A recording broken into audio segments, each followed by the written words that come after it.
Why should I repay the money I borrowed based on my own merits?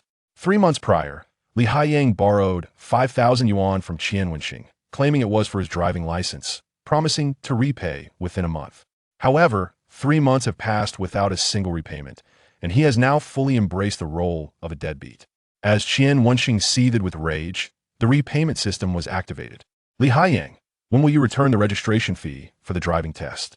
In the boys' dormitory at Jinghai University of Technology, room 602, two shirtless roommates were engrossed in a video game while another lounged on the bed watching a show.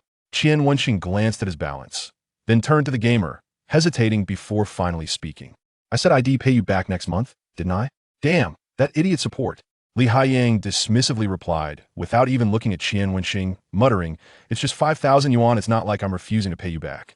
Stop nagging. Who the hell are you calling a nag? Qian Wenxing retorted, instantly incensed. How dare he accuse me of nagging?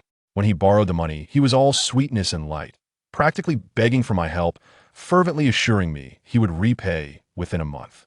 Now, 3 months later, he has money for his girlfriend, but not for me? Are you even listening? Quit whining. Li Haiyang, angered by the gaming defeat, hurled his mouse toward Qian Wenxing. Luckily, Qian Wenxing dodged in time, but his temper flared up even more. How dare you? The two exchanged shoves until Wang Jingyan, another gamer, quickly intervened, while Xia Qiming, who had been watching a show, rushed to get off the bed. They attempted to mediate and separate the two. Wang Jingyan dragged Li Haiyang out of the dormitory while Qian Wenxing remained seated, hearing Li Haiyang shamelessly shout in the corridor, I borrowed the money based on my own ability. Why should I pay it back? Your mother. If not for Xia Qiming's restraint, Qian Wenxing would have charged out to confront him. Calm down, don't stoop to his level. Everyone knows what kind of person he is, which is why nobody dares lend him money except you. Xia Qiming handed Qian Wenxing a bottle of icy cola, adding, times have changed now. Those who owe money are treated like royalty. After a few sips of the cold beverage, Qian Wenxing began to cool down, gazing at his slightly reddened fists, feeling a surge of defiance. If Li Haiyang refused to repay, he would turn his parents. He owed me money, and he couldn't just run away from it. Ding. Command input correct. He owes me money, and he can't just run away from it. Repayment system activated. Would the host like to activate the basic functions of the repayment system? Upon hearing the sudden mechanical voice in his mind, Qian Wenxing was momentarily stunned, then exhaled slowly, suppressing his excitement as he finished the remaining cola. Finally, it's here. Thanks to the prevalence of system novels, Qian Wenxing was no stranger to such concepts. A repayment system, just what he needed. Activate, Qian Wenxing commanded in his mind. Punish deadbeats, promote the main theme, spread positive energy, build an honest society. Basic functions of the repayment system activated. Debt transfer function can transfer the debtor's debt to related individuals, such as parents, partners, or children. Repayment function. If the debtor lacks funds to repay, they can use services to offset the debt. The system evaluates the corresponding value based on the debtor's debt scale, skill level, physical condition, and social resources. The more capable they are, the higher the amount they can offset.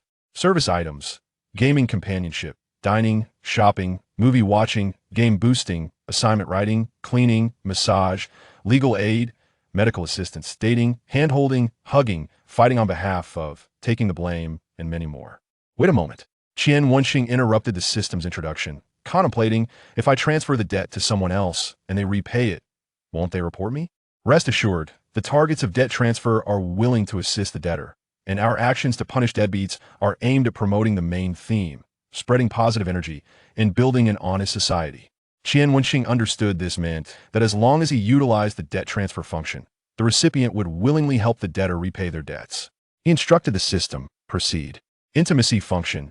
Each debtor has an initial intimacy level of 1 with the host, with a maximum of 100. Intimacy is used to unlock service items. The higher the intimacy, the more services the host can choose. Debt doubling function. To encourage the host to punish deadbeats and promote the main theme. After each debtor settles their debt, the host will receive a legal income equivalent to the debt amount in, with an initial multiplier of 2. For instance, if the debtor's debt is 500 yuan upon settlement, the host will receive 500 to 1,000 yuan as legal income. Increasing the number of debtors allows for multiplier upgrades. The host is encouraged to punish more deadbeats, promote the main theme, spread positive energy, and build an honest society. So, he could lend money and still earn income. Moreover, the income would be entirely legitimate. Qian Wenxing nearly burst into laughter, suppressing himself for fear that Xia Qiming would think him insane. Aren't you deadbeats, the ones lacking integrity, borrowing money without repayment? From this point forward, I shall commence the punishment of deadbeats and contribute to an honest society. Qian Wenxing composed himself and asked in his mind, are there any additional functions beyond the basic ones? The host must diligently punish deadbeats to unlock advanced features. Punishing deadbeats? Isn't there a prime candidate right here? He glanced at Li Haiyang, who was outside boasting, with the words debtor. Li Haiyang emblazoned above his head. Qian Wenxing smirked coldly and instructed the system, collect the debt. Whoosh! An information panel materialized in his mind. Debtor, Li Haiyang.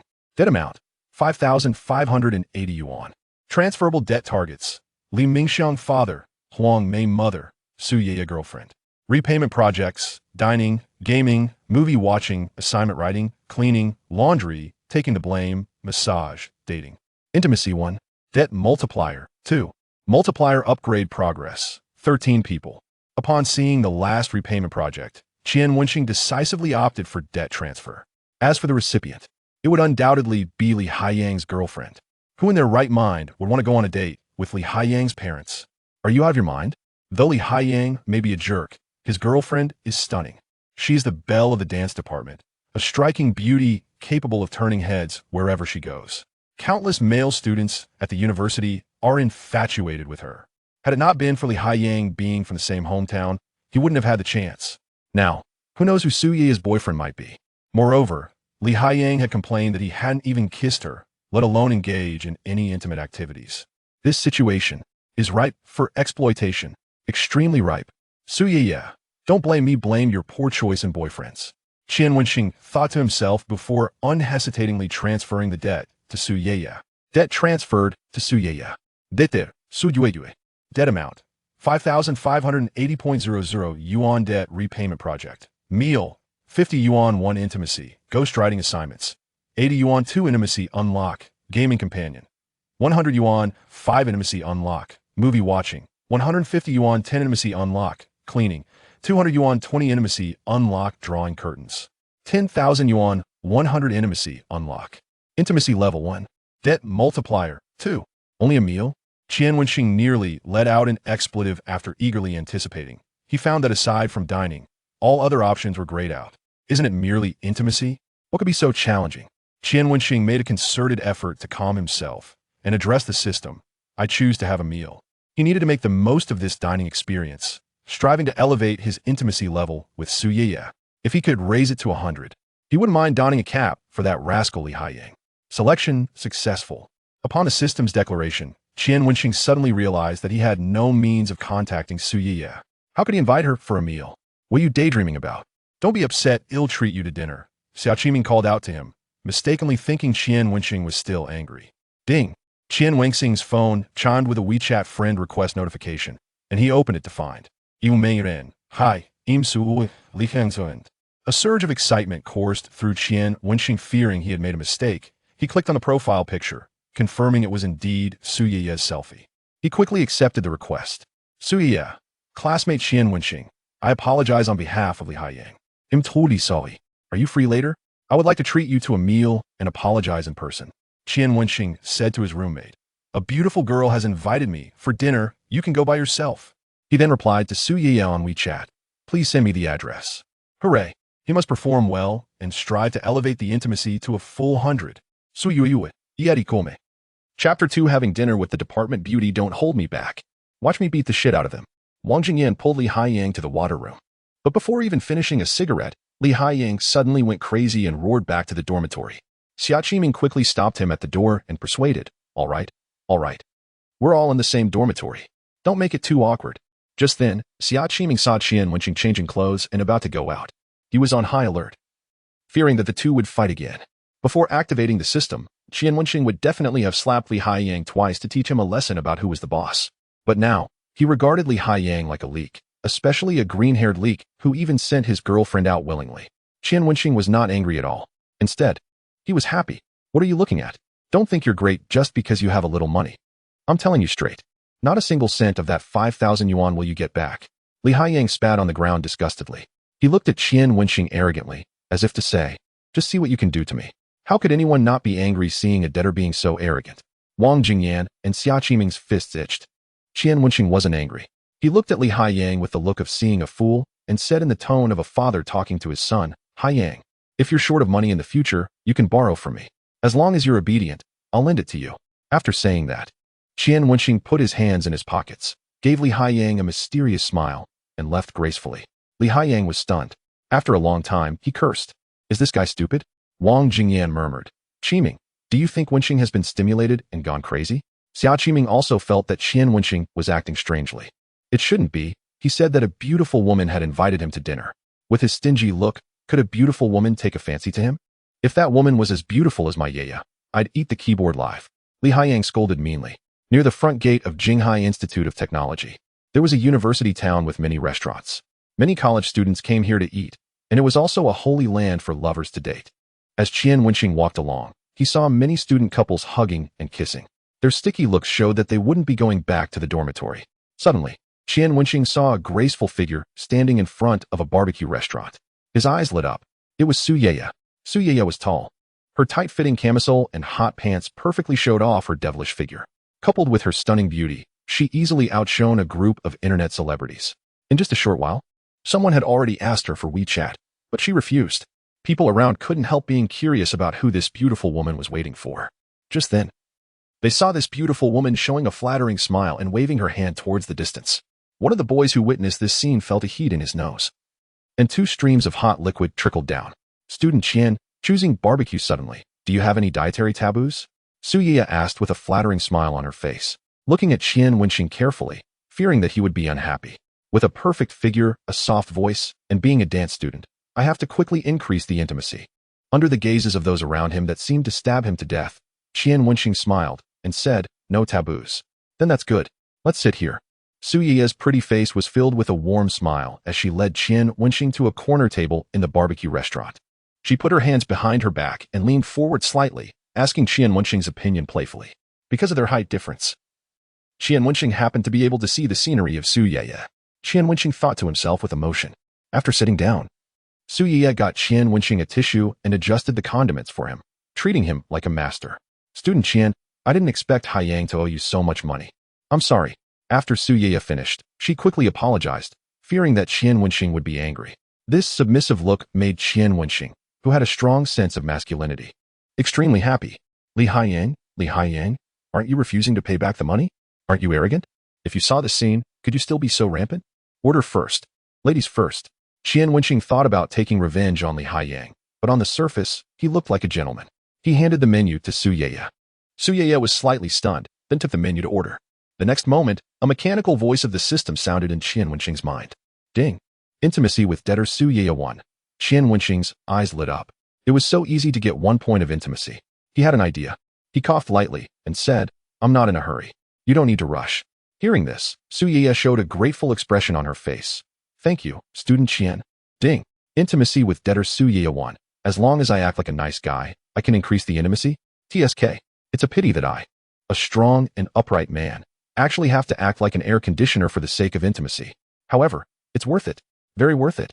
Under Qian Wenxing's nice guy offensive, the intimacy quickly reached 5 points, and Su Yaya wasn't as nervous as before.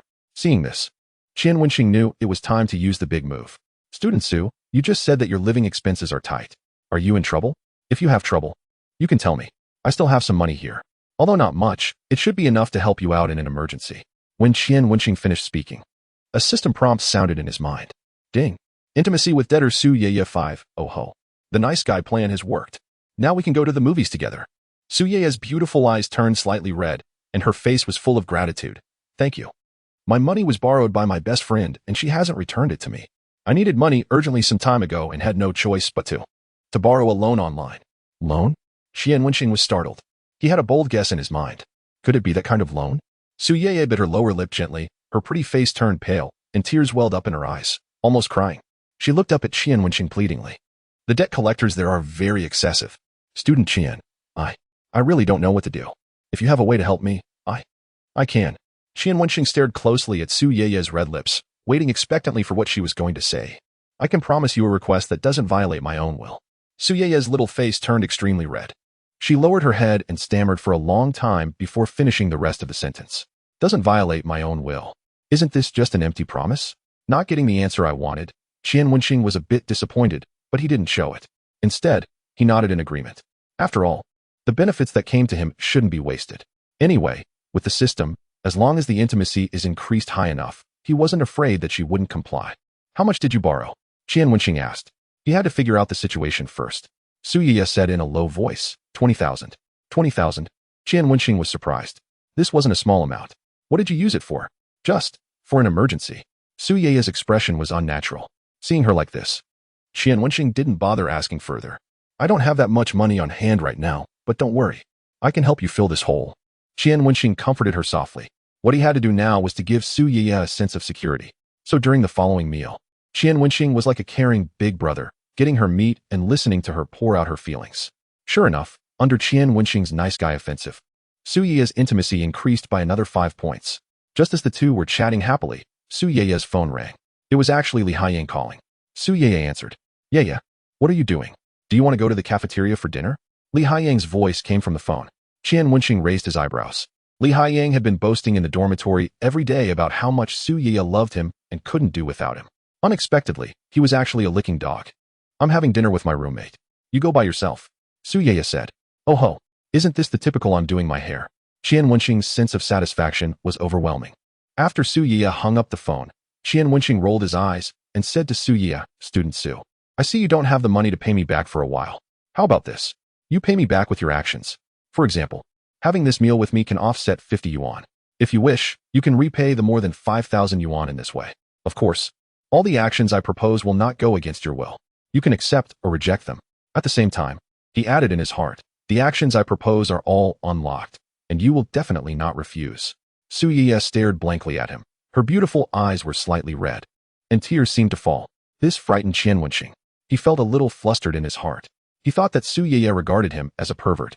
Just as he was about to explain, he heard Su Yiya say, Classmate Qian, you are the best person I have ever met. These words stunned Qian Wenxing. I was just thinking about how to pay off the money I owed you. The method you proposed is very good. I accept. Ding. The intimacy of debtor Su Yiya 5. Looking at Su Yiya's grateful appearance, Qian Wenxing breathed a sigh of relief and said, Then let's go to the movies. It can offset 150 yuan. Okay. Su Yiya agreed without hesitation. Her beautiful eyes still contained tears, looking so pitiful that it made people feel heartache. Suddenly, Su Yiya shook her head. Qian Wenxing was startled. Not going anymore? No. What if we run into someone we know at the cinema? There is a private cinema in front. There are small private rooms in it. Let's go there. Su Yiya suggested. You really think carefully, classmate Su. Qian Wenxing said with a smile. Private cinema, small private room. When these two words are put together, it's hard not to make people misunderstand. It seems that Su Yiya has a strong desire to pay back the money. The location of the private cinema is a bit remote. As soon as the two entered, the chubby boss's eyes lit up instantly. He praised, Not bad, handsome guy. You actually found such a beautiful girlfriend. I'll give you a 20 discount today. Qian Wenxing looked at Su Yiya and found that her pretty face was slightly red, and she didn't refute. He was overjoyed and said, Thank you, boss. You're welcome. The fat boss quickly arranged a private room for them, then winked at Qian Wenxing and said meaningfully, Handsome guy, I arranged a good movie for you specially. Qian Wenxing understood immediately, and his heart was filled with anticipation. The two took 2 bottles of drinks and entered the private room. The seats in the private room were sofa beds. There was a small table at the door, and there were even sex toys placed on it. This is too much. I'll go find the boss and change to another private room. Qian Wenxing pretended to be angry and went out, but was grabbed by Su Yiya. It's okay. Just like this. At this time, the movie started. Qian Wenxing pretended to be helpless, then half-leaned on the sofa with Su Yiya and started watching the movie. In the dim light, Qian Wenxing turned his head to look at Su Yiya and found that she kept hanging up the phone and finally set it to mute and pressed it on the sofa. Although it was set to mute, the phone screen was still constantly lit up by the incoming calls. He couldn't help but wonder in his heart. Could it be that Li Haiyang is checking up on her? In the movie, the long-separated couple fell onto the bed as soon as they entered the door and kissed passionately. The atmosphere in the private room became ambiguous. When Qian Wenxing went to get water, he accidentally touched Su Yiya's hand, and both of them quickly withdrew their hands. Qian Wenxing really wanted to put his arm around Su Yiya's shoulder, but the system seemed to be dead, and there was no sound of increased intimacy. Qian Wenxing didn't dare to act rashly and tried his best to restrain himself. At this time, Su Yiya's phone lit up. Su Yiya hesitated for a moment. then carefully opened the phone. When she saw the content on the screen, her face instantly turned pale. Qian Wenxing glanced at it suspiciously. It was a text message. Su Yeye, if you don't answer the phone again, we will contact your parents. The next moment, Su Yeye's phone rang again. She trembled all over and answered it with a face ashen. Su Yeye, you've been overdue for 10 days. Didn't you promise to pay back the money yesterday? Do you want to renege on your debt? If you have this kind of attitude towards repaying the money, then I will spread the news of your debt to your relatives, friends, and teachers and students in your school. A threatening male voice came from the other end of the phone. Don't. Su Yeye said. I will pay back the money. I will definitely pay it back. Don't spread it. I'll think of a way. Big tears welled up in her eyes, and her body trembled. Chapter 4 Debt Transfer. But the person on the other side didn't soften his heart and remained cold and hard. These words have been said many times. If there is no repayment plan, today is the last deadline. Su Yeye unconsciously clenched the pillow. If it weren't for my best friend. Su Yeye suddenly widened her eyes and said anxiously, I have a way. A friend owes me 36,000 yuan. If I get it back, I can pay it back. Ding. It is detected that debtor Su Yeye is a creditor of Liang Qingyan. Does the host initiate debt transfer? Qian Wenxing was surprised when he heard the system's reminder. What does debt transfer mean? Debt transfer. It means the transfer of the debt between the host and the debtor, with the consent of the original creditor. The debtor's debt can be transferred to the host. Qian Wenxing understood. Su Yeye was his debtor, but a creditor of Liang Qingyan. After initiating the debt transfer, as long as Su Yeye agreed, he would have one more debtor. Su Yeye is now at the end of her rope. If he stands by and watches, he will push her to the brink. When the matter is exposed, he will be in a difficult position. Others will think that he forced Su Yeye to death. Forget it. Let's solve the current problem first. Thinking of this, Qian Wenxing said, I'll help you get the money back. Do you agree? Only with the consent of the original creditor can the debt transfer be carried out. Su Yeye suddenly grabbed Qian Wenxing's arm and nodded vigorously. I agree. A voice of the system sounded in Qian Wenxing's mind. Debt transfer successful. Debtor Liang Qingyan. Host. Qian Wenxing. Debtors. Su Yeye. Liang Qingyan. Debt multiple. 2. Multiple upgrade progress. 2-3. Qian Wenxing was stunned. Does the transferred debtor count too? He took Su Yeye's phone and made an appointment with the other side to repay the money in 3 days. After hanging up the phone, Su Yeye started sobbing.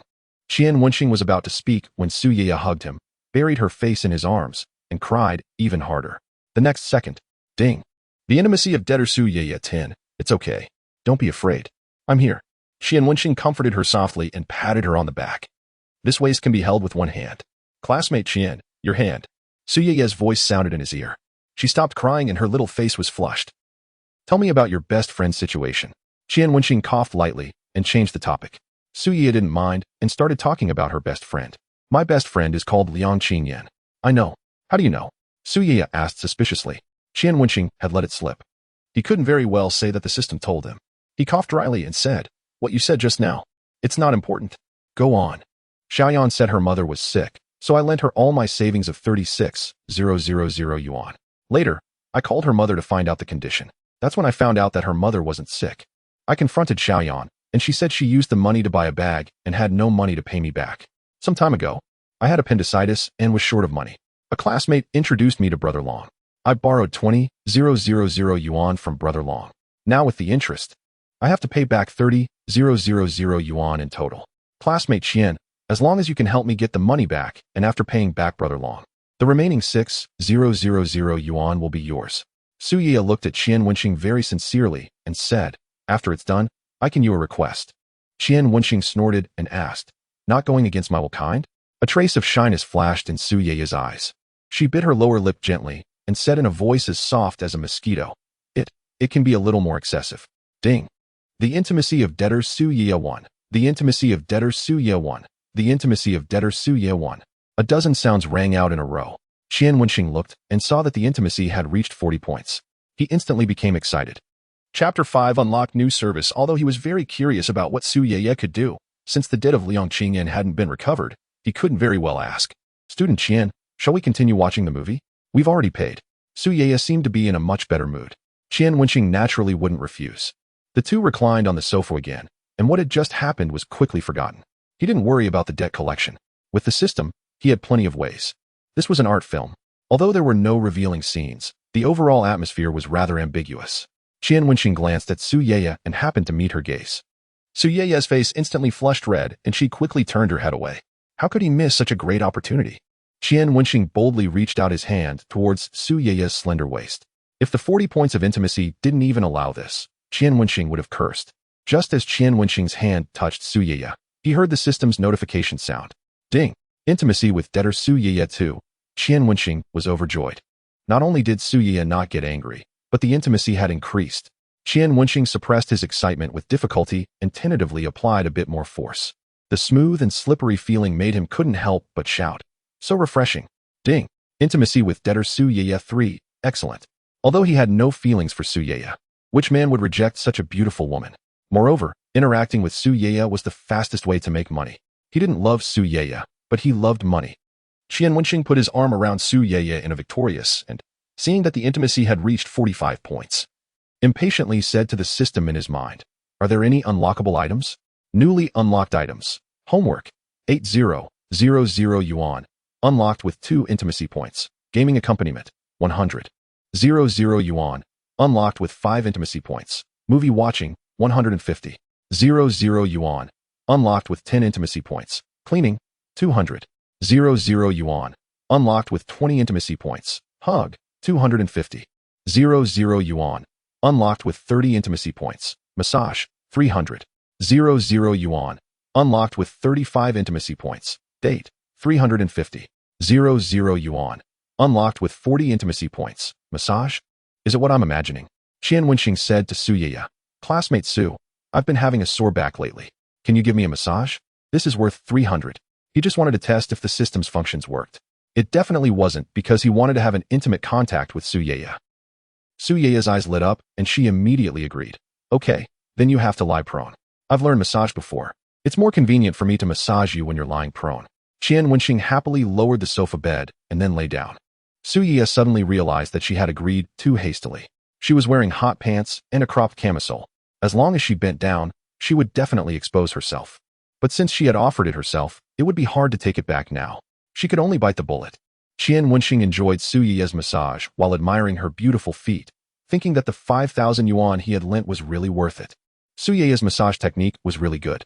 After massaging his head, she started massaging his waist. Qian Wenxing felt that Su Ye seemed very tired. Just as he was about to say stop, he felt a weight on his body and his eyes suddenly widened. Su Ye had actually sat on him. Classmate Qian, your waist is a bit stiff. Don't sit for too long in the future. There was no way. Su Ye was really out of strength. Massage was a physically demanding job. To pay off the debt, Su Ye massaged very seriously and soon became exhausted. To complete the massage, she could only sit on Qian Wenxing.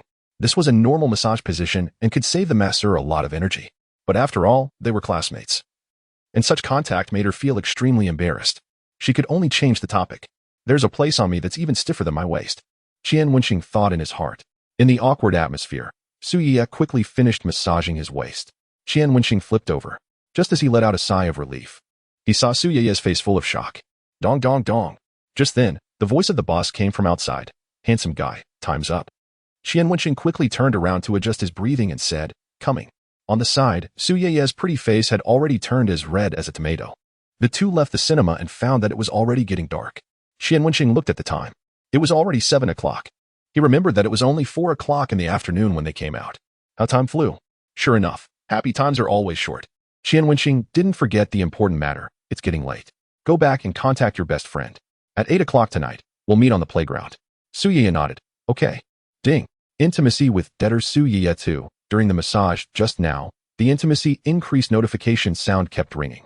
Now that it rang again, he took a look and couldn't help clicking his tongue. The intimacy had reached 55 points, getting closer and closer to that. Qian Wenxing flipped through the debt repayment items, rolled his eyes, and had an idea. Classmate Su, I remember there's a washing machine in your dormitory, right? Can you help me wash my clothes? This can be worth 200 yuan. Okay. Su Ye immediately agreed. She had a smile on her face and was very happy that she could pay off the debt so easily. Qian Wenxing returned to the dormitory, first changed the clothes he was wearing, and then put all the accumulated dirty clothes into a bag. Outside the boys' dormitory building of Jinghai University. Sorry to trouble you, Qian Wenxing said with an apologetic look on his face and handed the bag to Su Ye. Anyone who saw his appearance would think he was a sunny young man. It's okay. Su Ye took the bag and found it was a bit heavy. So she hugged it with both hands. Coincidentally, A classmate of Su Yaya passed by. She joked, "Yaya, you finally dumped that toad? You have good taste this time." Su Yaya's face immediately turned red. She threatened, "If you talk nonsense, I'll hit you." That female classmate walked away laughing heartily. Qian Wenxing almost burst out laughing. He didn't expect that in the eyes of the female classmate, Li Haiyang was actually a toad. "Classmate Qian, see you at 8 o'clock tonight," Su Yaya said and ran away with her head down. Poochie. Qian Wenxing laughed out loud. Toad, this description was really apartment. After he stopped laughing, he turned around and walked towards the dormitory building. He said to the system in his heart, the debt repayment progress of Su Yaya. Whoosh. An information panel popped up in his mind. Debtor, Su Yaya, debt repayment progress, 500, 005580, 00 yuan, intimacy, 55, debt multiple, 2, after reading it. Qian Wenxing was extremely excited. The intimacy had reached 55 points. Was 100 points far away? Qian Wenxing looked at the already unlocked items and many bold ideas flashed through his mind. With a smile on his face, when he just entered the dormitory, he saw Li Haiyang. In the dormitory, Li Haiyang was drinking milk tea while turning on the computer.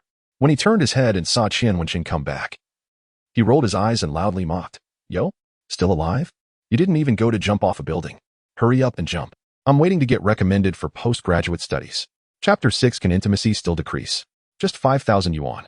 Do you think everyone is like you, treating this little money like their father? Qian Wenxing sneered. Since he had the system, his look at idiots had become much kinder, but he didn't plan to spoil idiots. He still had to scold them when he should. What the hell are you talking about? Weren't you the one chasing me for money? Li Haiyang suddenly jumped up, pointed at Qian Wenxing and scolded. If you don't treat the money like your father, then give the money to me.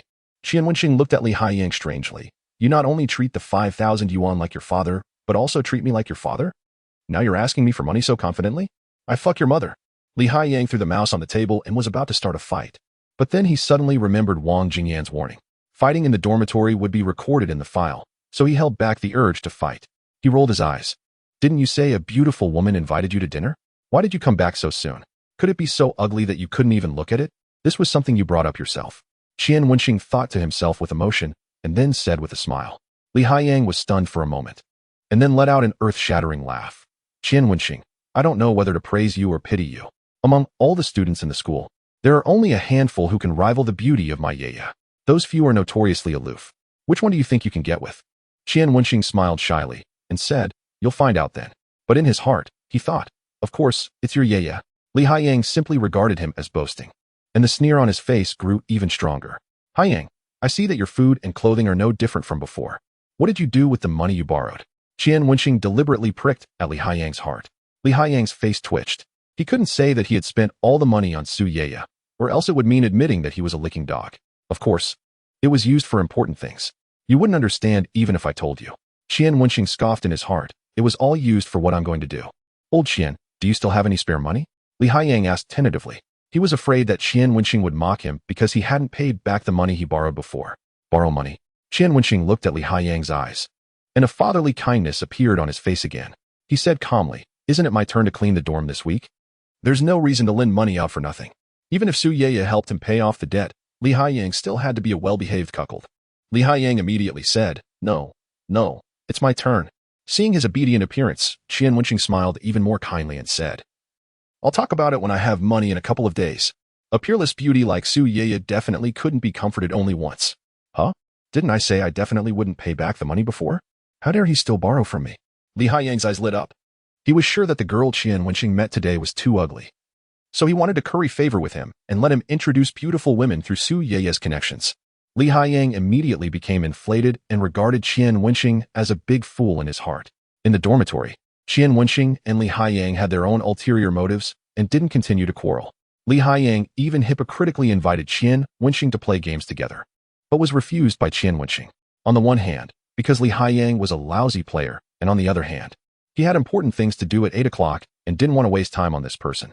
Qian Wenxing lay on the bed, reliving the afternoon's time, while Li Haiyang under the bed was still scolding his teammates. Poor Haiyang. Ding. Debtor Su Yaya's intimacy 3. Just then, Qian Wenxing heard the system's sound in his mind and was immediately stunned. He was lying in the dormitory, and the intimacy came for no reason. At the girls' dormitory of Jinghai Institute of Technology. Because there are few girls in the Institute of Technology, the dormitory management is lax. In the boys' dormitory, using a hairdryer will cause a power cut, but in the girls' dormitory, they can use the washing machine and hairdryer at the same time, which leads many boys to find girlfriends to do their laundry. However, this only applies to ordinary girls. A department flower like Su Yiye would never do laundry for her boyfriend. Yet today, Su Yiye brought back a bag of boys' clothes from outside. She habitually put the clothes into the washing machine one by one. Just after putting in 2 pieces, she found a pair of underwear. Su Yiye's face instantly turned red. She picked the underwear to the side, but her hand seemed to be burned and she immediately withdrew it. She was ashamed and angry in her heart. Hey, Yiye, are you washing clothes for that toad? Didn't you say you wouldn't talk to him anymore after he didn't accompany you to the hospital last time? It seems that beautiful women are really duplicitous. Roommate Zhao Xintian walked over and joked, seeing that Su Yiye was about to get up. She quickly ran away and clicked her tongue twice in her heart. Even washing underwear, Li Haiyang's ancestors must be smoking. Su Yiye angrily threw the underwear into the sink and kept rinsing it with water, but her mind recalled the scene when the college entrance examination results were announced. Back then, she failed the college entrance examination and couldn't get into the university she had dreamed of. This result made her collapse. Just when she was at her most helpless, Li Haiyang appeared. Su Yiye didn't like Li Haiyang, but after getting along for a long time, she more or less developed a bit of affection for him, so she agreed to be Li Haiyang's girlfriend. But since then, Li Haiyang has changed. For example, when she was hospitalized last time, Li Haiyang didn't accompany her, but went to participate in club activities. What if Qian Wenxing's girlfriend was sick? He definitely wouldn't do that. This thought suddenly appeared in Su Yiye's mind, and there was an inexplicable emotion flashing in her eyes. After Su Yiye finished washing the clothes, a clear voice came from outside. Yiye, what's the urgent matter you want to see me about? Su Yiye was typing a reply to Qian Wenxing while saying, I'll introduce you to a handsome guy. Is he rich? Rich than me. Let's go. Let's go. After receiving Su Yiye's message, Qian Wenxing couldn't wait to go out. He was eager to see what kind of surprise Su Yiye's best friend could bring him. Li Haiyang sneered. People with no vision are just pitiful. They can be called around by a dinosaur. Unlike him, his girlfriend is the department flower of the dance department. Yiye, what do you want for breakfast tomorrow? I'll buy it for you. He sent a voice message to Su Yiye with a smile on his face. Buzz. On the playground. Su Yiye's phone vibrated. She glanced at it and saw that it was from Li Haiyang. Without even clicking on it, she directly muted the phone and then stuffed it into her pocket. Yiye, where's the handsome guy you mentioned? Yang Qingyin put her arm around Su Yiye's and kept twirling her hair to maintain her best appearance. Su Yiye looked up and scanned around, and happened to meet Qian Wenxing's eyes in the distance. She immediately waved. Qian Wenxing also saw Su Yiye and the girl beside her. It wasn't that the two were particularly eye-catching, but there was a bright line of words clearly visible above their heads. Debtor, Su Yiye debtor, Liang Qingyin, this is the advantage of the system. Those who owe him money have nowhere to hide in front of him. It's hard not to see them. Qian Wenxing quickened his steps and came to the two of them. Only then did he clearly see Liang Qingyin's appearance. She had good looks, big eyes and red lips, fair skin like jade, a slender waist with plump hips below, and a pair of long, thin, and shapely legs wrapped in black stockings. Wow, this figure is really attractive. Qian Wenxing's gaze swept across Liang Qingyin's face. When he saw the slightly raised chin and the arrogant expression on her face, he couldn't help but think in his heart, wonder if she would still be so arrogant when being pinned down by me? Xiaoyan, this is the handsome guy I told you about, Qian Wenxing. Su Yiye introduced. And then introduced to Qian Wenxing. This is my best friend, Liang Qingyin. Qian Wenxing composed himself and smiled. Hello. Liang Qingyin sized up Qian Wenxing and nodded indifferently as a greeting. Huh, so cold. Could it be because I'm not a rich second generation? Could this be a money-worshipping woman? Qian Wenxing thought to himself while asking the system in his heart. Check Liang Qingyin's intimacy. Debtor Liang Qingyin. Intimacy. 1. Why is the intimacy only 1 point? But it's okay. At least we can still have a meal. Just as Qian Wenxing was comforting himself in his heart like this, he heard the system make another sound. Ding. Debtor Liang Qingyin's intimacy -1. Qian Wenxing was stunned for a second and almost spat out a mouthful of old blood. What the hell? Can intimacy go to 0? Chapter 7 The Power of Praise and Destroy. When Qian Wenxing saw the 0 intimacy, if the time and place weren't inappropriate, he would have grabbed Liang Qingyin's shoulders and shaken her. Do you have something against me? Qian Wenxing said to the system in his heart. Press for debt from Liang Qingyin. Ding. It is detected that the intimacy between debtor Liang Qingyin and the host is too low, and the information panel of debtor Liang Qingyin cannot be opened. Please host work hard to increase intimacy. I'll spit you to death with a mouthful of old blood. What kind of lousy system? I'm the creditor. The creditor is heaven. Do you understand? Qian Wenxing raged at the system in his heart, but on the surface, he still had a genial smile. He extended an invitation to Su Yeye and Liang Qingyan. Two beautiful ladies. Let's go have some milk tea? You go ahead. I still have homework to do. After Su Yeye finished speaking, without waiting for Liang Qingyan to say anything, she winked at Qian Wenxing and left. There were only Qian Wenxing and Liang Qingyan left on the spot. Liang Qingyan sneered. Sized up Qian Wenxing, raised her eyebrows and asked, "You asked me out late at night just to drink that inferior creamer? Just say what you have to say directly." She knew that Su Yeye wasn't the kind of person who loved being a matchmaker. Suddenly introducing a man to her, there must be something fishy going on. Moreover, she didn't see any sign of this boy being wealthy. So, she seriously suspected that Su Yeye had been deceived. Qian Wenxing smiled and said, "There's a freshly squeezed juice shop open near the university town. How about we go there and chat while drinking? Drinking more juice can supplement vitamins. Of course, it would be best to supplement some viscous proteins. This young master can take care of that for you." Hearing this, Liang Qingyan reluctantly frowned and said, "Fine. For Yeye's sake, I won't refuse you." Ding. Intimacy with debtor Liang Qingyan won. Huh. If it weren't for the system's intimacy reminder, I would really believe your words. If you want to go, just go. What's the need to make an excuse? You're being duplicitous. Qian Wenxing secretly complained in his heart and said to the system in his mind, "Debtor Liang Qingyan." Whoosh. An information panel popped up in Qian Wenxing's mind. Debtor Liang Qingyan, debt amount 36,000,000 yuan. Compulsory debt repayment items. Taking a walk, 100,000 yuan. 1 intimacy. Watching a movie, 150,000 yuan. Unlocked at 5 intimacy. Going to the gym, 200,000 yuan. Unlocked at 10 intimacy. Holding hands for 10 seconds, 300,000 yuan. Unlocked at 20 intimacy. Introducing connections, 5,000,000 yuan. Unlocked at 30 intimacy. Facilitating a loan, 10,000,000 yuan. Unlocked at 50 intimacy. Pulling the curtain, 10,000,000 yuan. Unlocked at 100 intimacy. Intimacy, 1. Debt multiple. 2. After reading Liang Qingyan's debt repayment items, Qian Wenxing asked puzzledly, "Why is Liang Qingyan's repayment price higher than Su Yeye's? And what does introducing connections mean?" After system detection, debtor Liang Qingyan is majoring in cultural management and has high-quality connections on and off campus, which can help the host develop the debtor. Cultural management major? Wouldn't that mean he could develop her into an agent? Qian Wenxing quickly calculated in his mind. His current biggest goal was to develop as many debtors as possible. In the long run, having too many debtors would definitely cause various troubles. At this time, he would need an agent to help him coordinate. This seems like the queen in the emperor's harem. Could it be that I'm going to establish a queen before even having my first taste of love? No. I'm doing this to punish the deadbeats and contribute to society. Qian Wenxing looked at Liang Qingyan with an increasingly ambiguous look in his eyes.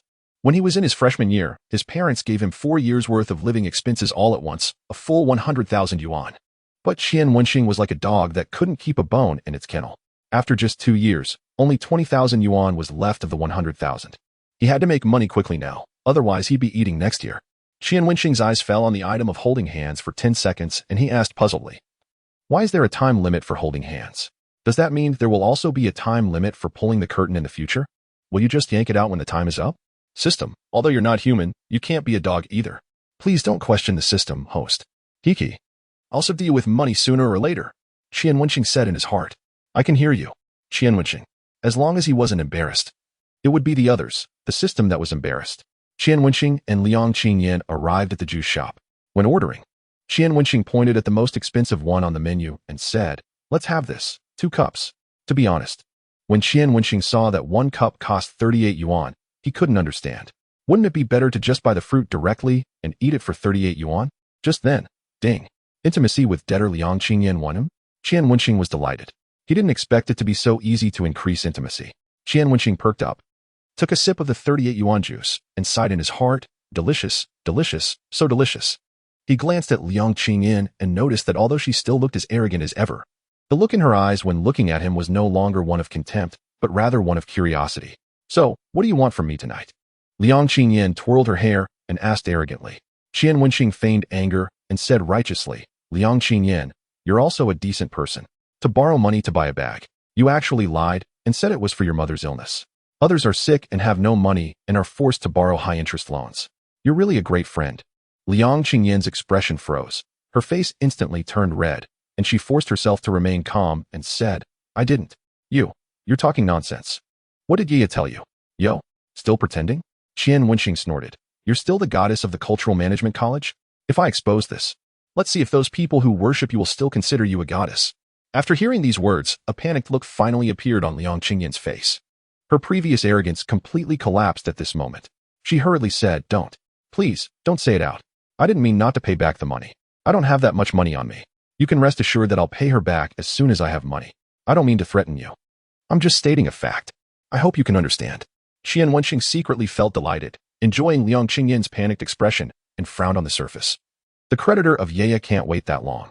They're forcing her to repay the money within 3 days. Otherwise, they'll announce this throughout the school. Qian Wenxing remembered a meme, held back his laughter, and said seriously, Liang Qingyan, you don't want this to be known by your classmates and teachers, do you? Chapter 8 The assistant of the private car driver hearing this. Liang Qingyan's face instantly turned ashen, and there were tears welling up in her eyes. She seemed to already see herself being disgraced in school and becoming a pariah. No, she didn't want to become like this. Suddenly, Liang Qingyan remembered that Su Yaya said Qian Wenxing was a rich second generation.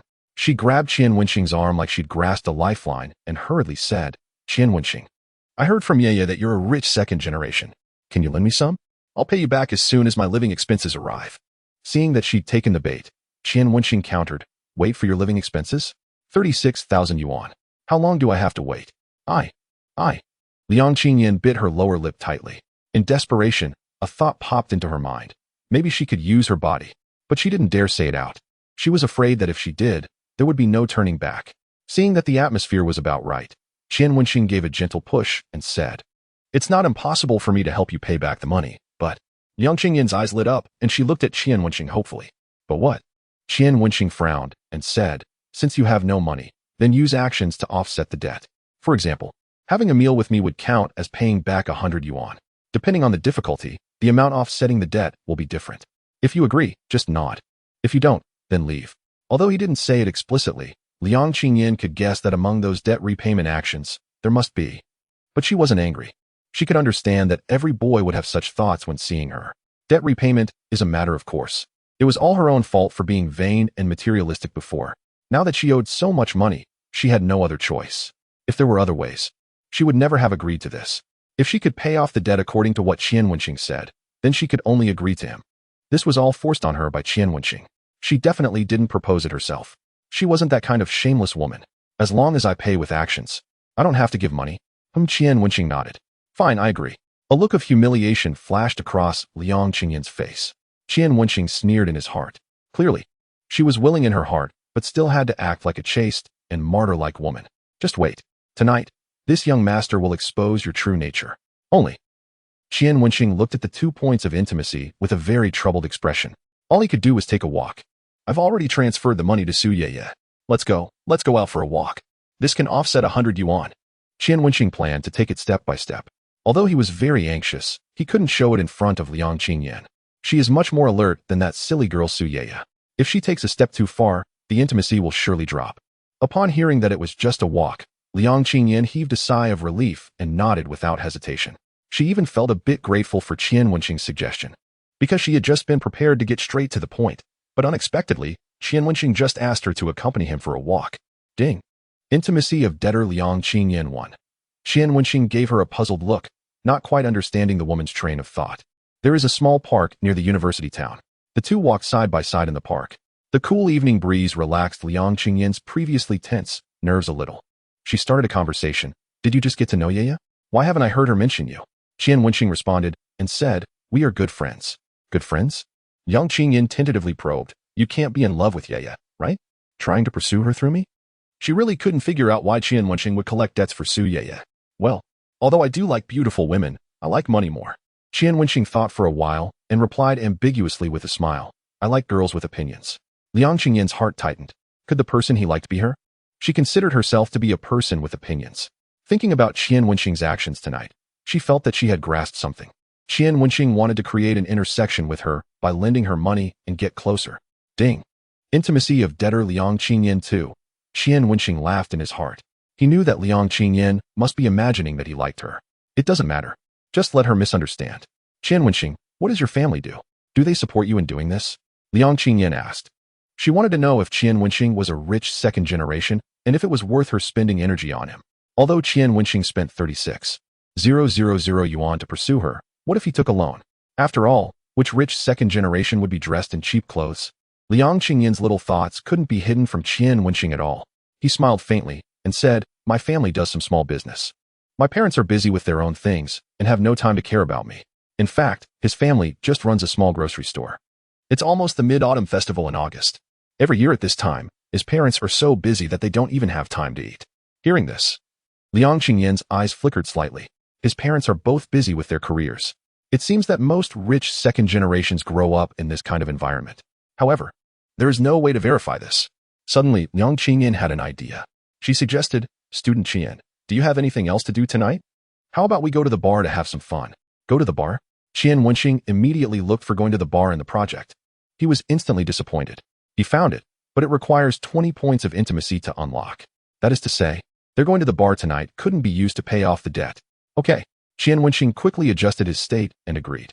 Qian Wenxing wanted to increase his intimacy with Liang Qingyan as soon as possible so that she could pay back the money quickly, and then he could earn 72,000 yuan. Compared with Su Yeye, Liang Qingyan was a bit more difficult to handle. After such a long time, the intimacy was only 5 points. The speed was too slow. He hoped that tonight's bar visit could increase the intimacy more. The two took a special car. The special car was a Mercedes. The driver was a young man with yellow hair, looking casual and idle. It was obvious that he came out to have fun when he was bored. Liang Qingyan asked Qian Wenxing beside her, "Do you know which model of Mercedes this is?" As soon as Qian Wenxing heard it, he knew it was a test. He replied with a faint smile, "Sorry, I only know how to drive and never pay attention to the car models." The yellow-haired guy in front laughed and shouted at Qian Wenxing, "Brother, we are kindred spirits. I don't pay attention either. There are sports cars parked at home, and I just drive them according to my mood." The yellow-haired guy asked again, "Brother, how many cars does your family have?" Qian Wenxing said calmly without batting an eyelid, "One big one and 3 small ones. One medium-sized cargo truck for pulling goods at home and 3 electric bikes." "There's still a big one? Awesome. I also want to buy a stretched Lincoln, but my dad thinks I'm wasteful and refuses to let me. The parking lot at home is not big enough, and it really isn't suitable to park a big Lincoln." The yellow-haired guy sighed. Ding. Intimacy of debtor Liang Qingyan 5. Damn it. The way to increase Liang Qingyan's intimacy is so simple and unadorned. Qian Wenxing continued, "My dad likes it and specially built a parking lot. After all, they have to rely on that medium-sized cargo truck to make a living, so his dad set up a rain shelter next to the supermarket." Ding. Intimacy of debtor Liang Qingyan 5. Humph. Woman, I knew you would definitely be tempted. Anyway, the yellow-haired guy and Liang Qingyan don't know my real identity. Just brag. Anyway, with the system in hand, all these things will be available in the future. When the car arrived at the bar, the yellow-haired guy reluctantly said to Qian Wenxing, "Brother, if it weren't for promising my dad to complete 20 orders tonight, I would definitely go in and have a drink with you. I haven't met a friend as congenial as you for a long time. By the way, I added you on WeChat. Remember to accept it." Qian Wenxing said with a smile, "Then you go ahead and be busy. I'll treat you to a drink later." After the yellow-haired guy left, Qian Wenxing indeed saw a friend request on his phone. "Brother, I'm driver Huang Yuming." There was also a cool expression attached. In Liang Qingyan's surprised gaze, Qian Wenxing clicked to reject and silently blessed the yellow-haired guy in his heart. "May good people live a long life. I will never forget the assist you gave me. Weren't you chatting quite well just now? Why did you reject him?" Liang Qingyan looked at Qian Wenxing in disbelief. Qian Wenxing smiled faintly, with a mysterious look on his face, and said, "My dad said to keep a low profile. He is too high profile and prone to problems. We aren't suitable to be friends." Ding. Intimacy of debtor Liang Qingyan 10. Damn it. The intimacy has reached 25 points already. The project of holding hands for 10 seconds has been unlocked. Qian Wenxing swallowed his saliva and wondered if he should do it with Liang Qingyan now. Before he could say anything, Liang Qingyan directly put her arm around his and winked at him playfully, saying, "It's very dangerous for a single girl to go to the bar. Classmate Qian, you must protect me." Feeling the warmth on his arm, Qian Wenxing sized it up in his heart. Although it wasn't as big as Su Yeye's, it had a special charm. He reached out and put his arm around Liang Qingyan's slender waist that could be easily held in one hand, looked down at her rosy cherry-like lips, and the smile on his face became even more mischievous. "Okay, before that, you have to do something about paying back the money, like, first have a passionate 10-second hand-holding in love." Chapter 9. Hand-holding. Liang Qingyan's ears immediately turned red. Hand-holding? And it has to be a passionate one in love. Since confirming Qian Wenxing's identity as a rich person, Her affection for Qian Wenxing has increased a lot.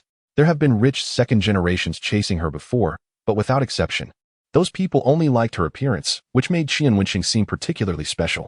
Liang Qingyin didn't have any resistance in her heart. She whispered, "How much can it offset?" 300 yuan. Only 300 yuan can be offset? Qian Wenxing was stunned when he heard that. Is the key point 300? The system really does things reliably. There will be plenty of opportunities to pay back more money later. Qian Wenxing said meaningfully. Liang Qingyin's ears became even redder, and she gave Qian Wenxing a coquettish look. Obviously understanding immediately, Qian Wenxing sighed in his heart. This is an experienced woman. She said 10 seconds, and it was exactly 10 seconds. You can't take advantage of me. Liang Qingyin took out her phone. Without saying a word, Qian Wenxing stretched out his hands, but was thinking about something else in his heart. Don't be in a hurry. First, have a hand-holding to cultivate some feelings. Once there is some affection, wouldn't it be easier to kiss and sleep together in the future? After all, after one, there will be two, and after two, there will surely be three. Damn it. The bar owner, who was squatting beside the green belt smoking a cigarette, saw this scene and the cigarette in his mouth fell out. He thought he was seeing things and even rubbed his eyes deliberately. It's over, it's over. The goddess is off the market. How many men will be heartbroken tonight? Boss Zhao murmured. Liang Qingyin is a great beauty, which has increased the customer flow of his bar a lot. Over time, they became friends. If those people knew that Liang Qingyin was off the market, the traffic in his bar would be reduced by half. Well, handsome men and beautiful women. Feast for the eyes. Passing guests whistled and hooted when they saw this scene. This guy is so lucky to have such a beautiful girlfriend. What the hell? Is that goddess Liang? Where's my knife? Ding. Intimacy with debtor Liang Qingyin too. Liang Qingyin suddenly pushed Qian Wenxing away. She looked at her phone and said angrily, "It's been 15 seconds already. You're too much." Although their fingers were interlocked and it seemed there was no loss. This was still her first time, and in front of so many people, Qian Wenxing rolled his eyes in his heart. Good guy. If it weren't for the system's intimacy reminder, he would really believe Liang Qingyin's words. This can't be blamed on me. Who told you not to let go? You. Liang Qingyin puffed up her cheeks and turned towards the bar. She didn't want to admit that it was because Qian Wenxing was handsome. So she couldn't help but hold on for a while longer. Qian Wenxing secretly felt extremely delighted. Back then, his first love disliked him for being like a wooden stake. So he practiced hard. Now it seems that truly, 1 minute on stage requires 10 years of practice off stage. Wait. Where did this murderous aura come from? Qian Wenxing turned his head and saw that many people were looking at him with gritted teeth, as if he had slept with their wives. Are these people crazy? Qian Wenxing didn't pay much attention and quickly entered the bar. As soon as he entered, the noisy and exciting music rushed towards him, instantly making his adrenal hormones soar. Qian Wenxing looked around and found Liang Qingyin under the dim lights. Liang Qingyin seemed to be a regular at the bar. By the time Qian Wenxing arrived, her drinks were already on the table. Qian Wenxing sat over with a smile and said, "Are you really angry?" Liang Qingyin pointed at the drink in front of her and snorted, "If you want to apologize, drink this cup of wine." She didn't want to admit that she hadn't recovered from the aftertaste just now. Qian Wenxing was quite confident in his alcohol capacity and drank it in one gulp, saying with a smile, "I'll pay for tonight's drinks." Hearing this, Liang Qingyin finally showed a smile on her face. Ding. Intimacy with debtor Liang Qingyin 3. Qian Wenxing discovered that when dealing with Liang Qingyin, sweet words were far less effective than actual benefits. Such a woman was a money-giving angel to Qian Wenxing. Liang Qingyin's intimacy had reached 30 points, and many items could be unlocked. Just as he was thinking, Liang Qingyin suddenly raised her hand and waved it in front of her. Qian Wenxing looked over and was slightly surprised. It was Zhang Tianqi, a well-known rich second generation in their school. Although he wasn't handsome, he was ranked among the top boys that all the girls in the school most wanted to marry. There was no way around it. He was rich. On the day of the freshman registration, he reported in a BMW, stunning the whole school, and since then became a celebrity on the school forum. Unexpectedly, Liang Qingyin actually knew him. "Young Master Jiang, why are you out alone? Didn't you find a girlfriend to accompany you?" Hearing the tone of Liang Qingyin and Zhang Tianqi's conversation, Qian Wenxing's heart stirred slightly. Could it be that these two were very familiar? Zhang Tianqi casually waved his hand and said, "We broke up a long time ago. I was annoyed by her constantly asking questions. Is this your boyfriend?" Before Qian Wenxing could say anything, Liang Qingyin smiled and put her arm around Qian Wenxing's arm and nodded. "Yes, my boyfriend. We're from the same school." What? It was clearly a debt relationship. Yet how did you turn it into a romantic relationship? Qian Wenxing secretly complained in his heart and then greeted him calmly. "Hello, my name is Qian Wenxing." Seeing Qian Wenxing's attitude, Zhang Tianqi slightly raised his eyebrows, seemingly a bit surprised. Although he wasn't the one with the most wealthy family background in the school, he could still rank among the top 3. Moreover, he had some small businesses around the school and employed many students. So, many students either flattered him or showed surprise when they saw him. But this Qian Wenxing in front of him was different. Didn't he know his identity? Thinking of this, Jiang Tianqi smiled, and Qingyan is notoriously difficult to pursue in the school. How did you manage to win her heart? Qian Wenxing smiled lightly. Maybe I just suit her taste. Liang Qingyan would never be with someone without money. This Qian Wenxing. He had never seen him in the circle of rich second generations in the school. Could it be that Liang Qingyan's taste had changed? Or was this surname, Qian, a hidden big shot? By the way, young Master Jiang, I saw your circle of friends before, and you said you wanted to start a lending business? How's it going now? Liang Qingyan took the initiative to ask. Lending business? It's a perfect match for my debt repayment system. Qian Wenxing's heart was overjoyed. So this was what the system meant by introducing connections. Hey, without even his prompting, Yang Qingyan had brought it up herself. What a good girl. Jiang Tianqi gave a bitter smile. Don't mention it. I went to ask my dad for startup capital, but he scolded me severely, saying that there are lending businesses everywhere these days, and I have no advantage at all. What if I can't get the money back, and it even causes a life-threatening situation, and it's also easy to damage his reputation? Forget it, don't mention it. As he said that, he took a swig of wine with a troubled look. Why not mention it? I think your idea is great, Qian Wenxing said. Jiang Tianqi was stunned. First, he glanced at Liang Qingyan, and finally fixed his gaze on Qian Wenxing without saying a word. Liang Qingyan suddenly realized that she hadn't told Jiang Tianqi about Qian Wenxing's family background yet, and quickly introduced. Young Master Jiang, my boyfriend's family, is in business. He has a lot of ideas about starting a business. You can talk to him about this. He has unique insights in debt collection. What she meant by unique insights was Qian Wenxing making her repay the debt with actions. In business, having a lot of ideas about starting a business. These words easily made Jiang Tianqi envision in his mind a rich second generation who had been sent by his family for experience. His look at Qian Wenxing changed slightly, and even his address did too. Young Master Qian, what unique insights do you have? Facing this sudden stroke of luck, Qian Wenxing struggled to contain the excitement in his heart and still maintained that calm appearance on his face. We can cooperate. You're in charge of lending money, and I'm in charge of debt collection. To be honest, there's no debt in this world that I can't recover. This overwhelming wealth has finally come to me, little master. Chapter 10. He's just a poor bastard. There's no debt in this world that I, little master, can't collect. Hearing Qian Wenxing's words, Jiang Tianqi was shocked because he had never met such an arrogant person in his life. Liang Qingyan couldn't bear it anymore and whispered to Qian Wenxing. Didn't you say you wanted to keep a low profile? Qian Wenxing said calmly. I'm just telling the truth. All right. Jiang Tianqi took the initiative to pour a glass of wine for Qian Wenxing and, young Master Qian, which debt collection company did you hire? Qian Wenxing, however, gave a mysterious smile. Young Master Jiang, this is my unique skill. I'm relying on this skill. Jiang Tianqi asked, did you do something to make your family unhappy and they cut off your living expenses? Before going to college, my dad insisted that I get married. But I refused, and I even didn't want my bank card. I just wanted to show him that I could live well without his money. This wasn't a lie by Qian Wenxing. It was indeed true. There was a hot pot restaurant next to their family supermarket. The daughter of the store owner was a hard-working big sister, just 6 years older than Qian Wenxing.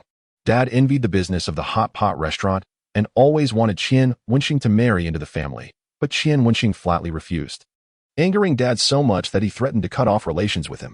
It's just that Qian Wenxing wasn't his backbone, as he said. The day after Dad scolded him, he shamelessly went to ask for living expenses. And Dad was also a man who didn't keep his word.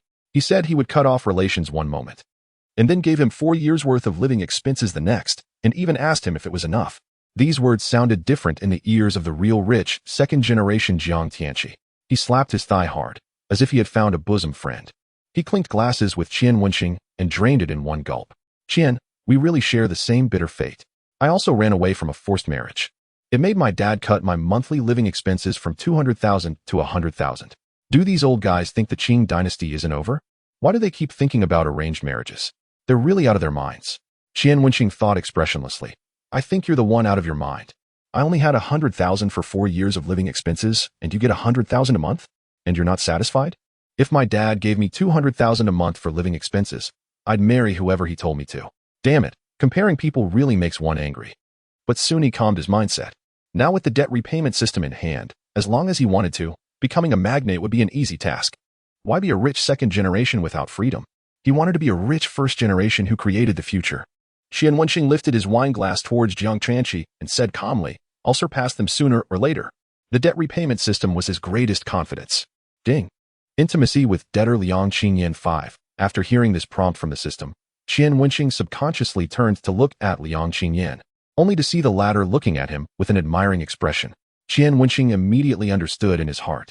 So Liang Qingyan liked men who were rich and capable. Good. What young Master Qian said is wonderful.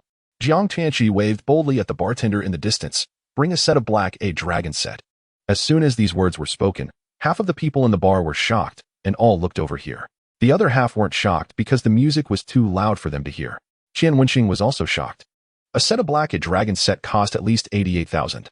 He only had 20,000 yuan on him. What the hell? He had told Liang Qingyan that he would treat to the drinks tonight. Was this Jiang guy trying to make things difficult for him? The heroic Jiang patted his chest and said to Qian Wenxing, Qian, my dad said that friends are important when going out. I have a lot of drinking and eating friends, but no one I can call a bosom friend. I think you can be one. From now on, we're brothers. What do you say? Qian Wenxing cursed in his heart. I don't want a prodigal like you as a brother. According to the rules of my family, hosting a banquet for brothers should last for 3 days at least, but this month I'm really strapped for cash. So, I'll pay for the drinks tonight as a small gift for meeting my brother. Brother Qian, don't dislike me. Brother Tianqi is really my brother born of a different father and mother. Qian Wenxing's heart immediately rejoiced, but he calmly said on the surface, hee. I was in a hurry today and didn't prepare anything. I'll give Brother Jiang a gift in a few days. At this time, 7 bartenders walked over in a line. The one in front was holding a new glass, and the 6 behind each carried a bottle of black a. Young Master Jiang, your black a dragon set. The bartender said very respectfully. This eye-catching scene made many people pick up their phones to take pictures. The vain Liang Qingyan leaned towards Qian Wenxing's direction. Her charming eyes like silk. Ding. Intimacy with debtor Liang Qingyan 5. It seemed that Liang Qingyan attributed the credit for this matter to himself. Young Master Jiang. Our bar has an activity for old customers. Recharge 20,000 and get a new Apple phone. Do you need it? The bar asked carefully, after all. The tempers of these rich people were not very good. Jiang Tianqi glanced at the Redmi phone on the table that Qian Wenxing had placed and asked, Brother Qian, do you need a new phone? No, it's too troublesome to transfer data. Qian Wenxing waved his hand, although his heart was bleeding. His eyes never showed the slightest bit of reluctance. No, Jiang Tianqi didn't think much at all. After all, his dad wouldn't change his phone easily either because there was too much business information in it. So he automatically regarded Qian Wenxing as someone at his dad's level. Hey, young Master Jiang, are you dating Qingyan? Just as the 3 of them were chatting, a boy walked over and greeted with a smile. Jiang Tianqi glanced at him and found that he didn't know him, so he ignored him. Qian Wenxing, however, recognized this boy. He was also a student at their school named Yang Wenshuan, who claimed to be a rich second generation. But in fact, compared with a real rich second generation, he could only be considered a well-off second generation. He loved to join in the fun and especially liked to brag and act pretentious. Everyone was too lazy to expose him. Yang Qingyan looked at Yang Wenshuan, frowned slightly, and a flash of impatience passed, saying, Don't talk nonsense. Jiang Xiao and I are just ordinary friends. This person had chased her for over a year. She had clearly rejected him many times. But this person still chased after her relentlessly, making her very troubled. As for the reason for the rejection, of course, it was because Yang Wenshuan's rich second-generation persona was too shaky and he was extremely stingy. When he first asked Liang Qingyan out to play, he only bought her a glass of lemonade from Mishua Bingqing and took her to a revolving hot pot for dinner. When they got back at night, he even hinted that he wanted Liang Qingyan to split the cost with him. Not only that, he also told everyone that it was Liang Qingyan who asked him out that day. Every time she thought of this, Liang Qingyan felt that she was too kind and even wondered why she didn't rush into the boys' dormitory and twist this bastard's head off.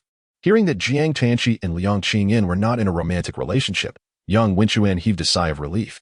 He shamelessly smiled and asked, Young Master Jiang, do you mind if I sit down here? Introduce myself. My name is Yang Wenshuan, and I'm Qingyan's. Before he could finish speaking, Liang Qingyan interrupted him. Jiang Xiao doesn't mind, but my boyfriend does. Yang Wenshuan was stunned and asked blankly, Your boyfriend? Who? Qian Wenxing, who had been sitting beside sipping his drink, calmly said, Me. Only then did Jiang Wenshuan notice Qian Wenxing sitting beside him. His eyes widened, and he pointed at Qian Wenxing in disbelief and asked Liang Qingyan, Qingyan, when did your taste become so bad? He's just a penniless loser and doesn't deserve you. Chapter 11 Unlock New Function. Piercing eyes, huh? You say Brother Qian is a penniless loser? Are you kidding? Hearing Yang Wenshuan insulting Qian Wenxing, Jiang Tianqi said coldly with a sneer. He's my business partner and my brother. Do you know the consequences of talking nonsense in front of me? After saying these words, he picked up his wine glass and calmly watched the show, wanting to see how Qian Wenxing would break the situation and whether Qian Wenxing was worthy of being his partner. Yang Wenxuan quickly said, "Young Master Jiang, I'm not talking nonsense. What I said is true. We live in the same dormitory building. I know exactly what he's like. His clothes are secondhand. He orders cheap takeout. And today, I even heard that he had an argument with his roommate because of money. And look, his phone is 1,000 yuan Redmi. A guy like him definitely doesn't have any money. Young Master Jiang, Qingyan, you must have been deceived by this guy. Originally, Qian Wenxing's table had attracted a lot of attention because they ordered the dragon set. Now, Yang Wenxuan's words made even more people look over with a melon-eating attitude.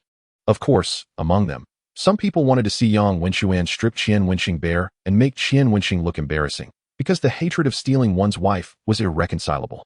Yang Wenxuan said mercilessly. When he saw so many people looking over, he felt even more proud in his heart. What kind of stuff was Qian Wenxing? He wanted to steal his goddess? He would make Qian Wenxing look bad today. See if he'd still dare to act pretentious in the future.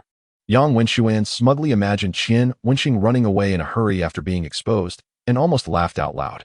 But gradually, Yang Wenxuan felt something was wrong, because the expression on Qian Wenxing's face didn't change at all, and he even calmly looked at him. Then looking at Jiang Tianqi and Liang Qingyan, they didn't question Qian Wenxing but looked at him like he was a fool. Qian Wenxing raised his eyebrows and looked at Yang Wenxuan, his voice calm and not flustered at all. Yang Wenxuan squinted his eyes and questioned, "What the hell are you pretending for?" Qian Wenxing pointed at the Oppo phone in Yang Wenxuan's hand, smiled faintly, and said, "The phone screen is broken? There's an event here. Recharging 20,000 yuan can get you an iPhone. Or I can lend you 20,000 yuan and you can go buy one. What do you want to do? Bribe me?" Yang Wenxuan looked at Qian Wenxing warily. Qian Wenxing smiled and said, "We're classmates. It's not that serious. Young Master Yang, how could you use a phone with a broken screen? Only the latest iPhone can match your status." Yang Wenxuan didn't catch the sarcasm in his words and thought he was flattering him. Yang Wenxuan's vanity was greatly satisfied. He was looking forward to Qian Wenxing's money so that he could blackmail him with the repayment. What a fool Qian Wenxing is. All right, then lend me 20,000 yuan. Yang Wenxuan decided not to expose him for the sake of 20,000 yuan. "Since you've brought it up yourself, then I'll grant your wish." Qian Wenxing very readily scanned the code and transferred the money. In the eyes of those onlookers, he was just paying money to avoid Yang Wenxuan exposing his secrets. Liang Qingyan knew that Qian Wenxing wasn't that kind of person, but she was still puzzled. Jiang Tianqi frowned even more in confusion. After Qian Wenxing transferred 20,000 yuan to Yang Wenxuan, the words debtor appeared above his head. At the same time, a series of mechanical sounds rang in Qian Wenxing's mind. "Congratulations, host. You now have 3 debtors, and the debt multiple has been upgraded to 3. Please, host, strive to punish more deadbeats, carry forward the main theme, spread positive energy, and build an honest society." Haha, finally upgraded. Fuck. After Su Yeye and Liang Qingyan finish repaying the money, won't his balance break 100,000 again? Yang Wenxuan, Dad loves you. Qian Wenxing remained calm on the surface, but was a crazy dog inside. Ding. Congratulations, host. The Eyes of Truth function has been activated. The system can detect the debtor's malice towards the host. When the debtor has malice towards the host, the name will be red. When there is no malice, the name will be green. The host can require the debtor with a red name to repay the debt with a striptease. Note: 1. This function ignores intimacy and gender. 2. The repayment amount of this function cannot be higher than 30,000 yuan. 3. The cooling period of this function is 72 hours. Great. The new function is awesome. If anyone dares to have malice towards me, I'll just lend them money and then let them dance to earn money for me. Fortunately, he asked the system earlier and found out that the forced repayment function would be unlocked after having 3 debtors. Otherwise, he wouldn't have dared to lend his last bit of money to that bastard Yang Wenxuan. In fact, Qian Wenxing had many ways to shut Yang Wenxuan up without spending money, but after careful consideration, he still chose to lend the money. There was no other reason. Qian Wenxing needed to establish an image in front of Jiang Tianqi, this influential contact. Jiang Tianqi's lending business could help his debt repayment system upgrade quickly in a short time. This cooperation had to be achieved. Previously, he was still thinking about how to make Jiang Tianqi trust him more. Well, here comes Yang Wenxuan, the perfect tool. Qian Wenxing said to the system in his heart. "Open my information panel." Whoosh. An information panel unfolded in Qian Wenxing's mind. Host, Qian Wenxing debtors, Su Yeye green, Liang Qingyin green. Yang Wenxuan red, debt multiple 3, multiple upgrade progress 06, cooling time of eyes of truth 7272 H. Oh my. Previously, wasn't it 3 people for the multiple upgrade? Why has it become 6? System, you old dog, why are you raising the price? Please, host, show respect for this system. Malice detected. Does the host require the debtor to repay the debt with a striptease? Just then, Liang Qingyin said to Qian Wenxing disappointedly. Although you said to keep a low profile, that Yang guy was so excessive. How could you bear it? She really didn't expect Qian Wenxing to do something so cowardly. Jiang Tianqi also asked puzzledly, Brother Qian, aren't you angry about what he said? Why did you still lend him money on your own initiative? Although 20,000 yuan isn't much, judging from his appearance, he probably won't pay you back. Why throw 20,000 yuan on such a person? Qian Wenxing smiled faintly at Jiang Tianqi, looking enigmatic, and said, Brother Jiang, you and I both know that what he said was out of jealousy. So why should I get caught up in self-justification? Can't I just use this money to expose his true nature? The advanced counterattack is never just talk. Then, Qian Wenxing waved at Yang Wenxuan and said with a smile, Student Yang, do you want to default on this money? Yang Wenxuan had just gotten the new iPhone and was extremely excited. At this moment, the way he looked at Qian Wenxing was like looking at a big fool. He asked smugly, what? Want the money back right after lending it? Hee, I just met Brother Jiang tonight. Brother Jiang gave me a gift for our first meeting. I have to give a small gift in return. How about this? You go up on that stage and dance a striptease for us. And you don't have to pay back the 20,000 yuan. How about it? Qian Wenxing's expression remained calm, only with a hint of coldness and contempt. In an instant, the entire bar fell silent, and everyone looked at Qian Wenxing in disbelief. 20,000 yuan, and not having to pay it back for a striptease? Is this guy crazy? Fuck, I'm not kidding. I can dance him into bankruptcy. No, if he doesn't want the money, give it to me. What a waste. Isn't this just sick? Yang Wenxuan burst out laughing and said, You said so? Qian, there are so many people watching. If you go back on your word, you're a grandson. Qian Wenxing said calmly, I won't go back on my word, but I hope you can keep your promise. Liang Qingyin tightly grasped Qian Wenxing's arm and whispered angrily, Are you crazy? What couldn't you do with 20,000 yuan? Watch that scumbag dance a striptease? Qian Wenxing picked up his wine glass and said with a smile, What I'm buying isn't his striptease, but his dignity. In an instant, Jiang Tianqi's body trembled violently. He grabbed Qian Wenxing's arm tightly and said in a deep voice, Brother Qian, I understand. Chapter 12 Qian Wenxing pretends to be awesome in front of others. When Jiang Tianqi heard Qian Wenxing's words, he felt as if he had been struck by an electric current. He was a qualified playboy. His old father had instilled the concept of money in him since childhood, which made Jiang Tianqi understand that money was everything since he was a child. But he had no idea why it was everything until Qian Wenxing's words made him suddenly see the light. Money could not only buy things, but also a person's dignity. The admiration in his eyes when he looked at Qian Wenxing grew. He now firmly believed that Qian Wenxing was a second-generation rich kid who took the path of hard work. And Liang Qingyin's look at Qian Wenxing also changed slightly. Although 20,000 yuan wasn't a large sum, the courage and confidence Qian Wenxing showed at this moment made her heart fill with a bit more admiration. Ding. Intimacy with debtor Liang Qingyin 5, Qian Wenxing was stunned for a moment, then chuckled in his heart. Liang Qingyin's increase in intimacy was so simple and natural. It was really nice. Over there, Yang Wenxuan had already stepped onto the stage of the bar. Those who had been dancing on the stage all stopped, and the eyes of the whole audience were fixed on him. Although those in the bar thought Qian Wenxing's behavior was a bit stupid at first, the nature of people to watch the excitement was ingrained in their bones. Now they just wanted to see Yang Wenxuan take off his clothes. These gazes that seemed to pierce him made Yang Wenxuan extremely uncomfortable.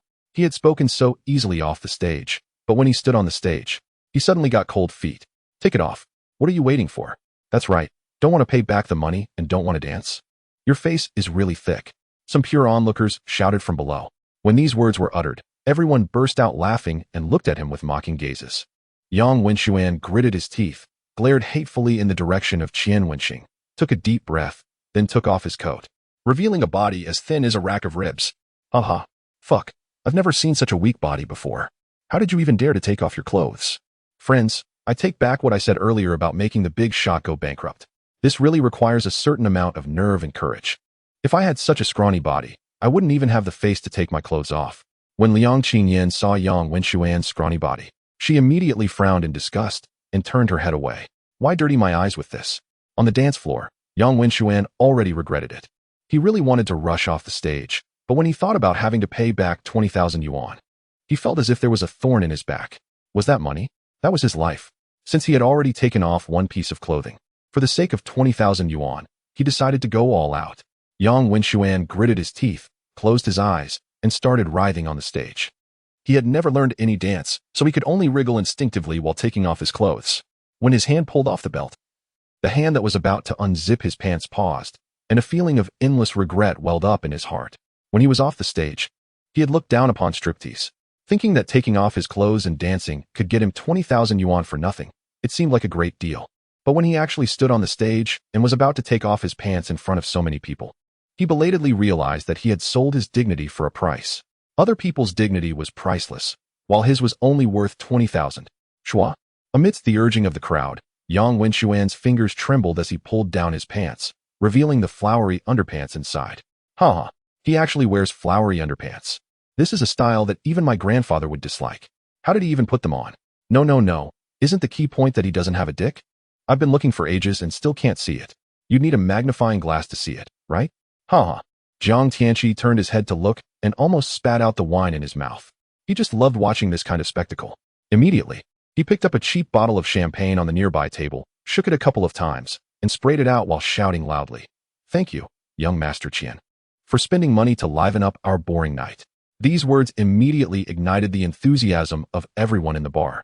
They picked up their glasses and started celebrating. Some people took out their phones to take pictures, some whistled, and some even rushed onto the stage, their faces flushed with excitement, shouting, "Take it off. Let's see what you have down there. Take it off. Take it off."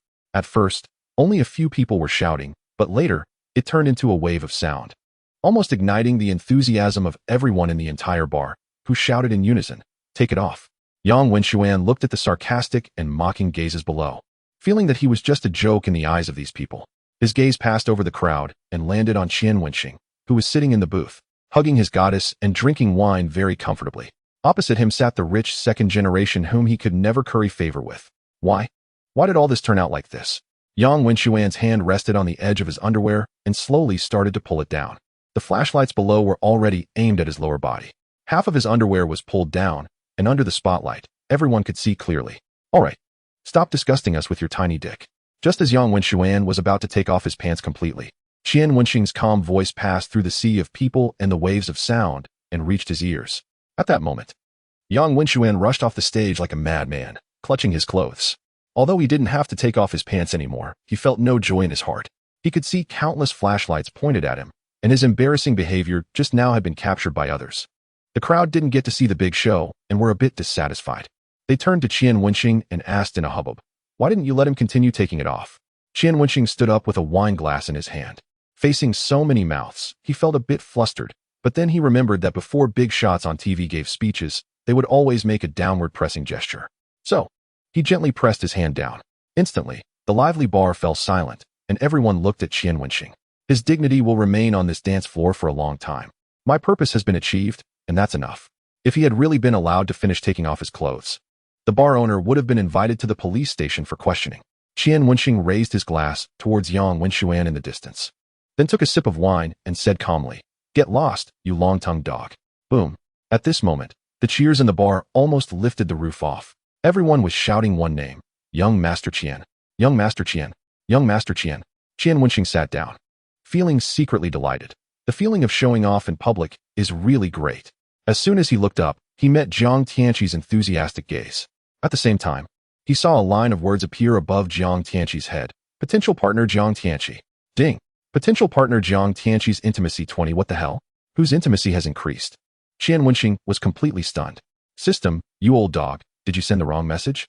Do you believe I'll fight you to the death? Chapter 13 Partner System. The line of words that suddenly appeared above Jiang Tianqi's head meant nothing to Qian Wenxing. But that prompt about the increase in intimacy made him feel extremely horrified.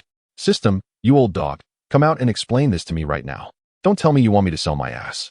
Although I'm not as rich as him, I'm not the kind of person who would sell my body for money. Qian Wenxing said righteously to the system in his heart. Please don't make unfounded accusations, host. The system never forces or buys things. This is the system's partner function.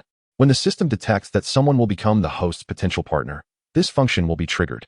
Qian Wenxing heaved a sigh of relief when he heard that he didn't need to sell his butt. But then he thought about it and continued to say to the system in his heart, but what about the intimacy just now? Partner intimacy, potential partner, 20 intimacy. Partner, 50 intimacy. Absolutely loyal fanatic, 100 intimacy. After reading the system's introduction, Qian Wenxing was almost overjoyed. Isn't this just using the system to gather a group of rich big shots as his little brothers? He's good at showing off and acting like a big shot. After thinking for a while, Qian Wenxing said to the system in his heart, open Jiang Tianqi's task panel. Whoosh. Jiang Tianqi's character panel popped up. Potential partner, Jiang Tianqi, the third son of Jiang Guiyue, the chairman of Huawei Real Estate Group, currently studying at Jinghai Institute of Technology. Intimacy, 20, Huawei Real Estate. Qian Wenxing remembered. This seems to be a large real estate company in a second-tier city, but there was a negative news report before, which was quickly suppressed. Before, Qian Wenxing only knew that Jiang Tianqi was a rich second generation, but he didn't know what his family did for a living. Now he finally found out. No wonder this guy's monthly living expenses could be as low as 100,000. Brother Qian, what are you staring at my head for? Is there something on my head? Jiang Tianqi asked curiously, touching his head. Oh, you're such a clever little guy. How did you know there was something on your head? Qian Wenxing quickly came to his senses, but his expression didn't change much.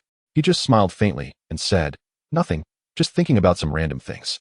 Jiang Tianqi heaved a sigh of relief and then filled Qian Wenxing's glass with wine, smiling and saying, that idiot just now really had a screw loose. After you taught him a lesson like that, he'll never forget it for the rest of his life. Look, he's begging everyone like a grandson to delete the video. Next to them, Yang Wenxuan had already put on his clothes, but the way he took off his clothes would live forever in other people's phones. He bowed and begged at each table, please delete the video for me. You can ask for whatever conditions you want. All right. Give me 10,000 yuan and I'll delete the video. A big brother said cheerfully. Anyway, as soon as he took the money and deleted the video, he could still ask his friends for resources right after. He only promised to delete the one on his phone, not to stop asking for it back. Don't go too far. At the mention of money, Yang Wenxuan immediately flew into a rage. He had only earned 20,000 yuan tonight. And now he was about to give away 10,000? It's just too much. The big brother clicked his tongue and said contemptuously, yeah, dancing naked for 20,000 yuan. What are you pretending here with me for? I think you're just a whore who wants to set up a memorial archway. As soon as these words were out, the people around burst out laughing. Looking at the mocking gazes of the people around, Yang Wenxuan's psychological defense line began to collapse. I finally understand why Goddess Liang would find a boyfriend with less money. He's so gutsy, so damned awesome. No, I still can't accept that the goddess has a boyfriend. Let me take a breather. Qian Wenxing didn't look over there and put on a demeanor of a superior person. He said to Jiang Tianqi, there's nothing to pay attention to a dog. Hi. So hi. Brother Qian, I admire your level. Liang Qingyan. You have such a great boyfriend and didn't even introduce him to me. That's not nice of you. Jiang Tianqi gave Liang Qingyan a complaining look. The latter's heart was also very bitter. At first, she thought Qian Wenxing was a loser, but unexpectedly, he was a real big shot. Seeing Liang Qingyan's resentful look, Qian Wenxing smiled at Jiang Tianqi and said, we didn't know each other before, which means the fates haven't met yet. It's all due to fate. Right after he finished speaking, he heard the mechanical sound of the system in his head. Ding. Intimacy with potential partner Jiang Tianqi 10. Tut. Look. Real rich people are good at using fate to deceive. Hearing Qian Wenxing defend him, Yang Qingyan's face showed a smile. She deliberately leaned on Qian Wenxing and just listened to the conversation between the two of them like this. Qian Wenxing calmly embraced this peerless beauty in his arms, his mind wandering as he played with her smooth shoulders, feeling the envious, jealous, and hateful gazes from the side, and sipping the wine worth tens of thousands. His vanity was extremely satisfied. What do men strive for all their lives? Isn't it just for women, status, and showing off in front of others? Now, he is all of them. Just then, two women pushed and shoved each other and came over. One of them was pushed to the front.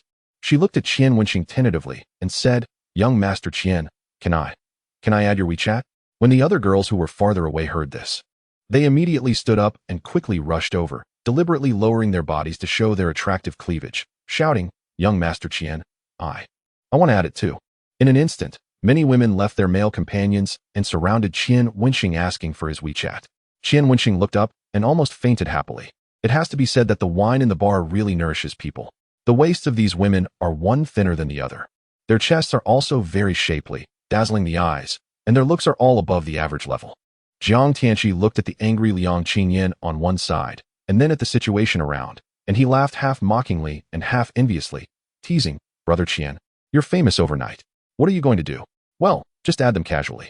In the expectant gazes of everyone, Qian Wenxing took out his Redmi phone from his pocket and put it on the table. The screen was clearly the adding page. He had a calm expression, without any arrogance or complacency. This scene almost caused an uproar among all the men in the bar. Is this too much?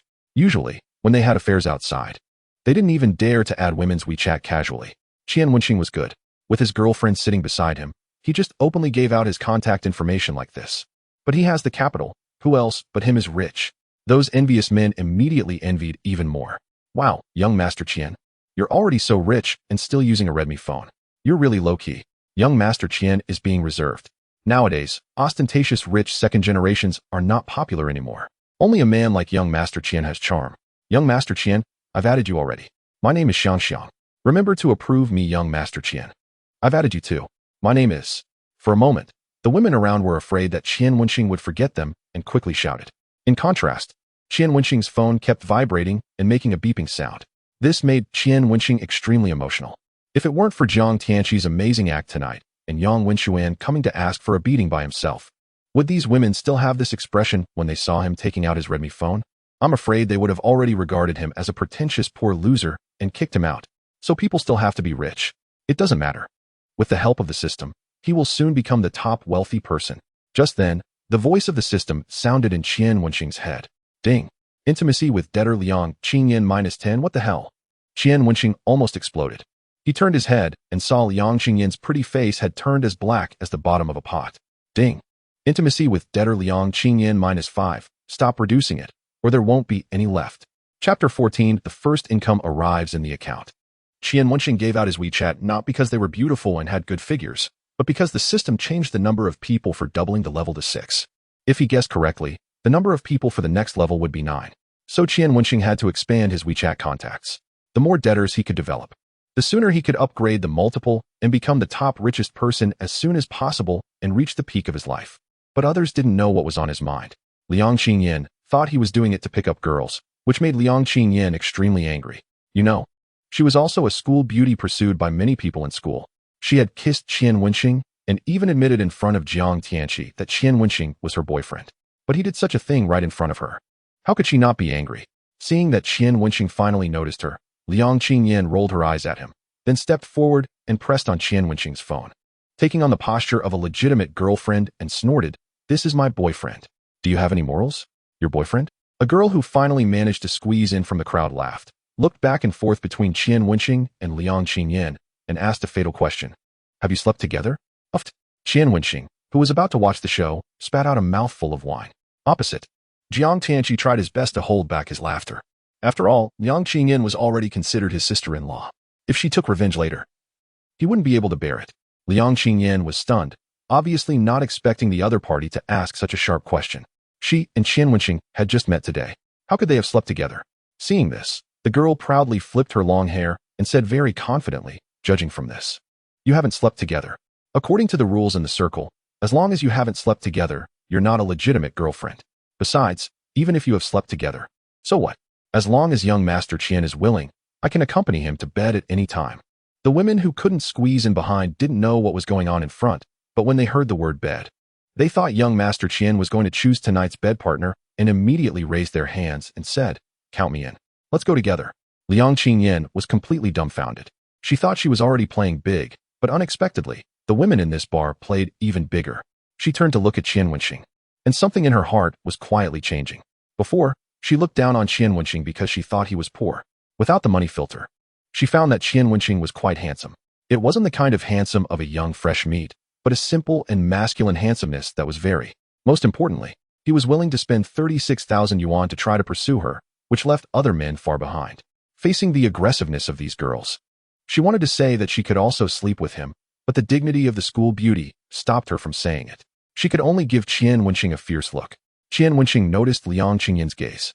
As soon as he looked over, he was glared at. He was speechless.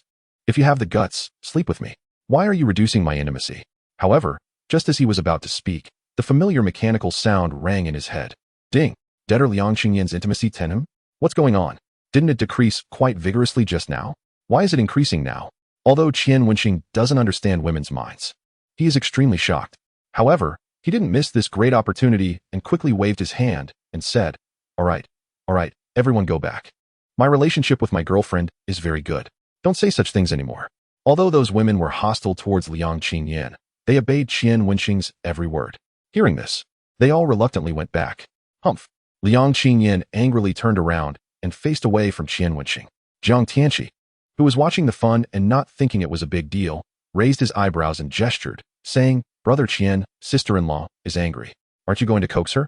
He proactively poured a glass of wine for Liang Qingyan and said to Jiang Tianqi with a faint smile, Xiaoyan is not like those vulgar and coquettish women who only fight for attention. She is my soulmate. After all, the common hobby of the two is money. Ding. Debtor Liang Qingyan's intimacy 5. Oh ho. Sure enough, when it comes to coaxing women, both money and sweet words are essential. Liang Qingyan turned around, picked up the wine glass and drank gracefully. Although her expression remained calm, her eyes had softened a lot. Jiang Tianqi secretly gave Qian Wenxing a thumbs up. Hi. It's really high. This skill of coaxing women can't be achieved so effortlessly without a decade of experience as a playboy. At this time, Qian Wenxing's mind was extremely lively. Congratulations to the host for completing the first repayment task, obtaining a total income of 60,000 yuan. And because of the impact caused by the host when Yang Wenxuan for repayment, the prestige value has increased and the reward has doubled again. This time, the host's cumulative income is 120,000 yuan. Please continue to punish the deadbeats, carry forward the main theme, spread positive energy, and build an honest society.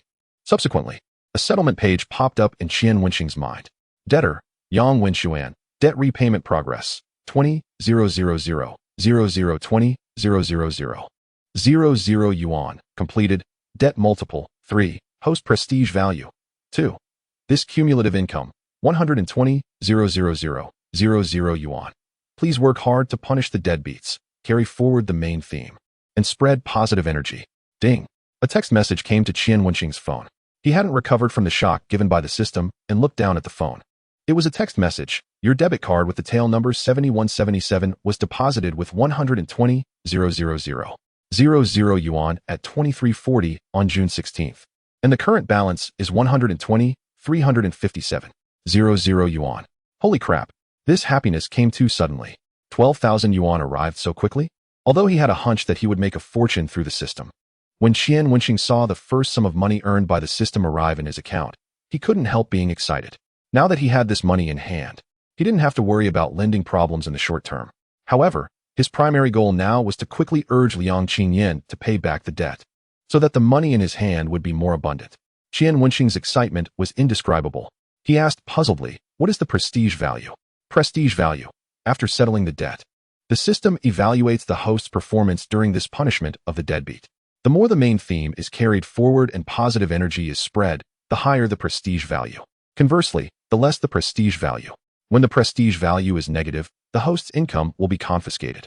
When the prestige value is positive, the corresponding multiple will be obtained according to the range, prestige value, 2 to 5, 2 times, 6 to 10, 3 times, 11 to 20, 4 times, and so on. The final interpretation right of the prestige value assessment belongs to the system. Please, when punishing the deadbeats, strive to carry forward the main theme and spread positive energy. Qian Wenxing finished reading this fancy explanation and finally came to a conclusion. The system is a jerk. He can only use the system to do good deeds and must never violate the law and morality. Otherwise, he might end up with nothing. All right. Who made him a morally upright and excellent college student? He definitely couldn't do those things. Ding. Potential partner Jiang Tianqi's intimacy 10. What is this rich second generation thinking blindly again? Qian Wenxing looked at Jiang Tianqi suspiciously and saw the latter lost in thought, with an admiring and respectful look on his face. Ding. Debtor Liang Qingyan's intimacy 5. Oh, are you thinking blindly too? Qian Wenxing turned to look at Liang Qingyan and saw the latter with a valiant and high-spirited appearance, like a feisty fighting chicken, staring at several girls in the distance. She reached out and Qian Wenxing's arm, then turned around and kissed Qian Wenxing on the face with a smack and provocatively tilted her chin at them. Qian Wenxing felt a bit embarrassed. He looked into the distance and caught a furtive figure out of the corner of his eye, just meeting Yang Wenxuan's malicious gaze. When Yang Wenxuan saw that he had been discovered, he turned around and quickly slipped away. Humph. A despicable and worthless clown. Qian Wenxing didn't take it to heart at all. He was thinking that the night was long. Was he really going to just spend the whole night drinking in the bar? Chapter 15. The hardworking and studious student. Isn't this Xiaoyan? There were too many people here just now. and I couldn't see clearly. Just as Qian Wenxing was thinking about how to end the night, a woman's voice sounded at their table. Qian Wenxing looked up and saw the woman in front of him wearing a bar waiter's uniform. A white shirt paired with black suit pants, her hair coiled up, revealing a delicate and beautiful face. Her figure was slender and well-proportioned. The buttons of the white shirt were buttoned to the top one, giving a sense of restrained yet alluring charm. Among these women dressed flamboyantly and seductively, she was truly refreshing, but there was a deep exhaustion in her eyes that made people feel sorry for her. Lin Fangyao? Why are you still here? Liang Qingyan was a bit surprised when she saw Lin Fangyao. I'm a part-time waiter in this bar. Where else would I be?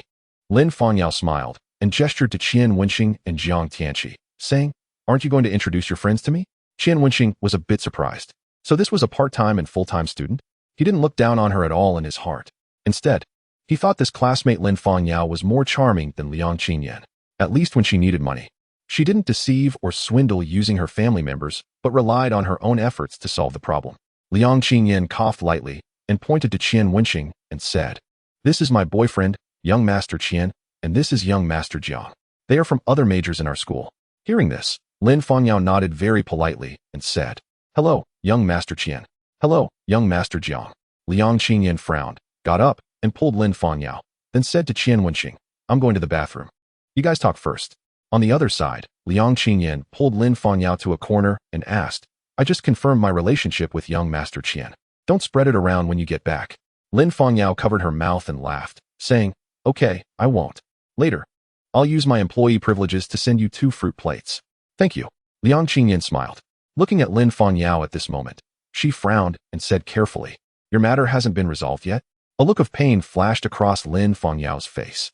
She gently shook her head and said, I've already told them that I'll pay in installments, but I only earn 100 yuan a day from my part-time job.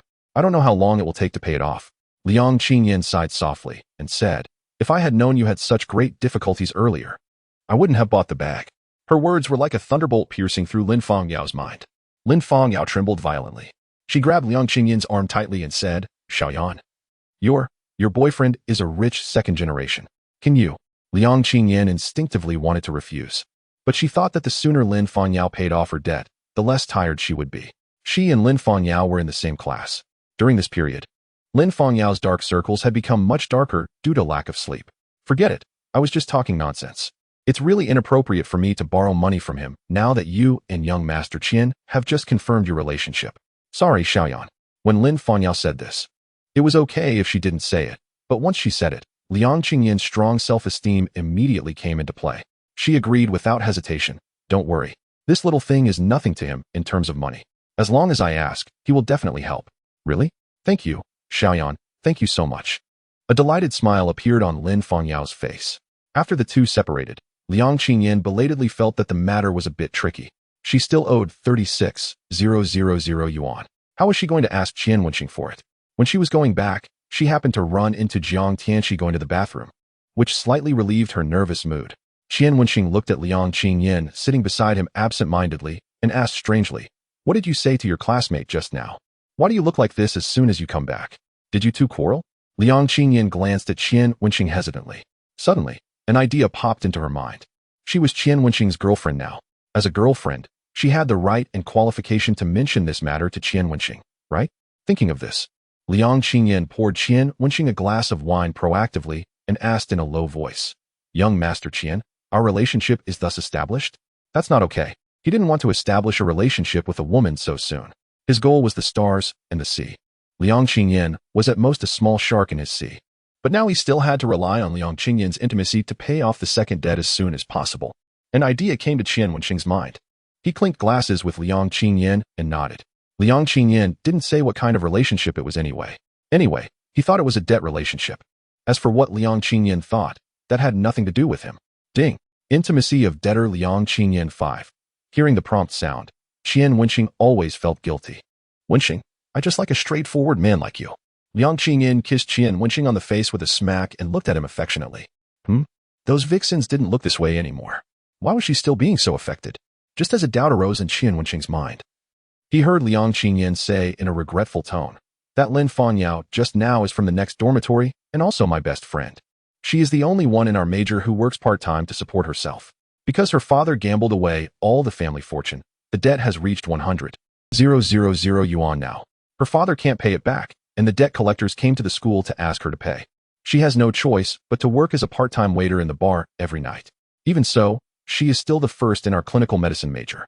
But she can only earn 100 yuan a night in the bar. That 100,000 yuan generates interest every day. When will this end like this? Hearing this, Qian Wenxing understood. He asked, "Your friend wants to borrow money?" Yang Qingyin put on a coquettish look of a little woman, grabbed Qian Wenxing's arm with both hands, and said in a low voice, "Wenxing, I know I still owe 36,000 yuan. I shouldn't have asked this. Clinical medicine major? Won't she be a beautiful doctor in the future?" Qian Wenxing secretly swallowed his saliva. Which boy didn't have a crush on beautiful female doctors and nurses in his heart? Moreover, this was still a top student. Maybe she would make great achievements in medicine in the future. Whether in terms of usability or practicality, it would be very fulfilling. And at this stage, for a debtor who came to him so actively, if he hesitated for even a second, it would be disrespect to the system. If this 100,000 yuan doubled, he would make a fortune. 100,000 yuan, right?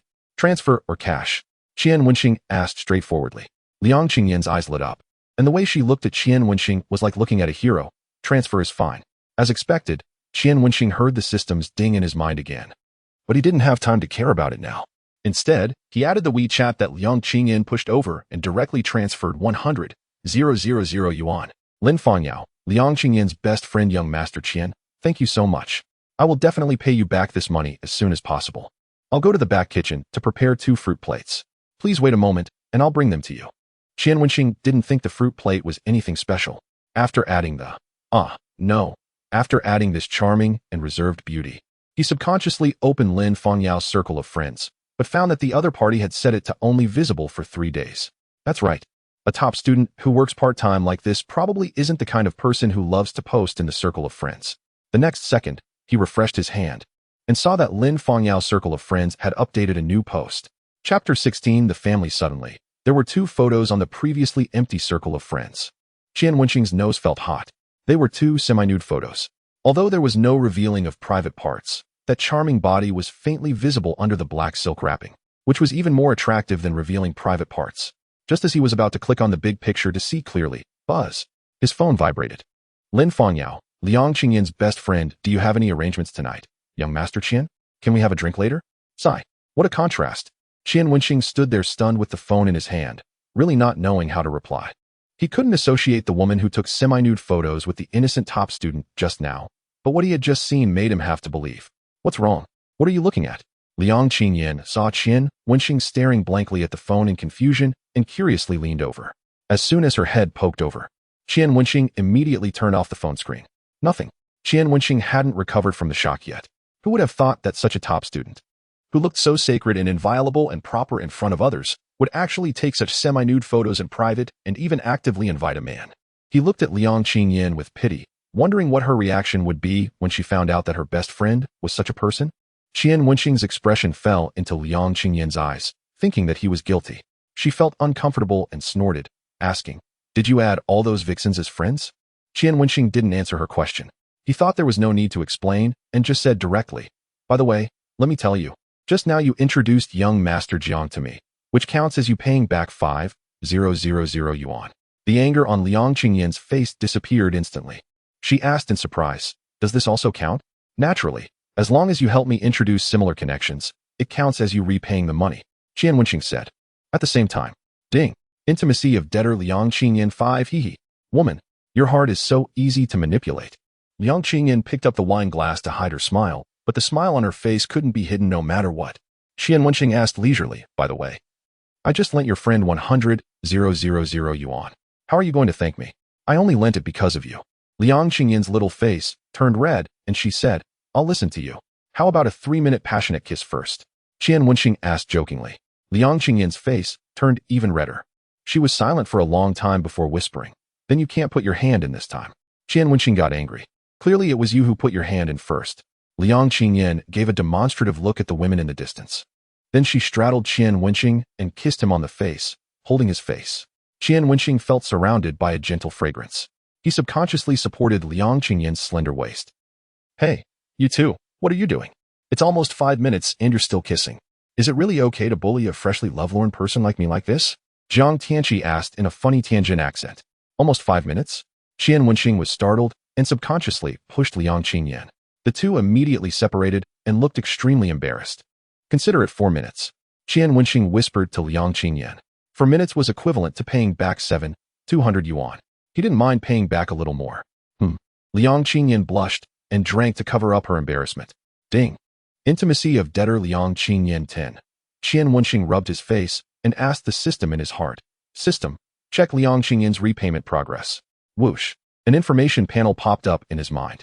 Debtor, Liang Qingyan, debt repayment progress, 22, 300, 0036, 000 yuan. Intimacy, 60, debt multiple, 3.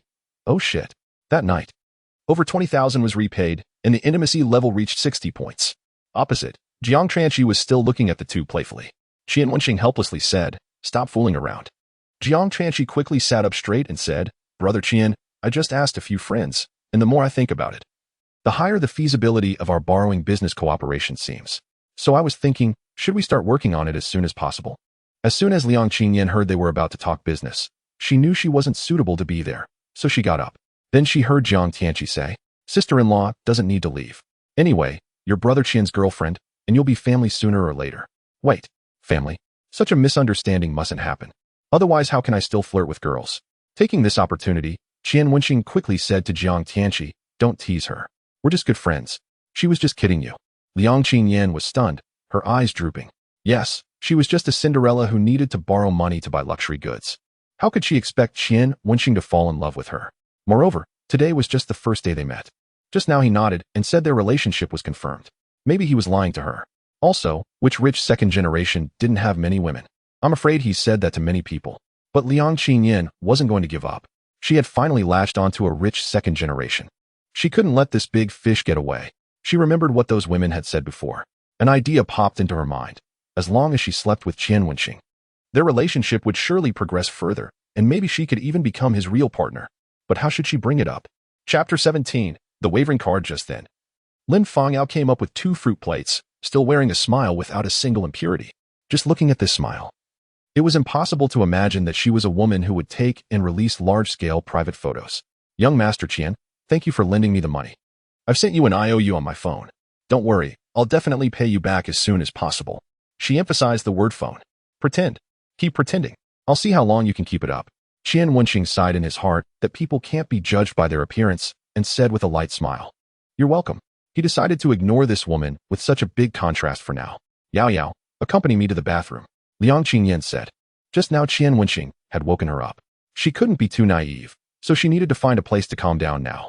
As soon as they left, Jiang Tianqi asked in surprise, Brother Qian, you've already kissed, and you're still just friends? Hearing Jiang Tianqi's question, Qian Wenxing smiled slightly and said, Jiang Xiao, how many women have you slept with? Are all those you slept with your girlfriends? Cough, cough, cough. Well, let's drink. Jiang Tianqi himself had a whole bunch of romantic debts. What he prepared the most usually was umbrellas, just in case something happened and he got chased by his father.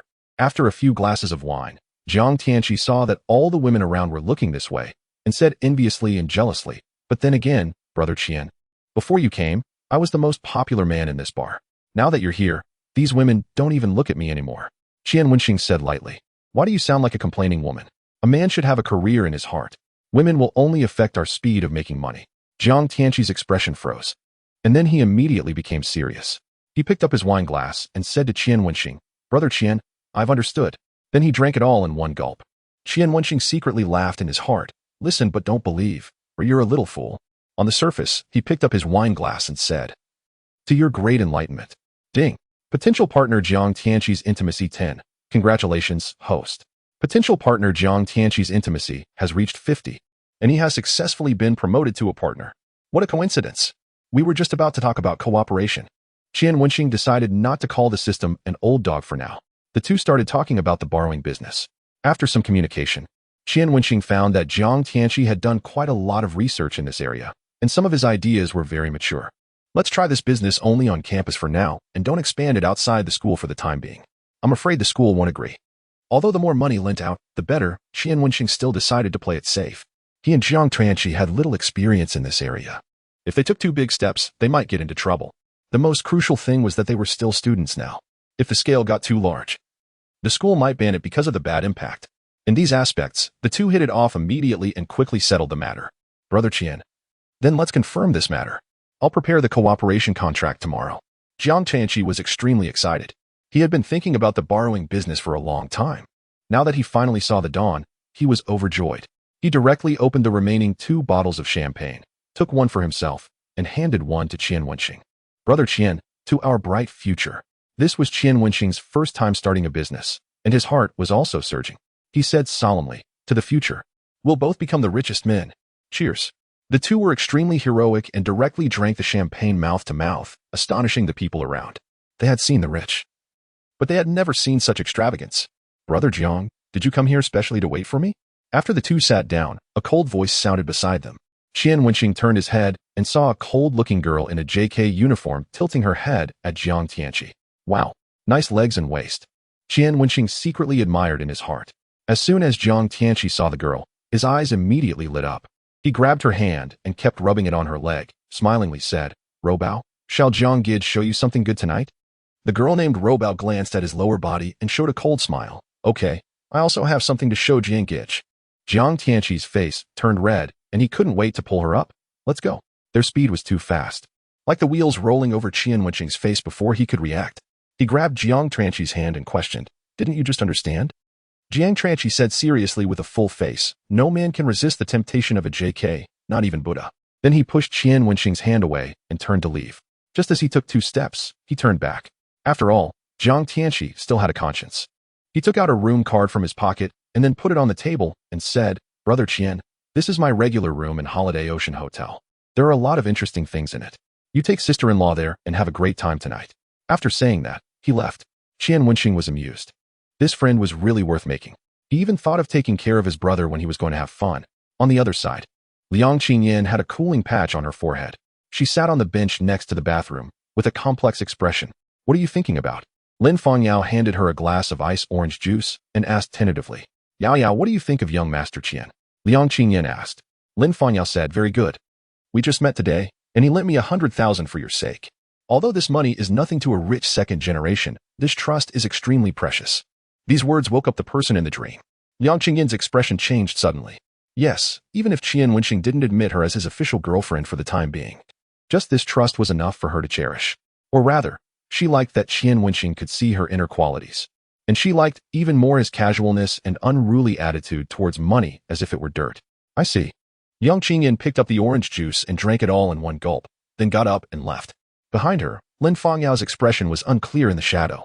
On Qian Wenxing's side, Qian Wenxing was still shocked by Jiang Tianqi's actions. Just as he was about to pick up the room card, he caught a glimpse of someone coming out of the corner of his eye, and it was Liang Qingyan.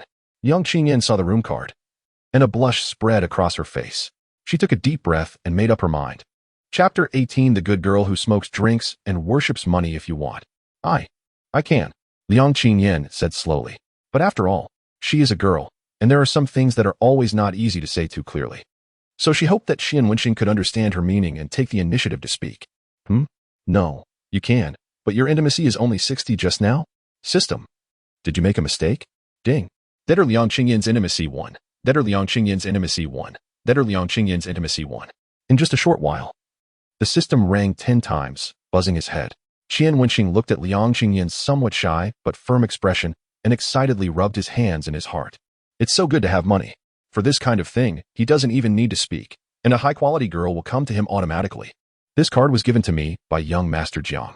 Although Qian Wenxing was extremely excited in his heart, he still made a symbolic defense for himself, mainly to prove that he is not the kind of scumbag who sleeps with women as soon as he meets them. A man's image outside still needs to be shaped and maintained by himself. For Liang Qingyan, who gave the room card, doesn't matter. What matters is that it is now in Qian Wenxing's hands, which means that Qian Wenxing will definitely find a woman to sleep with tonight. Since Qian Wenxing must find a woman to sleep with, then why can't it be her? So, Liang Qingyan summoned up her courage and said, Then let's go. Before the last word bar could be spoken, it was interrupted by a soft voice. Young Master Qian, I'm drunk. Can you take me home? A cute, big-breasted girl with 2 strands of pink hair walked over. She ignored Liang Qingyan beside her and directly sat beside Qian Wenxing, hugging his arm and acting coquettishly. Hua, so big, so soft, but compared with Su Yeye, it's still a bit worse. Qian Wenxing secretly enjoyed it, but on the surface, He pretended to be a gentleman and asked, "Little sister, are you an adult? Minors are not allowed to come to the bar." "I'm already 19, young Master Qian." "I'm not young. There are many fun things at my home. Do you want to go back with me and explore?" The cute girl pressed her chest against Qian Wenxing's arm, and her voice became softer and more coquettish, making Qian Wenxing's whole body covered in goosebumps. "Big sister, you're really not young. If you get any older, my arm will be submerged." This feeling of being pursued by women made Qian Wenxing very satisfied. "Pa." Just then, Liang Qingyan snatched the room card from his hand. She folded her arms across her chest and assumed the posture of a queen. "I said, little sister, isn't it too early for you to come out and seduce men at the age of 19? You're really not young. If you get any older, you can even breastfeed the Pacific Ocean. Hurry up and go home to breastfeed your baby. Don't seduce my boyfriend here." The cute girl's pretty face turned green and red with anger. She angrily got up and was about to strike. "Come on, hit me. Anyway, there are surveillance cameras everywhere here. As soon as you hit me, I can buy the new Chanel model right away." Liang Qingyan held her head high and showed no sign of backing down. These words made the cute girl's hand pause in midair. She gritted her teeth and said, "You haven't slept with young Master Qian yet. What makes you think you can claim young Master Qian as your boyfriend?" Liang Qingyan showed the room card in her hand to the cute girl and said proudly, "We're going to sleep together tonight. Do you want to eavesdrop?" Under Liang Qingyan's relentless pressure, the cute girl was gradually losing ground. She gave Liang Qingyan a fierce look, then said to Qian Wenxing pitifully, "Young Master Qian, look at this woman. She's so fierce and scary. If you're ever bullied by her one day, you must tell me. I'll protect you." She blinked her eyes, quickly kissed Qian Wenxing on the face, and then gave him a flirtatious look. "Young Master Qian, remember to contact me." Then, she made a face at Liang Qingyan and left gracefully. Liang Qingyan's chest rose and fell violently. She angrily sat down and poured herself a glass of wine. Qian Wenxing joked with a smile, "I never thought you'd have such a fierce side." He always thought Liang Qingyan was just a money-worshipping woman. But he didn't expect her to be a fierce fighting chicken, without even a pause when ing people. Liang Qingyan frowned when she saw the lipstick mark on his face. She wiped it for Qian Wenxing with a tissue and said softly, "Do you think a person like me who has no money or power can get into the circle of rich second generations? I'm the main force in the rich family's daughters team to catch cheating husbands and mistresses. After getting their favor, they take me to the rich second generations parties." After hearing this, Qian Wenxing was slightly surprised. He didn't expect to be able to get into the rich second generation circle like this. It seems that rich people are not stupid and won't support idlers. Why do you want to get into the circle of rich second generations? Do you want to marry a rich second generation? Qian Wenxing asked suspiciously. After all, he couldn't think of any other reason for a woman to try so hard to break into the circle of rich people except to marry a rich man. "I want to be a celebrity manager in the future, so I want to get to know more people. When I graduate and bring artists, I can provide good resources for them. As for marrying a rich second generation, an ordinary rich second generation can only be regarded as a connection and doesn't even deserve to be my husband." Liang Qingyan snorted, with a natural arrogance in her eyebrows and eyes. Qian Wenxing was surprised. He really didn't expect this reason. Then he suddenly realized something. So Liang Qingyan's intimacy increased so quickly because he is more capable than other rich second generations? TSK. It seems that Liang Qingyan is the so-called intellectual attraction type. Do you like the one just now? Liang Qingyan asked tentatively when she saw Qian Wenxing didn't say anything. Qian Wenxing shook his head with a smile. "I don't like pink hair." "Humph. I knew you men all like big breasts." Liang Qingyan muttered. Ding. Deader Liang Qingyan's intimacy too. Hearing this sound, Qian Wenxing was stunned. He looked up and met Liang Qingyan's very meaningful eyes. He thought for a while and decided to ask directly, "Are you really planning to go to the hotel with me tonight?" He was afraid that Liang Qingyan would misunderstand his meaning, so he paused and added, "We just met today. Isn't it a bit too soon?" The fierce Liang Qingyan just now, her little face was now flushed. She quickly waved her hand and said, I just did it on purpose to piss her off. Is this a room card? I just picked it up randomly to deceive her. TSK. What a lame excuse. Woman, your other name is duplicity." Qian Wenxing secretly laughed in his heart. Just then, the system spoke again. When the intimacy is less than 100. If the debtor takes the initiative to propose going to the hotel, the repayment for this project will be doubled. That is to say, as long as he goes to the hotel with Liang Qingyan, he can get back 20,000.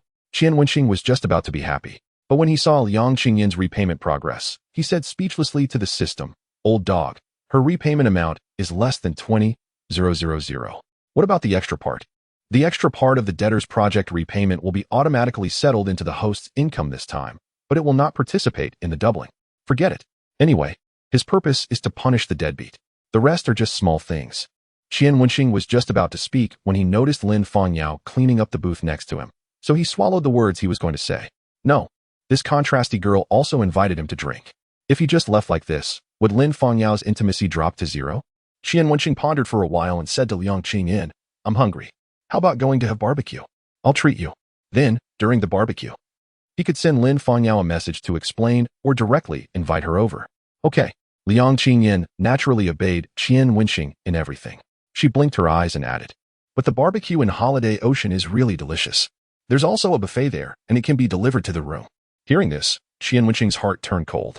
How many times has she been there to accumulate this experience? Will he meet an ex-husband tonight? Liang Qingyan could tell from his expression that he had misunderstood.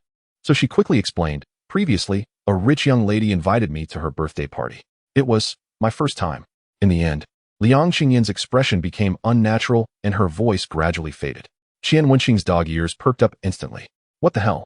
Although she smoked, drank, had a perm, and was materialistic, she still had a first time. Then wouldn't he be about to become the first visitor? Let's go eat barbecue. I'll order 10 big kidney kebabs. Without saying a word, Qian Wenxing stepped forward and put his arm around Liang Qingyan's waist, leaving gracefully under the envious, jealous, and hateful gazes of the crowd. At the bar, Lin Fangyao watched the two leave, her eyes flickering. Then, she took out her phone, opened the chat window, and sent a message. Chapter 19, A Pure Money Relationship, TSK. It's great to be rich. You can sleep with beautiful girls every night, even if you're rich. Do you have the guts that Qian Xiao has? Facing the provoking man, he just asked him to dance. That's really impossible. If I were rich, I would definitely have luxury cars leading the way every day, eat delicious food, and buy whatever is expensive. But Qian Xiao still uses a Redmi phone. This kind of modesty is really rare. Not only is he modest, but tonight, with so many beautiful women adding him as a friend, he still only brought his girlfriend. What a good man. I really envy his girlfriend for having such a wonderful man. Look quickly, the stripping man is on the hot search. Haha. Which big shot posted the video? Where? I'm going to give it a like. The bar became lively again. Holiday Ocean Hotel, buffet restaurant. Qian Wenxing and Liang Qingyan entered the buffet restaurant with their room cards. At first, Qian Wenxing thought he had to pay, but the waiter told him that all expenses would be charged to the room card and settled when checking out. Qian Wenxing was delighted. It wasn't that he wanted to take advantage of Jiang. He didn't even get a chance to pay. Qian Wenxing ordered the barbecue and waved his hand grandly, saying, bring another 10 kidney kebabs. As soon as he said this, the male waiter showed a meaningful smile on his face. Liang Qingyan was shocked. She didn't expect him to really order 10 kidney kebabs. She lowered her voice and asked, Qian Xiao, are you not good? I have a sister who is a professional of that kind of medicine. I heard the effect is very strong. What the hell? Who are you talking about not being good? Say it again. When I communicate with my right hand, it's at least half an hour. Qian Wenxing remained calm on the surface, but his heart was already in turmoil. He snorted coldly, with a disdainful arrogance on his face. Get ready to take a day off tomorrow. Don't even think about getting out of bed tonight if the bed doesn't collapse. A man can be poor, but he mustn't be not good. Liang Qingyan's little face turned red. She helplessly glanced at Qian Wenxing, thinking he was. Also, let me emphasize again that I like to eat kidney kebabs because they taste good. Please respect personal tastes. Qian Wenxing gritted his teeth and said. Liang Qingyan almost couldn't hold back her laughter. She quickly nodded and said, okay, respect. She sized Qian Wenxing up with a twinkle in her eye, as if looking at a delicious pastry. It was hard to tell what was going on in her mind. Soon, the barbecue was served. As Liang Qingyan said, the barbecue here was really delicious. The two of them drank cold beer and ate very happily. In this atmosphere, they quickly opened up. Qian Xiao, if I hadn't come with you tonight, would you have brought other girls here with this room card? Liang Qingyan asked. Qian Wenxing thought for a while and asked, do you want to hear the truth or the words to you? Liang Qingyan sighed. All right, you don't need to say any more. I know. Seeing her like this, Qian Wenxing was startled, thinking that her intimacy level was about to decrease. Who knew that after waiting for a long time, he didn't receive the system message. So he felt relieved. Liang Qingyan was probably a little drunk. She squinted and smiled. Speaking of which, we've only known each other for less than 8 hours. And we're already going to develop to the point of getting into bed. I wouldn't even have dared to think about it before. Qian Wenxing thought to himself, yeah, we were originally strangers, all because of my money. Regretting? Qian Wenxing looked at the overly smart woman in front of him. Not really. For me, selling my bag to pay back the money would be more painful than cutting my own flesh. Although I like men, I love money more. Liang Qingyan said straightforwardly. Qian Wenxing laughed heartily. He raised his glass and said, "Then we're the same kind of people. Here's to money." The two talked about everything under the sun and got to know each other better. Although sometimes the words were a bit blunt, it also made the two gradually open up their defenses and become less restrained than before. "You eat first. I'm going to the bathroom. Tonight." Qian Wenxing had drunk too much and couldn't hold it in anymore. He took his phone and went to the bathroom. Sitting on the toilet, he habitually swiped through his WeChat moments and saw a familiar name flash by. He was stunned for 2 seconds and then scrolled back to that moments. It was actually Lin Fanyao who had posted a new moment. "Very happy. Met my benefactor today. Grateful for the encounter. Finally going to escape from the. May the days to come be full of new beginnings." There was also a picture of the city skyline below. If it weren't for the previous overly revealing private photo in her moments, Qian Wenxing might have thought that Lin Fanyao's this moment was about longing for a new life and might even have felt sorry for this poor girl. But now, he just thought it was boring. Lin Fanyao was too scheming. Seeing that the big-scale private photo didn't work on him, she started acting out the bitter and grateful drama. Isn't it just to make him look at her differently and then have a Cinderella and rich second-generation love story? Qian Wenxing clicked on her moments and couldn't see the previous private photo. He didn't know if it was hidden or deleted. TSK. So she saw that I was unmoved by that moments and gave up? Decided to go with the bitter gratitude drama? White snake repaying a kindness. He was afraid of snakes. Wait. Qian Wenxing thought in his heart and suddenly remembered something. He quickly clicked on the picture of the city skyline. The buildings on it looked extremely familiar. He recalled and realized that this wasn't the TV tower on the next street. Fuck. Could she have followed? Shit. Qian Wenxing had a feeling of his scalp tingling for the first time. He didn't like this feeling of being out of control. He sighed and felt that his previous fantasy about Lin Fanyao had been shattered. He planned to get Lin Fanyao to pay back the money as soon as possible and then cut off relations. Comparing like this, Qian Wenxing suddenly felt that the innocent and sweet Su Ye and the sober and realistic Liang Qingyan seemed even more lovely. At least he could clearly see their purposes at a glance. He didn't know what Lin Fanyao's purpose was exactly, and her approach really didn't please him. Buzz. Just as Qian Wenxing was about to get up, he received a WeChat message. "Beauty you. Qian classmate, how are you getting along with Xiaoyan?" I sent her a message, but she didn't reply, and she didn't return to the dormitory either. Are the two of you on a date? Seeing this message, Qian Wenxing's scalp went numb. Oh my god, how could I forget Su Ye? This is his cuckolded friend's girlfriend. He has to sleep with her. Buzz. Beauty you. Qian classmate, do you like Xiaoyan? I don't. I'm not. We have a pure money relationship. Before Qian Wenxing could figure out how to reply to her, the phone vibrated again. Liang Qingyan. Qian Xiao, I'm sleepy. Let's go and rest. What kind of rest? Chapter 2010 Big Kidney Kebabs. If these two WeChat messages had been sent at different times, Qian Wenxing would have been extremely happy. Alas, having too many women is also troublesome. He didn't even know which one to respond to first. Qian Wenxing thought for a moment and quickly made a decision. He sat back on the toilet, first replied to Liang Qingyan. Wait for me a while. Then he clicked on the chat window with Su Ye. First sent a face, palming smiley emoji, and replied, "We were just eating. It was very noisy outside, and we didn't hear the phone." Thinking about it, he quickly typed, "Yeah, I've talked to your best friend. Her attitude towards repaying the money is very good. It won't delay the matter. Moreover, I think you are the most beautiful." Qian Wenxing is very intelligent. He understands that the relationship between him and Liang Qingyan cannot be elaborated in detail. Therefore, he diverts the conversation to Su Ye's debt, reminding Su Ye that the relationship between him and her is merely a pure debt relationship, and that she is the one for him. Ding! The intimacy of debtor Su Ye increased by 1. Hearing this sound, Qian Wenxing was stunned. He never expected that Su Ye would actually believe his perfunctory excuse and take it seriously. Oh my, how naive she is. My conscience will trouble me. Beauty you. I trust you, classmate Qian. Will you two return to school tonight? I'm afraid the dormitory aunt will do a bed check. Qian Wenxing replied, probably not. But don't worry, I will definitely not let your best friend be bullied. I found a place for her to stay. I'm going to stay at my buddy's place. That's what he replied, but another image flashed through his mind. Well, he really won't let Liang Qingyan be bullied. He'll just be beneath her, right? Ding. The intimacy of debtor Su Ye increased by 1. Somehow, one of Qian Wenxing's remarks won Su Ye's favor, and her intimacy increased without any reason. Beauty you. Thank you, classmate Qian. After my debt is resolved, I'll treat you to dinner. Just a simple dinner, not for repayment. Qian Wenxing. Okay. I'm looking forward to it. He was also looking forward to how much money he would have at that time. After chatting for a few more sentences, Su Ye's intimacy increased several more times. After ending the chat, Qian Wenxing glanced at Su Ye's current intimacy, which had reached 64 points. He couldn't help but laugh out loud in the bathroom. Dude, where did you get the recipe for treating constipation? Please recommend it.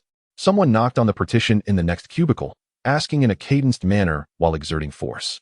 Wallace Jet God, you deserve to have it. Qian Wenxing smiled faintly and left with a stylish remark. When people are happy, everything seems pleasing to the eye. Qian Wenxing now finds everything agreeable. He realizes that since he got the debt repayment system, his life has taken off like a rocket. In less than a day, he has successively added the WeChat accounts of 3 goddess-level friends, and he can even win over one tonight. Moreover, his savings have doubled, and in less than 2 days, it will increase again. Even a sow giving birth isn't this fast. Who wouldn't be tempted by this? What happened? Why are you so happy? Liang Qingyan looked at Qian Wenxing with a smiling face and asked curiously. Qian Wenxing coughed lightly and said, nothing. Let's go? But he couldn't help but raise the corners of his lips, which were harder to suppress than an AK. Liang Qingyan thought he was happy because they were about to go to bed soon, so she blinked and teased. Young Master Qian, I was afraid you weren't full, so I packed 10 lamb kidneys for you. Is that enough? The smile on Qian Wenxing's lips disappeared instantly. He stared expressionlessly at Liang Qingyan's blushing little face and coldly spat out a sentence. Humph. Just wait. Looking down on him, right? He'll show Liang Qingyan tonight why the flowers are so red. On the journey to obtain scriptures, so many female demons were subdued by Wukong's iron rod. Can't he subdue a woman with a stubborn mouth? Because they had just eaten. Qian Wenxing proposed to take a stroll at the entrance before going up to avoid disturbing his plan to conquer the stubborn-mouthed female demon at night. There was a fountain in front of the hotel. When the cool summer breeze blew, some water droplets would splash on people. Both of them had drunk a lot of wine and were sweating. Being splashed by these water droplets on the cheeks was extremely refreshing. The lights at the hotel entrance were extremely colorful, very much like the scenes in idol dramas. There were many passers-by, standing at the entrance taking photos and checking in, including quite a few young couples. Along the way, Qian Wenxing's eyes swept over many women, and none of these escaped Liang Qingyan's notice. Young Master Qian, am I that embarrassing? Liang Qingyan asked. Qian Wenxing felt embarrassed, but he wasn't flustered. Instead, he said calmly, I pity those men. It's so late, and they still have to accompany those ugly women shopping. Unlike me, I have a beautiful you by my side. Liang Qingyan burst out laughing. Although she knew Qian Wenxing was flattering her, who wouldn't like such compliments? Well, I also pity those girls. Liang Qingyan gave a charming smile and automatically leaned on Qian Wenxing. Qian Wenxing gently sniffed her hair and naturally put his arm around her slender waist. His hand unconsciously slid towards her hip. Handsome men and beautiful women always attract a high rate of when walking on the road. Although most of these people's gazes were on Liang Qingyan, Qian Wenxing's heart was still filled with joy. Hey, tonight he could sleep with this school flower-level goddess. And he could still make money. Just as he was thinking, he heard Liang Qingyan's phone ring. Just as he was about to wonder who would call Liang Qingyan so late, he saw Liang Qingyan not even looking at it and directly hanging up. Seeing this scene, Qian Wenxing's heart sank by half. Could it be? Acting for him here? First time? First visitor? Humph. They had only met for the first day, and she was willing to sleep with him for money. Could she not sleep with other men for money? Once this thought came to mind, Qian Wenxing's steps froze, and he no longer had the mood to continue strolling. He could accept that he wasn't the first visitor, but he couldn't accept her lying to him about such things. Just then, Liang Qingyan's phone rang again. She still intended to hang up, but Qian Wenxing grabbed her wrist. Answer it. His tone was cold, and there was not a trace of in his eyes. Liang Qingyan immediately understood that he had misunderstood and said, I was afraid someone would disturb us. She held the phone in front of Qian Wenxing. Look for yourself. Qian Wenxing looked down and was stunned for a moment. It was actually Lin Fangyao calling. Fuck. Couldn't she have come looking? At this moment, Qian Wenxing's panic towards Lin Fangyao overshadowed the guilt of doubting Liang Qingyan. As soon as Liang Qingyan answered, Lin Fangyao's panicked voice came from the other side. Xiao Yin. Help. Hearing this, Qian Wenxing and Liang Qingyan's expressions changed drastically. Chapter 21 Saving the School Flower Yao Yao? What's wrong with you? Liang Qingyan frowned and asked, something happened at the bar? No, I returned the 100,000 yuan that young Master Qian lent me to the creditor, but he insisted that I didn't pay enough. He said that since it was past 0 o'clock, I had to pay an additional 1,000 yuan. If I didn't have the money, I had to accompany them to drink his payment. I'm already here drinking with them now, and they keep pouring me wine. I'm afraid something will happen to me if I drink too much tonight. Time went back half an hour ago. At the bar counter, seeing that Qian Wenxing and Liang Qingyan had left, Lin Fangyao said goodbye to the manager and got off work, since she had borrowed the money and didn't need to work so hard and stay up late for the time being. She also made an appointment with the loan manager who lent her father the money and planned to pay it back tonight. What she had said to Liang Qingyan in the corner before wasn't completely finished. For example, She was in such a hurry to pay it back because the loan sharks were driving her to the brink.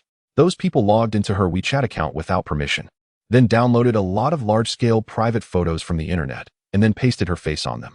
The most excessive thing was that they posted these synthesized large-scale photos in Lin Fangyao's WeChat moments. Fortunately, during this period, she was full of negative energy and set her moments to be invisible to grouped friends. But in her excitement of borrowing the money, she forgot to group Qian Wenxing. When she realized it, she broke out in a cold sweat on her back and quickly deleted it in a hurry. She was on the verge of a mental breakdown and could only clasp her hands together and pray that Qian Wenxing hadn't seen that moment's post. Lin Fangyao hated these debt collectors to death, but she hated her gambling-addicted father even more. If it weren't for him, her life would never be like this. After hanging up the phone, Lin Fangyao stood in front of the bathroom mirror. The girl inside had dark circles under her tired eyes due to long-term lack of sleep. Her originally fair and delicate skin had also become haggard. Most importantly, the bright, lively, and carefree smile on the girl's face was gone. The woman in the mirror was her, but also not her. Lin Fangyao used 2 fingers to lift her downturned and said to herself in her heart, "This is the last time. After getting through this, I can embrace the light." She pushed open the bathroom door and walked out, forcing a smile onto her face. She entered the noisy private room where people were shouting and playing finger-guessing games. Inside were all middle-aged men in their 30s and 40s, looking at Lin Fangyao with some other meaning in their eyes. "Where the hell have you been? Don't you see we've been waiting for you to drink? Hurry up and come here to toast us one by one." The round and chubby man sitting at the farthest end scolded Lin Fangyao angrily. "Lin Fangyao, don't you know how to be grateful? Your father has owed us money for so long. If it weren't for the fact that you're still a student, do you think you could still be going to school properly now? Now asking you to accompany us for a drink, we're not being excessive, are we? At this moment." The smile on Lin Fangyao's face froze for an instant, almost unable to hold it. She forced back her tears and forced a smile, saying, "Brother Bai, calm down. I'll never forget your great kindness. I'll punish myself with 3 cups. Here," after Liang Qingyan answered Lin Fangyao's call. She couldn't come back to her senses for a long time. She thought Lin Fangyao would be able to get out of trouble tonight, but unexpectedly, there were a bunch of scumbags standing on the shore. "Qian Xiao." Liang Qingyan grabbed Qian Wenxing's arm tightly and said with a somewhat choked voice, "Can you please save Yao Yao? Those debt collectors definitely won't let her go tonight." Qian Wenxing had also heard the content of the call just now. He patted Liang Qingyan's arm and comforted her. "Don't worry, I'll definitely save her." Leaving aside the fact that Lin Fangyao represented at least 300,000 yuan. He and Lin Fangyao were also classmates. Most importantly, Lin Fangyao was also the school beauty. Damn it, beat the hell out of them. But Qian Wenxing wasn't impulsive. He knew his own capabilities. He could do some simple martial arts in a physical education class, but compared with those people who often engaged in loan sharking and debt collection, he was no match. But where could he find someone? Call the police? But if nothing happened there, the debt collectors would definitely become furious and make things even worse for Lin Fangyao afterwards. Suddenly, a handsome figure appeared in his mind. Without saying a word, Qian Wenxing picked up his phone and called Jiang Tianqi. "My most handsome brother, you must answer the phone." "Hello. Brother Qian, what's wrong?" Jiang Tianqi quickly answered the phone, but after he finished speaking, there were panting sounds and occasional gasping sounds coming from the other side. Qian Wenxing was stunned. Was he sick? The current situation didn't allow him to make sarcastic remarks, so Qian Wenxing briefly and concisely told Jiang Tianqi about Lin Fangyao's situation. Jiang Tianqi roared angrily. "Such a thing dares to happen under my nose. Brother Qian, where are you?" "Holiday Ocean Hotel." "Wait, I'll be there in 10 minutes. After saying that, Jiang Tianqi hung up the phone. In less than 10 minutes, Jiang Tianqi drove a BMW out of the Holiday Ocean Hotel parking lot, rolled down the window, and said, "Let's go." Qian Wenxing and Liang Qingyan got into the car. Liang Qingyan sent the address to Jiang Tianqi's phone. Jiang Tianqi took a look and said, "I know where those bastards are. I'm familiar with that place." Although it ended in less than 10 minutes, Qian Wenxing endured it for a long time, but still couldn't help saying, "Jiang Xiao, you're a bit too." Roar. Jiang Tianqi stepped on the accelerator, and the car shot out like an arrow leaving the string. Fast enough, right? Jiang Tianqi didn't hear the first half of the sentence clearly, only the last 3 words. He thought Qian Wenxing was asking him if he was happy sleeping with a JK tonight. So he grinned and said, "That must be happy." Qian Wenxing was silent. "As long as you're happy." Liang Qingyan heard their irrelevant answers. Although her best friend was in danger ahead, she really couldn't help it and let out a stifled laugh. Qian Wenxing glanced at her and said, "Do you also want this kind of happiness?" Liang Qingyan quickly waved her hand and said, "I only want the kind of happiness like a steel bar." Jiang Tianqi was driving the car and said annoyedly, Don't even mention steel bars. Recently, there's a person on the internet who live streams grinding steel bars every day. My dad sends people to lurk in his live stream room every day, afraid that he'll grind off even a little bit. Otherwise, our whole family will have to follow and get shot. I'm so annoyed by steel bars now. Qian Wenxing and Liang Qingyan exchanged glances and silently lit a candle for Jiang Tianqi in their hearts. Chapter 22. The overblown boast. This is a bustling night market street. The place where those people took Lin Fangyao to eat is a 3-star hotel across the street. When they went there were still plenty of parking spaces in front of the hotel. When Qian Wenxing and Jiang Tianqi arrived, there wasn't a single empty parking space within 100 meters of the hotel. Even walking required squeezing. Damn it. I'll find a place to park first. Brother Qian, you go in first. I'll be there right away. Every time he reached such a crowded section where the car couldn't pass through, Jiang Tianqi regretted why he had bought a car. Qian Wenxing didn't dare to delay and pulled Liang Qingyan towards the hotel. The two of them threaded their way through the crowd and finally entered the hotel. The boss and the waiters were so busy that their feet didn't touch the ground and simply ignored their questions. Qian Wenxing rolled his eyes and said, "Those are our company colleagues." The boss told them to go back to work overtime quickly.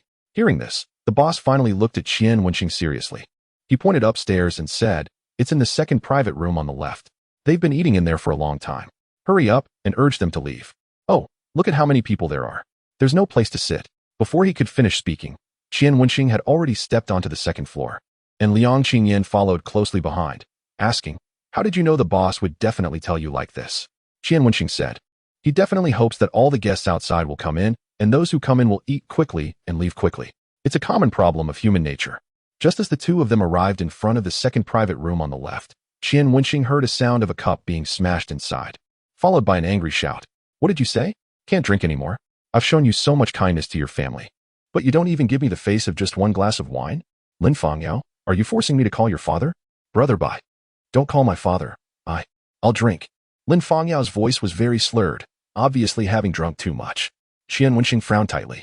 He was afraid that if Lin Fangyao drank any more, she would be in danger. And then, as the classmates who had the last contact with Lin Fangyao tonight, they would definitely be in trouble. He had just started to enjoy the happy life of having both money and beauty and couldn't afford to be associated with such negative news. Qian Wenxing made up his mind. He knocked on the door. The voices inside quieted down for a moment, and then came an impatient voice. "Who is it?" Immediately afterwards, the door opened. Qian Wenxing saw Lin Fangyao with hazy eyes, leaning limply on the back of the chair, but her clothes were intact, and she hadn't been violated. "Yao Yao!" Liang Qingyan exclaimed and was about to rush forward, but was pulled back by Qian Wenxing. At a glance, there were at least 8 people inside. If they rushed in case someone was drunk and lost their senses, it would be no different from courting death. But he couldn't just be so cowardly. This wasn't the style of Brother Qian. Qian Wenxing smiled faintly, pointed at Lin Fangyao, and said in a calm tone, "You guys are a group of people ganging up on a girl. Isn't that a bit unfair?" "What did you say?" The round and chubby man looked incredulous, as if suspecting his own ears. Then he understood and sneered, saying, "I see. You're Lin Fangyao's classmates and want to take her away?" Qian Wenxing said calmly, "Yes. It's almost time to close the school gates. She has to go back to school with us. She still owes you 1,000 yuan, right? I'll give it." "You'll give it?" The chubby man laughed, picked up a toothpick, and said lazily, "You heard wrong. She still owes us 10,000 yuan. Qian Wenxing didn't expect these people to still dare to ask for an exorbitant price. He got angry and narrowed his eyes and said, "Do you want to go to the police station for tea?" "Huh? Call the police? Fine. You go ahead and call. It's only natural to pay back debts. Even if you call the police, we're in the right." The chubby man arrogantly put his foot on the chair, and the others also burst out laughing, looking at Qian Wenxing mockingly. Just then, Jiang Tianqi finally arrived out of breath. "Brother Qian, this damn place is really hard to get into. Which bastard set the dining place here?" By Daong." The chubby and arrogant man stared blankly at Jiang Tianqi and only came to his senses after a long while. He said fearfully, "Jiang? Young Master Jiang? Why are you here?" Qian Wenxing asked, "Do you know them?" Jiang Tianqi roughly guessed what had happened when he saw Lin Fangyao's appearance on the chair inside. He said dejectedly, "There's a supplier under my dad's hand. He said he wanted to keep up with the trend and set up a debt collection company. Bai Daong is a small leader in that debt collection company. Damn it, if it weren't for the messy things they caused before that almost landed them in jail, my dad wouldn't be so against me starting a loan platform business." Qian Wenxing nodded. "Oh, that Bai guy just jacked up the price from 1,000 yuan to 10,000. What?" Jiang Tianqi instantly flew into a rage and pointed at Bai Daong. "Fine. I'll call my dad right now and suggest to him that from now on, The goods from your boss will be priced 10% lower, or else I'll have my dad find another supplier. Bai Daiyong's temple twitched violently. He quickly apologized. Young Master Jiang, I was wrong. I was really wrong. Please, don't make that call. Each time the boss supplied goods to the Jiang family, it was a small profit business. If the price was cut by another 10%, it would be a complete loss-making deal. If the boss knew it was all because he had offended young Master Jiang, he would lose this easy job. Jiang Tianqi still had the anger from tonight's forced situation in his heart and sneered. You really can't change your ways. You've been caught twice before, and you're still up to this now? With your boss's temper, do you think you can still keep this job? Damn it. It's guys like you who are ruining the reputation of a good loan company. Bai Daiyong hurriedly pleaded for mercy. Young Master Jiang, I was wrong. I'll never dare again. Jiang Tianqi said impatiently, whether you dare or not has nothing to do with me. Bai Daiyong was at a loss for words. Subconsciously, he looked at Qian Wenxing to apologize, but he didn't know Qian Wenxing's identity. He could only smile obsequiously at Jiang Tianqi and said, Young Master Jiang, who is this? Jiang Tianqi was on guard, thinking that Qian Wenxing would also be in charge of the debt collection business for their platform in the future and afraid that he and this guy would run into each other later. He sneered, This is my big brother, a down-to-earth entrepreneur who has hundreds of billions of assets at home, but still insists on starting his own business from scratch. I'm going to rely on my big brother to cover me in the future. You'd better watch out. The person you're talking about couldn't be me, could it? Hundreds of billions of assets at home? How come I don't know? My most handsome brother Jiang, you're blowing a bit too big. Qian Wenxing felt a bit flustered. He quietly supported the doorframe, so as not to be knocked flying by the cowhide Jiang Tianqi had blown up. Chapter 23. The Changing Intimacy. This one. Her name is Lin something. Anyway, she's one of my big brother's women. How much does she owe? Give me a number. My big brother won't owe you either. Settle the accounts tonight. But if you ever dare to let her accompany people to drink again, I'll make you perform drinking 10 bottles of erguotu at your company's annual meeting. Jiang Tianqi fully displayed his playboy style. Bai Daiyong nodded repeatedly in fear and quickly said, Young Master Jiang, don't. That would be life-threatening. Weren't you afraid of life-threatening when you made her drink? Liang Qingyan couldn't hold back and spat at Bai Daiyong when she saw her best friend being bullied. When she thought that if they hadn't come quickly, Lin Fangyao might have been drunk unconscious, she was extremely angry. Liang Qingyan knew that Lin Fangyao's family had been gambled away by her father. If she was drunk and hospitalized tonight, I'm afraid she wouldn't even be able to afford the medical expenses. Why does the hemp rope have to be cut at the thin part? Sorry, I really didn't think that much. I just thought of making her drink 2 glasses of wine. Who knew her alcohol tolerance was so low? Bai Daiyong mumbled softly in his own defense. Jiang Tianqi suddenly remembered something from before. He squinted and asked, Do you still do those dirty things from before? Bai Daiyong was stunned and shamefully didn't dare to raise his head. Qian Wenxing wondered what things. Seeing Bai Daiyong's attitude, Jiang Tianqi knew they had gone back to their old ways. He angrily shouted, Bai Daiyong, say it yourself.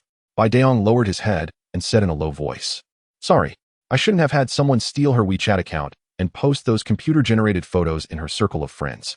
Wong. Qian Wenxing only felt his brain explode. He squinted and asked anxiously, What did you say? The photos in her circle of friends were posted by you? And they were computer-generated? Could it be that he had misunderstood Lin Fangyao? His fantasy returned? Bai Daiyong said helplessly, This is a regular means of debt collection in our company, mostly used on girls. Even if everyone knows some of the photos are synthetic and fake, they will still spread them widely. She's a woman, whether it's true or not. Once the photos are posted, the controversy starts. We just want to use this method to force her. Before he could finish his sentence, Liang Qingyan was so angry that she hit him with her bag and trembled with anger all over. You guys are too. Qian Wenxing suddenly understood. Now that he thought about it, the synthetic marks on those photos were quite obvious. It was just that he had been a bit carried away by the flattery at that time and thought that every woman was throwing herself at him. Are there any other synthetic photos? Qian Wenxing asked. Yes. Bai Daiyong took out his phone tremblingly. Qian Wenxing took the phone and directly deleted them. There were still many more revealing photos in it. He remembered the WeChat post by Lin Fangyao that said grateful for the encounter, looking forward to a new life. He sighed in his heart. He had misunderstood Lin Fangyao. This poor girl had not only been betrayed by her own father, but also by these debt collectors. She was even more pitiful than in the opera. Fortunately, he, the hero, had come along. Otherwise, who knew how long she would have been struggling in the abyss? Every boy is born with a heroic dream, and it would be even better if he could rescue a beautiful woman. Qian Wenxing was no exception. At this moment, while deleting the photos, he fantasized that there was already a heroic red cape behind him. Jiang Tianqi didn't expect Bai Daiyong to not learn from his mistakes and scolded him mercilessly. Bai Daong kept his head down and apologized. Your apology should be to her. Qian Wenxing returned the phone to Bai Daong and walked over to support Lin Fangyao, who was crying silently. Lin Fangyao's eyes were already blurred with tears. She was so drunk that she had no strength left. She leaned weakly in Qian Wenxing's arms. Through the thin fabric of her clothes, Qian Wenxing could feel her burning body temperature and her slight tremors, like a small bird frightened by the rain. The strong smell of alcohol couldn't cover the faint perfume on her body. Her long hair fell down, revealing her small, slightly red ears. Such a woman was most likely to arouse a man's protective desire, and Qian Wenxing couldn't help but lighten his movements. Bai Daong didn't expect that he had just wanted to show off with a pretty girl among his peers and had caused so much trouble. Now he just wanted to end this matter quickly. He quickly bowed and apologized respectfully to Lin Fangyao. Sorry, Miss Lin Fangyao, for the impact on your life. Sorry, young Master Qian, for my previous disrespect. Sorry, let's go. Lin Fangyao didn't want to stay in this private room anymore. Damn it. If you ever dare to do this to the girls in our school again, see how I'll get my dad to deal with you. Zhang Tianqi said angrily. Qian Wenxing opened his wallet, threw down 1,000 yuan, and turned to leave. Liang Qingyan went to the pharmacy to buy hangover medicine and fed it to Lin Fangyao. Before long, Lin Fangyao squatted by the roadside and vomited. Zhang Tianqi squatted on the curb and smoked with Qian Wenxing. He raised his eyebrows and asked, Brother Qian, what are you going to do with these two sisters-in-law tonight? What two sisters-in-law? Don't talk nonsense. Qian Wenxing was helpless. Brother Qian, you were so heroic in saving the beauty tonight. She must be deeply touched in her heart. Maybe she's eager to offer herself in marriage now. Zhang Tianqi has been around women all year long and is very experienced in this kind of thing. He even gave advice to Qian Wenxing. Brother Qian, you can do this. Accompany sister-in-law Liang on Mondays, Wednesdays, and Fridays, and accompany sister-in-law Lin on Tuesdays, Thursdays, and Saturdays. Qian Wenxing was amused and subconsciously asked, what about Sundays? Don't you need to give your precious one a break on Sundays? Do you really think your precious one is a steel bar? Zhang Tianqi was shocked. Qian Wenxing said speechlessly, what are you talking about? Just then, ding. Intimacy with debtor Liang Qingyan decreased by 10 what? I just didn't see you for a moment. And you did this to me? Qian Wenxing turned around in shock and looked at Liang Qingyan. Ding. Intimacy with debtor Lin Fangyao increased by 5. Intimacy with debtor Lin Fangyao increased by 5. Qian Wenxing then remembered that he seemed to have never opened Lin Fangyao's information panel. He quickly asked the system to open it. As a result, he was almost shocked. Debtor, Lin Fangyao, green. Debt amount, 101,000,000 yuan. Debt repayment items. In class, 500,000 yuan. Unlocked at 10 intimacy. Getting food in the cafeteria, 1,000,000 yuan. Unlocked at 20 intimacy. Helping with makeup exams, 5,000,000 yuan. Unlocked at 30 intimacy. Massage, 10,000,000 yuan. Unlocked at 50 intimacy. Opening a box, 20,000,000 yuan. Unlocked at 100 intimacy. Intimacy, 20. Debt multiple, 3 what? System, you old dog, are you kidding me? Why is her intimacy increasing so fast? Also, why do I have to work hard for every woman? Can you think about my kidneys? I just want to be a good person who punishes deadbeats. Ding. Intimacy with debtor Liang Qingyan increased by 10. What? Wait. What's wrong with you, Liang Qingyan? Why are you so inconsistent? Chapter 24. Hold on. That's everything. Hearing Liang Qingyan's inconsistent intimacy, even if Qian Wenxing was a bit slow. He realized that she must have heard what Zhang Tianqi said just now. Alas, success comes from Lao Jiang, and failure also comes from Lao Jiang. Qian Wenxing guessed right. Liang Qingyan heard what Zhang Tianqi said and was uncomfortable in her heart, but it was just discomfort. The reason her intimacy dropped was that she found that Qian Wenxing didn't refute Zhang Tianqi, seemingly acquiescing that Lin Fangyao was one of his girlfriends. This made her a bit angry with Qian Wenxing, and her intimacy dropped straight. But when she turned her head and saw the adoring look in Lin Fangyao's eyes towards Qian Wenxing, she sighed helplessly in her heart. She knew that Lin Fangyao must have a good impression of Qian Wenxing. If it were her, in such a critical moment, if a handsome and wealthy man stepped forward to save her, she would also be filled with admiration. Well, this kind of thing can't be blamed on others, let alone Qian Wenxing. Although she doesn't like Qian Wenxing that much, she likes Qian Wenxing's money and his amorous nature. So, she has to perform well tonight and make sure Qian Wenxing is satisfied. Even if they can't confirm their relationship and Qian Wenxing will still have other women, she still wants to be the best one. Qian Wenxing naturally didn't know what Liang Qingyan was thinking. He just felt a chill down his back, as if someone was eyeing his precious one. Xiaoyan, thanks to you tonight. If it weren't for you, I don't know if I'd still be alive now. After Lin Fangyao vomited, she felt much better. She held Liang Qingyin's hand and said softly, with tears streaming down her eyes, ruining her makeup completely. Liang Qingyin knew that Lin Fangyao was also a poor woman. She sighed slightly and said, "What I did is nothing. If you want to thank someone, thank young Master Qian and young Master Jiang. Fortunately, they were here tonight." Lin Fangyao looked at Qian Wenxing, then turned to Liang Qingyin and whispered, "Xiaoyan, if I go and thank young Master Qian alone, will you be angry?" Liang Qingyin was startled. She turned her head away with a strange expression and pretended to be generous, and said, "Why would I be angry? All right, didn't you eat much? I'll go buy you some milk tea. You can talk to them if you have anything to say." After Liang Qingyin left and went to the milk tea shop across the street, Lin Fangyao clenched her fingers and walked up to Qian Wenxing and Jiang Tianqi. She bowed and apologized. "Young Master Qian, young Master Jiang, thank you so much tonight. I really don't know how to thank you."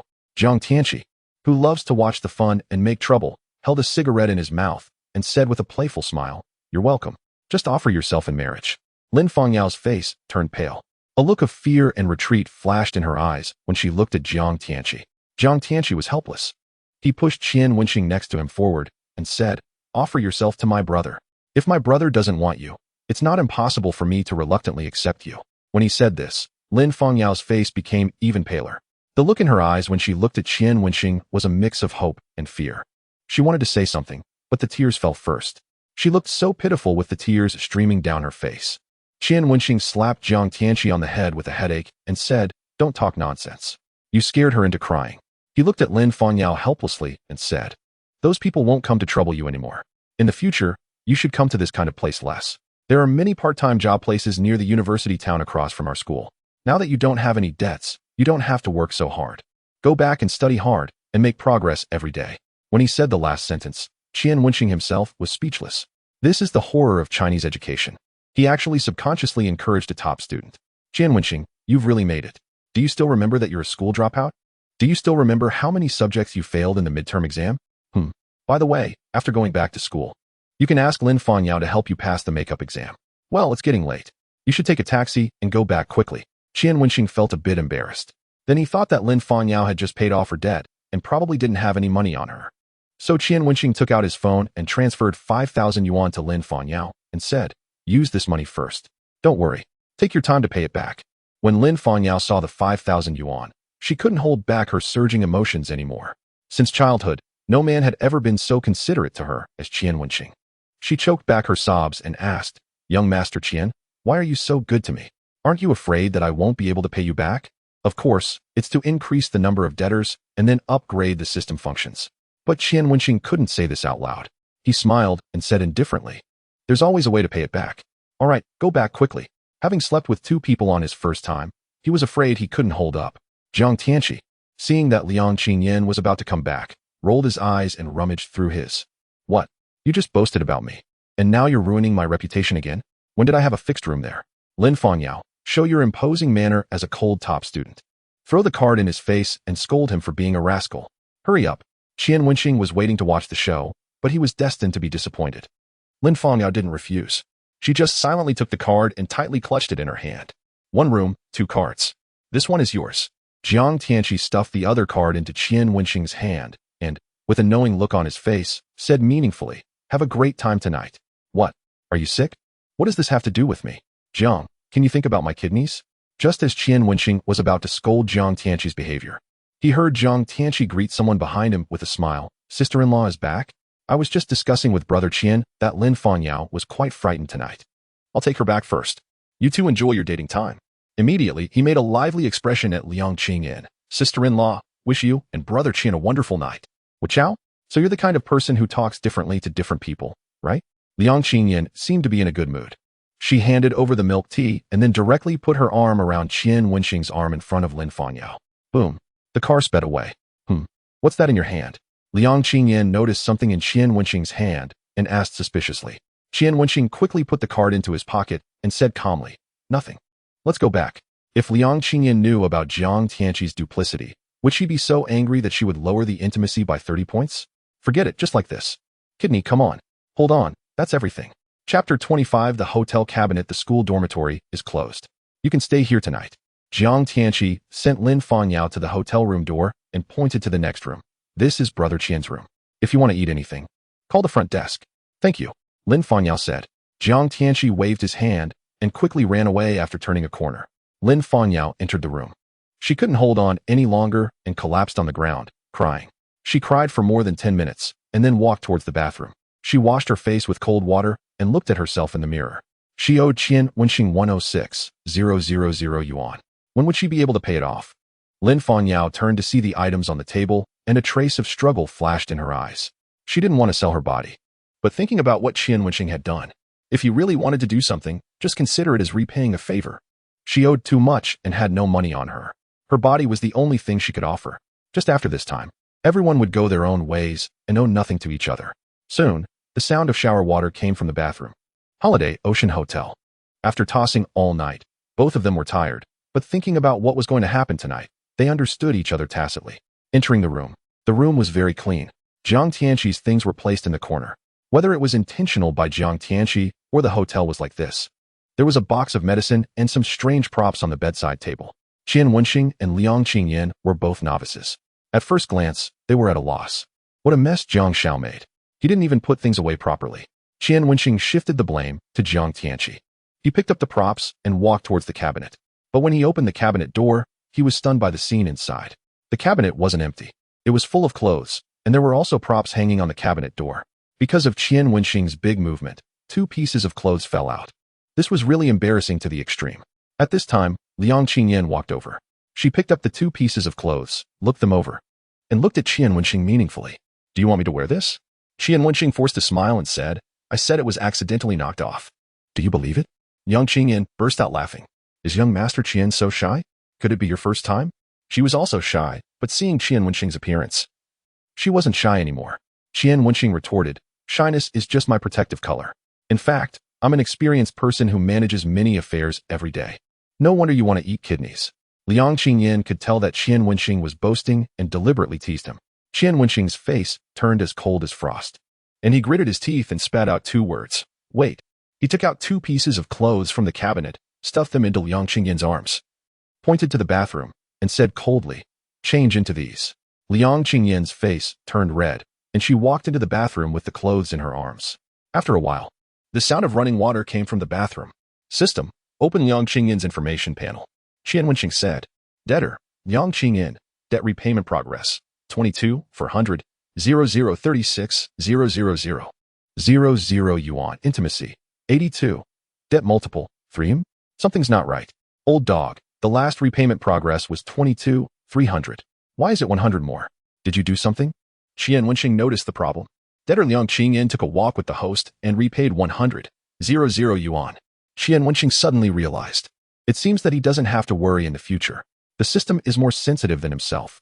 Just then, the sound of water in the bathroom stopped, and Liang Qingyan walked out wearing a nurse's uniform. This figure is simply amazing. Qian Wenxing was stunned. Young Master Qian, do you need an injection? Liang Qingyan asked with a blushing face. Chapter 26, Suddenly Rich, Next Door Room. Whoa. Lin Fanyao suddenly opened her eyes wide. Is this domestic violence? She quickly realized that this was a hotel, and it might be a couple playing around. She changed into a bathrobe and handed the clothes she had changed into to the waiter. Lin Fanyao didn't know when Qian Wenxing would come. She didn't dare to lie down, so she paced around the room. Whenever she got close to the wardrobe, a faint blush would appear on her face. After waiting for a long time, Lin Fanyao took out her phone. Lin Fanyao, are you still coming? Next door room. Liang Qingyan was asleep. Qian Wenxing leaned on the head of the bed and complained to the system in his heart. System, can you help me improve my physical fitness? I heard that other systems can help the host cultivate immortality. I'm worried that if this goes on, I'll be dead soon. He didn't expect the system to reply and continued to complain in his heart. Forget it. If you had this function, I'd call you dad. When the host has 5 debtors, he can choose to use prestige value to improve physical fitness. Call me dad quickly. What chow? Really? He already had 4 debtors. 1 more, and he could activate it. Thank you, old dog. Qian Wenxing said shamelessly. It's impossible to call you dad. Not in this lifetime. This information made Qian Wenxing lose his sleep. He got up and came to the window. This room was on the 26th floor. Looking out of the window, he could see the beautiful river view of the moat in the distance. Qian Wenxing lit a cigarette and took a puff gently. This perspective of looking down from a high place gave him a feeling of being a winner in life. Just half a day ago, he was just an ordinary college student, driven crazy because his roommate borrowed money and didn't pay it back. But now everything has changed. As long as he doesn't do something stupid, with the help of the system, he will surely become a prominent figure in the school. Just thinking about it makes him excited. By the way, has Liang Qingyan's debt been paid off? Just then, the system sent a message. Debtor, Liang Qingyan, green. Debt repayment progress, 42, 400, 0036, 000 yuan, already exceeded. The exceeded part does not participate in doubling. Debt multiple, 3. Host prestige value, 0. Due to the host's outstanding performance, the repayment amount of this item is doubled, 20. 000 yuan. Total income this time, 134, 400, 00 yuan. Please continue to punish deadbeats, promote the main theme, spread positive energy, and build an honest society. H. How much? 13,000. Gulu. Qian Wenxing swallowed his saliva. Wichao, I'm rich. Isn't this what getting rich overnight is all about? Liang Qingyan, you're really my lucky star. Ding dong. Qian Wenxing's phone received a text message. You're with the last 4 digits, 7177, was deposited 134, 400. 00 yuan at 4:40 on June 17th, and the current balance is 148, 757. 00 yuan. Qian Wenxing was getting happier and happier, and the corners of his mouth were almost his ears. He went back to bed, hugged Liang Qingyan, and fell asleep, forgetting about the woman next door who was waiting for him. Another room on another floor of the hotel. Jiang Tianqi was lying in bed. Tomorrow, Brother Qian will definitely come out of Sister Lin's room. If you lose, take your little sisters and let's play together. The JK girl smiled slightly. Okay. If you lose, wear the clothes in the cabinet tomorrow and I'll make you look good. Chapter 27. Be my agent. The next morning, Qian Wenxing opened his eyes and saw Liang Qingyan. Asked the front desk to send breakfast up. Qian Wenxing said. Liang Qingyan said, I don't know if there are kidneys for breakfast. Qian Wenxing was speechless. This joke won't let go, right? There were a lot of dishes in the restaurant in the morning, and the taste was more southern. Qian Wenxing ordered a lot according to the menu. Soon, the sound of a food cart came from the door, but instead of the sound of knocking, there was a woman's voice. Can't the two of you get into the room? Please show your ID and I can open the door for you. No, we're not on this floor. A male voice sounded. This voice was very similar to Jiang Tianqi's.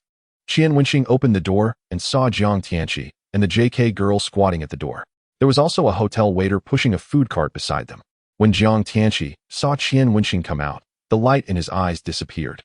The JK girl's eyes lit up, and she grabbed the back collar of Jiang Tianqi and dragged him away. Thank you, young Master Jiang, for the big anal gift pack. Then I'll take it with tears in my eyes. No. Jiang Tianqi stretched out his palm towards Qian Wenxing, hoping that his good brother would save him.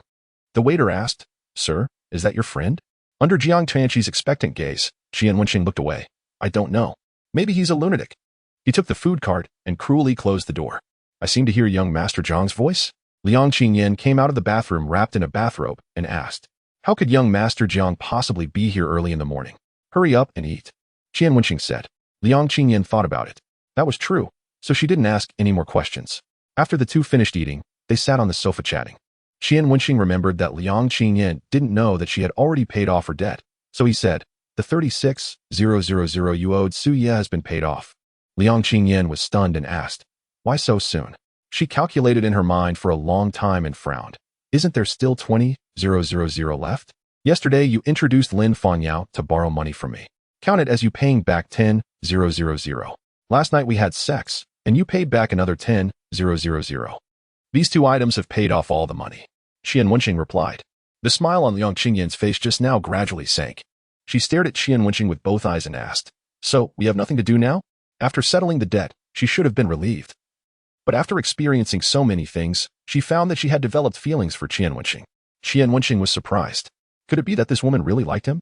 Or because he took her virginity, so she wanted him to be responsible? Fortunately, Liang Qingyan didn't do that. She slowly frowned her delicate eyebrows and looked at Qian Wenxing. There's something I've always been curious about. In your eyes, are Lin Fanyao, Yang Wenxuan, and I all the same? Well, there is still a difference. One can be used to measure the depth, and the other can't. Before Qian Wenxing could explain, Liang Qingyan continued, Why did you ask me to pay off the debt with my body? Just to sleep with me? You said we are the same kind of people. Which means you also value money very much, but your current performance is completely the opposite. Or are you collecting stamps? When it came to this point, Qian Wenxing knew that with Liang Qingyan's intelligence, he couldn't hide it anymore. This also made him have an idea in his heart. It had just started, and Liang Qingyan already suspected him. There would definitely be smarter people among his debtors in the future. He needed an agent. He raised his hand to cover Liang Qingyan's mouth and looked into her eyes and asked, "Do you want to make money?" Liang Qingyan frowned.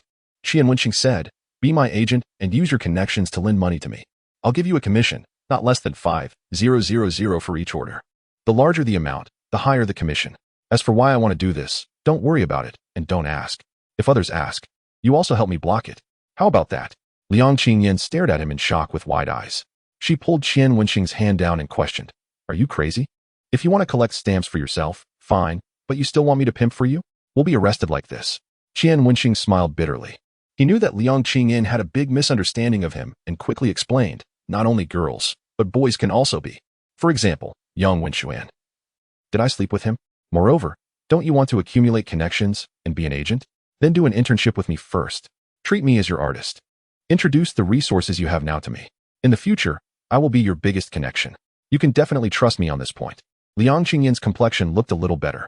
She thought about it and asked, "So that means you will still sleep with other women in the future? Do you think I'll believe you if you say you won't?" Qian Wenxing took out a cigarette and smiled without saying a word. Liang Qingyan looked sad. It wasn't that she thought her body was precious and she could be Qian Wenxing's girlfriend just because he had slept with her once. It's just that people are not plants or trees. How can they be heartless?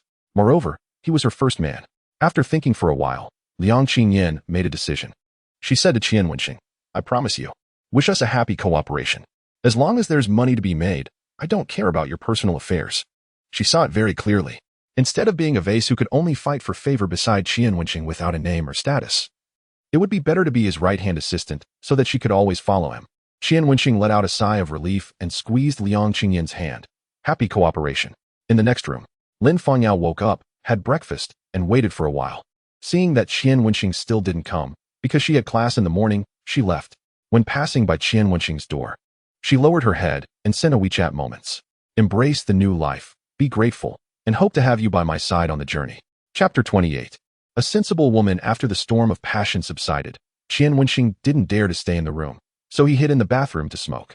"Young Master Qian, why haven't you come out yet? It's time to go," Liang Qingyan shouted outside. Qian Wenxing knew he couldn't avoid it. As soon as he went out, he quickly picked up his clothes. Liang Qingyan was also putting on clothes, but the battle between the two was too fierce. It took a long time for the two of them to distinguish their clothes. "Look, my clothes are all torn. You have to compensate me." Liang Qingyan pointed at her underwear and acted coquettishly. This little vixen was really irresistible when she acted coquettishly. Qian Wenxing was just about to transfer the money when he thought that giving money directly was too wasteful. Anyway, Liang Qingyan was his agent. He could give the agent an advance. No, they were all colleagues now. What was wrong with him lending money to the agent? In this way, Liang Qingyan would have money to spend, and he would also make money. It was a win-win situation. Thinking of this, Qian Wenxing asked with a smile, "Then how about I lend you 50,000? Still the same way of repayment as before. Do you want to borrow it?" The system was good in every way, but it was very strict when it came to borrowing money. The debtor had to clearly express the intention to borrow. Liang Qingyan was very cooperative and said, "Borrow." Qian Wenxing happily transferred 50,000 yuan. "System brother, open my information panel and take a look." He thought that since he had transferred another sum of money to Liang Qingyan, he had one more debtor. Host, Qian Wenxing debtors, Su Yeye green, Liang Qingyan green. Lin Fangyao green, loans already repaid. Yang Wenxuan, renewed loan after full repayment. Liang Qingyan, debt multiplier, 3, multiplier upgrade progress, 16, cooling time of the clairvoyant eye, 9. 372H, partner, Jiang Tianqi. When seeing the number in the multiplier upgrade progress column, the smile on Qian Wenxing's face disappeared. He questioned coldly, "You bastard, why doesn't it count as a new debtor when Liang Qingyan just borrowed money? When borrowing money from an existing debtor, it only counts as a renewed loan after full repayment and has nothing to do with the multiplier upgrade." Qian Wenxing cursed the dog system and didn't bother about it anymore. When the intimacy of the renewed loan debtor reaches 100, all repayment items are not restricted. That is to say, Liang Qingyan and I can do anything allowed by law, and it can all be counted as repayment? Yes, you're still somewhat useful. Qian Wenxing snorted. Given that his skills were excellent, Liang Qingyan's intimacy had already reached 100 points. When the two left the room and were taking the elevator, they seemed to hear a heart-rending scream. Liang Qingyan wondered, "Did you hear that?" "It seems to be young Master Zhang's voice." Qian Wenxing said, "I heard it. He was screaming miserably." The two looked at each other, and neither of them mentioned going to save Jiang Tianqi. After leaving the hotel, at Liang Qingyan's suggestion, The two came to a nearby shopping mall and started shopping. Before, when Liang Qingyan shopped here, she was always nervous. But now she stood up straight with her head held high. She bought 2 clothes and also bought a set of clothes for Qian Wenxing. Finally, Liang Qingyan pulled Qian Wenxing to a mobile phone store, asked the boss to take out 2 new models of mobile phones, and handed one of the black ones to Qian Wenxing, saying, "I know you don't want to change your phone, but the memory of the one you're using now is too small and it will get stuck after a long time. This one is more convenient. I chose the one with the largest memory for you. It's a couple model with mine. You can use it for a long time. If you find it troublesome to transfer files, I can help you." Looking into Liang Qingyan's sincere eyes, Qian Wenxing felt emotional. He finally understood why people get married. Having a woman who thinks about everything for him, who wouldn't want that? He transferred 50,000 yuan to Liang Qingyan. In just a short while, Liang Qingyan had already spent 20,000 yuan on him. Sincerity really is the ultimate skill. "Thank you, I can do it myself." Qian Wenxing smiled and took the mobile phone.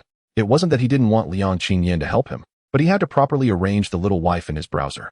On the way back, Qian Wenxing asked the system in his heart, "Brother system, how much did Liang Qingyan pay back just now?" Gifting a valuable gift to the creditor initiatively, 10,000 yuan. Expressing feelings initiatively, 2,000 yuan. What? That's all.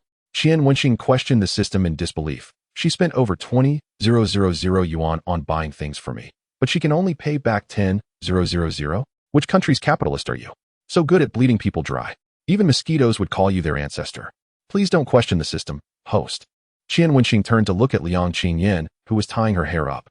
He leaned over and whispered, "Since we left the hotel until now, you've already paid back 12,000. Liang Qingyan glanced at him in surprise. "I suspect there's a calculator in your head." Qian Wenxing was. "How did you know?" "Damn it. Was Liang Qingyan too smart?" Liang Qingyan was silent for a moment, grabbed Qian Wenxing's hand and patted it, sighing. "Or should we ask the driver to turn around and go to the hospital for a check? Don't worry, I'll take out a loan to cure you." Qian Wenxing. He shook off Liang Qingyan's hand and sneered. Sure enough, those who hold the truth will be regarded as crazy. Seeing that he didn't say anything, Liang Qingyan just thought he was joking and didn't take it seriously. "Master, stop here." When they were still one intersection away from the school, Liang Qingyan said to the taxi driver. The car stopped. She patted Qian Wenxing's arm and got out of the car. Qian Wenxing was stunned for a moment, understanding what Liang Qingyan meant. He sat in the car without moving until the taxi reached the entrance. Then he got out of the car. At this time, Liang Qingyan had just passed the intersection.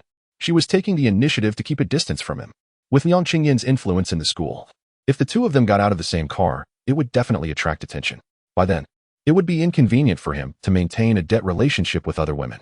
While being touched, Qian Wenxing was also very satisfied. Such a sensible woman. He must properly test her depth next time. Chapter 29. The end of the licking dog story. The experiences of last night were enough to offset Qian Wenxing's first 20 years of life. Money, beauty, reputation, status. He had them all overnight. Qian Wenxing was extremely happy physically and mentally, even feeling that the photinia flowers in the school garden didn't stink. Well, they still stank. Maybe Liang Qingyan would like this smell. It was already lunch break when he returned to the dormitory. There was no concept of lunch break in the boys' dormitory. Most of them were playing games shirtless. As soon as Qian Wenxing entered the door, Li Haiyang greeted him like he was welcoming a god of wealth, flattering with a smile. "Brother Qian is back? Have you eaten? I ordered spicy chicken and beer. Do you want to have some together later?" The other two roommates were stunned to see Li Haiyang like this. This guy actually took the initiative to invite someone to eat. The sun is rising from the west. As soon as Qian Wenxing saw this green-haired turtle's face, he knew what little tricks he had in mind. He raised his hand and patted Li Haiyang's face and asked, "Come on, what do you want from me?" Hee. Brother Qian is indeed Brother Qian. You can tell at a glance that I have something on my mind. Li Haiyang laughed even more obsequiously. He rubbed his hands and said, "Brother Qian, do you have any spare money on hand now?" Qian Wenxing understood. This guy wanted to borrow money. He pounded his shoulder and frowned. "Ouch, my shoulder has been a bit sore lately." Immediately, Li Haiyang transformed into a sycophant, massaging Qian Wenxing's shoulder and asking from time to time, "Brother Qian, is this strength okay?" After being served comfortably, Qian Wenxing asked lazily, "How much do you want?" 5,000. Li Haiyang said quickly. When they heard 5,000, the two roommates were stunned. They didn't know how Li Haiyang had the nerve to ask. Qian Wenxing earned over 100,000 in one night and didn't take 5,000 yuan seriously at all. He took out his mobile phone and transferred the money to Li Haiyang. After receiving the money, Li Haiyang immediately beamed with joy and couldn't help but habitually show off about Su Yeye. My Yeye's birthday is coming up. I have to use this money to get her a new mobile phone. She's my woman, and she has to use the best. Your woman? Qian Wenxing sneered. I haven't even agreed yet. System, transfer the debt. Transfer the debt of debtor Li Haiyang to Su Yeye. Qian Wenxing directly transferred the new debt to Su Yeye. Ding. Debt transfer successful. Debtor, Su Yeye, green. Debt repayment progress. 500, 0010, 580, 00 yuan. Intimacy, 64. Debt multiple, 3. Haha, so comfortable. With another 36 points of intimacy, he could arrange Su Yeye. By then, Li Haiyang would really become a turtle. After the spicy chicken arrived, Qian Wenxing invited the other two roommates to eat together. Although Li Haiyang was a freak, the other two roommates were still very nice. After eating, Qian Wenxing let out a satisfied belch and looked up to see the clothes hanging beside. They were the ones he had asked Su Yeye to wash yesterday. He reached out and touched them. The clothes had been washed clean and still carried the fragrance of the laundry detergent. Hey, this little girl is quite sensible. Seeing Qian Wenxing's intoxicated look, Li Haiyang rolled his eyes and said again, these clothes were left by a woman at the dormitory keeper's place. Lao Qian, what kind of girlfriend did you find? Why doesn't she dare to show herself? The implication was that the girl was ugly. Qian Wenxing glanced at him indifferently. She's barely considered a department flower. Li Haiyang burst out laughing, just as he was about to mock, but thinking of Qian Wenxing's money, he held back. Then he took out his mobile phone to greet his goddess.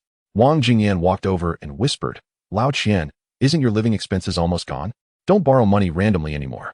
We still have 1.5 years left. Regarding the kind reminder from his roommate, Qian Wenxing smiled faintly and said, it's okay. I just like to help the poor. Being helpful is our traditional virtue. Seeing this, the two roommates didn't know what else to say. Qian Wenxing packed his things and sent a message to Su Yeye. Classmate Su, I received the clothes you sent. Thank you. Beauty you. You're welcome. Beauty you. Classmate Qian, did Li Haiyang borrow money from you again? Qian Wenxing was secretly delighted. Yes, he's trying his best to send you to my bed. Are you happy? But his reply was still very serious. Yes. As classmates, it's only right to help each other when there's difficulty. On the other end of the phone, Su Yeye stared at the words on the phone screen, gently biting her lip and slightly sighing. She then returned to the chat window with Li Haiyang and looked at his message saying that he had borrowed money and was going to buy a mobile phone for her. Su Yeye's heart was extremely complicated. In fact, she wasn't a girl with high material requirements. In her opinion, a mobile phone that could be used was fine. But Li Haiyang said that his girlfriend must use the best mobile phone, otherwise his friends would laugh at him. But the last time she was hospitalized and lying alone in the hospital, Li Haiyang went to participate in a club activity, saying that it was a club league between several schools and it wouldn't be proper for him, as the vice president, not to go. Later, Su Yeye found out that Li Haiyang's so-called participation was just sitting there at the scene and taking a few photos. In other words, whether he went or not, no one would care. She wanted to break up at that time. But thinking about Li Haiyang's dedication to her over the past few years and the long-lasting relationship between the two, she still held back and decided to give him another chance. However, she increasingly felt that what Li Haiyang loved was not her as a person, but the face she could bring him. She was like a doll carefully dressed by Li Haiyang. After he took her out, he enjoyed the praise and envy of everyone, but never cared whether she liked it or not. Forget it. Let's help him pay back this money first. Su Yeye comforted herself. She knew that Li Haiyang's monthly living expenses were only so much, and he simply didn't have the ability to pay back more than 10,000 yuan. So she automatically took on this debt herself. Here, Qian Wenxing, who had eaten and drunk his fill, had climbed into bed and decided to take a nap. In the hotel, he was almost exhausted by that little vixen Liang Qinyan. He had to quickly regain his strength. But soon after he fell asleep, he dreamed of Liang Qinyan, Su Yeye, and Lin Fangyao. All three of them were very good at seizing opportunities. Poor Qian Wenxing was like a wild boar in a melon patch, running around, but could never escape the colorful world. Gone, really not a drop left. Finally, Qian Wenxing covered his kidneys and cried bitterly, but they still didn't want to let him go and wanted to continue. Wichow? The terrifying dream directly woke Qian Wenxing up. He immediately sat up and found that there was no one in the dormitory anymore. He looked at the time, and it was almost time for class. He quickly got up and went to class. He had already failed this course, and he couldn't skip class anymore, otherwise he would wait to be scolded. Of course, there was another reason why he had to go to this class. Chapter 30 Dream Goddess takes attendance in class. When Qian Wenxing arrived at the lecture hall, all the seats in the back were full. Many were students from other classes. He came late and only the corner seat in the first row was left. He silently cursed the old lecturer in his heart and sat down in that position. Not long after Qian Wenxing sat down, He realized that he had taken the wrong book. It was too late to go back and get it now because the teacher had already reached the door.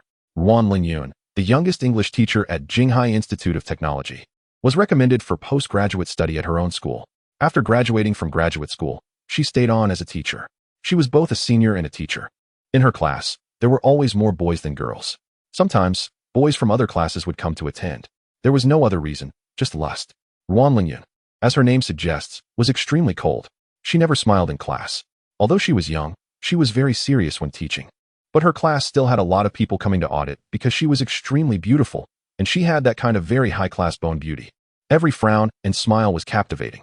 If she had been born in Hong Kong in the last century, she would definitely have had a place among the top 10 female Hong Kong stars.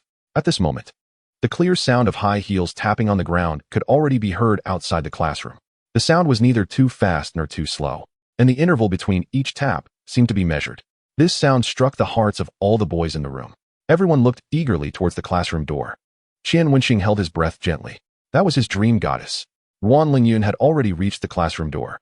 Her hair was coiled behind her head, and a few strands of hair fell in front of her forehead. She wore a white shirt with a high stand-up collar on top and a pair of black suit pants below. Half of the shirt was tucked into the waist of the pants, lacking a bit of stodginess and adding a bit of the vitality of a young person. It made her figure even more outstanding, with a waist like a willow. She stepped on a pair of white high heels, making a clear tapping sound on the ground. The wind blew the hair in front of her forehead, and she slightly frowned her delicate eyebrows, raising her jade-white fingers to brush the hair behind her ear. Her red lips were cold, and her temperament was like snow. A fairy descending to the mortal world was. Although this wasn't the first time Qian Wenxing had seen Wan Lingyun, he was still overwhelmed by her beauty every time. This woman's beauty was aggressive, making people, yet unable to resist not looking, for fear of missing such a peerless beauty in the world. At this time, there were nearly 100 people in the lecture hall, but no one spoke, and even their breathing was very light. Everyone was stunned by her beauty. Wan Lingyun stepped onto the podium, and a powerful and cold aura immediately enveloped the entire classroom. Her beautiful eyes swept lightly across the classroom, and her peerlessly beautiful face showed no sign of emotion. Her red lips parted slightly, and her voice was like ice. Is Qian Wenxing here? In other classes, if someone was called by the teacher, everyone would gloat and secretly rejoice that it wasn't them. But in Wan Lingyun's class, whoever was called by her name would be envied, jealous, and hated by others. Who is Qian Wenxing? I'm at odds with him. This guy's ancestors must have smoked good luck to actually be called by my wife. Whose wife are you talking about? The hatred of stealing a wife is irreconcilable. Don't leave after class. Let's fight it out. Suddenly being called by Wan Lingyun's name. Qian Wenxing was also very confused. What's going on? He hadn't done anything wrong recently. Since he failed English, he had completed every assignment carefully, for fear of disappointing his dream goddess. But now he was still called. Could it be that the goddess knew I have a system, and then fell in love with me? In an instant, countless thoughts flashed through Qian Wenxing's mind. He slowly stood up, trying to make himself look less flustered. First, he smiled at Wan Lingyun, then politely asked, Teacher Wan, I'm Qian Wenxing. You're looking for me? God knows how much effort he used to swallow the word wife. Wan Lingyun looked at him and said calmly, University is a place for studying, not for you to chase girls. Hearing this, Qian Wenxing was stunned. What's going on? Wife, how do you know I want to chase you? Then what are we waiting for? Let's go home and get the marriage certificate. Try to have 2 kids in 3 years, 3 kids in 5 years. No, got off track. Qian Wenxing quickly reined in his wandering thoughts and said puzzledly, Sorry, Teacher Wan, I don't understand what you mean. Although I really want to chase a girl with a very cold personality, I haven't taken any action yet. Teacher, I'm still single. Damn it, it's too much. Couldn't he just say it wasn't him? Why did he have to say so much? Exactly, the meaning of his last 2 sentences is too obvious. Isn't that just wagging his tail at Teacher Wan? Damn it, so envious that he can talk to Teacher Wan so much at once. Guys, beat him up after class. Some of the boys in the back row gritted their teeth in hatred when they saw Qian Wenxing like this. Wan Lingyun didn't say much. Instead, she took out a pink piece of paper from her teaching plan and said, This is the love letter found in Qian Wenxing's homework. Does anyone want to read it for him? Me. In an instant, all the boys' hands shot up. Everyone was looking forward to her gaze falling on themselves.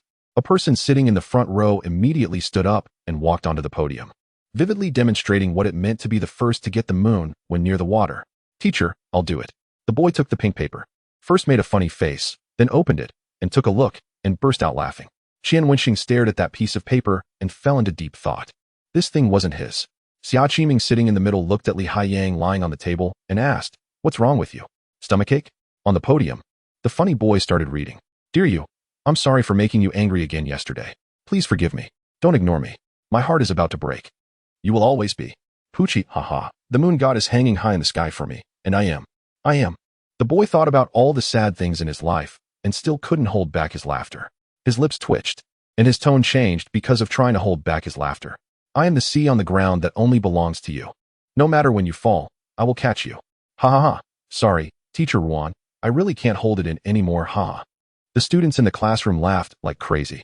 Some laughed until they cried. Some laughed until they hugged their stomachs. And some laughed so hard that they banged their heads on the table. And Li Haiyang was unique, shrinking under the table and crying out loud. Is there no end? There was not a trace of smile on Ruan Lingyun's face. Instead, she scolded expressionlessly. Her voice was soft but extremely effective. The classmates immediately fell silent and pinched their own thighs to prevent themselves from laughing. Qian Wenxing also wanted to laugh because he had already guessed who wrote this love letter. But he was afraid of being kicked out by Ruan Lingyun. So he had to pretend to be serious and explain, Teacher, I didn't write this. I don't have a girlfriend named you, and I don't want to be the ocean. It's my roommate. His name is Haiyang, and he has a girlfriend named you. He is. He pointed backhandedly to the place where Li Haiyang had been sitting before, but was stunned. That seat was already empty. Chapter 31. The embarrassing love letter. Seeing that he couldn't find anyone, Qian Wenxing immediately changed his words. He might have skipped this class. Teacher, you can deduct his points. I'll give him a good scolding when I get back. Li Haiyang under the table covered his mouth tightly, trying not to cry out. No wonder this love letter couldn't be found. It turned out to be sandwiched in Qian Wenxing's homework. Between being deducted points and being embarrassed to death, he chose to suffocate himself. Hearing this, Ruan Lingyun sized up Qian Wenxing up and down. Finding that his attitude was sincere and he didn't seem to be lying, she then said indifferently, sit down. After starting the class, Ruan Lingyun lectured meticulously. The tone of her normal speech and speaking English was different, making people extremely intoxicated.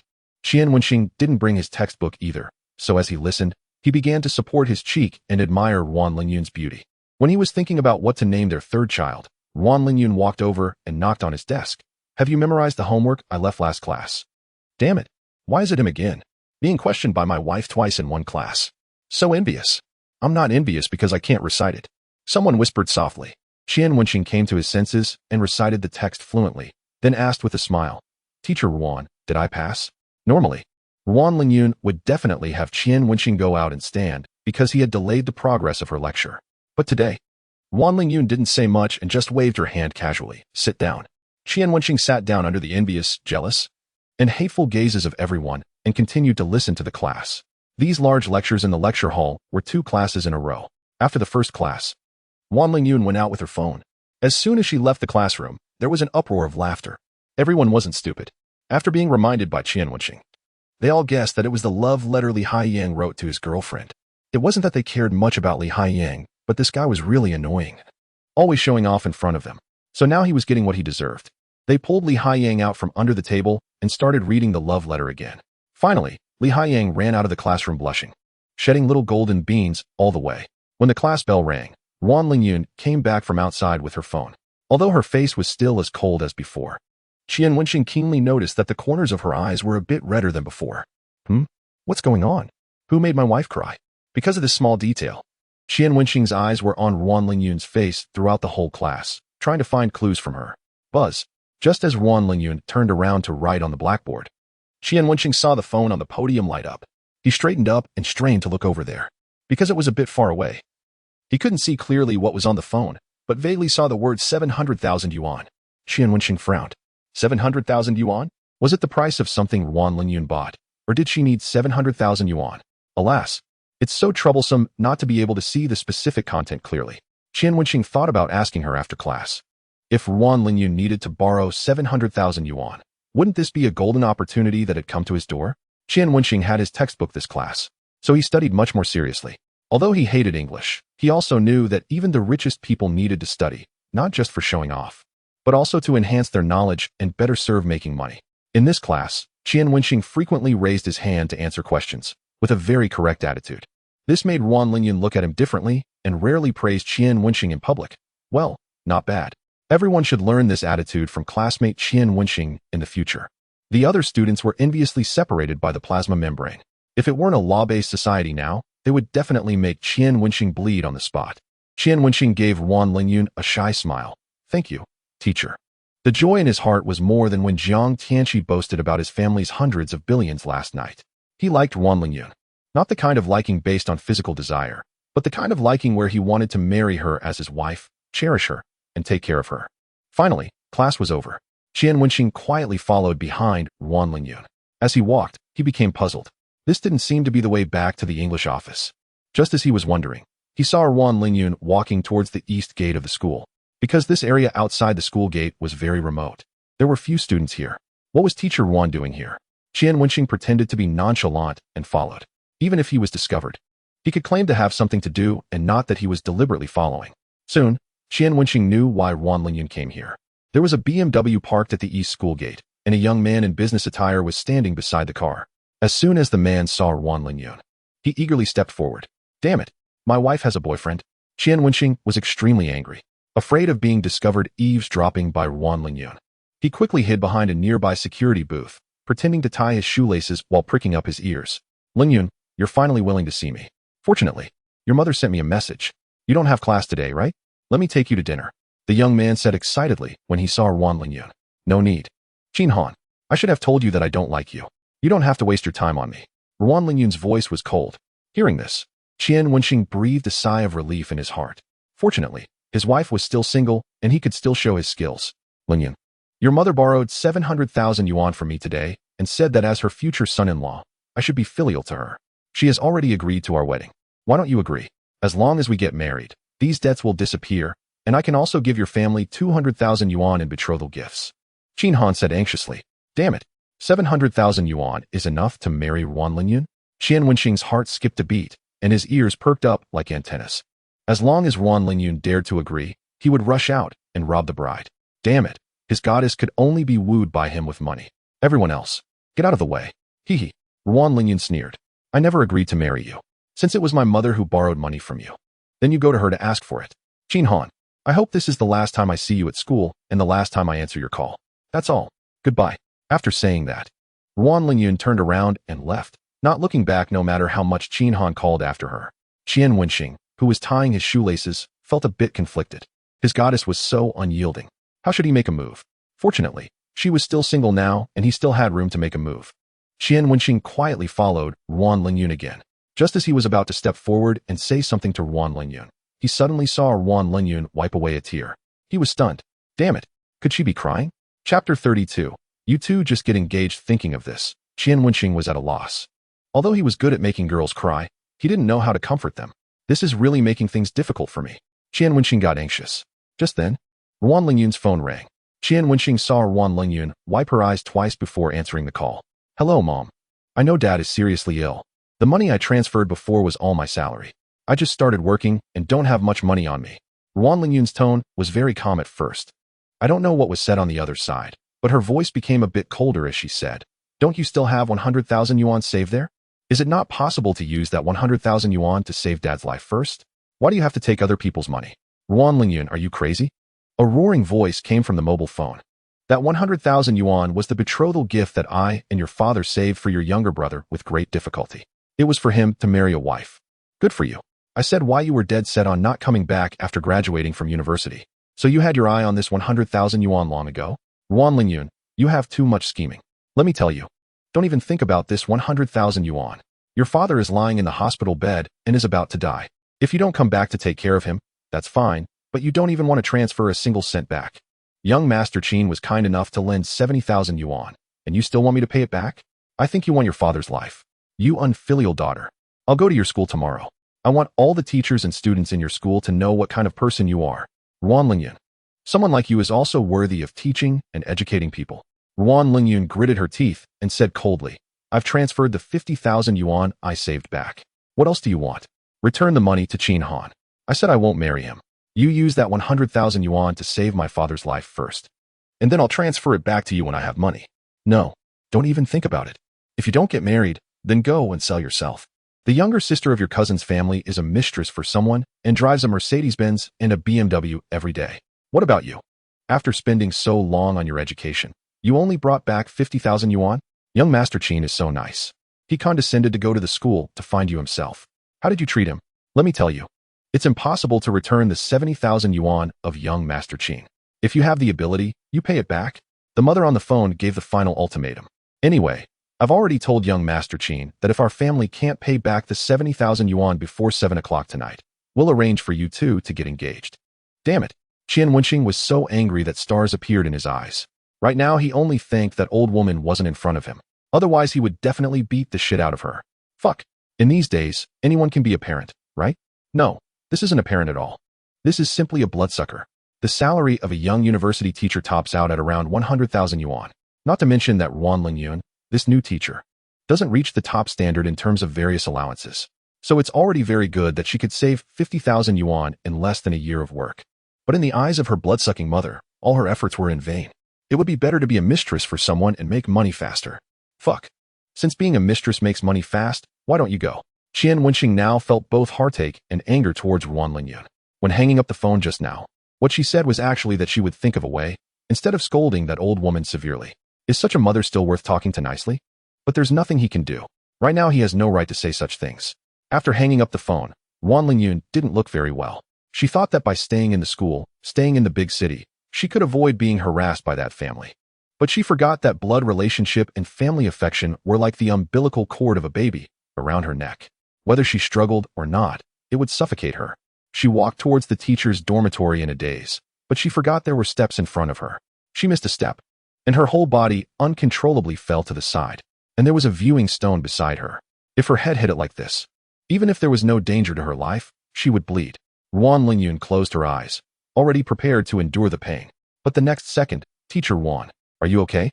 A pair of big hands hugged her into his arms, and then, a somewhat familiar male voice came. Wan Lingyun's body stiffened. She suddenly opened her eyes and saw Qian Wenxing's concerned expression. Since childhood, this was the first time she had such an intimate contact with a male. Immediately, she got up quickly and took 2 steps back, barely maintaining the surface calm. But when she opened her mouth, her tight voice still betrayed her inner feelings at the moment. Thank you. Qian Wenxing savored the touch on his hand. The faint, cold fragrance on his nose lingered for a long time, as if around his heart. When he saw a trace of blush rising on Wan Lingyun's fair face, he couldn't help but be stunned. A bold guess appeared in his mind. Could it be that Wan Lingyun has never had a boyfriend? Then he thought about it more and felt that this was very likely. After all, she was naturally cold. He heard from other teachers in the college that she studied very hard when she was at school. She could stay in the library all day when she didn't have classes. Coupled with her such a family. Thinking of this, Qian Wenxing felt even more sorry for her, and the desire to conquer in his heart became even stronger. It is said that it is very difficult for such a woman to like a man, but once she likes someone, it will be a lifelong partner. Qian Wenxing's heart was on fire. If there was no system, he might only regard Wan Lingyun as a goddess, but now with the system, she is his captive. Your name is Qian Wenxing, right? Thank you for saving me. Is there something? Wan Lingyun quickly regained her state in class. That little girl's posture just now was only a flash in the pan, as if it had never appeared before. This sudden change immediately made Qian Wenxing feel the nervousness when facing the head teacher. I was just passing by and saw that you seemed unsteady. So, the hostility in Wan Lingyun's beautiful eyes lessened by a bit. She said lightly, well, I got it. Go back. Study hard in the future. Only study is the only way out. Don't mess around with those irrelevant people. Yes, I know, Teacher Wan. Qian Wenxing was helpless. Did she attribute that love letter to someone playing a prank on him? Wan Lingyun didn't say another word and turned to leave, bringing a fragrant breeze when she left. Qian Wenxing wanted to say something, but didn't dare. Seeing that Wan Lingyun was about to walk away, he had no choice but to pinch his own hand hard on the back of his hand, and it hurt so much that tears almost came out. Teacher Wan, I have something to tell you, Qian Wenxing said while enduring the pain. Wan Lingyun stopped in her tracks and said faintly, for personal problems or psychological problems, go to your counselor. I'm just a professional course teacher and don't take care of these. Qian Wenxing quickly explained, Teacher Wan, to be honest with you, I heard your call just now. I can help you. I can lend you money. He clearly saw that after he said this, Wan Lingyun's graceful figure swayed slightly. Chapter 33 You are my future wife. After a moment, Wan Lingyun turned around. There was a glimmer of water in her eyes, a sense of aloofness on her face, and coldness in her tone. No need. You're just a student. As a teacher, how could I borrow money from a student? Is this because she thinks I'm poor? Or is she angry because I discovered her secret? Qian Wenxing didn't have time to think more. He said anxiously, Teacher Wan, your top priority now is to quickly raise enough money. As he said that, he opened his WeChat, found Ruan Lingyun's WeChat and transferred 80,000 yuan to her. He was only grateful now that although his English was not good, he had completed every group assignment seriously. So he was able to add Ruan Lingyun's WeChat when submitting the assignments. The reason for transferring 80,000 yuan was that he was afraid that Ruan Lingyun didn't have money to eat or for other expenses. Buzz. Ruan Lingyun's phone vibrated. She opened it and saw that Qian Wenxing had transferred 80,000 yuan to her. She was stunned. After all, she only noticed Qian Wenxing as a student today. In her eyes, Qian Wenxing was no different from other students. But, just because of a phone call, he transferred money to her without asking anything? If Qian Wenxing knew what she was thinking, he would definitely say very domineeringly that his woman could only borrow money from him. Ruan Lingyun slowly tightened her hand holding the phone. Her expression changed. Her thoughts were in a turmoil. And she gently exhaled a breath from her delicate lips and said softly, "I will definitely return the money to you within 3 months." Qian Wenxing heaved a sigh of relief. As long as Ruan Lingyun took his money, he said with a smile, "Teacher Ruan, don't worry. Even if you don't return it to me, it's okay. Just accompany me to have dinner and take a walk." As soon as he said this, Ruan Lingyun's face immediately sank. She snorted coldly and said, "And then where do we go after dinner and the walk? To bed?" Qian Wenxing, you really look down on me too much, don't you? After saying that, she tapped on her phone, and Qian Wenxing's phone immediately rang. He looked down and his expression changed instantly because Ruan Lingyun had refunded the money. "Ms. Ruan, I really didn't mean that." Qian Wenxing finally realized that he had said something wrong, or rather, he had said something inappropriate. Ruan Lingyun hadn't yet recovered from the previous incident. And now Qian Wenxing directly transferred 80,000 yuan and said such ambiguous words. Her sensitive self-esteem, like a hedgehog, drove Qian Wenxing out of her territory. Facing Qian Wenxing's explanation, she didn't listen and walked towards the dormitory without looking back. "No, Ms. Ruan, listen to me. I'm just not good at English and want you to give me extra lessons." "I didn't mean that." Qian Wenxing regretted it deeply. It was all because of Liang Qingyan. He had gotten used to being glib with her last night and subconsciously said something without measure, while chasing after her. He opened his phone and continued to transfer money to Ruan Lingyun, only to find that he had been blocked by the other party after sending it. Oh no. If the goddess didn't accept his money, wouldn't it mean she was going to get engaged to someone else? Isn't this forcing him to kidnap the bride? Who could bear to see their woman being forced to marry another man because of money? The most crucial thing was that he might see the hickeys on her neck every time they had class. Just thinking about this, a million foul words raced through Qian Wenxing's mind. No, he absolutely didn't allow this to happen. Ms. Ruan, I don't know an English word. Can you teach me?" Qian Wenxing used this to deceive the dormitory aunt at the door and then took the opportunity to rush into the teacher's dormitory. Fortunately, there weren't many people in the teacher's dormitory at this time. Otherwise, the dormitory aunt would definitely have kicked Qian Wenxing out. "Get out." Ruan Lingyun stopped in her tracks and turned around to coldly say to Qian Wenxing. Qian Wenxing was now suffering in silence. If it weren't for this 80,000 yuan, he and the goddess wouldn't have any chance after 7 p.m. Moreover, when Ruan Lingyun returned the money, he would have 240,000 yuan. Even if he didn't consider the money, he still had to consider the money. Even though he liked the goddess so much, without money, the goddess would just be a goddess and would never become his woman. "Ms. Ruan, please calm down. I'll be honest with you. I just don't want to see you get engaged to someone you don't like because of 80,000 yuan. Qian Wenxing gritted his teeth and told part of the truth. Ruan Lingyun's expression was slightly startled, and she said, "What does this have to do with you?" "It has a lot to do with it. You're my future wife." Qian Wenxing blushed like a young boy in love and said embarrassedly, "You teach very well. We all like you very much. I really just want to help you. You just said you'd pay back the money in 3 months, right?" "Okay, then it's 3 months." Qian Wenxing said helplessly, "I don't have to lend you the money. I just don't want you to misunderstand me."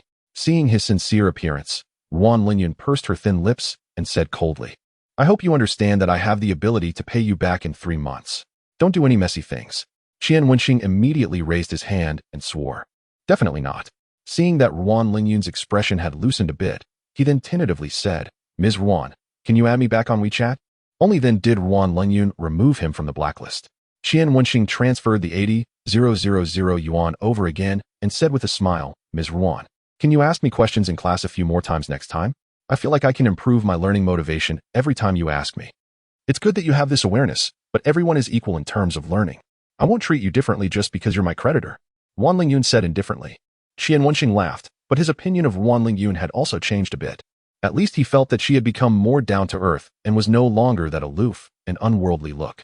Ruan Lingyun looked at the transfer in her phone and frowned slightly. You transferred so much to me at once. Do you still have money to eat? Qian Wenxing said with a smile. Ms. Ruan, don't worry. I've started a business and have my own job now. Don't worry. Hearing this, a glimmer of appreciation flashed in Ruan Lingyun's eyes when she looked at Qian Wenxing. Not bad.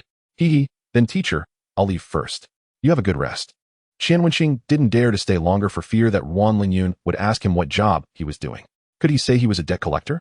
Moreover, a woman like Ruan Lingyun with extremely strong self-esteem had suddenly had her secret discovered by a student today and had borrowed 80,000 yuan from a student. She would definitely have a knot in her heart. He had to give her time to slowly digest it.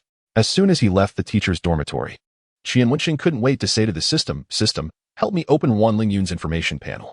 Debtor, Ruan Lingyun, green. Debt amount, 80,000 yuan. Debt repayment items. Extra lessons, 2,000 yuan. Unlock 10 intimacy. Meals, 5,000 Unlock 20 intimacy. Cooking, 8,000 yuan. Unlock 30 intimacy. Leniency in makeup exams, 10,000 yuan. Unlock 40 intimacy. Introduction of contacts, 20,000 yuan. Unlock 50 intimacy. Attending classmate gatherings, 20,000 yuan. Unlock 70 intimacy. Dating, 30,000 Unlock 80 intimacy. Drawing the curtains, 50,000 yuan. Unlock 100 intimacy. Marriage, 100,000 yuan. Unlock 100 intimacy. Intimacy, 1. Debt multiplier, 3. Seeing the last marriage item, Qian Wenxing couldn't hold back and excitedly screamed. Chapter 34. Even the baby's name has been thought of. The dormitory aunt next to her was watching a video and was so scared by his scream that she almost dropped her phone. She poked her head out angrily and said, "What are you doing? Scared me to death." Qian Wenxing ignored her and was immersed in the joy that had befallen him. He stood there, his cheeks flushed and a silly smile on his lips, looking exactly like Zhu Beiji, who saw his wife in Gao Laozhuang. Damn it. Can I marry Ms. Ruan if I brush the intimacy up to 100? Fuck.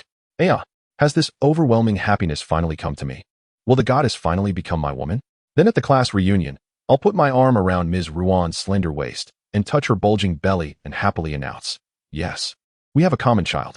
Oh my God, how many boys in the school will want to assassinate me? Just thinking about it makes me so happy. Wait. System, Ms. Ruan only owes me 80,000 yuan. Why does it cost 100,000 yuan to get married? Qian Wenxing asked. As your brother, the extra 20,000 yuan is the wedding gift money I give you. Qian Wenxing instantly grinned from ear to ear, as if he was already the groom standing on the wedding stage. Ha. System brother, I declare that you're my best brother. From now on, if there's meat for me, there'll be for you. His gaze shifted downwards towards the system, and his smile immediately froze. System old dog, can you explain to me why the intimacy is only one? Damn it, he had even thought of the baby's name. But he and Ruan Lingyun hadn't even passed the makeup exam. The system was already used to this male human's capriciousness, and its voice remained as calm as ever. Please, host, strive to punish deadbeats, promote the main theme, spread positive energy, and build an honest society. At this moment, Qian Wenxing's mood was like a roller coaster that had derailed while diving. With a thud, it crashed to the ground, shattered into pieces, and was as heartbroken as could be. Buzz. The vibration of the phone woke Qian Wenxing up. He looked down, and his eyes instantly brightened again. Lin Fangyao, the substitute for Ruan Lingyun, had invited him to have coffee. Qian Wenxing consoled himself. It's okay, at least there is a girl accompanying him, and he can still make money. Unlike those single dogs who can only go back to the dormitory to play games after class and have no money. Well, they will definitely want to beat me up when they see this sentence of mine. If they do it, it means they are angry. Qian Wenxing replied to Lin Fangyao. Okay, see you at the coffee shop in the university town. He looked at his balance again. After Liang Qingyan paid back the money last time, the balance in his account was 148,757 yuan. He lent 50,000 yuan to Liang Qingyan and 5,000 yuan to Li Haiyang. Just now he lent another 80,000 yuan to Ruan Lingyun, and now there is only 13,757 yuan left. Fuck, there is less than 20,000 yuan left. Qian Wenxing immediately perked up, clenched his fist, and encouraged himself in his heart. Come on, young man. It's time to carry forward the main theme. Poverty makes me work hard. 10 minutes later, Qian Wenxing came to the coffee shop in the university town. After he arrived, he found that Lin Fangyao hadn't arrived yet, so he ordered a drink first and waited while swiping the video. Buzz buzz. Liang Qinyan sent him a bunch of messages. Liang Qinyan, at least twice a night. Qian, where are you? Liang Qinyan, at least twice a night. I miss you. Liang Qinyan, at least twice a night. Are we going out tonight? Liang Qinyan, at least twice a night, but it hurts there and it's uncomfortable to walk. If only I could be carried like a princess by Qian. Oh, your little calculation is too obvious. Since it hurts so much, why not stay in the dormitory and have a good rest? Qian Wenxing just pretended not to see the words being carried like a princess. Are you kidding? Her flowers are precious, but aren't his pillars precious? This posture of being carried like a princess has too high requirements for his arm strength, gluteal muscle strength, and the quality of his pillars. He doesn't dare to try it easily on a whim. Liang Qinyan, at least twice a night. Qian, did you say something to Yaya? She has been asking about you today and also asked me how far things have developed between me and you. Qian, are you going to take both of us under your wing? Qian, you can't do this. Yaya is still young and can't take care of people. Unlike me, I have already learned to read people's expressions. This overwhelming smell of tea. Liang Qinyan, at least twice a night. All right, I admit I'm jealous. Qian, I don't care. I'm your first woman. If you get together with Yaya in the future, you have to let her call me sister. Looking at the messages popping up one by one, Qian Wenxing didn't know how to reply for a moment. He suddenly felt a bit sorry for the ancient emperors. He hasn't even had a relationship with a second woman yet, and he's already at a loss about how to handle it. How annoying it would be for the 3,000 concubines in the emperor's harem to fight for favor and be jealous. Qian Wenxing thought for a while and typed a reply. Don't think too much. I will always remember that you are my first woman. Immediately afterwards, he saw that typing was showing on the other side. Qian Wenxing's heart skipped a beat, and he had a bad premonition. He typed as fast as if there was a ghost chasing him from behind. Since it hurts, then we won't. Buzz. Qian Wenxing's speed was still a bit slow after all. Before his words were finished, the message over there had already been sent. Liang Qinyan, at least twice a night. Qian, I want you to accompany me to sleep tonight. Qian Wenxing closed his eyes despairingly. Sorry, kidney. But this can't be blamed on me. It's mainly that my brain reacted a bit slower. And, you too. Is it really too flattering to call you the divine right hand usually? You let me down at a critical moment. Qian, are you sleepy? At this time, Lin Fangyao arrived. She looked at Qian Wenxing, who was resting with his eyes closed in confusion. Today, Lin Fangyao was wearing a JK-style school uniform. Her slender and beautiful legs were wrapped in flesh-colored silk stockings. Her long hair was gently scattered behind her. She had a light makeup on, and her long eyelashes fluttered slightly, showing a clean and cold feeling. Qian Wenxing's eyes lit up. He suddenly felt that Lin Fangyao and Wan Lingyun were quite similar in some aspects, except that one would be a medical worker in the future and the other would be a university teacher. However, there were still some differences in their styles. Wan Lingyun was a stubborn hedgehog who would prick anyone who wanted to get close to her. Only by making her relax her guard and take off her disguise could one truly walk into her heart. And Lin Fangyao, on the other hand, was more like a lotus flower being blown by the wind and rain, showing her weakness appropriately. Qian Wenxing savored the different charms of the two and said with a smile that he was fine. Qian, thank you for what happened last night. If it weren't for you, I don't know if I could still see today's sun. Lin Fangyao lowered her head and said with a bitter smile. It's just a piece of cake. Don't always keep it in mind. Moreover, I think you are a very strong person. After experiencing so much, you not only didn't give up on yourself, but also took on the heavy burden of paying off the debts at home. I admire you very much. Qian Wenxing said sincerely. Lin Fangyao boldly raised her eyes. Her bright eyes were glistening with water. Qian, I think you are a good person. Qian Wenxing was stunned. What the hell? She's already giving me the good guy card? Isn't your next sentence going to be, but sorry, we're not suitable? That's not right either. I haven't even confessed my love to you. Why would you say that? Qian Wenxing forced down the urge to complain and asked with a smile. Chapter 35, The Precious Fish? The room card that young Master Jiang gave last night. I thought you would go. Given the situation last night, I would have agreed, but you didn't take advantage of the situation. You didn't make excessive demands when I was at my most vulnerable. I think you are a rare gentleman. As she spoke, more and more water vapor appeared in Lin Fangyao's eyes, looking like a little rabbit with red eyes. Extremely pitiful and endearing. But the more she was like this, the more embarrassed Qian Wenxing became. Silly girl. It's not that I didn't want to take advantage of the situation, but I was held back and couldn't get through. That little vixen next door has drained me dry. And I completely forgot about you. But he couldn't say this out loud, so he just coughed twice and didn't say anything. Lin Fangyao gently clasped her hands together under the table, tugging at the corner of her clothes. Her voice was a bit low but very firm. Qian, I will slowly work and pay back the money, but if you want, I can also. Then you have to wait 2 more days. My kidney has to follow the scientific concept of sustainable development. He couldn't capture Wan Lingyun for a while. So Qian Wenxing regarded Lin Fangyao as her substitute in his heart and still really wanted to taste the flavor. Ding. It is detected that the debtor Lin Fangyao's emotion is at an extreme edge, and there is a 50 probability of becoming a one-time debtor. Hearing the system's reminder, Qian Wenxing was completely confused and asked, "What do you mean? I don't quite understand. Can you speak human language?" If the host agrees to the debtor Lin Fangyao's request, after she fulfills the request, she will never see the host again and will no longer have the chance to be a debtor. Hearing this, Qian Wenxing understood. That is to say, Lin Fangyao now plans to use sleeping with him to pay off all the debts, and then they will have no relationship anymore, right? Actually, Qian Wenxing understood the origin of Lin Fangyao's such thoughts. She owed so much money. How long would it take for a student like her to pay it off by working? So she came up with the idea of using her body to repay, which was the only way she could think of when she was at the end of her rope. Qian Wenxing felt both emotion and heartache in his heart, but more of it was disbelief. Sleeping with her once costs more than 100,000 yuan. No, absolutely not. Qian Wenxing quickly dispelled the idea of sleeping with her recently. Are you kidding? No matter how beautiful a woman is, she is not as important as his money. The method you mentioned is feasible, but I don't want to spend my money so insipidly. I, for the time being, don't want your body. When he said this, Lin Fangyao's face turned pale for a moment. She tightly clenched her fists and stared blankly at Qian Wenxing. She had already prepared herself to be humiliated. She always felt that Qian Wenxing wasn't that kind of person. Qian Wenxing continued, "Aren't you a top student? Then you can help me with my homework or makeup exams. These actions can be used to offset the debt. Of course, I will also count meals and coffee. As for my future needs, I will mention them to you again. You have to be at my beck and call. The price for offsetting the debt is up to me to decide, and you have no right to bargain." Hearing this, Lin Fangyao's eyes turned even redder. She thought that Qian Wenxing was helping her in a different way, and it was a way to protect her dignity. "Qian, thank you so much.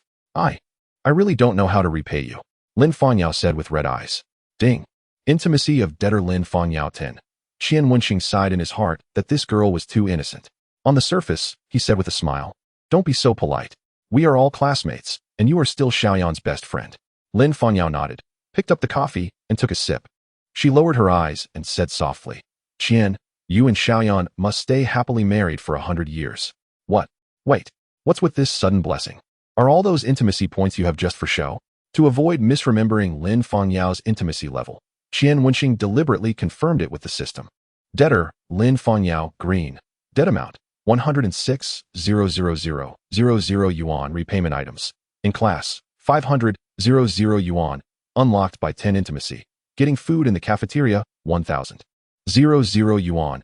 Unlocked by 20 intimacy. Helping with makeup exams, 5,000 yuan. Unlocked by 30 intimacy. Pressing, 10,000 yuan. Unlocked by 50 intimacy. Opening the box, 20,000 yuan. Unlocked by 100 intimacy. Intimacy, 30. Debt multiple, 3. With a little more intimacy, it would be like a massage. But then you still wish me and Liang Qingyan happiness? But Qian Wenxing thought about it and understood why Lin Fangyao said so. Lin Fangyao was different from Liang Qingyan. Liang Qingyan often played with those rich second-generation people. The typical characteristic of those people was that they were warm on the surface but cold at heart. Even if they hated someone in their hearts, they would still pretend to be extremely enthusiastic as if they had known each other for a long time and felt extremely lucky. But Lin Fangyao was different. If it weren't for her going to work in a bar to pay off debts and accidentally meeting him, perhaps they would never have known each other in their lifetimes because they were on completely different paths. Lin Fangyao was typically cold on the surface but warm at heart. Even if she liked someone very much, she wouldn't show it, just like Wan Lingyun. Qian Wenxing thought so much about Lin Fangyao last night because he saw some of Wan Lingyun's shadow in her. All right, let's not talk about these things. Let's talk about something else. Are you still working in the bar? Qian Wenxing changed the topic. Lin Fangyao nodded and said, "Although the money my dad owed has been paid off, I still don't have a source of living expenses, so I still need a job to support my studies." Speaking of this, she quickly waved her hand and said, "Qian, don't misunderstand. I don't mean to borrow money from you again." Qian Wenxing laughed. "Don't be nervous. Besides being a creditor-debtor relationship, we are also classmates. Just treat me as a friend, and let's just chat casually. Relax." A bitter smile flashed across Lin Fangyao's beautiful face. She nervously pinched the corner of her clothes and said, I'm not very good at chatting. Don't mind. It doesn't matter. I'm not good at chatting either. Let's just figure it out slowly. Qian Wenxing encouraged her with a smile. When he saw Lin Fangyao now, he seemed to see himself in junior high school. At that time, the small grocery store at home hadn't opened yet, the family was poor, and his parents were busy working for others and always couldn't make it to his parent-teacher meetings. He was both proud and inferior and wasn't very good at chatting with others. By helping Lin Fangyao now, wasn't he also compensating for his past self? Because he had been in the rain, he also wanted to hold an umbrella for others. He really wasn't just being lecherous about Lin Fangyao's body. Hearing Qian Wenxing's words, a smile appeared on Lin Fangyao's face. She gently tucked a strand of hair behind her ear and said, "Qian, you are the kindest boy I've ever met since I was a child." Qian Wenxing's face turned red from the compliment. He said with an embarrassed smile, "You are so beautiful. There must be a lot of boys who like you and pursue you, right?" Damn it. He was clearly an experienced person. How did he get led astray and not know how to chat? Chapter 36. Let's hurt each other. Lin Fangyao shook her head and said helplessly, "There have indeed been a lot of boys who pursued me, but I can see through their intentions at a glance. They only like my appearance. And the reason they pursue me is just for those dirty things. In my opinion, their behavior is no better than pigs and dogs. Unlike Qian, who has a kind heart." "Oh, stop scolding, stop scolding." Qian Wenxing wiped the non-existent sweat on his forehead, feeling that Lin Fangyao was deliberately poking at him. Ding. Intimacy of debtor Lin Fangyao 10, Qian Wenxing. "All right, I take back what I said before. This girl is just too innocent." Then, the two of them talked about some other things, and Qian Wenxing learned a lot about Lin Fangyao's family situation. When he found out that she had sent her gambling-addicted father to the police station and her family still blamed her, he felt even more pity for her. He decided to treat Lin Fangyao well in the future and definitely not let this kind girl get hurt again. Well, being given an injection by him doesn't count as getting hurt. "Hey, Brother Qian, you're here too?"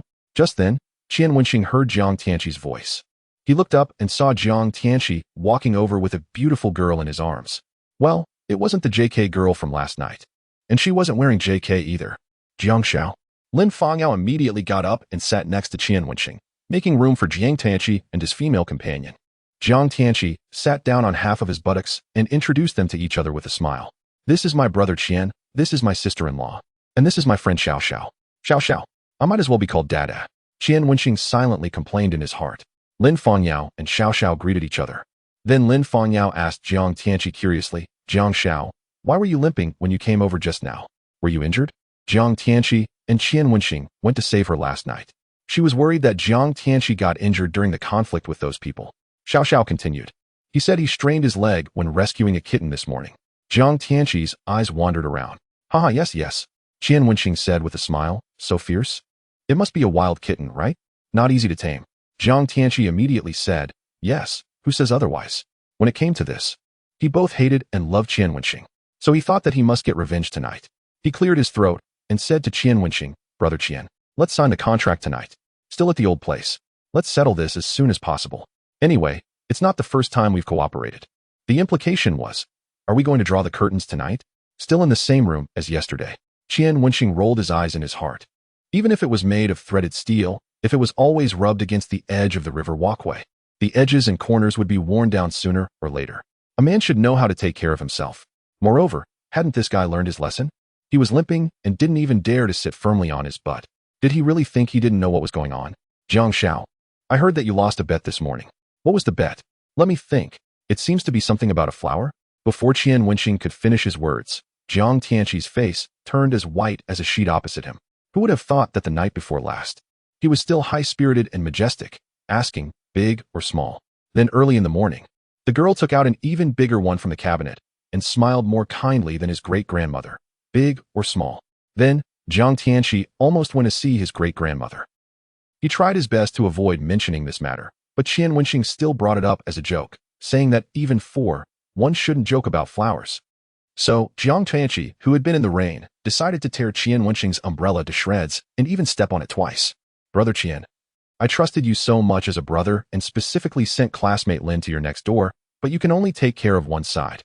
Even if you really can't do it anymore, you should at least go to classmate Lin's room to comfort her. How can a man be so unfair? TSK. Given you the opportunity, but you're useless." Jiang Tianqi at this moment with a fawning smile looks exactly like an ancient eunuch greeting guests at the brothel entrance. Lin Fangyao was startled for a moment, then lowered her head, annoyed and angry. So last night Qian Wenxing was next to Xiaoyan. The smile on Qian Wenxing's face froze. Then he slowly placed the coffee in his hand on the table and said expressionlessly, "Young Master Jiang, how's your chrysanthemum? Come on, hurt each other. Tear up the umbrella, right? No one will feel good." The smile on Jiang Tianqi's face disappeared. "Chrysanthemum? Young Master Jiang, isn't your family in the real estate business? Why do you still grow chrysanthemums?" The little one next to Jiang Tianqi asked curiously. Jiang Tianqi was startled, then showed surprise on his face, glared at Qian Wenxing, and quickly explained with a laugh to the little one. "Haha, yes, yes. But I especially like to drink chrysanthemum tea, so my dad had someone contract a tea mountain to specifically grow chrysanthemum tea." Uffed. Qian Wenxing couldn't hold back and spat out a mouthful of water. Lin Fangyao lowered her head and pinched her thigh hard, desperately holding back from laughing out loud. Her fragrant shoulders trembling. The little one asked curiously, "Why are they laughing?" Jiang Tianqi quickly said, "They envy me." Qian Wenxing immediately said, "Yes, yes. We all envy young Master Jiang for having chrysanthemum tea to drink. The special chrysanthemum tea is not something ordinary people can drink." Lin Fangyao felt that the smile on her face was about to burst, just as she looked up and was about to speak. She saw a classmate walking in from outside. She was afraid of being misunderstood as flirting with the rich second generation. So she immediately got up and said, "Young Master Qian, young Master Jiang, I have something to do and I'll go back first." Before leaving, she deliberately pointed at Qian Wenxing's phone. Qian Wenxing understood. This was a reminder for him to reply to messages in time when chatting on the phone. After all, he was busy all night next door last night and didn't reply to her messages. Okay. Qian Wenxing was afraid that Lin Fangyao would think too much and quickly agreed with a smile. After Lin Fangyao left, Qian Wenxing glared fiercely at Jiang Tianqi. If it weren't for his cheap mouth, would he be lectured by Lin Fangyao? He didn't want his steel bar to become an embroidery needle. Besides, he still wanted to spend more time with the substitute of his dream goddess. Jiang Tianqi patted the little one's shoulder and said, "You go for a stroll over there. I have important things to talk to Brother Qian about." Although the little one didn't know who Brother Qian was exactly, the person who could be called brother by Jiang Tianqi must be very powerful. So she obediently responded and left. As soon as she left, Qian Wenxing was about to scold Jiang Tianqi when Jiang Tianqi interrupted him in time. "Brother Qian, between us, let's call it even. Moreover, Brother Qian, you have such good luck with women. There will definitely be no shortage of women around you. One leaves and another comes." Pausing for a moment, he said meaningfully, "Don't worry, I know an old Chinese doctor. The medicine he makes is very effective. I'll introduce you to him later." Qian Wenxing was stunned and cursed. "Who are you scolding?" Jiang Tianqi said with a grin, "Of course it's not you, Brother Qian. Brother Qian is made of steel." Damn. Just as Qian Wenxing was about to get angry, suddenly his phone rang again. He looked at it and was stunned. "Beauty you, classmate Qian. Are you in the coffee shop in the university town?" Qian Wenxing immediately turned his head and looked. Sure enough, he saw Su Yeye outside the glass window. At this moment, cold sweat broke out on his back unconsciously. Fortunately, Lin Fangyao left. If both of them found out that he had such a good relationship with a third woman, wouldn't they smash the vinegar store? Especially Su Yeye. He had to maintain the intimacy to put on a nice cuckold for that green-haired son of a bitch. Chapter 37 Special Chrysanthemum Tea. Because of her voluptuous figure and innocent and charming childlike face, Su Yeye had a high rate of turning heads when walking on the road. Especially today, she was wearing a V-neck long dress, and the V at the collar was about to be stretched into AU. Anyone couldn't help but want to stand on tiptoe to catch a glimpse of that breathtaking beauty. There were already quite a few boys looking over here at this moment, and two boys were eager to step forward and strike up a conversation with her. And that's when Qian Wenxing appeared beside Su Yeye. "Yeah, what a coincidence. I'm just talking things over with young Master Jiang. Come in and have a seat." Qian Wenxing invited Su Yeye with a smile. Su Yeye lowered her head apologetically and said, "Classmate Qian, sorry. I didn't know that Li Haiyang borrowed money from you again. He's really abominable. Just thinking about it makes me want to scold and beat him hard. This, he might think you're rewarding him. Also, if you knew that the love letter he wrote was read out in public, you'd probably be so ashamed that you'd want to kill him. It doesn't matter. I've solved your money problem. When the time comes, you just make an appointment with him for a time and place and take me with you." Although Qian Wenxing only had less than 20,000 yuan left now, he wasn't worried at all. With the system in hand, the world was his. Hearing this, only then did a trace of joy appear on Su Yeye's face. She raised her head gratefully and said, "Classmate Qian, thank you. If it weren't for meeting you, I wouldn't know what to do. Let's go. I'll treat you to coffee." Qian Wenxing pulled Su Yeye's arm and walked in. Those boys almost stared a hole through Qian Wenxing's back, and there was only one thought in their minds: the hatred of stealing a wife is irreconcilable. That bastard should be killed. Pata. When Jiang Tianqi saw Su Yeye, the cookie in his hand fell to the table with a pata. He looked at Su Yeye and then at Qian Wenxing, and a trace of heartache flashed across his face. He asked tentatively, Su Yeye? You were also. Of course, Jiang Tianqi didn't dare to say the last few words. He was afraid that Su Yeye would just leave. No, it doesn't seem right. I haven't heard that Su Yeye and Li Haiyang broke up. This time it was Qian Wenxing who was surprised. He asked, do you two know each other? Jiang Tianqi coughed lightly, waved his hand, and said, the past is too painful to recall. Let's not mention it. Let's not mention it. Su Yeye said softly, in the first year of college, young Master Jiang pursued me. Also, what did you just say I am also? Qian Wenxing immediately looked at Jiang Tianqi warily. What the hell? Jiang Tianqi quickly explained, it's nothing, nothing. Brother Qian, don't misunderstand. At that time, I was young and frivolous and didn't know better. But to be honest, Su Yeye really has bad taste in boyfriends. What kind of boyfriend did she get? A complete loser. When talking about that year, Jiang Tianqi wiped a tear of self-pity for himself. At that time, he sent her flowers, chocolates, and all kinds of famous brand luxury goods flowed like water just to make her look at him more. After all, a beauty with a voluptuous figure and a childlike face is really rare. But Su Yeye completely ignored him as if he didn't exist.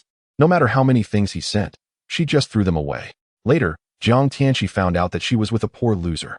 At that time, he was so angry that he drank in the bar for 3 days and 3 nights, and the JK girls accompanying him changed one after another. He never thought that such a difficult to win over Su Yeye seemed to have a good relationship with Brother Qian. Su Yeye frowned slightly and said, young Master Jiang, what you said is a bit too much. Although sometimes she also thought that some of Li Haiyang's behaviors were wrong, but Jiang Tianqi, saying this in front of her, especially in front of Qian Wenxing, made Su Yeye unhappy. Qian Wenxing frowned, although what Jiang Tianqi said was the truth. In the situation where Su Yeye hadn't broken up with him yet, such words would only increase Su Yeye's desire to defend Li Haiyang. Jiang Tianqi was startled and immediately understood. His brother Qian's revolution wasn't successful yet. He smiled and said, I said something wrong. I'll punish myself with a small cookie. After eating a cookie, he rolled his eyes and asked meaningfully, Su Yeye, what do you think of young Master Qian as a man?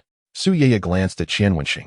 A blush flashed across her face, and she quickly explained, the first time I saw classmate Qian, he's such a kind, gentle, and warm-hearted man. This kind of boy should be liked by many girls, right? This. My future sister-in-law Su, are you being deceived? Being warm to one girl is called a warm guy, but being warm to several girls at the same time is called a central air conditioner.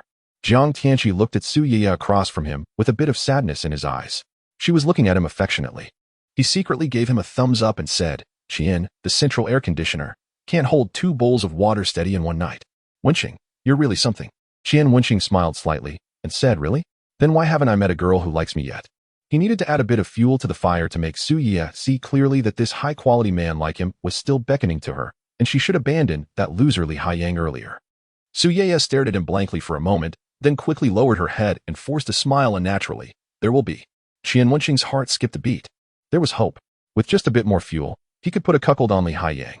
When Xiao Xiao saw Su Yeye, she was also stunned by her beauty. She even puffed out her chest to compare, and finally admitted helplessly that even if she puffed her chest up to the sky, she still couldn't compare. Who is this? Xiao Xiao asked curiously. Jiang Tianqi quickly grabbed her hand, winked at her, and introduced, this is Su Yeye, a friend of Brother Qian. Friend? Girlfriend. More like. Xiao Xiao thought to herself knowingly. She knew the ways of these rich second-generation kids well. If they ever had only one girlfriend and were single-minded, she'd be shocked. But she quite admired Qian Wenxing. Each of his girlfriends was so beautiful. So it's sister-in-law. Sister-in-law is really beautiful. No wonder young Master Qian keeps a distance from those women when he drinks outside. Xiao Xiao greeted with a smile. Qian Wenxing's eyes lit up. This Xiao Xiao is really sensible. Su Yeye's expression clearly froze. She subconsciously looked at Qian Wenxing. Qian Wenxing was well-versed in the art of playing hard to get. He said reproachfully, Xiao Xiao, she's my roommate's girlfriend. We're just ordinary friends. Xiao Xiao was surprised. Then your roommate must be a big hunk. Otherwise, how could he win over such a beautiful girl? Su Yeye instantly felt inferior. She lowered her head and didn't say a word because her boyfriend wasn't presentable. Seeing that his goal had been achieved, Qian Wenxing smiled. Let's not talk about this. Young Master Jiang, didn't you say you were signing a contract today? Where's the contract? Ding. Intimacy with debtor Su Yeye 5. Su Yeye's eyes glistened. She liked Qian Wenxing's assertiveness. But she could only bury this liking deep in her heart and didn't dare to show it. Without intimacy, Qian Wenxing would never guess her thoughts, but now. Hearing the pleasant system prompt sound, Qian Wenxing showed a smug smile of having achieved his scheme. Chapter 38 The First Child I Haven't Forgotten. I asked my dad's assistant to bring it over. He just sent me a message saying he was almost here. Let me ask. Oh, here he comes. Jiang Tianqi immediately stood up and waved at the door. A young man in a suit and tie walked in, carrying a briefcase. Sorry, third young master. I'm late. There was a traffic jam on the road. This is what Chairman Jiang asked me to give you. He handed 2 folders to Jiang Tianqi. Jiang Tianqi flipped through them and then handed one to Qian Wenxing. Qian Wenxing carefully looked through it. Su Ye finally emerged from her previous days and curiously asked from the side, Student Qian, what are you going to do in partnership with young Master Jiang? Well, the two of us want to create a lending platform only for the students in our school. The interest rate is lower than other platforms outside, and the installment period is linked to the school time. This way, we can largely avoid situations like yours before and also protect the safety of the students in our school in a way. In fact, Qian Wenxing hadn't thought so much. It was just that there was a proposal in front of this contract with such content written on it, and he just summarized it briefly.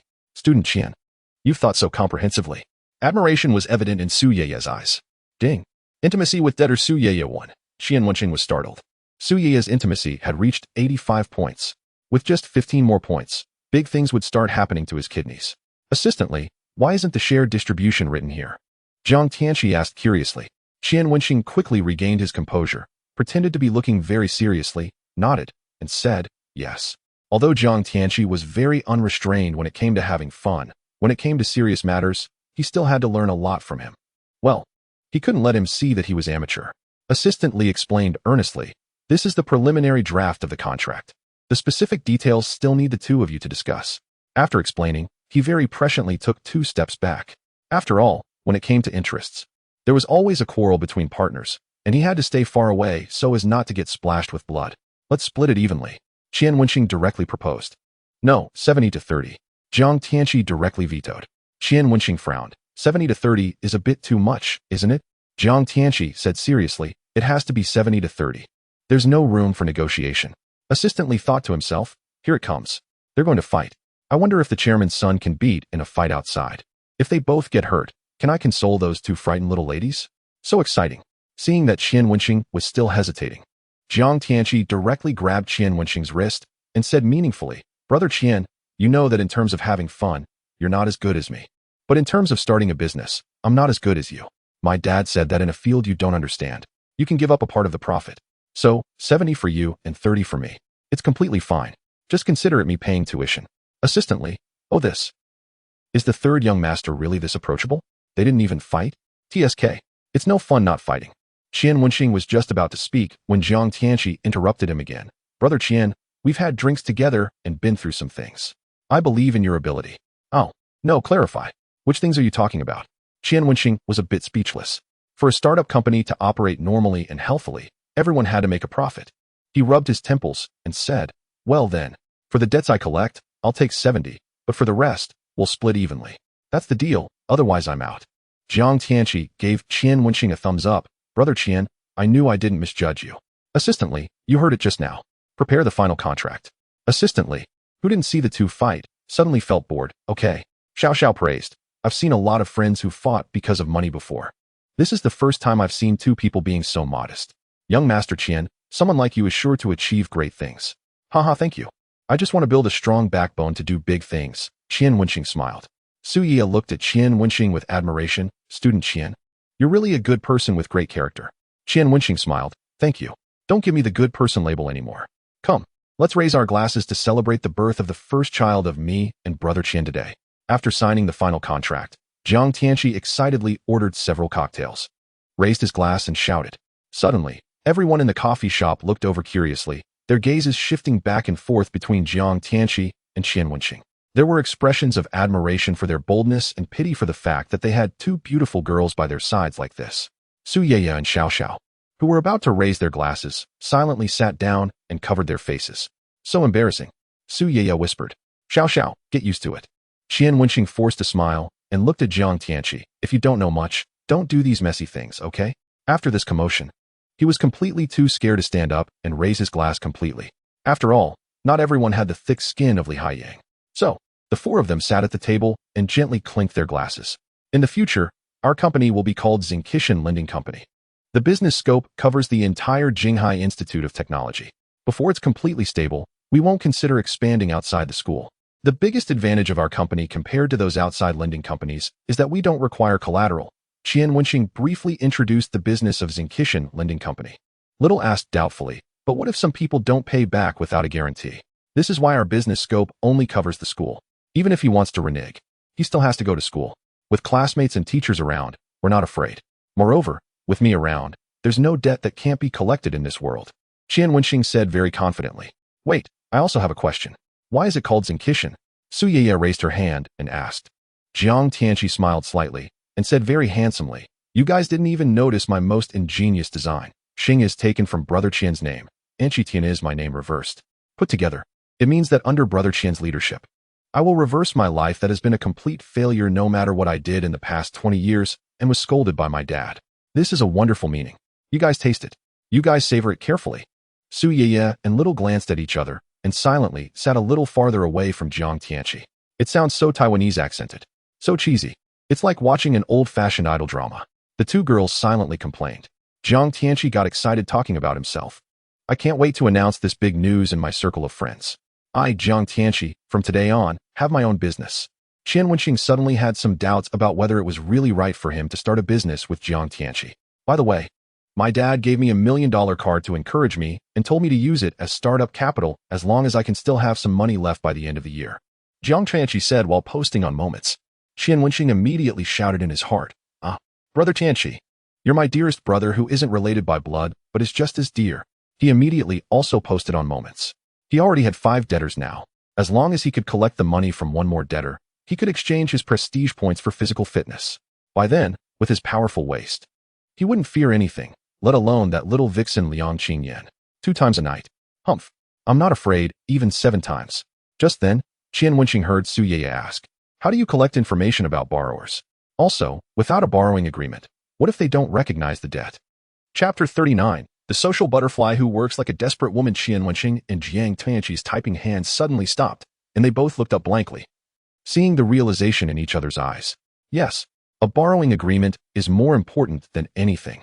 If this isn't handled well, as long as the other party doesn't admit borrowing the money, they'll be helpless. Although the system can force repayment, if the other party stubbornly refuses to admit it, their company will be finished. Qian Wenxing scratched his head and said somewhat awkwardly, but how do we write a borrowing agreement? Su Yeye volunteered, leave this to me. I'll write it.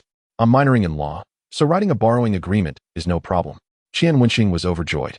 Looking at the price of legal aid given by the system, which was 5,000 yuan, he said softly to Su Yeye, this counts as you paying back 5,000 yuan. Su Yeye's eyes widened slightly, and then a complex look appeared on her face. She gently nodded. Actually, she really wanted to tell Qian Wenxing that she could do this for free. But thinking about how much money she still had to pay back for Li Haiyang, she swallowed the words back. Qian Wenxing smiled and said, Yeye, consider this a test for you. If your borrowing contract is written well, you'll be our company's legal counsel from now on. Su Yeye's eyes lit up and said, okay. Then, the 4 of them didn't even eat and directly went to the internet cafe next to them. The 4 of them shared one computer. Su Yeye sat in front, and the 3 of them stood behind watching her write the borrowing agreement. Their extremely strange scene attracted the attention of many people in the internet cafe. Some people came over curiously just to see what Su Yeye was doing. When they saw that she was actually writing an agreement in the internet cafe, those people were stunned. Damn, a top student. Working and making money in an internet cafe? Trying to outshine us. After a boy muttered. He immediately opened a computer next to him and decided to finish his thesis in the internet cafe. As a result, an hour passed. Su Yeye finished writing the agreement, while the boy's document was empty with only one word, on. Jiang Tianqi patted him on the shoulder sympathetically and said, brother, if you can't keep up, just lie flat. Don't struggle anymore. The boy was silent for a few seconds, then opened League of Legends and decided, to hell with it, I'm not going to outshine others anymore. Not bad. You managed to come up with such a complete agreement in such a short time. Amazing. Qian Wenxing's view of Su Yeye completely changed. After all, he had always thought that Su Yeye was just a pretty face with no substance. But now it seemed that Su Yeye was quite capable. However, no matter how good she was at law, she would be helpless in the face of violent debt collection. Buzz. Just then, Jiang Tianqi's phone vibrated. He glanced at it and immediately laughed. Brother Qian, a client is here. Qian Wenxing's spirits lifted. So soon? Who is it?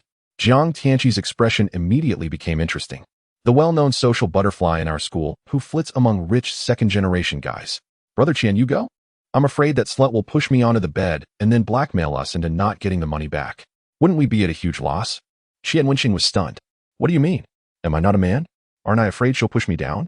Looking at Su Yeye next to him, Qian Wenxing still wanted to maintain his image and cleared his throat and said, Young Master Jiang, this doesn't seem appropriate? Jiang Tianqi didn't realize the seriousness of the matter at all and said carelessly, What's inappropriate? Brother Qian, you have much more experience dealing with women than I do. I can't handle that social butterfly.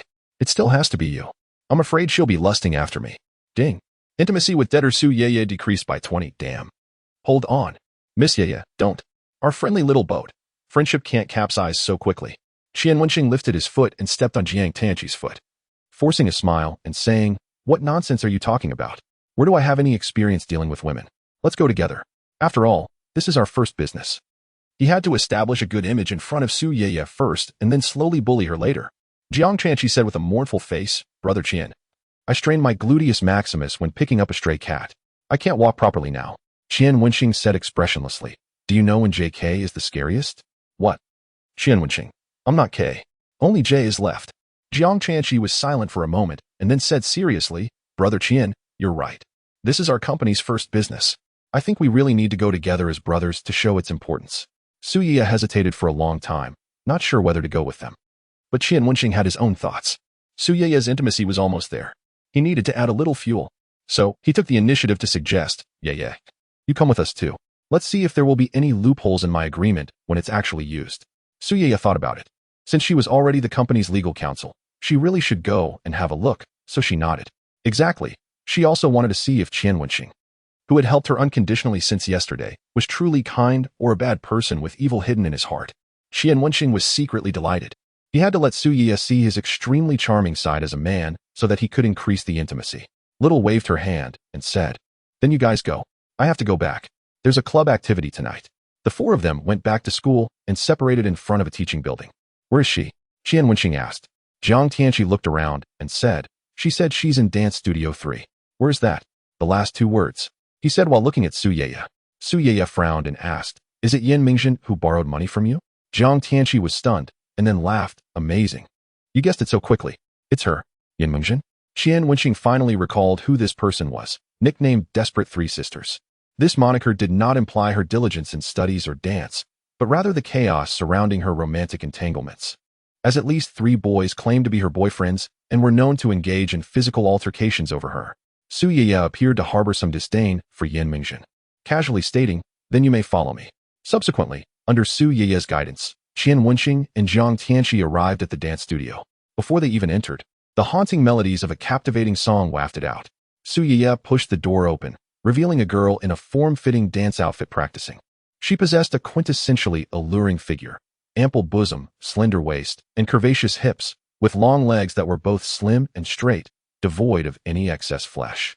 Her eyes seemed to possess an enchanting allure, every smile and frown exuding seduction, particularly when she danced, evoking a sense of irresistible temptation.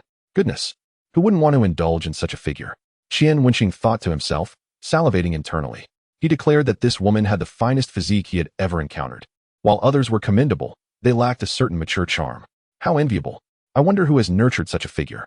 Jiang Tianqi, having seen various beauties, was equally astonished upon beholding Yin Mingzhen, his eyes widening as he lingered on her bosom and abdomen.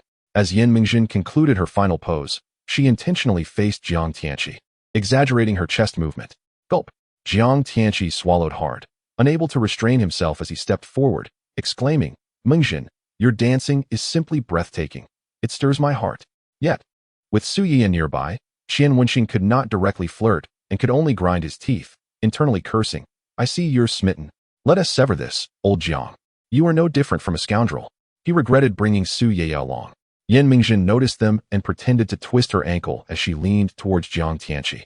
Feigning vulnerability, Jiang Xiao, thank you. I might have fallen hard otherwise. Jiang Tianqi chuckled, I would be heartbroken if you fell. Observing their flirtation, Qian Wenxing cleared his throat.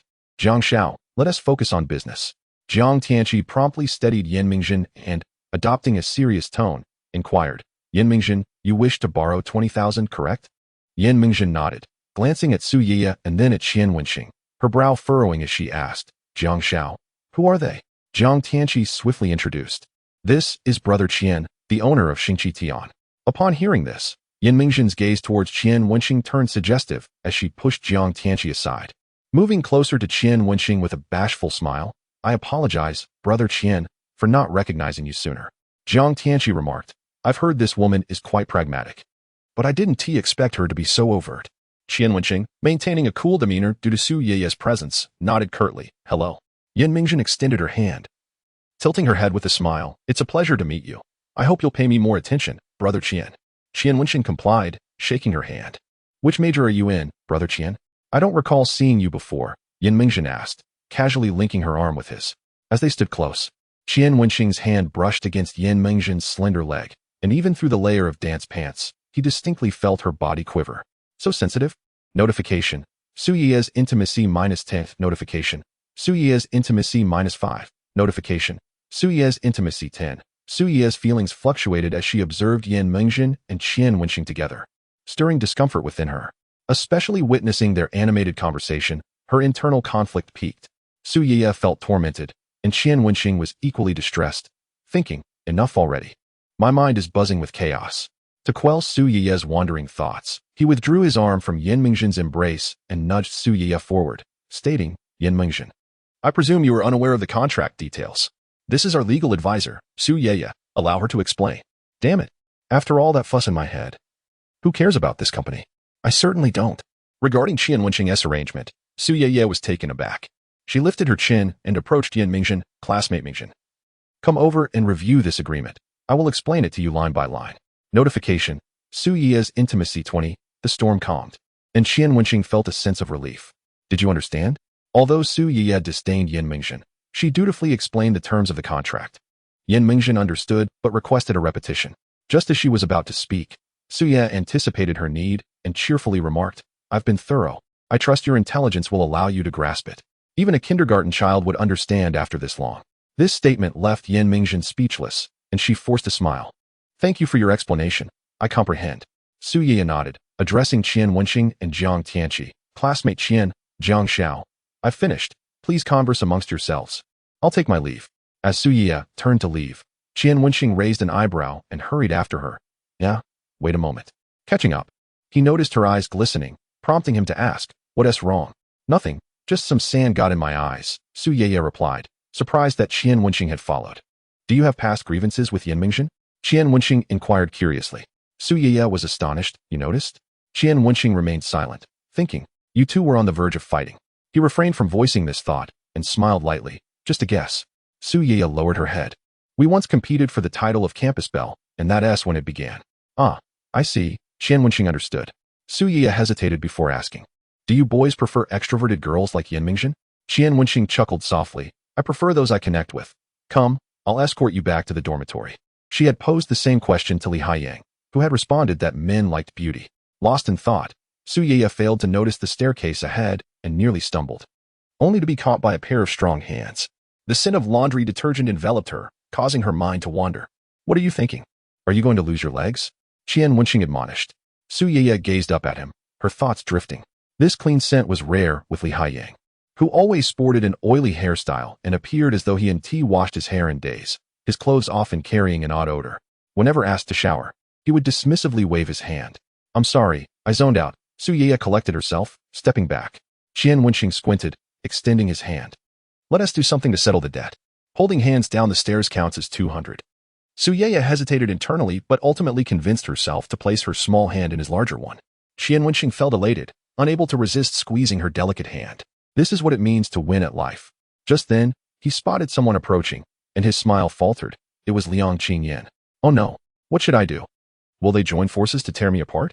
Qian Wenxing's anxiety surged as he nervously swallowed, instinctively glancing at Su Ye, who was bashfully staring down, oblivious to the impending encounter. Thank goodness, thank goodness. The fairy, let Brother Qian go and brother will compensate you tonight. Liang Qingyan gave a disdainful sidelong glance and said nothing, then walked straight past. Phew. Qian Wenxing heaved a sigh of relief. Thank goodness. Brother Qian will never forget your compliance today. Brother will compensate you tonight. Ding. Debtor Liang Qingyan's intimacy -30 fuck. Acting one way in person and another in heart. Quite skillful. After Qian Wenxing planned to send Su Ye back to the dormitory, he intended to teach Liang Qingyan a good lesson. It was all agreed upon. So why did the intimacy drop? Just then, Jiang Tianqi sent a message to Qian Wenxing. Brother Qian, Yan Mingzhen signed the contract according to the process. I plan to celebrate the first order of Zinkishan. The place is set. Will you bring Su Yeye? If so, I won't invite Liang Qinyan. Little brother, you are quite considerate. He didn't plan to explain to Liang Qinyan. After all, the two had a deep friendship like Guanzhong and Bao Shuya. By then, when he worked hard, he would surely coax Liang Qinyan well. Qian Wenxing. I'll bring Su Yeye. She is also a member of Zinkishan. Jiang Tianqi. All right, the address has been sent to you. Qian Wenxing saw that the address was the Holiday Ocean Hotel. It seemed that Jiang Tianqi was a VIP there. He briefly told Su Yeye about this matter. Su Yeye asked in surprise, "Can I go too? You are the legal advisor of our company. Of course you have to go." Qian Wenxing smiled. Okay. Su Yeye nodded. She felt respected by Qian Wenxing here. Not only respected her appearance, but also her inner qualities. After the two left the playground, a boy quietly followed them. Seeing the two stop at the Holiday Ocean Hotel, he immediately dialed the phone and said meanly, "Li Haiyang, you keep bragging about how good your girlfriend is to you all day long. Now isn't she still having an affair? What nonsense are you talking about?" Li Haiyang was angry while playing games and immediately replied, "Give me 1,000 yuan for the information fee, and I'll tell you where your girlfriend and her lover are having an affair." The boy usually disliked Li Haiyang's boasting and deliberately extorted a sum of money at this time. Li Haiyang thought what the other person said seemed plausible. So he immediately hung up the phone and called Su Yeye. But it didn't get through. He already believed about 80% of this matter. He added the boy's WeChat and transferred 1,000 yuan. "Hurry up and tell me where it is." "The Holiday Ocean Hotel." "Hurry up. Otherwise, the child will be born later." The boy received the money and sent a mean voice message. Li Haiyang was furious. He picked up a badminton racket and rushed out. Holiday Ocean Hotel, private room. Qian Wenxing, Su Yeye, Jiang Tianqi, and Xiao Xiao. The four of them opened a few bottles of wine and were singing and drinking while Jiang Tianqi whispered something to Xiao Xiao. Then the two of them ordered a duet love song. Before changing the song, they deliberately said they wanted to eat something and pushed the microphone to Qian Wenxing and Su Yeye. Qian Wenxing saw that these two were helping him. So he walked over and picked up the microphone. Su Yeye didn't think much and walked over to take the microphone. When the song was changed, she was stunned. This song was actually Soulmates, a song sung by a couple. Su Yeye wanted to refuse, but she was worried that doing so would make Qian Wenxing embarrassed. So she could only sing it bravely, whether it's now or in the distant future. When Qian Wenxing was singing, he looked into Su Yeye's eyes. He clearly felt that when looking at each other, Su Yeye was like a frightened deer. When the song sounded, Su Yeye's heart was pounding nonstop. She could feel Qian Wenxing's feelings for her, but she didn't dare to respond. Perhaps it was because she already had a boyfriend, or perhaps because she felt unworthy. Just when singing reached the climax, the door of the private room was suddenly pushed open forcefully, and Li Haiyang rushed in angrily. He happened to see the scene of Qian Wenxing and Su Yeye singing together.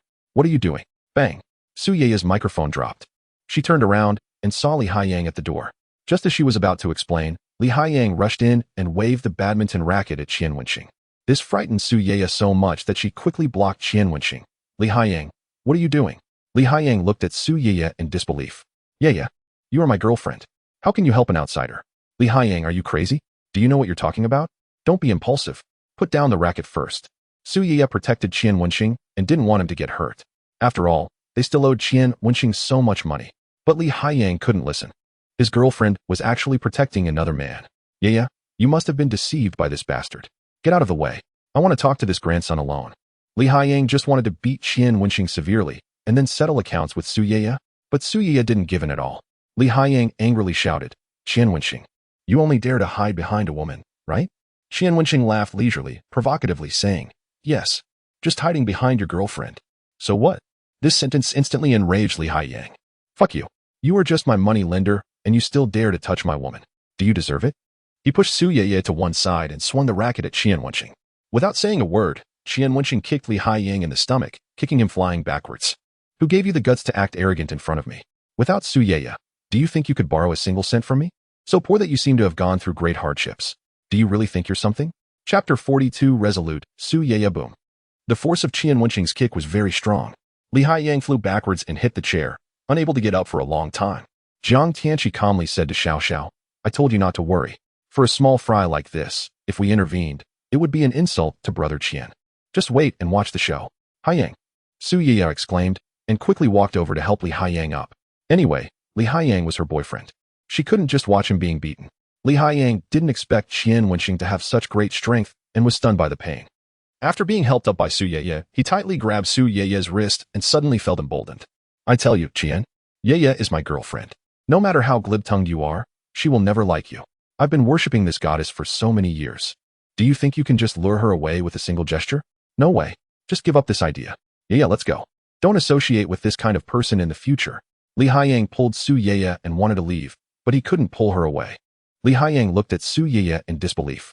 He felt that his face and dignity had been severely trampled underfoot. Su Yeye's eyes were red. She gently shook her head and said, Haiyang, I can't leave now. She had to pay back the money. There were only 2 days left until the repayment deadline set by Brother Long. She also had to help Li Haiyang pay back the money owed to Qian Wenxing. She was really at the end of her rope and could only tightly hold on to this lifeline called Qian Wenxing. Qian Wenxing sneered, sat on the sofa, crossed his legs, and waved to Su Yeye, saying, Yeye, give me a shoulder massage. Plus the singing just now. It's like you've paid back 500. Li Haiyang didn't understand what was going on yet when he saw Su Yeye glance at him, then push his hand away and then come behind Qian Wenxing. With a gentle raise of her white hand, she started to massage Qian Wenxing's shoulders. Because she was wearing a V-neck dress today, when she leaned forward forcefully, a large expanse of was revealed at her chest, making people unable to take their eyes off. Li Haiyang was struck by lightning and trembled all over. He shook his head crazily. No? Impossible. Yeye, are you being threatened by this bastard? He always thought that Su Yeye was the kind of goddess who didn't touch any worldly affairs and needed to be well provided for. But at this moment, the goddess he had pursued for so long and had just barely managed to hold hands with was actually massaging Qian Wenxing's shoulders in front of him? Qian Wenxing lazily sneered. Li Haiyang, stop making wild speculations there. It's all your fault that your girlfriend is like this. Do you think I lent you money again? That's because every time you borrowed money, it was Yeye who helped you pay it back. Without her, even if you knelt down and called me dad, I wouldn't lend you a single cent. Li Haiyang's face flushed with humiliation. He longed to rebut Qian Wenxing, but found himself at a loss for words, standing there dumbfounded as he watched his girlfriend massage Qian Wenxing's shoulders. Li Haiyang, do you remember how you once boasted that the money you borrowed was yours to keep? Did you ever foresee this moment? Qian Wenxing relished the scene, savoring the look of a beaten dog on Li Haiyang's face, tightening his fists in anger. Li Haiyang glared at Qian Wenxing, wishing he could annihilate him. What are you dawdling for? Bring me the drink. Are you unwilling to repay your debt? Qian Wenxing barked at him. Do you believe I won't tell the teacher tomorrow about your failure to repay me? Li Haiyang's fists cracked as he clenched them, but ultimately, he surrendered, approaching the table to offer a glass of wine to Qian Wenxing. Qian Wenxing refused, scolding, Have you ever seen anyone serve a drink with one hand? Use both. Through gritted teeth, Li Haiyang retorted, Don't go too far. Too far. You don't want to repay your debt, do you? Qian Wenxing shot him a sidelong glance, akin to that of a dog. Taking a deep breath, Li Haiyang, hands trembling, extended the glass to Qian Wenxing, who finally nodded in satisfaction, taking the cup with a dismissive, Get lost. Throughout the ordeal, Li Haiyang offered no resistance, and Su Yeye's gaze turned increasingly despondent. Had she truly been involved with such a coward for 3 years? Oh, so you're my sister-in-law's ex-husband. Come, sit down and share a drink, Jiang Tianqi thought, pulling Li Haiyang to the table with enthusiasm. Recognizing the renowned second-generation rich kid, Li Haiyang was taken aback as he greeted, Jiang Shao, I hear you've borrowed money without repayment, making your girlfriend pay it back? TSK. Given your selflessness in pushing your sister-in-law into my brother's arms, I raise a glass to you, Jiang Tianqi said, his face beaming with a radiant smile. Xiao Xiao looked at Li Haiyang with disdain, regarding him as the lowest of the low. The glass felt heavy in Li Haiyang's hands, as if it weighed 1,000 pounds. Jiang Tianqi chuckled, Cheer up. Although the woman is gone, you don't have to repay the money. Suddenly, Qian Wenxing felt a chill at the nape of his neck. Turning around, he saw Su Yeye, teary-eyed and red-nosed. He took her hand and sat beside her on the sofa, inquiring nonchalantly, Do you feel wronged? He had been mindful of their closeness while acting, indicating that Su Yeye did not seem repulsed by his behavior. Su Yeye shook her head gently, her beautiful eyes glistening with tears, evoking a protective instinct. I just feel I am worth so little, having spent 3 years of my youth on someone like him. Qian Wenxing raised an eyebrow, observing Li Haiyang at the dining table, occasionally glancing their way, and a wicked idea formed in his mind. He pointed to his mouth and said to Su Yeye, Kiss me for 10 seconds. Let's see if he is truly worth your affection. Today, he aimed to utterly shatter Li Haiyang's dignity. What if your girlfriend is the belle of the dance department? After 3 years of not even kissing your goddess, today she will come to kiss me. This is a fate you brought upon yourself. Su Yeye trembled slightly. She glanced at Li Haiyang, Her fists clenched tightly before resolutely kissing Qian Wenxing's lips. Li Haiyang, aren't you my boyfriend? Even if I do this in front of you, won't you stop me? She thought, harboring a sliver of hope that Li Haiyang would rise to protect her.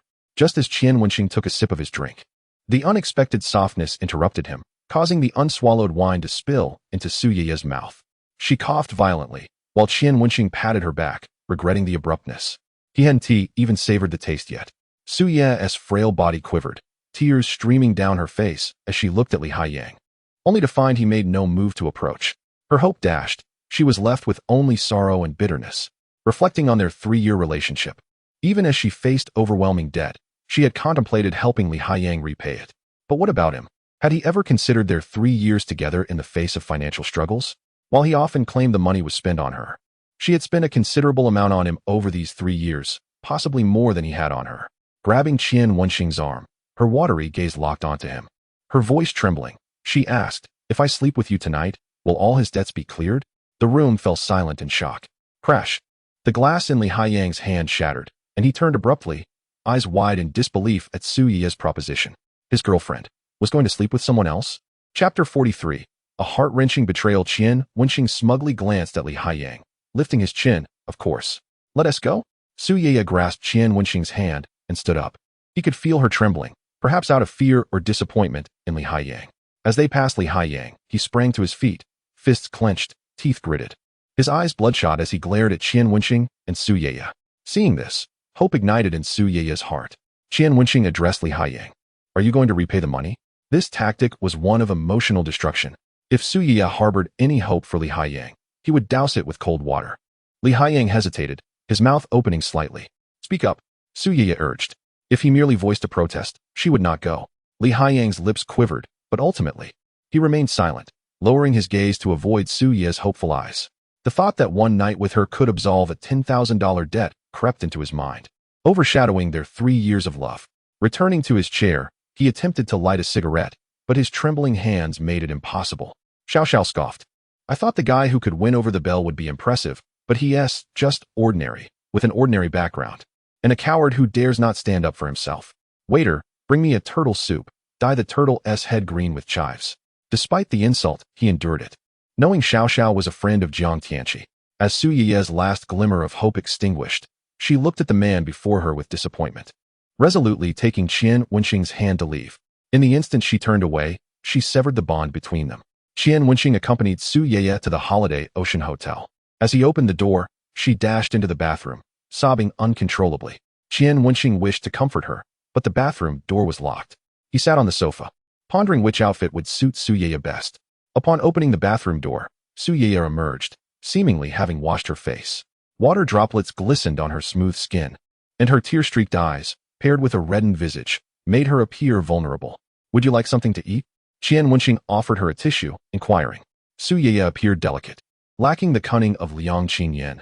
Tonight would be his realm of dominance. Su Ye shook her head, still engulfed in her earlier emotions. She leaned weakly against the sofa. Her voice choked as she asked, "Do you have any alcohol? Drinking makes things easier." Without a second thought, Qian Wenxing called for 2 bottles of red wine. Su Ye had a low tolerance. After just 2 glasses, she became intoxicated and began recounting her story with Li Haiyang. In high school, Li Haiyang had pursued Su Ye, but she had turned him down. After entering university, Li Haiyang discovered that he and Su Ye were attending the same school. He mistakenly believed that she had enrolled there to pursue him, and thus publicly declared that they were in a romantic relationship. Su Ye, concerned about hurting her fellow townsmen's pride, sought to clarify the matter privately, but Li Haiyang refused to believe her. Over time, as Li Haiyang frequently boasted about having a beautiful girlfriend in front of his friends and presented her with gifts, those around them began to accept this narrative. And Su Ye eventually acquiesced. However, whenever he gifted her something, he would remind her to reciprocate with something finer and more expensive, proudly flaunting the gifts in front of his friends. He was particularly eager to showcase himself, yet when Su Ye faced difficulties and sought his help, he would retreat like a turtle. 3 years passed, and though they had not encountered significant conflicts, Su Ye had never brought up the subject of breaking up. Yet this time, she could no longer endure it. Qian Wenxing listened silently, displaying no impatience, until Su Ye, overwhelmed by inebriation, collapsed onto the sofa. He took the wine glass from her hand, stating, "You cannot drink anymore." Su Ye pouted her lips in apparent dissatisfaction. Her previously fair cheeks now flushed from the alcohol, rendering her utterly adorable. By the way, we need to sleep tonight. Her voice trailed off. Qian Wenxing raised an eyebrow, teasing, "You aren't having second thoughts, are you?" Suya bit her pink lips, her eyelashes fluttering as she boldly met his gaze, replying, "No." With that, she unsteadily grasped his arm, attempting to throw herself at him, but her drunken demeanor made it seem as if she were playfully challenging him. Qian Wenxing chuckled, wrapping his arms around her slender waist and pulling her into his embrace. Breathing in the scent of her hair, he quipped, "Shouldn't we take a bath together?" Without waiting for her response, he carried Suya towards the bathroom. A glimmer of clarity flashed in her eyes, and she attempted to protest, but it was too late. The shower water cascaded down, soaking their bodies. Amidst the misty droplets, Qian Wenxing pressed his lips against Suya's soft ones. 1 hour later, Qian Wenxing gently carried the exhausted Suya out, first drying her hair before ordering some lamb kidneys from the hotel staff. After consuming the meal, he felt invigorated. Another hour passed, and Suya, wrapped in a blanket, fell into a deep slumber. Qian Wenxing, clutching his stomach, headed to the bathroom, reflecting on the consequences of his earlier bravado.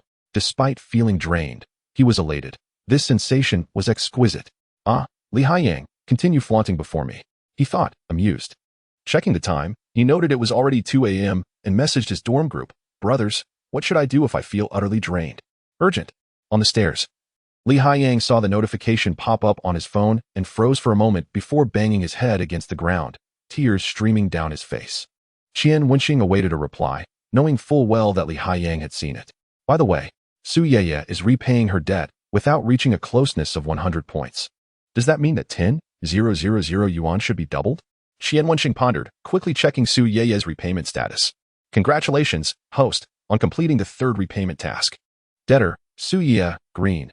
Debt repayment progress, 26, 500, 0010, 580, 00 yuan. Excess does not participate in doubling. Closeness, 90. Debt multiplier, 3. Host reputation value, euro. Due to the debtor's closeness not reaching 100 points upon repayment, an additional reward of 10,000 yuan is granted. Total income this time, 57,660, 00 yuan. Please continue to discipline the delinquent, promote the main theme, spread positive energy, and build an honest society. Upon reading this, Qian Wenxing's first reaction was joy over his newfound wealth. His second reaction was to scrutinize the reputation value section multiple times, then incredulously asked the system, "Old dog, why is my reputation value 0? At least give me a 1. You should understand the principle of shared glory and shame. Call me daddy." Qian Wenxing seethed, "Damn. Do you think I would sell my dignity for a mere benefit? I give you 3 words. No way dash." 3 seconds later, he conceded, "System daddy." Ding. After reassessing, the system rewards the host with 1 reputation value due to outstanding performance. Qian Wenxing quickly exclaimed, "Hurry up. I want to use the reputation value to enhance my physical attributes." Increase successful. Is it successful? Qian Wenxing leaped twice in place, feeling a slight lightness in his body, though other than that, he noted no changes. "System son, are you sure it has increased? Why don't I feel anything?" Qian Wenxing questioned. "It's only 1 reputation value. What do you expect?" Suppressing his urge to curse, Qian Wenxing began strategizing how to create appropriate drama during future collections to garner higher reputation points. Moreover, it was crucial to maintain a good relationship with the system on the day of settlement. Suddenly, Qian Wenxing's phone vibrated with a message. He knew without looking that it was a transfer notification. Indeed, the text revealed a credit of 57,660, 00 yuan to his account, totaling 71,417, 00 yuan. Though the system tormented him endlessly, as long as the money flowed in, he would cherish the system like a first love. Satisfied with his balance, Qian Wenxing returned to bed, embracing the slumbering Suya. The next morning, Qian Wenxing awoke to find Suya already dressed and thoughtfully preparing breakfast. "What time did you get up? Why didn't you wake me?" he asked. As he threw off the covers, he suddenly remembered and quickly covered himself. Suya's face flushed, and she turned away hastily. I have class this morning," she replied in a barely audible voice.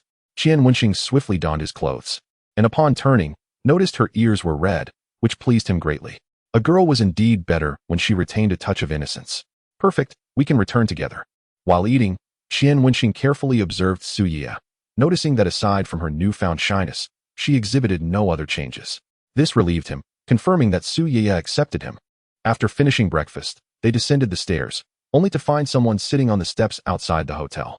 Spotting the familiar attire, Qian Wenxing boldly wrapped his arms around Su Yiya, who merely paused, not resisting. Li Haiyang, what are you doing sitting there? Eavesdropping all night? Qian Wenxing mocked. The person seated on the steps was indeed Li Haiyang. Upon hearing Qian Wenxing's voice, his body stiffened, and he whipped around. Seeing Qian Wenxing with his arm around Su Yiya's waist, Li Haiyang shouted angrily, "You think you've had your fun, Qian? We're even now, so hand Yiya back to me. Return her to you?" Qian Wenxing laughed heartily. "Yiya is not an object. What do you take her for? Who are you putting on this act for? Are you hoping to win Yiya's forgiveness just to borrow money again and have her repay your debts?" Li Haiyang, incensed, yelled, "Nonsense. Yiya, don't listen to him.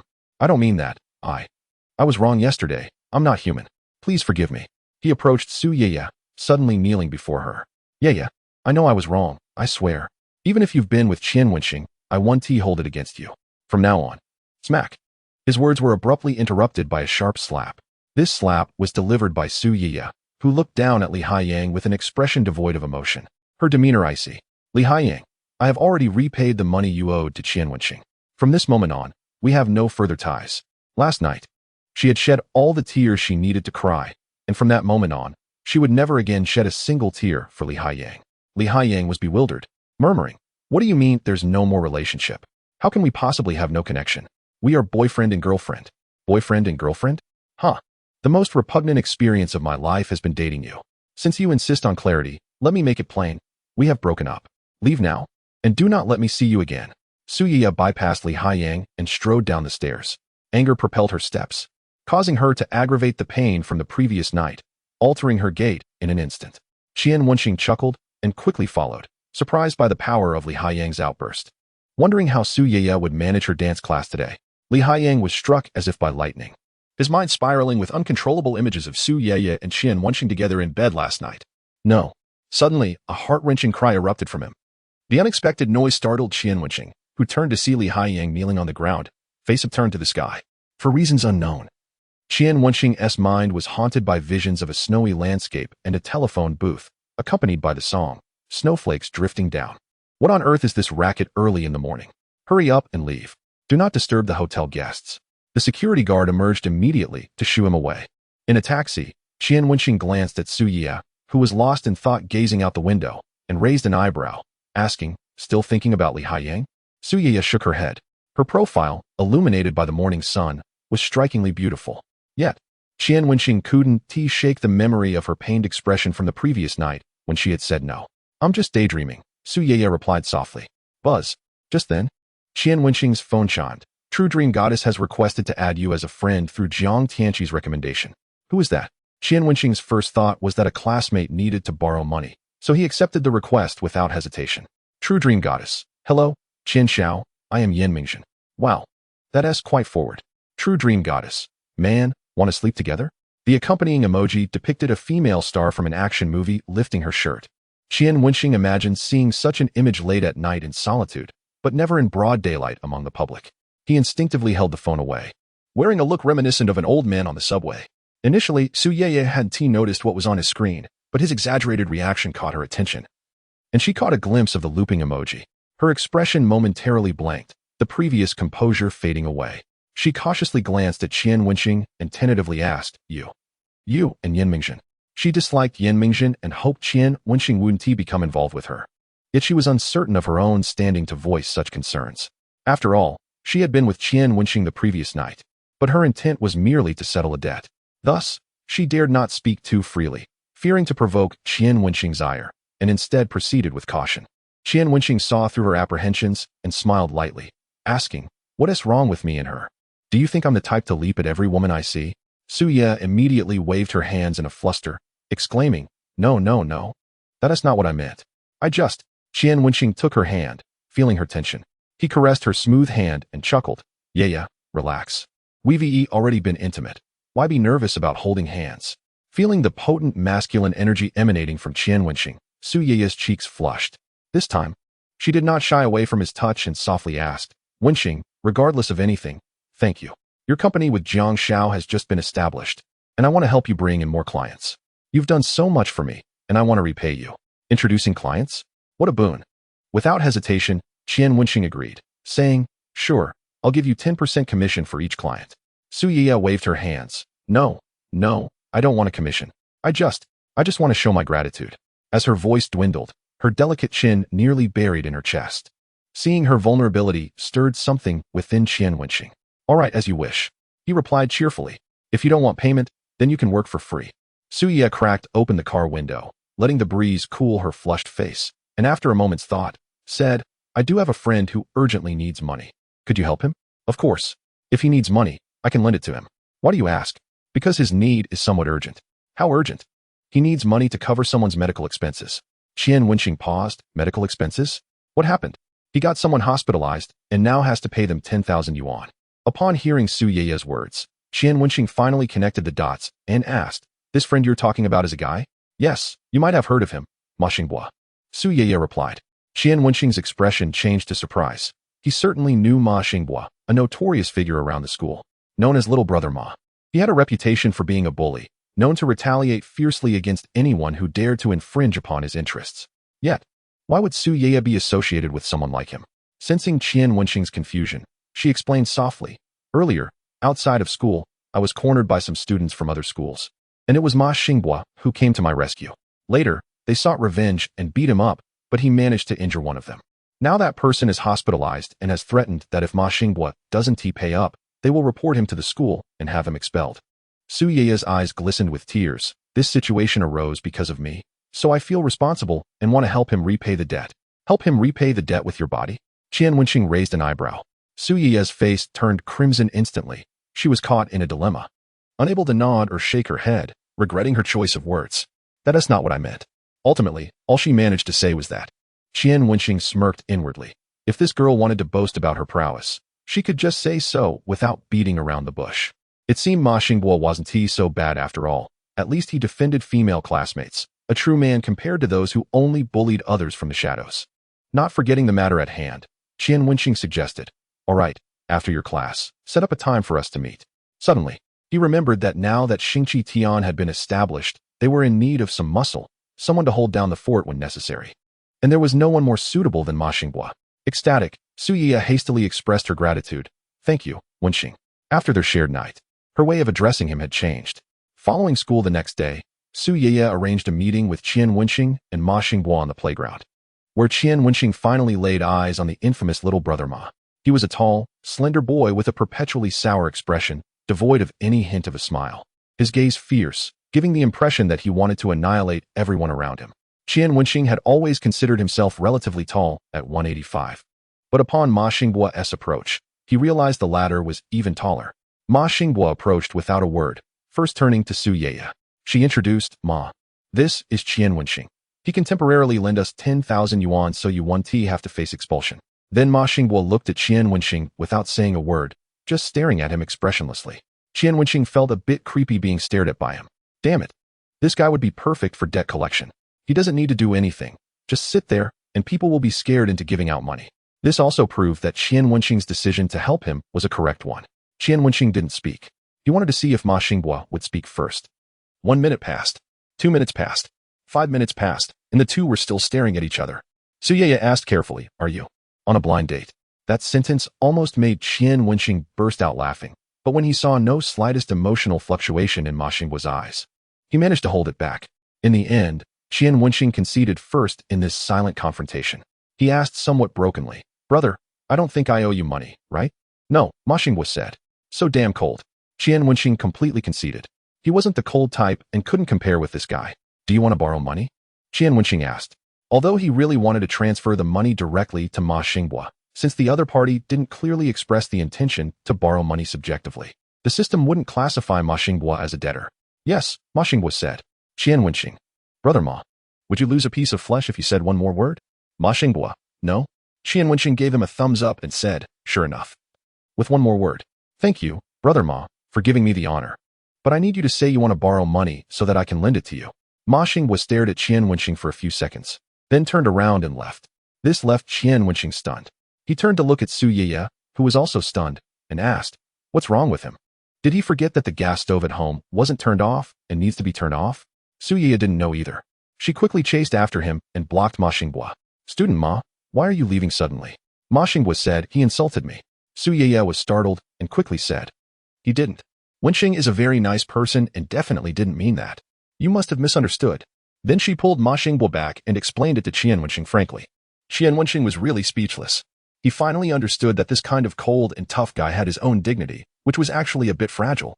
What he said just now had hit Brother Ma's fragile heart, but Qian Wenxing wasn't going to coddle him. "Ma Xingbo, do you have money?" Qian Wenxing asked. "No." "Okay. Do you want to drop out of school?" This time Ma Xingbo thought for a few seconds and said, "No. You want to borrow money from me. And you still expect me to beg you to borrow it? A real man can bend and stretch. Can't you even bear such a little grievance? What can you do in the future?"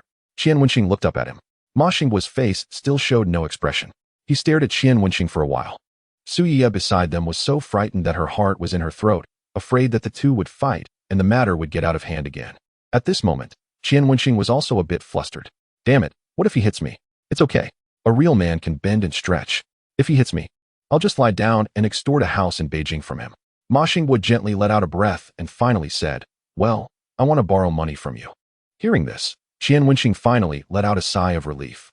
He laughed and said, "You scared me so much being so serious. I thought you were going to fight me." Ma Xingbo said, "There was this thought, but you seem very good at extorting money." "I have no money." Qian Wenxing couldn't tell for a moment whether this guy was complimenting him or dissing him. Helplessly, he transferred the money to him and signed a loan agreement with him, saying, "Don't be so impulsive when you're outside in the future." Pausing for a moment, he added, "But I think the way you protect our schoolmates outside is really cool." Ma Xingbo, "Yes."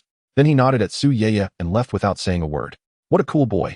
If this were in ancient times, he would definitely be a chivalrous hero walking the Jianghu. Being taciturn seems to add points to boys, right? Qian Wenxing began to think in his heart whether he should also take this cold and tough route. Su Ye said with a smile, "I think you're the best like this. Girls will like boys who can talk." "Oh, this little girl is becoming more talkative. Not only can I talk, but I can also work hard." Qian Wenxing was just showing off when he turned around and saw Su Ye looking at his phone in fear. "Huh, what's wrong?" Qian Wenxing leaned over to take a look and saw the text message from the debt collector. "Su Ye, have you got all your money ready? Tomorrow is the last day. If you still haven't got the money ready, don't blame us for telling your whole school about your loan default." Tears welled up in Su Ye's beautiful eyes. She asked in panic, "Wenxing, what should we do? I don't know if Xiaoyan can pay back the money tomorrow." Qian Wenxing slapped his forehead hard and said, "I was so busy that I forgot. Liang Qingyan has already paid back the money. You make an appointment with them for a place. Let's pay back the money today. I'll go with you." He groaned in his heart. The money he just got. I haven't even warmed it up yet. After saying that, he transferred 30,000 yuan to Su Ye. Looking at the balance again, there was still 31,417 yuan left. "It's okay. It's still within an acceptable range." Su Ye's eyes suddenly lit up, and then she quickly kissed him on the cheek. "Thank you, classmate Qian." Qian Wenxing raised his eyebrows. Since they slept together, this little girl has become more and more unrestrained with him. He guessed that it must be related to her breakup with Li Haiyang. Now Su Ye has no psychological shackles, so she has liberated her nature. Not far away, Li Haiyang, who was about to come to the playground to run and digest his mood, witnessed all this. He slumped back and sat on the ground. At this moment, he heard his own heart screaming in agony. No. Chapter 47, slapping the debt collector, since this kind of thing is not convenient to talk about openly. The two sides finally made an appointment at a private cinema. That is, the place where Qian Wenxing and Su Ye watched the ambiguous movie last time. The fat boss smiled when he saw Qian Wenxing and Su Ye. "Handsome guy and beautiful girl, I still remember you. Is it still the same place as last time?" Qian Wenxing nodded and said, "Wait a while. A few people will come later. Just let them come in directly when they arrive." The fat boss was stunned. His eyes scanned Su Ye back and forth a couple of times. When he looked back at Qian Wenxing, he became a bit disdainful. He snorted and said, "Handsome guy, don't let down such a beautiful girlfriend." Qian Wenxing immediately understood what this guy meant. He didn't bother to explain and took Su Ye into the private room. In the private room, the two of them remembered what happened here yesterday again, and a bit of embarrassment flashed across their faces. But now Su Ye didn't think so much. She was only thinking about paying back the money quickly and ending this terrifying life. And Qian Wenxing took the opportunity to check his information panel. Host, Qian Wenxing. Debtors, Liang Qingyan, green. Lin Fangyao, green. Wan Linyun, green.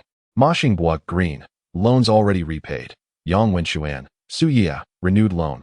Liang Qingyan, debt multiplier, 3. Multiplier upgrade progress, 36. Cool, I cool down time, 38. 272H, physical fitness enhancement, 1 point. Partner, Jiang Tianqi, sure enough, for those who come to borrow money from Xingqi Tian's lending company. As long as it's not lent out through me, it won't count as my debtor. Just like Yan Mingxin. Although Ma Xinghua also signed a contract. He took the money from me, so his name is included in the multiplier upgrade progress. Wait. Suddenly a male creditor appeared among these female debtors, which gave Qian Wenxing some bad thoughts. Those beautiful girls could pay back the money by having meals and watching movies. What about Ma Xinghua? Would he have to do the same? Fuck. Just thinking about it makes it terrifying. Damn system, quickly open Ma Xinghua's panel for me to see. If it's a second late, I'll cut you in half in the busy street. Qian Wenxing shouted crazily at the system in his heart. Debtor, Ma Xinghua, green. Intimacy. 1. Debt multiple. 3. Repayment items. Be a lackey and support the 200 00 yuan. 1 intimacy. Flatter. 500 00 yuan. Unlock at 10 intimacies. Block the wine. 1000 00 yuan. Unlock at 30 intimacies. Fight. 1000 00 yuan. Unlock at 50 intimacies. Big brother, go first and I'll cover the rear. 2000 00 yuan. Unlock at 100 intimacies. After reading this, Qian Wenxing's heart relaxed slightly. Dong dong dong. The door of the private room was knocked. It was the debt collectors. Su Yaya was so frightened that she trembled all over and sat there motionless on the sofa. Qian Wenxing comfortingly patted the back of her hand, then got up to open the door. There were 3 people standing outside. The man in the lead had a face full of fleshy bumps, wore a tiger head shirt, had a big gold chain around his neck, and had a big flower tattoo on his arm. He looked like a hot-tempered person. Behind him stood 2 slovenly yellow-haired guys, with cigarettes tilted in their mouths, sizing up Qian Wenxing with contemptuous looks. Are you Su Yaya's boyfriend? Is the money ready? The man with the fleshy face asked straightforwardly. It's all ready. Did you bring the contract? Qian Wenxing asked without the slightest fear. He didn't trust this kind of platform that would send people to collect debts maliciously. So he specifically asked on the phone that the loan contract needed to be brought. The man with the fleshy face patted his briefcase and said with a smile, it's all in here. It's all done according to your requirements. My surname is Yu. You can call me Manager Yu. Later, we'll exchange the money and sign the contract, and then it'll be settled. The yellow-haired guy behind spat on the ground. It's really like scratching an itch with 6 fingers, taking one more step. Another yellow-haired guy cursed. Damn it. I hate fussy people the most. Qian Wenxing sneered in his heart. This is one playing the good cop, and the other the bad cop. The 3 entered the room. Su Yaya was so frightened that she immediately stood up and hid behind Qian Wenxing, not daring to say a word. Finally, it was Qian Wenxing who signed the contract with her ID card and mobile phone. By the way, did you delete all the photos that Su Yaya mortgaged? Qian Wenxing questioned. Su Yaya's hands tightened, and she lowered her head somewhat ashamed. The yellow-haired guy said impatiently, can this kind of thing be deleted completely? After you pay back the money, we definitely won't send that stuff out. Qian Wenxing nodded and said, then fine. If that stuff gets circulated in the market, we'll sue your company as the prime suspect in court. This made the yellow-haired guy fly into a rage. Just as he was about to curse, Qian Wenxing sneered and said, I've been recording since you came in. If you keep talking dirty, don't mind if I call the police. Manager Yu immediately stopped the yellow-haired guy from scolding and then said to Qian Wenxing with a smile, I'll deduct his money when we get back. Don't worry. I'll delete it now and promise that it will never spread from our company in the future. Then, he took out his mobile phone and showed the photos to Qian Wenxing. When Qian Wenxing saw the photos, he was stunned for a moment. These weren't nude photos at all, but several photo shoots of Su Yaya in a swimsuit. Such photos didn't even count as men's magazines. So it turned out that he had misunderstood. Yesterday, Su Yaya was so shy when she said it. He thought it was a nude loan. Even so, Su Yaya's figure was enough to make everyone's nose bleed. After all, there aren't many with a cute face and big breasts who are still so pure. Manager Yu deleted the photos and then collected the 30,000 yuan. He curiously asked, how did you manage to collect back the 36,000 yuan in debt in just one day? Qian Wenxing found it funny and asked, are you asking me for advice? You can think so. The young man is quite arrogant. Manager Yu said with a smile. Qian Wenxing adjusted his clothes, raised his head, and sneered. Wait until your company improves the quality of its employees. Moreover, he imitated Manager Yu's tone when he came in and said in a sarcastic way, I only accept apprenticeship. No sincerity. After saying that, Qian Wenxing took Su Yaya's little hand and left the private room directly. Behind him, Manager Yu's fleshy face distorted. The 2 yellow-haired guys couldn't stand it and shouted angrily. Fuck, who does he think he is, daring to talk to brother Yu like that? I'll fuck his mother. Manager Yu stopped the yellow-haired guy who was about to rush out and showed a meaningful expression on his face. Rashness won't solve the problem. He will teach us a good lesson. Chapter 48 Su Yaya's confession. After leaving the cinema, Su Yaya seemed to lose all her strength. Her body went limp, and she almost fell to the ground. Fortunately, Qian Wenxing was quick-eyed and caught her. Qian Wenxing was also very surprised because his reaction was too fast just now. Almost as soon as he saw Su Yeye faint, his hand was out. Could it be because of the enhanced physical fitness? Qian Wenxing was overjoyed. It seems that this isn't so useless after all. Pata. A drop of cold tear fell on the back of Qian Wenxing's hand. He was stunned and looked at Su Yeye's face. He saw that tears were constantly welling up in the latter's eyes, but there was a smile on her face. Wenxing, I'm finally free. Su Yeye smiled, but the tears flowed more violently. She looked at Qian Wenxing with her eyes and said sincerely, "Thank you, really thank you. If it weren't for you, I really don't know how I would choose." Qian Wenxing sighed softly in his heart and asked, "Yeye, can I hug you?" The next moment, Su Yeye took the initiative to throw herself into Qian Wenxing's arms, and her delicate body trembled slightly. The sweet smell of perfume came over, making Qian Wenxing couldn't help but recall the happy time last night. Ding. Intimacy with Su Yeye 10, although the debt has been paid off. The intimacy is still there. Qian Wenxing checked Su Yeye's panel. The intimacy had reached 100 points, which meant that Su Yeye and his arms trusted him completely. Qian Wenxing held Su Yeye, feeling the trembling body in his arms. So fragrant and soft. Really want to? No. Why do I keep thinking about her body? Qian Wenxing secretly scolded himself in his heart. Wenxing, accompany me to drink? Su Yeye raised her head from Qian Wenxing's arms and looked at him seriously. Okay, Qian Wenxing agreed. Then the pictures in his mind started to spread uncontrollably. After drinking, find a hotel nearby, 1 bed, 2 people, 3 times. Well, with my current physical fitness, 3 times should be okay, right? Last night.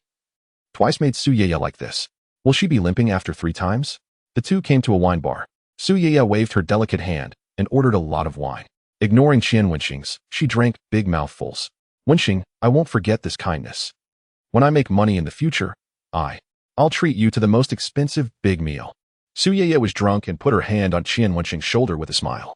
So many things have happened these 2 days. Only Qian Wenxing has been by her side all the time.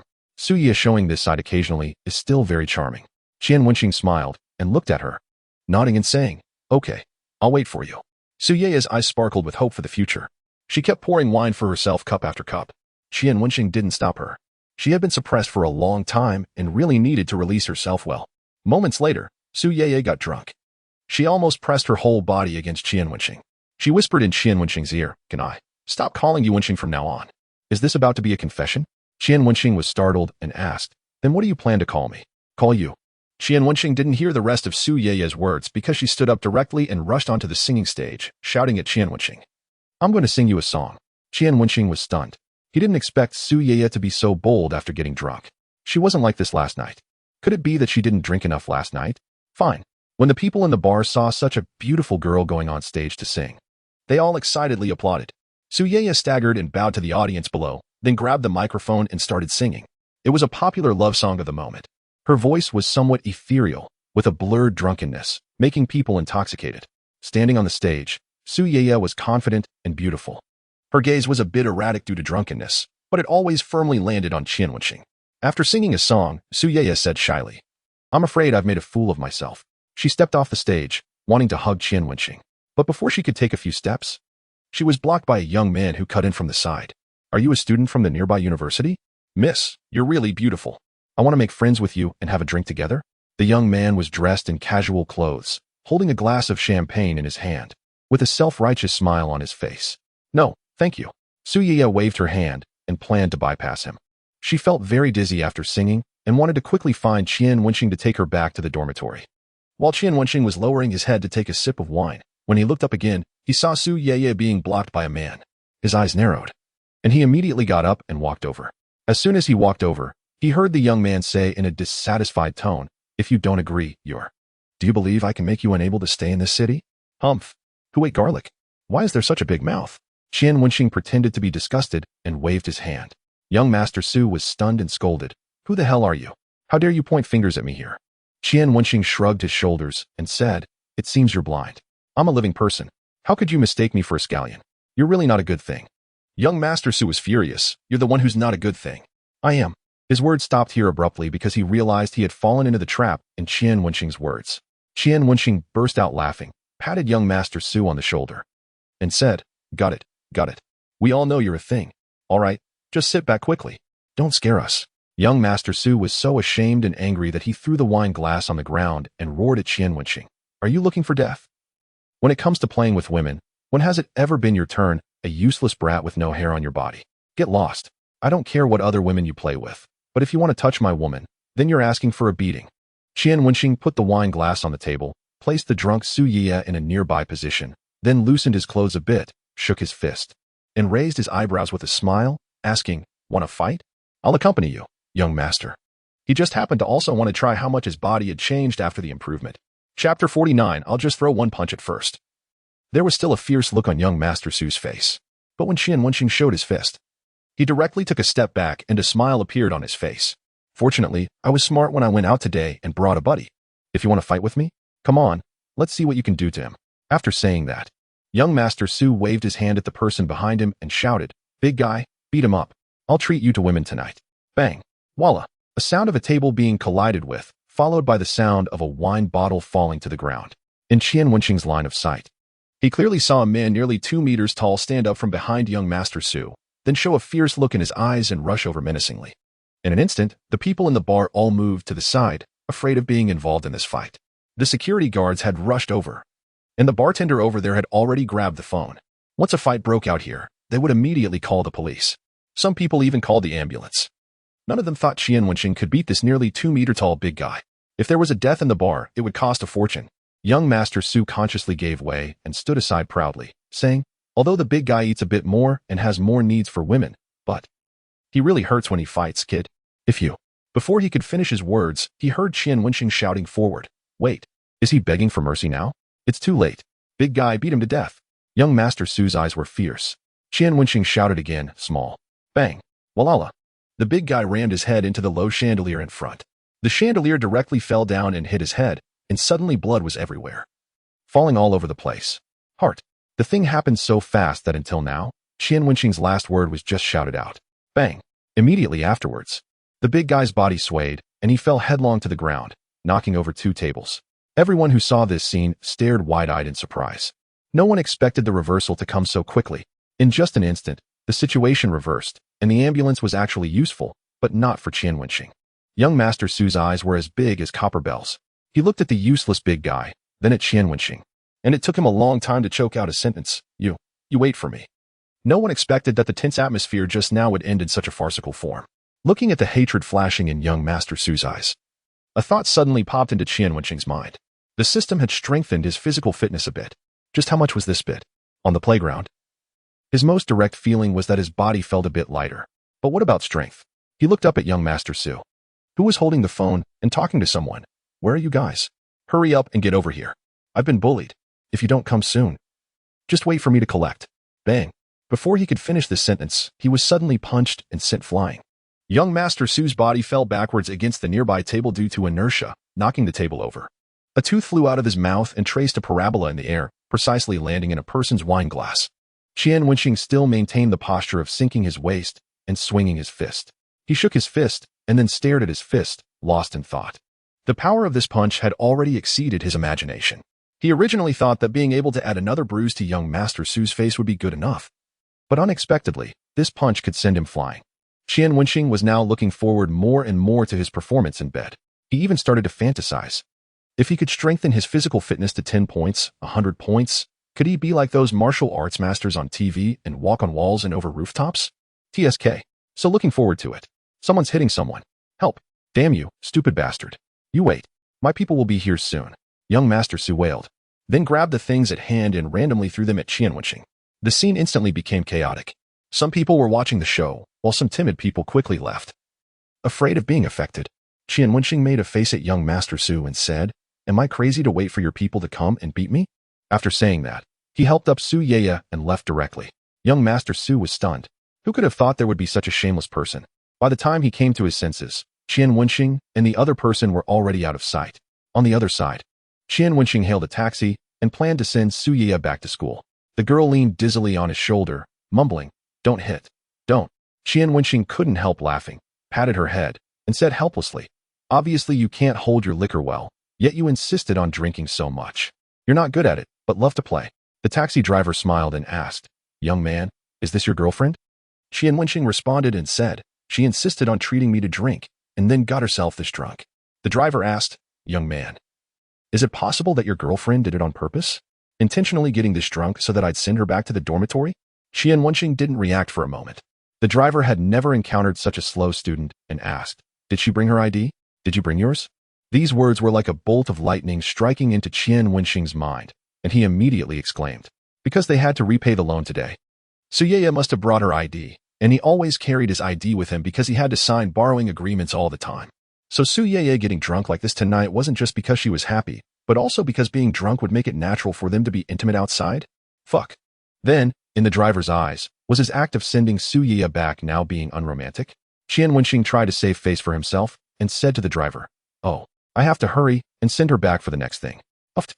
The driver laughed out loud, and this laugh somehow seemed a bit sarcastic. Apparently, he didn't believe what Qian Wenxing said. Qian Wenxing didn't plan to explain so much to a taxi driver.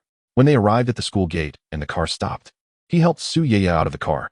On the way to send her back to the dormitory, many people cast complex glances this way. Fuck, she just broke up. And he went and got her drunk. He's really not a good person. Exactly. I heard she was the ex-girlfriend of his roommate. A few people whispered and condemned Qian Wenxing. Poor Qian Wenxing had no idea. After handing Suyaya over to her roommate and just about to return to the dormitory, he received a call from Liang Qingyan. "I'm waiting for you at the school gate. Hurry up."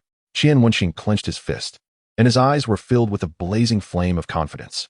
"Finally, I can get revenge. Tonight, either he'll be completely exhausted or Liang Qingyan will surrender. In short, there will definitely be no draw." When he arrived at the school gate, Qian Wenxing indeed saw Liang Qingyan, dressed coolly, standing in front of a taxi waiting for him. "Let's go." Qian Wenxing put his arm around Liang Qingyan's waist and got into the car. "Hey, young man, it's you again. The girl you had with you just now doesn't seem to be this one." The familiar voice came, and Qian Wenxing looked up in astonishment. Isn't this the same taxi he took when he came? The next moment, a thick killing intent spread from the side. Qian Wenxing was utterly hopeless. Chapter 50. Your mouth is quite stubborn, young man. I didn't believe you when you said you had to rush for the next thing before, but now I do. You young people are really something. But then again, both of your girlfriends are very beautiful. You're really lucky. You have my charm when I was young. There were also many girls chasing me back then, but I only loved my wife. The driver chattered on about his glorious days when he was young. With each word he said more, the killing intent from Liang Qingyan increased by 1 point. "Master, can you talk less? Otherwise, this car might become a murder car. I'm sure my boyfriend didn't cheat." Liang Qingyan suddenly said something, and both the driver and Qian Wenxing were stunned because he wasn't good in that regard. "Master, do you know any doctors? I want my boyfriend to get checked." The driver gave Qian Wenxing a sympathetic look and said, "No wonder that girl was so drunk just now, and you still sent her back." "Sorry, miss. I'm in good health and don't have any problems in this regard, so I don't know much about it." Qian Wenxing's fist tightened, and he glared fiercely at Liang Qingyan. Qian Wenxing gritted his teeth and said, "You wait for me. Tonight, Liang Qingyan didn't give him a chance to speak and interrupted, "I find your mouth is quite stubborn too." Qian Wenxing's face turned red. Finally, they arrived at the Holiday Ocean Hotel. As soon as Qian Wenxing got out of the car, he was grabbed by Liang Qingyan by the collar and dragged in. Wait a minute. I'm being strangled," Qian Wenxing shouted. Liang Qingyan sneered. "Is it being strangled or being exhausted?" Jiang Tianqi passed by the hotel lobby and heard the familiar voice. He looked up and exclaimed in surprise, "Brother Qian, sister-in-law, you're here?" Qian Wenxing was just about to greet Jiang Tianqi when Liang Qingyan covered his mouth with her hand, blocking his words. "Young Master Jiang, enjoy your meal and drink. We'll leave first." Liang Qingyan nodded at Jiang Tianqi, greeted him, and pushed Qian Wenxing into the elevator. Jiang Tianqi was stunned for 2 seconds, then burst out laughing and said to the female companion behind him, "Brother Qian is going to have a rough time tonight." He thought for a while, then turned to the waiter and said, "Send a bowl of kidney-tonifying seafood porridge to the gentleman who just went up tomorrow morning." Brother Qian, do you see my good intentions towards you? Women all want to drain you. Only your brother is thinking about your kidneys. Room on the 26th floor. As soon as they entered the door, Qian Wenxing was pushed against the wall by Liang Qingyan. She put her nose close to Qian Wenxing's chest and smelled, then frowned and said, "You have her perfume smell on you." Qian Wenxing thought to himself, "It's your nose's fault." Then he forced a smile and said, "The night is long. How about we get straight to the point?" Liang Qingyan gently pressed her delicate white hand on his chest, sneered softly, and looked up at Qian Wenxing. "Don't you have anything to explain?" Qian Wenxing had no choice but to say that she had paid off the debt today. So she had a little drink and really didn't do anything. Moreover, he didn't finish the rest of the words, but Liang Qingyan understood. They had agreed yesterday morning that she was just Qian Wenxing's agent and had no right to interfere in his personal affairs. A hint of imperceptible difference flashed in Liang Qingyan's eyes. The corners of her mouth curled into a smile. And she tapped Qian Wenxing's chest with her finger and said, "This is what an agent should do. I advise you to be quieter in the future. Otherwise others will think you're a hooligan. And then which girl would dare to approach you?" Qian Wenxing couldn't help but admire in his heart. Truly, she's so open-minded about this kind of thing and knows how to give herself an out. He said with a smile, "Tonight, I want to play the air stewardess theme. There's a tie in the stewardess outfit." Liang Qingyan's pretty face turned red, and she spat at Qian Wenxing and said, "Hooligan." Half an hour later, Liang Qingyan was wearing the stewardess outfit and came to Qian Wenxing with a glass of water in her hand. "Sir, here's your water." When Qian Wenxing reached out to take the water, all the water in the glass spilled on him. Qian Wenxing reached out and grabbed Liang Qingyan's tie and said coldly, "Lick it clean." Liang Qingyan fell onto the bed. Qian Wenxing was just about to act cool when his face suddenly changed. He covered his stomach with both hands and rushed into the bathroom. Liang Qingyan waited for a long time, and Qian Wenxing still didn't come out of the bathroom. She knocked on the door and teased, "Young Master Qian, are you escaping through the toilet?" Qian Wenxing was in such severe pain from his stomachache that he felt like his intestines were about to come out. He walked out slowly, covering his stomach with one hand and supporting the wall with the other. He collapsed weakly onto the bed. Liang Qingyan was startled to see him like this and asked, "What's wrong?" "I might have drunk fake wine tonight and have been having diarrhea." Just as he was speaking, Qian Wenxing's expression tightened, and he rushed into the bathroom again. He also suspected it was a side effect of the improved constitution. In novels, after processes like marrow washing and tendon strengthening, impurities would be excreted. Qian Wenxing heard Liang Qingyan's voice on the phone in the bathroom. After a while, the front desk sent the medicine and moxibustion. Under Liang Qingyan's care, Qian Wenxing took the medicine. He leaned on the head of the bed with all his strength and watched Liang Qingyan feed him medicine and help him do moxibustion. He said gratefully, "Xiaoyan, thanks to you tonight." Liang Qingyan looked at him speechlessly and said, "Come on, don't talk. Others might think I did something to you." Qian Wenxing's buttocks tightened, and he silently moved a little further away, covering his vulnerable part with his palm. Liang Qingyan looked at Qian Wenxing's actions, smiled sweetly at him, and said, "Young Master Qian, if I sit on it now, can you guarantee that the moxibustion stick won't fall off?" Qian Wenxing, be a decent person, female. Chapter 51, I'm your father Qian. The next morning, Qian Wenxing and Liang Qingyan were woken up by the hotel's wake-up service. They looked at the time and realized it was not early. Considering that Liang Qingyan had class in the morning, they had to get up. "This is the kidney tonifying porridge ordered for you by Mr. Zhang yesterday. Please enjoy it slowly." After serving the breakfast they ordered, the hotel waiter also brought up a bowl of kidney tonifying porridge. Liang Qingyan held back her laughter and looked at Qian Wenxing and asked, "Young Master Qian, your kidneys haven't been used yet. Why are you still tonifying them? Aren't you afraid of getting a nosebleed?" The waiter was a middle-aged woman. She gave Qian Wenxing a surprised look and said, "Then it can't be tonified. Young people have strong vitality and are prone to nosebleeds." She paused and admonished Liang Qingyan, "Let me give you a piece of advice. When young people pursue excitement, they also need to pay attention to safety. Look at how weak this young man is. Girl, how could you do such a thing?" Both of them were stunned. They realized that the waiter might have misunderstood. Just as Qian Wenxing was about to explain, Liang Qingyan stuffed a mouthful of hot porridge into his mouth, blocking his words. Liang Qingyan forced a smile and said, "You're right. I'm taking care of him." "No, I wasn't. You know what I mean. Auntie, please listen to my explanation. I don't have such a hobby." But he couldn't open his mouth at all and could only keep accepting Liang Qingyan's feeding. When the waiter pushed the food cart away, Liang Qingyan stopped feeding him. "Ah." Qian Wenxing opened his mouth, indicating that Liang Qingyan should feed him porridge. Liang Qingyan said, "Don't you have hands of your own? How old are you and still need to be fed?" Qian Wenxing. Fine. He remembered this debt. After breakfast, Qian Wenxing's body had recovered a lot, but he was still forced by Liang Qingyan to take the medicine. As soon as the two of them left the hotel, they saw a big Jeep parked at the entrance. "Young Master Qian, will you stop being so low-key after graduating?" Liang Qingyan looked enviously at the big G. Qian Wenxing's heart skipped a beat, and he said to Liang Qingyan, "It won't be long before I don't need to. By then, I'll leave the front passenger seat for you." He had always been low-key in front of Liang Qingyan. Obviously, Liang Qingyan liked wealthy second-generation kids who were high-profile and powerful, but she had never forced him. This was something Qian Wenxing really liked about Liang Qingyan. This woman knew very well how to protect a man's self-esteem. Of course, that aspect was another matter. Liang Qingyan smiled, and Qian Wenxing's arm said, "Make sure I'm the first one to sit in it then." Qian Wenxing said heroically, "Of course." Women and luxury cars were a man's greatest loves. He had to make money quickly now, buy a nice car, and it would be more convenient to travel. Just as the two of them walked down the steps, the door of the big G opened, and a man got out. He happened to face Qian Wenxing. The left side of the man's face was swollen and bruised. When he saw Qian Wenxing, his eyes immediately turned red, and anger welled up on his face. "It's you." Qian Wenxing was stunned. Only then did he clearly see the man's appearance. He burst out laughing and said affectionately, "Oh, isn't this young Master Su? Did you come here to catch up with me?" This sarcastic tone made young Master Su's fist clench immediately, just as he was about to strike. He suddenly remembered how powerful Qian Wenxing was. He had to put down his fist and sneered, "You wait. I already know your identity. You're a student at Jinghai Institute of Technology, right? You're finished." Qian Wenxing's heart sank. He didn't expect this bastard to find out his identity so quickly. But on his face, he showed a cold smile and said, "Then I'll wait. I'm just wondering how many more teeth young Master Su has left to lose. I'm suddenly looking forward to the scene of young Master Su with a mouth full of gold teeth." Ha! Young Master Su was so angry that his whole body trembled. He pointed at Qian Wenxing and shouted angrily, "Fine. There will come a day when you won't be able to be so arrogant." With that, he quickly walked into the hotel. On the way back, Liang Qingyan frowned and asked, "How did you get to know that man just now? Why does he have such a big grudge against you?"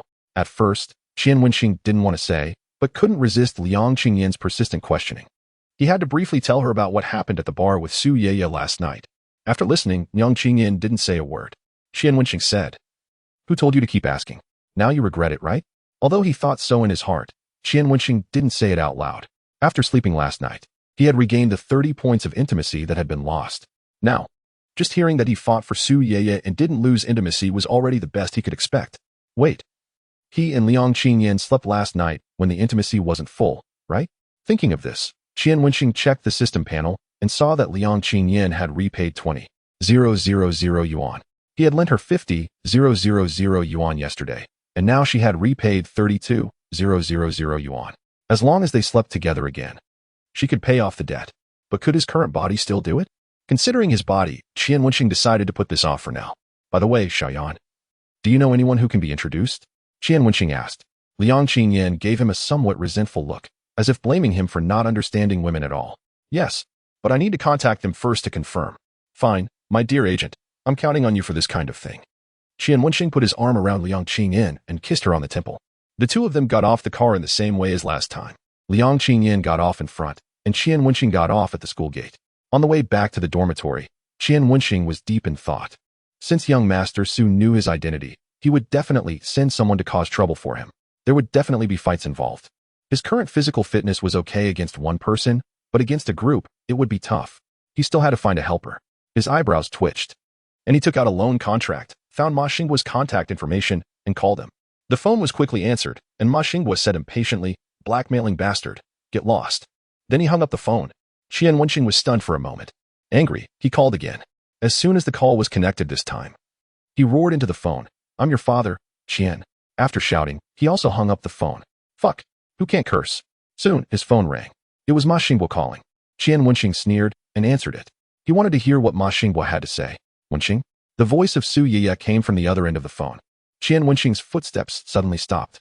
Were Ma Xingguo and Su Yeye together? Fuck, was he going to be cuckolded too? Chapter 52 Never Lost in Verbal Sparring You. "Are you with Ma Xingguo?" Qian Wenxing asked in a suppressed voice. If Su Yeye and Ma Xingguo really had something going on, then he would really be like Li Haiyang, the kind who actively gave money for them to spend. Li Haiyang was a synonym for cuckold in his eyes. "Well, Wenxing, are you at school?" "Ma and I are walking towards the east gate of the school." Su Yeye's voice was a bit urgent. Qian Wenxing felt relieved. Judging from Su Yeye's words, there shouldn't be anything going on between them. Otherwise, she wouldn't have asked him to come over. So Qian Wenxing turned around and walked towards the east gate while asking, "What exactly happened? What are you going to the east gate for?" Su Yeye said anxiously. "The outsider who was beaten by Ma last time came to cause trouble again today. Last time they asked for 10,000 yuan in compensation. And this time they changed it to 20,000 yuan. They said that if they don't get it today, they'll go to the counselor. Now they're waiting outside the school. Just now I was thinking about whether to call you, and then you called. It's just that classmate Ma didn't have your contact information, so this misunderstanding occurred." After hearing Su Yeye's explanation, the big stone in Qian Wenxing's heart finally fell, but he was still a little unhappy. Why does this Ma guy always look for Su Yeye for everything? "You wait for me for a while, and I'll come to find you right away." Qian Wenxing didn't express his dissatisfaction in this regard to Su Yeye. After all, they haven't confirmed their relationship yet. After hanging up the phone, Qian Wenxing walked faster. And some thoughts flashed through his mind. This is a very good opportunity to increase the intimacy with Ma Xingbo. After thinking it over and over, he still had to start with Ma Xingbo to gain prestige points, because it's too difficult to get high prestige points from female debtors. After all, he can't publicize the situation when he's with him to everyone, and even if he does, it's very likely to be negative prestige points. By then, it would really be a case of losing both. So, only male debtors like Ma Xingbo can he raise his prestige points very high. Now the company has been established, and there will surely be many troubles in the future, but as long as Ma Xingbo is here, none of these will be a problem. Soon, Qian Wenxing and Su Yeye met up. When he saw the look in Ma Xingbo's eyes, Qian Wenxing was startled, because Ma Xingbo's eyes were extremely fierce, as if he was going to kill someone. Little Ma, calm down. Qian Wenxing patted him. Su Yeye tightly grasped Qian Wenxing's arm with both hands and said anxiously, Wenxing, quickly persuade him. If I hadn't stopped him just now, he would have already gone out to fight with others. Qian Wenxing gave Su Yeye a complicated look, then looked at Ma Xingbo and asked, Do you have a family? Shua? Ma Xingbo's cold eyes shot over instantly, as if he was going to shoot Qian Wenxing to death. Qian Wenxing was stunned for a moment, then realized that what he said just now was ambiguous. He quickly said, Sorry, that's not what I meant. What I meant was that you have to think about your family.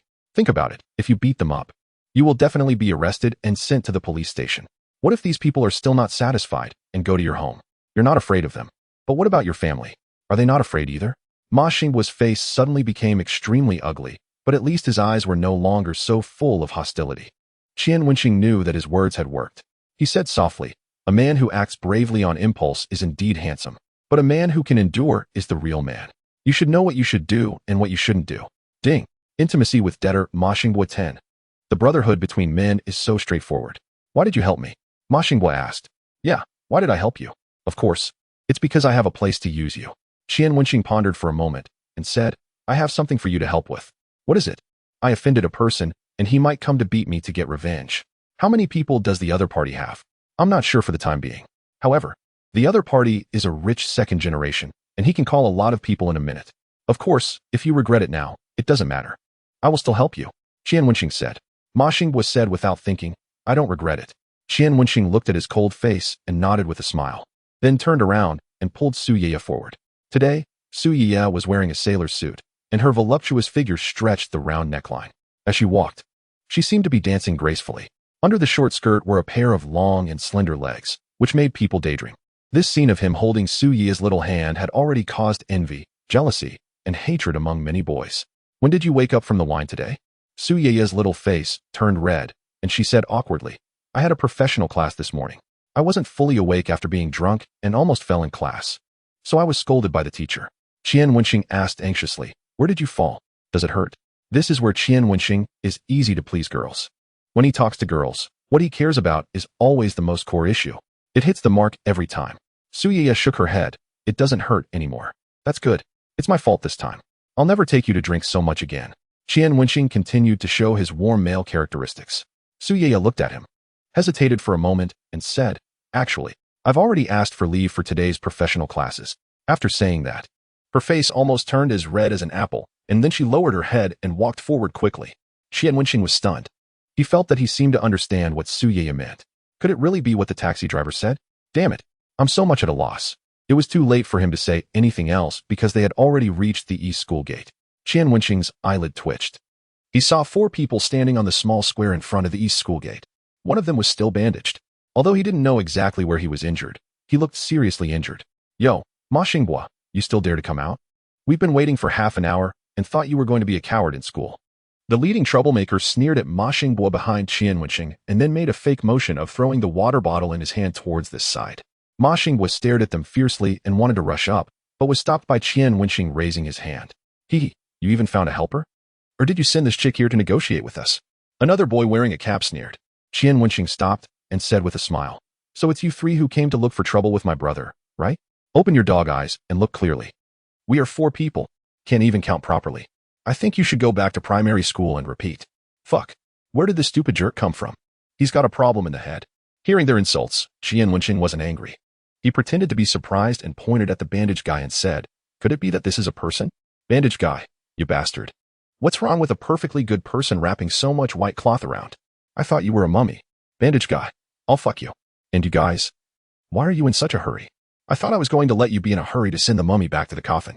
When it comes to talking trash, Qian Wenxing has never lost to anyone. Liang Qinyan can testify to this. Chapter 53. Did I let you go? Shut up. Who the hell are you to come here and point fingers? The bandaged guy couldn't bear it anymore. Qian Wenxing smiled slightly. Maybe you're blindfolded so you can't see. I'm not an onion. I'm a person, a very healthy person with hands and feet. So, I won't do things like some people, only engage in deception and fraud. Who are you calling a liar? Whoever gets angry, I'm talking about them. The troublemaker couldn't bear it anymore and cursed. Fuck. I can't stand this bastard anymore. Then he threw the mineral water bottle in his hand at Qian Wenxing forcefully. Qian Wenxing made an extremely stylish dodge to avoid the troublemaker's bottle. Then shouted towards the security room inside. Security guard, someone is littering at the school gate. Then, the security guard's face darkened. There was going to be a campus hygiene evaluation in Jinghai City soon. Go back and tell your school leaders that if you use such dirty means for malicious competition again, I'll have to talk to the Education Bureau. And that classmate over there, what kind of dressing style is that? Halloween isn't here yet. The security captain of Jinghai Institute of Technology scolded the 4 students sternly. Watching them nod and bow as they were being educated, Qian Wenxing showed a gloating expression on his face. You know, the hygiene at the East School Gate has been criticized by the school leaders all year round. And the security guards at the East School Gate have been scolded a lot because of this. This time, during the campus hygiene evaluation in Jinghai City. The principal has made the hygiene at the East School Gate a key point to focus on. At this critical juncture, discarding trash in the presence of the security guard at the East School Gate was more excruciating than anything else. Finally, the head of security unleashed years of pent-up grievances and fury upon the 4 individuals before him. After his departure, Qian Wenxing observed that the defiant one's face contorted with rage as he pointed at Qian and shouted, "You little brat, you have guts. Pray you never leave this school. Otherwise, I swear I'll end you every time I see you." The cap-wearing thug sneered. "Ma Xinghua, is this your so-called helper? Clearly, he's a fool. As I've said before, hand over 20,000 yuan, and we part ways amicably. If not, don't blame us for being unpleasant. My brother is a well-known figure in Jinghai City." Qian Wenxing scoffed disdainfully. "Your brother is hardly impressive. Mine commands respect nationwide." Upon hearing this, the 4 thugs were taken aback. While Su Yeye and Ma Xinghua pondered whether Qian was merely boasting, the bandaged man tentatively inquired, "Your brother? Who is he?" Qian smiled slightly and declared, "My brother is the law." The group was momentarily staggered. The defiant one's chest heaved with rage, seemingly eager to rip Qian apart. "Yeah, how many years for extortion?" Su Yeye quickly responded, "For substantial amounts or repeated offenses, it's 3 years to 10 years of imprisonment." A grave and furious expression crossed Qian Wenxing's face as he thundered, "Do you realize you've violated the criminal law? You still demand 20,000? There are surveillance cameras at the school entrance. Do you think the police won't find you? Do you dare take that money?" Instantly, the 4 men fell silent, exchanging glances, uncertain of how Ma Xinghua had found such an unpredictable ally. Initially, after encountering Ma, they hadn't sustained severe injuries, believing he was a taciturn loner with few friends, which prompted their extortion attempt. However, they were unexpectedly thrilled when Ma soon handed over 10,000 yuan, fueling their greed to demand 20,000. Yet, this avarice led them to face Qian Wenxing. Locking eyes, they reached a consensus. They were now in a perilous position. Compelled to persist, retreat would mean admitting to their extortion. Perhaps if they held firm, a glimmer of hope remained. The law? Huh. Go ahead and report. He assaulted my brother first, who is still hospitalized. Today, you either hand over another 20,000, or we'll inform your school's administration. The cap-wearing thug's eyes glinted with malice. Qian's gaze turned icy. Since they refused to take the hint, he would. Buzz buzz buzz. His phone rang. It was Jiang Tianqi calling. "Brother Qian, where are you? I couldn't find you. Today, I loaned out 2 more amounts." "Oh, I'm at the East Gate." Qian responded, sensing that Jiang had likely not indulged himself the previous night. "What are you doing at the East Gate? Some outsiders are bullying my brother." "What? Who dares to bully our brother in Jinghai University of Technology?" "Wait for me. I'll be there immediately." Without waiting for Qian to respond, Jiang hung up in a hurry. Before long, a BMW roared into view, its sound echoing like an explosion. Screech. The BMW halted beside Qian, and Jiang Tianqi, flamboyantly wearing sunglasses, emerged, shouting, "Who the hell is bullying my brother?" You're Jiang Xiao." The cap-wearing thug's eyes lit up with surprise upon seeing Jiang, and he hurriedly approached, humbly shaking Jiang's hand. "Jiang Xiao, thanks to your family, my father's construction team." "Oh, hello.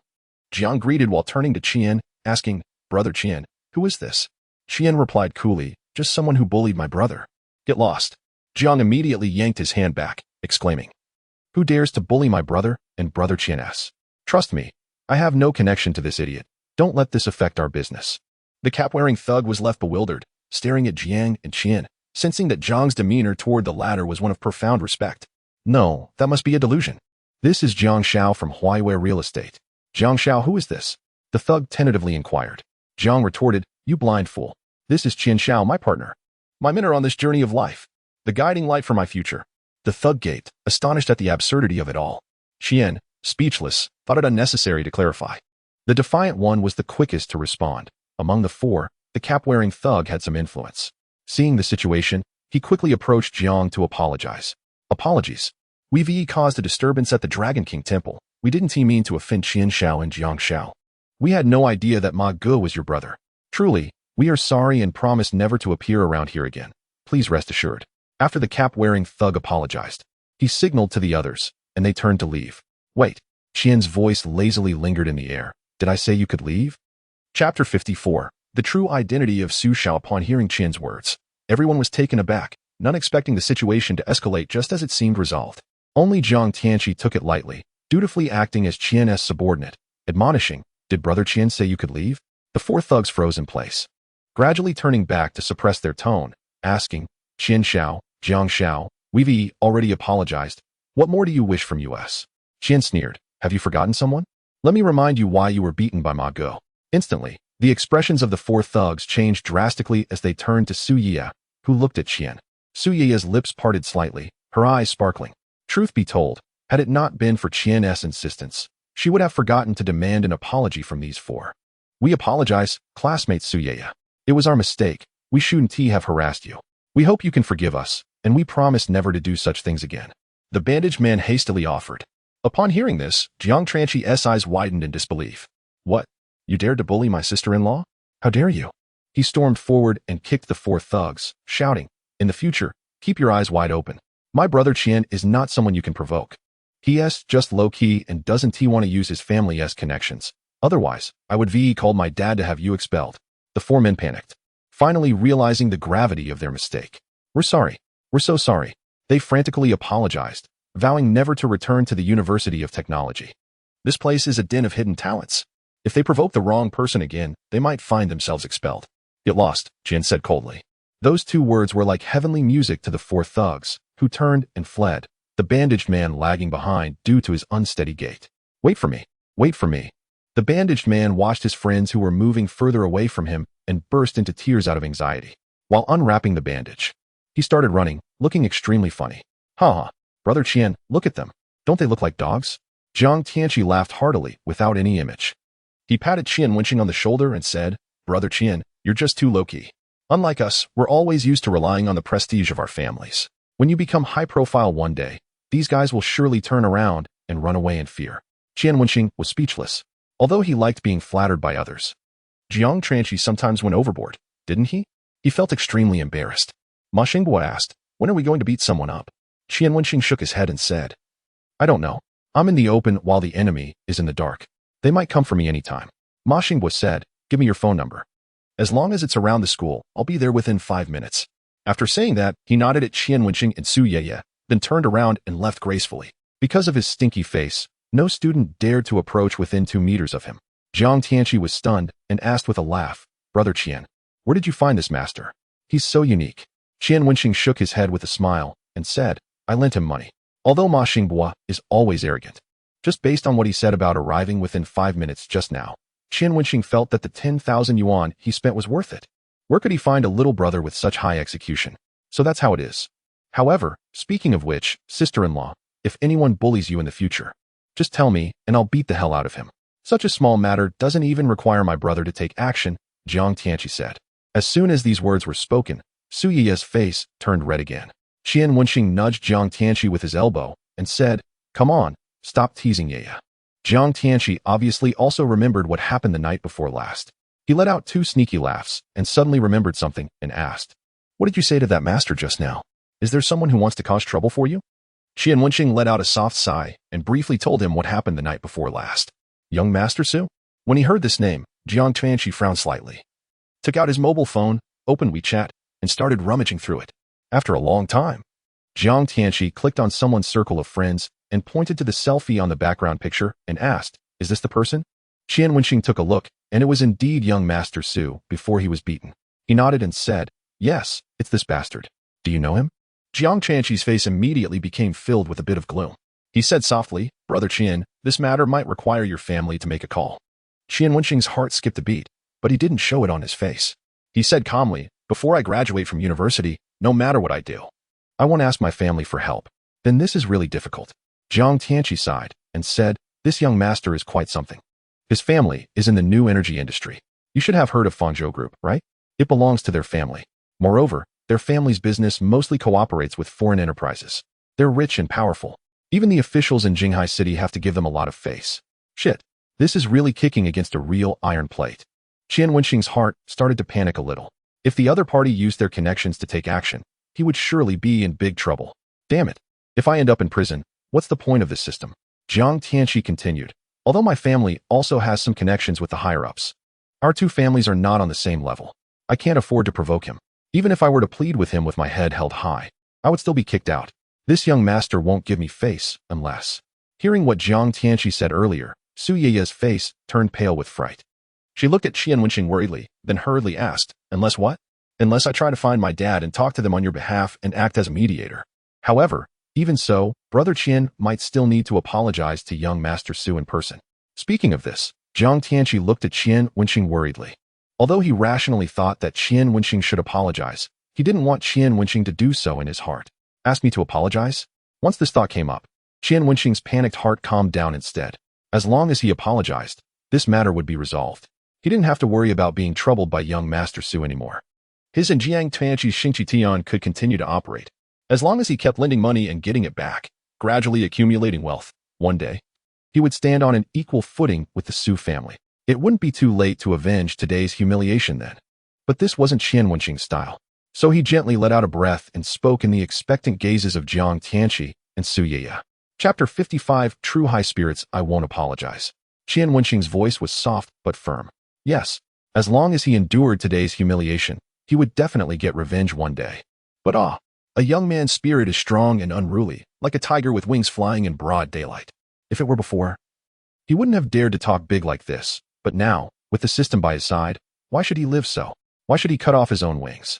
Although there was a flash of worry on Jiang Tianqi's face, he felt extremely happy in his heart. He really wanted to drag Qian Wenxing to get drunk right now. This was the rich second-generation life he yearned for. Whoever he wanted to beat up, just go ahead. If he didn't like someone, just beat them up. Those who bullied him, he would pay them back 1,000-fold. Without all that nonsense of being afraid of this and that.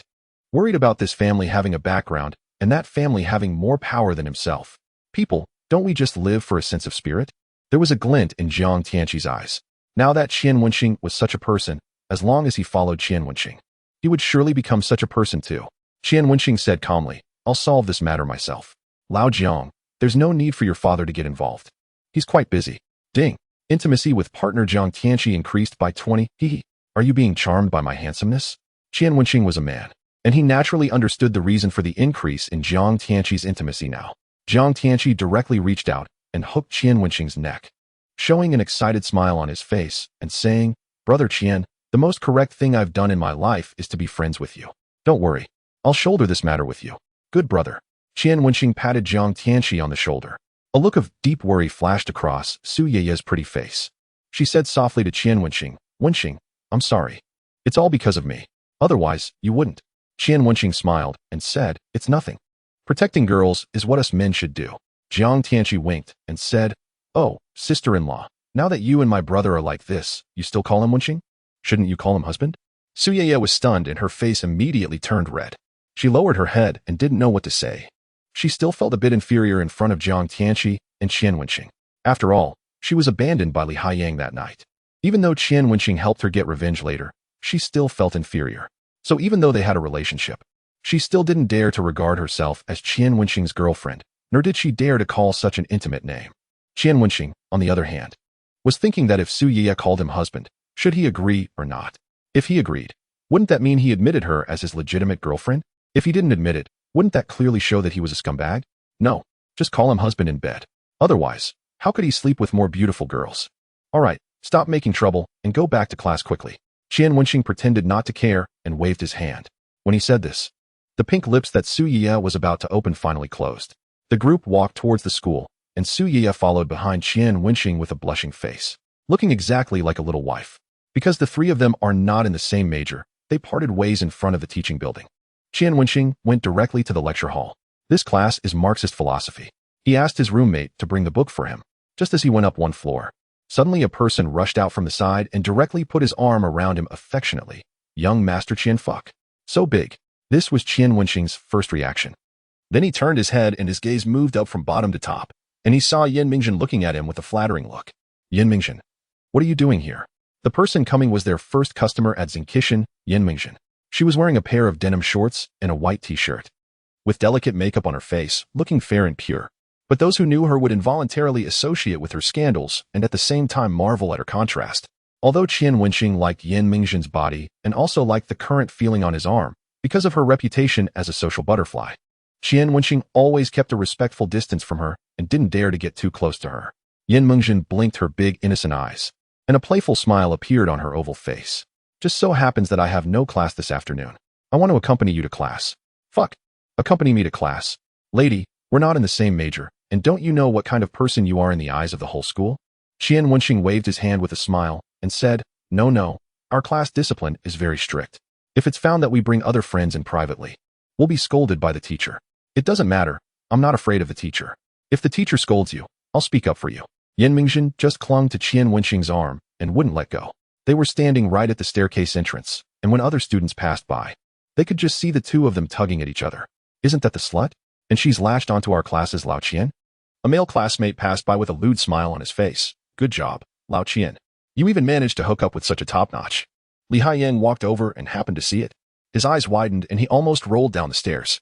Pointing at Qian Wenxing, he scolded, You scumbag. You deceived Yeye's feelings. I'm going to tell Yeye about your deeds right now. Qian Wenxing gave him a disdainful glance and sneered, Go ahead. Let's see if Yeye believes you or me.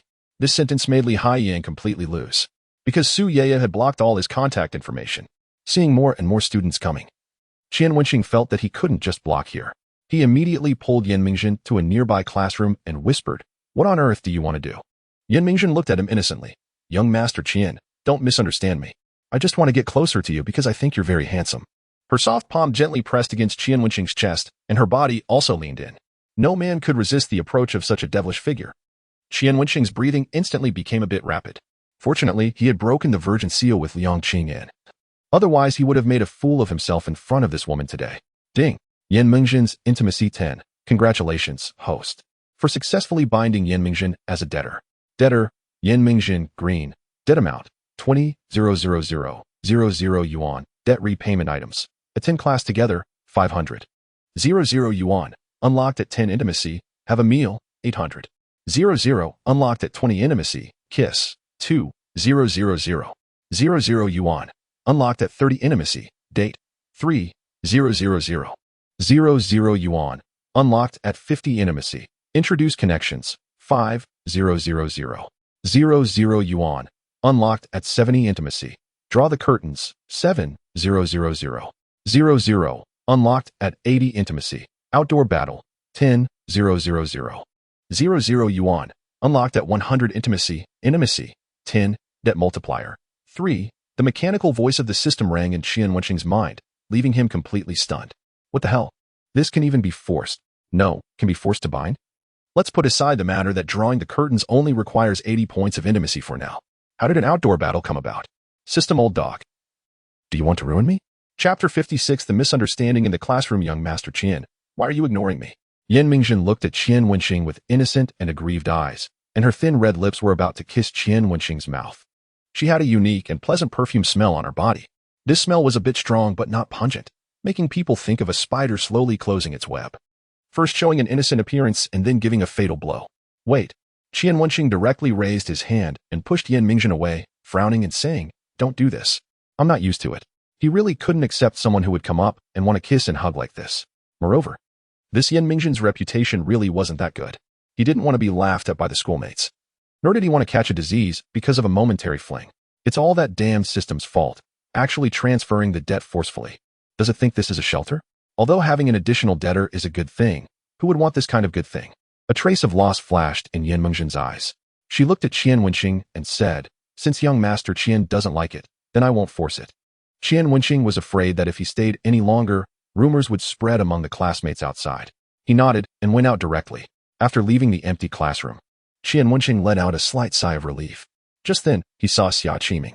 Just as he was about to say hello, he saw Xia Qiming looking at his back in surprise. Qian Wenxing seemed to think of something and suddenly turned his head. Then he saw Yan Mengzhen smiling slyly at him and then turning around and going upstairs. Do you know her? Xia Qiming walked over and put his arm around Qian Wenxing's neck and whispered. Qian Wenxing immediately shook his head like a rattle and said, don't know. I thought you did. Let me tell you, she only sleeps with rich people. Don't have any delusions. Xia Qiming patted Qian Wenxing's shoulder and said, people like us from this kind of family, she doesn't take a fancy to you. 2 minutes later, just as Qian Wenxing and Xia Qiming found their seats and sat down, a voice came from beside the two of them. Hello, classmate. I want to sit with my boyfriend. Can you make room? This familiar voice. Qian Wenxing's heart sank. Looking up, it was indeed Yan Mengzhen. Xia Qiming looked at Yan Mengzhen blankly, then looked up and around, and then pointed at himself and asked confirmingly, are you talking to me? Yan Mengzhen folded her hands in front of her lower abdomen, twisted her body slightly, and with a smile that was impossible to refuse on her face, said, yes, classmate. I want to sit with my boyfriend. She raised her hand and pointed at Qian Wenxing. Xia Qiming stared at his dog roommate in disbelief, confirming that the clown was himself. Then he silently packed his things and got up and left. Thank you. Yan Mengzhen thanked Xia Qiming with a smile, then sat down beside Qian Wenxing and deliberately put her arm around his arm and softly called out, baby, I didn't bring the book. Move the book this way. In an instant, the gazes in the classroom all fell on Qian Wenxing and Yan Mengzhen, and then the discussion started. The first ones to be questioned were Qian Wenxing's 3 roommates. Xia Qiming, don't ask me. I don't know either. Didn't you see that I just got stuffed with a mouthful of dog food? Wang Jingyan, to be honest, I'm just like you. I just found out about this too. When did this guy become a rich man? Li Haiyang gritted his teeth. Scumbag. He snatched my girlfriend and is two-timing. I will never forgive him. Sooner or later, I'll make Ye see his true face. Qian Wenxing's situation wasn't much better. He lowered his voice and asked, didn't you say you wouldn't force it? Yan Mengzhen blinked her innocent eyes and said, young Master Qian, if you think I'm forcing you, you can just stand up and explain it clearly. At this moment, I am like mud falling into my crotch. Whether it's shit or not, it's hard to explain clearly. Just as Qian Wenxing was about to push Yan Mengzhen out, the teacher arrived. Now Qian Wenxing only felt fortunate that this wasn't an English class. Otherwise, if Wan Lingyun saw this, how could he marry his goddess in the future? Although the Marxist philosophy class was boring and most students were dozing off, the teacher of this class was very strict and always threatened to deduct points. So everyone behaved obediently and didn't dare to make mistakes. I'll randomly pick a student to answer this question. That one, the girl in white clothes. The male teacher pointed at Yan Mengzhen beside Qian Wenxing and said, come and answer the question I just asked. Yan Mengzhen's whole body stiffened. She had been completely absent-minded just now and didn't hear what the teacher asked at all. She stammered and couldn't answer. The male teacher said angrily, which class are you from? What's your name? I'm going to deduct points from you. Yan Mengzhen said embarrassedly, sorry, teacher. I'm not from this major. I came to accompany my boyfriend to class. He said your class was very interesting, so I came along. She wore a sincere expression of apology and said softly, sorry, teacher. I was absent-minded just now. I won't do it next time. She was beautiful and spoke very nicely. The male teacher immediately stopped being angry and joked. Who's your boyfriend? Please don't say it's me. Please don't say it's me. Just as Qian Wenxing was about to find a crack in the ground to hide in, he was pulled up by Yan Mengzhen. Teacher, it's him, she said. The male teacher looked at Qian Wenxing with some contempt and said, as a boy, you're not as brave as a girl. Besides, this girl is so beautiful. Do you still think you're not worthy of her? Suddenly, the whole classroom burst into laughter. Damn it, if this gets out in the future, how can I explain it to my goddess? Qian Wenxing quickly explained, teacher, you've misunderstood. We're not boyfriend and girlfriend. It's just a creditor-debtor relationship. She borrowed money from me. All right, stop explaining. Don't you just want to show off that you're being pursued by such a beautiful girl? A boy shouted jeeringly. The male teacher also looked at Qian Wenxing with disbelief and frowned. A real man should be brave enough to take responsibility. Being so timid makes us men look bad. Throughout the whole classroom, not a single person believed Qian Wenxing. Qian Wenxing was on the verge of collapse. He grabbed Yan Mengzhen and whispered, you quickly explain it to them. Yan Mengzhen looked extremely wronged and said, I know you don't want to make our relationship public, but we're already like this. Damn it, what are we like? Don't talk nonsense. Were we like this? Reflect on it. Have you treated a relationship seriously over the years? Seeing the contemptuous looks from the people around, as if he was regarded as a heartbreaker, Qian Wenxing knew that if this went on, his reputation would be completely ruined. Teacher, I have a stomachache. I need to go to the toilet. Qian Wenxing immediately raised his hand and said to the teacher. Go ahead, go ahead. The teacher waved his hand. Before Qian Wenxing even left the classroom, he heard Yan Mingjin say, Teacher, I also have a stomachache. I need to go to the toilet. After saying that, she left without waiting for the teacher to answer. Well, the classroom instantly boiled. Obviously, they had all misunderstood.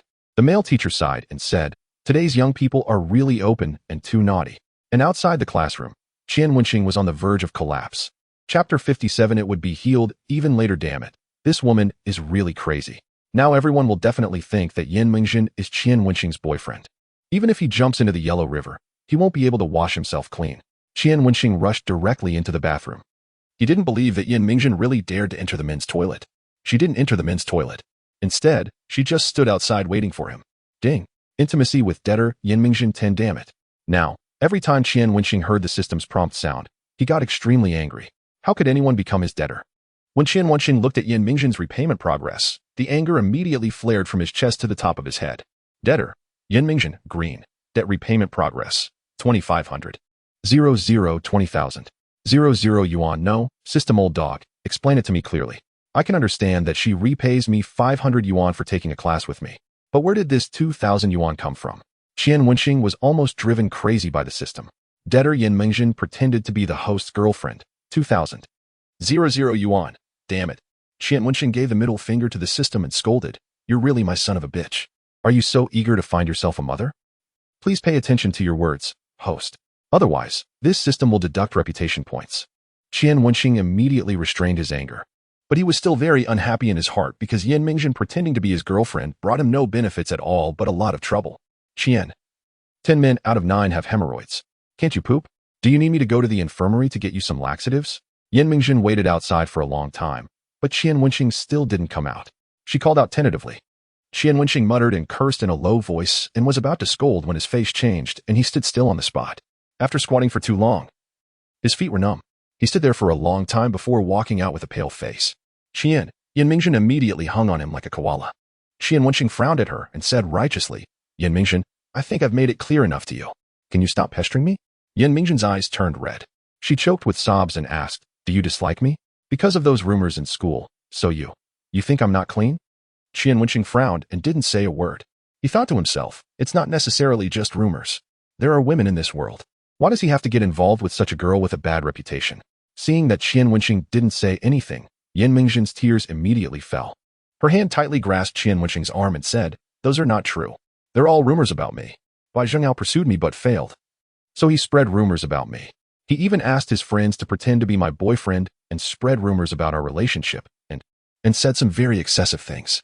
Hearing this, Qian Wenxing's eyebrows frowned. He knew that there were some unethical people in school who would do such things. But he always felt that if there wasn't such a thing, why would this matter have made such a big deal? Moreover, Yan Mingjin had only met him for the second time and was already sticking to him so tightly. How could anyone believe what she said? Almost everyone in the school knew about Yan Mingjin's reputation. If it was really false, there should have been a time when the truth was revealed. Seeing that he still didn't say anything, the light in Yan Mingjin's eyes gradually went out. But her hand was still tightly holding onto Qian Wenxing's arm and didn't let go. Come with me to the hospital. Qian Wenxing tried to push her away but couldn't. He frowned and asked, What are we going to the hospital for? Come with me to the hospital to prove my innocence. I'm still pure. It's not me who's lying. But them. There was determination in Yan Mingjin's eyes. Qian Wenxing took a step back in fright. He stared at Yan Mingjin in disbelief and only had one thought in his mind. No, is she crazy? Why is she explaining this to me? I'm not her husband. No, I have to run away quickly. Thinking of this, Qian Wenxing didn't say a word, pushed Yan Mingjin's arm away, and turned around to run downstairs. She ran after him. He runs, she chases. He's like having wings. Oh no, when she was going down the stairs, she tripped over her leg with a thud. See, Yan Ming's eyes really hurt and turned red. While blowing on her bleeding knee, she shed tears pattering down. Qian Wenxing, who heard the commotion downstairs and turned his head to see this scene, was directly devastated. Now he finally understood what it meant by when it rains. It pours. Helplessly, Qian Wenxing couldn't just stand by and watch. He walked over, turned his back to Yan Ming, and said impatiently, Get on. I'll take you to the infirmary. He had made up his mind that after sending her to the infirmary, he would turn around and run. Yan Ming lay on his back, and two soft parts squeezed and deformed on his back. She whispered, "Thank you, young Master Qian." Qian Wenxing thought to himself, "I thank your whole family." Along the way, the two attracted the sideways glances of many students. Finally, when they arrived at the infirmary, Qian Wenxing was devastated to find that the infirmary was actually closed today. Dr. Zhao had a funeral in the family and took a 3-day leave. He wouldn't be back until the day after tomorrow. The security guard next to him looked at Yan Ming's wound and said, "Young man, you should quickly take the little girl to the hospital." Any later. Before he could finish his words, he was interrupted by Yan Ming's urging, "Young Master Qian, my leg really hurts. I must have hit the bone. If it's any later, won't I have to get my leg amputated?" Qian Wenxing said devastatedly, Fine. Go to the hospital." He carried her on his back and directly left the school gate, planning to take a taxi to the hospital.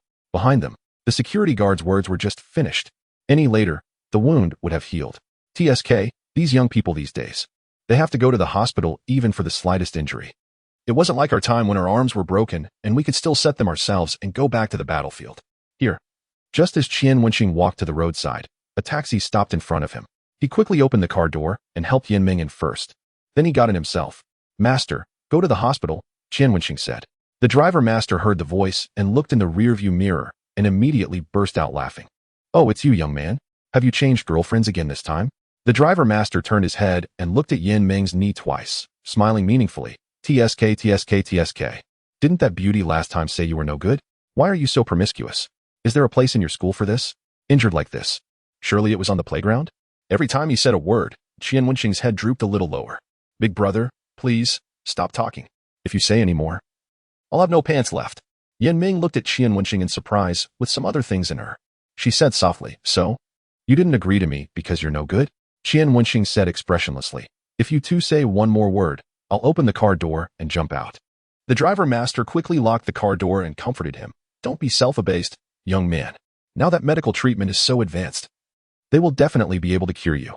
Chapter 58 Inspection Report. When getting out of the car, Qian Wenxing's face was ashen.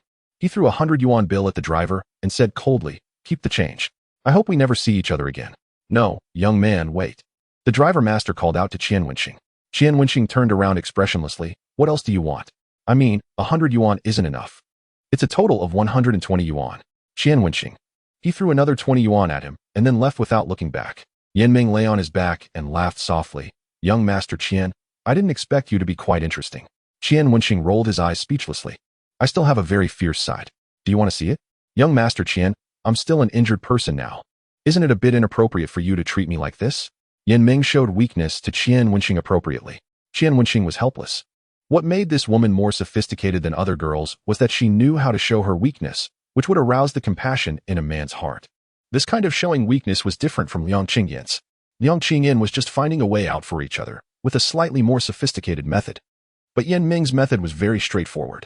She almost openly told you that she just wanted to seduce you and make you feel sorry for her. Qian Wenxing was exhausted. He just wanted to quickly take her for treatment and then go back to school for class. After entering the hospital, the nurse simply treated Yan Ming's wound. When cleaning the wound, Yan Ming's tears welled up in her eyes due to the pain, but she stubbornly refused to let them fall. Her nose and cheeks were red, looking extremely delicate and pitiful. Even the nurse sister couldn't bear it and said, "If it hurts, just shout out. I'll try to be gentler." Yan Ming weakly showed a smile to the nurse and said, "It's okay. I can handle it." At this moment, if Qian Wenxing didn't know Yan Ming's reputation in school, he would have regarded her as a goddess. After the wound was treated, the doctor needed to confirm if there was a bone injury, so he arranged for Yan Ming to take a CT scan. Qian Wenxing said, "I'll go out and smoke a cigarette." Since he had started having sex, there was also a pack of cigarettes in his pocket. He wasn't addicted to cigarettes. He just took out one to think when he didn't know what to do. The smoke curled up. Qian Wenxing also figured it out. Yan Ming getting so close to him must be premeditated or have a purpose. Now he needed to figure out what her purpose was. Otherwise, if he pushed Yan Ming away now, who knew when she would pounce on him in another way? When Qian Wenxing came back, Yan Ming was already sitting on the bench in the waiting area waiting for the CT results. When she saw Qian Wenxing coming over, she raised her hand and handed a report form in her hand to Qian Wenxing. At first, Qian Wenxing thought it was the CT report form, but after taking it, he found that it was actually a gynecological report form. Although he couldn't understand those professional terms on it, he still understood the conclusion at the end. Yan Ming was indeed still a virgin. It had the hospital's seal, the doctor's signature, and the date, proving that this thing was real. Qian Wenxing was stunned. He never expected that the hospital had such a service. Could they even do this kind of examination? No, what are you showing me this for? I wasn't planning to pursue you anyway. Although he marveled at the hospital's amazing service, Qian Wenxing still didn't quite understand why Yin Meng wanted to show this to him. I just wanted to prove to you that the rumors in school are indeed false. From the beginning to the end, I haven't had a single boyfriend in college. But in the mouths of those people, my reputation is so terrible. Yin Meng gave a bitter smile and said, let me guess. What did you hear? Did someone tell you that I'm a slut, only sleeping with rich second generations, and sometimes even having relationships with several men at the same time? Or even worse, that I sleep with several men together at once? Before seeing this report form, Qian Wenxing might have still taunted Yin Meng, but after seeing this report form, he was helpless and said, why didn't you explain it to them? Would my explanation be useful?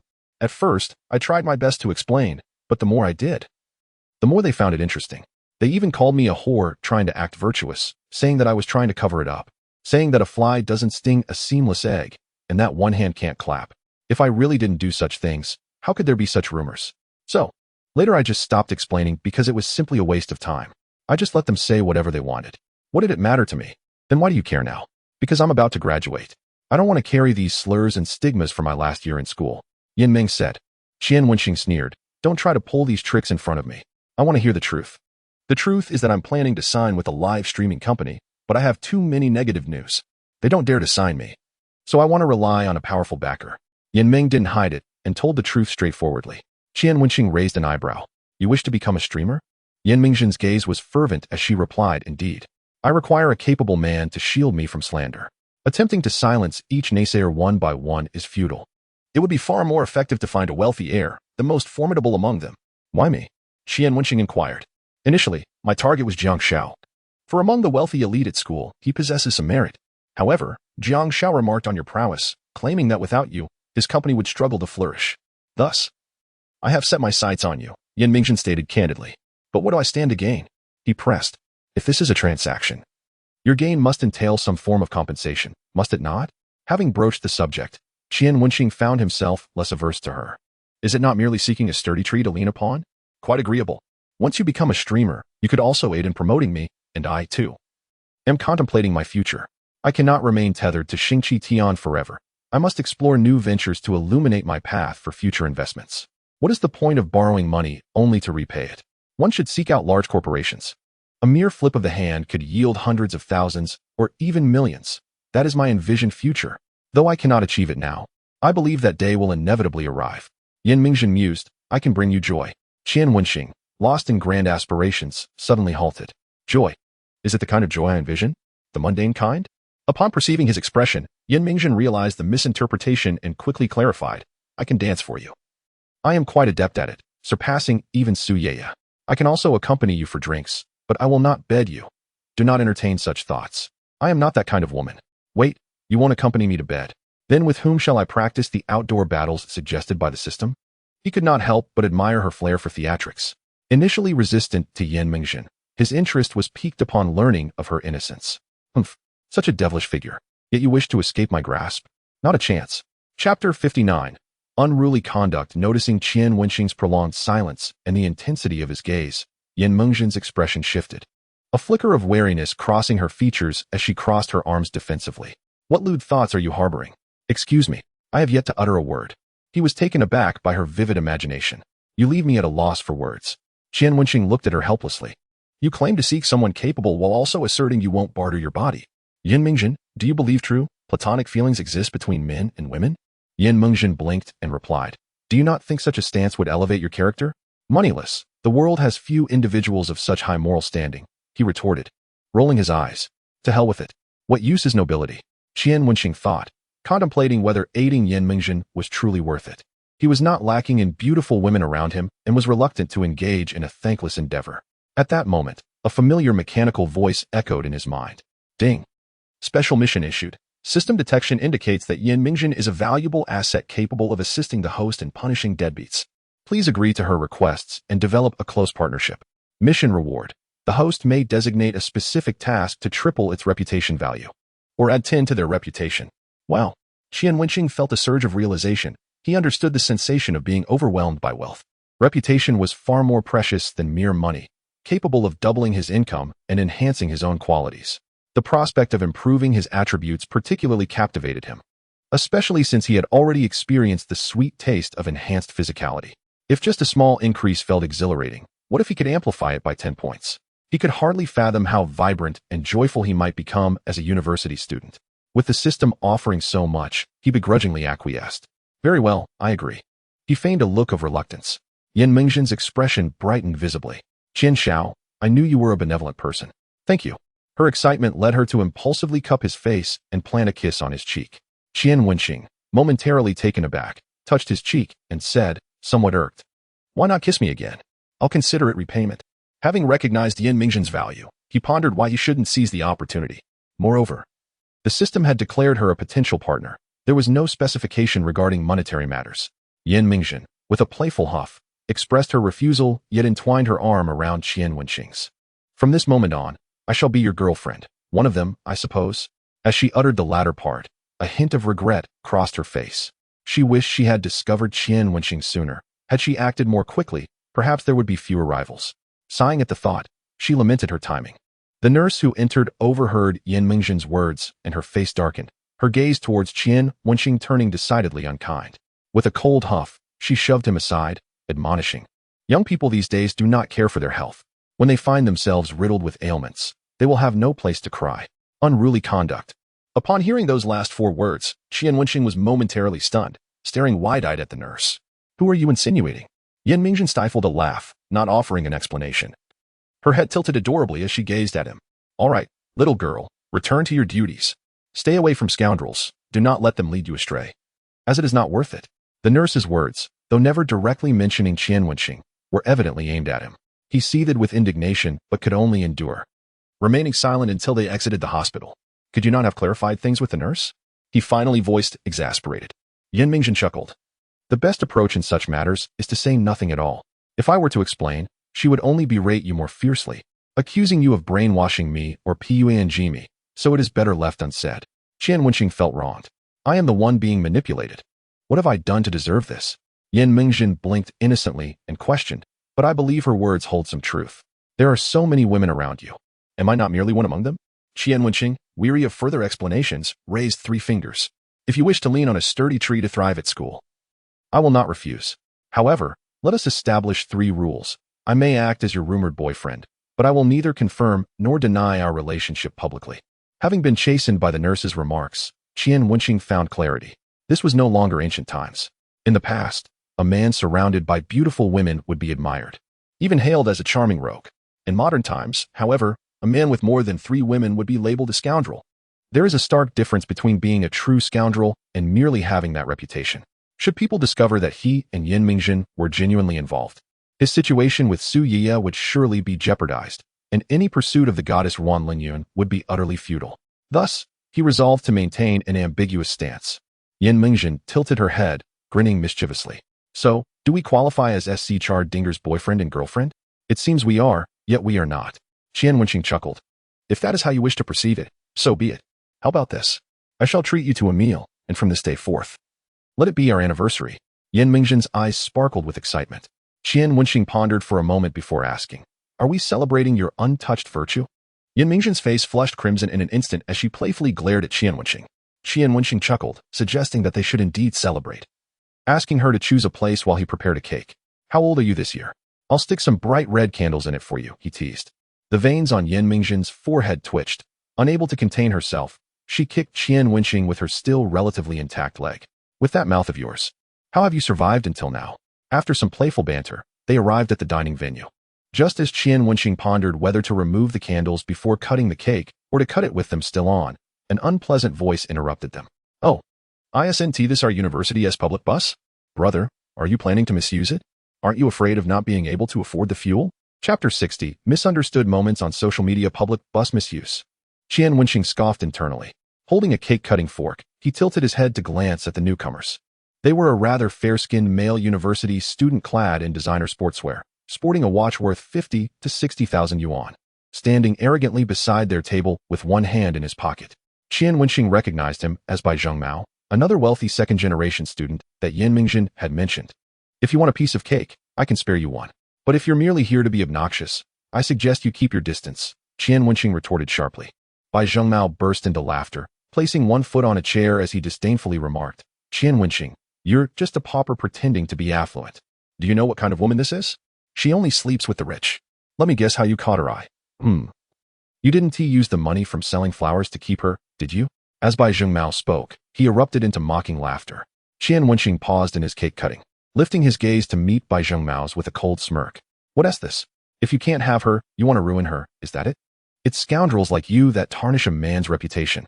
What did you say? Bai Zhengmao's expression turned menacing, and his two lackeys approached. Qian, don't be so ungrateful. I'm just kindly warning you that Yan Mingjin is riddled with STDs. Aren't you afraid of catching something by being with her? Exactly. People like you shouldn't even be dining in a restaurant for fear of infecting us. Instantly, all eyes in the restaurant turned towards them, filled with disdain and contempt. Some even approached the staff to point and gossip about Yan Mingjin. Hearing their remarks, Yan Mingjin's eyes brimmed with tears. Her fists clenched in fury as she longed to tear their mouths apart. It was these three who had systematically ruined her reputation. Yet, Qian Wenxing merely smiled, pulling out his phone and aiming it at the trio. Do you three have the audacity to repeat what you just said in front of my camera? If you don't dare, it means you acknowledge that your words were baseless. Furthermore, should I hear those words again from anyone, this video will serve as evidence for our lawsuit. Lawsuit? Bai Zhengmao laughed heartily, as if he had heard the most amusing joke. He pointed at Qian Wenxing's phone, arrogantly stating, as long as my family pays a little, we can get whatever outcome we desire in court. Who are you trying to scare? What exactly is this Yan Mingjin to you that you're defending her so fiercely? She won't associate with a pauper like you. You must be taking loans to woo her. Qian Wenxing turned to the onlookers, a subtle smile gracing his lips. She is someone you will never possess. And she is my beloved little treasure. You enjoy spreading slander, don't you? Come on, continue. Everyone is watching. Let us see what else you can fabricate. You. Bai Zhengmao was about to retaliate when his lackeys restrained him. Qian Wenxing had spoken loudly enough that nearly half the restaurant was now watching them. Initially, they had looked down upon Qian Wenxing and Yan Mingjin, but now they regarded Bai Zhengmao and his companions with scorn. Though Bai Zhengmao felt as if he would explode with rage, he assessed the situation and, sensing the unfavorable turn, pointed at Qian Wenxing while cursing, Fine, you poor wretch. Just wait. I'll make you pay. They turned to leave, but the righteous patrons in the restaurant could no longer contain themselves, hurling uncooked vegetable leaves at Bai Zhengmao and his companions. Get lost. Slanderers deserve nothing less than ruin. You look decent but engage in vile deeds. Hurry and perish. You rat. You insult the poor, yet that guy is more handsome and noble than you. You don't even compare to his toenail. Just get lost. Amidst the uproar of righteous indignation, Bai Zhengmao and his companions fled in disgrace. Well done, young man. Applause erupted in the hot pot restaurant for Qian Wenxing, who felt a bit embarrassed, scratching his head and saying, it was nothing much. To reward his bravery, the restaurant owner waived his bill. Watching the praise bestowed upon Qian Wenxing, Yan Mingjin felt her eyes moisten, not from sadness, but from gratitude. After 3 years of being slandered, someone finally stood before her to protect and speak up for her. Ding. Yan Mingjin's intimacy level 20 goodness. Has the intimacy level already surged to 40? This girl's affection is remarkably easy to earn. Qian Wenxing was taken aback by the number, glancing at Yan Mingjin just as he caught her slightly reddened eyes. This sense of vulnerability stirred within him a strong desire to protect her. Clearing his throat, he reassured her. It's all right. Yan Mingjin blinked away her tears, replying, Qian Xiao, I've just realized how handsome men can be. Flattered by her compliment, Qian Wenxing quickly turned to slice the cake, lowering his head to eat, while also checking Yan Mingjin's repayment progress. Debtor, Yan Mingjin, green. Repayment progress, 5,300, 20,000. 00 yuan. Having repaid 800 for the meal and 2,000 for a kiss, her repayment speed was quite impressive. Alas, it was a pity he hadn't captured the moment of the handsome man scolding the scoundrel. He wished to share it online. Suddenly, a voice nearby caught Qian Wenxing's attention, brightening his expression. That's a great idea. It would boost my reputation, increase Yan Mingjin's intimacy, and teach Bai Zhengmao a lesson, all 3 benefits in one. However, he realized it was not appropriate for him to take the lead in this matter. After some consideration, Qian Wenxing sent a text to Jiang Chanqi. Now that Yan Mingjin had repaid 5,300 yuan, she had clearly stated she wouldn't draw the curtains with him, but the system indicated that if his intimacy with Yan Mingjin increased by another 40 points, he could request to draw the curtains. Should he trust the system or the words of a woman? Qian Wenxing's gaze lingered over the final item, feeling a flicker of temptation. What the heck? Let us just be a gentleman this time and focus on making money first. He forced himself to look away, then raised his head to inquire, "Do you want to earn money on your own?" Yan Mingjin looked at him in surprise, seemingly not comprehending at first. "It's simple. I've started a lending company. You just need to refer others to borrow money from me, and for each successful referral, I'll consider it as you repaying 5,000 yuan. How does that sound? After paying off your debt, you'll earn 5,000 yuan for each successful referral." Yan Mingjin's eyes lit up. Sounds great, although she was not in need of money. Borrowing that 20,000 was merely a means to forge a connection with Jiang Xiao. Little did she anticipate encountering Qian Wenxing, a remarkable asset, whom she began to regard as her support. Assisting him with a few tasks was hardly unreasonable, especially as it allowed her to earn a little pocket money. She approached Qian Wenxing, took his arm, and cheerfully remarked, "Qian Xiao, introducing resources is second nature to me, but I do have a favor to ask of you." "What is it?" he inquired. "I need you to take a photo with me. I want to post it on my social media. This way, they will believe in our collaboration. However, rest assured, I won't disclose our romantic relationship." Yan Mingjin smiled as she spoke. After considering for a moment, Qian Wenxing found no issue with it and agreed. He wrapped his arm around her shoulder as they took a somewhat intimate photo. Yan Mingjin quickly edited the accompanying text without letting Qian Wenxing see it and hastily posted it. Meanwhile, as Qian Wenxing was enjoying his meal, his phone buzzed twice. And upon looking down, he saw a message from Su Yeye. "You beauty, Wenxing, what exactly is your relationship with Yan Mingjin?" The message was accompanied by an angry emoji, clearly indicating her displeasure. "What relationship?" Qian Wenxing replied, bewildered. "What's wrong? We are merely classmates." He found himself exasperated. Did this woman really expect that after one night together, she could assume the title of his girlfriend? "You beauty. Humph. Don't lie to me. Go check her social media." His first instinct was to think that Yan Mingjin had unilaterally announced their relationship online. A sudden jolt of anxiety surged through him as he hurriedly opened her post from 2 minutes prior. "For the first time in my life, I felt the warmth of being protected by someone I admire. Thank you for being there and bravely standing by my side against the rumors. From now on, under your protection, I shall become a braver girl. For any sisters in need of urgent loans, please contact Qian Xiao and Jiang Xiao at Xingqi Tian Company, our school's reliable loan service." Attached was a photo of Yan Mingjin and Qian Wenxing, with the location of their meal noted below. Phew, that was close. Qian Wenxing breathed a sigh of relief. The post was indeed ambiguous, but as Yan Mingjin had stated, she did not explicitly confirm their relationship. At most, it would lead others to mistakenly believe she had an unrequited crush on him. Irritated, Qian Wenxing replied to Su Yeye, "I've seen it. What's there to misunderstand? Stop being so dramatic. I'm eating." This was precisely why he did not wish for a formal girlfriend. Even trivial matters could incite jealousy, which was bothersome. "You beauty, do you think I'm being dramatic? Is it wrong to ask?" Qian Wenxing glanced at his phone and promptly muted the notifications, preferring not to engage. Having observed the entire exchange, Yan Mingjin feigned innocence and asked, "What's wrong? Did your other girlfriend get jealous after seeing my post?" Qian Wenxing raised an eyebrow. "Were you doing this on purpose?" "Indeed," Yan Mingjin replied unabashedly. "Although I am nameless in this, I must make them a bit anxious to know who I am." Her candor left Qian Wenxing momentarily speechless. "Hurry up and eat so we can leave," he said impatiently. Due to Yan Mingjin's mobility issues, he had procured a wheelchair to push her around. Surprisingly, this wheelchair allowed them to bypass lines wherever they went. Since neither had classes that afternoon, they strolled leisurely through a nearby park. In a secluded area, Yan Mingjin suddenly asked, "Qian Xiao, do you know how emperors enjoy life?" Qian Wenxing, lost in thought about a task he had assigned to Jiang Tianqi, casually replied, "With countless beauties at their disposal?" With a gentle smile, Yan Mingjin instructed him to sit on a nearby bench. Puzzled, he complied, only to see her gracefully moving in her wheelchair, captivating him entirely. Although she only moved her arms and upper body, the allure she exuded was intoxicating. Her arms and waist resembled deadly blades, irresistibly enchanting, while her dreamy gaze and subtle expressions seemed designed to entice. As he watched, Qian Wenxing couldn't help but imagine her in bed, his throat dry with desire, yearning to seize her immediately. Eventually, he extricated himself from this state, only to find Yan Mingjin's teasing gaze fixed upon him. "How is it, Qian Xiao? Are you satisfied with my dance?" she asked, her smile reminiscent of a beguiling enchantress.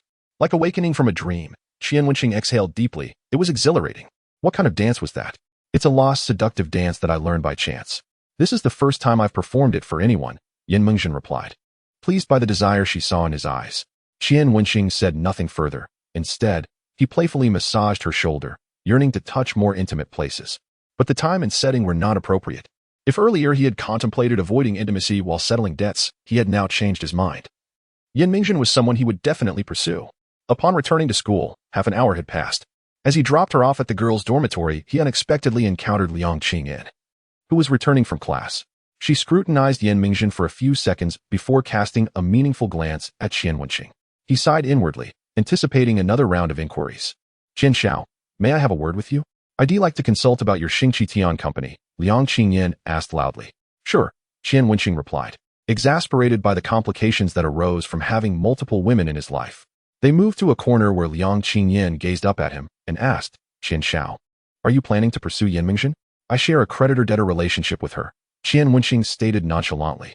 Liang Qingyan blinked. Initially, we also shared a debt relationship. Qian Wenxing fell silent, realizing the truth in her words.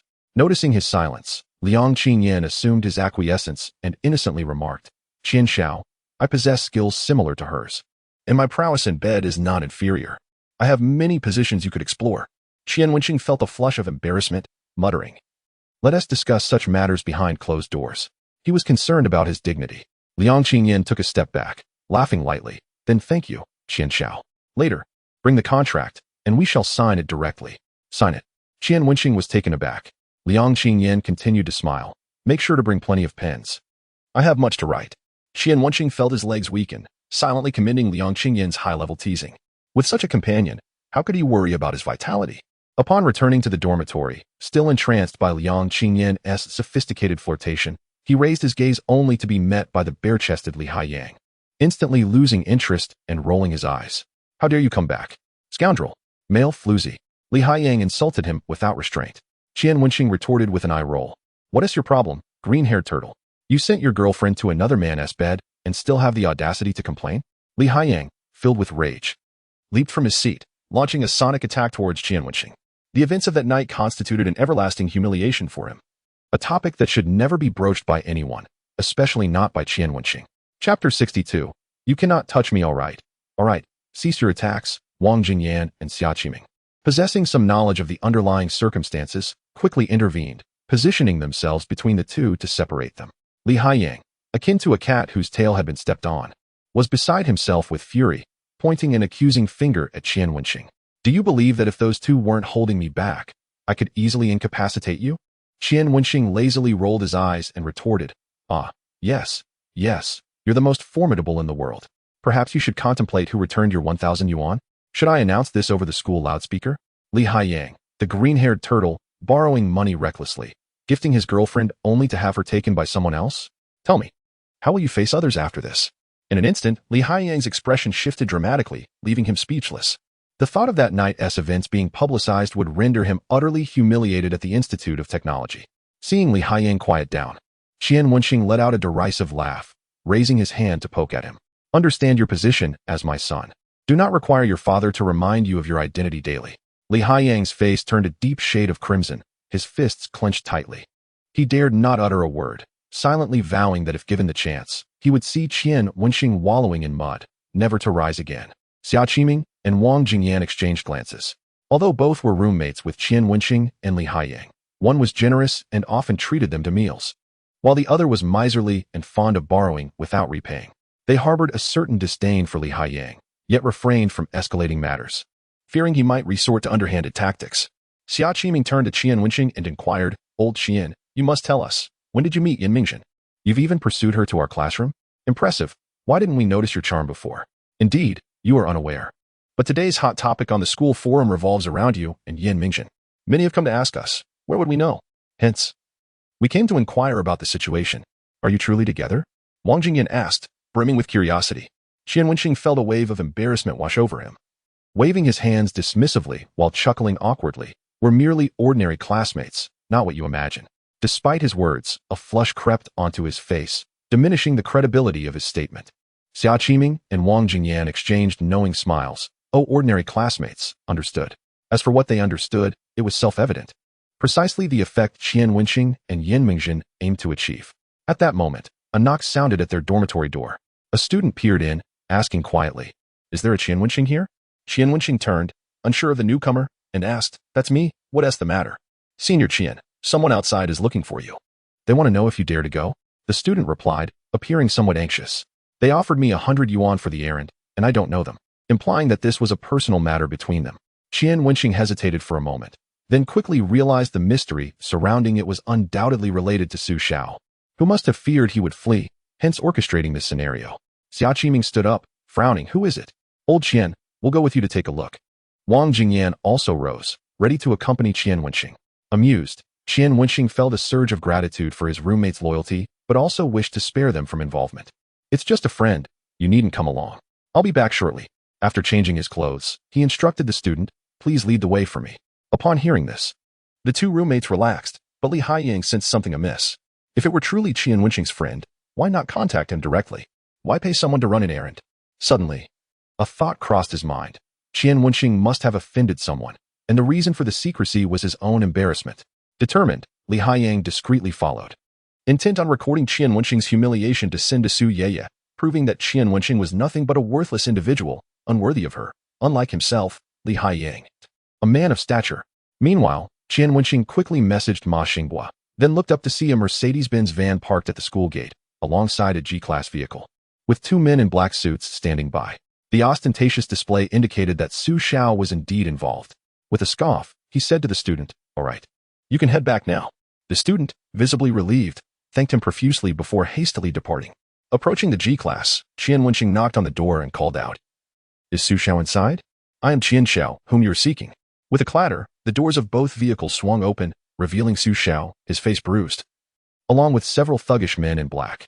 Su Xiao twisted the ring on his finger, glaring condescendingly at Qian Wenxing. You have some guts, kid. Take him away. The thug swiftly shoved Qian Wenxing into the vehicle and drove him to a nearby billiard hall. Get out.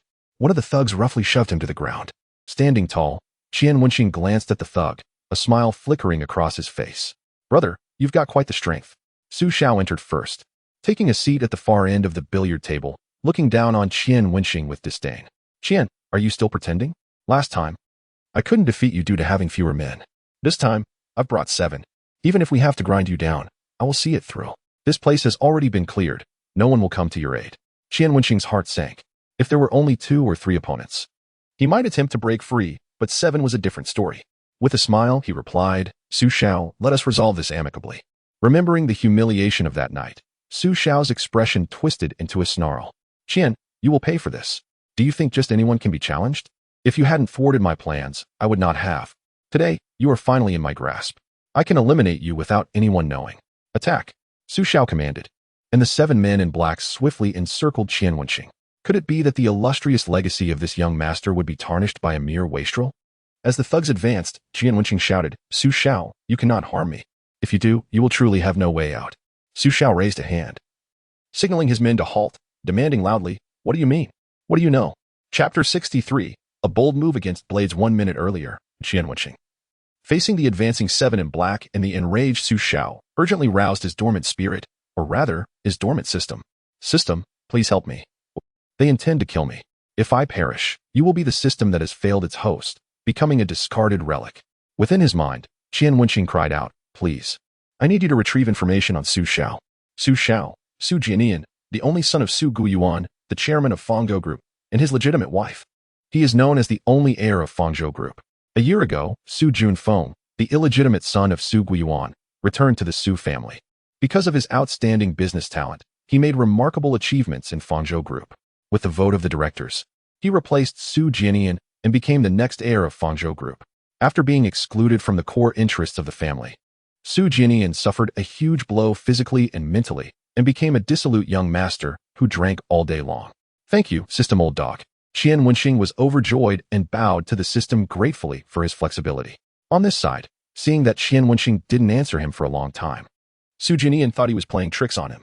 Angrily, he grabbed the pool cue and planned to beat Qian Wenxing mercilessly. Just as his pool cue was about to come down, Qian Wenxing finally finished reading his family information and shouted, if you dare to touch me, you will never get the inheritance of the Su family. Swish. The pool cue stopped steadily above Qian Wenxing's head. Su Jianian was completely stunned. He quickly asked, do you know about my family? Do you have a way to help me regain my inheritance? Qian Wenxing nodded mysteriously. Su Jianian was overjoyed. Brother, tell me quickly what to do. If I succeed, you will definitely get your due. By then, you will be our Su family's honored guest forever. Just because he lost his inheritance last time in the bar, only a silly brother who had played with him since childhood accompanied him. Even this time when taking revenge on Qian Wenxing. He didn't dare to call on the well-trained bodyguards at home for fear of being scolded by his father for being good for nothing. Instead, he just randomly found a few people from the gym to make up the numbers. If Qian Wenxing could help him regain his inheritance, he could have everything back and there would still be hope for his future. Qian Wenxing smiled faintly and said, I can tell you what to do, but you have to apologize to me and my girlfriend first. Your attitude has to be better and more sincere, otherwise, forget it. Su Jianyan's face immediately turned ugly. Gritting his teeth, he asked, Are you kidding me? The fact that he had his inheritance snatched away wasn't a secret and many people knew about it. So he thought Qian Wenxing was making fun of his sad story.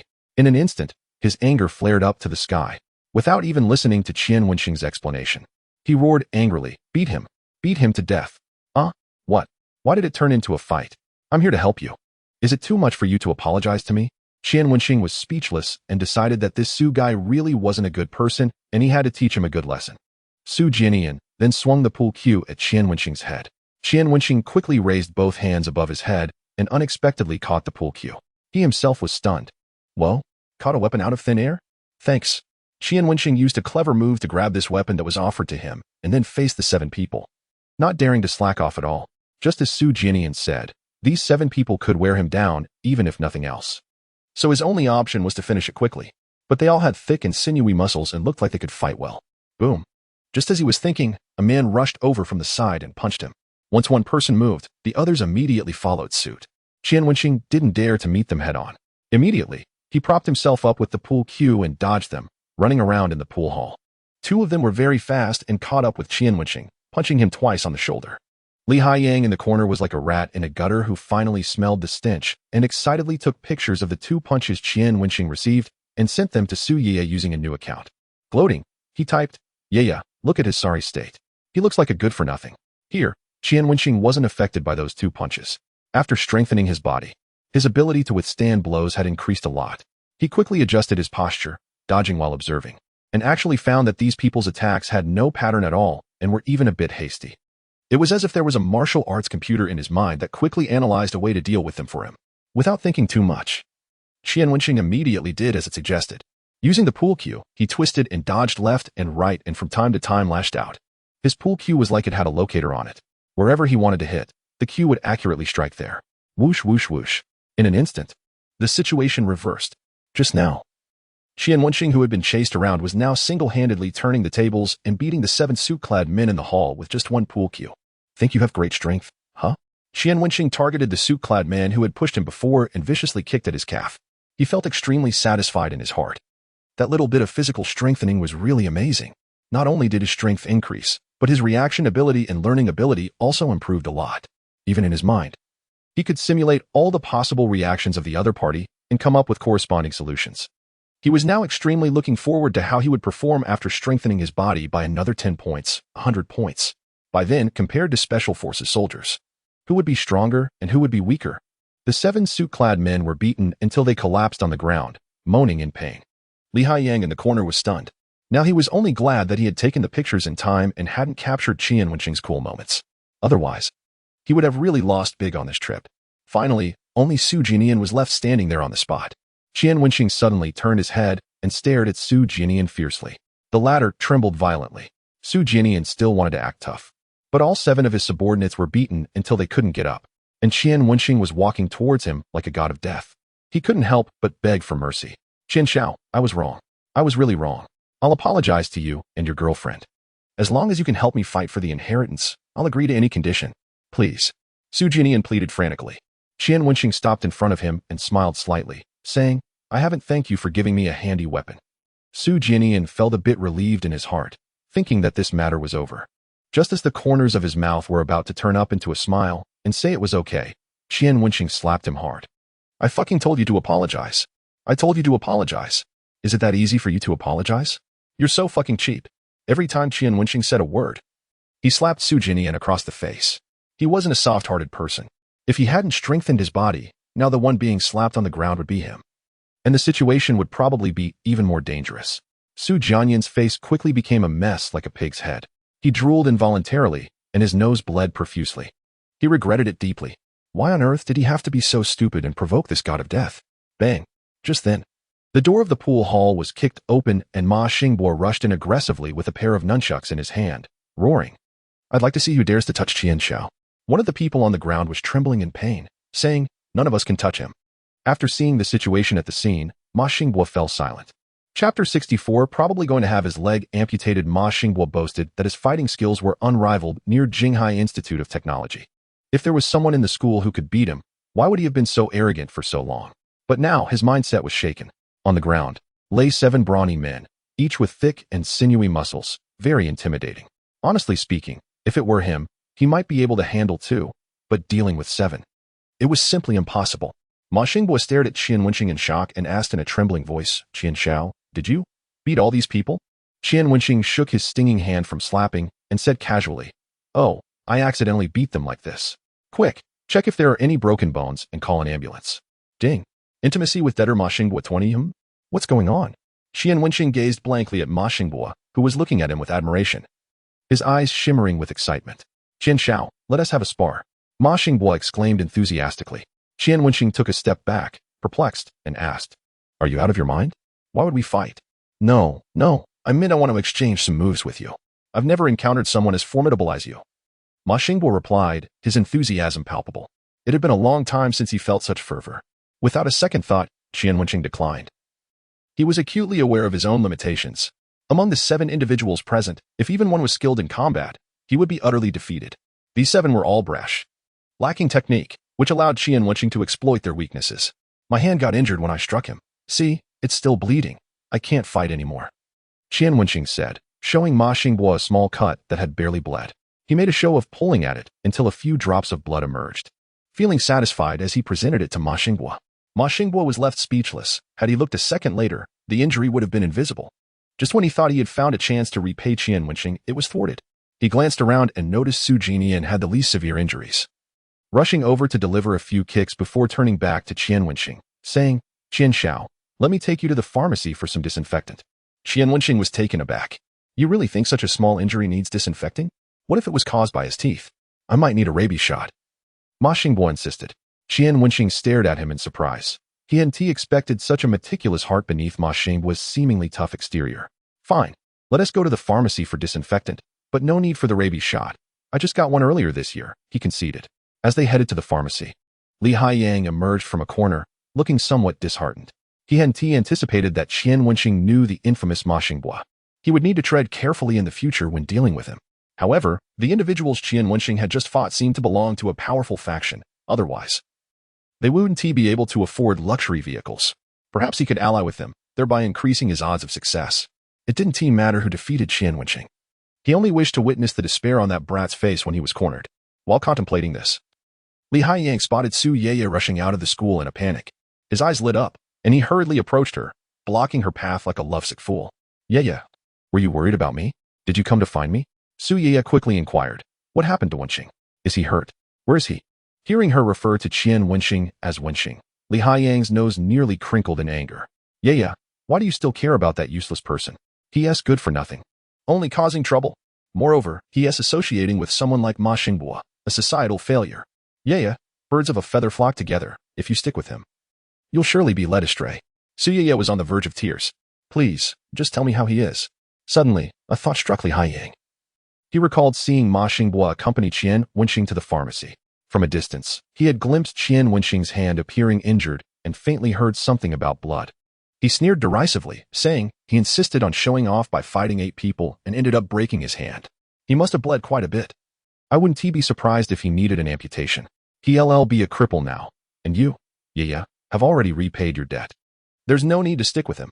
A cripple is no match for you. It should be me." Before he could finish, he noticed Su Ye's face turn pale, her body swaying slightly before she dashed towards the pharmacy. Li Haiyang felt a surge of joy. She must be going to scold Qian Wenxing. He followed her, eager to witness the scene unfold. However, upon arriving at the pharmacy, he was taken aback to see Su Ye embracing Qian Wenxing, sobbing uncontrollably. "I'm so sorry, Wenxing. It's all my fault. I won't sulk at you anymore. You've done so much for me without telling me." Sob. "Don't be afraid. Even if you lose a limb, I'll always be by your side, never leaving you." Li Haiyang's expression twisted grotesquely, as if a centipede were crawling in the shadows. He clenched his fists tightly, anger almost consuming him. He never expected things would turn out this way. Qian Wenxing, bewildered, raised his finger, which had just been disinfected and now showed no signs of injury, and said, "It's just this little cut. Surely it won't lead to amputation?" Ma Xingbo scratched his head, confused by the scene before him, and muttered, "I don't understand people in love, but I'm quite astonished. I've sustained worse injuries, and I've never seen anyone cry like this." As Su Yiye continued to weep, she stiffened, slowly lifting her head to examine Qian Wenxing's arms, confirming that he was uninjured.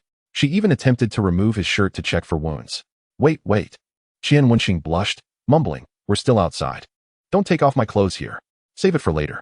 At his words, Su Yiye blushed as well, finally realizing that Li Haiyang had deceived her and that Qian Wenxing wasn't hurt. "Oh, he did get hurt, but it's already healed. What brings you here?" Qian Wenxing asked, quickly wiping her tears and steering the conversation away. Su Yiye recounted how Li Haiyang had sent her a video. It was through that video she learned Su Jinian had retaliated against Qian Wenxing. "I'm sorry. This situation arose because of me, yet you bore the brunt of it. I even got angry with you. Wenxing, I truly apologize." Filled with guilt and concern for Qian Wenxing, Su Yiye was met with a grin. "I believe I just heard someone say they would take care of me for a lifetime. Is that true?"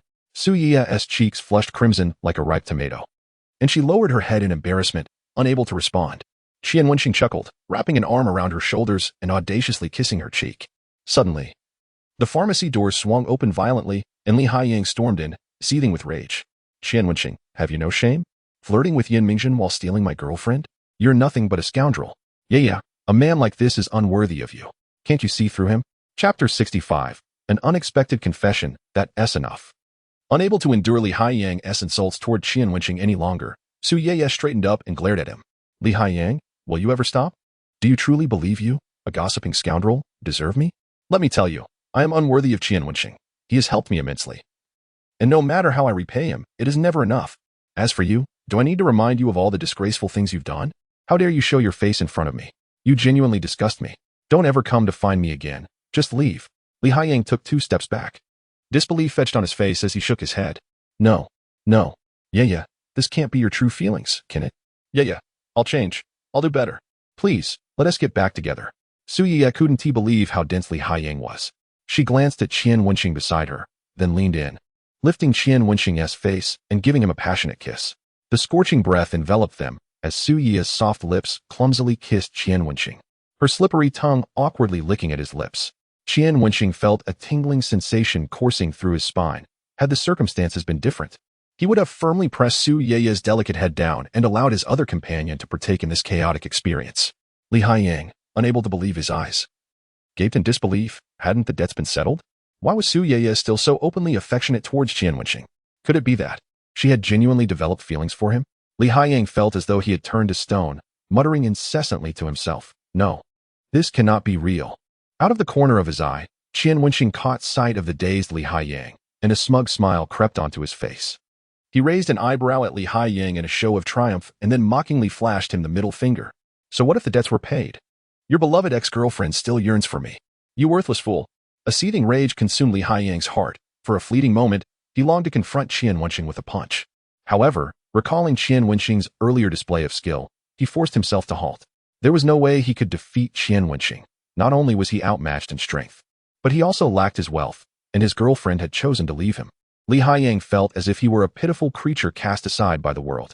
He stumbled out of the pharmacy, unsure of where to go, feeling utterly hollow. Memories of the years spent with Su Yiye flashed through his mind, and his hatred for Qian Wenxing intensified. He vowed to eliminate Qian Wenxing. He would ensure that Qian Wenxing paid the price he deserved. Even if he could not kill him, he would make certain he was expelled from school. The flames of vengeance burned ever brighter within him. When Li Haiyang regained his senses, he found himself standing before the billiard hall, where several ambulances were parked outside. Paramedics were lifting Su Jinian and others onto stretchers. Upon seeing Su Jinian, a glimmer of hope ignited within Li Haiyang. Of course, he could not take down Qian Wenxing alone, but he could seek allies. Su Jinian was evidently a powerful and influential heir. If he collaborated with him, surely they could deal with Qian Wenxing. With this thought in mind, Li Haiyang rushed over to Su Jianyan's side, exclaiming urgently, "Su Xiao, greetings. I am Li Haiyang, Qian Wenxing's roommate. Like you, I view Qian Wenxing as an enemy." Su Jianyan, his eyes swollen and barely able to open, grasped Li Haiyang's hand tightly. His bruised cheek throbbed painfully as he muttered incoherently, "Kill him." Li Haiyang felt a surge of joy and quickly replied, Su Xiao, I have a plan. As long as you. At that moment, a Maybach pulled up beside the ambulance, and 3 individuals emerged. Leading them was a middle-aged man dressed impeccably in a black suit, his tie and hair meticulously arranged. Upon exiting the vehicle, he surveyed the surroundings, his gaze landing on the stretcher with Su Jianian and the nearby Li Haiyang. Taking a few steps forward, he overheard Li Haiyang saying, Su Xiao, that brat is exceptionally arrogant at school. Only this plan can quell his arrogance. Please trust me. The middle-aged man snorted coldly, raising his chin with an air of condescension, and spoke in a frosty tone. What makes you think you can offer advice to the Su family? Throw him out and teach him a lesson. Such scum should not be allowed near the young master. Yes, Steward Su. The 2 men behind the middle-aged man swiftly advanced, seizing Li Haiyang on either side. Hey. Li Haiyang, who was earnestly trying to provide advice to Su Jianian, suddenly found his perspective elevated. Turning his head, he saw 2 expressionless men in suits escorting him away. Su Xiao. Slap. Just as Li Haiyang opened his mouth to call out to Su Jianian, a resounding slap struck his face. Dazed, he stared at the 2 men in suits, then shouted in anger, Do you know who I am? I am Su Xiao's friend. Bang. One of the men delivered a kick, sending Li Haiyang sprawling. In the ensuing chaos, he found himself at the mercy of fists and feet. And soon he was seeing stars. Su Jianian, upon spotting the middle-aged man, struggled to raise his hand, casting a pleading glance at him. The middle-aged man's grip on his hand was firm as he said coolly, Young master, the family head is already dissatisfied with you. You should not heed the words of these fair-weather friends. If you continue down this path, you will only further disappoint the family head. Upon hearing the term family head, Su Jianian's eyes widened in fear. If his father learned of his current state, his position as heir would slip further from his grasp. Qian Wenxing, I shall not rest until you are destroyed. Meanwhile, Su Yiya stood blushing before Qian Wenxing, stammering, Wenxing, I. Seeing her flustered demeanor, an ominous premonition surged within Qian Wenxing. Could it be? Was she about to confess her feelings? Qian Wenxing, I like you. Summoning her courage, Su Yiya finally uttered those words, gazing up at Qian Wenxing with tears brimming in her eyes. Everything that happened earlier made me realize my true feelings. I genuinely like you. Do you like me? Her voice was barely above a whisper, filled with vulnerability. Qian Wenxing found himself at a loss for words. Although he had feelings for Su Yiya, she was not the sole recipient of his affections. He also had feelings for Yin Yin, Jin Jin, and Yun Yun. He felt as though he were a duck being roasted over an open flame, softening in every aspect except for the resolve to remain firm. He could not agree to any one woman, lest it jeopardize his ambiguous relationships with all of them. As he racked his brain for a refusal that would not hurt Su Yiya, his phone vibrated, and he seized the opportunity with relief. I need to take this call. Upon glancing at the caller ID, Qian Wenxing felt a wave of embarrassment wash over him. The caller was not Pang Run, but rather Yan Mingxin. Su Yiya clearly noticed, her charming face darkening with clouds of anger. It was truly a case of fate crossing paths. Qian Wenxing felt as though he would face dire consequences. Resigned to answer the call. Qian Xiao, where are you? You need to hide. Do not return to school for the next few days. Why not return to school? Qian Wenxing asked, puzzled. I've already paid my tuition. Why can't I be at school? In his heart, he thought, not returning would be beneficial, as it would allow me to avoid Su Yiya's confession. I'm serious, Qian Xiao. Today, what happened at the hot pot restaurant with Bai Zhengmao has gone viral online and is trending. Bai Zhengmao has been doxxed, and the situation has reached the Bai family. Qian Wenxing frowned. What does it matter if he has been doxxed? Yan Mingxin replied urgently, Bai Zhengmao believes you are behind this. He is furious and is currently searching for you around the school, threatening to ruin you. Qian Wenxing was speechless and cursed. Is this guy out of his mind? So what? The school isn't his family property. If he wants to cause trouble, I'll just go to the teachers. I refuse to believe he can take them down with him. Yan Mingxin's voice softened. Qian Xiao, our school library was funded by the Bai family. They invest in our school every year, so it's not inaccurate to say it's essentially their property. Our teachers are quite deferential to Bai Zhengmao, which is why he has been allowed to slander me for 3 years. In other words, Bai Zhengmao can walk all over our school without consequence. Qian Xiao, it would be best for you to lay low for the next few days. Do not confront him directly. Wait for the storm to pass before returning. I don't want you to suffer unjust repercussions because of me.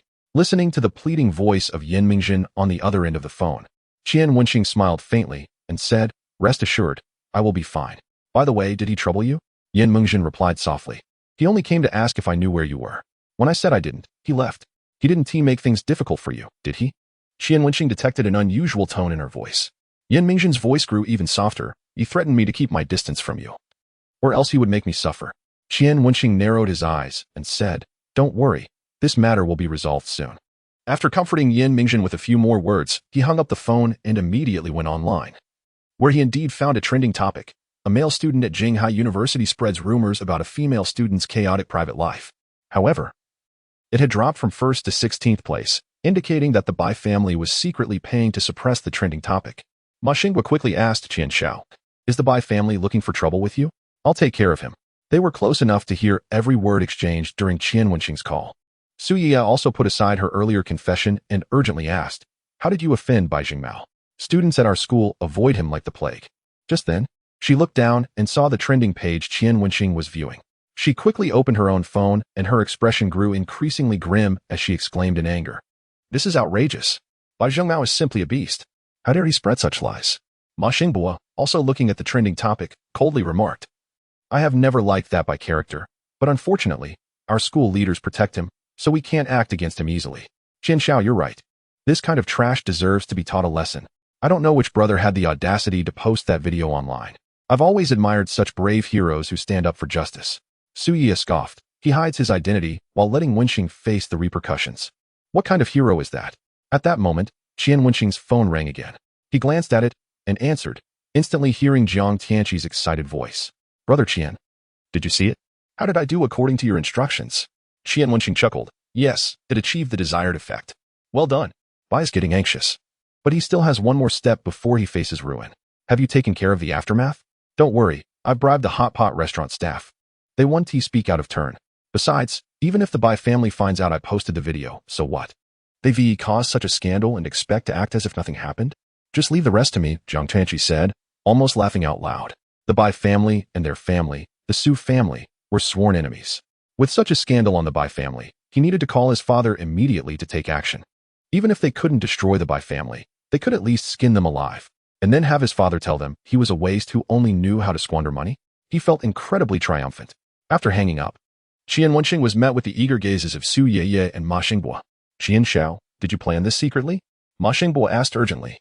Su Yiya frowned and inquired, "Did you arrange all of this for Yin Mingjin? Aren't you afraid of getting hurt? Do you really like her?" "Ah, such a strong sin of jealousy."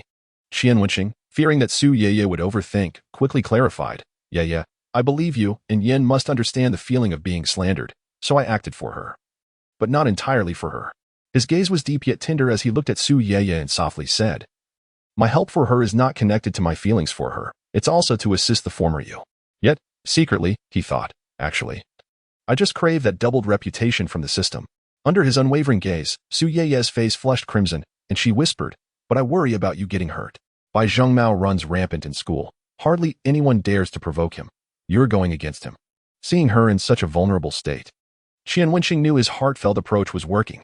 He smiled gently and said, "Don't worry. With Ma helping me, I have nothing to fear." Though Su Yiya felt a deep concern, her gaze became more resolute.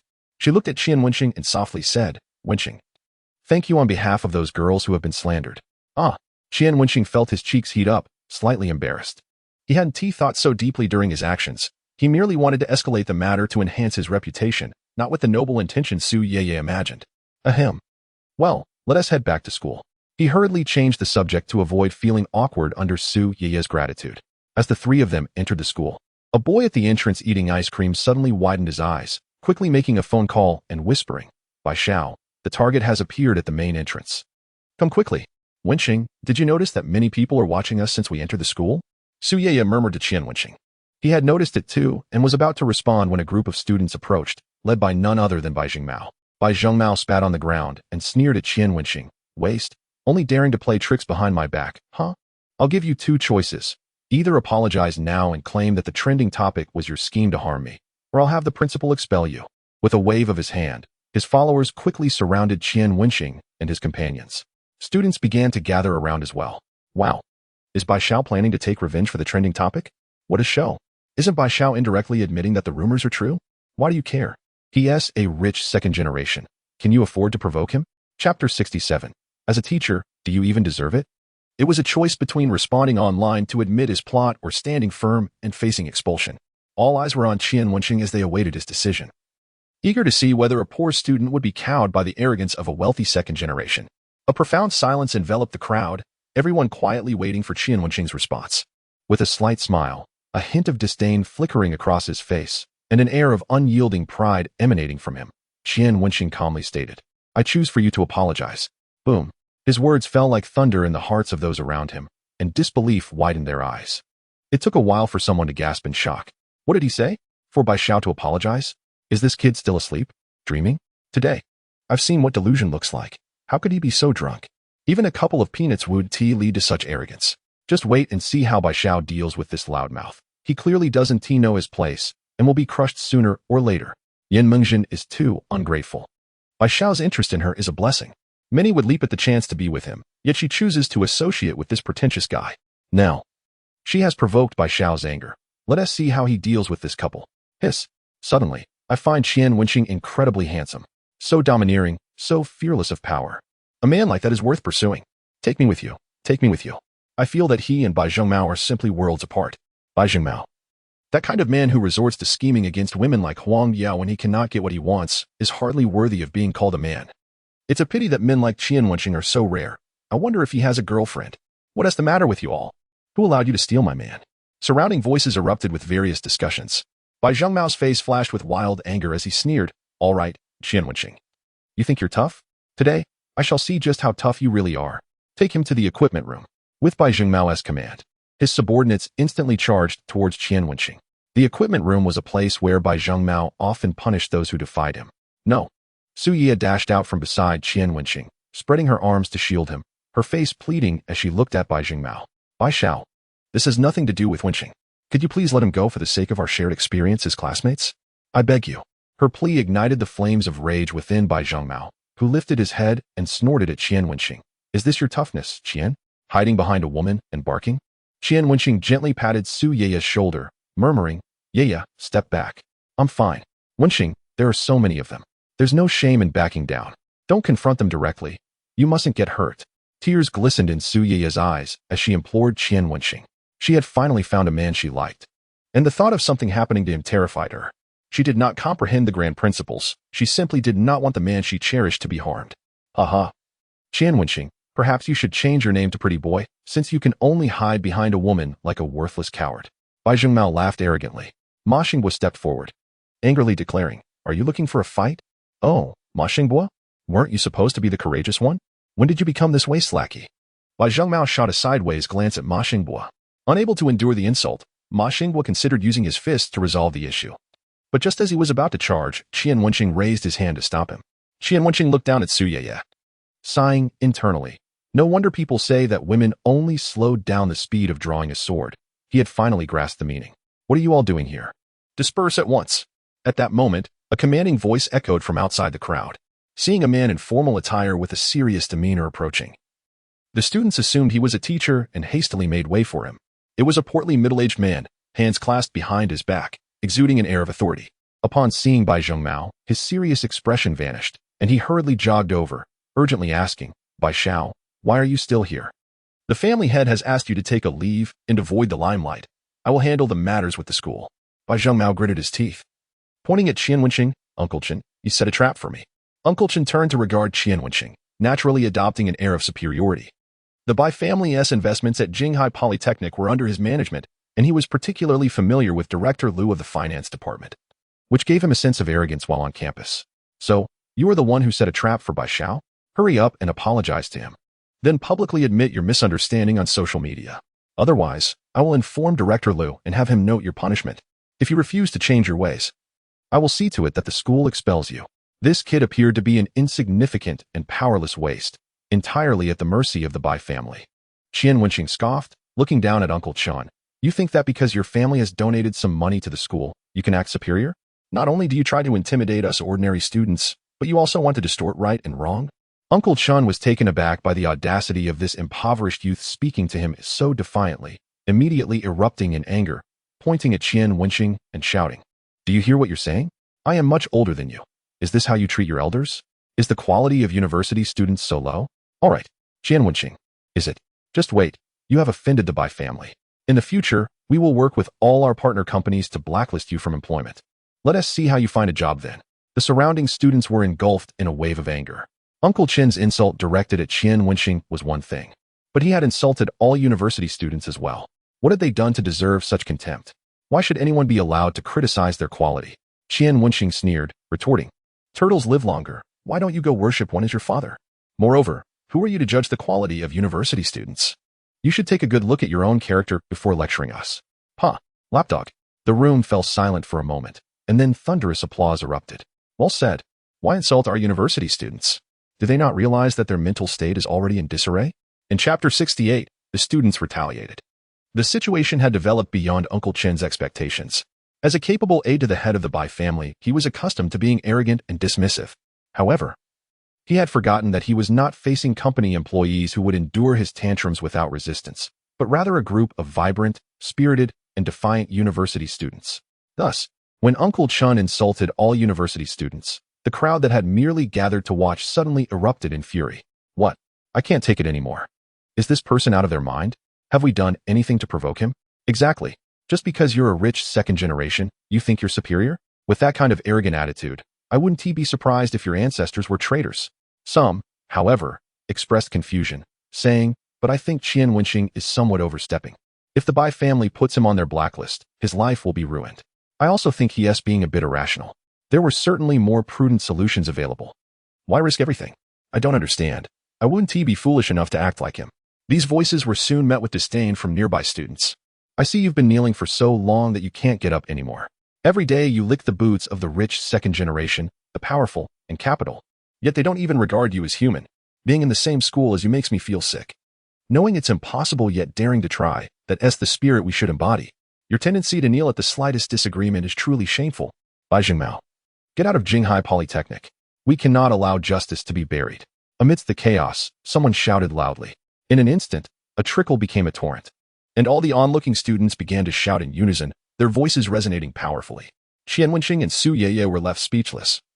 They had not anticipated that these onlookers would rally to support them. "Qian Xiao, do you think if I kick Bai Zhengmao, it will etch my name in the school's history?" Ma Xingbo asked eagerly. It was his first time standing on the side of so many supportive classmates, and he was unable to contain his excitement. Qian Wenxing quickly pulled Ma Xingbo back, discouraging him from escalating the situation. In such a crowded environment, their best course of action was to remain passive. Otherwise, every action they took would be magnified and misinterpreted. For the first time, Qian Wenxing felt the truth of the saying that while university students' daily mental state might seem chaotic, their eyes were never blind.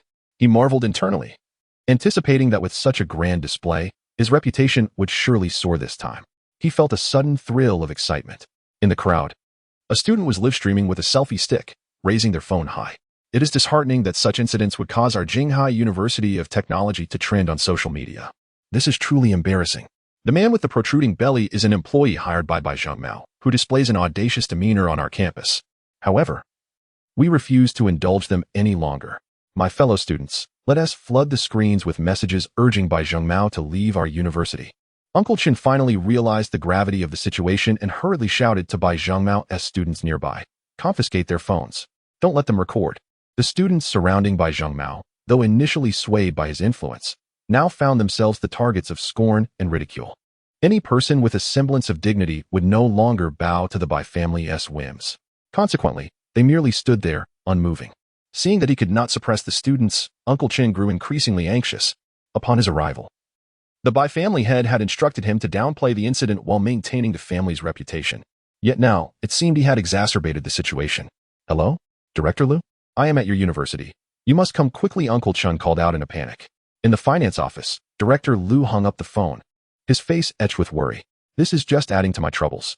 He dared not dismiss the matter lightly and promptly contacted the vice principal. If it involved ordinary students, it would be one thing, but the Bai family had generously supported the school, making this situation far more complex.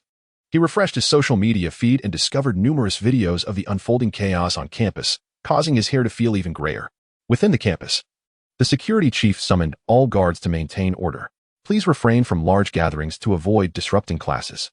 Everyone should return to their respective classrooms and dormitories. The security personnel, armed with megaphones, urged the crowd to disperse to prevent a stampede. Unfortunately, no student was willing to leave. What began as a personal issue had morphed into a collective movement.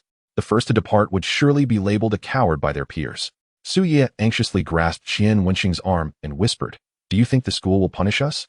Having always been seen as a model student, She had never been involved in negative incidents before. Qian Wenxing, feeling uncertain himself, reassured her quietly, "Don't worry, I'm here." If the school chose to protect Bai Zhengmao due to the Bai family's financial contributions, he would feel utterly disillusioned with the institution he had attended for 3 years.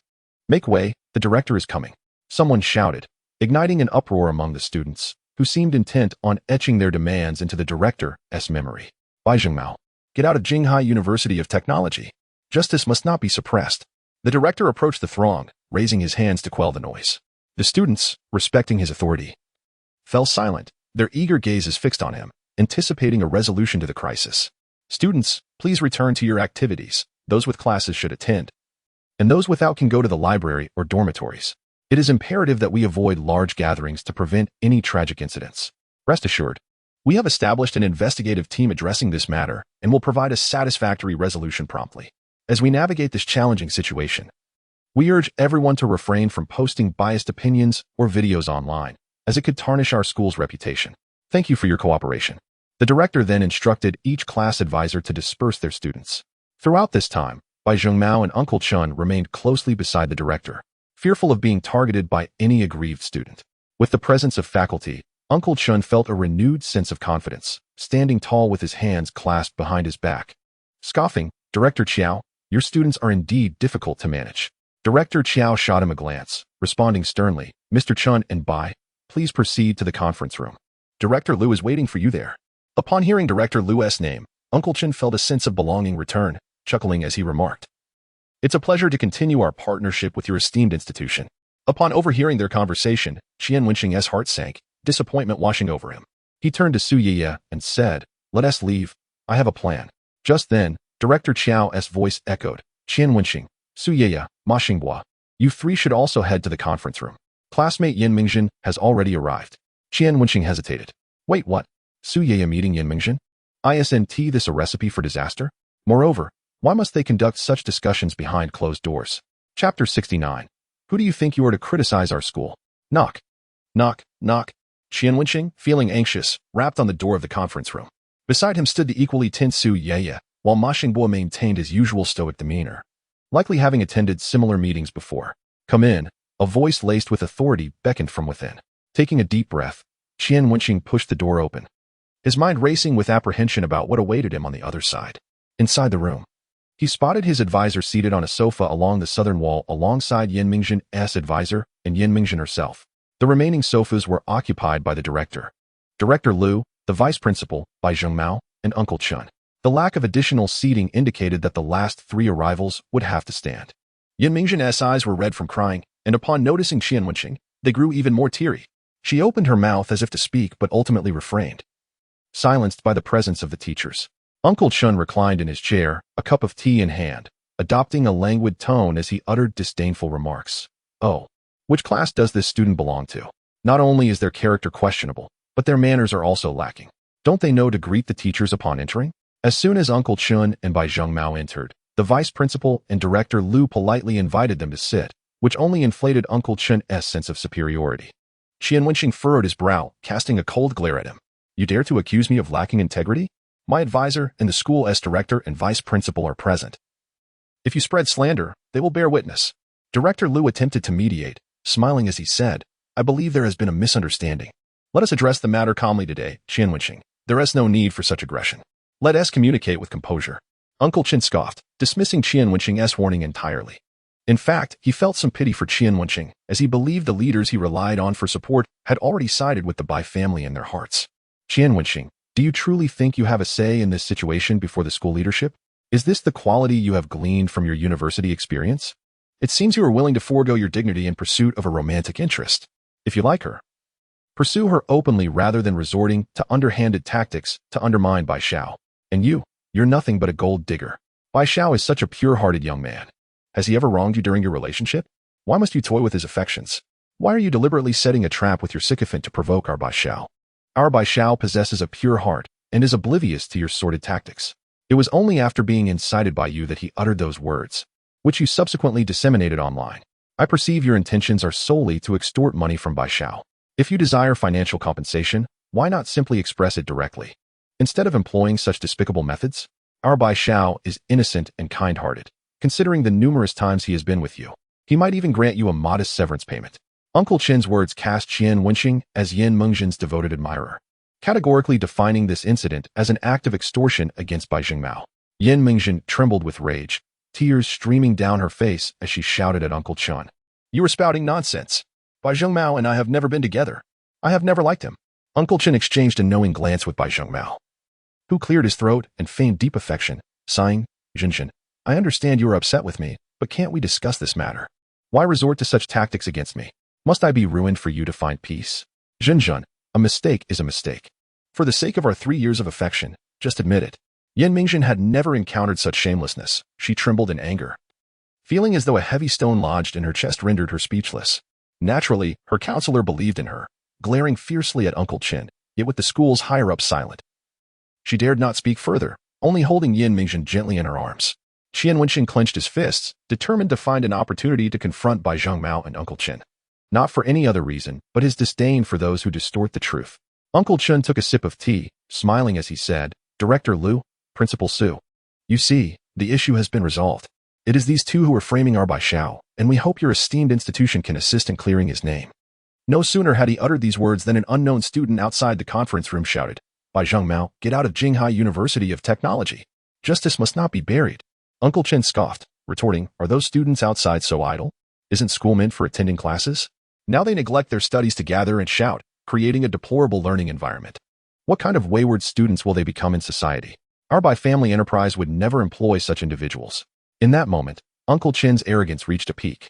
Believing that since he and Bai Zhengmao had just staged a grand performance without opposition, the attitude of Jinghai University of Technology was firmly in their favor. Vice Principal Su's expression darkened immediately. To speak disparagingly of the students in the presence of school leaders was a slap in the face to them. Director Qiao furrowed his brow, while Director Liu attempted to mediate, but Uncle Qian's foolishness left him no choice but to abandon that effort. Bound by the funding from the Bai family and their status, they could not afford to openly confront them, but that did not mean they would merely bow to capital.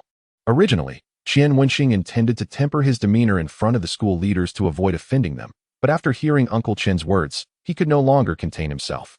You know nothing. This is Jinghai University of Technology, not your Bai family's playground. Jinghai University, established amidst the smoke of battle, has endured for 80 years. Built through the sacrifices of countless ancestors. How many illustrious figures have emerged from this institution? Each of them has forged the unyielding backbone of Jinghai University today. Did you not see the 8 characters self-reliance and perseverance when you entered through the gates? Those words were penned by the renowned literary figure Liu De, meant to remind us, the future scholars, to never forget the fervor of our predecessors. What is wrong with the students outside? They refuse to bow to authority and stand up for their fellow classmates. Where is the fault in that? Mr. Chen, do you not fear that should Liu De be aware of your disparagement of our university, he might rise from his grave at midnight to slap your face with his pen? Who do you think you are to criticize our school's academic environment? Do you even deserve to do so? As his words fell, the conference room fell into a profound silence. The sound of a pin dropping could be heard. Chapter 70. Let adults speak. Children should not interject. The eyes of Qian Wenxing's counselor brightened, his back instinctively straightening, pride radiating from him. This was a student he could boast about for a lifetime. Director Qiao's gaze towards Qian Wenxing shifted slightly. After 10 years in this institution, he had never before encountered such a steadfast student, each word resonating with conviction.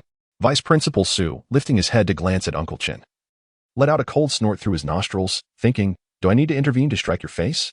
My student can accomplish that. He resolved to pay special attention to this student named Qian Wenxing. To maintain the reputation of their school in such circumstances was indeed a rare quality. After delivering his impassioned speech, Qian Wenxing felt a surge of exhilaration, casting a glance at the school leaders, who remained silent out of caution, feeling a pang of disappointment. Ding! Debtor Yin Mengzhen's intimacy, 20 wow. Her intimacy has reached 60. The sudden notification in his mind left Qian Wenxing momentarily stunned. Ding! Debtor Ma Xingbua's intimacy 30, what the heck? Why is this big guy getting in on the action too? Bewildered, Qian Wenxing turned to Ma Xingbua, who was gazing at him with fervent intensity.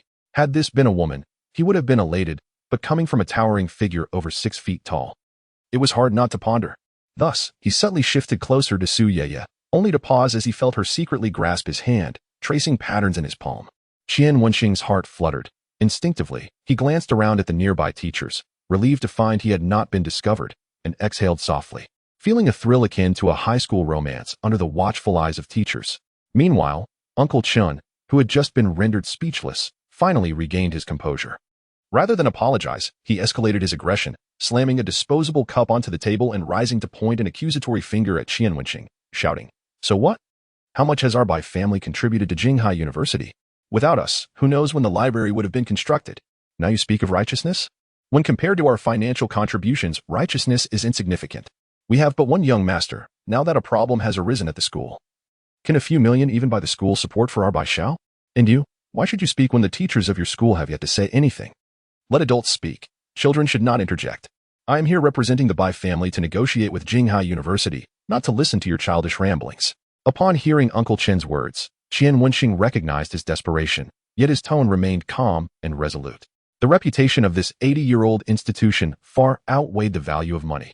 Even without the Bai family's investment, there were numerous conscientious and socially responsible enterprises willing to contribute. However, if Jinghai University were to lose its integrity, it would lose the very foundation of its establishment. What would separate us from third-rate institutions? Well said. Vice Principal Su, who had initially intended to handle the matter delicately, abruptly slammed his hand on the table and stood up, invigorated by Qian Wenxing's words, feeling a surge of passion. Qian, a fellow student, expressed a profound truth. No individual should tarnish the esteemed reputation of our Jinghai University of Technology, nor should any falsehoods be propagated within our campus. The true circumstances surrounding this incident are evident to those with discerning eyes. Director Qiao, as the head of education, how will this matter be addressed according to school regulations? You are the highest authority present from the school. Your perspective reflects the institution's stance on this issue. Director Qiao has long been itching to speak out. Had it not been for the substantial donation from the Bai family, would they be feeling so repressed? Principal Su, according to our school's regulations, Bai Zhangmao's pursuit of a female student, which resulted in malicious slander against her character, is a grievous offense warranting suspension of his academic status, pending assessment of his contrition. Temporary suspension? Qian, the uncle, exclaimed sharply. Vice Principal Su, are you mistaken? How could this possibly be Bai Xiao's fault? Director Qiao, your target for punishment is misguided. The Bai family has contributed so much to the school and now you side with outsiders? Vice Principal Su, still buoyed by Qian Wenxing's earlier remarks, remained fervent. His student had defended the school's reputation, and now it was his turn to protect his student. Mr. Chen, let me clarify. The only outsider here is you. All present students have met the admission criteria of our institution and entered our campus with acceptance letters. Once enrolled at Jinghai University of Technology, adherence to school rules is obligatory. Commendable actions will be recognized, while transgressions will be met with appropriate sanctions. Furthermore, while we express our heartfelt gratitude to the Bai family for their donations, it is imperative to understand that all contributions are based on principles of equality and voluntariness. Our university has never coerced the Bai family into donating. After their contributions, the Bai enterprise also benefits from corresponding policy advantages. In summary, Jinghai University of Technology owes no favors to the Bai family. Qian Wenxing felt a surge of satisfaction. Indeed, the principal spoke with remarkable acuity. He resolved to adopt such rhetoric for future confrontations. Qian's fury could no longer be contained. He thundered, "Very well. It's voluntary, is it?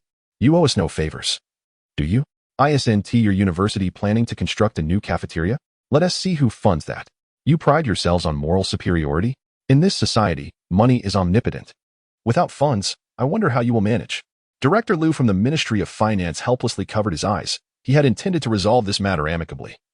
Yet it had escalated to this extent. He had already negotiated the funding details with the Bai enterprise, with only the contract remaining to be signed. Qian Wenxing wished to offer his donation, but, upon glancing at his balance, swallowed his words. Not only did he lack a habit of donating for the sake of reputation, but if he were to donate, he would prioritize underprivileged children in impoverished areas. Suddenly, a knock resonated at the conference room door. Before anyone could respond, it swung open, revealing a nonchalant figure who declared, "Apologies, Mr. Chen, but you needn't worry about this matter. Huawei Real Estate has decided to sponsor the new cafeteria. My father believes this is a way to thank the school for nurturing my ambition, something priceless." The newcomer was Jiang Tianqi, who strolled in with his hands in his pockets, winked at Qian Wenxing, and then turned to Vice Principal Su, stating, "Principal, I noticed a throng of media blocking the school entrance, inquiring how our university is addressing the student who spread falsehoods. Earlier, when Qian Wenxing and his peers were encircled by Bai Zhangmao and others, students recorded videos that were disseminated on media platforms, even live-streaming the events, which drew significant public attention. Many netizens began commenting online. questioning why Jinghai University had not responded to the ongoing controversy. Initially, I remained neutral. But upon witnessing the Bai family attempt to shift blame onto Yin Qian and his peers, I became convinced of Bai Zhengmao's culpability, even now. The Bai Enterprises official account is silent. As discussions erupted online, the atmosphere in the school conference room was eerily silent. All present were stunned by Jiang Tianqi's revelation. Director Liu felt a tremendous weight lift upon hearing of the sponsorship for the cafeteria.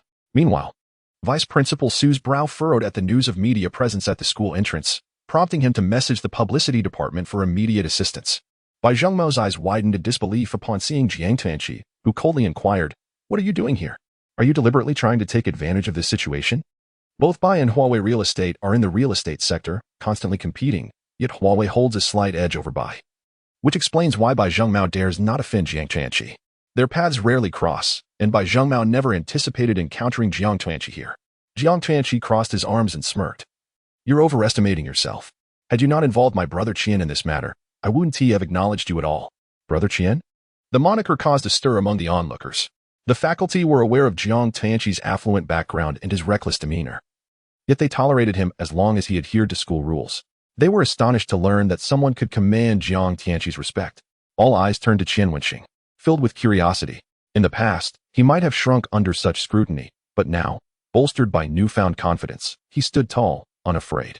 Bai Zhengmao, flustered, demanded, "When did you become so close to Qian Wenxing? Did he save your life?" Jiang Tianqi scoffed, rolling his eyes.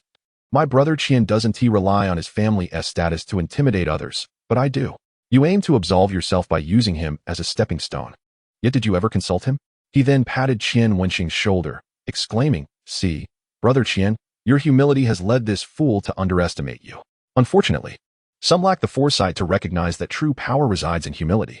Qian Wenxing smiled calmly and remarked to Bai Zhengmao and Uncle Qian, "Let me impart some wisdom. There are always greater forces beyond what you perceive. This facade of superiority can be effortlessly dismantled with genuine confidence."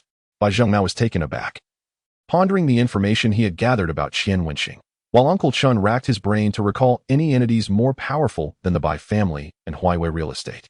The counselor of Qian Wenxing was left dumbfounded as he pulled out his phone to scrutinize the photograph of Qian Wenxing's file, particularly the section detailing his parents' occupations. He examined it from every angle, even rubbing his eyes in disbelief, yet the words remained unchanged. Qian Wenxing's parents were individual business owners? He recalled that Qian Wenxing had deliberately approached him while filling out that section, inquiring whether he should list his family's small supermarket as an individual business. Surely, his memory could not be at fault? It was a small supermarket, not a chain store, wasn't it? Doubt began to creep into the counselor's mind, prompting him to resolve to confirm the matter with Qian Wenxing upon his return.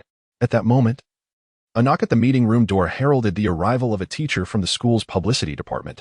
Vice President Su hastily sought updates on the situation online. The publicity teacher wore a grim expression as he replied, "Vice President Su, our official accounts on various platforms are inundated with messages, all inquiring about our response. I can hardly bear to check the notifications and have resorted to leveraging connections to urge the platforms to retract the trending topics." After relaying this, he cautiously added, "By the way, Teacher Wang from the admissions office asked me to remind you that with the admissions season approaching, we should prioritize safeguarding the school's reputation." Upon hearing this, Vice President Su ceased to hesitate. A decisive thought took shape within him as he addressed Director Qiao. "Director Qiao, issue a notice to expel Bai Zhengmao immediately to uphold the school's integrity." At this, Qian Wenxing and Jiang Tianqi exchanged glances, their hearts soaring with relief. Yin Mingjin felt a weight lift from her heart, tears streaming down her face as 3 years of grievances and suffering found release in that moment. All thanks to that individual. Through her tear-blurred vision, she gazed gratefully at Qian Wenxing. She felt immensely fortunate for choosing Qian Wenxing over Jiang Tianqi. Perhaps it was his indomitable spirit that compelled her to select him as her pillar of support. Ding. Yin Mingjin's intimacy level 10. 70. Just 30 more points and it would reach 100. Qian Wenxing's heart raced with excitement, sensing that this repayment would yield a reputation score no less than 10. And if he completed a special task, the score would double. Cursing under his breath, Qian Wenxing could hardly contain himself and urged Yin Mingjin to expedite the repayment. He couldn't help but smile widely, his grin more pronounced than a celebratory party. Meanwhile, Bai Zhengmao glared intensely at Qian Wenxing, incredulous that after 3 years of unchallenged arrogance in school, he was on the brink of graduation only to be thwarted by this ordinary individual. Throughout his life, he had never endured such humiliation. A wave of indignation and rage surged within him, overwhelming his reason as he clenched his fists and charged at Qian Wenxing without warning. Even if I'm expelled, you won't have it easy. The middle-aged deputy directors present finally reacted, but it was too late to restrain Bai Zhengmao.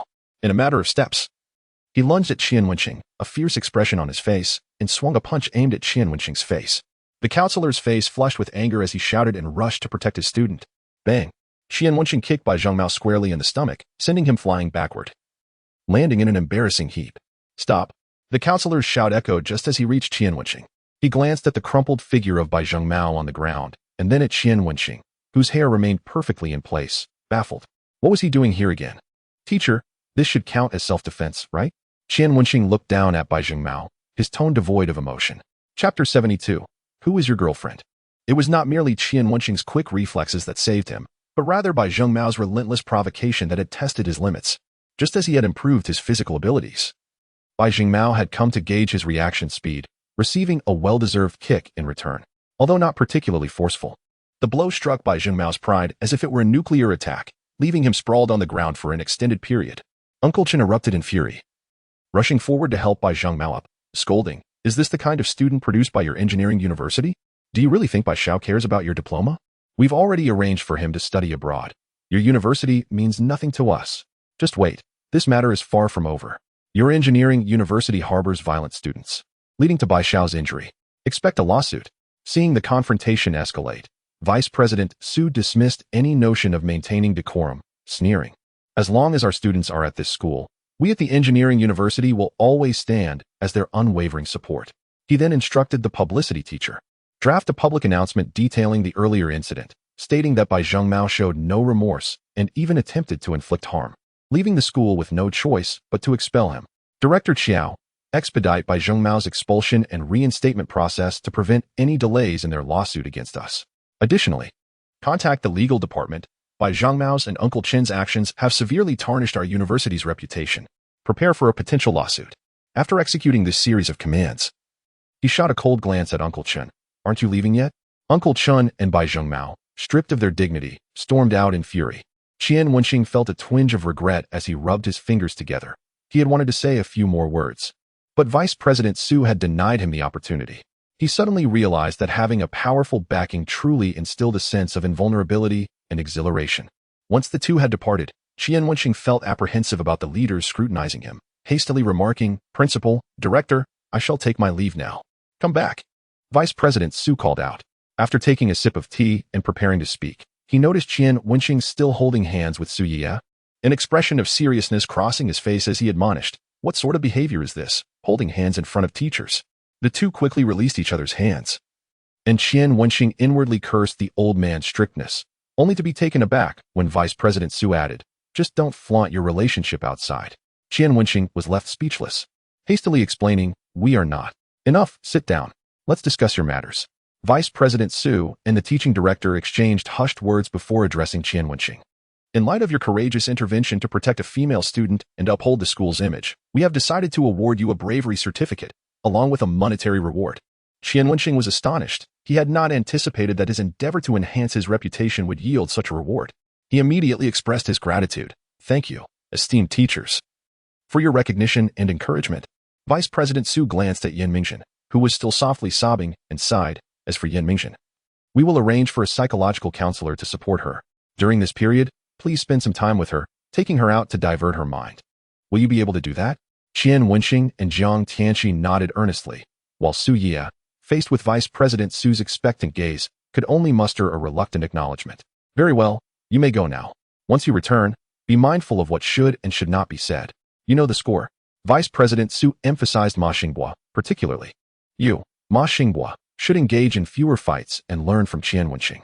Qian Wenxing promptly recounted how Ma Xinghua had previously protected Su Ye outside of school, which shifted Vice President Su's perspective, leading him to commend, "Not bad, not bad. Like minds attract each other. It seems Ma Xinghua has changed quite a bit. I will present you with a certificate tomorrow as well." Ding. As the debtor's intimacy with Ma Xinghua increased by 10, Qian Wenxing observed the flush on Ma's face, a smile curving his lips. This young man had accomplished much, yet his downfall lay in his inability to articulate himself.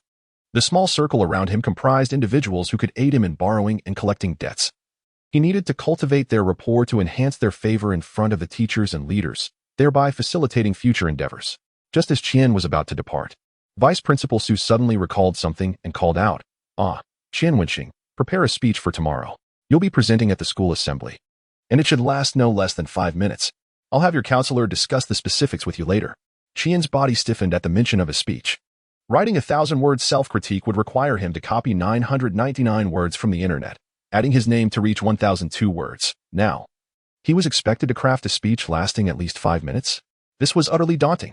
Upon exiting the meeting room, he turned to Su Yeye with a pleading gaze. Yeye, about this speech. I'll help you write it, she responded, her eyes shimmering with a smile. Having established a relationship with Qian, and with the school's leaders recognizing her as his girlfriend, assisting him with such a trivial matter seemed only fitting. Qian sighed in relief, his spirits lifted. With the recent online discussions he'd stirred up and another commendation ceremony tomorrow, his reputation would soar. The counselor emerged from the meeting room, beckoning Qian to follow. He instructed Su Yeye and Ma Xingbo to return while he trailed behind the counselor, feeling a twinge of anxiety. He was aware that the counselor would have numerous inquiries, particularly regarding his family background, and he needed to devise a strategy to navigate that conversation. Meanwhile, Jiang Tranqi was taken back to Lu's office for tea. In the conference room, once Qian Wenxing and the counselor departed, only Vice Principal Su and Director Chao remained. The two cunning old foxes exchanged knowing glances and shared a wry smile. Director Chao expressed, I initially hoped this matter could be resolved amicably, but it has escalated far beyond my expectations. It seems our school's name will be the talk of the internet for days to come. Vice Principal Su chuckled slyly. On the bright side, Qian Wenxing's words today truly astonished me. I never anticipated the current students possessed such a strong sense of honor. Director Chao replied with a grin. Indeed, they say each generation is weaker than the last, but I find these students commendable. They are far superior to those making such claims. Vice Principal Su took a sip of tea, his smile growing more mischievous. So, shall we seize this opportunity to promote our university? It wouldn't be amiss, would it? He gestured toward the surveillance camera, his eyes gleaming with significance. Director Chao grasped his intent immediately, giving Su a thumbs up. If Qian Wenxing's defiance against President Qin's remarks went viral, it would surely suppress the negative discourse surrounding their university. Even if the Bai Corporation pursued legal action against Qian, they would have to contend with considerable public backlash. Unbeknownst to these two scheming old foxes, Qian Wenxing was preoccupied with how to respond to the counselor's questions. The counselor gazed sincerely at him. Qian Wenxing, between Su Yeye and Qian Wenxing, who is your girlfriend? Why are there conflicting rumors circulating within the school? Qian's eyes discreetly darted to the side, where his goddess, Ruan Linyun, sat at her desk grading assignments. He felt overwhelmed. Thinking, counselor, could you not put your delicate little shark in a predicament? If you continue, I might just have to let out a piercing wail at midnight. If Ruan Linyun weren't present, Qian might have engaged in playful banter with the counselor, but now he dared not. He needed an excuse to evade the question. Suddenly, inspiration struck. He shyly smiled at the counselor and said, Counselor, you're mistaken. We are merely good friends of the opposite sex. I'm not attracted to their type. The counselor's curiosity piqued, and with a hint of gossip, he asked, Oh, what type do you prefer? They are quite beautiful. I prefer someone more mature. Perhaps older than myself, someone with strong opinions, diligent in their endeavors, and with their own career. I find such qualities far more alluring than mere physical beauty, he expressed, referencing Ruan Linyun's attributes with a bashful smile, as if dreaming of something beautiful. These sentiments were sincere, but they hinged upon one condition. She had to be beautiful. Discussing qualities devoid of aesthetics would be foolish. The counselor nodded, impressed. Qian Wenxing, I had no idea you were such an internally focused young man. It's evident you are quite mature. No wonder you were unfazed in front of President Qin earlier. To be honest, when you spoke those words, I felt goosebumps. The counselor elaborated on the meeting's events, brimming with praise for Qian Wenxing. Yet, Qian felt less than jubilant, having extolled Ruan Linyun's virtues earlier. She remained utterly unresponsive, absorbed in her grading, her beauty untouched by his words, a living masterpiece from every angle. This woman possesses everything, yet she is so aloof. Qian Wenxing, did you hear what I said? The counselor remarked, noticing Qian's distraction and prompting him back to the conversation. At that moment, Qian's mind echoed with a notification. Ding! Ruan Linyun's favorability won. His lips curled into a smile as he cast a quick glance at Ruan Linyun, who continued her grading, seemingly oblivious to the commotion around her. Women can be so contradictory. They may appear cold on the outside, yet their hearts thaw secretly. Though their intimacy was modest, Persistent effort would surely lead to success in winning Wan Lingyun's heart. I heard you, teacher, Qian replied dismissively. The counselor inquired, what has got you smiling? Because you were so handsome, Qian replied whimsically. The counselor, stroking his unshaven stubble, felt a sense of pride, convinced that Qian was indeed a remarkable student focused on inner qualities. After leaving the counselor's office, Qian promptly ordered 2 cups of milk tea and stood beneath the office building, awaiting their arrival. The goddess had given him a taste of sweetness, and he felt compelled to reciprocate.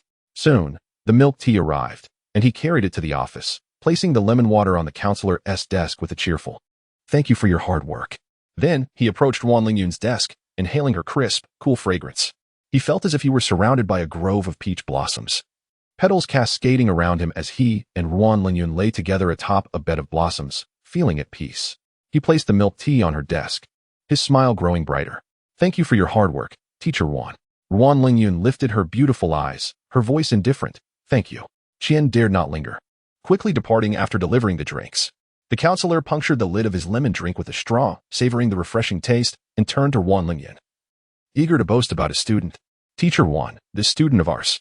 But his words faltered as he stared in disbelief at the milk tea on Ruan's desk, astonished that it was not only milk tea but also contained taro balls, pearls, and a creamy top, all served in a fancier cup than his. In that moment, the few lemon slices in his drink felt utterly pitiful. "Teacher Wan, is it delicious?" Uncertain if it was the lemon water he had consumed, the counselor felt a slight acidity in his tone. Wan Lingyun gently bit the straw with her crimson lips, savoring a sip. And after moistening her lips with the white liquid, she nodded and softly remarked, "Quite nice, very sweet." The counselor felt an even deeper pang of acidity within. Upon exiting the office, Qian Wenxing made his way back to the dormitory. Following the earlier commotion, he had become quite renowned within the school and along his path. Numerous classmates greeted him. "Senior Qian, keep it up, you're the handsomest." "Junior, you're very brave, the senior sisters adore such courageous boys." Senior, I wish to befriend you." "You don't have a girlfriend, do you?" Most of those addressing him were female classmates, many intent on pursuing a romantic relationship.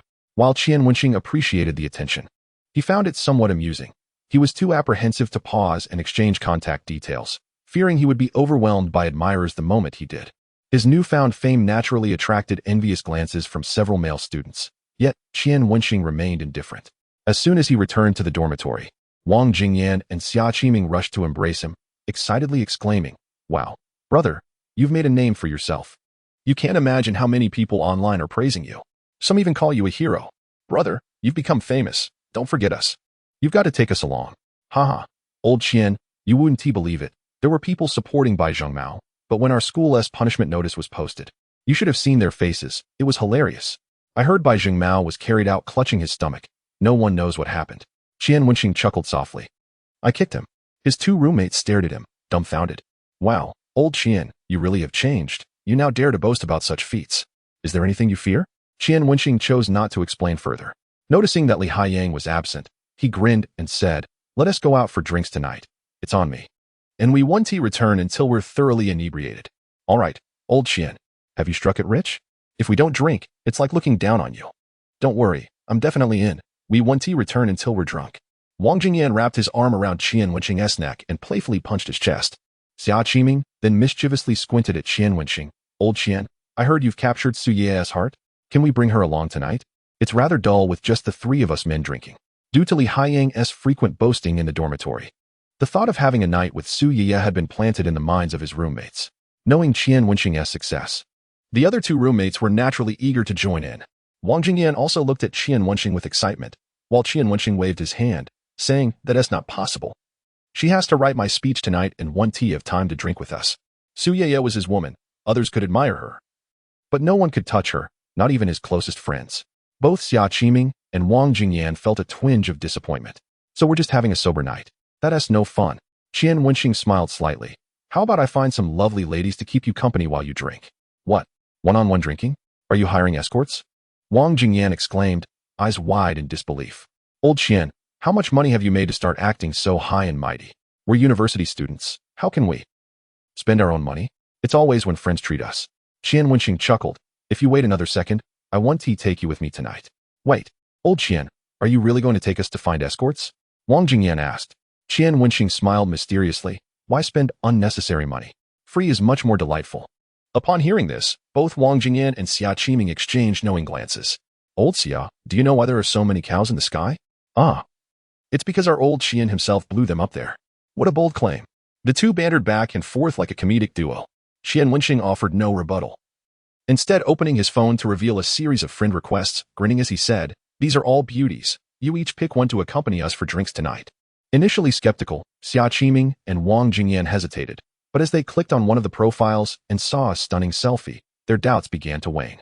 They continued scrolling through, and without exception, every profile featured beautiful women of varying types. They exchanged astonished glances.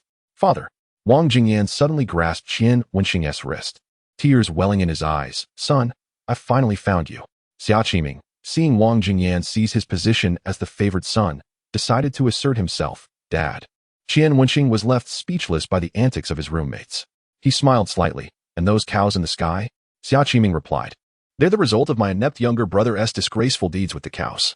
Wang Jingyan chimed in. Yes, it's all for me and my incompetent brother. Qian Wenxing was quite pleased with their awareness of the situation and handed his phone to them. All right, boys, each choose one to add. Remember to note that you are friends with Qian Xiao. The two scrambled for Qian Wenxing's phone, eagerly selecting their choices, soon engrossed in lively chats. Over the past 3 years in university, these two roommates had looked after Qian Wenxing. He harbored thoughts of reciprocation and future plans. With the system now in his possession, he would be engaging in more social gatherings, and should any situation arise in the dormitory or classroom, he would need these two roommates to cover for him. Naturally, he also needed to find an opportunity to oust Li Haiyang from the dorm. With his temperament, one could never tell when he might resort to underhanded tactics. Having just acquired the key to ascend to the pinnacle of life, he could not afford to falter in the hands of a fool. Well, this figure is absolutely stunning. I'm going crazy. Wang Jingyan became infatuated with the photos sent by the beauty. Xia Qiming, holding his phone, wore a lovesick grin. I can't help but be captivated. She calls me brother. Qian Wenxing sighed. Can you two not be so pathetic? What is the point of fawning over your phones? Hurry and invite them out for dinner. Aren't we drinking?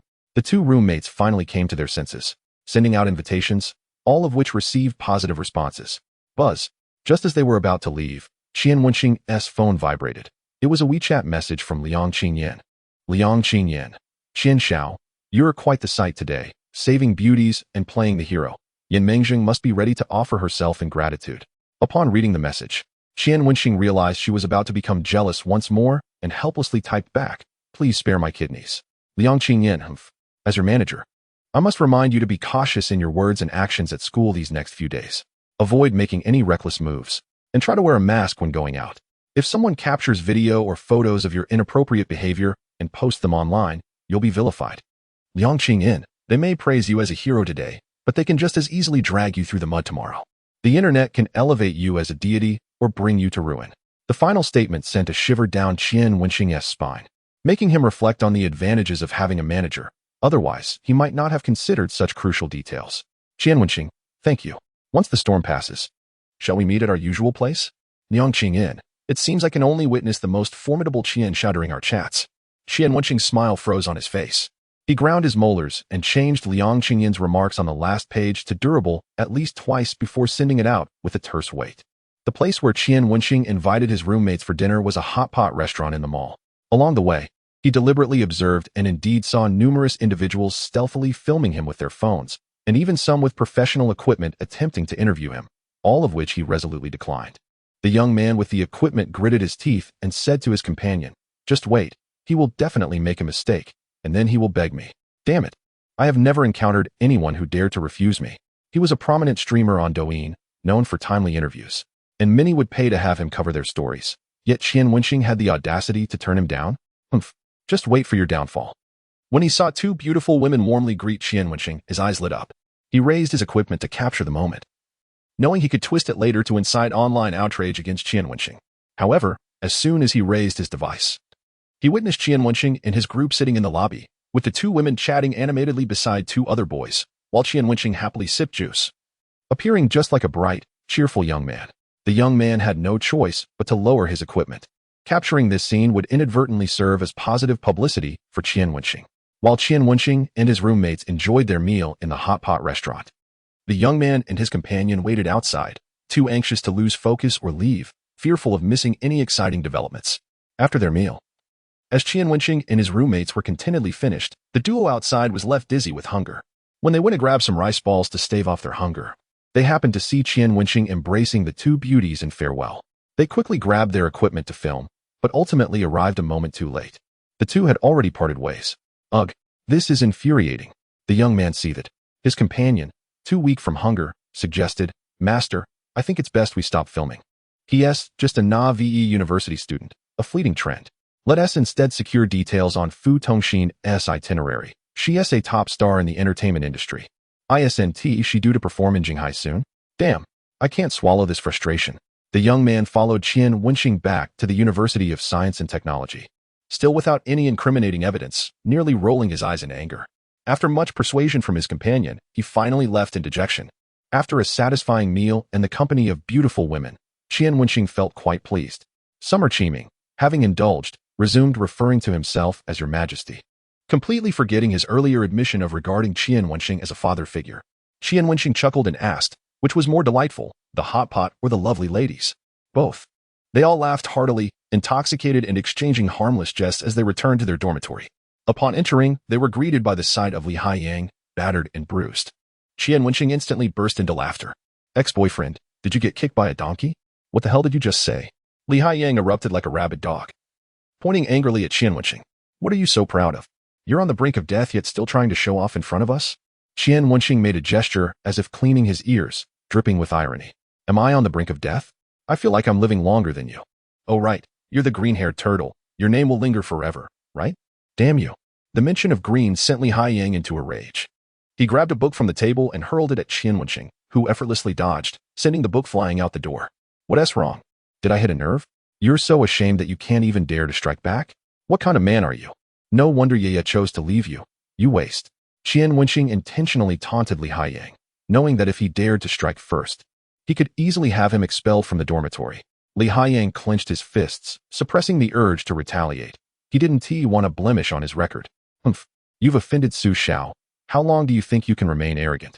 You really believe the Su family wouldn't teach you a lesson? Li Haiyang was pinning his hopes on the Su family to unleash their wrath upon Qian Wenxing, hoping it would lead to Qian's downfall. Qian Wenxing shrugged, a nonchalant expression on his face. Oh, is that so? Well, I shall wait and see.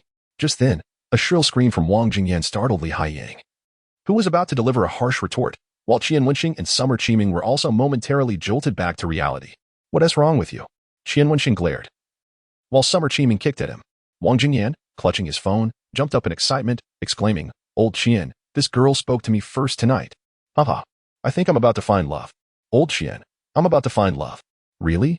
Summer Chiming suddenly perked up, envisioning delightful possibilities. You're uglier than me. And she spoke to you first. Does that mean I'm about to receive a message too? Hey, don't get too cocky. Old Qian, please help me figure out how to respond. Wang Jingyan pushed Summer Chiming aside, presenting his phone to Qian Wenxing as if awaiting a decree. Qian Wenxing took a glance and saw that the latest message in his chat was from Sweetheart Baby. Have you reached the dorm? He immediately grasped the situation, waving his hand in exasperation. Don't get too excited. She is not interested in you, but is inquiring about me. Wang Jingyan's expression shifted to disdain. You're just jealous of me. That girl was so engaging with me tonight. Why would she be asking about you? Old Qian, while you may be a bit more handsome, she is not the shallow type who only looks at appearances. As he spoke, he typed, just got back to the dorm. Have you arrived home? The next moment, Sweetheart Baby delivered a crushing blow. You're good friends with Qian Xiao, right? Do you know what type of girl he likes? Crack. Wang Jingyan could almost hear his heart shatter. Clutching his chest, he pinched himself to avoid fainting from the shock. Why? Why is this world so cruel? He grabbed Qian Wenxing's shoulders, shaking him in despair. Qian Wenxing smiled faintly at him. Because you employed the wrong strategy. Wang Jingyan and Summer Chiming's eyes brightened, looking at Qian Wenxing as if he were a lifeline. Father, please share your wisdom on how to garner the affection of so many girls. The two hurriedly helped Qian Wenxing sit down, one fetching water and the other massaging his shoulders. Qian Wenxing sat comfortably in the chair, ready to speak, when he caught sight of Li Haiyang moving closer to them. To win a girl's affection, you must first possess good looks. You can't resemble some individuals who end up battered and bruised like a beaten dog. Who would want that? Furthermore, borrowing money is acceptable. But if you borrow and then expect the girl to repay the debt by having her accompany the creditor, that's just pathetic. Trust me, no woman will ever be attracted to a coward. Lastly, men like me, wealthy, handsome, and responsible are exceedingly rare. Hence, it's improbable that you can simply mimic my successful formula. However, I can provide you with a readily available wrong answer. Just apply the process of elimination. Wrong answer? Summer Qiming and Wang Jingyan instinctively glanced at Li Haiyang, and upon reflecting on Qian Wenxing's words, they found it difficult to contain their laughter. Instinctively pressing their lips together, we are all professionally trained and usually do not laugh. The two could no longer suppress their laughter. Li Haiyang could no longer endure the situation, and in a fit of rage, he exclaimed, Your father's father is called grandfather. Suddenly, the shrill ring of a mobile phone disrupted Li Haiyang's words. Qian Wenxing retrieved his phone and remarked, Isn't my new ringtone delightful? Haraha. This tune makes me feel like riding a carousel. With a knowing smile, he added, She just rode my carousel a couple of days ago. I wonder what she is calling about now.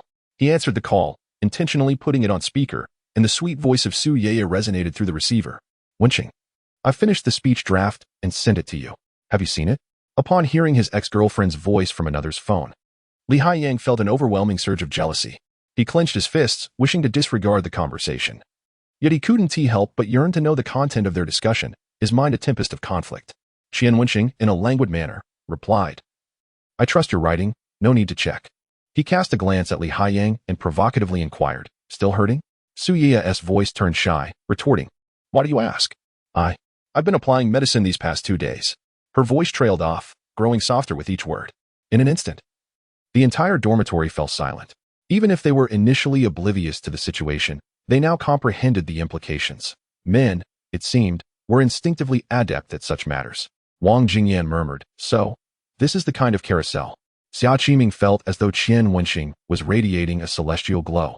He seized Wang Jingyan's arm and declared, Old Wang, I shall follow old Qian from now on.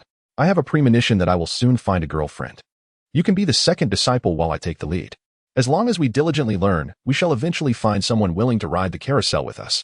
Wang Jingyan and Xia Qiming shook hands, both sensing they had chosen the right path in their pursuit of romance. Meanwhile, Qian Wenxing exchanged flirtatious remarks with Su Yeye before hanging up. Turning around, he caught sight of Li Haiyang glaring at him in fury, which elicited a hearty laugh.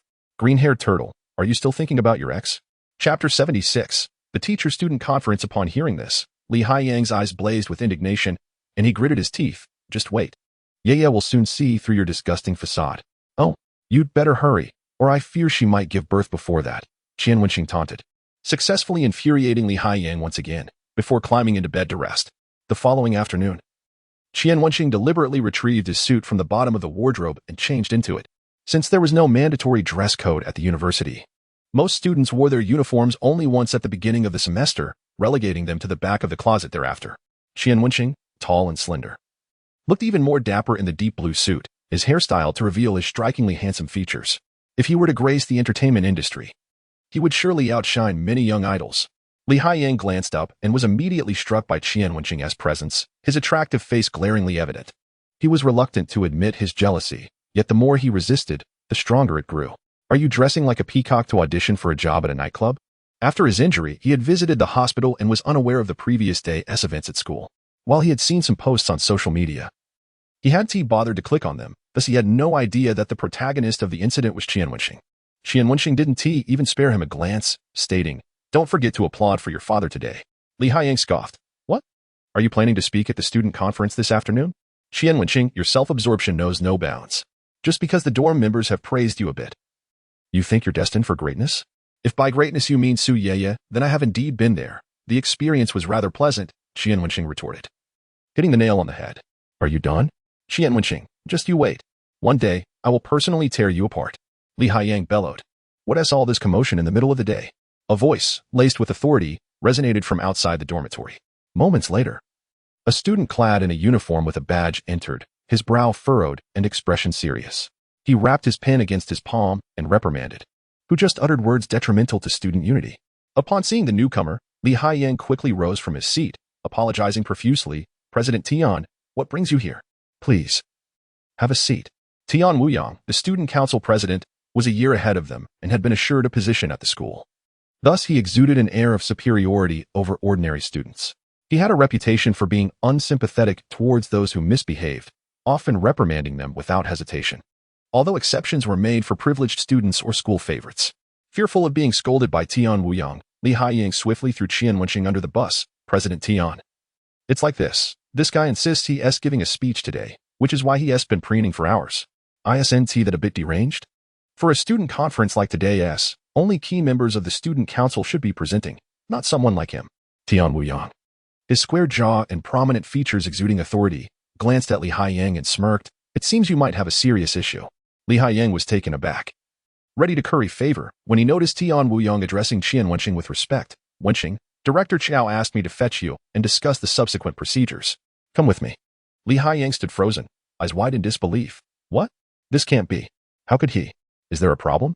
Do you believe the school leaders have made a mistake in their decisions? Tian Wuyang's eyes narrowed, his expression stern. Li Haiyang felt a chill run down his spine and quickly waved his hands, smiling politely. No, I wouldn't dare. Qian Wenxing chuckled softly, shaking his head, and disregarded the coward, following Tian Wuyang outside. He inquired, by the way, President Tian, could you help me print my speech? Of course. But the nearest printing room is behind the library, which will take us 10 minutes to walk. You might want to ask a classmate to print it and deliver it to the playground. That would save time, Tian Wuyang suggested. Qian Wenxing sighed. This was the downside of attending a large school, as everything required a lengthy trek. After some thought, he messaged Su Yeye, requesting her to print and deliver it. It was only after they had left for quite some time that Li Haiyang began to recover from his shock. In a fit of rage, he smashed his cup on the floor, allowing his negative emotions to proliferate wildly. He longed to see Qian Wenxing trampled beneath someone's feet, regardless of who it was. Anyone who could accomplish this would be his ally. Just then, his phone rang, revealing an unfamiliar number. Annoyed, he answered, Li Haiyang here. I hear you have a grudge against Qian Wenxing? What a coincidence, so do I. Shall we join forces? Meanwhile, Su Yeye and her roommate Zhao Xintian had just exited the printing room. She held in one hand a speech Qian Wenxing would need shortly and in the other a cup of milk tea she had purchased for him. Her fair face slightly flushed. Zhao Xintian, with a mischievous grin, nudged Su Yeye with her elbow, teasingly asking, Come on, confess. When did you and Qian Wenxing grow so close? I recall he's your ex-boyfriend's roommate, isn't he? Correction, he is my ex-boyfriend. And there is nothing between Wenxing and me, Su Yeye murmured softly. Zhao Xintian clicked her tongue. Oh, I don't know whether to commend you for finally opening your eyes. Just think of how many quality men you've overlooked in these 3 years. Still, encountering Qian Wenxing isn't too shabby. But I've heard that Yan Mingjin is supposedly his girlfriend? That's nonsense. They are just ordinary classmates. Su Yeye immediately refuted. Oh dear, I haven't even said much. And you're already defending him? You claim there is nothing going on? Zhao Xintian chuckled meaningfully. Su Yeye, blushing, chose to ignore her. The two of them made their way to the playground, where Su Yeye intended to hand her speech draft to Qian Wenxing. However, he was engaged in conversation with Director Qiao and several school leaders, making it inconvenient for her to approach. She settled down nearby, waiting patiently. Finally, as the teacher-student assembly was about to commence, Su Yeye hurriedly jogged over, delivering the speech draft and a cup of milk tea to Qian Wenxing. Wenxing, here you go. At that moment, a boy unexpectedly bumped into her from behind, causing Su Yeye to stumble and fall onto Qian Wenxing, spilling the entire cup of milk tea onto his jacket and the speech draft. Chapter 77, An unexpected turn of events. The sudden incident left everyone in shock. Qian Wenxing reacted swiftly, pulling Su Yeye away and promptly removing his jacket. However, despite his quickness, it was too late. A significant portion of his jacket was stained, with milk tea dripping down. The speech draft was even worse, utterly ruined, and the words smeared beyond recognition. I'm so sorry, I didn't mean to. I didn't expect someone would bump into me from behind, Su Yeye stammered, her face pale with fright. It's not your fault, Qian Wenxing reassured her, but then turned to glare at the boy who had collided with Su Yeye. Yang Wenxuan, it seems you haven't had enough of your antics yet? The boy was indeed Yang Wenxuan, who had previously clashed with Qian Wenxing at a bar. TSK, Qian Wenxing, you're about to face your demise. Yet you still try to act tough? Your speech draft is in ruins. How can you even go on stage now? Yang Wenxuan sneered, chewing gum and flashing him a couple of peace signs, displaying an arrogant demeanor. What is going on? Qian Wenxing, how prepared are you? It's almost your turn to perform, Tian Wuyang urged, but his expression soured upon seeing Qian Wenxing's jacket and speech draft. This is ridiculous. What on earth happened? Overwhelmed with guilt, Su Yeye pointed at Yang Wenxuan, accusing him. It was all his fault. He intentionally bumped into me, ruining my milk tea all over Wenxing. He just wanted to embarrass him and prevent him from going on stage. Yang Wenxuan feigned shock. Su Yeye, don't go around wrongfully accusing people. I accidentally tripped and bumped into you. Besides, who told you to bring milk tea? If you hadn't brought it, it wouldn't have mattered even if I had bumped into you. You. So yeah, infuriated, struggled to articulate a response, her chest heaving with anger. Yang Wenxing grew smug. Having already devised a plan, as long as he denied any intent, no one could pin the blame on him. After all, no one had evidence against him. They couldn't simply affix a heavy accusation without proof. With that thought, he became even more brazen, grinning at Qian Wenxing, President Tian. I truly didn't mean to cause any trouble. If it's too much, just don't let him go up. After all, he'd only embarrass himself in this state. Absolutely not. Today's school-wide assembly is being live-streamed. There can't be any mistakes. The school has invited numerous media reporters, and he's the main feature. If he doesn't go up, who will? Tian Wenxing shot a fierce glare at Yang Wenxing. The jacket could be replaced. But the speech draft was another matter. There was no time to print a new one now. They certainly couldn't allow Qian Wenxing to read from his phone on stage. It would reflect poorly on the school. Qian Wenxing smiled slightly at Yang Wenxing, saying, "Go back and tell him that such underhanded tactics are futile against me. I'll remember this incident. Let him wait." Yang Wenxing's heart sank. Did Qian Wenxing know who had instigated him? Ignoring Yang Wenxing further, Qian Wenxing turned to Tian Wenxing. "May I borrow your jacket?" The two were of similar height, but Tian Wenxing was slightly heavier, making Qian Wenxing's borrowed jacket appear a bit oversized. Nevertheless, he had a good foundation and looked handsome in anything he wore. "What about your speech draft?" Tian Wenxing asked anxiously. Just then, the host's voice resonated from the podium. "Next, let us welcome student Qian Wenxing." Qian Wenxing adjusted his attire and calmly replied, "I have it under control." With that, he turned gracefully, clutching the damp speech draft and jacket. Making his way to the podium, applause erupted from the playground. The incident had occurred just the day before, and the excitement hadn't waned. Students were delighted to see their classmate featured in the short video, some even whistling in encouragement. However, it wasn't long before they noticed the ill-fitting jacket and the state of his belongings, sparking a flurry of murmurs across the playground. "What is going on? What happened to Senior Qian's clothes? Did someone vandalize them? I don't know. Is that his speech draft? It's all crumpled up. How can he use it? This is being live-streamed. No way, no way. He isn't about to cry, is he? What kind of accident happened? Ugh. My toes are already curled in agony. Please don't embarrass us." Meanwhile, in a luxurious apartment, Bai Zhongmao lounged on the couch, watching the live stream. Upon seeing Qian Wenxing take the stage with the soiled jacket and speech draft, he nearly split with laughter. "Hey Qian, weren't you quite the hotshot? Let us see how you handle this." Just then, a text message arrived from Li Haiyang. "Bai Xiao, are you satisfied with the outcome?" Bai Zhongmao replied with a grin. "Very much so. It has exceeded my expectations. Now, I can't wait to see how he wraps this up. Make sure to capture his expression when he returns." Wailing and crying. He had only just learned that the school was broadcasting the assembly live, which prompted him to hastily collaborate with Li Haiyang to set a trap for Qian Wenxing. The results were far beyond what he had anticipated. Bai Zhongmao, feeling generous, transferred 10,000 yuan to Li Haiyang. Upon receiving the funds, Li Haiyang beamed with delight, then sent Yang Wenxing 2,000 yuan along with a voice message. "Well done." Bai Xiao sent 4,000. "We'll split it down the middle." Yang Wenxing, initially apprehensive about facing Qian Wenxing's retribution, suddenly stood tall. A mere bump resulted in 2,000 yuan, without any responsibility. What a deal. If more opportunities like this arose, he would gladly seize them. On the podium, all the school leaders' gazes were fixed upon Qian Wenxing. Director Qiao and the vice principal were already sweating. If Qian Wenxing faltered in this situation, how could they maintain their standing in the industry? They'd surely become the laughingstock. Just as everyone presumed Qian Wenxing would be thrown off by the unexpected turn of events, he approached the microphone, speaking calmly. "Good afternoon, esteemed teachers and classmates. I am Qian Wenxing, and I believe many of you know me already. Thank you for your support. I trust you have noticed my jacket. May I suggest that some individuals could benefit from more creative tactics? Are you not afraid that I might reveal your identity at this moment?" The crowd erupted in uproar. No one anticipated that Qian Wenxing would respond with such audacity. Chapter 78. Pretending to succeed before others. As Bai Zhongmao watched the live broadcast, he let out a smug sneer upon hearing Qian Wenxing's words. "What if you know I am behind this? You and I exist in entirely different realms. You will never be able to impose upon me." Li Haiyang, seated on the playground, felt a heavy weight in his heart. It seemed that Qian Wenxing was casting glances in his direction, whether intentionally or inadvertently. Could he possibly know of my involvement in this matter? What should I do? What should I do? If he seeks retribution against me, how should I respond? The vice principal lowered his voice and addressed Director Qiao. "Did you not brief him in advance?" Such conspiracy theories should not be uttered in front of the media. Director Qiao wore a troubled expression. I did inform him. But who could have anticipated this commotion? At such moments, the audience is never short of onlookers. A reporter immediately inquired, Qian Wenxing, are you suggesting that someone within the school has been targeting you? Is your relationship with your classmates so strained? Furthermore, regarding your incident with Bai Zhengmao yesterday, is it truly as depicted in the short video we saw, or is there more to the story? Today, we have not seen Yin Mingxin. Where has she gone?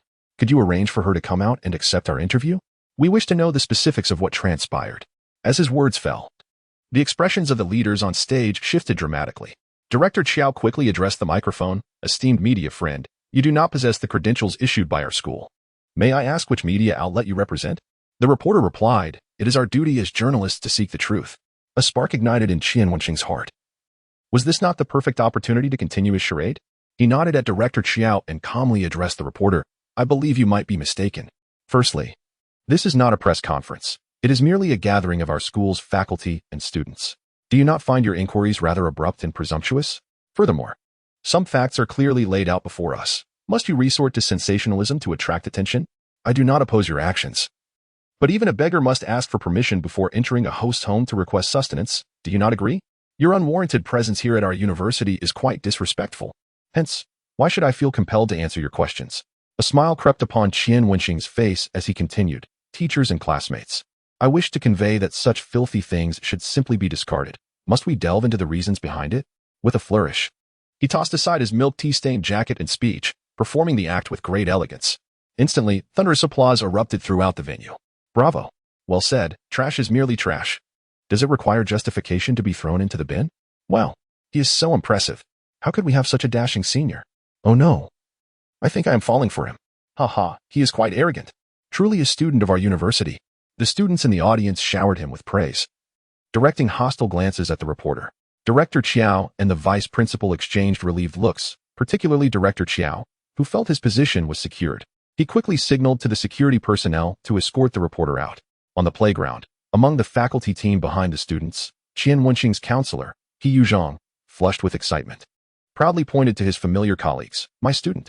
My student. Other counselors expressed their envy and jealousy, teasingly remarking, what of your student? Did he not only buy you a cup of lemonade? I heard it was for Teacher Ruan's bubble tea, correct? He Yuzhong's triumphant expression visibly wilted as he replied, indeed. He even added pearls.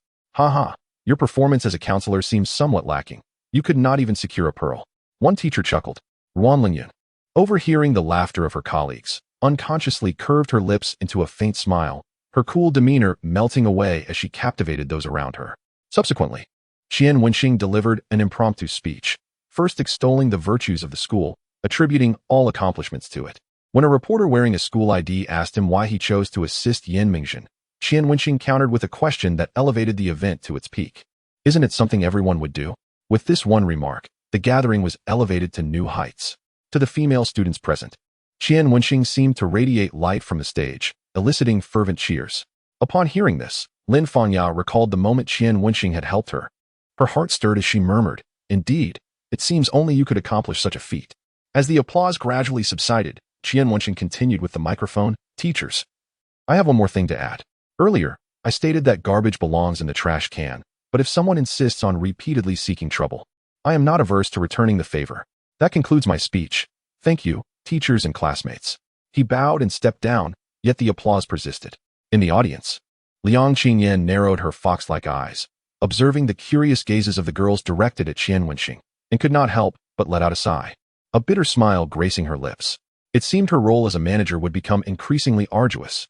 The proceedings at the podium continued, and when Qian Wenxing returned backstage, he flopped down onto a chair, cold sweat forming in his palms. Damn, it was his first time showing off in front of such a large audience. Had he possessed even a fraction less faith, he would surely have faltered. How wonderful. Just as he was about to grab a bottle of water, Suya rushed over, choking back tears. Thank goodness you reacted swiftly. Otherwise, I would feel guilty for a lifetime. She did not wish to place the boy she admired in an uncomfortable position due to her actions. Nearby, Tian Wuyong, who had approached to congratulate Qian Wenxing, silently gave him a thumbs up upon witnessing this scene. To have captured the attention of the proud dance department flower, Qian Wenxing was a person he needed to befriend, both for connections and companionship. I have always been adept at turning danger into opportunity. Qian Wenxing had indulged in a brief moment of pretense before heading towards his class's team. Along the way, many girls cast friendly glances his way, and a few bold ones even approached him for his contact information. His newfound popularity sparked envy and resentment among several boys. Wow, he is already in his 3rd year. Why is he encroaching upon our dating rights? I have a feeling I will be living in his shadow throughout my college years. Damn, wasn't it just helping a girl? What is there to be so arrogant about? I detest show-offs. I wish I could show off too. Qian Wenxing paid no heed to these murmurs, casually acknowledging the congratulations from his classmates before perusing the system messages. As he had spoken on stage, his mind had been buzzing with thoughts, akin to the sound of firecrackers during the new year. He needed to ascertain the situation. Chapter 79, Baby Bus Ding. Deader Liang Qingyan Intimacy 10, Deader Lin Fangya Intimacy 10, Deader Yin Mingzhen Intimacy 20, Deader Ma Xingbua Intimacy 10, Deader Wanlingyan Intimacy 2. Upon reading the earlier messages, Qian Wenxing felt immense satisfaction. However, when he noticed Wan Lingyun's intimacy level, he fell silent. As expected of his admired goddess, her intimacy growth was excruciatingly slow. It appeared that courting Wan Lingyun would be a formidable challenge. His gaze then fell upon Yin Mingzhen's intimacy level, his eyes brightening. Yin Mingzhen's intimacy had reached 80 points. Qian Wenxing could not help but reflect on how, merely days after obtaining the system, he had ascended to the pinnacle of student life. Not only did he acquire wealth, but he also managed to court the most beautiful girl in school, becoming a role model for both faculty and students alike. The sensation was extraordinarily delightful. After the faculty meeting concluded, Counselor Qian Wenxing summoned him to the office, likely at the behest of the school leadership, advising him to temper his exuberance. Ultimately, He Yuzhong shifted his tone, chuckling as he told Qian Wenxing, "While you are young, pursue your desires. Once you reach our age, such pursuits become more cumbersome." Qian Wenxing chuckled, sensing the underlying sentiment of envy from his counselor regarding his youthful vigor. "Teacher, you are quite youthful yourself," he remarked, touching his nose and stifling a laugh. He Yuzhong's expression instantly turned serious. "Who permitted you to speak so casually with your instructor? Are you seeking to write a self-criticism?" No, counselor, I was mistaken. Farewell, counselor." Upon hearing the mention of a self-criticism, Qian Wenxing hurriedly exited without a backward glance. Once outside the faculty office building, his demeanor darkened. He could easily deduce who had instigated Yang Wenxuan's behavior. Although he had navigated the situation successfully, he could not let that individual off the hook. Pondering for a moment, he retrieved his phone and messaged Ma Xingbua. At that moment, Ma Xingbua was engrossed in a game on his dormitory bed, his mind frequently drifting to the actions of Qian Wenxing, from confronting President Qin and Bai Zhengmao in the office to delivering a speech on the podium, earning countless applause and admiration. Such public displays were what he had always yearned for. Previously, he had envisioned protagonists in novels as solitary figures with exceptional prowess. Thus he had honed his physique and refrained from idle chatter. However, Qian Wenxing had embarked on a path entirely opposite to his own and reaped abundant rewards, which left him feeling envious. Yet, Ma Xingbua felt no jealousy, for he recognized that Qian Wenxing possessed wisdom he lacked, which only deepened his admiration for him. "Do you think Qian Wenxing is truly altruistic?" one of the three roommates quipped. "I believe he is merely seeking to impress the ladies." "You are all mistaken. I possess insider information. Qian Wenxing is the child of our leadership, and he has exaggerated matters to secure his benefits." Amidst their banter, Ma Xingbua paused his gaming, a flicker of disdain crossing his eyes. Suddenly, his phone buzzed with a message from Qian Wenxing. "Xiao Ma, I need your assistance tonight." After reading the message, Ma Xingbua rubbed his neck, leaped from his bed, and strode out without uttering a word. His roommates, speculating whether Qian Wenxing might be the principal's illegitimate child, exchanged knowing glances, their expressions laden with mockery. "Ma Xingbua, I heard you were summoned to the office yesterday as well. Why did they hold a commendation ceremony for others while you received nothing? Surely you received something. Was it a self-criticism or a deduction of credits?" Ma Xingbua halted. I see fury flashing in his eyes. He whirled around, silencing his taunting roommates with his glare. "Enough of your prattle. If you dare, face me one-on-one." Ma Xingbua was not one to waste words. The three roommates fell silent, accustomed to his usual retreat at this juncture. Yet, this time Ma Xingbua lingered, adding, "Do not let me hear any further disparaging remarks about Qian Wenxing from your lips. Otherwise, I shall resort to physical means." The trio was left speechless, and only after Ma Xingbua's departure did they dare to converse again. Is Qian Wenxing truly his father's son? Why else would he defend him so ardently? Who knows? The man is unhinged. After coordinating with Ma Xingbua, Qian Wenxing returned to the dormitory only to find Li Haiyang absent, with only Xia Qiming playing games alone. "Why are you back? Did you not see him?" Xia Qiming expressed surprise upon seeing Qian Wenxing. gesturing toward Li Haiyang's empty space. Qian Wenxing, puzzled, inquired. Why would I need to see him? Did he come searching for me? He just received a call from Su Yeye and seemed quite pleased after grooming himself. Xia Qiming remarked. Upon hearing this, Qian Wenxing froze. Su Yeye had initiated contact? Indeed, you should go check. I assumed you were already aware. Xia Qiming urged. Qian Wenxing promptly exited, dialing Su Yeye as he walked. Heavens, I hope this green hat doesn't return to my head. After a fruitless attempt to reach her, his brow furrowed in concern. At that moment, Ma Xingguo's call came through. Qian Xiao, I just saw Su Yeye with another man. Qian Wenxing gritted his teeth. Where? In the small garden behind the school. Hearing this, Qian Wenxing's heart sank. The small garden was mockingly dubbed baby bus by students, a secluded spot lacking surveillance. Frequented by couples after dark. It was notorious for its obscurity. Even at a short distance, one could remain oblivious to any happenings.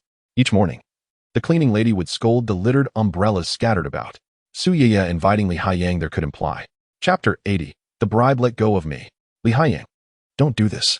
Upon arriving at the baby bus, Qian Wenxing heard Su Yeye's voice, and his mind went into a frenzy. Fixating on a singular thought, that little vixen dares to play with my affections. Just as he prepared to record evidence, he overheard Li Haiyang's voice. Yeye, I've admitted my mistakes. Why can't you forgive me? Or is it that you prefer him for other reasons? Li Haiyang. You can't even compare to a single finger of Qian Wenxing. Li Haiyang retorted angrily. You're talking nonsense. You haven't seen my true self. So how can you know I don't measure up? Qian Wenxing was taken aback. Was this the implication Su Yeye intended? Li Haiyang covered her mouth, tugging at her clothing. Realizing the gravity of the situation, Qian Wenxing swiftly put away his phone and bellowed. Li Haiyang, what are you doing? Li Haiyang, already on edge, nearly crumbled under Qian Wenxing's unexpected roar. Upon seeing him, Su Yeye's face lit up with joy. Qian Wenxing, you've come to ruin my plans. Upon recognizing the intruder, Li Haiyang was engulfed by an overwhelming rage. He loathed Qian Wenxing. If it weren't for him, how would he and Su Yeye find themselves in such a predicament? Li Haiyang, you are the one who brought her to me. Now you feign victimhood. Do you not find that repulsive? Qian Wenxing shoved Li Haiyang aside and pulled Su Yeye closer. And you, why did you invite him here? Were you planning to rekindle old flames? As my woman, do you wish to be fickle? Su Yeye was momentarily stunned by Qian Wenxing's outburst, finally responding with a tone of grievance. I didn't. Qian Wenxing, typically mild-mannered, transformed when his dignity as a man was challenged. Then why did you summon him here? He questioned coldly. Su Yeye, eyes welling with tears, replied. I've always felt something was amiss with the milk tea incident, so I secretly investigated. I discovered that Li Haiyang had colluded with young Wenxuan. I knew he harbored animosity towards you because of me, so I wanted to speak with him, hoping to reduce his hostility. At this revelation, Qian Wenxing was taken aback. He had wrongfully accused her. He couldn't bring himself to apologize, opting instead to gently pat her head. In the future, don't engage in such perilous activities alone. Why waste your time on such scum? Su Yeye felt a wave of gratitude wash over her. Even the earlier misunderstanding dissipated. Meanwhile, Li Haiyang could no longer bear the scene. You two shameless lovers, I will not let you off. He bellowed. Su Yeye, do you think I can't reach you just because he is here to protect you? Do not forget that our families are not far apart. If I were to inform your family about your situation, what would they think? In an instant, Su Yeye's expression changed. Although she was now a university student, her parents held very conservative views. If they were to find out, the consequences would be dire. Absolutely not. Upon noticing the shift in her demeanor, Qian Wenxing frowned, preparing to reprimand Li Haiyang. However, before he could utter a word, Su Yeye interjected, Please, Haiyang, do not tell my parents. If you promise me, I can offer you money. Upon hearing the mention of money, Li Haiyang's eyes brightened. He squinted and inquired, How much? Qian Wenxing raised an eyebrow, choosing to remain silent, eager to see Su Yeye's intentions. 30,000. If you promise me not to tell my parents about my situation, I will give you 30,000, all right? Su Yeye pleaded. Upon hearing the figure, a smile spread across Li Haiyang's face that he could not conceal. Although Su Yeye was beautiful, beauty could never surpass wealth. With 30,000 in hand, he could spend 2,000 or 3,000 to find someone with an appealing figure. Even if a celestial being descended, he would remain unfazed. All right. If you give me 30,000, I will keep this matter to myself, Li Haiyang said, grinning. 30,000? Qian Wenxing's heart stirred as he grasped Su Yeye's intention. After handing over the money, she could immediately report Li Haiyang to the police for extortion, a sum substantial enough to ensure Li Haiyang faced severe consequences. He couldn't help but marvel at the ruthless nature of women. Yet, being well-versed in the art of manipulation, Qian Wenxing would not allow Li Haiyang to acquire money so effortlessly. He feigned displeasure and asked, "Yeah, do you think it is acceptable to give money to your ex-boyfriend in my presence? What do you take me for?" Fearing Qian Wenxing's anger, Su Ye grasped his arm tightly and softly pleaded, "Wenxing, this is the last time. If my parents discover my behavior at school, they will force me to drop out. I am doing this for us to stay together. Please do not be angry." Qian Wenxing nodded, indicating his understanding, and then threw out a decisive question. "You just paid off your loan. Do you still have that much money on you?" Su Ye bit her lip, casting a complex gaze at Qian Wenxing. "I do not have it anymore. Wenxing, could you lend me 30,000? I will repay you in the same manner as before. All right?" Qian Wenxing raised an eyebrow, a smile creeping onto his lips as he gently tapped Su Ye's soft, red lips with his finger. "I can do that, but it cannot be so conventional. I wanted to be here." Li Haiyang, who had been observing the entire exchange, felt his smile slowly fade away. "Qian Wenxing, do not go too far." Li Haiyang's patience snapped. Having been with Su Ye for 3 years, he understood her conservative nature. It was outrageous for Qian Wenxing to make such a request. Even though he and Su Ye had parted ways, he still did not wish to see her mistreated. Qian Wenxing ignored him, firmly asking, "Do you agree?" Su Ye's gaze softened, her voice barely above a whisper, "Okay." The words struck Li Haiyang like a thunderbolt, leaving him dumbfounded. Wasn't she shy even when holding hands? How could she be so accommodating with Qian Wenxing? Qian Wenxing smiled with satisfaction, tilting Su Ye's chin. "I am shy, but you must take the initiative, understand?" In that moment, Su Ye's face flushed crimson, her cheeks ablaze with embarrassment. She wished to lower her gaze and hide, but Qian Wenxing's finger held her chin, leaving her feeling utterly exposed. Li Haiyang's fists clenched involuntarily. He wanted nothing more than to leave that place immediately. Qian Wenxing gestured, transferring 30,000 to Su Ye. She added Li Haiyang back on WeChat and transferred 1,000 first. Li Haiyang frowned. "Why only 1,000? That is not enough for 30,000. Do not think I will keep your secret. I will give you the remaining 20,000 in a couple of days. Is that acceptable?" Su Ye replied. Li Haiyang instinctively wanted to refuse, but suddenly realized this could be an opportunity to reconnect with Su Ye. Considering their 3 years together, he reluctantly agreed. "Fine. I will accept." Moments later, Qian Wenxing asked, "Why are you still here? Do you wish to watch a live show?" Li Haiyang's face turned pale, and he quickly turned to leave. "Wait," Qian Wenxing called after him.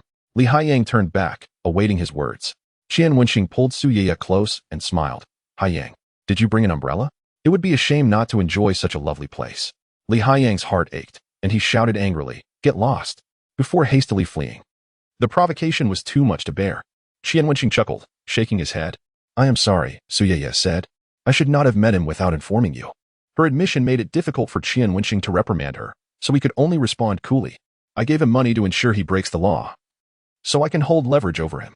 "Indeed," Qian Wenxing replied. "I suspected as much. Though your methods are rather crude, they are sufficient to deal with him." "Wenxing, you truly are understanding," Su Ye said, touched. "You have a rather thick filter regarding me," he retorted, though this was precisely what he desired. Su Ye's eyes sparkled. Her lips delicately pursed as she cautiously asked, "Wenxing, what is our relationship now?" "Here we go again." Qian Wenxing felt a twinge of anxiety. He could not confirm their relationship but also could not dismiss it outright like Liang Qingyan. "Let us see how you perform," he ultimately replied with a vague answer. "Oh."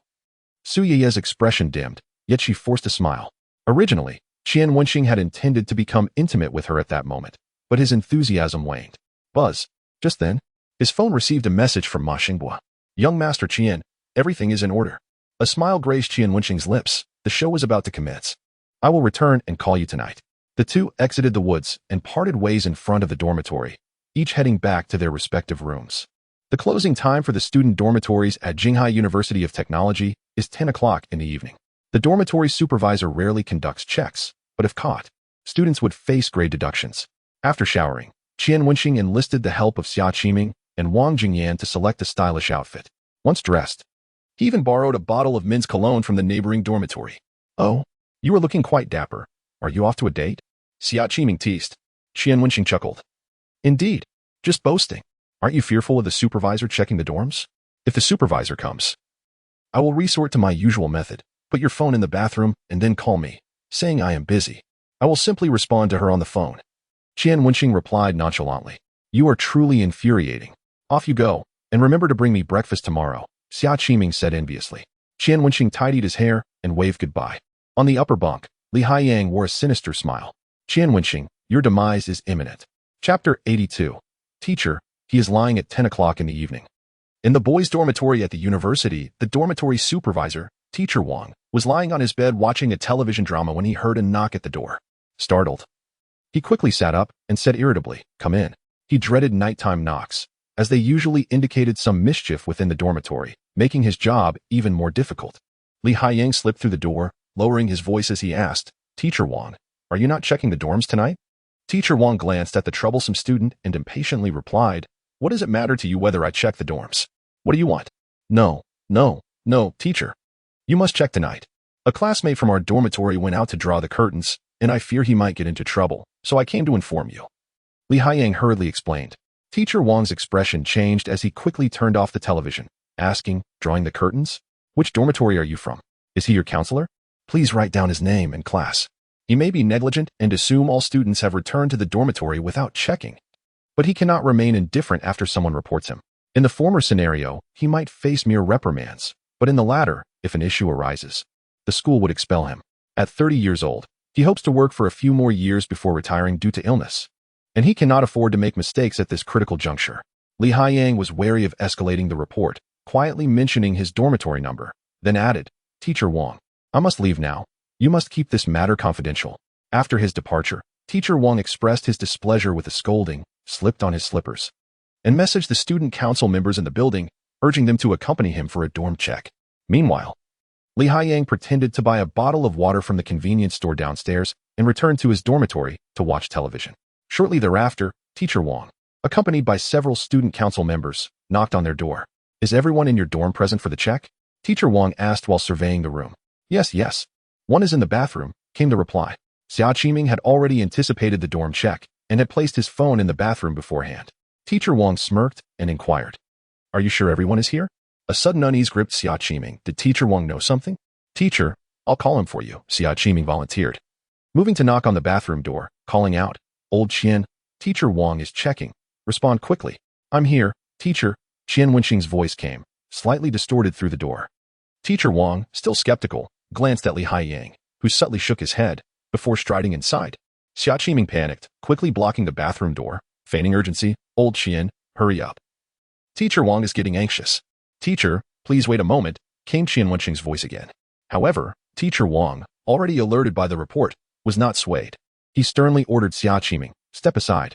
Xia Qiming, in a state of desperation, pleaded, "Teacher, he's in the restroom. It wouldn't be right for you to go in. He's still a young man." Wang Jingyan quickly added, "Yes, teacher, he." Before they could finish, Teacher Wang pushed Xia Qiming aside and opened the bathroom door, revealing only a phone, no sign of Qian Wenxing. What nonsense is this? Where has the other person gone? In that instant, both Xia Qiming and Wang Jingyan fell silent, each harboring doubts. Usually, Teacher Wang would only inquire and, upon hearing that everyone was present, would not enter. What was different today?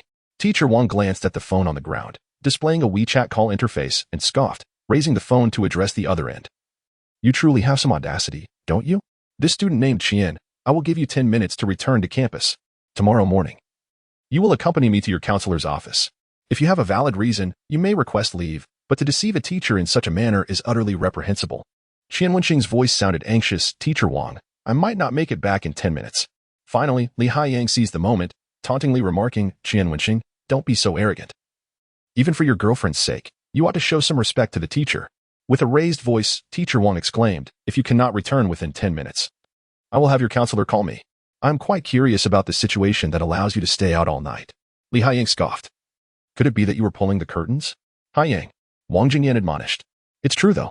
If he dared to pull curtains, did he not anticipate a dorm check? We have shown more than enough leniency. Why should we continue to cover for him?"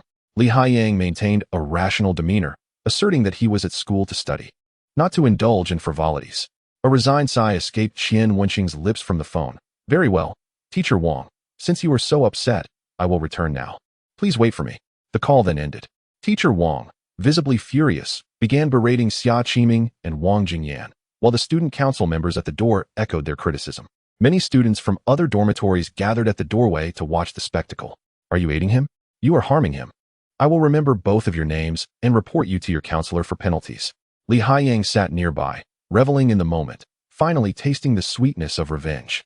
The later Qian Wenxing returned, the angrier Teacher Wang would become, and this incident would surely escalate. Huh?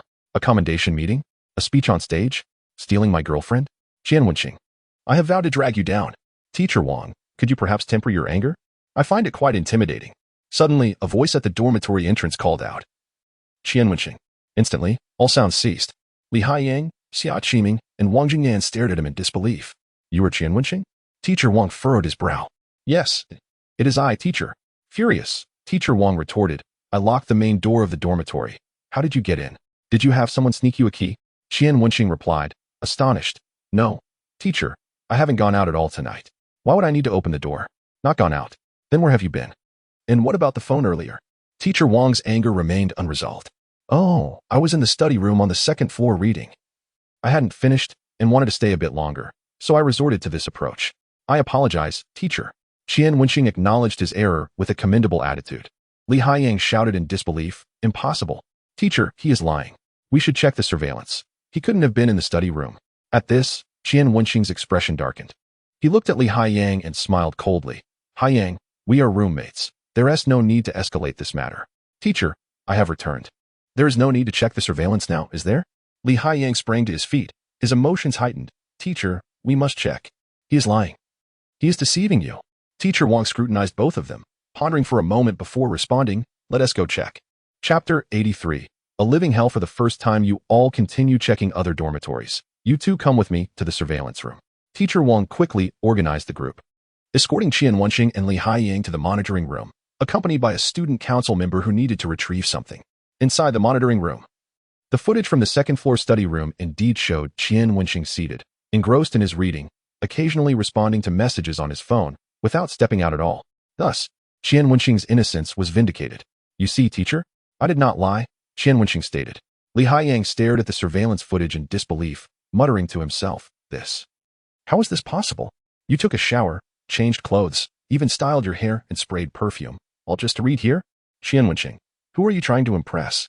Suddenly, Li Haiyang seemed to realize something, his expression frozen in shock as he turned to Qian Wenxing.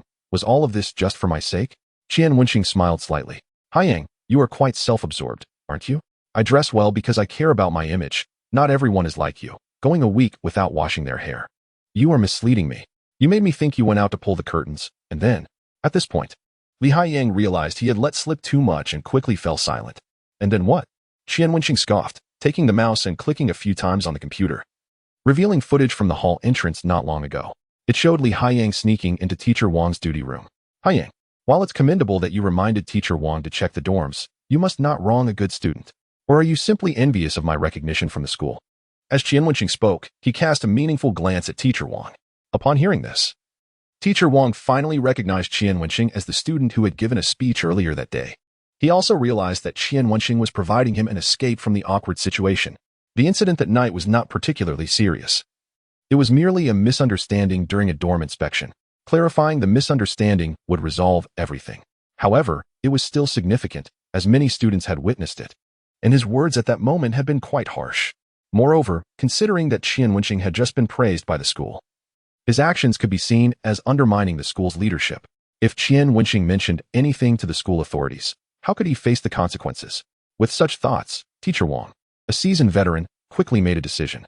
Indeed, while reminding me to check the dorms is a good deed, you cannot frame others, Li Haiyang, is it?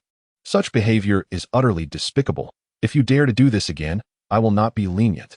Li Haiyang had not anticipated that his greatest ally would turn against him, and he hastily retorted, Teacher Wang, I didn't. He did this on purpose tonight. You must believe me. You know in your heart who is doing this on purpose. Teacher Wang replied, already irritable from the embarrassment of the evening. Now, with Li Haiyang making a commotion, his annoyance only grew. This is rest time. Why are you making such a racket? Are the other students not going to sleep? Hurry back, or I will call your counselor. Hearing this, Li Haiyang begrudgingly fell silent, casting a fierce glare at Qian Wenxing before leaving. Teacher, I'll head back too. A member of the student council, who had seemingly been gathering items but had witnessed the entire episode, greeted them as he walked out. As he ascended the stairs, he deliberately squeezed past Li Haiyang, sneering. You're Li Haiyang, right? Li Haiyang, not daring to provoke a student council member, responded politely. Yes, that's me. What is the matter? Do you know how many members of the student council didn't return from dinner tonight? In an instant, Li Haiyang's heart sank. It was over. He had offended the entire student council.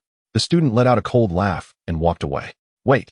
Li Haiyang attempted to follow him for an explanation, but the student ignored him completely. Back in the duty room, Teacher Wang politely handed a bottle of soda to Qian Wenxing, smiling. Wenxing, it was my misunderstanding tonight. Please don't hold it against me. Qian Wenxing beamed brightly. Teacher Wang, you are too kind. Tonight's misunderstanding is not your fault. It's my roommate. He has always been envious of me and said some quite serious things to you. As a dorm supervisor, your actions stem from your duties. You are a dedicated teacher. Oh my, this student has a bright future. Teacher Wang's appreciation for Qian Wenxing increased significantly, and he disdainfully remarked, that roommate of yours, Li Haiyang, right? I truly can't stand his attitude. We share the same dorm, yet he resorts to petty reporting. Qian Wenxing raised an eyebrow, seizing the opportunity, his lips curling downward as he feigned innocence. It's also my fault. He borrowed 10,000 yuan from me and hasn't returned it for quite some time. When I asked him for it back because I had no money for food, he refused, leading to this conflict. What nonsense. Borrowing money and then acting like a tyrant? Teacher Wang was immediately filled with righteous indignation, declaring, this behavior is too atrocious. You must inform the counselor. 10,000 yuan is no small sum. That's equivalent to 2 months of his salary. However, Teacher Wang reconsidered, thinking it might be best to avoid escalating the situation with Li Haiyang, as they would be sharing a dorm. What if he retaliates and does something extreme? Qian Wenxing shook his head helplessly. Teacher Wang, I wish to live peacefully until graduation. As he spoke, he observed Teacher Wang's expression, noticing he was emotionally invested in the narrative. Seizing the moment, Qian Wenxing pulled out a pack of cigarettes. Teacher, I apologize for the trouble tonight. Please don't be upset. Wow, it's Huazi. This kid has potential. What a good smoke. Teacher Wang eagerly accepted the cigarettes. I still have plenty. I'll bring you a pack next time. Teacher Wang understood that Qian Wenxing sought his favor and patted his shoulder, smiling. Wenxing, go back and rest assured. I'll find a way to coordinate the dorm issue. Qian Wenxing smiled. Thank you, Teacher Wang, but regarding those who weren't in the dorm tonight. Before he could finish, Teacher Wang waved his hand dismissively. It's no big deal. I'll just have them come here later. No, Teacher Wang. I think you should notify their counselor. Staying out at night is not a good habit. Also, Li Haiyang cannot keep wronging me. He deserves some lessons. If our counselor could reprimand him, that would be ideal. Qian Wenxing smiled shyly at Teacher Wang. Am I speaking too much? Teacher Wang reacted with a silent acknowledgement, realizing he had encountered a truly cunning individual. In the end, Teacher Wang acquiesced to Qian Wenxing's suggestion. Not merely for the cigarettes, but because Qian Wenxing had the ear of the school authorities. That alone was enough for Teacher Wang to ingratiate himself with Qian Wenxing. Once outside the duty room, Qian Wenxing hummed a tune as he returned to the dormitory. His intentions were clear, to drive Li Haiyang out of the dorm and to make him the enemy of all. Upon returning to the dorm, Qian Wenxing found Li Haiyang slumped in his chair applying medication to his back, struggling to reach the injury. His 2 roommates showed no inclination to assist him. The area around Li Haiyang's desk was in disarray, resembling a scene of chaos. What happened here? Qian Wenxing feigned surprise. Xia Qiming, engrossed in his phone, snorted. What else? That little sneak got his comeuppance. Several people came to the dorm and gave him a beating. Didn't they hurt you? Qian Wenxing quickly inquired. No. Everyone is clear about right and wrong. We don't go easy on scoundrels, Wang Jingyan coldly replied. Initially, they had hoped to maintain a sense of camaraderie since they all shared the same dormitory. Despite any conflicts between Li Haiyang and Qian Wenxing, they would be considerate of Li Haiyang's feelings. However, Li Haiyang's actions that night had left them deeply disappointed and even somewhat disheartened. Gritting his teeth against the pain, Li Haiyang spat, "Shut up. You'll all pay for this." Seeing that his 2 roommates were about to say more, Qian Wenxing smiled and waved his hand. Don't stoop to his level. Let us get some rest. We have class early tomorrow. The real drama awaited them the next day. No matter how angry they were that night, it wouldn't change anything. After all, they couldn't just beat up Li Haiyang, could they? Once in bed, Qian Wenxing received a message from Ma Xingbua. Little Ma, Qian Xiao, my brother has already gotten the scoop from Yang Wenxuan. This indeed has to do with Li Haiyang. And we found a transfer record on his phone. Attached was a screenshot showing Li Haiyang had transferred 2,000 yuan to Yang Wenxuan. Qian Wenxing couldn't help but chuckle. How amusing. Li Haiyang, such a penny pincher, had actually spent 2,000 yuan for himself. TSK. It seemed his standing in Li Haiyang's eyes was higher than Su Ye's. Qian Wenxing inwardly mocked himself, feeling quite nauseated. Subsequently, Ma Xingbua continued to send messages. Xiao Ma. By the way, Qian Xiao, Yang Wenxuan revealed something significant while intoxicated. It seems that some unfavorable events may soon befall you. Qian Wenxing. Unfavorable events? Did he mention who is behind it? Xiao Ma. He didn't specify, merely indicating that someone feels you have been rather ostentatious lately and harbors dissatisfaction, thus wishing to teach you a lesson. Qian Wenxing understood. To be honest, he didn't take what Ma Xinghua said seriously, even claiming he didn't care at all. Presently, he possesses a system, so he is untroubled by financial concerns. Additionally, he has just received commendation from the university, alleviating any academic worries. As a university student, he is not preoccupied with money, academics, or loneliness, especially with numerous beautiful women eager to engage with him. It can be said that as long as Qian Wenxing avoids making any fundamental mistakes, he stands invincible. After conversing with Ma Xinghua, Qian Wenxing contemplated and sent the screenshot to Li Haiyang and Yang Wenxuan, sharing only the image without a single word. His intention was to issue a warning to both individuals, reminding them that he holds leverage over them. Simultaneously, it served as a cautionary note that he could easily acquire their information whenever he desired. Buzz. Li Haiyang's phone emitted a sound, and Qian Wenxing distinctly heard his breathing become heavier, yet there was no further response. Neither Li Haiyang nor Yang Wenxuan replied to Qian Wenxing. Just as he was satisfied and ready to sleep, a new WeChat message arrived. Jinming Goddess, Yanmingzhen Qianxiao, have you missed me? At that moment, Qian Wenxing suddenly remembered that since parting ways in the office yesterday, he hadn't received any news from Yanmingzhen and hadn't seen her again. Qian Wenxing, where have you been? I didn't see you at the teacher-student meeting today. He was also eager to remind Yanmingzhen to repay him. Curious about his current prestige value. Jinming Goddess, Yanmingzhen, I've been on leave recently for training at a live-streaming company. Qian Wenxing was somewhat astonished and typed back, training? When will you return? You're not planning to disappear indefinitely, are you? Jinming Goddess, Yanmingzhen, I'll be back in a few days.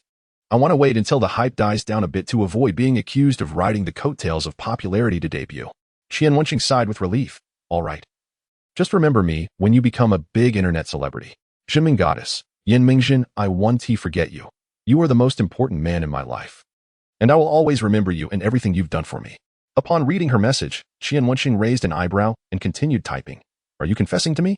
Since acquiring the system, Qian Wenxing had grown significantly more confident, for in this society, wealth equates to a vast majority of resources. Jinming Goddess, Yanmingzhen, are you eagerly awaiting my confession? Qian Wenxing was at a loss for words. It sounded as though she were implying he harbored feelings for her. Had she forgotten how she initially sought his assistance? Qian Wenxing retorted, I'm giving you a chance for a do-over. The next moment, a call from Yanmingzhen came through. The sudden ringing startled Qian Wenxing, who answered the call with a sense of bewilderment. Qian Xiao, it's been 2 days, and your temper has certainly sharpened. I couldn't articulate it through text, so I'm calling now. Surely, that's acceptable? In his ear, Yanmingzhen's voice, laced with a playful tone and melodic laughter, felt like a gentle whisper. Though Qian Wenxing was no longer an innocent youth, he still found himself entranced by her voice. What do you wish to say? Qian Wenxing endeavored to maintain his dignity. Yanmingzhen leaned closer to the microphone, exhaling softly, her voice dripping with sweetness. You are the most extraordinary boy I have ever met, so. Qian Xiao, you will always be here, right? For a fleeting moment, Qian Wenxing felt as though she were whispering in his ear, an electric sensation coursing through him, leaving his mind momentarily frozen, unable to articulate a response. After a prolonged silence, Qian Wenxing finally regained his composure and casually replied, Are you saying you like me? There are quite a few who wish to be my girlfriend. You may need to take a number. He then abruptly ended the call, feeling utterly embarrassed. After all, he was a man who had experienced relationships. How could he be so inadvertently flustered by a single phone call? On the other end, in a cluttered room, Yanmingzhen erupted into a soft laugh, as refreshing as a gentle breeze rippling across a tranquil pond. Xiaoyan, Mijia's live streaming session has started. Hurry over to lend a hand. A knock echoed at the door, and Yanmingzhen quickly composed herself, donning a radiant smile. Coming. Chapter 85, Share your small rank with me, Li Haiyang. The counselor is looking for you. He wants you to come to his office. During the second break of the morning class monitor Su Mingwang called out to Li Haiyang. Monitor, what does the counselor want with me? Li Haiyang inquired with a hint of confusion. Counselors in university are generally elusive. Unless you've committed a grave mistake or received an award, they seldom seek you out for a private conversation. Su Mingwang, engrossed in a game, replied casually. He didn't say, you'll find out when you go.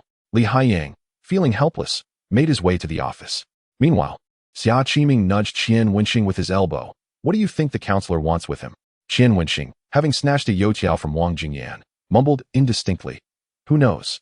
Some matters are not meant to be disclosed, even among roommates. In the counselor's office, He Yuzhong looked at Li Haiyang. his expression revealing a mix of exasperation and concern. Li Haiyang, do you have any personal grievances with Qian Wenxing?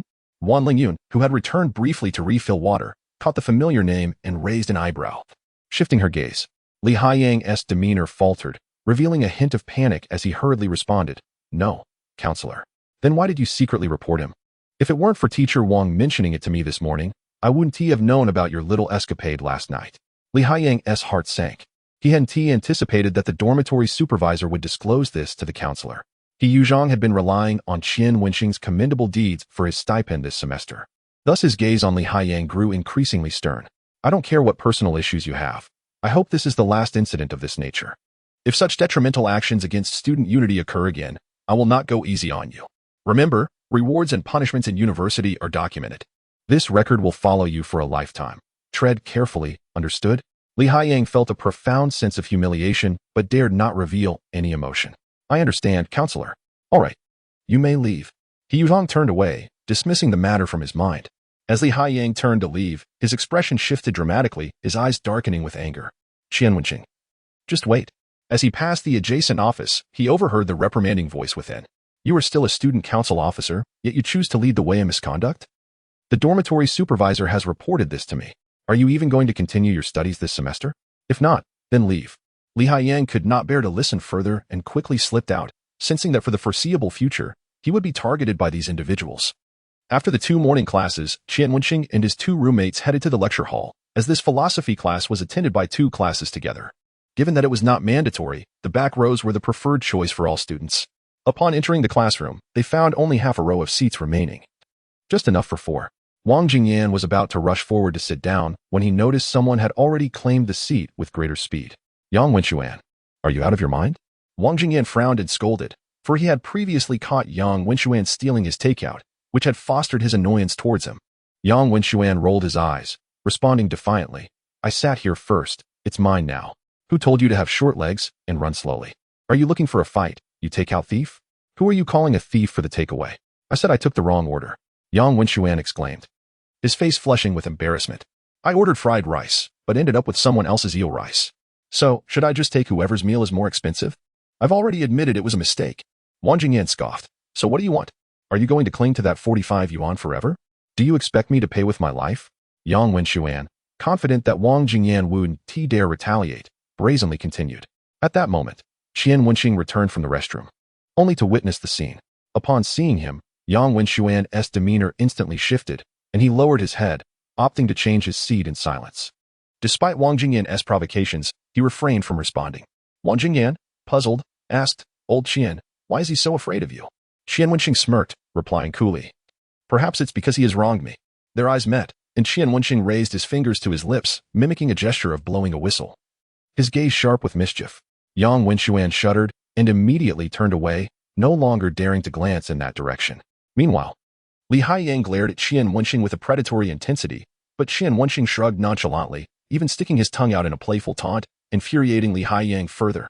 After the incident, Li Haiyang faced mounting pressures at school, while Qian Wenxing found joy in studying during the final month of his junior year. With finals looming, he was determined to avoid failing any courses. One day, after class, he and his 2 roommates hurried to the cafeteria, eager to enjoy the renowned sweet and sour ribs served every Thursday. Upon arriving at the counter, however, they found the trays empty. "Dear Andy, I've waited all week for this. Why didn't you save me a portion?" he lamented. The cafeteria lady chuckled. "If you had arrived just 2 minutes earlier, you would have gotten some. I sold the last one to that beautiful teacher." "Beautiful teacher? Auntie, you clearly haven't seen enough of our school. Aside from my goddess Ruan, who else is there?" he exclaimed, only to realize it was indeed his goddess Ruan Lingyun.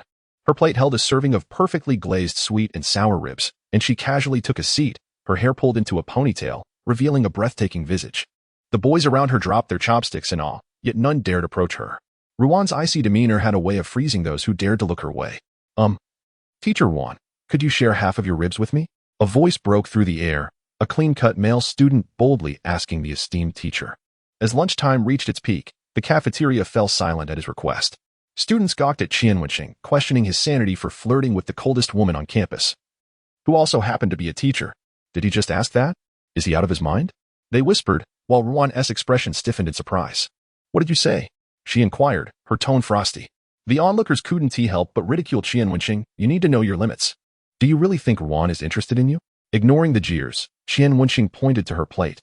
Teacher, I've waited a week for this. But I arrived too late. What should I do? He boldly sat across from her, seemingly confident she'd share her meal. Ruan furrowed her brows, hesitating for a moment.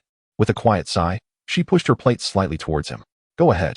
Her voice remained calm, but her actions belied her usual aloofness. Thank you, Teacher Ruan. Qian Wenxing replied, ordering additional dishes to share with her. This scene left many students in disbelief. Who could have imagined witnessing Ruan Lingyun dining with a male student? Did she really share her ribs with him? One exclaimed, while another mused about the absurdity of even asking her for food. Xia Qiming stared in shock, muttering to his friend Wang Jingyan, pinch me. However, Wang Jingyan wore a despondent expression, crushed by the sight. It was well known that Wang Jingyan dreamed of marrying someone like Ruan Lingyun, and seeing his friend succeed where he could not only deepened his despair. With Ruan as his dining companion, Qian Wenxing cast aside his roommates, savoring the ribs while admiring her. Teacher Ruan, have you resolved the issue from last time? He casually asked. Ruan's brow furrowed, her displeasure evident. No talking while eating, she replied tersely. Come on, it's not class time. Lighten up a bit, he teased. After all, I am somewhat of your creditor, so it's only fair I check on your situation. Though Qian Wenxing harbored feelings for Ruan and aspired to win her heart, he knew he had to maintain a certain pressure in their interactions. She must understand who holds the true power. Ruan Lingyun set down her chopsticks, her expression as cold as ice, her eyes glimmering with frost. And her voice icy. I will return your money to you as soon as possible. Qian Wenxing chuckled, stating frankly, Teacher Ruan, I do not place much value on that money. What could prompt a man to lend money to a woman without reason? You are an adult. Surely you are not oblivious to this matter. Ruan Lingyun clenched her palm tightly, lowering her eyelashes. Of course, she was not unaware. She had merely been evading the truth. She dismissed those advances as youthful jesting, refusing to take them to heart, for the disparity between them was far too vast. Moreover, as a teacher, she ought to embody the dignity of her role. Exhaling softly, she raised her gaze and replied, My matters have been resolved. Thank you for your concern. Additionally, should you wish to indulge in sweet and sour ribs next time, feel free to have someone prepare an order in advance. With that, she nodded slightly, tidied her plate, and stood to leave. She had already allowed herself too many exceptions today. She dared not linger any longer. Watching her graceful figure depart, Qian Wenxing could not help but raise an eyebrow and chuckle, calling out, Teacher, could you please place an order for me? Ruan Lingyun paused slightly, but did not turn back, nor did she deny his request. TSK. This woman is far too proud. Qian Wenxing mused inwardly, realizing his pursuit of her would be a long and arduous journey. Fortunately, their intimacy had not diminished. It seemed Ruan Lingyun did not harbor any dislike for him, which suggested he could be a bit more audacious in his approach. Just as Ruan Lingyun left, Xia Qiming and Wang Jingyan approached with their own plates in hand. Dude, when did you and Teacher Ruan become so familiar? Xia Qiming inquired excitedly. Qian Wenxing feigned ignorance, responding, Familiar? I was just mooching off her since I ran out of money for a meal. Get out of here. Stop being so pretentious. I want ribs. Wait. Old Wang, save me a piece. In the midst of their banter, Wang Jingyan silently devoured the remaining sweet and sour ribs with fervor. This was the leftover of his goddess, and he intended to consume every last morsel. Qian Wenxing glanced at the now empty plate, speechless. Old Wang, is it really necessary? Forget it. In a couple of days, I'll buy ribs and have Teacher Ruan cook them. Just as Wang Jingyan finished devouring the ribs, his eyes widened, cheeks stuffed like a furious hamster. After a while, he shed 2 jealous tears, focusing solely on his meal and no longer willing to engage with Qian Wenxing. By the way, do you have any plans this afternoon since you don't have class? Qian Wenxing asked. Xia Qiming replied, I'm heading to the library to prepare for the postgraduate entrance exam, and Old Wang is searching for internship opportunities. With graduation approaching, they must contemplate their futures. Speaking of which, Old Qian, you'll be interning in the second half of the year. What are your plans? Had it not been for the system, Qian Wenxing might have worried about his future path, whether to strive in a big city or return to his hometown to pursue a stable job. However, now he felt no anxiety. With the system at his disposal, what could he not achieve? Naturally, he aimed to enter the lucrative financial sector. Me? I'll take it one step at a time, Qian Wenxing casually replied. After finishing their meal, Qian Wenxing strolled to the commercial street adjacent to the school, discovering that business was thriving among university students. A stall ahead was surrounded by a crowd. Upon squeezing through, he realized it was the school's marketing club promoting a new beverage. Finding it amusing, he approached the club president, Jiang Yongfei. Excuse me, are you still recruiting? I would like to join. There are countless clubs in school, but only a few are genuinely useful. Jiang Yongfei, having just received new directives from his benefactor, felt a sense of superiority. What skills do you possess? He asked, barely glancing at Qian Wenxing. Skills? Qian Wenxing pondered before replying. Is being handsome considered a skill? Jiang Yongfei paused, regarding him with skepticism. Though Qian Wenxing was not extraordinarily handsome, he had a pleasing appearance that was neither greasy nor off-putting. A countenance that was mildly attractive. However, we cannot recruit solely based on looks. You need to demonstrate capability. Jiang Yongfei scrolled through his contacts while nodding. Qian Wenxing humbly inquired, for instance? Jiang Yongfei responded. If you can persuade her to be the spokesperson for the beverage, I will allow you to join the club. He displayed a photo on his phone. Mi Dawn, the dance department's belle in her sophomore year. Can you do that? Qian Wenxing casually glanced at the photo and asked. Sure, but what are the benefits for her? Jiang Yongfei had mentioned it casually, expecting Qian Wenxing to back down. But he was taken aback when Qian Wenxing pressed on. She will receive a fee of 2,000 yuan. No, I meant what benefits do I get? Jiang Yongfei squinted his eyes, dismissing him nonchalantly. You'll find out later. Just do it first. As he turned to leave, Qian Wenxing grabbed him. President, I believe we don't need to pursue that person. Humph, I doubt you can do it. Hurry and leave. You're just being a nuisance. Jiang Yongfei scoffed derisively. No, I meant, let us find someone else, someone more beautiful and charismatic. Huh, who do you know that is prettier than me, Dawn? Our endorsement fee, isn't high. Who can you find that is more attractive? Don't get carried away. Qian Wenxing thought for a moment and inquired, do you know Lin Fanyao?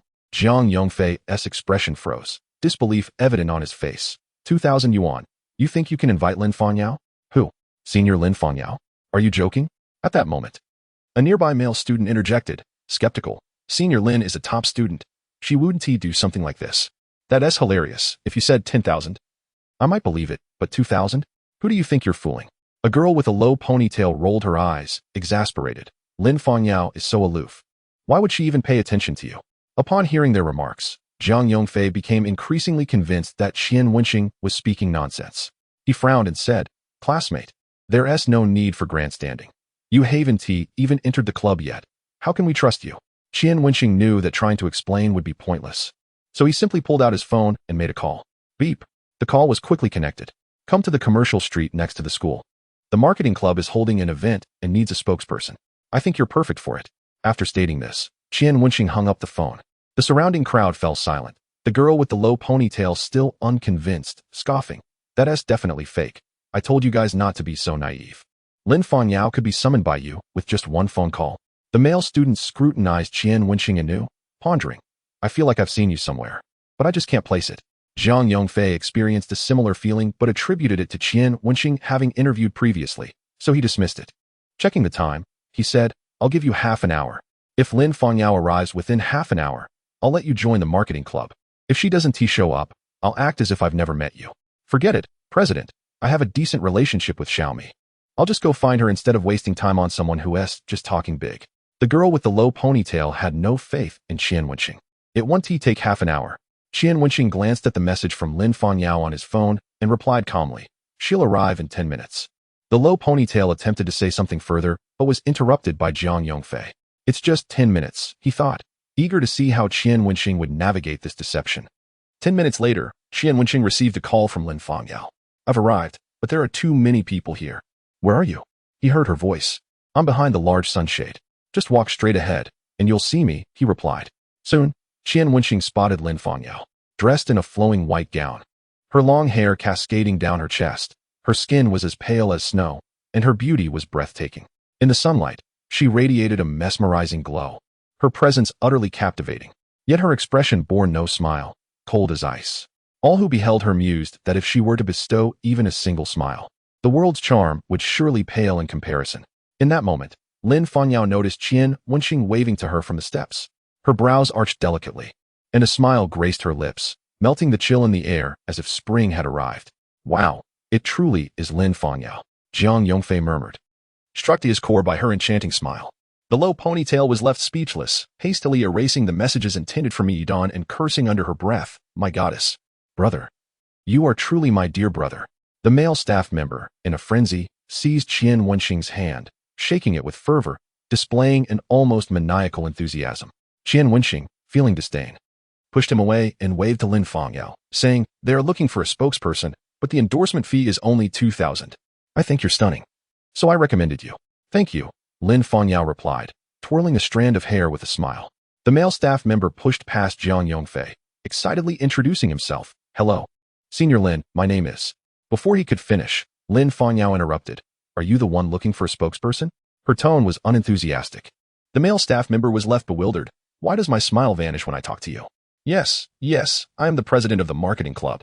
Jiang Yongfei pushed the male staff member aside and turned to him, winking and whispering, "Your charm is lacking. Watch me." He approached Lin Fangyao, forcing a grin he believed to be charming, extending his hand for a handshake. However, Lin Fangyao's alabaster fingertips merely brushed against his before she withdrew them swiftly. "So, where's the client?" "Follow me," Jiang Yongfei replied. The male staff member's wounded heart leaped back to life. Observing this scene, Qian Wenxing couldn't help but smile with delight. Lin Fangyao was indeed remarkable, cold and indifferent to other men, yet warm and engaging with him. He wondered if it was the same in private. Chapter 88. No contract. No desire to sign upon the first sight of Lin Fangyao. The wealthy sponsor inhaled sharply, utterly astonished. "What poise! What beauty! She is the perfect spokesperson for us." "Ha ha, President Jiang, well done. You've brought in such a beautiful girl," the sponsor praised, surveying Lin Fangyao with satisfaction. "Indeed, Mr. Chu. We exerted considerable effort to invite Lin Fangyao," Jiang Yongfei boasted, earning a frown from Qian Wenxing. "I see your efforts. I appreciate it," Mr. Chu replied, pleased with Lin Fangyao as he promptly transferred funds to Jiang Yongfei and engaged Lin Fangyao in conversation. "Let us discuss the contract. I need..." Seeing the amount transferred, Jiang Yongfei's grin widened, and he refrained from interrupting their discussion, opting instead to wave at several club leaders. Qian Wenxing assumed he was about to announce his membership, so he followed. "Mr. Chu has given us 3,000 yuan. I'll keep 500. And you five will share 2,000, with 500 for the club members as red envelopes." Jiang Yongfei quickly allocated the funds. Fearing discontent among the leaders, he added, "Thanks to my efforts in bringing Lin Fangyao to Mr. Chu, we've received this bonus."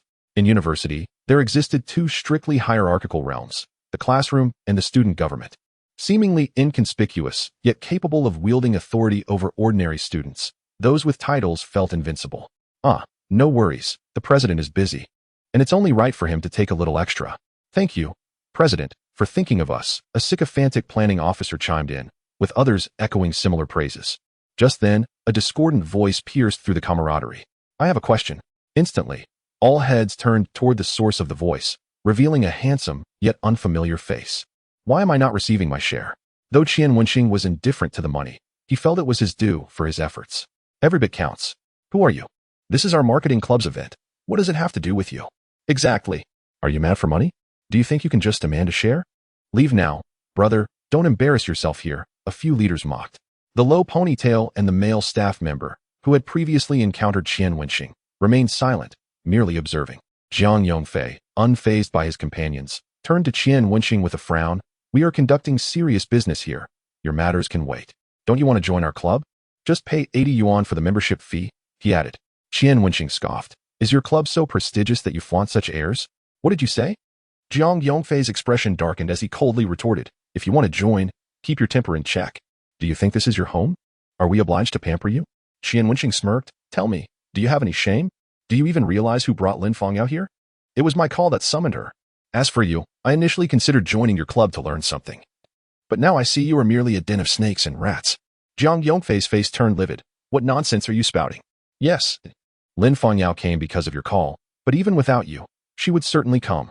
Our client, Mr. Chu, offered such a generous endorsement fee. Why wouldn't she?"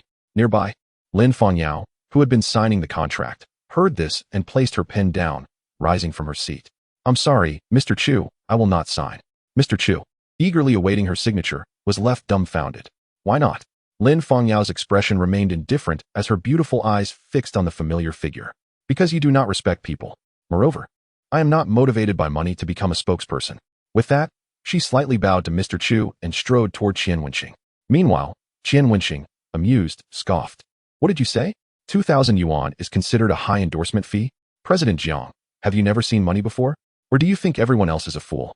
His words struck a nerve, and the faces of the leaders changed instantly. "What 2,000 yuan? Didn't the president say she was offered 6,000? Indeed, General Chu bestowed upon Lin Fangyao a sponsorship fee of 6,000 yuan, while our society received 4,000 yuan, with the president pocketing 1,000 as a group fund. Listening to the various discussions of the ministers, Qian Wenxing finally comprehended the situation. He regarded them with an expression of incredulity and remarked coolly, "Given your foolishness. It seems the surname Jiang has indulged in such antics before. Brat, what nonsense are you spouting?" Jiang Yongfei exploded in fury, ready to confront Qian Wenxing. "Lin Fangyao? How did you get here? Have you signed the contract with General Chu?"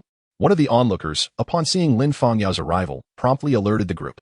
Jiang Yongfei, momentarily suppressing his anger, forced a smile and inquired, "Have you signed? General Chu must have briefed you on everything, right?" Before he could finish his sentence, Lin Fangyao's icy voice cut through the air. "I haven't signed." Jiang Yongfei and his companions were left dumbfounded. "Nor do I intend to." With widened eyes, Jiang Yongfei quickly tried to salvage the situation. "Lin Fangyao, wait. I can increase the sponsorship fee." But Lin Fangyao had already turned her back on him, offering Qian Wenxing a warm smile, her tone considerably softer. "Have you been waiting long? Let us head back." Qian Wenxing smirked faintly, expressing a hint of regret. "This time it's my fault. I should have inquired properly to avoid your wasted trip." "It's not your fault. I should thank you for thinking of me first." Lin Fangyao replied with a thought-provoking remark, playfully adjusting her hair as she matched Qian Wenxing's pace. This left Jiang Yongfei and his companions in a state of shock. Soon, the rotund General Chu huffed and puffed as he caught up with them. "General Chu, what is going on? Wasn't he agreed that we would sign the contract? Why is she leaving?" His words ignited Chu's fury, unleashing a torrent of scorn upon him. "What the hell? Do you not realize the mess you've created? Hurry and apologize to bring them back. I want Lin Fangyao as our spokesperson. If you don't bring her back today, consider our collaboration over." Other societies exist at your school. Chapter 89. I acknowledge I was a bit loud. Chu's words rendered Jiang Yongfei silent. As the president of the marketing society for nearly 3 years, he had never lowered himself in front of ordinary students. Now he was being asked to apologize to others? Lin Fangyao was one thing, but what was the significance of that man beside her? Yet, General Chu, in his capacity as the principal party, was quite generous. "I remember now. Isn't he that guy?" Suddenly, one of the male officers smacked his forehead, pointing at Qian Wenxing's retreating figure. "Not long ago, our school held an awards ceremony, and he even gave a speech. His name is Qian Wenxing." Others began to recall as well. "Yes, it's Qian Wenxing." The male officer excitedly continued. "I believe he even started a loan company with Jiang Shao called Xingqi Tian. My roommate borrowed money from them." Instantly, all eyes converged upon Jiang Yongfei. The arrogance he once held dissipated as he hastily pursued the direction Qian Wenxing and Lin Fangyao had departed. "Qian Wenxing, Lin Fangyao. Wait for me." General Chu, fearing to miss out on such a perfect spokesperson, followed suit. Before long, Jiang Yongfei caught up with Qian Wenxing, leaning heavily on his knees, panting earnestly. I'm sorry, Qian Wenxing. I was in the wrong. I apologize." Qian Wenxing let out a derisive sound through his nostrils and coldly replied, "If apologies were effective, why would we need the police? I genuinely panicked earlier and spoke without thinking. I hope you won't hold it against me," Jiang Yongfei lamented, his face contorted in desperation. "Brother, Qian Ge, Qian Yi, I implore you, please return with me, and let Lin Jie come back as well. If not, General Chu will devour me whole. This presidency is not easy. I beg you." Lin Fangyao remained silent, not even sparing Jiang Yongfei a glance. She followed Qian Wenxing's lead. If he instructed her to stay, she would. But if he told her to leave, she wouldn't even look back. "What does your plight have to do with me?" Qian Wenxing offered no regard for Jiang Yongfei's pleas. Jiang Yongfei clasped his hands in supplication. "Qian Ge, please have mercy. If you can convince Lin Jie to stay, I can negotiate with General Chu to raise the sponsorship fee to 10,000. Moreover, I'll give you half of my commission." Initially, Qian Wenxing had no intention of engaging with Jiang Yongfei, but upon hearing the proposition of a 10,000 yuan fee, he hesitated. 10,000 yuan was no trivial amount. After a moment's thought, Qian Wenxing pondered, "What is the duration of the contract?" 1 month. "Because our classmate, Shao Xin, aims to penetrate the youth market. Our university in Jinghai City is considered a pilot, granting General Chu significant authority." Jiang Yongfei raised 3 fingers in a vow. "Qian Ge, as long as Lin Jie agrees to be the spokesperson, I am willing to negotiate with General Chu to maximize her benefits. Is that acceptable?" No one would oppose Qian Wenxing, and he was no exception. "Fine, you may go," Qian Wenxing said to Lin Fangyao. She nodded. "All right, I'll follow your lead." She was originally a girl of principle, yet after encountering Qian Wenxing, she was willing to grant him the greatest consideration in such matters. "Oh, fantastic, Qian. Good. You truly are like a brother to me." Jiang Yongfei exclaimed, excitedly clasping his hands together in gratitude. At that moment, General Chu caught up, and Jiang Yongfei relayed the conditions to him, to which General Chu promptly consented without hesitation. After both parties signed the contract, General Chu immediately transferred 10,000 yuan to Lin Fangyao. Observing their collaboration materialize, Jiang Yongfei plastered a smiling face and addressed Qian Wenxing, Qian Go. I admit I was a bit loud earlier, so now I sincerely represent all members of the marketing society, inviting you to join us. Qian Wenxing waved his hand dismissively. Forget it, I'm no longer interested. Jiang Yongfei's smile faltered. He wished to say more, but Lin Fangyao had already approached, pulling Qian Wenxing away. President Jiang, the additional sponsorship fee for Lin Fangyao will be deducted from your commission. Just moments ago, General Chu had been all smiles towards Lin Fangyao. Now, facing Jiang Yongfei, his expression turned icy. Although he was already aware of Jiang Yongfei's underhanded tactics, they had not previously affected the collaboration. Now, however, he had to reconsider. On the journey back, Lin Fangyao had already checked her WeChat balance innumerable times. Each glance caused tears to well up in her eyes. Qian Wenxing couldn't help but chuckle. No matter how many times you check, it won't magically multiply. Yet Lin Fangyao shook her head earnestly. Qian Xiao, you don't understand. This is the first time I've seen my balance surpass 5 digits. Over the past year, to repay her father's debts, her balance had never exceeded 4 digits. Though Qian Wenxing was unaware of that particular feeling. Recalling how Lin Fangyao had to work until dawn previously, you couldn't help but offer comfort. Things will get better in the future. Lin Fangyao seemed lost in thought, her expression shifting awkwardly, and she murmured, Qian Xiao, can I transfer the money to you tomorrow? I want to experience what it feels like to sleep with money in my pocket. Qian Wenxing paused, then chuckled, keep the money for now. I'm not in need of it. His words sparked urgency in Lin Fangyao. Qian Xiao, it's only right to repay debts. While I may not be able to return the full amount at once, I can pay you back gradually. Qian Wenxing, however, asked, what do you plan to do after graduating from university? Do you intend to enter society without a penny to your name? With only a year left in university, some were preparing for internships, others for postgraduate exams, and those aspiring to start businesses were also making preparations. Regardless of the path chosen, money was an inevitable necessity. Thus, you may as well keep this 10,000 yuan for now. After all, whether you return it to me or not will not significantly impact the course of my life. However, your situation is different. You must rely on this money to alter your destiny. You may return it to me once you have amassed considerable wealth. Qian Wenxing, with the demeanor of a caring older brother, spoke many warm words to Lin Fangyao. Her eyes welled with tears as she choked out, Qian, thank you. I really. In her moment of utmost despair, it was this man who stepped forward, pulling her from the mire. Now, at the crossroads of her life, again, it was he who helped her choose a path she so fervently desired. Even her father had never considered her so thoughtfully. Lin Fangyao's heart began to sink deeper. Ding. Debtor Lin Fangyao's intimacy 10, Qian Wenxing. Ah, well, I truly only desired the system's triple repayment. If you simply return the money to me, how will the system compensate me? What a foolish girl. Chapter 90. Are we going out tonight? Qian, why are you so kind to me? Women tend to pose such questions when they are feeling emotional. No matter how rational Lin Fangyao may be, she could not escape this universal truth. Ah, Qian Wenxing found himself at a loss for words, pondering for an extended period before finally arriving at a rather clumsy response. If I say I do not wish for a pearl to gather dust, would you find that somewhat ludicrous? Lin Fangyao froze, her beautiful eyes widening ever so slightly, sparkling with brilliance. Never had anyone spoken to her in such a manner. Not even her parents, who often reprimanded her as a worthless burden. Whenever the family faced hardship, her parents resented her for not being a boy.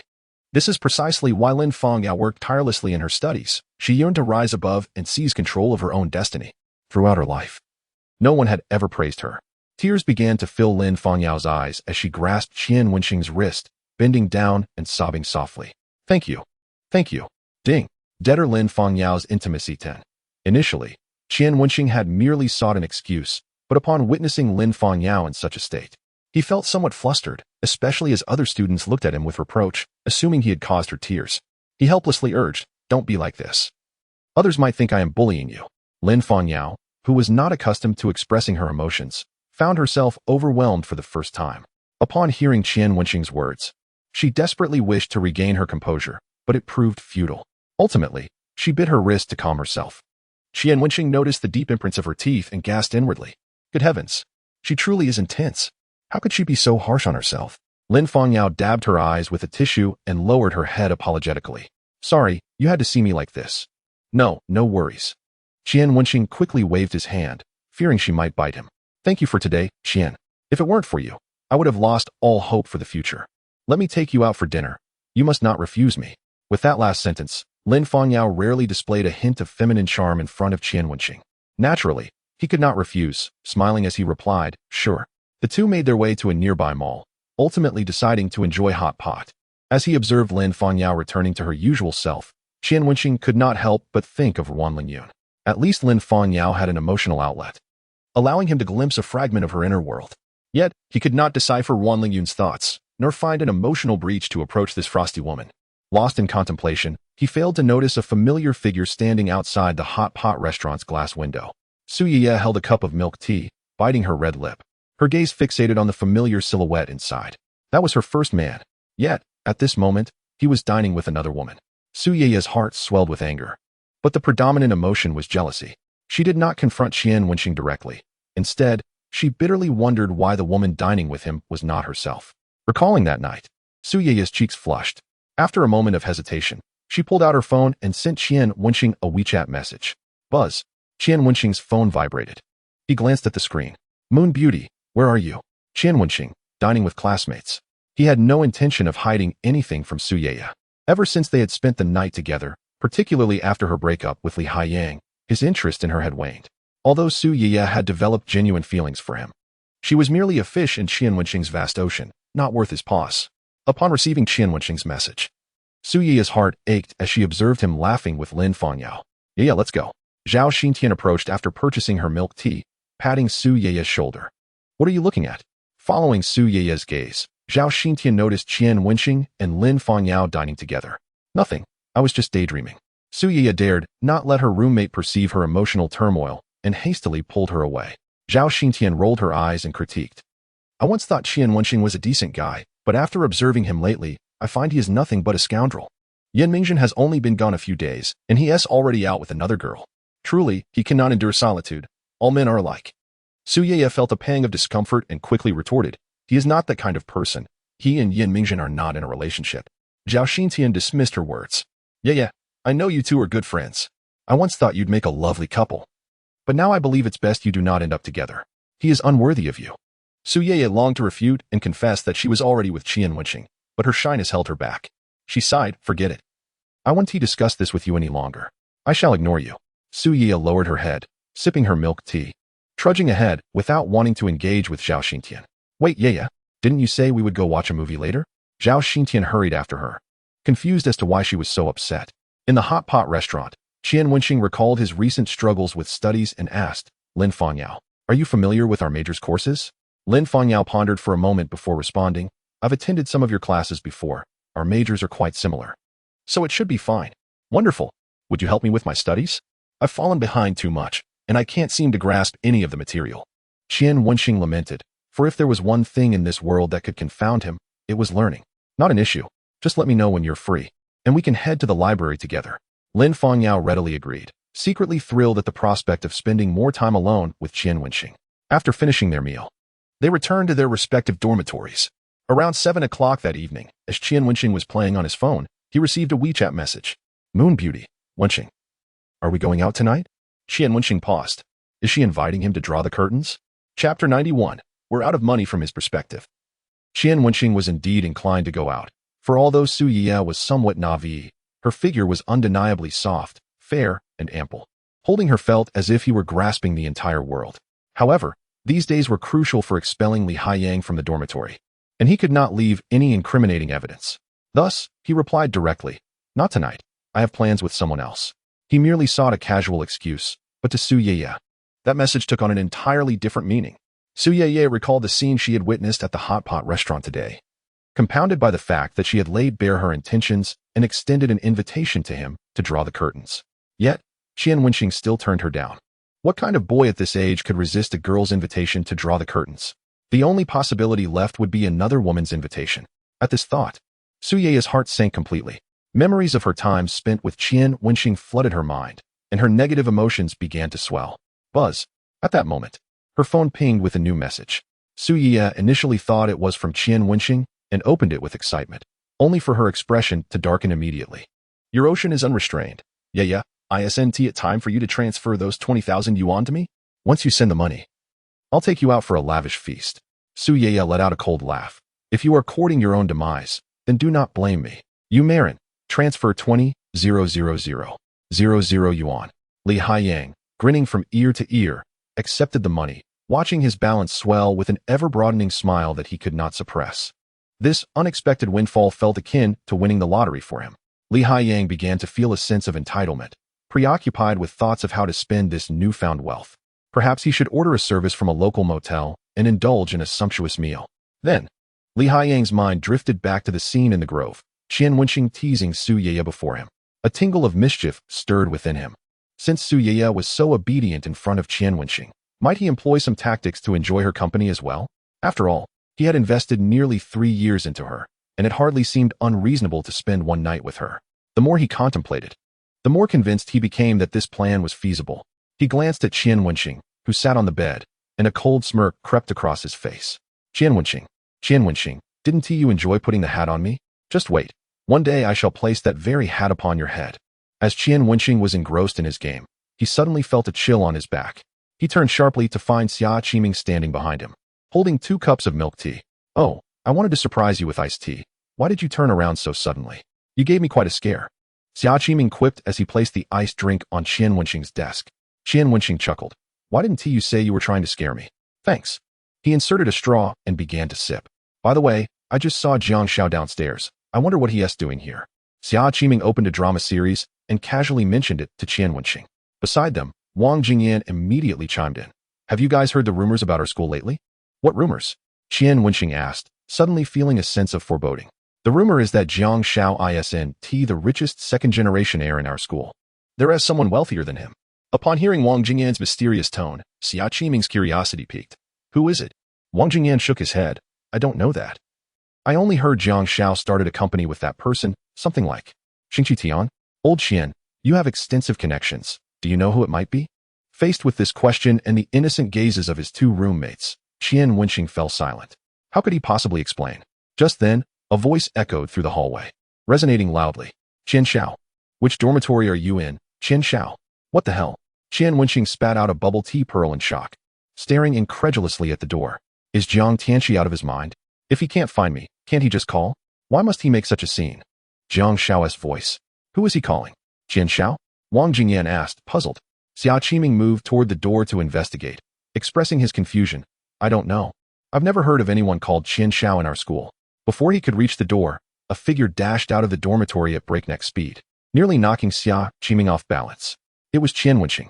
He burst out, sprinting toward Jiang Tianqi, who was waiting at the stairwell.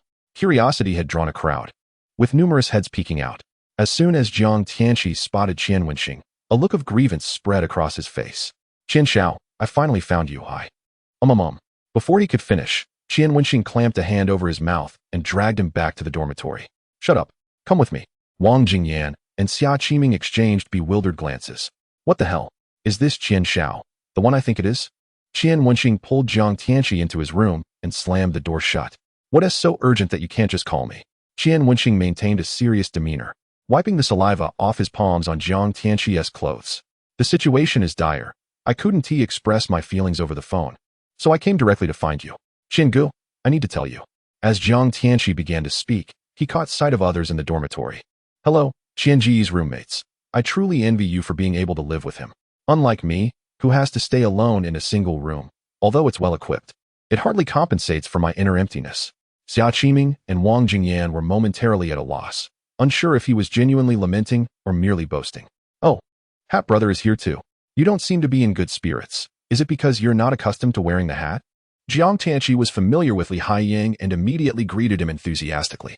Li Haiyang felt murderous intent rising within him. Qian Wenxing was at a loss for words and said, Can you please be quiet? What is the rush that brought you here? Right, back to the point. Jiang Tianqi slapped his forehead, a bitter expression returning to his face. Qinggu, ever since you were recognized by the school as a model of bravery, the Xingqi Tian company has skyrocketed. Many students are flocking to us due to your reputation, and you haven't been involved with the company. Do you know I'm being worked to the bone? This was indeed a matter of guilt for Qian Wenxing, and he immediately apologized. I'm sorry. I've been neglectful. I'll make time to. No need for that. We've halted our lending operations. Huh? Qian Wenxing was taken aback. We're out of money. Jiang Tianqi added. We've lent out $1 million. Chapter 92. A spectacular show, $1 million lent out? That's a staggering sum. All gone. Qian Wenxing's mind raced in shock. Although he had the system at his disposal, which afforded him a certain disregard for money, he still perceived $1 million as an immense amount. How had it all been loaned out so quickly? Seeing Qian Wenxing's incredulous expression, Jiang Tianqi patted his satchel. All the loan agreements are right here. I've kept meticulous records of each one. You can take a look. These loan agreements weren't confidential. So Qian Wenxing didn't shy away from his roommates, placing the documents on the table for review. Jiang Tianqi plugged a USB drive into Qian Wenxing's computer and opened a file. I've prepared a report as well. If you find that tedious, you can just look at this. Qian Wenxing glanced at the report, noticing its exquisite presentation, and incredulously looked at Jiang Tianqi. You did all this? Jiang Tianqi beamed with pride. Of course not. It was done by my sister-in-law. Which sister-in-law? Qian Wenxing was momentarily taken aback. Jiang Tianqi chuckled. Qian Ge. Are you playing dumb with me? It's Sister Yaya. Unless you're saying you have so many new flames that you're planning to cast Sister Yaya aside? The implication of this statement was significant, and the other roommates perked up their ears. Li Haiyang clenched his knuckles in anger, producing a cracking sound. Hat brother. You can't blame Qian Ge for the fact that Yaya has become my sister-in-law. I can testify that it was you who put on the hat that night. Jiang Tianqi turned to see the fury etched on Li Haiyang's face and immediately exclaimed, We're all adults here. Let's not play games we can't handle. If it had been anyone else, Li Haiyang would have stormed out of bed to confront them. However, the one speaking was Jiang Tianqi, a person whom he could never provoke. Thus, Li Haiyang could only swallow his fury. Wang Jingyan and Xia Qiming were hearing about this for the first time. Their curiosity piqued as they asked, Jiang Xiao, what exactly happened that night? Ever since Li Haiyang had gone to report on him that evening, they had grown cold towards him, no longer considering him a roommate. This matter, however, must begin with the 10,000 yuan. Jiang Tianqi animatedly recounted the events of that night, leaving Xia Qiming and Wang Jingyan so engrossed that they forgot to sip their milk tea. Wow, Lao Qian, you were quite the force, they exclaimed. Here you were, pretending to be the victim, and it turns out the reality was quite different. Their astonished gazes towards Li Haiyang turned increasingly disdainful. Li Haiyang, nearly ready to explode, got out of bed and stormed out of the dormitory, kicking Xia Qiming's chair heavily as he left. Take care, hat brother, Jiang Tianqi called out cheerfully. Once Li Haiyang had departed, Qian Wenxing leisurely patted Jiang Tianqi's arm.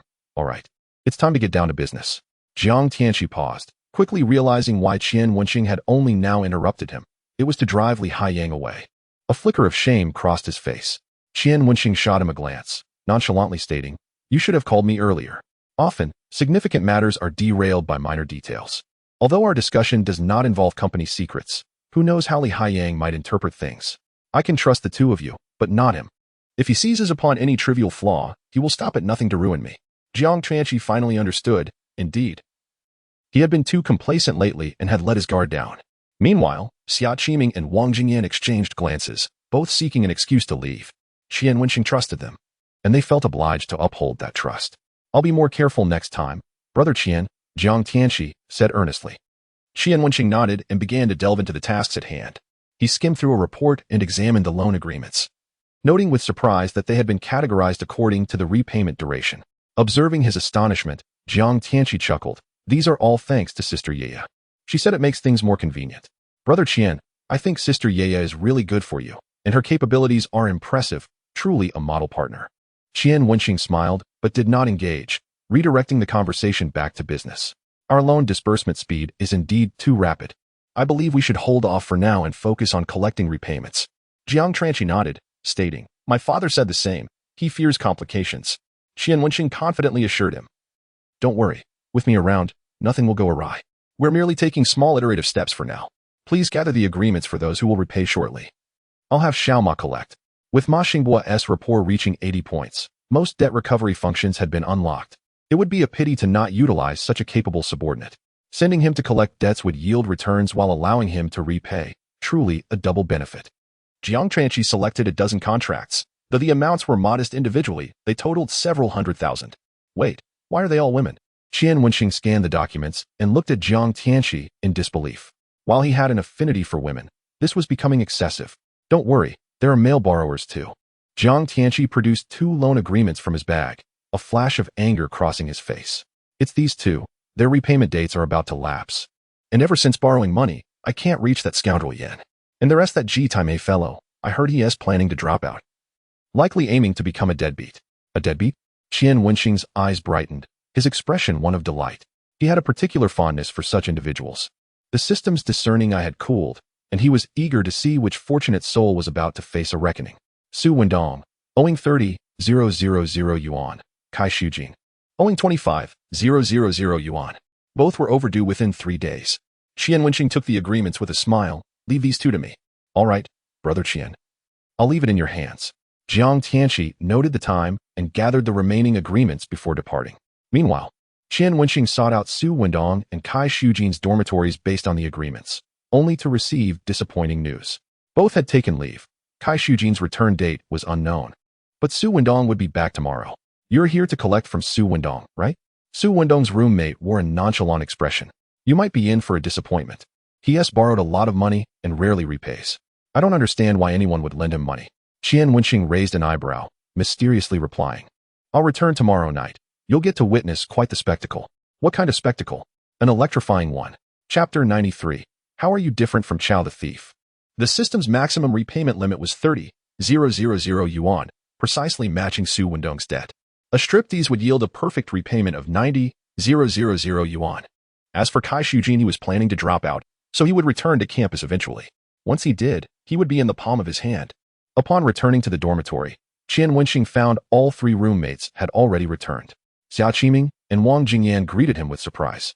Old Qian, how did you manage to get on Jiang Shao's good side? Are you silly, Lao Xia? How can men hook up? That S called shoulder to shoulder. Qian Wenxing was exasperated. Do either of you have a grasp of language above a passing grade? Can't you choose your words better? As long as the meaning is clear. It doesn't need to be overly meticulous. Old Qian, how exactly do you two know each other? Dang. I never expected you to be the one running a company with Jiang Shao. You're bringing honor to us brothers. Xia Qiming exclaimed excitedly, shaking Qian Wenxing. Dizzy by the motion, Qian Wenxing pushed him away. We just met. Wang Jingyan gave him 2 thumbs up. No wonder you treated us to dinner with beautiful company. Don't forget to bring your brothers along for good food and drink in the future. Absolutely. Qian Wenxing chuckled along with them. But suddenly he noticed that Li Haiyang was unusually quiet, lying on his bed with headphones, not uttering a word. He exchanged glances with his roommates, inquiring about the situation. The 2 roommates shrugged dismissively. He was cornered by people from another dorm earlier. They kicked his door a few times and even tried to smash our stuff. Luckily, we got back in time. Qian Wenxing chuckled, not taking it to heart. Let us wash up and sleep.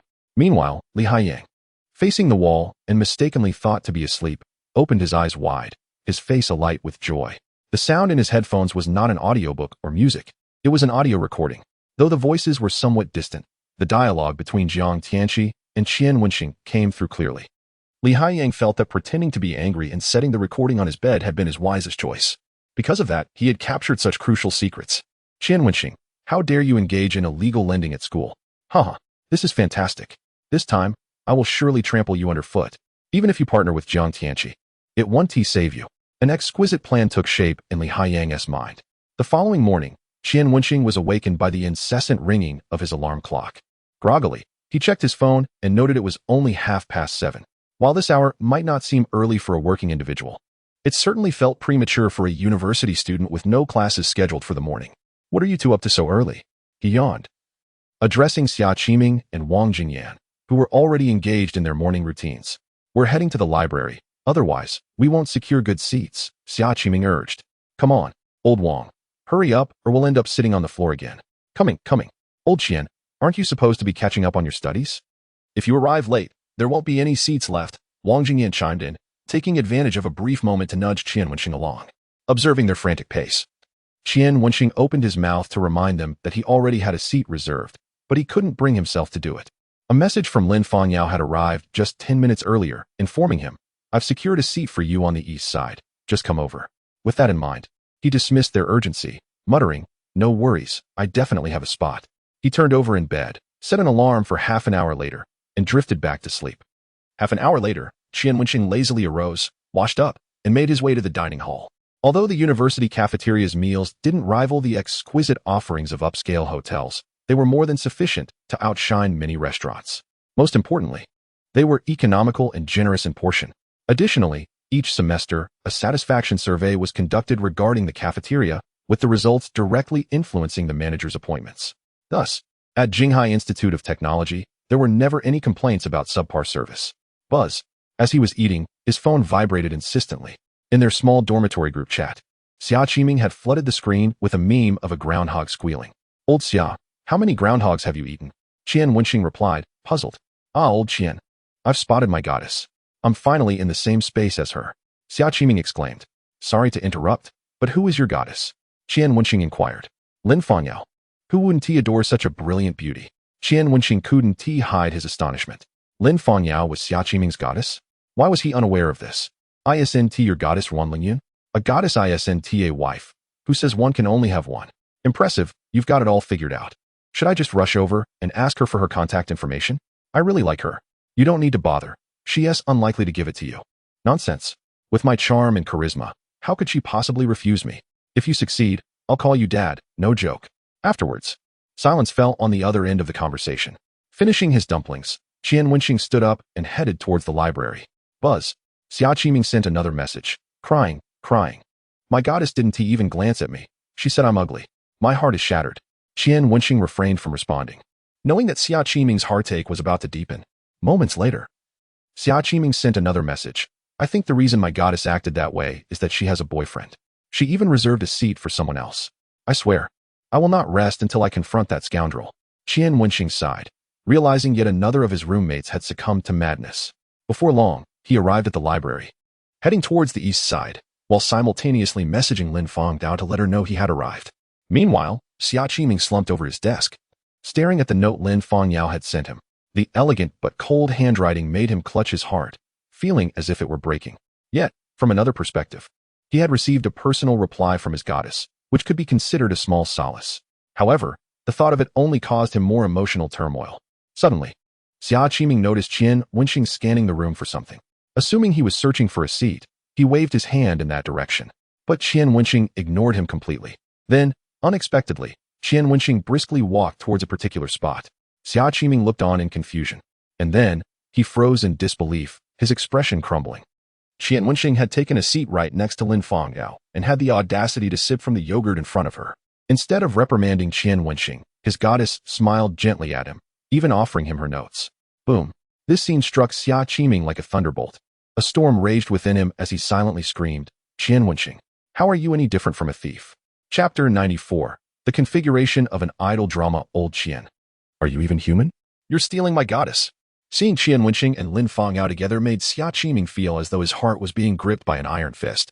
In that moment, he truly understood the saying, while failure is dreadful, witnessing a friend's success can be even more heart-wrenching.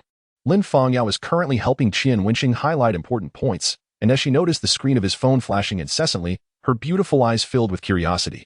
Without hesitation, Qian Wenxing turned his phone face down, shaking his head to indicate that it was nothing. He was wholly focused on his studies, determined to navigate the upcoming final exams unscathed, thus wishing to make the most of his time in the library. Moreover, having Lin Fangyao tutor him was a mutually beneficial arrangement. However, Lin Fangyao interpreted his reaction differently. Aware that Qian Wenxing was Liang Qingyin's partner, she suddenly felt a pang of guilt for encroaching upon her friend's boyfriend. Rationality dictated that she should distance herself from Qian Wenxing, yet emotionally, she found it difficult to resist drawing closer to him. Earlier, he must have been receiving messages from other women. With her somewhat obsessive nature, she believed her partner should only have eyes for her, with no room for any ambiguity with other females. Yet now, all her principles crumbled upon encountering this man. Initially, she regarded Qian Wenxing merely as a creditor, but after his words yesterday, her heart had been irrevocably touched. Perhaps, she mused, if it were possible, could their relationship transcend mere debt? Even if he was surrounded by other women. The thought sent a sharp ache through Lin Fangyao's heart. Meanwhile, Qian Wenxing remained oblivious to her turmoil, engrossed in his studies. As the morning wore on, Qian Wenxing felt as though his head was about to burst from an overload of information. Enough already. During my senior year, I studied relentlessly. Yet I never felt this drained. How is it that after just one morning of study, I have a headache? Once outside the library, he plopped down on a stone bench and pressed his fingers to his temples. Lin Fangyao chuckled lightly, approaching him and placing her bag down. Do you want me to give you a massage? Sure. Qian Wenxing sat up straight and closed his eyes. Lin Fangyao's delicate fingers gently pressed against his temples. kneading the tension away with perfect precision. This was a picturesque scene infused with youthful vitality. Beneath the trees lining the path, a handsome young man sat on a stone bench, eyes closed, while a poised young woman with a serene demeanor smiled gently as she attended to him. Sunlight streamed down, casting dappled shadows through the leaves, while a gentle breeze intertwined their figures in an intimate dance. This moment could rival any scene from an idle drama. Crash. Just outside the library, Xia Qiming witnessed this tableau and dropped the book he was holding. Old Wang, don't hold me back. I want to confront him. Tears streaming down his face, Xia Qiming felt as though his beloved cabbage had been devoured by a pig. Wang Jingyan pulled him back, saying, "No, I'm not stopping you. I just want to go first." Qian Wenxing had not only shared a meal with his goddess, but was also flirting with Xia Qiming's goddess. Was this even human behavior? Meanwhile, a throng of girls nearby had already begun snapping photos. Handsome young men and beautiful young women. Doesn't this feel like a perfect idle drama? Alas, I fear I am about to become infatuated with this pair of CPs. Should you refrain from shipping them, I shall certainly do so. I could almost envision them as wallpaper. Fang Yao, is that you? Shall we go out for a meal? At that moment, a gentle voice resonated, capturing everyone's attention. Wow, it's Lu Jiaohai. Senior Lu is so handsome. Ah. Isn't he just as charming as the refined scholar depicted in the novels? I recall that Senior Lu has a fondness for Senior Lin, doesn't he? Could it be that we are witnessing a love triangle? Currently, the cafeteria is bustling with students during peak lunchtime, yet many linger near the library. All eyes are drawn to the trio not far away. Hearing the commotion, Qian Wenxing slowly opens his eyes, directing his gaze towards the boy beside him. Although Qian Wenxing has never met him, he has heard of Lu Jiaohai, an outstanding student who is pursuing his master's degree at their university.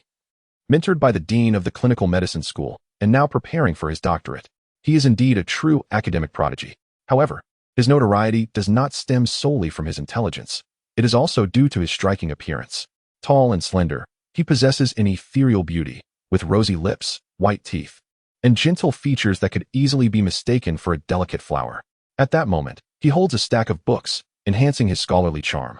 Such a visage is highly sought after in today's entertainment industry, particularly among young women, and he has frequently been voted as the campus heartthrob. Lin Fangyao politely declines. Senior Lu, I want to be joining you. I have made lunch plans with Qian Xiao. Qian Wenxing raises an eyebrow. Since when was he aware of their lunch date? Lu Jiaohai cast a sidelong glance at Qian Wenxing, a smirk playing on his lips. Qian Xiao? Fangyao, you haven't started indulging in those idle dramas, have you? Such trifles are for naive girls. You are different. Do not let curiosity lead you to embrace such absurdities. Originally, Qian Wenxing had no intention of engaging with this unrelated senior, but the moment Lu Jiaohai insulted him, he could hardly remain silent. Is the senior implying that Fang Yao should keep her distance from him? Seeing the junior dare to speak to him in such a manner, Lu Jiaohai scoffs. If that is how you interpret it, there is nothing I can do. This is rather infuriating. Qian Wenxing licks his upper palate, raises his hand to dismiss Lin Fangyao's arm, and addresses Lu Jiaohai. I've heard you secured a direct recommendation for graduate studies at our university? Lu Jiaohai, true to his name, raises his head with an air of arrogance. Indeed. I also heard you had the chance to pursue studies at Peking or Tsinghua. But you chose not to. Qian Wenxing smiles faintly, posing a soul-stirring inquiry. Why not? Is it because you dislike those universities? Lu Jiaohai detects the sarcasm in his words, but remains unperturbed, replying with a smile, you need not concern yourself with my choices. Just know that I stand here having surpassed many others. Qian Wenxing nods, clicking his tongue. No wonder you exude such confidence. It seems you only compare yourself with those beneath you, never mentioning those who excel beyond you. What did you say?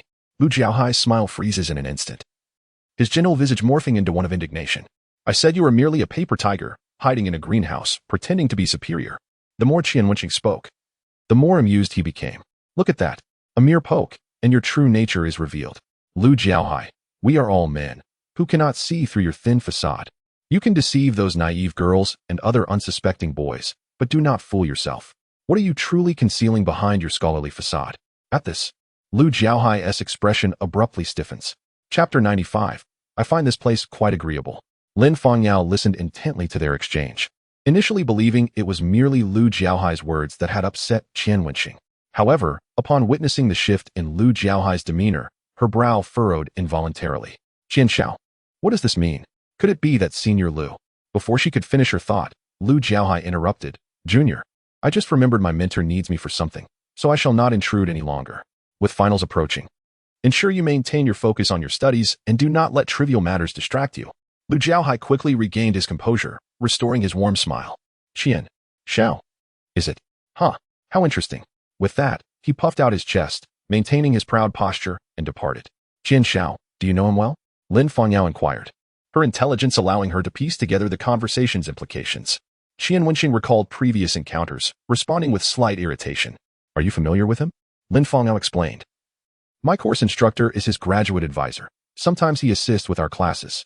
Keep your distance from him, Qian Wenxing advised Lin Fangyao. Understood. Lin Fangyao nodded without hesitation.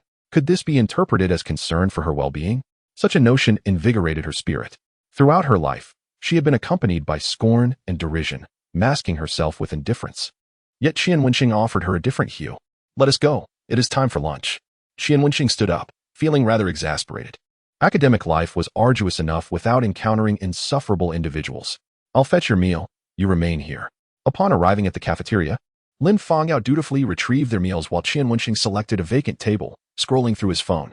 In the arduous sea of study, only the short videos on his phone served as a lifeline. Wasn't Qian Xiao previously surrounded by admirers? Why is he alone today? Amidst the clamor, Li Haiyang's teasing voice emerged beside Qian Wenxing. Qian Wenxing glanced up, coolly stating, I am in no mood for your antics right now. You're feeling down? How delightful. Li Haiyang laughed exaggeratedly. Qian Xiao, brace yourself. The worst is yet to come. With that, he limped away, dragging his injured leg. Just then, Lin Fangyao returned with a generous platter of food, inquiring curiously, was that your friend? Not at all, merely a stray dog. Qian Wenxing's focus remained on his meal. Dismissing Li Haiyang's words entirely, he found him distasteful and was determined to deal with him. Similarly, Li Haiyang would retaliate. However, Qian Wenxing was merely biding his time, waiting to discern Li Haiyang's weaknesses before decisively overcoming him. As they dined, Qian Wenxing casually glanced at Lin Fangyao's repayment progress. Debtor, Lin Fangyao, green. Repayment progress, 2,000. 00 101,000. 00 yuan. Debt items. Classroom assistance, 500. 00 yuan. Unlocks 10 intimacy. Cafeteria meal, 1,000. 00 yuan.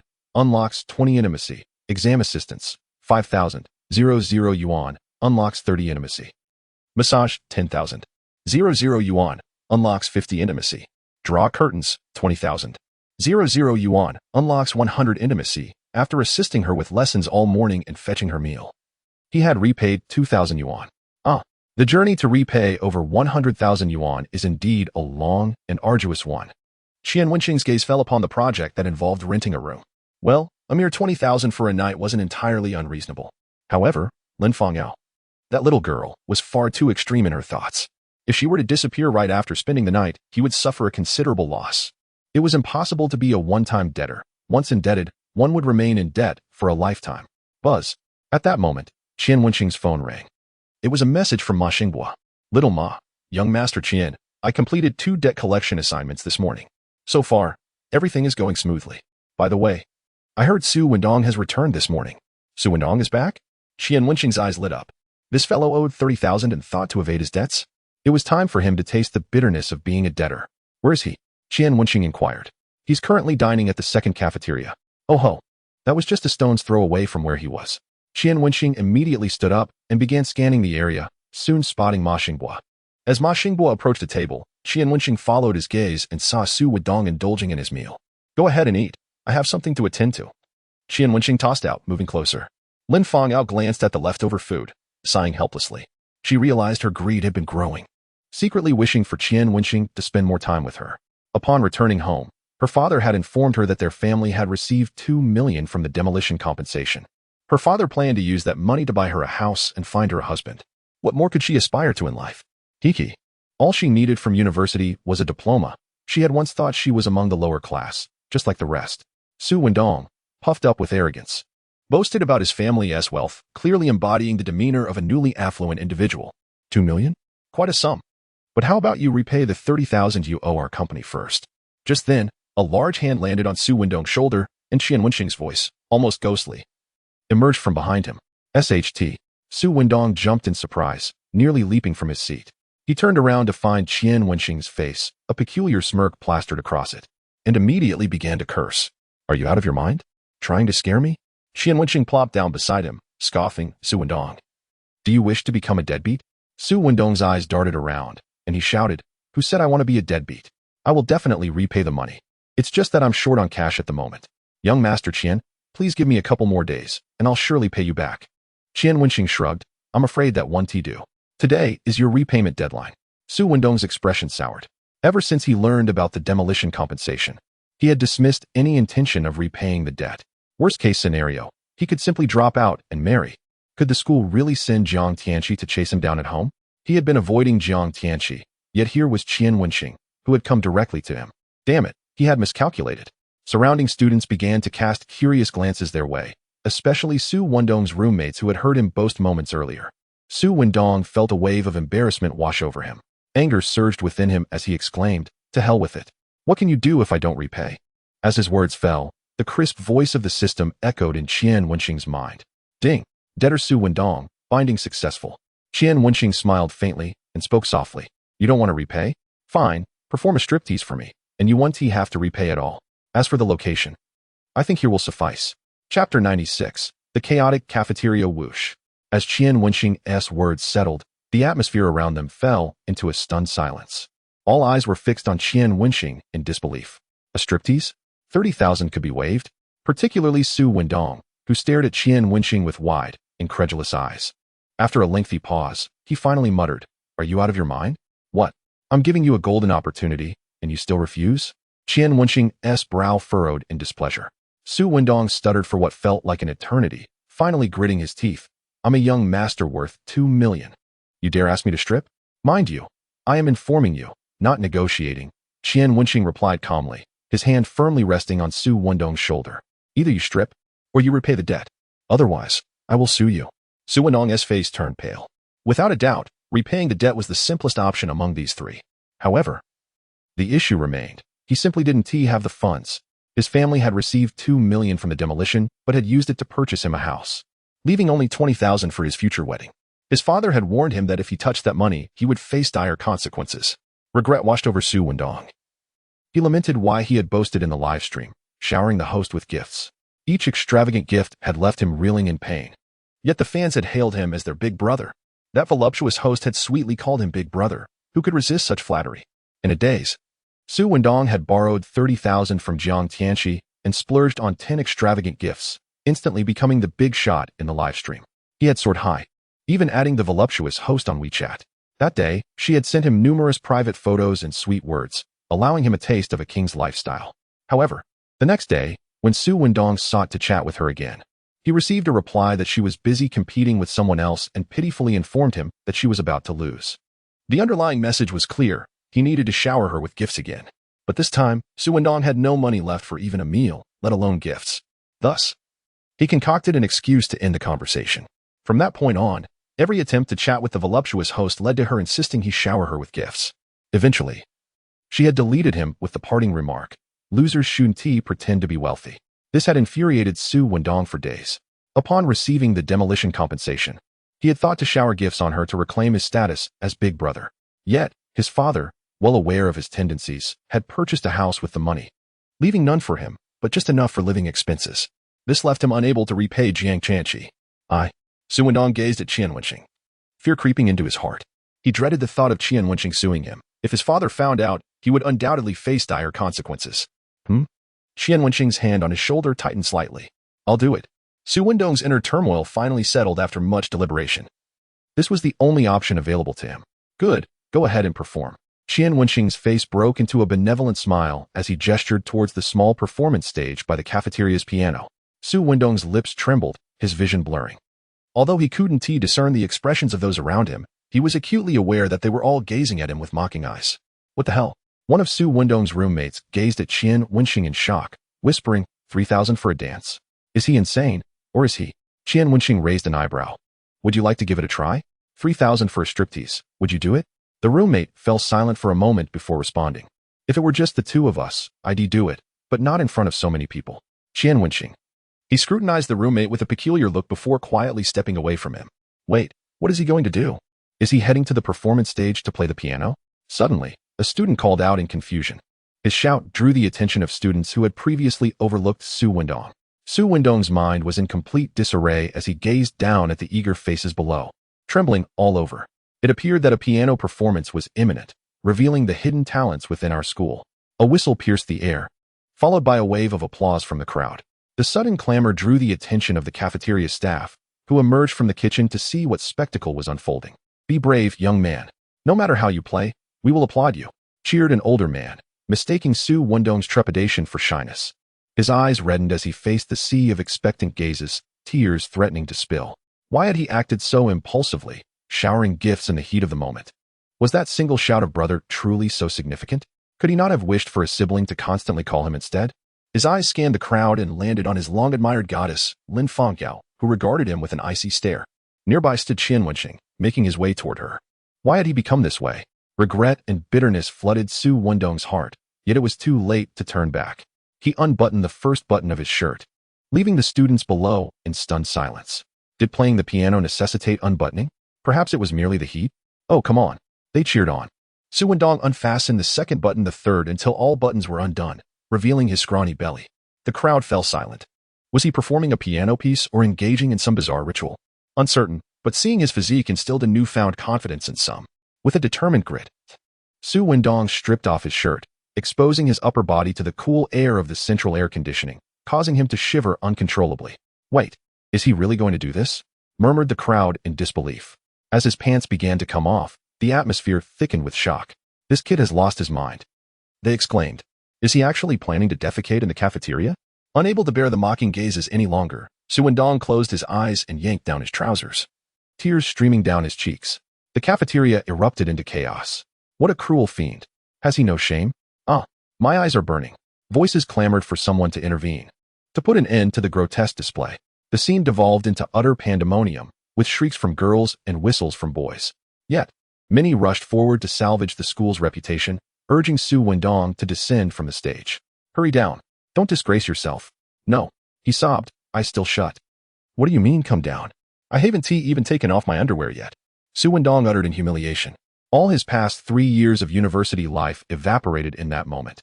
His dignity and reputation were forever nailed to the pillar of shame. Years later, when classmates gathered from far and wide, the first tale shared would undoubtedly be, "Remember that weirdo who performed a striptease in the cafeteria? What was his name again? Who cares?" With such thoughts swirling in his mind, Su Wendong felt a profound despair. Given the circumstances, he might as well see it through, severing ties with the 30,000 he owed. At that moment, his mindset mirrored when he had extravagantly gifted during a live stream. Since he had already splurged, why not indulge further?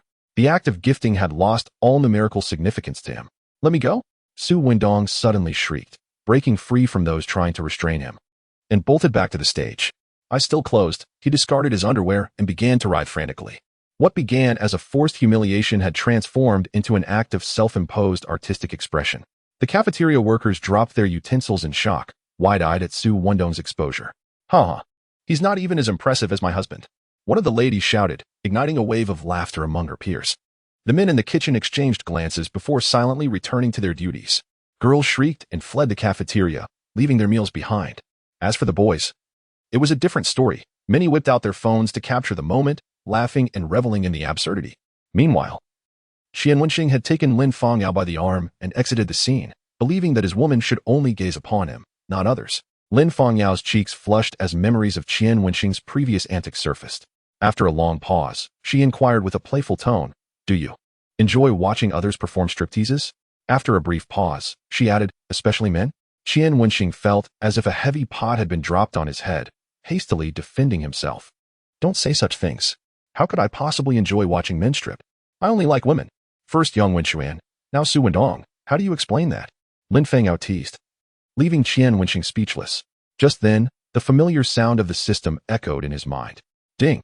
Congratulations, host, on completing the 4th repayment task. Debtor, Su Wendong. Read, debt repayment progress. 30,000,0030,000,00 yuan. Debt multiplier, 3. Host reputation value, 0. Total income this time, 90,000,00 yuan. Please continue to punish the defaulter, promote the main theme, spread positive energy, and build an honest society. As this melodious voice resonated, Qian Wenxing spotted Director Qiao hurriedly approaching from the office building, followed by several male teachers. Quickly, bring him down. Li, have your department check all students' phones. This video must not circulate. How can we maintain our integrity at the university? Upon hearing their urgent voices, an ominous premonition washed over Qian Wenxing. Was he about to be summoned for a serious talk? His phone buzzed with a new message. Your savings account ending in 7177 received a deposit of 90,000 yuan on June 29th at 12:45 p.m. Current balance, 91,417,000 yuan. Seeing that balance, Qian Wenxing chose not to ponder further. He was prepared for the impending conversation. Since he would certainly be called in, he might as well take care of his own affairs first. He escorted Lin Feng out back to her dorm, subsequently transferring 32,000 yuan to Jiang Tianqi. The interest might have been a bit excessive, but this was his first loan repayment through the company, so he considered it a treat for his partner. Soon, Jiang Tianqi called him. Ha ha ha, brother Qian, Su Wendong is now famous throughout the school. Everyone knows about his striptease in the cafeteria. It's hilarious. You've outdone yourself, brother Qian. He continued. Qian Wenxing recalled Su Wendong's expression, which resembled that of someone forced into submission, and couldn't he help but chuckle. From now on, any troublesome debt should be directed my way. I must tell you about this matter. The individual surnamed Kai has already transferred the money. I suspect he fears that you might also ask him to perform a striptease. Jiang Tianqi over there laughed heartily. What? He has already sent you the money? All right then. Qian Wenxing expressed a hint of regret, as he was still anticipating Kai Su's tripled repayment. By the way, Qian good. There is a question I have been meaning to ask you. Jiang Tianqi paused his laughter, perplexed. Back at the bar, you paid Yang Wenxuan 20,000 to dance, which is understandable. However, this time you're asking Su Wendong for 30,000. I find that puzzling. If you make every debtor dance to settle their debts, wouldn't that ultimately cost you money? Their performances won't generate any income for us. Upon hearing Jiang Tianqi's bewilderment, Qian Wenxing sighed inwardly. He had anticipated this question. Fortunately, he had already prepared his response and replied with a calm demeanor. Consider it an experiment I am conducting, funded by a research grant.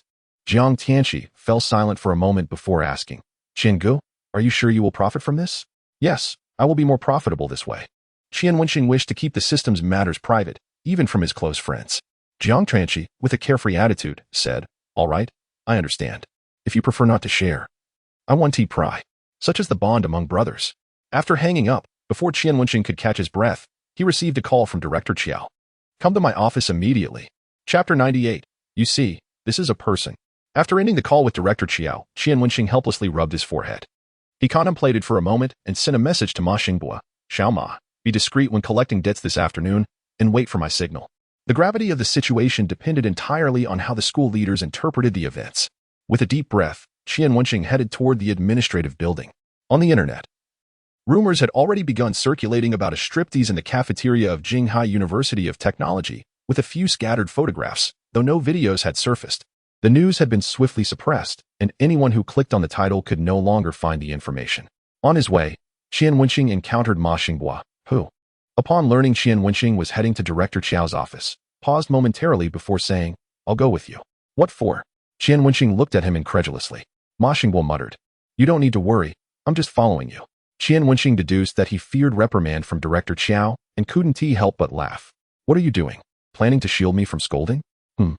That is not necessary. I can handle it myself. With that, Qian Wenxing turned to leave. Ma Xingbua followed him to the entrance of the administrative building, wanting to accompany him inside, but under Qian Wenxing's stern gaze. He could only sit on the steps and wait. 10 minutes passed, and still, Qian Wenxing had not emerged. Ma Xingbua stood up and strolled around the office door.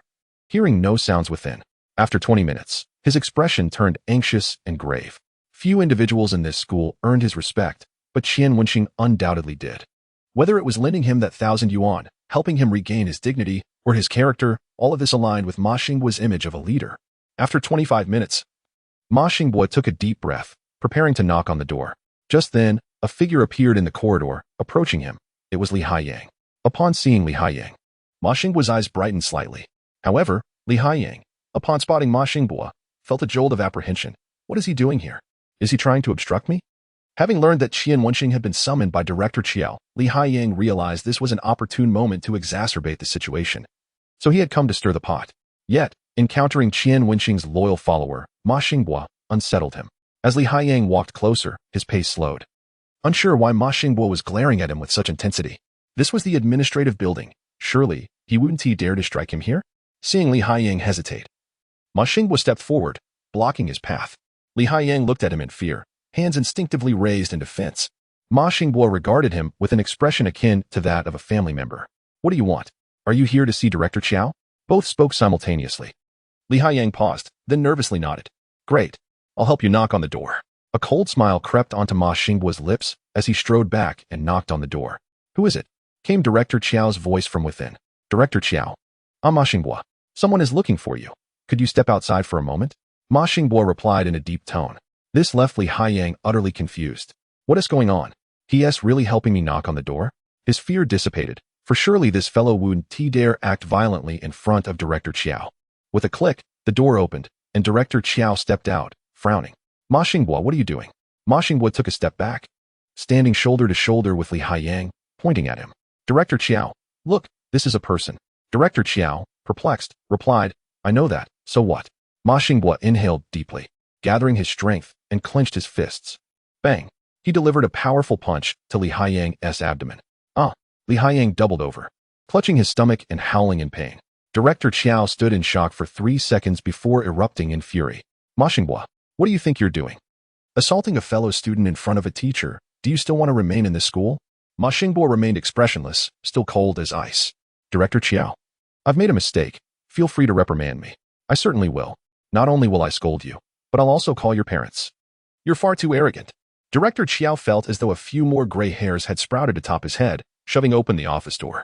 Get inside. A triumphant smile played across Ma Xingbo's face as he hurried inside. However, once inside, that smile froze. He exchanged glances with Qian Wenxing, who sat across the desk sipping tea. 2 small snacks rested on the table. He had assumed his brother was being reprimanded, yet found him in good spirits instead. Noticing the situation, Qian Wenxing quickly grasped Ma Xingbo's intentions. He cleared his throat, picked up a snack from the table, and tentatively asked, Would you like one? Ma Xingbo took a step back, his expression breaking. Qian Wenxing, feeling a bit guilty, replied, Honestly, I didn't expect Director Qiao to be so lenient with me. Half an hour earlier, Qian Wenxing had entered the office with trepidation. Director Qiao was on the phone, merely giving him a glance to indicate he should sit down. Thus, Qian Wenxing sat opposite him, listening to the conversation. Thanks to the system enhancing his physique, Qian Wenxing found that his various physical attributes had improved somewhat. For instance, he could now hear some of the voices coming from Director Qiao's call. The voice of a man with a heavy accent came through. Director Qiao, I believe the creditor's actions are justified. He owes money and hasn't repaid it. If they don't chop off his fingers, that would be quite lenient. I understand he has caused a negative impact on the school. Don't worry. Once he returns, I'll give him a thorough lesson. Please don't be angry. Oh. Haha, this student is truly something. This time, it might just correct his reckless borrowing. Indeed, Director Qiao, when I visit Jinghai one day, I must treat this creditor to a drink, said Qiao, his myriad words dissolving into silence amidst the festive sounds from across the room. Qian Wenxing stifled several laughs along the way, astonished by Su Wendong's charmingly affable father. Once Director Qiao hung up the phone, Qian Wenxing tentatively inquired, Director Qiao, do you still intend to punish me? Upon hearing this, Director Qiao nearly choked. He shot a fierce glare at Qian Wenxing and retorted, Even if Su Wendong's father refrains from troubling the school, I must admonish you properly. The cafeteria is a place for dining. You had Su Wendong dance.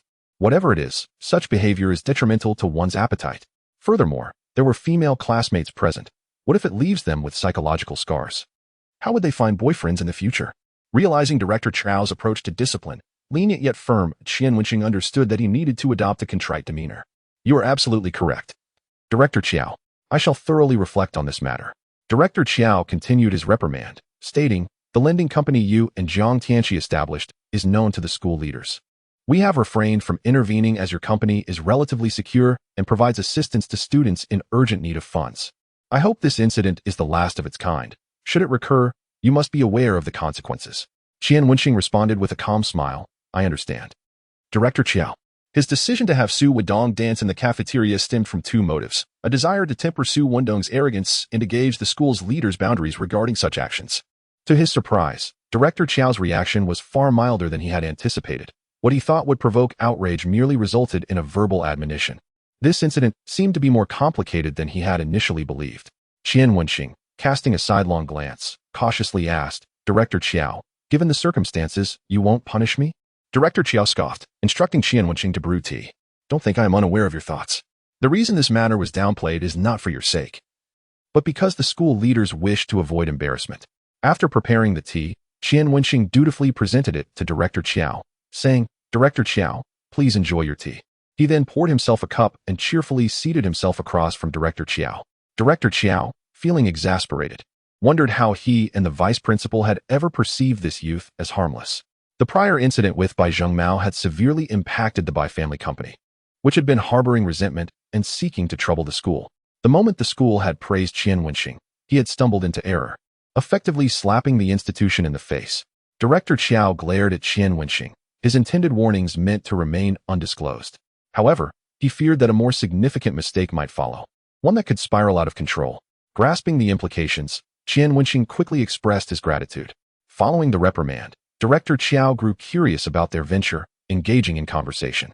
Upon learning that Qian Wenxing had yet to eat, he offered him some leftover snacks from his granddaughter's previous visit. At that moment, Ma Xinghua entered, resulting in an awkward scene. Outside, after confirming that Li Haiyang was unharmed, Director Qiao invited him to sit and confronted Ma Xinghua, exclaiming, "What exactly do you intend to do? Did Li Haiyang provoke you?" Ma Xinghua pressed his lips together in silence. Qian Wenxing sighed in resignation, recognizing that Ma Xinghua's reticence was his downfall.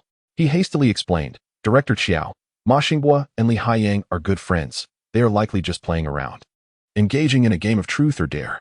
Li Haiyang, having just regained his composure, erupted upon hearing Qian Wenxing's words. "You're the one playing truth or dare? Who in their right mind would consider that moron a friend?"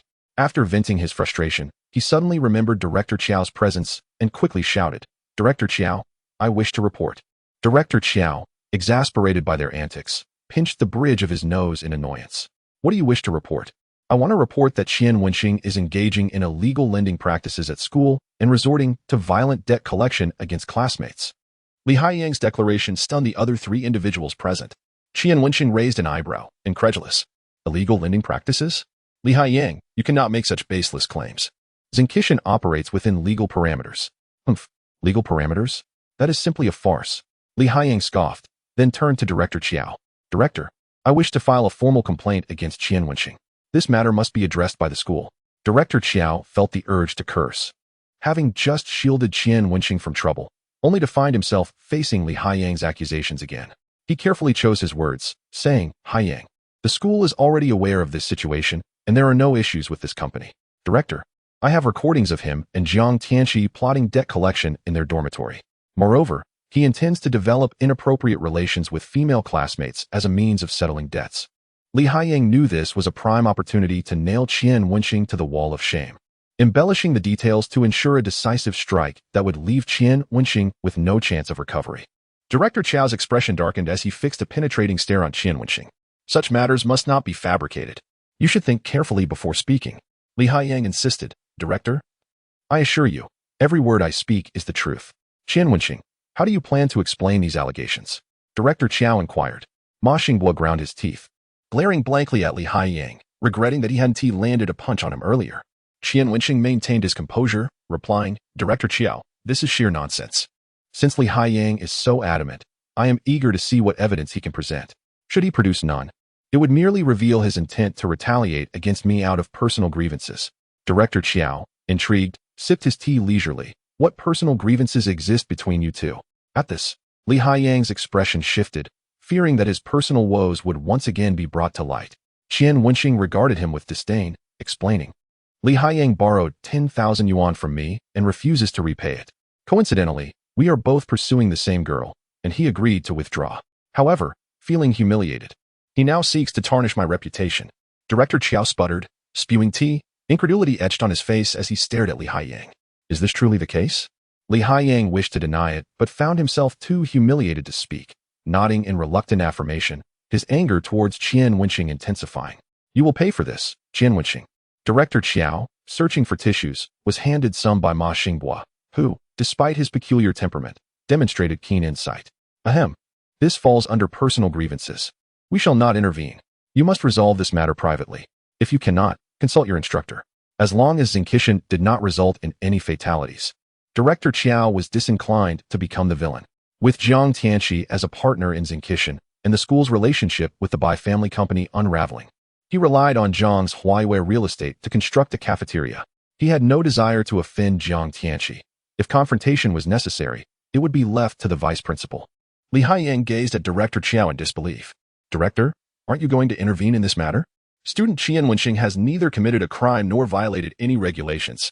How can I intervene? Director Qiao's expression remained indifferent as he wiped his mouth, clearly unwilling to involve himself in the situation. At this moment, Qian Wenxing deemed it inappropriate to speak, instead exchanging a glance with Ma Xinghua. Yes, I can attest to that. I have borrowed money from him before. It is indeed only a money-lending service. Is that how you want to play it? Li Haiyang was taken aback that even the school leaders seemed to be shielding Qian Wenxing. His anger intensified, and he promptly retrieved his phone from his pocket, dialing 3 numbers. Hello, police? I am a student at Jinghai University of Technology, and I would like to report that a student at our school is involved in illegal lending. Upon hearing his abrupt decision to call the police, Director Qiao's expression darkened. The handling of such matters adhered to a singular principle: minimize the impact on the school's reputation. However, with Li Haiyang's phone call summoning the police, the situation had escalated. If Director Qiao had previously maintained a balance in his judgment, it had now tipped decidedly in favor of Qian Wenxing. Li Haiyang, your actions are tarnishing our school's image and reputation. You report to the police without the consent of your teachers and leaders, showing utter disregard for my authority. Director Qiao was genuinely furious. He immediately called Li Haiyang's advisor and then informed the vice principal. Soon, the police would arrive, and their institution would once again be under scrutiny. Would their performance and bonuses for the year remain intact? Yet at that moment, Li Haiyang was blinded by hatred. Consumed by a singular thought, even if it meant his demise, he would drag Qian Wenxing down with him. If Qian Wenxing were to be apprehended, he would merely face isolation from the faculty, but he could emerge with a righteous reputation. After listening to the entire situation, the vice principal quickly contacted the police, explaining that it was merely a personal dispute between 2 students that had been resolved, requesting that the officers refrain from coming. Once the call ended, the vice principal turned to He Yuzhong with a serious expression. This is a student from your class. I leave it in your hands. He Yuzhong felt a mix of anger and panic. If this student were to cause a scandal, his career would be jeopardized. Principal, Director Qiao. I had heard about the animosity between them. Li Haiyang has been envious of Qian Wenxing and has been seeking trouble. I have already reprimanded him. The vice principal scoffed. Are you implying that you cannot manage this? I can manage it, but I fear that a severe punishment may incite further resentment in Li Haiyang, potentially leading to more outrageous behavior. After all, he is from my class. He Yuzhong thought of ways to mitigate the situation. Just then, Qian Wenxing spoke up. Advisor. Perhaps I should switch dormitories. After this commotion, I am afraid to return and sleep, fearing I may not see the sun tomorrow. This statement caused a stark change in the expressions of the school leaders. Regardless of the squabble, it was trivial, but if it escalated to someone being harmed or hospitalized, it would become a significant issue. Observing the leaders' reactions, He Yuzhong cautiously suggested, we can discuss the dormitory change. But both of you must sign an agreement, ensuring that there will be no further conflicts. Qian Wenxing, appearing as a compliant student, replied, I have no objections. As long as he does not seek trouble with me, I won't even know his name. Boom. This statement shattered whatever composure Li Haiyang had left. He seized Director Qiao's teacup and smashed it on the floor. You are all covering for him. What benefits has Qian Wenxing provided you that warrants such defense? You all treat him like a favorite son. What agreement? What dormitory change? You are merely finding ways to protect him. A den of thieves, I spit. Li Haiyang erupted, veins bulging at his neck, glaring menacingly at Qian Wenxing. Whether it was the night Qian Wenxing spent with Su Yeye, or that day in the small grove, or Qian Wenxing's brazen displays before him, the amalgamation of humiliation and fury made him wish he could consume Qian Wenxing whole. Li Haiyang, calm down. He Yuzhong interposed himself before Li Haiyang, fearing an impulsive outburst. Just then, the sharp wail of police sirens echoed from outside the office building, and police cars entered the campus. The expressions of everyone present shifted dramatically, especially the vice principal and Director Qiao. Hadn't they already informed the police not to come? Ha! Li Haiyang laughed maniacally, his face contorted with derision as he observed their reactions. I called the police, and they have arrived. No matter how powerful your school leaders are, can they surpass the authority of the police? Qian Wenxing, mark my words, you are finished. Today is your end. Qian Wenxing narrowed his eyes, a cold smirk gracing his lips.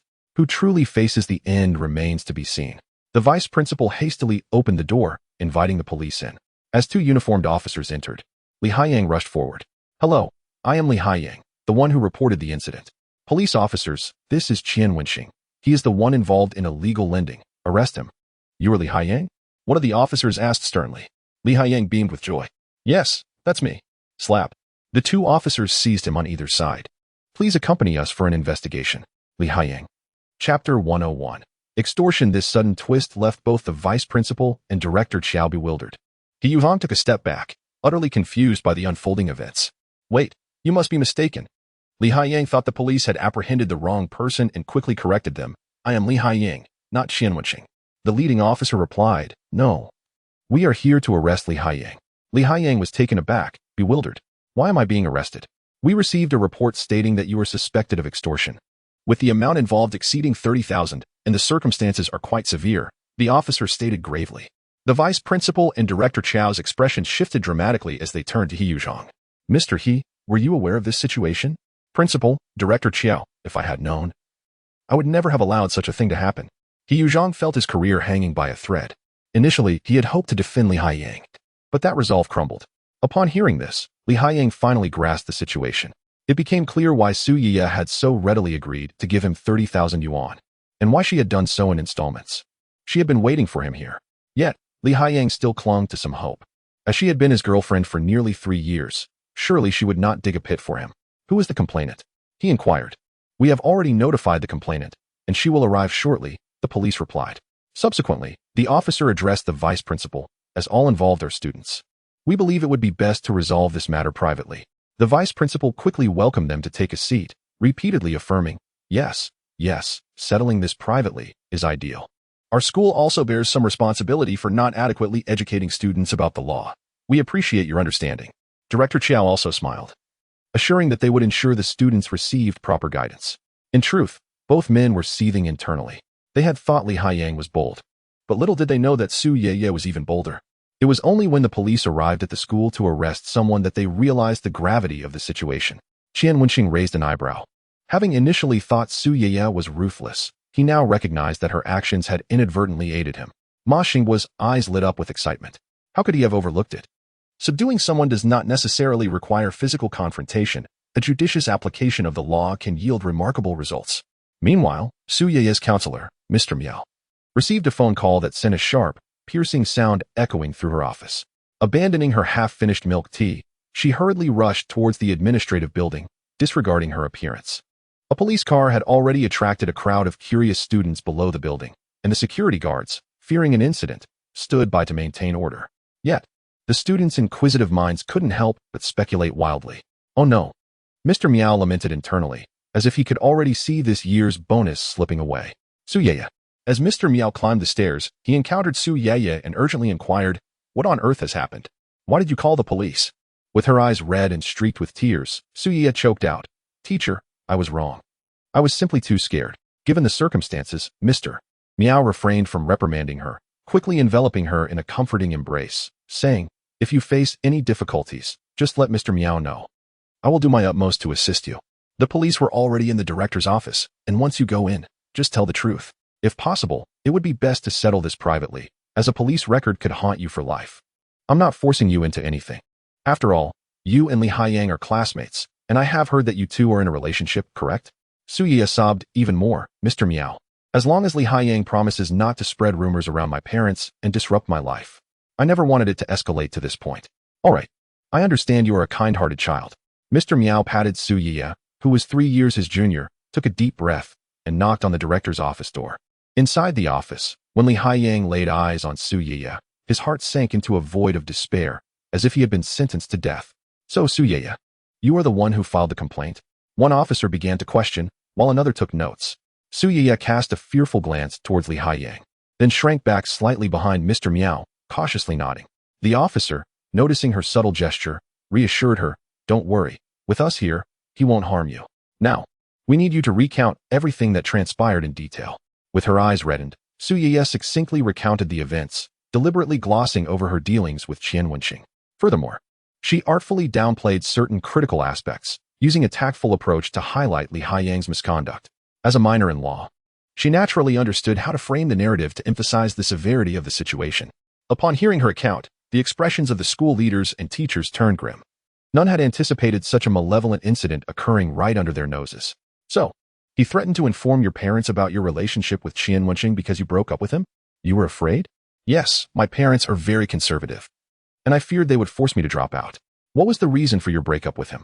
Because he was constantly borrowing money in my name. I simply could not tolerate his bad habits. As a law student, do you not realize that his actions are illegal? I was too frightened. It only dawned on me to call the police after I transferred the money. After the two officers posed a few more inquiries, they calmly turned to Li Haiyang and asked, Li Haiyang, do you have any objections or additional comments regarding Su Ye's statement? Li Haiyang desperately wanted to confess his infidelity, but doing so would mean repaying an additional 10,000 yuan. Moreover, the authoritative gaze of the police left him drenched in sweat and in a daze. He shook his head. Director Qiao furrowed his brow. This version of events did not align with what he had heard. Were Su Ye and Qian Wenxing truly together or not? Qian Wenxing awkwardly averted his gaze, staring at the ceiling, avoiding Director Qiao's penetrating stare. We have comprehended the entire case. It is not a major incident, but the amount involved is substantial, and Li Haiyang may face criminal liability. However, considering this is your first offense and you are a university student on the verge of graduation, if you can obtain Su Ye's forgiveness and return the extorted amount in full, we can let this matter pass. But if you reoffend, we shall impose severe penalties. The police's stern tone made Li Haiyang shudder, and he turned to Su Ye, pleading, Ye, I was wrong. I will return the money to you. Please forgive me. Su Ye stepped back, a glimmer of fear in her eyes. Li Haiyang, how many times have you said that? Are you planning to continue threatening me once the police leave? I won't, I promise. You can rest assured. Moving forward, our school's faculty will intensify psychological education for Li Haiyang. The vice principal hastily interjected, eager to dismiss the police. Right, He Laosher? He Yuzhong jumped at the opportunity. Yes. I will have daily one-on-one conversations with Li Haiyang. Su Ye, you need not worry. Police officers, you too can rest easy. Chapter 102. Settling privately, Su Ye sat on the sofa, weeping uncontrollably, while everyone urged her to settle the matter privately. Mr. Miao held her close, softly comforting her, though he felt an overwhelming sense of urgency. Qian Wenxing cautiously suggested, Li Haiyang, I can persuade Ye to settle this privately, but you must write a letter of assurance, pledging not to interfere with Ye's life in the future. While he could maintain his composure speaking to Su Ye, Li Haiyang's expression twisted upon seeing Qian Wenxing. This is between me and Ye. What business is it of yours? Had it not been for Qian Wenxing, would he have become adversaries with Su Ye? Would he have found himself in such a predicament? All blame rested on Qian Wenxing. Officer, I report him for illegally lending money on campus. He even has students performing stripteases. Li Haiyang barked like a vicious dog, clinging to the accusation. The police responded calmly. That is a separate matter, unrelated to your case. First, the charge of illegal lending is unfounded. Someone has already submitted materials from Xingqi Tian Company to us.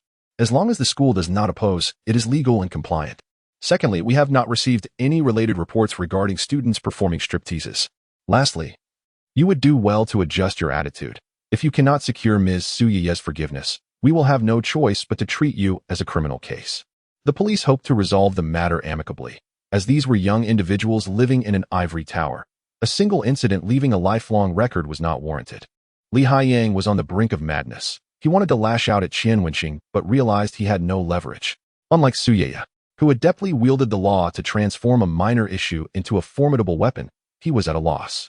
Ultimately, after persuasion from the teachers and Qian Wenxing, Su Ye chose to forgive.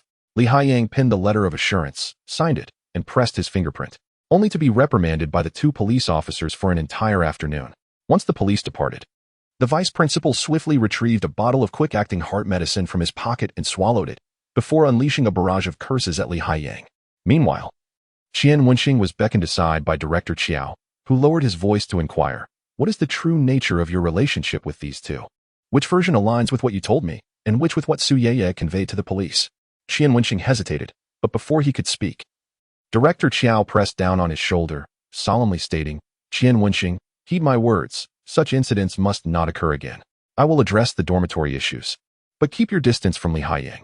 Do you understand?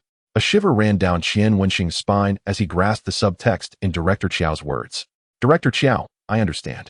As the vice principal continued to reprimand Li Haiyang, the entire campus erupted with excitement, particularly on the school forum, where speculation about the police's visit to the school ran rampant. Goodness, I heard someone was scammed? The amount involved is substantial. No, I've got the inside scoop. It's a boy surnamed Li extorting his ex-girlfriend, who reported him to the police. Let me elaborate. Wow, I thought we were tuning into a legal channel. But it seems more like an ethical drama. Quite intriguing. Stop rambling and just spill it. The next moment, As the eager students refreshed the page, they discovered that the forum posts had been deleted. The network department staff, grumbling, worked tirelessly to block keywords. Yet, the students' insatiable thirst for knowledge could not be quenched. That afternoon, the curious onlookers pieced together the entire sequence of events from scattered bits of information. Although some details were slightly off, the overall narrative remained intact. They even managed to uncover the specific individuals involved. Well, Su Yeye is the belle of the dance department. How dare Li Haiyang do this? It's true. One shouldn't choose a boyfriend who is too unattractive. Ugly people cause trouble. Li Haiyang is truly repulsive. After all, she was his ex. Was it really necessary to go this far? I cannot agree with that perspective. Isn't Su Yeye the one being more ruthless? Shouldn't such matters be brought to a teacher first rather than involving the police? Goodness, even the Leshan giant Buddha would have to make room for you.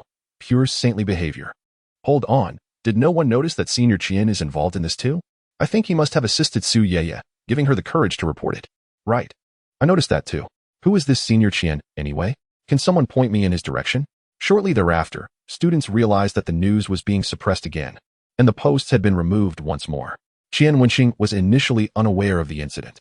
After leaving the director's office, he sought out Jiang Tianqi to discuss matters regarding Xing Qitian. Director Qiao's words struck a chord with him when lending money.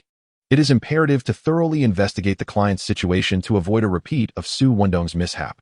After their conversation, Qian Wenxing returned to his dormitory, where he received a call from Liang Qingyan. Money, you've been living it up lately. With Yin Mingxin and Yeye around, I hope you haven't forgotten about me? Her voice was laced with allure and a hint of melancholy, reminiscent of a neglected concubine from a royal harem. The sound tickled Qian Wenxing's heart, and with a playful smile, he inquired, feeling jealous? Liang Qingyan let out a soft sigh. Yes, I'm jealous. Who told my man to be so popular with women? After a brief pause, she added, male artist, for short, man. Shall I come find you later? Qian Wenxing asked. Liang Qingyan responded with a teasing hum, not today. I'm on my period. Are you still hoping for a bloodbath? Damn. Without a second thought, Qian Wenxing hung up the phone, feeling exasperated by her audacity. Chapter 103, Steady as a Rock Bus. Xia Qiming. Old Qian, hurry back to the dorm. Something big is happening. Qian Wenxing received a WeChat message. After reading it, he ignored the curious glances from his fellow students and strode confidently towards the dormitory. Upon entering the corridor, he spotted a stranger standing at the door with luggage in tow. The boy's face was unfamiliar.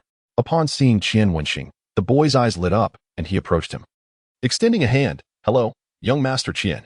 I'm Wu Chang, a year below you. From now on, we'll be roommates.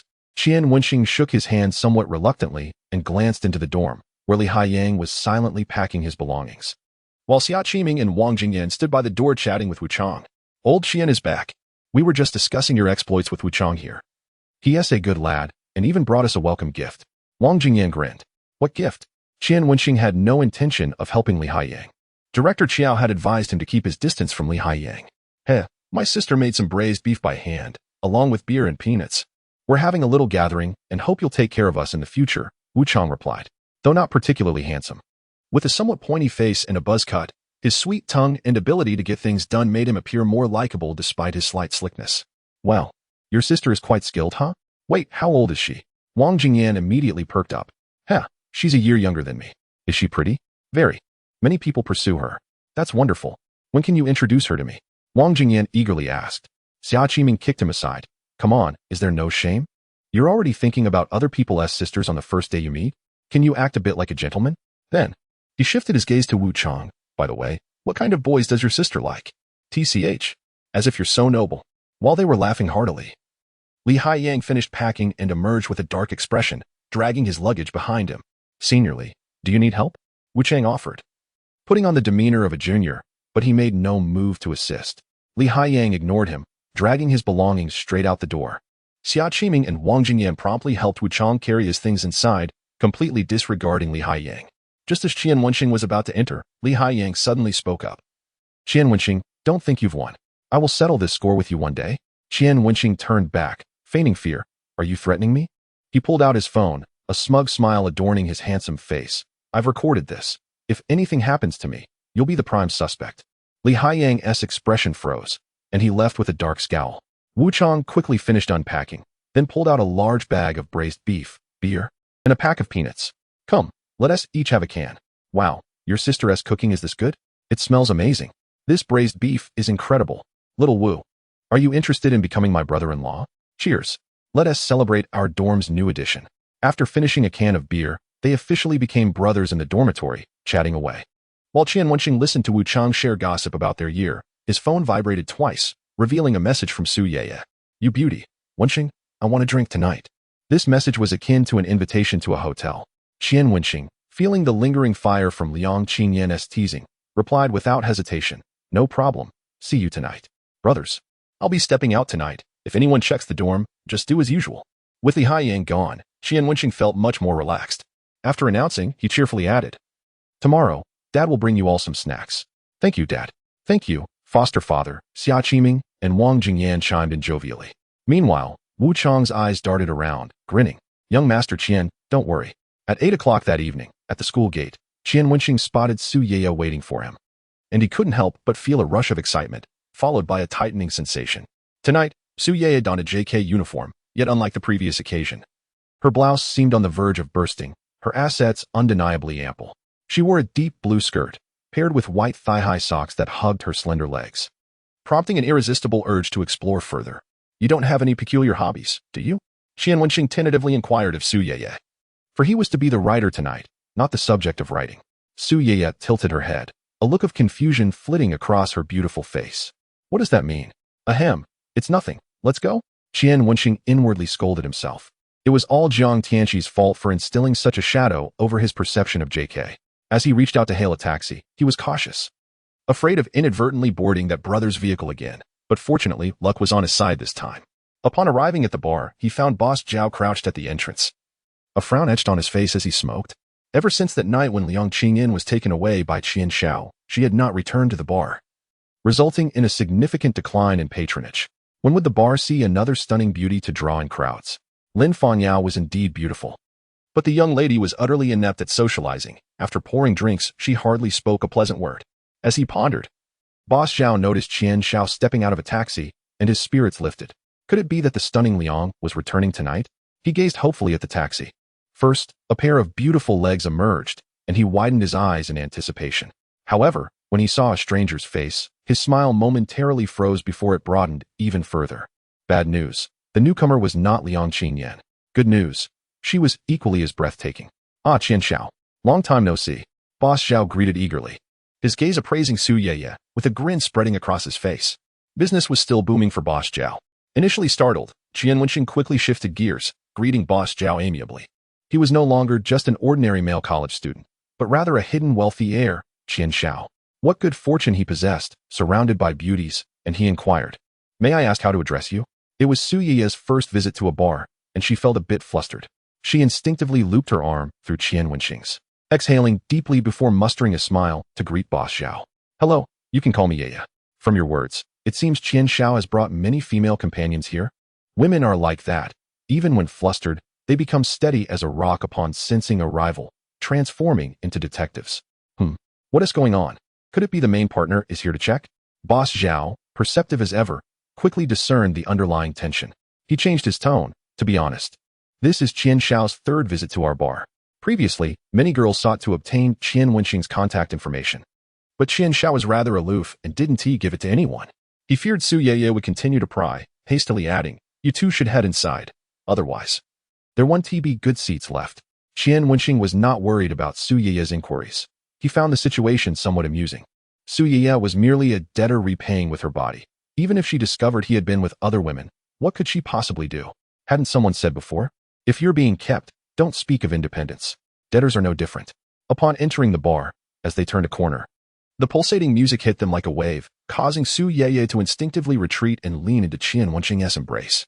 He chuckled softly, guiding her to a booth. Hello. May I take your order? Lin Fangyao, who was busy reciting notes while on duty, approached the table as soon as she saw new guests. Upon raising her head, she froze. Su Yeye was equally startled. Lin Fangyao? What are you doing here?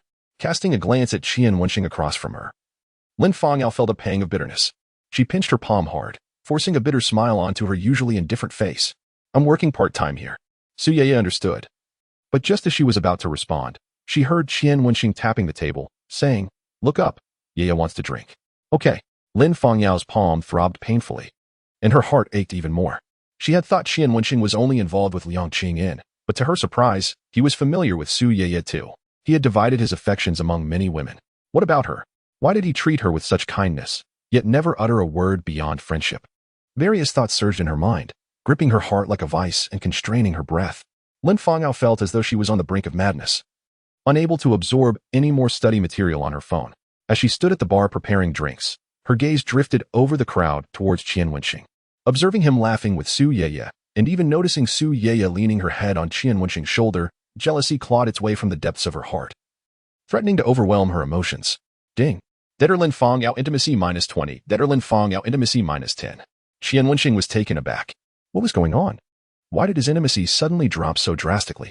Just as this thought crossed his mind, a mechanical voice echoed in his head. Ding. Deader Lin Fengyao intimacy 30. Deader Lin Fengyao intimacy 20. Qian Wenxing. Intimacy has risen back to 80 points. What on earth is happening? Is she on some kind of emotional roller coaster? Unable to restrain his curiosity, he glanced towards the bar to see what Lin Fengyao was doing. Just then, before he could turn fully, Su Yeye cupped his face with her hands. Wenxing, who are you looking at? She asked, her brow slightly furrowed. Qian Wenxing narrowed his eyes in displeasure. He disliked this sense of being controlled. He and Su Yeye were not in a romantic relationship. So why should he remain faithful to her? Initially, he had acted as a warm-hearted gentleman to enhance their intimacy. But now, is it wrong to admire beautiful women? Qian Wenxing replied bluntly. Su Yeye's expression flickered with hurt as she bit her lip and asked, Are you looking at Lin Fengyao? Yes. Qian Wenxing shrugged off Su Yeye's hands and glanced at Lin Fengyao, who was pouring drinks with a dejected expression. Do you like me? Su Yeye ventured cautiously. After a moment's contemplation, Qian Wenxing responded, I do. Then why? Su Yeye's inquiry was cut short as Qian Wenxing placed his hand atop her head, stating, Liking someone does not equate to loving them. This declaration caused Su Yeye's complexion to drain of color, her beautiful eyes trembling as tears streamed down her cheeks. A profound sense of realization washed over her, mingled with unwillingness. Had this been spoken by Li Haiyang or any other man besides Qian Wenxing, she would have stood up, severed all ties, and vowed never to interact again. But this was Qian Wenxing, her first man, the one who had pulled her from the abyss at a critical moment. Even with the confirmation of his indifference, she found herself unable to walk away. If Su Yeye's voice trembled, if there were a possibility, would you fall in love with me? The once proud and untouchable dance department star, the goddess coveted by countless men, now spoke with a tone of humility. Qian Wenxing, a man with a soft spot for women, did not swallow the words. Perhaps those 3 words felt like redemption, reigniting the light in Su Yeye's beautiful eyes. Thank you, Wenxing. She gently nestled against him, a smile gracing her lips. Qian Wenxing sighed inwardly, reflecting on his inexplicable charm. Is it wrong to wish to provide a home for every beautiful woman? Alas, I cannot help but be soft-hearted and kind. Wenxing, Li Haiyang has already transferred the 30,000 yuan to me. Su Yeye leaned softly against him and whispered, but I do not wish to give it to you. Qian Wenxing's lips twitched slightly. Why not? I want to repay my debt in that manner. You understand, Su Yeye shyly replied, biting her lower lip. Qian Wenxing raised an eyebrow. Well, the current debt is not nearly as substantial as before, and you must comply with my wishes. After a moment's contemplation, he leaned down and murmured something in Su Yeye's ear. Boom. In an instant, Su Yeye's face blushed deeply, and with a hint of fear, she said, That could be painful, right?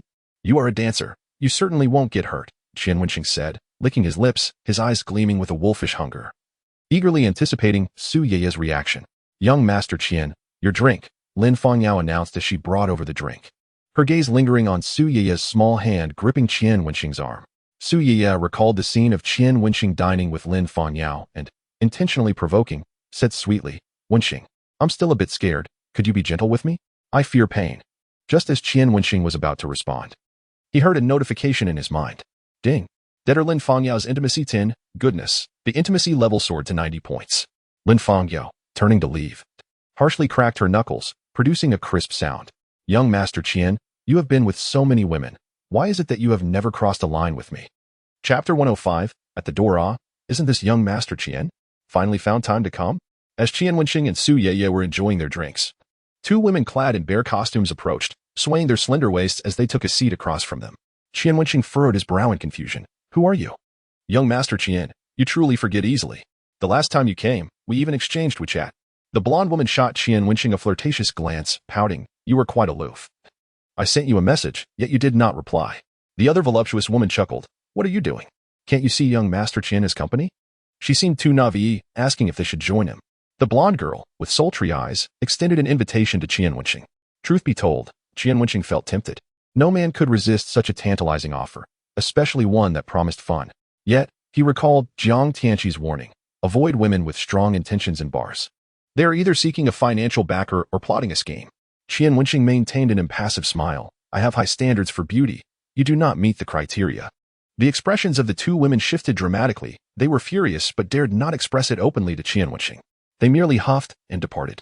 Su Yeye felt dejected by their presence but was secretly pleased by Qian Wenxing's words. Why did you say that about them?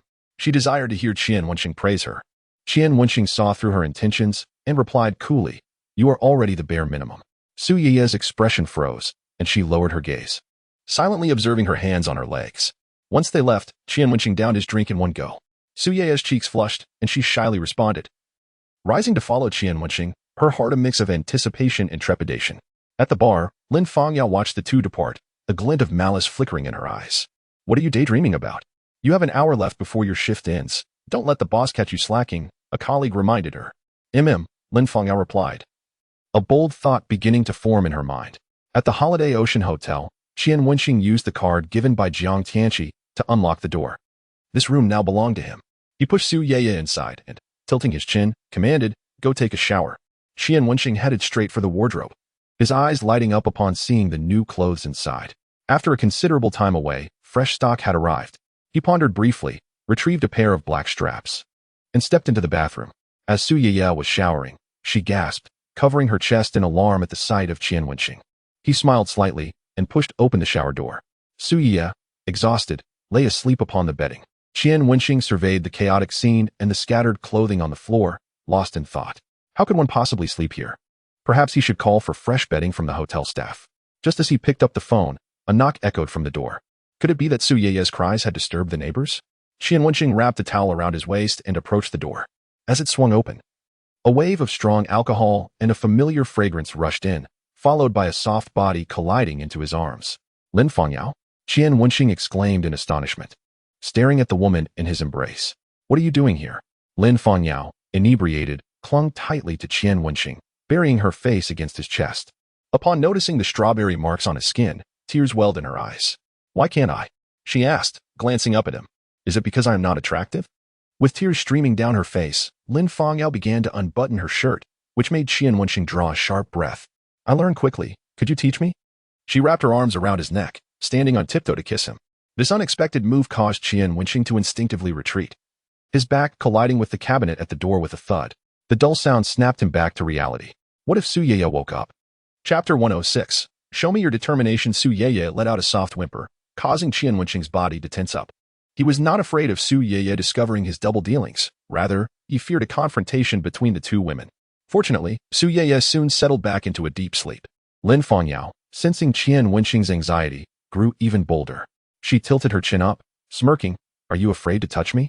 Is it because of the woman on the bed? I know young Master Qian is not a coward. Qian Wenxing's eyes narrowed slightly as he grasped Lin Fangyao's chin, a cold smile creeping onto his lips. Is that truly what you desire? The pain caused tears to well up in Lin Fangyao's eyes, yet she felt a sense of satisfaction, at least for now. Qian Wenxing's gaze was fixed upon her. What makes me less than them? Why do you not touch me? Qian Wenxing's lips twitched, and without a word, he called the hotel to book a room next door, grasped Lin Fangyao's hair, and guided her outside, pushing her into the adjacent room. He crossed his arms, coldly observing her. Lin Fangyao bit her blood-red lip, her gaze following Qian Wenxing's figure, her delicate fingers trembling uncontrollably.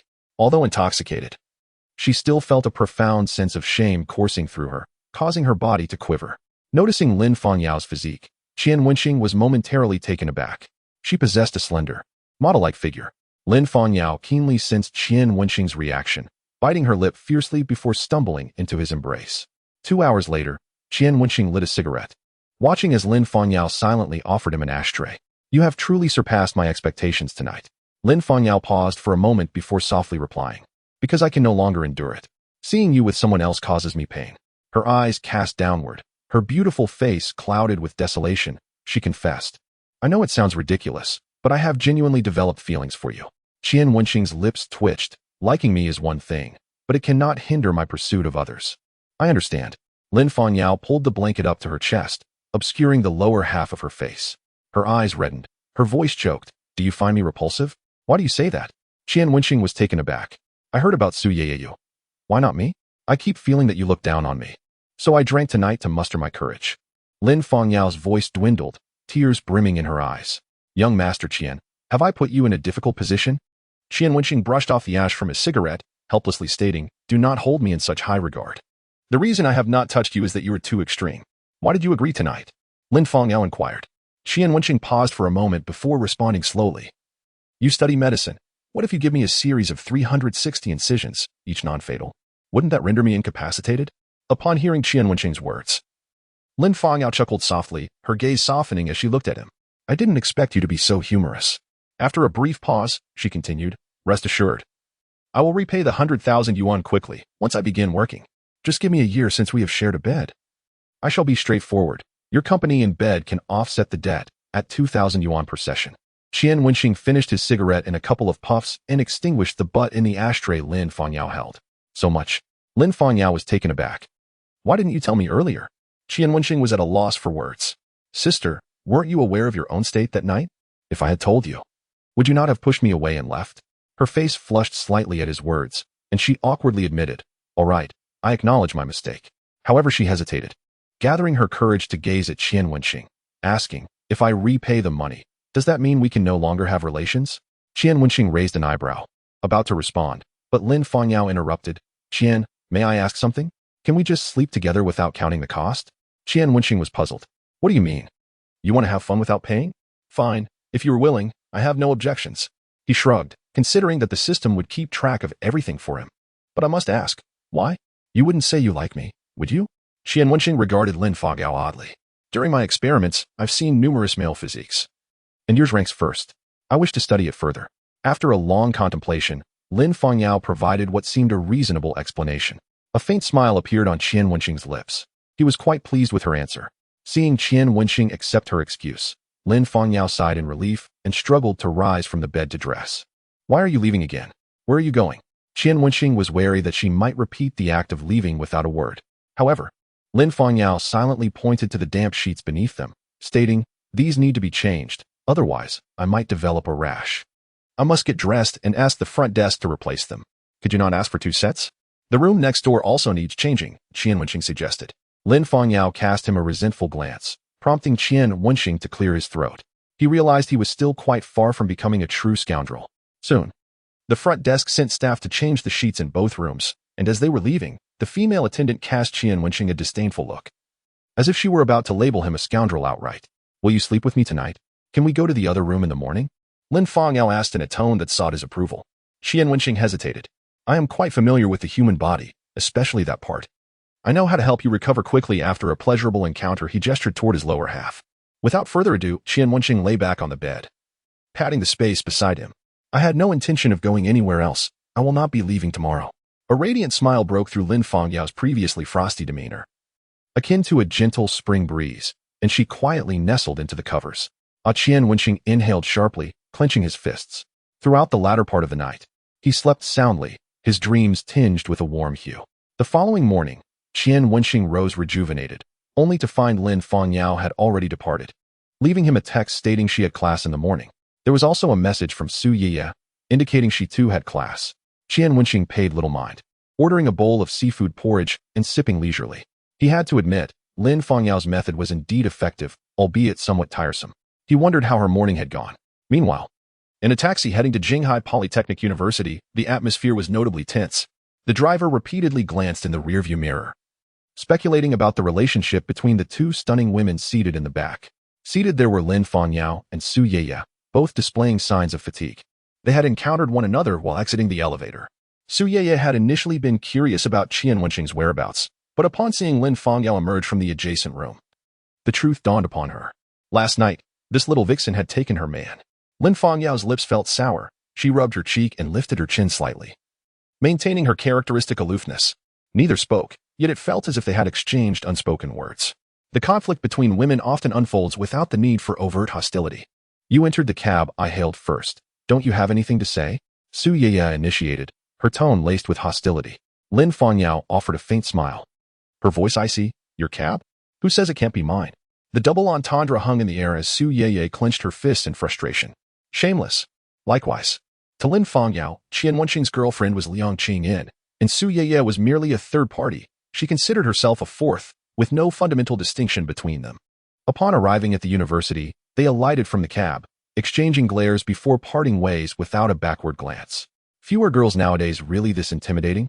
The taxi driver remarked, patting his chest in relief. Meanwhile, Qian Wenxing, after finishing his seafood porridge, began checking Lin Fangyao's repayment status. Debtor, Lin Fangyao, green, closeness, 90, repayment progress, 42, 000, 101, 000 yuan. Wow. Despite not reaching a closeness of 100, my night with Lin Fangyao has doubled the amount. Qian Wenxing chuckled to himself, feeling quite pleased. He had already secured a significant advantage with 3 stunning women and profited handsomely. The system was indeed marvelous. However, he now faced a dilemma: whom to summon for the night. Contemplating this, Qian Wenxing returned to campus with a cheerful demeanor, sharing the snacks he had purchased en route with his 3 roommates, earning him a chorus of affectionate titles. Wu Chang scratched his head and approached Qian Wenxing, speaking softly. Qian, can I discuss something with you? What is it? I'm a bit short on cash lately. Could you lend me some? Wu Chang said, rubbing his hands together awkwardly. Sure, I can lend you some, but how do you plan to repay me? It wasn't that Qian Wenxing was unwilling to lend money, rather. He had yet to discern anything in Wu Chang that warranted investment. With an air of mystery, Wu Chang replied, Qian, you'll know once you borrow. How much are you thinking of borrowing? Would 5,000 be acceptable? Wu Chang tentatively extended 5 fingers. That's quite a sum. Qian Wenxing raised an eyebrow. Reclining in his chair, casually stating, I can lend you that. If Wu Chang were merely asking for a few thousand, Qian Wenxing might have hesitated, but 5,000 was an amount he felt comfortable with. Wu Chang was merely a sophomore. He wouldn't jeopardize his future over that amount, especially with the current 3-fold repayment policy weight. As Qian Wenxing contemplated the multiplying repayment status in his mind, his breath quickened. System, open my information panel. He silently commanded the system. Whoosh. An information panel unfurled in Qian Wenxing's mind. Host, Qian Wenxing. Debtors, Su Ye, green. Liang Qingyin, green. Lin Fangyao, green. Wan Lenyun, green. Ma Xingbua, green. Yan Mengjin, green. Loans repaid. Yang Wenxuan, Su Wendong. Completed renewals. Liang Qingyin, Su Ye. Debt multiplier, 3. Multiplier upgrade progress, 56. Fiery eyes cool down, 23. For 72H partner, Jiang Tianqi, good heavens. So, if I find just one more debtor, I can elevate the multiplier to 4? 50,000 multiplied by 4 equals 200,000.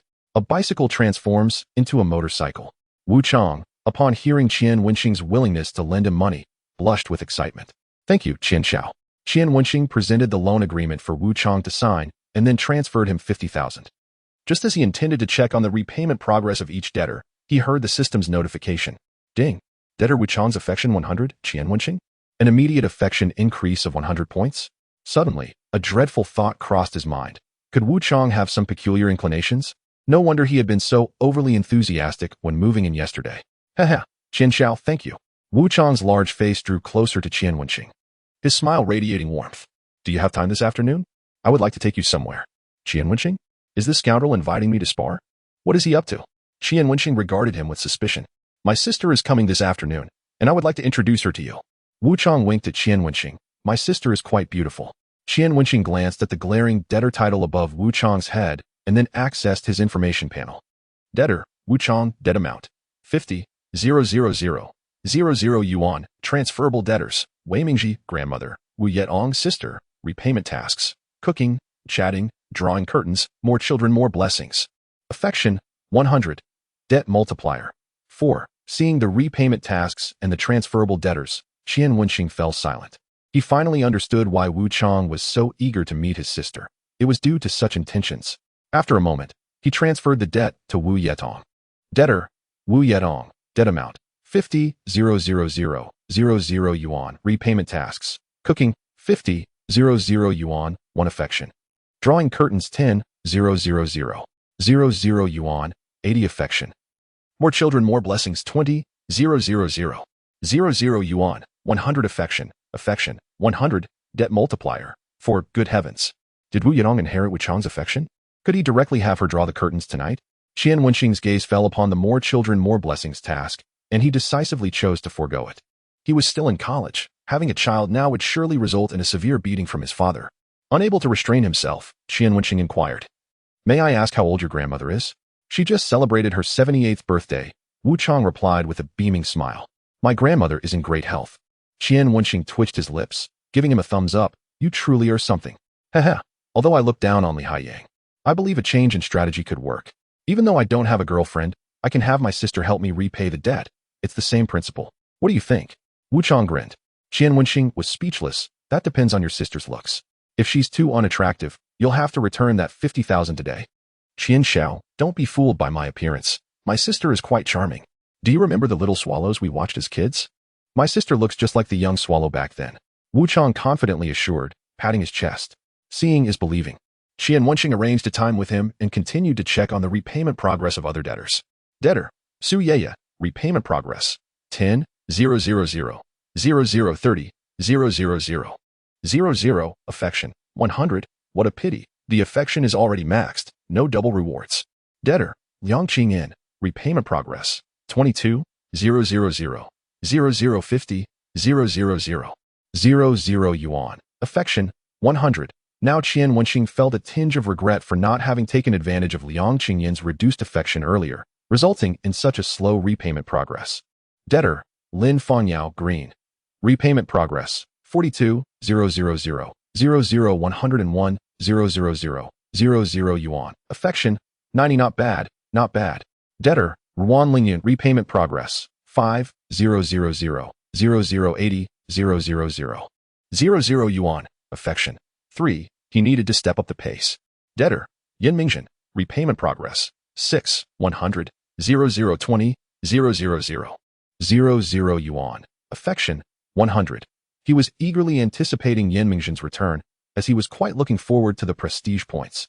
Debtor, Ma Xinghua, repayment progress, 1, 200, 0010, 000 yuan. Affection, 80. During this time, Xiaoma not only needed to assist him in collecting debts but also to extract information from Yang Wenshuan. He truly had his work cut out for him. After reviewing these individuals' repayment progress, Qian Wenxing deemed the pace too slow and decided to accelerate. Well then, let us see what Wu Yetong looks like. Chapter 109. Ancient brothel style. After class in the afternoon, Qian Wenxing returned to the dormitory to find Wu Chang waiting eagerly. "Let's go? My sister has already arrived." Wu Chang appeared extremely excited. Qian Wenxing queried, "Where have you arranged to meet?" "Rest assured, it's a safe and discreet place. No one will discover your indiscretions. Just follow me," Wu Chang replied mysteriously. Qian Wenxing, feeling bemused, changed his clothes and followed him. 10 minutes later, Qian Wenxing gazed at the private room before him, speechless. This was a bar, not the kind run by Boss Zhao, but a club-style venue where each private room had a theme. The theme of the room in front of him was an ancient brothel. "Qian Xiao, you can just go in. I'll wait for you here." "I've already informed my sister," Wu Chang said, pulling out a cigarette and winking at Qian Wenxing. "Xiao Wu, why do I feel like I'm being set up for a scam?" Qian Wenxing asked suspiciously. "Qian Xiao, you can rest assured. My sister is already waiting inside." Wu Chang chuckled, pulling out a box of umbrellas and stuffing it into Qian Wenxing's pocket. "I still hope she can help me earn money. So don't get her pregnant." Qian Wenxing's lips twitched twice. "I'll do as I please." He did not take the umbrellas and pushed the door open to enter. As the door creaked open, a wave of ancient fragrance washed over him, likely from some incense. Under dim lighting, an ornate screen stood before him, behind which sat an alluring figure on a sofa. The silhouette, dressed in a light white dress adorned with floral patterns, had her hair elegantly styled and wore a hairpin that complemented the ambience, creating an illusion of stepping back into ancient times. The woman was extraordinarily beautiful, with ruby lips and pearly teeth, and her bright eyes sparkled with life, each movement radiating an enchanting grace. "Esteemed guest, this humble servant offers you my respects," the woman said, holding a fan and rising to greet Qian Wenxing. Qian Wenxing swallowed hard, cleared his throat, and approached, grasping the woman's arm, whispering, "Are you Wu Yetong?" "Esteemed guest, you may call me Tong." Wu Yetong lowered her gaze, her eyelashes fluttering delicately, her frail form evoking a sense of pity. Qian Wenxing could not help but curse the system inwardly. How could one bear to let such a woman bear his child? She ought to be indulging him in a life of revelry. He beckoned for a drink. Qian Wenxing wrapped his arm around Wu Yetong's waist. She shivered slightly but did not pull away, obediently sitting beside him, pouring him wine, and holding the glass to his lips. This service brought immense joy to Qian Wenxing's heart. Before long, Wu Yetong was clad only in a thin veil. a smile gracing her lips as she spoke sweetly. Qian Wenxing was thoroughly impressed by her demeanor. It was no wonder many men yearned to return to ancient times to witness how women treated men. Even if one struck her, she would inquire if his hand hurt. What a thrill! After finishing a bottle of wine, Wu Yetong languidly collapsed into Qian Wenxing's embrace. Utterly devoid of strength to rise, he effortlessly lifted her and tossed her onto the bed, showing no sign of tenderness. Outside, Wu Chang had been waiting at the door for 2 hours. Seeing Qian Wenxing had yet to emerge, he ventured across the street for a bowl of Lansao noodles. After satisfying his hunger, he returned to the lounge to wait. Could it be? 3 hours had nearly passed, and Qian Xiao was still not finished? As Wu Chang anxiously observed the clock nearing 8, he worried about a potential dormitory check. After another hour, the private room door finally opened, and Qian Wenxing emerged. Looking refreshed, with additional marks on his neck, Wu Chang hurried to greet him, asking, "How was it?" Qian Wenxing grinned. "Not bad, still a novice. I am quite satisfied. Especially in such a setting, it provided him with an entirely different experience." "Hey, wait for me, Qian Xiao." Wu Chang entered the room, where his impatient voice could be heard as he quickly changed clothes to express his gratitude to Qian Wenxing. Before long, Wu Yetong emerged, her face streaked with tears. Limping as she walked, under the bright lights of the hall, Qian Wenxing discerned her features clearly. Wu Chang was right. She resembled Xiao Yanzi, particularly with those large eyes. Yet her aura was more akin to Jin Suo, appearing quite vulnerable. "Thank you, Qian Xiao." Wu Yetong's voice trembled with a hint of sorrow as she slightly bowed to him. "Why are you crying? Did Qian Xiao mistreat you?" Wu Chang's demeanor shifted from humble before Qian Wenxing to fierce in the presence of his sister. Wu Yetong wiped her tears and softly shook her head. "No." Noticing the attention of those around him, Qian Wenxing, fearing trouble, tossed a quick remark to Wu Chang, "I'll wait for you outside," before exiting. After Qian Wenxing departed, Wu Chang retrieved a box of medicine from his pocket and handed it to Wu Yetong with a gentle sigh. "Tong Tong, brother has no choice. Rest assured, once I graduate and marry a sister-in-law, you won't have to endure this hardship anymore. This is medicine, but if you can conceive Qian Xiao's child, ensuring his unwavering devotion, then brother can share in your fortune." On the way back, Qian Wenxing stopped at a barbecue stall, ordering 10 skewers of lamb kidneys and a variety of kidney-enhancing delicacies, relishing them by the roadside. "Qian Xiao, my sister. She's not too shabby, right?" Wu Chang inquired, rubbing his hands together, his eyes glinting mischievously. Qian Wenxing took a bite of the kidney, perfectly grilled to a crisp on the outside, yet tender within. Oozing with flavor, and paired it with a sip of beer, his eyes narrowing in satisfaction. He then glanced sideways at Wu Chang, asking, "Your biological sister?" "Yes, same father. Different mother." Wu Chang scratched his head. Qian Wenxing chuckled. "No wonder you two look so different. But tell me, how did you manage to make your sister so obedient? She wouldn't dare disobey?" Wu Chang's face flickered with dissatisfaction as he huffed. "If it weren't for her mother, my father would never have divorced my mom, and later." "Never mind, let's not dwell on the past." He took a sip of beer and obsequiously offered Qian Wenxing some skewers, if she can serve Qian Xiao. "It's her good fortune. As long as Qian Xiao is satisfied, I will have her try new things in the future." "What does your sister do for work?" "Oh, she is a hostess at that club," Wu Chang admitted, somewhat embarrassed, shrugging helplessly. "She lacks education, so all she has left is her looks and figure. To earn money, she has no choice but to work in such places." Qian Wenxing understood. No wonder he sensed a conflicting aura in Wu Yetong. In the private room, she appeared soft and open, akin to a seasoned courtesan. Yet outside the room, she bore an innocence reminiscent of youth. This blend of contrasting qualities, albeit somewhat discordant, created an intriguing allure. Wu Chang raised a toast to Qian Wenxing, cautiously suggesting, "Qian Xiao, could I use my sister as collateral for a loan?" Qian Wenxing shot him a sidelong glance, responding nonchalantly, "Your sister is quite precious. How about 50,000 for each time?" No, Qian Xiao. You can have her as many times as you desire. She'll do anything you wish." Seeing an opportunity, Wu Chang's attitude toward Qian Wenxing became even more respectful. Qian Wenxing reveled in the flattery from his peer, his sense of fulfillment soaring. After they had dined sufficiently, they returned to the dormitory, just in time for Teacher Wang's inspection. Suddenly, Qian Wenxing slapped his forehead, recalling something, and called Jiang Tianqi. As soon as the call connected, Jiang Tianqi's voice came through. "Qian Xiao, I was just about to call you. What's up? We're sponsoring a wine party and have invited several influencers and celebrities.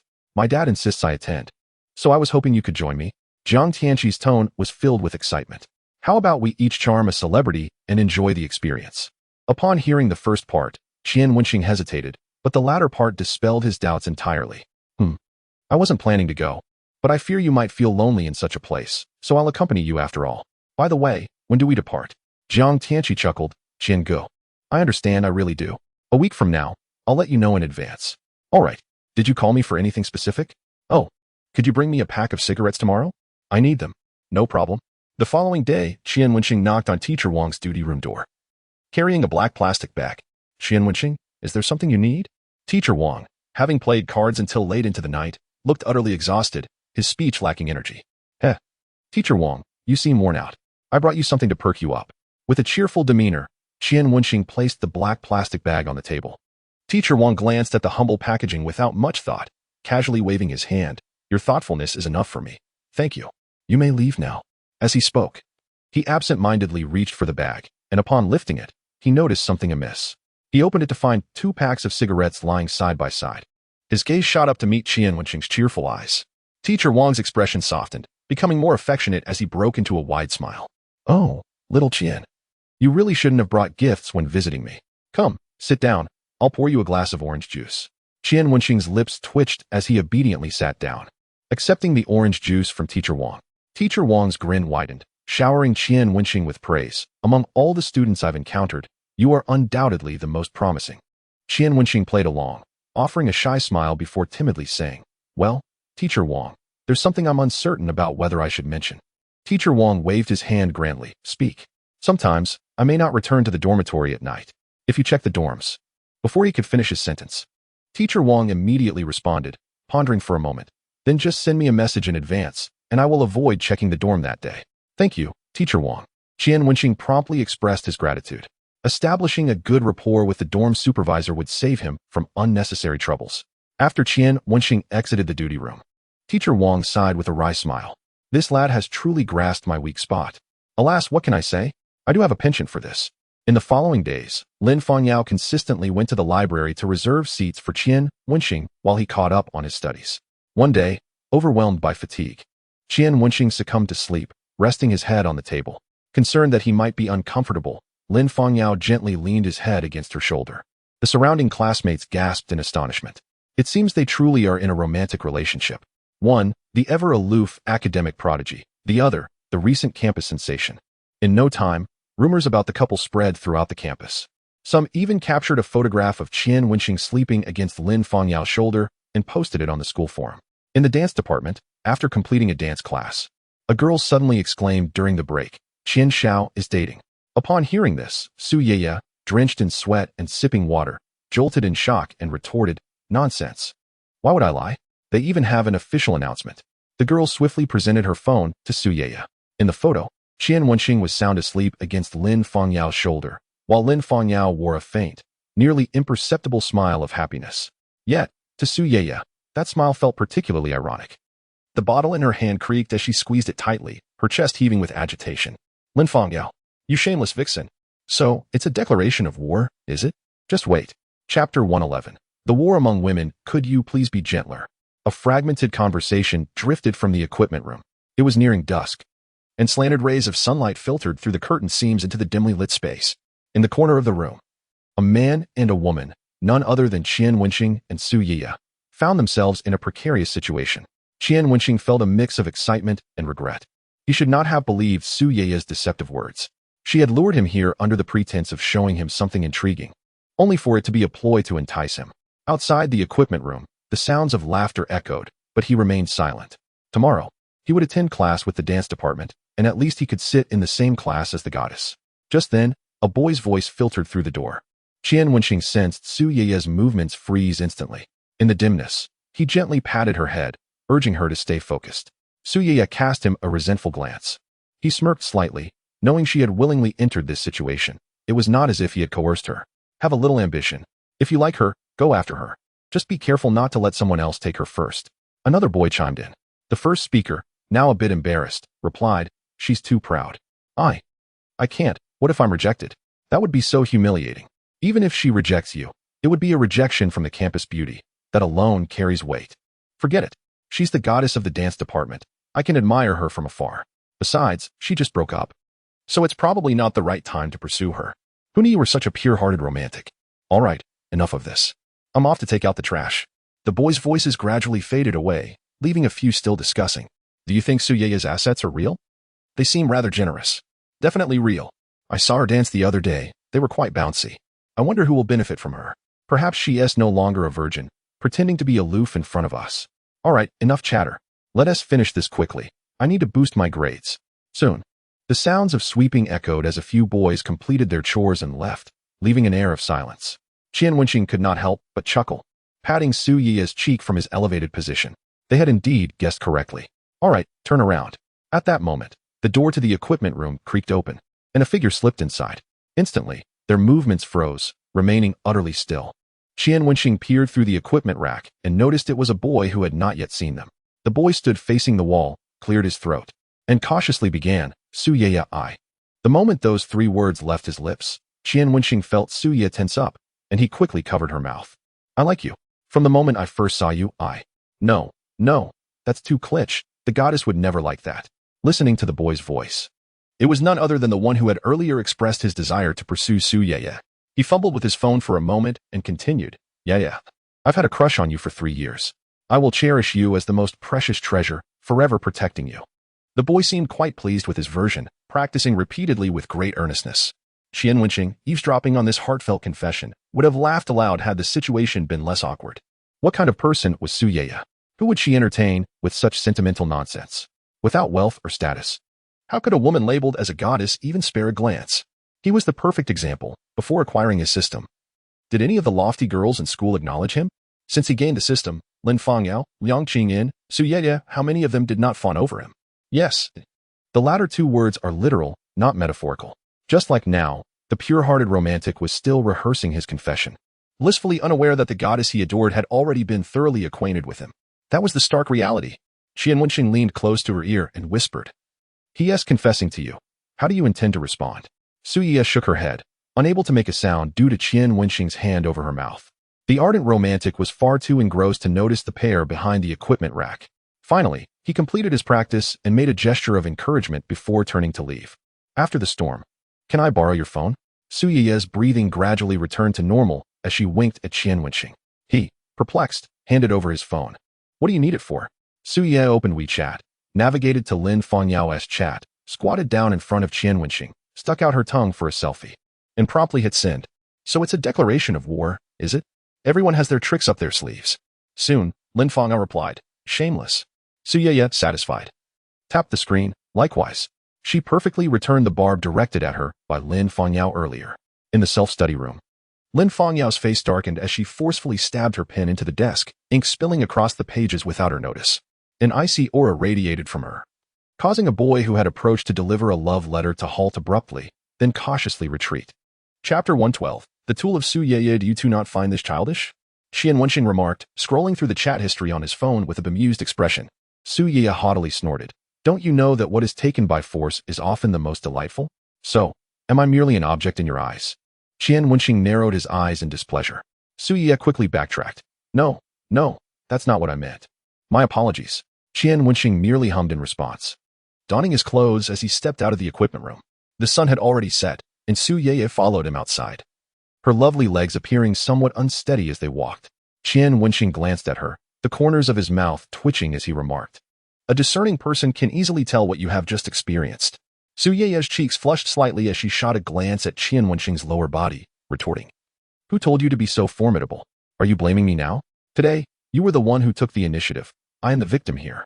Do you not enjoy this? I do. Perhaps we can indulge in this a bit more frequently in the future. Ding. Debtor Su Ye repays debt. 10,000,00 yuan. Debt repayment progress. 20,000,0030,000,00 yuan. What's wrong?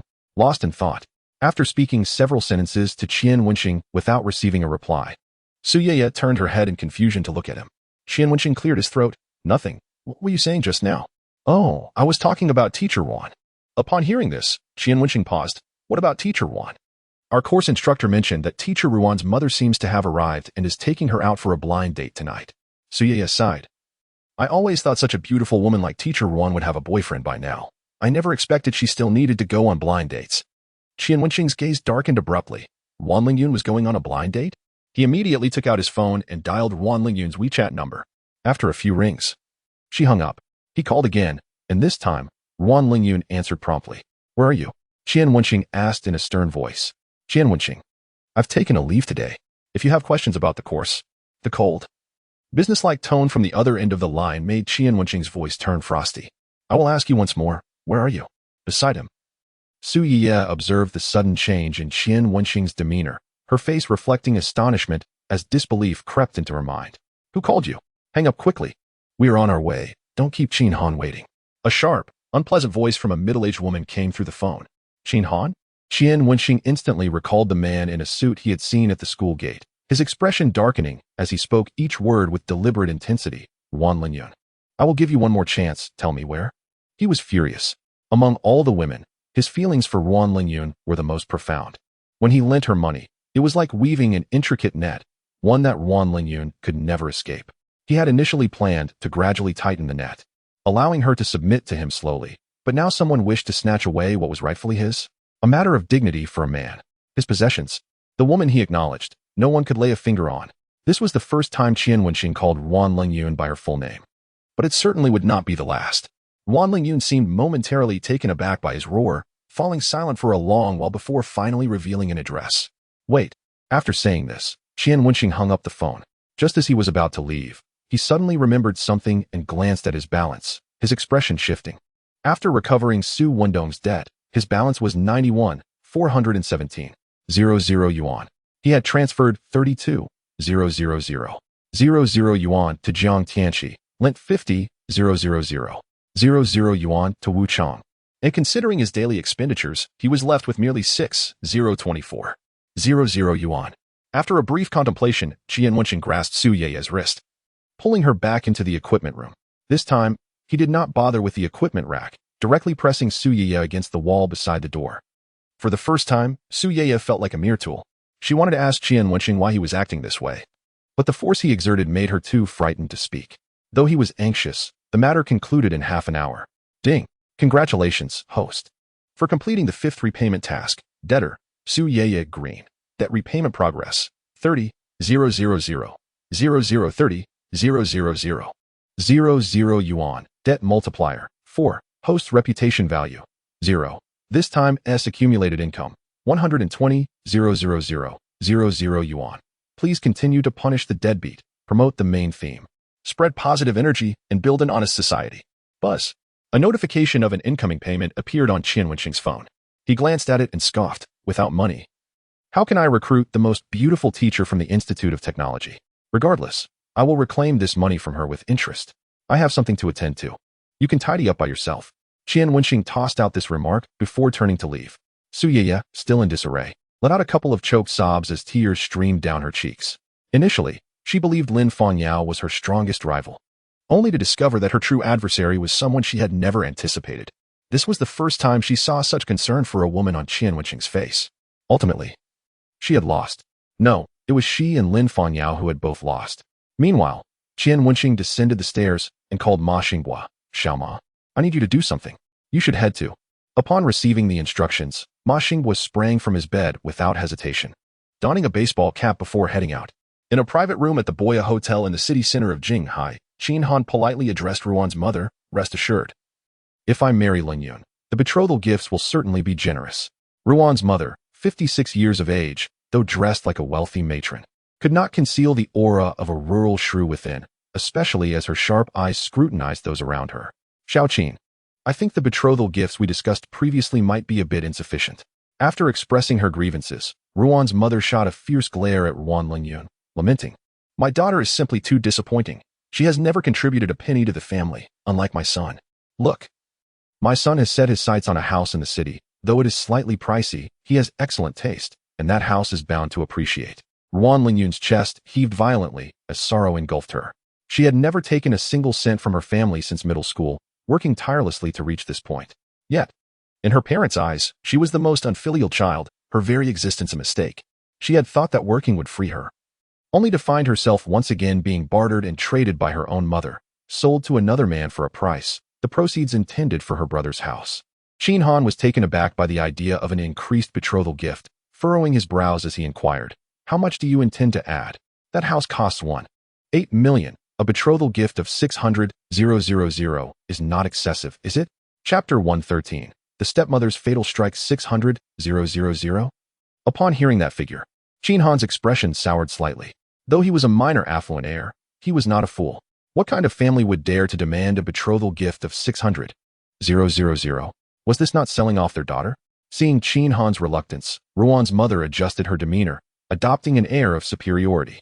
I must tell you in advance, there are many suitors for our Xiaoyan. I am only willing to discuss this with you because you are polite, sensible, and treat Xiaoyan well.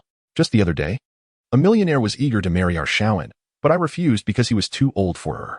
He even offered 1 million as a betrothal gift. But I didn't agree. Ruan's mother scoffed. Xiaoqin, I have given you an opportunity. If you lose Xiaoyan, don't blame Annie for not warning you. Qian Han glanced at Ruan Lingyun, feeling quite troubled as he replied, Auntie, although my family is in business, 600,000 is still a substantial amount, and my parents do not approve. What if we do this instead? I withdrew 600,000 from my own pocket as a betrothal gift, while you all are offering back 400,000 so that my parents can save face. This 400,000 will serve as our mutual property as a married couple. How does that sound? His family can only be considered moderately wealthy. They are not at the point of seeking advantageous marriages for their children, nor are they troubled by financial woes. Ruan's mother rolled her eyes and scoffed. Are we playing house here? You're merely shifting money from one pocket to another. The more she spoke, the angrier she became, slamming her palms on the table, her tone turning harsh. What do you two's finances have to do with us? My son hasn't even secured the funds for a house, and she already has 400,000? What are you showing off for? As she continued, her gaze drifted to the silent Ruan Lingyun beside her, and her irritation grew. She slapped Ruan Lingyun's arm a few times, scolding, You worthless thing. Aren't you supposed to be a teacher? Your tongue is so fluent in class, yet now you're silent? Have you all conspired against your brother? You simply don't want to see him do well, do you? Let me tell you, if Xiaoqin doesn't come up with that 600,000 betrothal gift, then you will. In any case, if your brother's house doesn't materialize, no one will have it easy. Ruan Lingyun managed a bitter smile, her voice trembling as she asked, Has my father's illness improved? Bah. Without hesitation, Ruan's mother spat in her direction and cursed. How dare you even mention your father? He's been in the hospital for so many days, and you haven't even visited him once. A flicker of sorrow crossed Ruan Lingyun's exquisite face as she murmured, It was you who wouldn't let me go back. You said if I returned, I wouldn't be able to earn money. She fought to keep her tears at bay, her heart aching as if gripped by a powerful hand. Disobedience is disobedience. What excuse are you looking for? Ruan's mother's icy glare felt like a sharp knife, piercing Ruan Lingyun, and tears blurred her vision. Disappointment swept over her like a winter gale, effortlessly unraveling all her pretenses and dignity. After finishing her tirade, Ruan's mother began to haggle with Qian Han again. Your parents all know I, as the guardian, am here today, yet none of them sat at this table. That is disrespectful to me. Xiaoqin, if your family lacks sincerity, I wouldn't be here wasting my breath. Qian Han clenched his teeth, as if resolving himself. He said, Auntie, I promise you, the betrothal gift will be 600,000, but you must keep this a secret. My parents must not know. If they ask, just say it's 200,000. Ruan's mother, who had been so aggressive moments before, broke into a beaming smile upon hearing Qian Han's agreement, her wrinkled face brightening like a blooming chrysanthemum. Good, Xiaoqin, you really are a wonderful child, and he did not misjudge you. Now let's discuss the wedding. Seeing her mother's unmasked smile felt utterly sarcastic to Ruan Lingyun. She sighed deeply and spoke again. I won't marry. Ruan's mother's smile froze for a moment. Then she shot Ruan Lingyun a fierce glare, continuing her discussion with Qian Han as if Ruan Lingyun's words held no weight. With the betrothal gift already settled, all Ruan Lingyun needed to do was obediently await her marriage. Did her opinions matter anymore? Qian Han paused, noticing Ruan Lingyun's neglect, his expression becoming somewhat awkward. Yet he remained silent, continuing to negotiate with Ruan's mother. Ruan Lingyun's heart sank, an overwhelming sorrow engulfing her like a tidal wave. The indifference and coldness from her family were the most heart-wrenching. I said I won't marry. Suddenly, she stood up, slamming her palms on the table. The dialogue between Ruan's mother and Qian Han was abruptly interrupted. Ruan's mother stood up angrily and slapped Ruan Lingyun across the face, scolding, When did it become your turn to interrupt? A bright red mark appeared on Ruan Lingyun's once pure face, causing her to turn away, remaining silent for a long moment. Qian Han immediately stood up and moved to Ruan Lingyun's side, cautiously asking, Lingyun, are you all right? She's fine, just deserving of a slap, Ruan's mother retorted. Good son-in-law. What were we discussing? The wedding banquet, right? How many tables are you planning to set? Our family has some standing locally. The number can't be too few, or we'll be laughed at. Huh? Wan Lingyun let out a cold laugh, turning to Ruan's mother and asking, since Qin Han is giving a betrothal gift of 600,000, how much dowry do you plan to give me? Furious, Ruan's mother exclaimed, you ungrateful wretch, and you haven't even married yet, and you're already trying to squeeze money out of me? Let me tell you, no way, not a single penny. Then I won't marry. Despair flickered in Wan Lingyun's eyes. After all the effort your father and I put into raising you, you just say you won't marry? Is that what they teach you at your school? Fine, I'll go ask them how they raised you. In a fit of rage, Ruan's mother stormed out, and Qin Han stepped forward, attempting to block her, but failed to catch her. He reproached Wan Lingyun. She's still your mother. Why provoke her? Won't it be better once we are married? It won't be better. She and her family will become like vampires, only becoming more relentless. Wan Lingyun looked at Qin Han indifferently, confirming once more that he was not the man she wished to marry. The man she wanted was someone who could protect her, not one who would merely acquiesce and yield. Bang! Ruan's mother forcefully pulled open the door to the private room, halting abruptly upon seeing who was outside. Narrowing her eyes, step aside, don't block the way. Upon seeing the figure outside, Wan Lingyun's beautiful eyes widened in shock, followed by a wave of unknown shame, inferiority, and anxiety flooding her heart. Her most vulnerable side was exposed in front of her student. The person standing outside was none other than Qian Wenxing, who had hurried over. He had been eavesdropping at the door for quite some time. His gaze first assessed Ruan's mother, then glanced at Qin Han, finally landing on the fidgeting Wan Lingyun. Qian Wenxing smiled slightly, flicking his lighter to life. Stepmother, when you said you had something to do, were you secretly going on a blind date with another man behind my dad's back? Chapter 114. Who do you call stepmother? Stepmother? Qin Han felt as if struck by lightning, abruptly turning to Wan Lingyun. Ruan's mother was equally shocked, staring at Wan Lingyun and then at Qian Wenxing in disbelief. Wan Lingyun's eyes widened in astonishment. She couldn't utter a word. When had she ever taken on the role of someone else's stepmother? Young man, who are you calling stepmother? Ruan's mother incredulously questioned Qian Wenxing. Qian Wenxing pulled out a cigarette and lit it, recalling the demeanor of spoiled rich kids, his face adopting a mix of sarcasm and indifference. When I talk to my stepmother, does it concern you, you old hack? Ruan's mother turned pale with rage, raising her hand to slap Wan Lingyun's face again. Crack! The crisp sound echoed once more in the private room.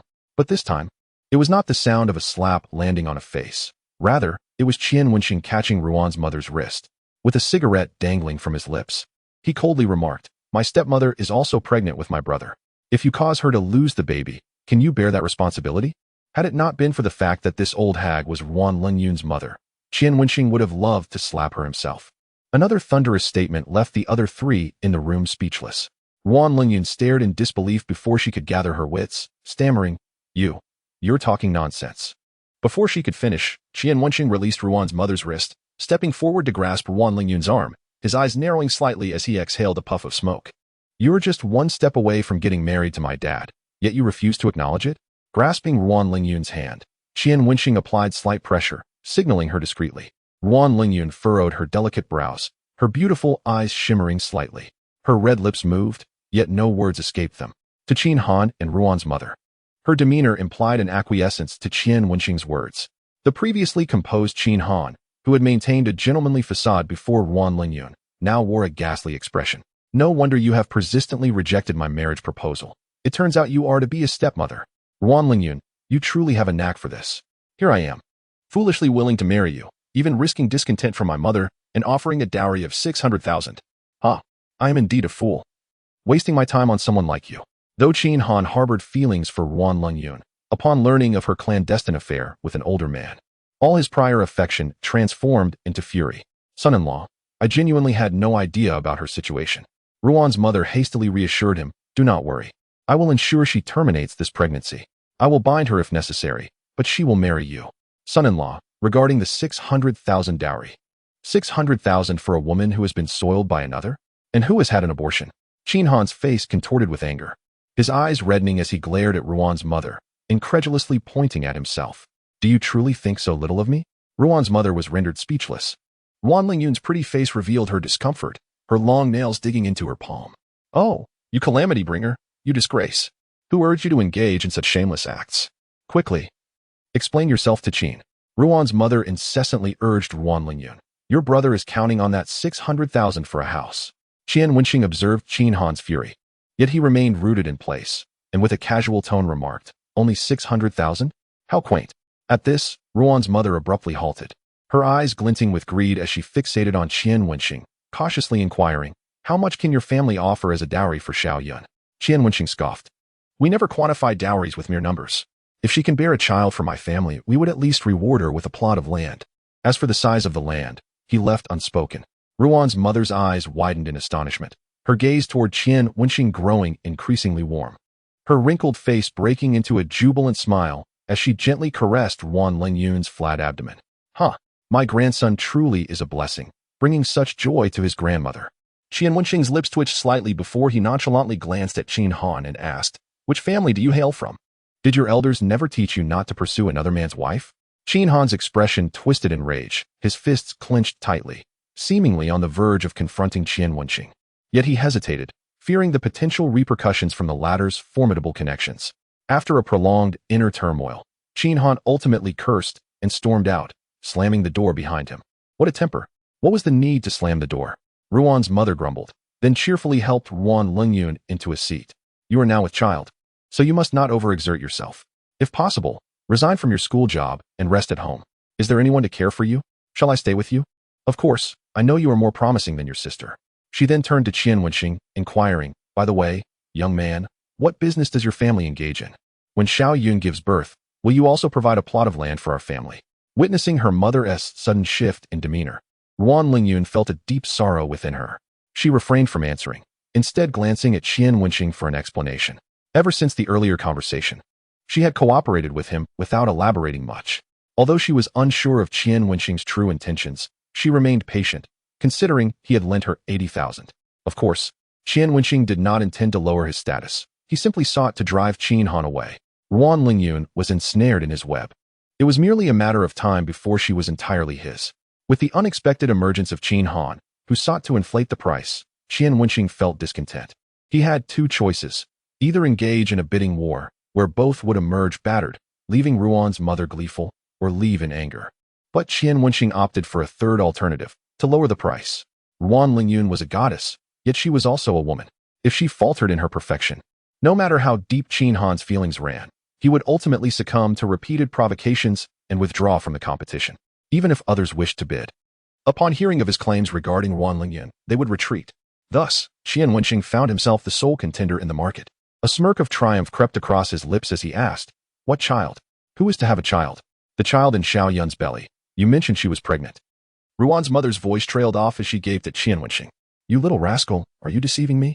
Qian Wenxing shrugged. "I merely mentioned it casually. Why take it so seriously? My father is quite old. It would not happen so quickly." Inwardly, he thought, "My apologies, father. Desperate times call for desperate measures. I must tarnish your reputation to secure the most beautiful daughter-in-law with the least dowry. I trust you can appreciate my filial piety." Ruan's mother's expression froze. Then, "How long will it take to conceive?" She then narrowed her eyes, urgently questioning, "By the way, you haven't told me what your family does. If a child comes, will you really provide a plot of land? Can your family afford that?" Qian Wenxing blinked. "I engage in high-interest lending, my father. His business is far more lucrative than mine, and he forbids me from discussing it." "High-interest lending?" Upon hearing this, Ruan's mother's expression soured considerably. While she had never dealt with such matters, she had heard numerous rumors regarding high-interest lending. It was said that those involved tended to be unscrupulous, often resorting to ruthless measures, and would not hesitate to send thugs to intimidate those who defaulted. There were tales of villagers having fingers severed for failing to repay debts.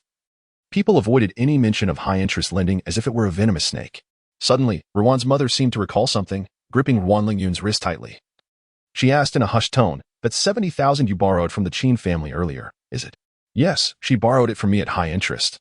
Qian Wenxing interjected, winking at Ruan Lingyun. "I gave her a week to repay, but she failed to do so." "So?" Qian Wenxing shrugged, adopting a nonchalant demeanor. "She is now part of our family. Until that 80,000, oh, I mean, it's probably now up to 150,000, is repaid. She should not expect to leave our family." Ruan's mother trembled violently, slamming her hand on the table as she pointed at Qian Wenxing, shouting, "This is illegal. I will report you to the authorities."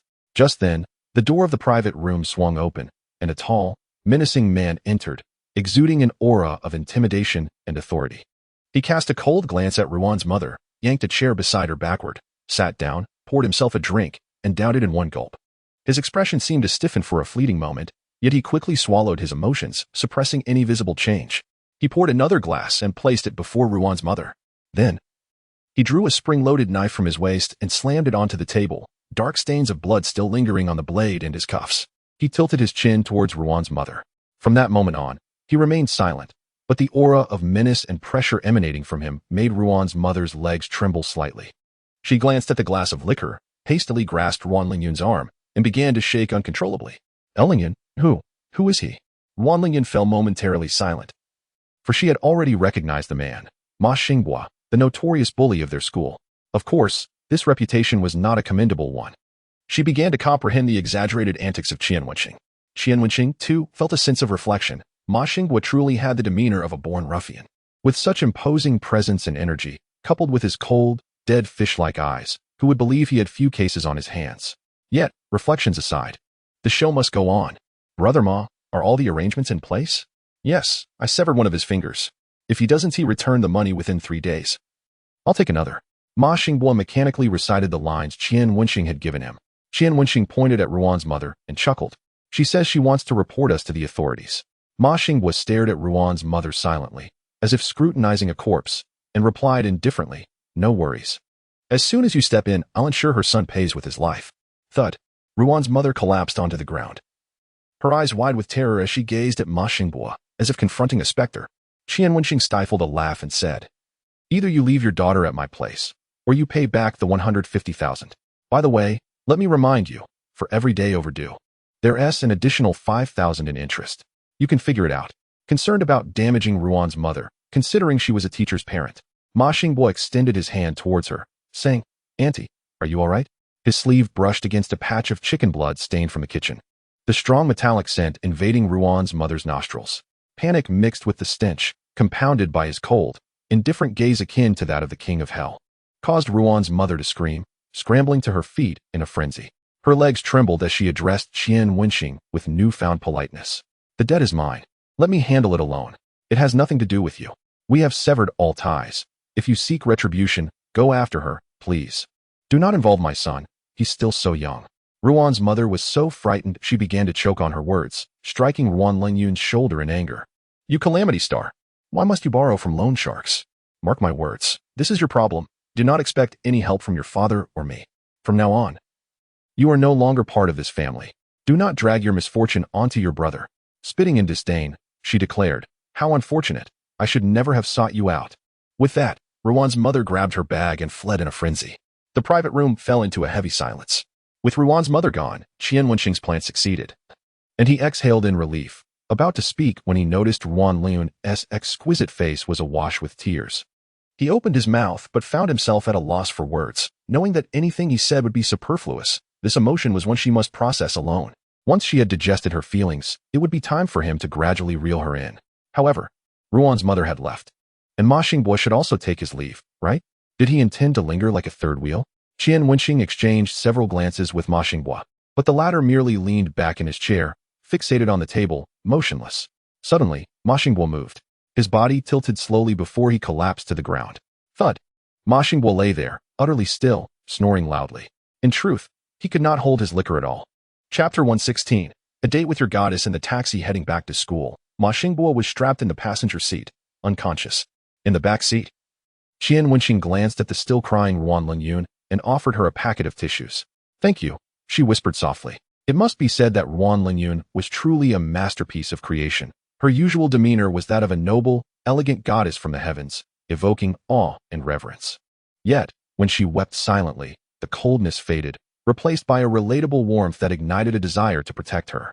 Such a woman likely had few who glimpsed her in tears, yet she was inadvertently witnessed by Qian Wenxing. Perhaps this was a fated encounter. Qian Wenxing smiled gently and inquired, I wonder, which of my deeds are you thanking me for? Ruan Lingyun's delicate body shivered slightly as she lifted her tear-streaked eyes. The neon lights outside flickering through the window, reflecting like stars in her beautiful gaze. Her lips parted, revealing a heartfelt confession. For everything that has transpired tonight, I thank you. Hee. It seems the teacher rather enjoys playing the role of my stepmother, Qian Wenxing jested.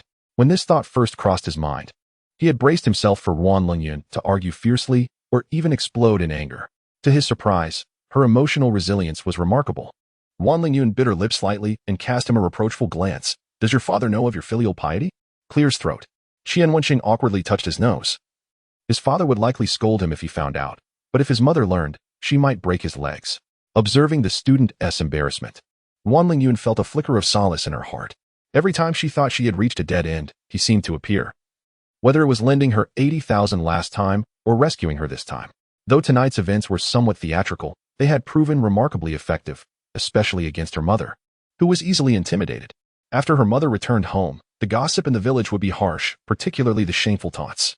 But no matter the slander, their voices would not reach her ears, for they no longer belonged to her world.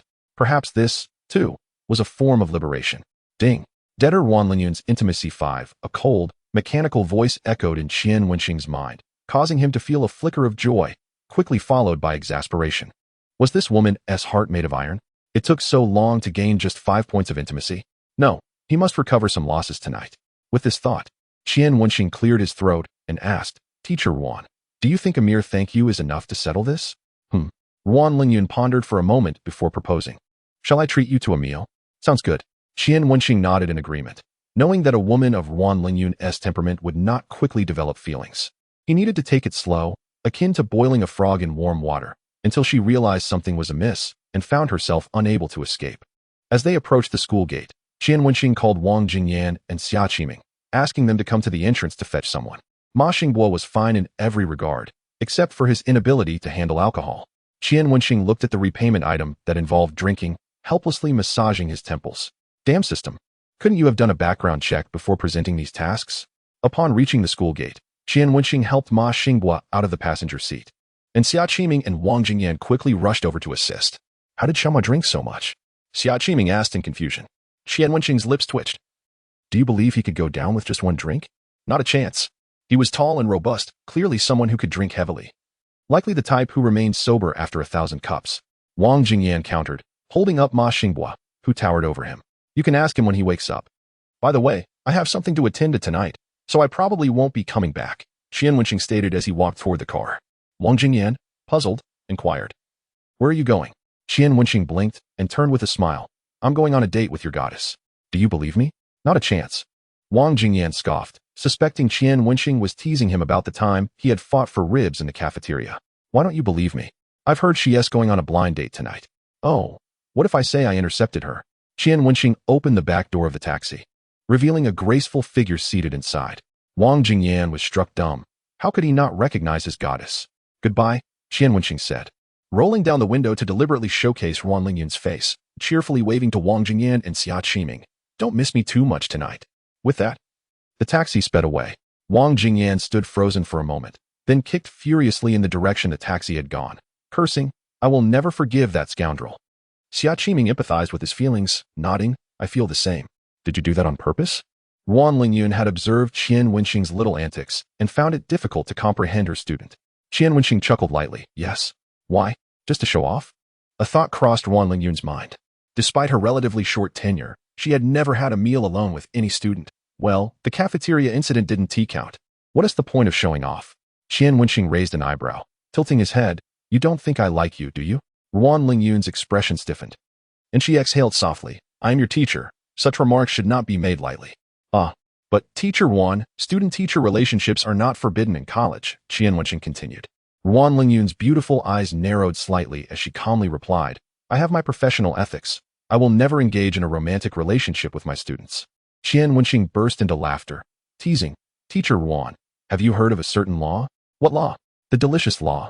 Wan Lingyun, if you do truly like me, I must regretfully advise you to abandon that thought, for my heart is solely devoted to my work. Qian Wenxing, unperturbed, smiled gently. All right, let us see how that unfolds. Teacher Wan. Noting that he hadn't taken her words to heart, Wan Lingyun sighed in resignation, pondering why he wouldn't heed her advice. Upon arriving at the dining venue, Qian Wenxing and Wan Lingyun alighted from the car. Just as Qian Wenxing was about to pay, Wan Lingyun preempted him. It wouldn't be right for a student to pay when out with a teacher, she explained, seemingly concerned he might misunderstand. Qian Wenxing was speechless. He was ready to take their relationship to a more intimate level, yet she still viewed him as a child. However, he refrained from voicing his thoughts. Such matters could not merely be spoken into existence. If a boy wished to appear more mature in a woman's eyes, he must act accordingly. As they had arrived late, the hot pot restaurant had no private rooms left, so they settled into a corner of the main hall. After placing their orders, Qian Wenxing glanced at the drinks and mischievously asked, "Teacher Wan, shall we drown our sorrows in some alcohol?" Wan Lingyan shook her head lightly. "I never drink." Qian Wenxing raised an eyebrow. "Not even once?"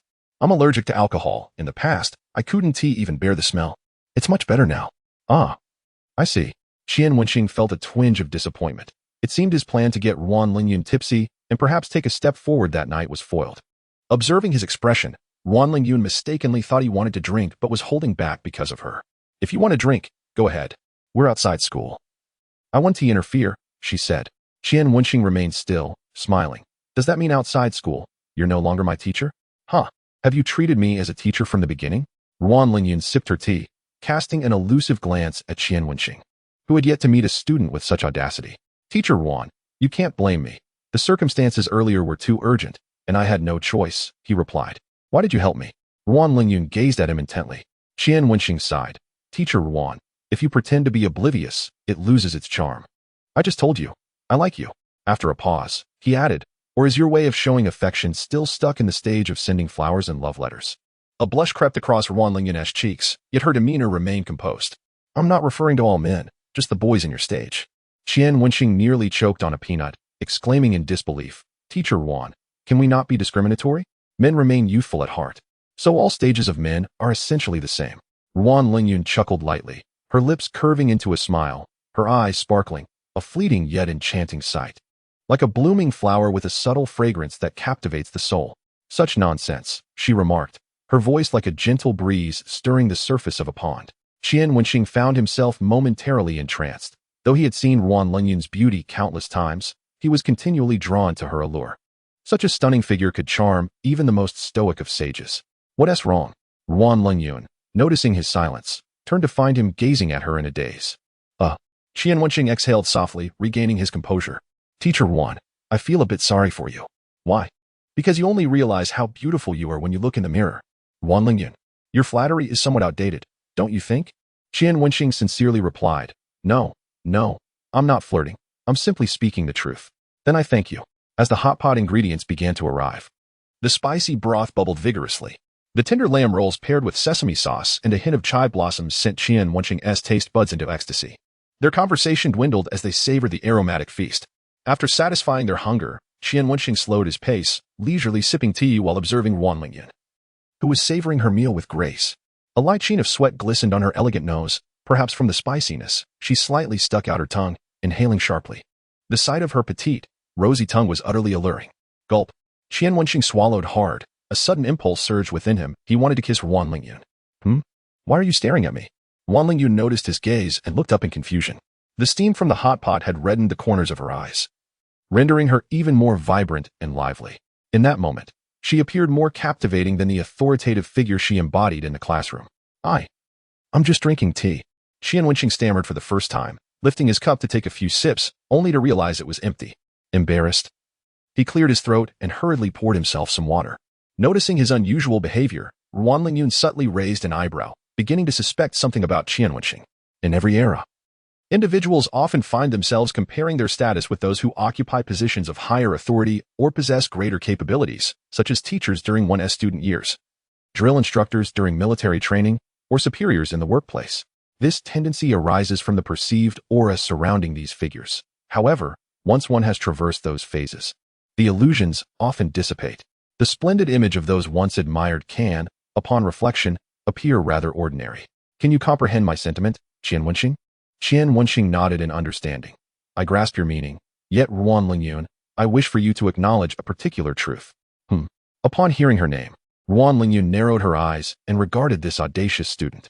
"My admiration for you does not stem from professional bias, nor from your superior English skills, but rather your beauty," Qian Wenxing earnestly declared. "My feelings for you are indeed love at first sight, driven by desire." Wan Lingyun was taken aback by Qian Wenxing's audacious proclamation. Holding a cup in one hand and chopsticks in the other, momentarily rendered speechless. After 26 years, it was the first time a student, no, a man, had the audacity to utter such words before her. Had it been any other man, Wan Lingyun would have resorted to her usual tactic of ignoring him. Yet Qian Wenxing, this boy had just aided her, after all, and was her creditor. Wan Lingyun found herself in a quandary, uncertain of how to respond. Well, in any case, thank you. But Wan Lingyun's thoughts momentarily faltered. She gestured towards the hot pot. Feeling a bit flustered, how about we discuss this after I finish eating? I'm quite hungry. Qian Wenxing chuckled. Go ahead and eat. Furthermore, Wan Lingyun, my affection for you is not a matter for your consent, but rather a notification. Chapter 118. Increasingly unruly, expressing one's feelings was once a formidable challenge for Qian Wenxing, but now, it is merely a matter of uttering a few words. Regardless, the declaration has been made. Whether you accept it or not is beyond your control. After all, we have a financial obligation between us. Even if you refuse, I still possess my system. What Qian Wenxing did not anticipate was how endearing Wan Lingyun's reaction would be, as she inquired if she could finish her meal first. The aloof beauty in public transformed into a devoted eater in private? Quite the contrast. Oh, if only the situation were different. As Qian Wenxing gazed at Wan Lingyun across the table, a peculiar sensation blossomed within him, one he had not experienced with other women. Perhaps this was the essence of genuine affection? At that moment, a low curse echoed from the adjacent table. How dare you be so presumptuous? A rural bumpkin like you wouldn't stand a chance here without my support. I come from an urban household, with 2 properties and 2 cars. It's your fortune that I even consider you. Qian Wenxing casually glanced in that direction, only to be taken aback. When did she arrive? Seated at the neighboring table were 2 individuals, a modestly dressed girl and a man clad in a flamboyant shirt. The girl was Wu Yetong, with whom Qian Wenxing had shared a night, while the man appeared to be in his 20s, likely a colleague, yet his demeanor was arrogant. Wu Yetong, belittled by the man's words, could barely raise her head, retreating to the side in silence. The man, noticing her submission, felt emboldened and plopped down beside her, attempting to grasp her hand, only to be evaded by Wu Yetong. Seemingly affronted, he persisted. Xiao Tong, I may have spoken too harshly, but consider my words. Marry me, and you'll gain urban status, transforming into a phoenix. I won't reject you. If you agree to be with me, I'll sever all ties with my flings outside. What do you say? Qian Wenxing's eyes narrowed, poised to stand, when he heard Wan Lingyun mutter a curse. Scum. He couldn't help but raise an eyebrow, amusement dancing in his eyes. Lingyun, you can curse too? You are becoming increasingly disrespectful. I am your teacher. Wan Lingyun lightly rapped her fingers on the table. You said it yourself, outside of class. I'm not your teacher. Qian Wenxing set down his cup and winked at Wan Lingyun. You better take note. Good men like me are rare. In the midst of Wan Lingyun's astonished gaze, Qian Wenxing suddenly stood, approaching the man with clenched fists, coldly inquiring, Brother, how many drinks did you have to be this intoxicated? The man, caught up in his bravado before Wu Yetong, was incensed at the interruption, standing tall and shoving against Qian Wenxing's abdomen. Who the hell are you? Looking for trouble? With the system's enhancement, Qian Wenxing's stance was unwavering, far beyond what this man could unsettle. He stood his ground, first pointing to the surveillance camera, then to Wu Yetong, stating coolly, I'm her brother. You bully my sister, and I'm not seeking trouble? Consider yourself fortunate I haven't made a fuss. And stop acting tough here. Although the man was unaware of Wu Chang's dubious dealings, he understood that he exploited Wu Yetong's earnings. Thus, upon hearing Qian Wenxing claim to be her brother, he scoffed. You're her brother? Huh. She's just a. Oh, I'm Wu Chang's roommate. Qian Wenxing was aware of Wu Chang's unsavory reputation. Had Wan Lingyun not been present, he would have boldly claimed her as his woman. However, with his intended girlfriend in tow, he could only frame it as all women being good sisters. Initially, Wu Yetong did not recognize Qian Wenxing, as the dim lighting obscured her view during their encounter. When she emerged to express her gratitude, her tear-streaked face had also prevented recognition. Yet, upon hearing him refer to himself as her brother's roommate, she immediately recognized him, standing in a panic, fearing a misunderstanding. Her brother Wu Chang had warned her that until her debts were settled, she was to remain untouched by anyone else.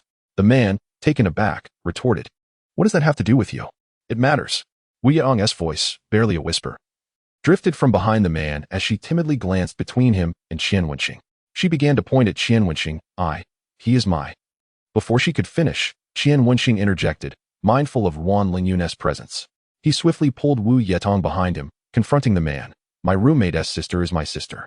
She has stated it matters, so refrain from posturing. How old are you to be harassing young girls? Aren't you ashamed?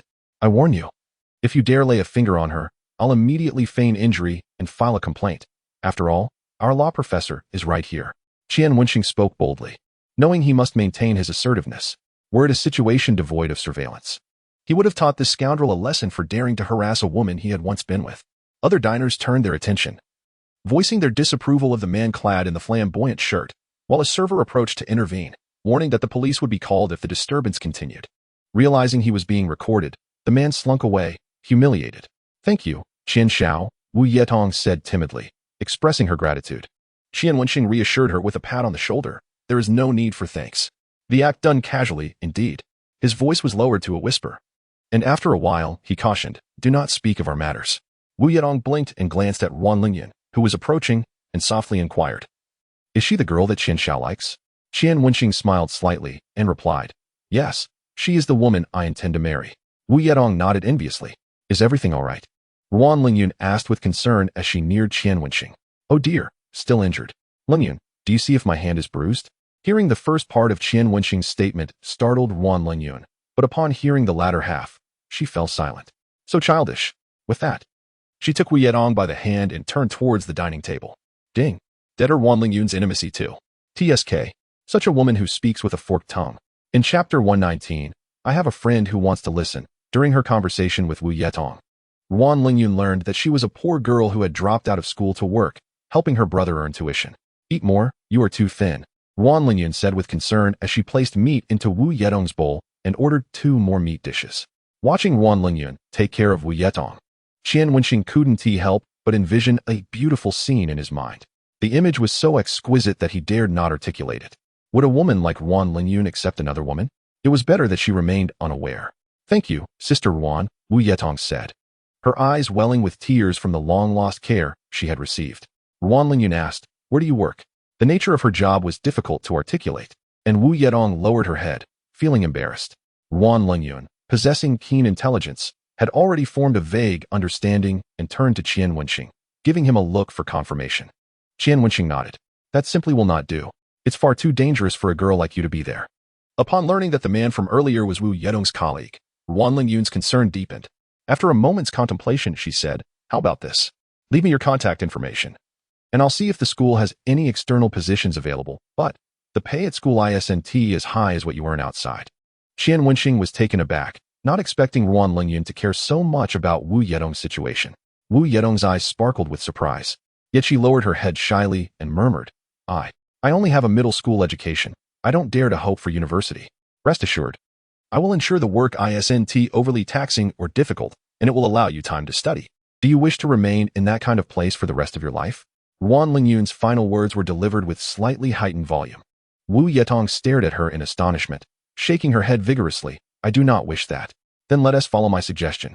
Wan Lingyun was resolute on this matter. After their meal, as Qian Wenxing was about to pay, Wan Lingyun pressed his hand down, pulling out her phone and stating nonchalantly, "I said, I will pay." Qian Wenxing could only smile helplessly, realizing that this woman was too serious about certain matters. His gaze swept across Wan Lingyun's phone screen, noticing her wallpaper featured a woman, which made his heart skip a beat. Could it be that his goddess had a girlfriend? This could explain her reluctance to go on blind dates with men and her exceptional care for Wu Yetong. The thought unsettled him. While one could bridge the gap of wealth through hard work, changing one's gender was beyond his capabilities. "Lingyun, do you prefer women?" Qian Wenxing wished to express this delicately, but his emotions got the better of him, leading him to ask outright.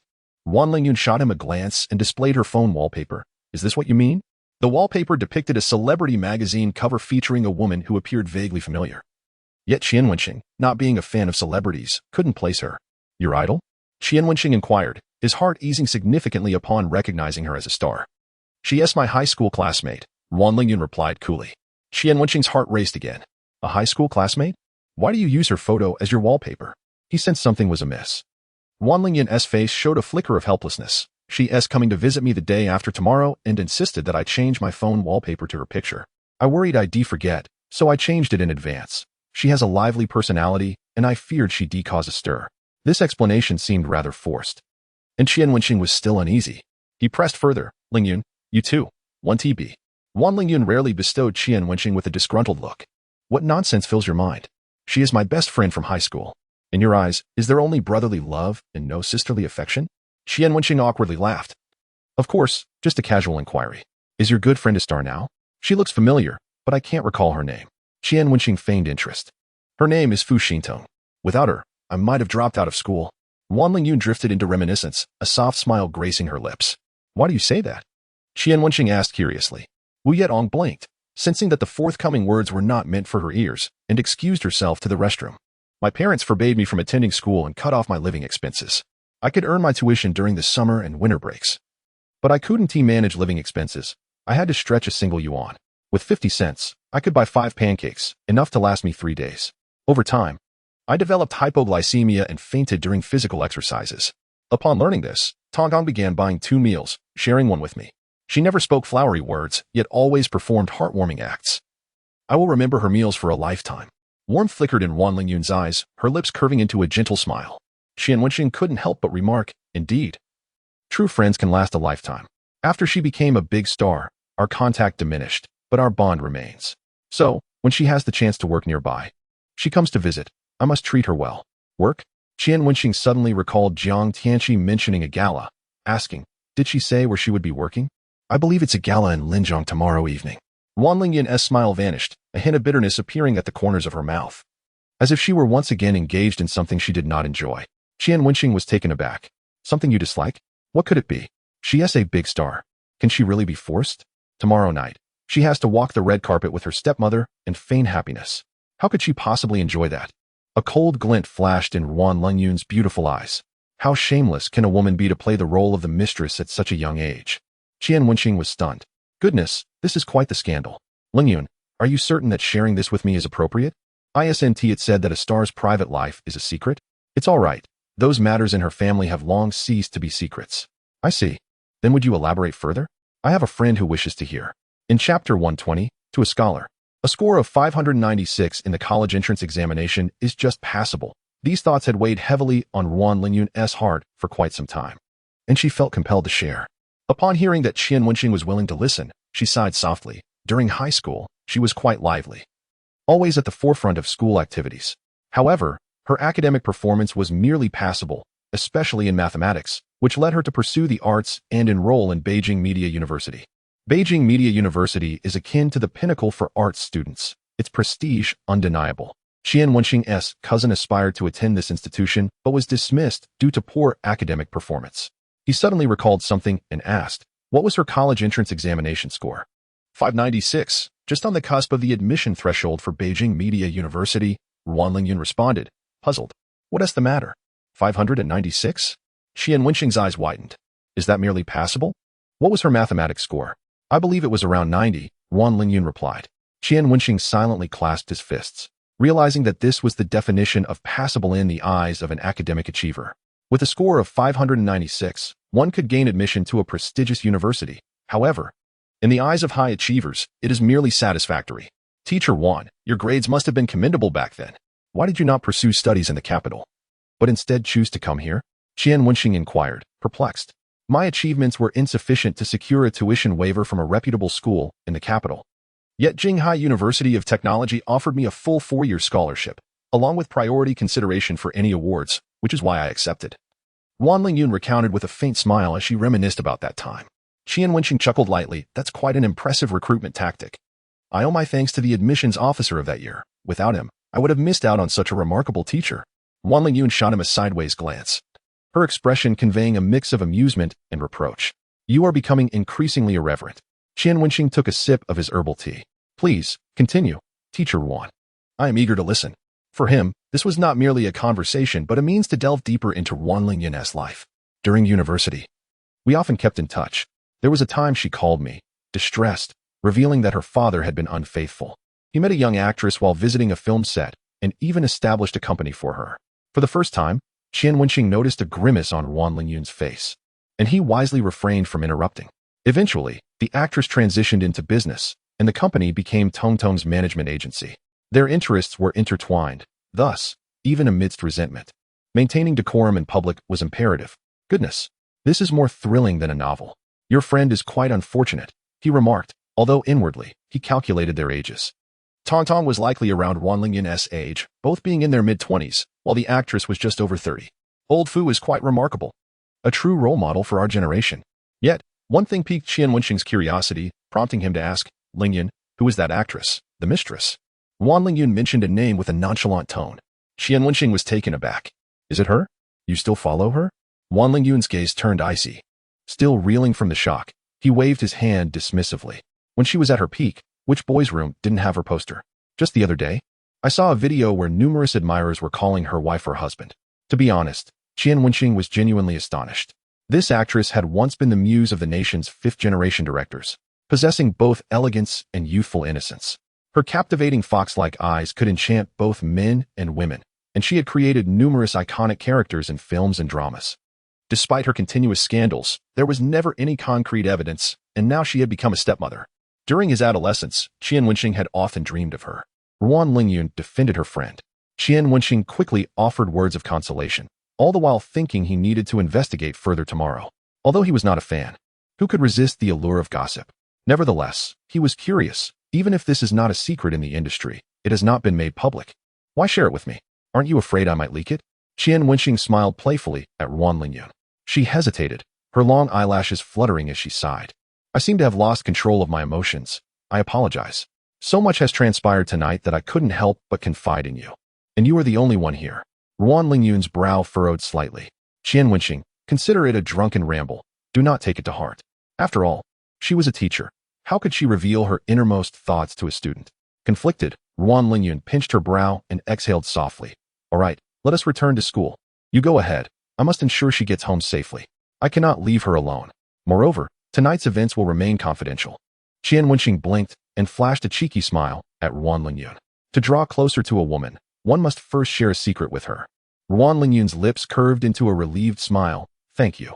Initially, she had perceived Qian Wenxing as merely a child, but after their interactions, she realized he was far more mature than his peers. He possessed restraint and a sense of responsibility, qualities that instilled a sense of security in her. As Chapter 121 unfolded, Sister Wan, I shall take my leave. Wu Yedong waved goodbye to Wan Lingyun sweetly. Once Qian Wenxing had escorted her out of the hot pot restaurant, he heard a voice in his mind from the system. Ding. The intimacy level with debtor Wan Lingyun has increased by 2. Current intimacy level, 12. Debtor Wan Lingyun dined with the host. Repayment of 5,000. 00 yuan. Repayment progress, 10,000. 80,000. 00 yuan. Qian Wenxing, puzzled, questioned the system. Why did you say earlier that insufficient intimacy would exclude the debtor's actions from repayment? The system has been upgraded to rectify related bugs. Please refrain from questioning its authority. The system replied. Qian Wenxing was rendered speechless. The system certainly had a mind of its own. Meanwhile, Wu Yedong understood Qian Wenxing's intentions, her eyes glimmering with ambition as her mind echoed Wu Chang's words. If she could bear Qian's child, her family would enjoy a life of luxury, and she would no longer have to endure hardship. Little did Qian Wenxing know what was occupying Wu Yedong's thoughts. He brought her to the Holiday Ocean Hotel, to the same room as before. After sending her to shower, he searched for a name on his phone. Ai Huiying, the actress Wan Lingyun had mentioned. He quickly found her profile. According to Baidu, she had transitioned into business years ago, only taking on scripts that piqued her interest, and had a close relationship with the company's major shareholder, Fushihai. The gossip was abundant, and Qian Wenxing absorbed it all with great interest. Wenxing, I'm done showering. Wu Yedong's timid voice drifted from the bathroom door. An idea struck Qian Wenxing as he selected a qipao from the wardrobe and tossed it to her. Let us play a game of Big Bad Wolf and Little Red Riding Hood tonight. The hotel bed rocked until the early hours. Finally coming to a halt, Qian Wenxing, indulging in a cigarette, cast a suspicious glance at the slumbering Wu Yedong. Perhaps it was just his imagination, but he felt that her reactions had been somewhat exaggerated, especially how she clung to him during crucial moments. Perhaps it was merely his hardened resolve that was too much for her to bear. He reassured himself, savoring the thrill of tearing the qipao. Truly exhilarating. No wonder so many were enamored with the wives of warlords from the Republican era. Such charm was irresistible. After Qian Wenxing succumbed to sleep, Wu Yedong discreetly took a pill from the table and tossed it beneath the bed, careful not to arouse his suspicion as she glanced back occasionally. Once assured of his steady breathing, she finally exhaled in relief. The following morning, Wu Yedong, needing to go to work, rose early. Qian Wenxing, still half asleep, reminded her, don't forget to take your medication. In a barely audible voice, she responded, I've already taken it. Qian Wenxing turned over and resumed snoring. It was not until 3 hours later that he groggily awoke, ruffled his hair, tidied himself, and headed back to school for class. It was English class, and he eagerly claimed a front-row seat, resting his chin in his hand and gazing at Wan Lingyun. She appeared unaffected by the previous night's events, maintaining her usual aloof demeanor. However, Qian Wenxing was not inclined to let her off easily. He intermittently winked at her and scribbled notes to pass. Did you sleep well last night? Wan Lingyun cast a fleeting glance at the note, ignoring Qian Wenxing, as her high heels lightly tapped against the floor while she walked toward the back of the lecture hall. Oh, ignoring me? Qian Wenxing was undeterred. He altered his note and wrote a new one. Shall we go to the cafeteria together at noon? Yes or no? As Wan Lingyun passed by him, he deliberately bumped into her and playfully said, Teacher Wan, you dropped something. He handed the note directly to her, since they were still in class. Wan Lingyun could not reprimand him directly. She merely shot him a reproachful glare, took the note, and continued with her lecture. Qian Wenxing felt helpless. Ever since she returned to school, she had been impervious to his advances. No matter how he flirted or disrupted the class, Wan Lingyun remained indifferent, which left him somewhat dissatisfied. When it was time for silent reading, Qian Wenxing languidly read the text in his mind when suddenly he felt a shadow cast over him, followed by a waft of fragrant air. A hand placed a folded note on his textbook. Instinctively, he looked up to see Wan Lingyun nonchalantly walking away. He opened the note. It was the same one he had written, but now a red circle had quietly encircled the yes. In that moment, it felt as though the dying ember of his heart had received oxygen, reigniting with fervor. Who would have thought that the exchange of notes in a university classroom would involve flirtation between a student and a teacher? The thrilling contrast made Qian Wenxing's lips involuntarily curl into a smile.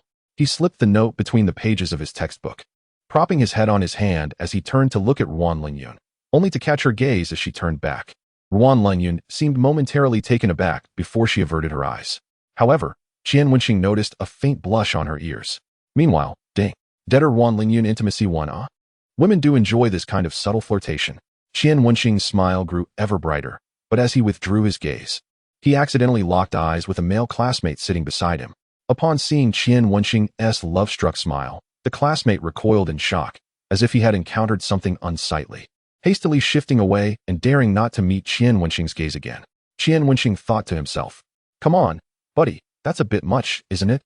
As soon as the bell rang, the male classmate hurriedly packed his books and fled, as if chased by a ghost, whispering to a few acquaintances he encountered along the way.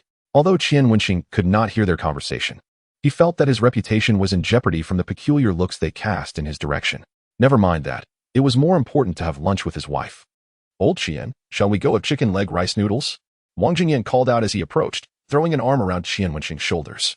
Qian Wenxing pointed at Wan Lingyun, who was gathering her books at the podium, and smiled.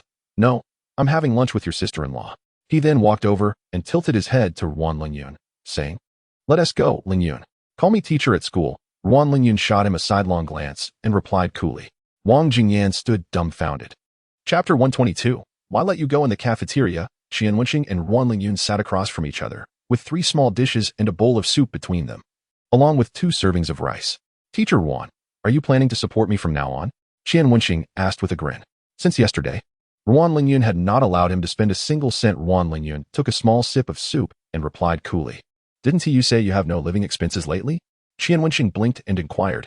What if I say I won't have any living expenses this year? Will you take care of my meals for the whole year?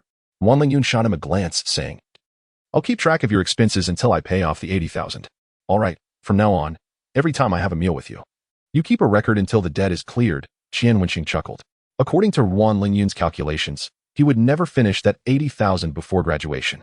However, according to the system's calculations, it would be repaid quickly.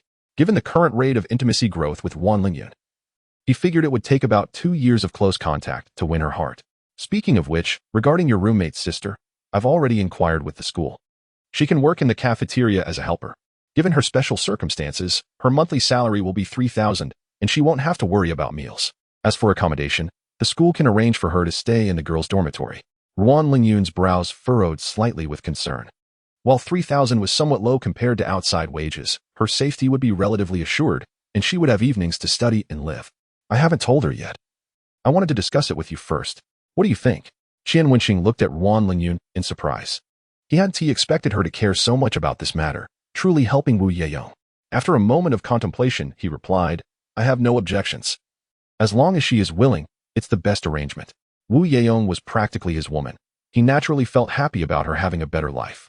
However, the only concern he had was that all the women he had been involved with were at the school. Was he raising a harem? Qian Wenxing's lips twitched slightly. He pondered for a moment before asking, Teacher Wan, why are you so invested in her situation? Because of you, Wan Lingyun replied softly. Huh. Qian Wenxing looked up in astonishment. What do you mean? Because of me? Why? To be honest, he felt a bit anxious. Fearing Wan Lingyun might already know about his relationship with Wu Yeo. Wan Lingyun parted her lips, her star-like eyes flashing with an unspoken emotion, and after a long pause, she murmured, let us discuss it later. What? I've already taken my pants off, and you're telling me this?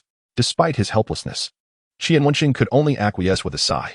Seeing Wan Lingyun's demeanor, it did not seem to be for the reason he feared, which alleviated some of his anxiety.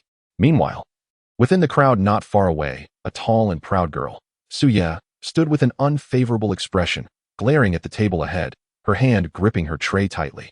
Turning red from intense anger, a girl beside her who had just finished getting food asked in confusion, yeah, what's wrong? There's still space to sit over there. This girl was indeed Suye, and since yesterday, the sound of Qian Wenxing calling Wan Lingyun had replayed in her mind. She could accept that Qian Wenxing did not love her, but she could not bear the thought of him loving someone else. Zhao Xintian spoke to Suye several times, but received no response. Following Suye's gaze, she saw Qian Wenxing laughing and chatting with Wan Lingyun. Surprised, she felt a tinge of helplessness and pulled Suye to sit down at an empty spot. Yeah, it's time to cut your losses. He is indeed very handsome. And in comparison to Li Haiyang, he is several times better. However, a man like him cannot belong solely to any one woman, so don't dwell on it. At first, Zhao Xintian thought Suye and Qian Wenxing were merely friends, but over time, she gradually realized Suye's deeper feelings for him through her daily behavior. He resembled the male lead in a romantic drama, fit only for the female lead, so she should let go of herself. Observing from the outside, Zhao Xintian clearly saw that while Qian Wenxing treated Suye well, it was far from love. She could not control Qian Wenxing and could only advise Suye to move on. A bitter smile crossed Suye's lips as she tightened her grip on her chopsticks, a flicker of unwillingness flashing in her eyes. I won tea. When has Suye ever conceded defeat? Having mastered such a challenging dance and memorized the tedious, weighty laws, how could I possibly fail to capture a man's heart? Why should I yield? Zhao Xintian opened her mouth, but ultimately closed it in resignation. As a friend, she had expressed all that needed to be said. The rest was up to Suye's own fate. Let us have dinner first. We have a professional class this afternoon, she sighed. Meanwhile, Qian Wenxing suddenly felt a chill on his back. When he turned around, he saw nothing. By the way, I have a seminar tonight. So I want to be joining you for dinner, Wan Lingyun said after gently dabbing her lips with a napkin. Qian Wenxing rubbed his nose and replied, I've taken 2 days off, and I'll be leaving this afternoon. Wan Lingyun's cool demeanor faltered slightly, and she suppressed her impulse to ask where he was going, eventually lowering her long lashes and murmuring in acknowledgement. Qian Wenxing blinked, leaned forward, and with a smile asked, Teacher Wan, aren't you curious about where I'm headed? Your affairs are yours to manage. I must take my leave. Wan Lingyun elegantly rose, gathered her belongings. And as she passed by Qian Wenxing, her footsteps momentarily hesitated. Then, her words, be safe on the road, wafted past Qian Wenxing's ears like a gentle breeze. Instantly, he felt a wave of relief and delight. He truly appreciated this woman with a cold exterior yet a warm heart, especially given her beauty. He could hardly wait to have Wan Lingyun beneath him, wondering what words might escape her crimson lips in that moment.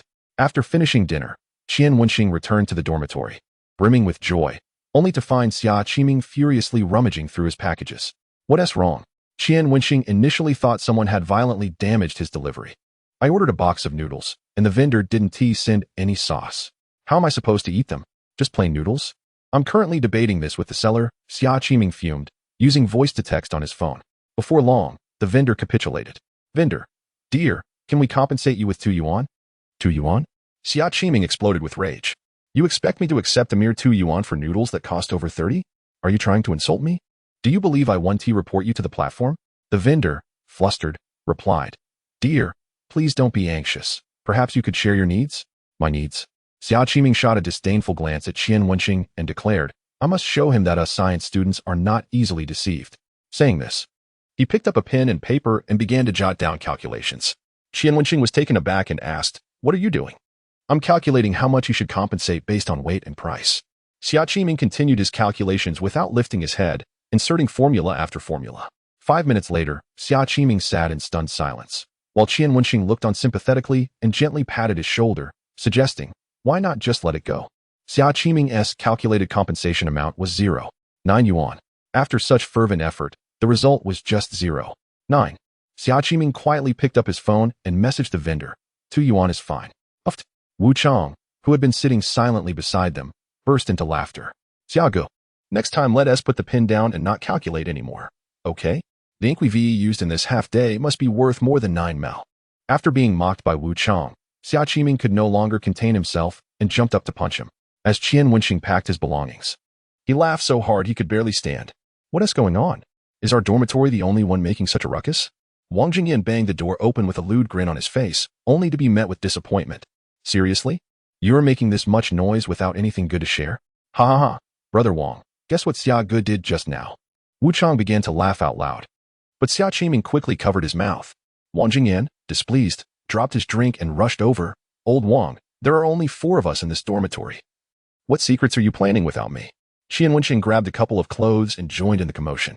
Soon, Xia Qiming became the butt of the entire dorm's jokes. In the afternoon, Qian Wenxing received a leave request from his counselor, He Yuzhang. He was repeatedly warned to stay safe while outside and to avoid dangerous places, as too many college students had recently encountered peril during breaks, leaving him quite concerned. Qian Wenxing could only reassure him that he would be careful. Outside the office building, Jiang Tianqi, dressed in designer clothes and wearing sunglasses, glanced at his wrist adorned with a watch worth over 10 million, displaying a puzzled expression. It's been 10 minutes. Why has Ti Qian returned? Could it be that the teacher didn't grant him leave? He didn't mind accompanying Qian Wenxing. Rather, he feared encountering Director Liu, who would surely engage him in conversation.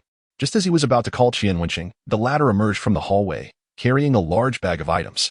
Seeing Jiang Tianqi, he immediately called out, Old Jiang, come help me. Jiang Tianqi was taken aback by the sight of Qian Wenxing struggling with the load and quickly took it from him, glancing inside to find snacks, drinks, tissues, fruits, even a box of Band-Aids. Wait, Qian Ge, we're going to a party, not camping. Why are you bringing all this? These are all things the counselor insisted I bring. He rummaged through the desks of all the teachers in the office, and if I didn't comply, he wouldn't grant my leave. A look of helplessness crossed Qian Wenxing's face. My mother doesn't shower me with this kind of attention when I return home for the new year. Jiang Tianqi thought Qian Wenxing was being pretentious, but lacking evidence. He could only comfort himself internally. Although these items weren't valuable, the sentiment behind them was priceless, and it was this genuine affection that Jiang Tianqi envied. Once they boarded the business vehicle, Qian Wenxing glanced at their seating arrangements and furrowed his brow in confusion. Why are you in the passenger seat? What? Now that you're back in your territory, you're starting to show off? Haha, Qian Ge, there is someone else joining us, so you're not alone. Who? You'll find out when she arrives. Jiang Tianqi smiled mysteriously and handed Qian Wenxing a drink. Here, Qian Ge, drink up, otherwise we won't finish it by the time we arrive. As Qian Wenxing sipped his drink while fiddling with his phone, he was dazzled by the plethora of videos on the 3rd subject. Just as he was watching the 5th video, the car door swung open, and a familiar voice reached his ears. Sorry, I'm late. Huh. Qian Wenxing looked up abruptly to see Liang Qingyan, dressed in casual black attire and carrying a small suitcase, waving at him. Qian Xiao, long time no see. Qian Wenxing raised an eyebrow and asked, You're going to? Liang Qingyan handed her suitcase to the driver and directly sat next to Qian Wenxing, linking her arm through his, her voice soft and alluring. What's wrong? Qian Xiao isn't welcoming? Are you afraid I'll disturb other women from climbing into your bed? Recalling the passionate encounters from those 2 nights, Qian Wenxing felt his throat tighten and his thoughts began to wander. He instinctively wrapped his arm around Liang Qingyan's delicate waist, giving it a gentle squeeze and leaning in to whisper in her ear, Don't worry, I'll ensure you won't be able to get up in the morning. Liang Qingyan's eyes glimmered with a hint of shyness, yet she playfully huffed, That won't do. I have important matters to attend to tomorrow. Qian Wenxing leaned closer to her hair, inhaling its scent.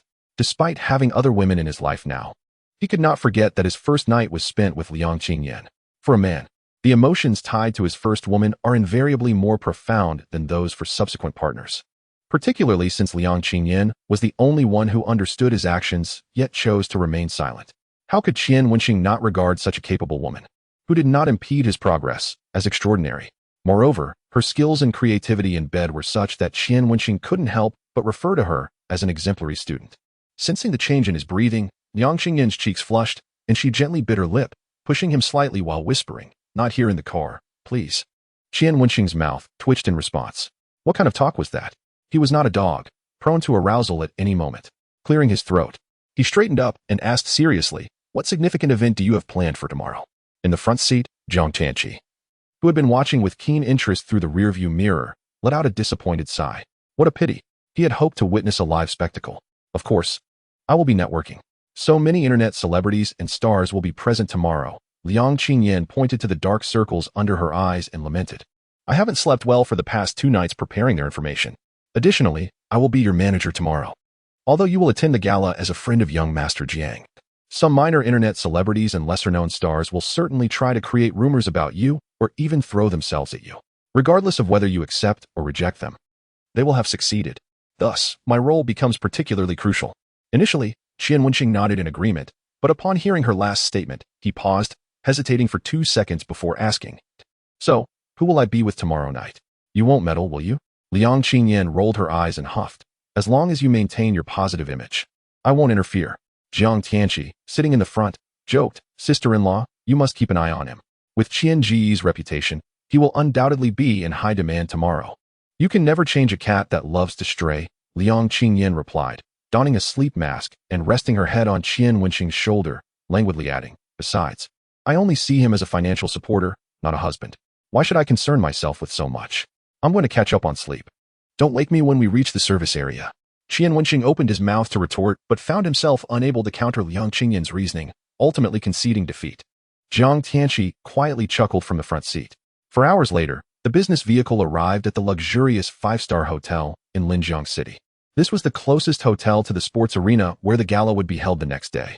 Upon reaching the underground parking lot, they noticed several people disembarking from their vehicles. 2 security guards in suits stood near the elevator, and upon seeing their license plate, promptly approached to guide them. Jiang Tianqi jumped out of the car, stretched, and casually patted one of the guards on the shoulder, saying, Thank you for your hard work. Thank you, young Master Jiang. The guard replied, visibly flattered. As Qian Wenxing and Liang Qingyan exited the vehicle, another guard immediately approached to assist them with their bags and luggage. Young Master Jiang, your room is in the presidential suite on the top floor. Allow me to escort you. All right. Jiang Tianqi waved to Qian Wenxing and said, Let us go, Qian Gu. Liang Qingyan was still scanning the area for any notable figures when she spotted a heavily made-up woman resembling an internet celebrity. The woman, who had been strolling leisurely, suddenly lit up upon seeing Jiang Tianqi and broke into a light jog. Just as Jiang Tianqi stepped into the elevator, Qian Wenxing was busy lighting a cigarette when someone collided with him from behind, knocking the cigarette from his hand before stumbling into Jiang Tianqi's arms. Ouch, that hurts. The internet celebrity exclaimed, her face pressed against Jiang Tianqi's chest. She looked up apologetically. I'm so sorry. I was in a rush and didn't expect to slip. Did I dirty your clothes? Where are you staying? I can take them for dry cleaning. It was Qian Wenxing's first encounter with such theatrics, and he found it amusing as he stood at the elevator door, arms crossed, quietly observing the performance. Jiang Tianqi, already desperate to relieve himself, was on the verge of losing control due to the collision and was understandably irritated. Are you in such a hurry to meet your end? As soon as he spoke, the internet celebrity's face visibly paled. She blinked twice, squeezing out a few tears. I truly didn't mean to. I didn't expect to slip. Didn't mean to? You wish to apologize, right? Fine, then compensate me for this outfit, which is worth 820,000. I want to insist on the full price. Let us say 540,000, shall we? Cash or card? Jiang Tianqi, a notorious playboy, found the internet celebrity's antics laughable in comparison to his own mischief. Moreover, you knocked Qian Ji's cigarette out of his hand. Do you think you can afford to compensate him for that? Jiang Tianqi's tone grew more severe with each word, his demeanor suggesting he could devour the internet celebrity whole. I'm sorry. I truly didn't mean it. Please forgive me. Upon hearing the sum of 540,000, the internet celebrity turned ashen. Her agent, following closely behind, rushed forward to pull her behind him and bowed repeatedly. Young Master Jiang, I apologize. It was my failure to manage the talent properly. Please show mercy. Our artist is merely overly excited to participate in such an event for the first time. Once we return, I will certainly reprimand her. Please. Young Master Jiang, do not hold this against her. Jiang Tianqi sneered. What is your artist's name? Which company do you represent? The agent's face stiffened. He dared not remain silent and divulged the artist's name and his company.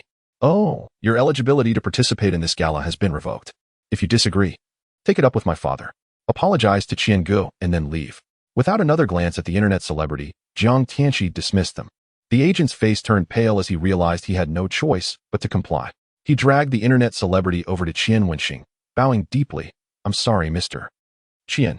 Qian Wenxing remained silent, expressionless, and waved his hand, taking Liang Qingmin's hand as they entered the elevator.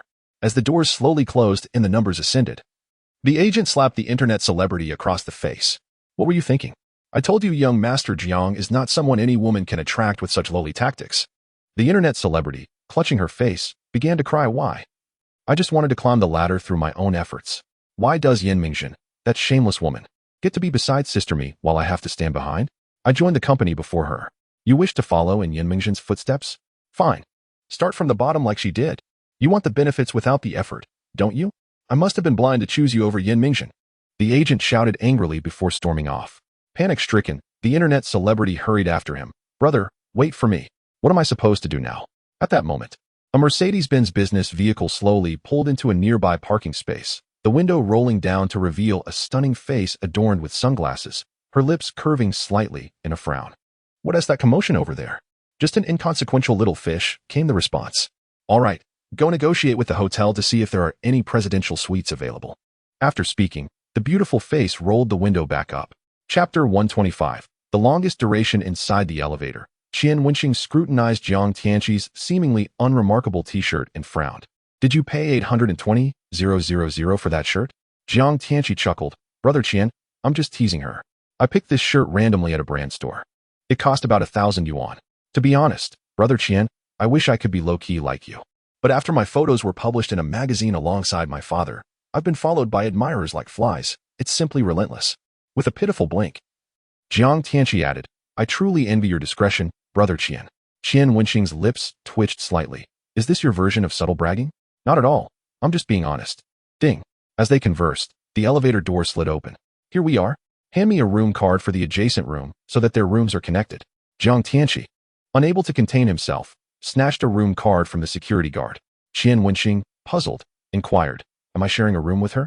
Jiang Tianqi flashed a mischievous smile, and Qian Wenxing instantly grasped the implication. Indeed. Now that they're here, why sleep with your own woman? Impressive. Qian Wenxing gave Jiang Tianqi a thumbs up, casually took a room card, and swiped it to enter the room.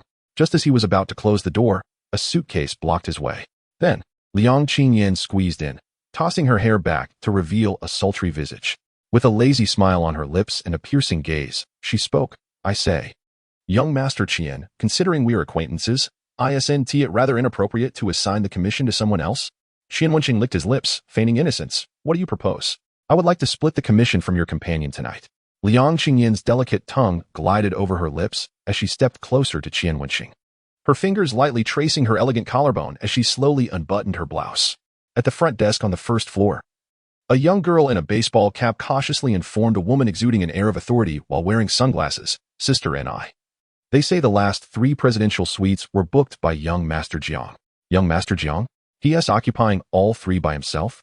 Sister Ni's voice carried a unique charm of mature femininity, tinged with a hint of allure that evoked the image of a seductive scorpioness tail.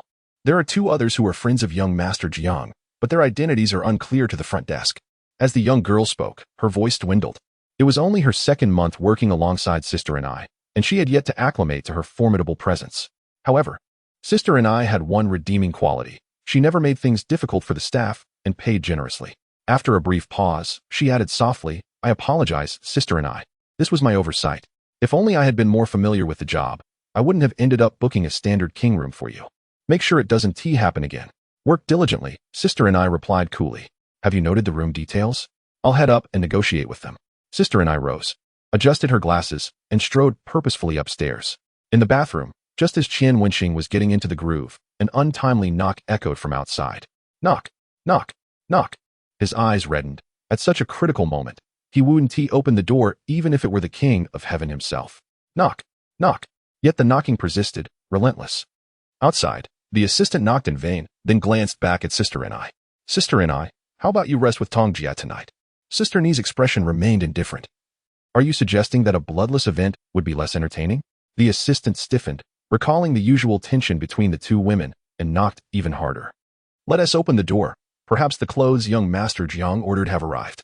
Liang Qingyan urged Qian Wenxing. His eyes were bloodshot, panting. Let them wait. No, Liang Qingyan pleaded. Let them in first. Then we can continue, all right? Damn it. Qian Wenxing muttered under his breath. Wiping the sweat from his face, you go. Reluctantly, Liang Qingyan wiped the droplets from her skin, donned a bathrobe, and dragged her weary body to the door. As she opened it, everyone inside and outside froze in surprise. Who are you?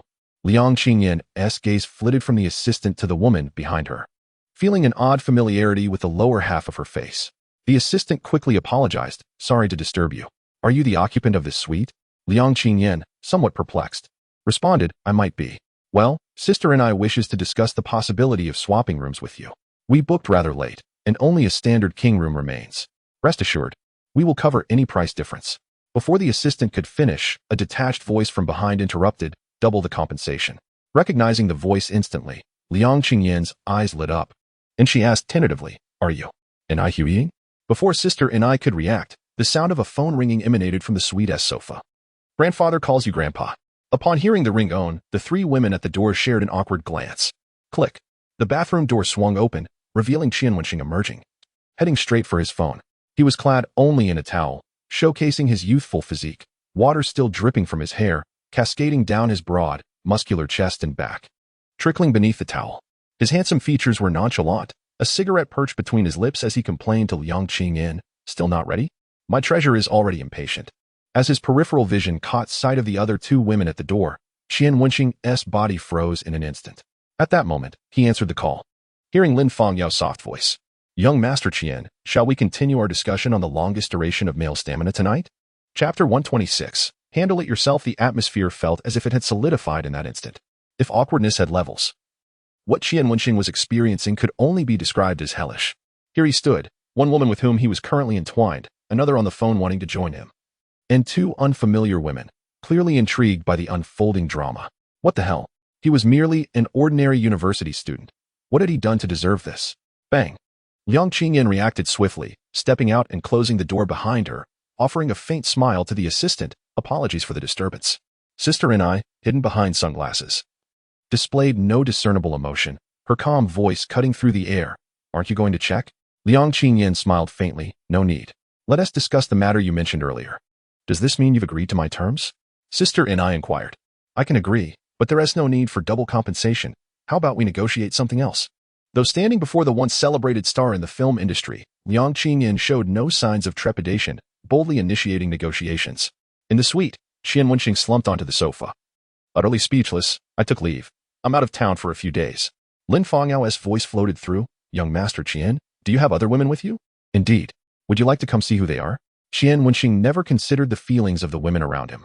If they knew he had other women yet still approached him, they ought to be prepared for the consequences. Perhaps I could bring a scalpel along?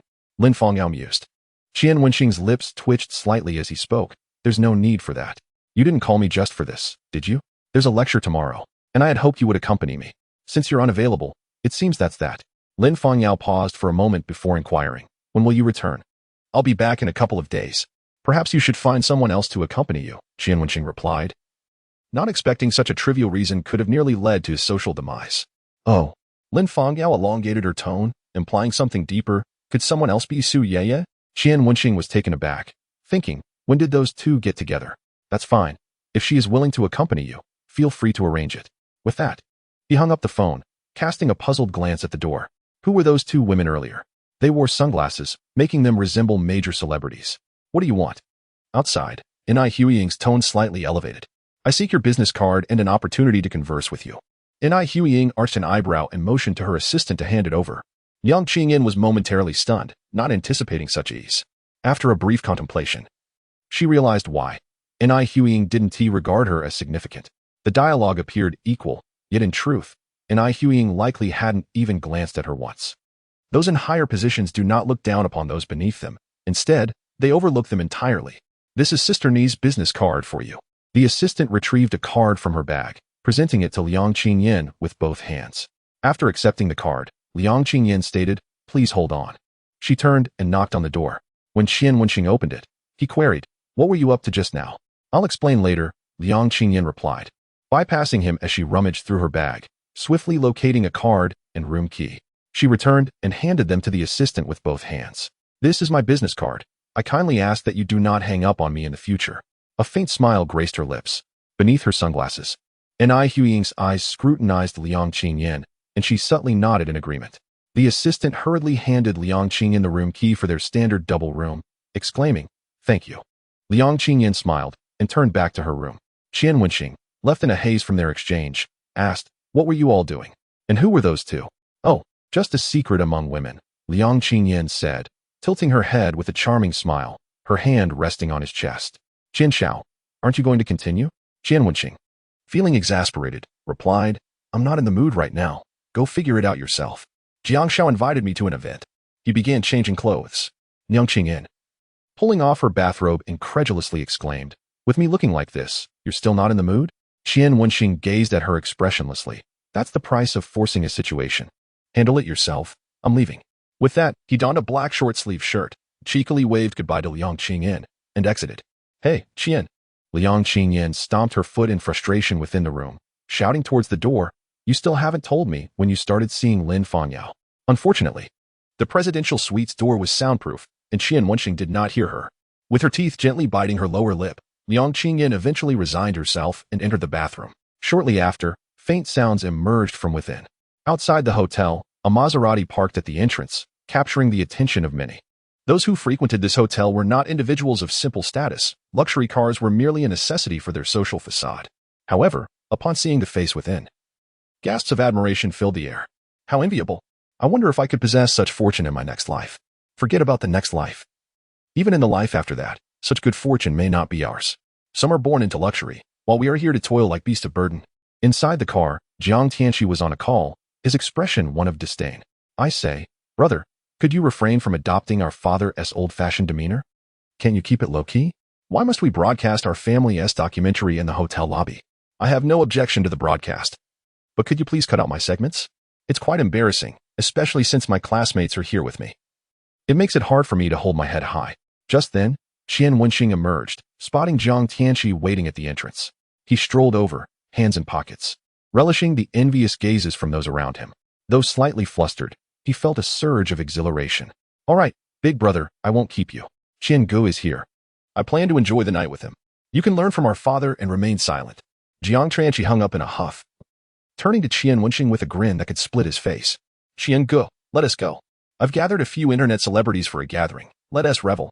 But first, I have something for you." He produced a room key and handed it to Qian Wenxing. "I got an extra key for your sister-in-law's room. If you find the service unsatisfactory, you can always seek her out." Qian Wenxing silently contemplated for a moment before pocketing the key. "You're quite thoughtful." Chapter 127, an unfitting circle in the KTV room. Amidst the vibrant lights, several alluring young women swayed their bodies, showcasing their physical attributes. They occasionally cast flirtatious glances at Qian Wenxing and Jiang Tianqi, hoping to catch their attention. Seated on the sofa, Qian Wenxing and Jiang Tianqi found themselves the center of attention, surrounded by a few middle-aged men who politely raised their glasses to them. These men sought to curry favor with Jiang Tianqi, subtly requesting opportunities for their artists. Although Jiang Tianqi could be somewhat unreliable at times, he possessed a knack for maintaining a certain air of mystery, always speaking in hints, leaving others to decipher his meaning. "Qian Gu, which of these do you find most attractive?" Amidst the flattery from the middle-aged men, Jiang Tianqi turned the question to Qian Wenxing. As Qian Wenxing munched on watermelon, he surveyed the room and replied earnestly, "I find them all quite similar, as if they emerged from the same mold, lacking any distinctive beauty." "Exactly," Jiang Tianqi exclaimed, slapping his thigh. "Qian Gu, that is precisely the point. These girls seem like they were mass-produced on an assembly line. They can't even compare to my sisters-in-law, let alone Ru Bao." While his statement held some truth, Qian Wenxing could not recall who Ru Bao was. It was no surprise he struggled to remember, given Jiang Tianqi's myriad romantic entanglements. A flush of humility crossed Jiang Tianqi's face as he explained, "She is the JK girl." Realization dawned on Qian Wenxing, and he gave Jiang Tianqi a thumbs up. "Seems you have deep feelings for her. With all these beauties around, none catch your eye."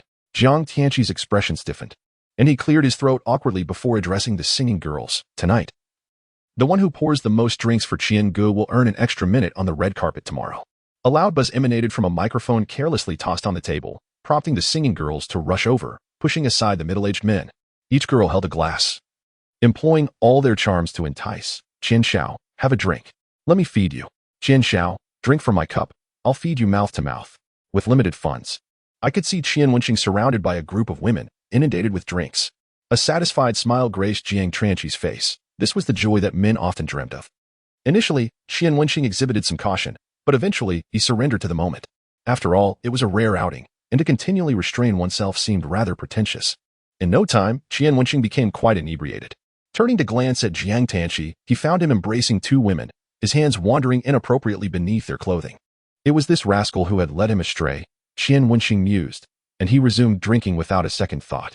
By the end of the night, were it not for his formidable willpower, he would have succumbed to slumber long ago. As for Jiang Tianqi, he had discreetly signaled to two young ladies and led them behind the curtains. "Young Master Qian, shall I escort you home?" The remaining ladies cooed, eager to curry favor with him. They had witnessed the favorable disposition of the third son of Huawei real estate towards Qian Wenxing. Though they had no opportunity to ascend to the third son's bed, a dalliance with Qian Wenxing could still illuminate their future prospects.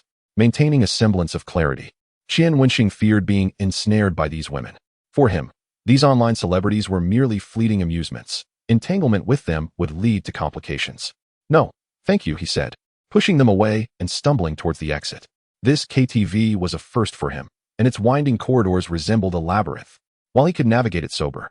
In his current state of disorientation, he could hardly find his way. After just a few steps, his stomach churned violently. He hurried to the restroom, clasping his mouth.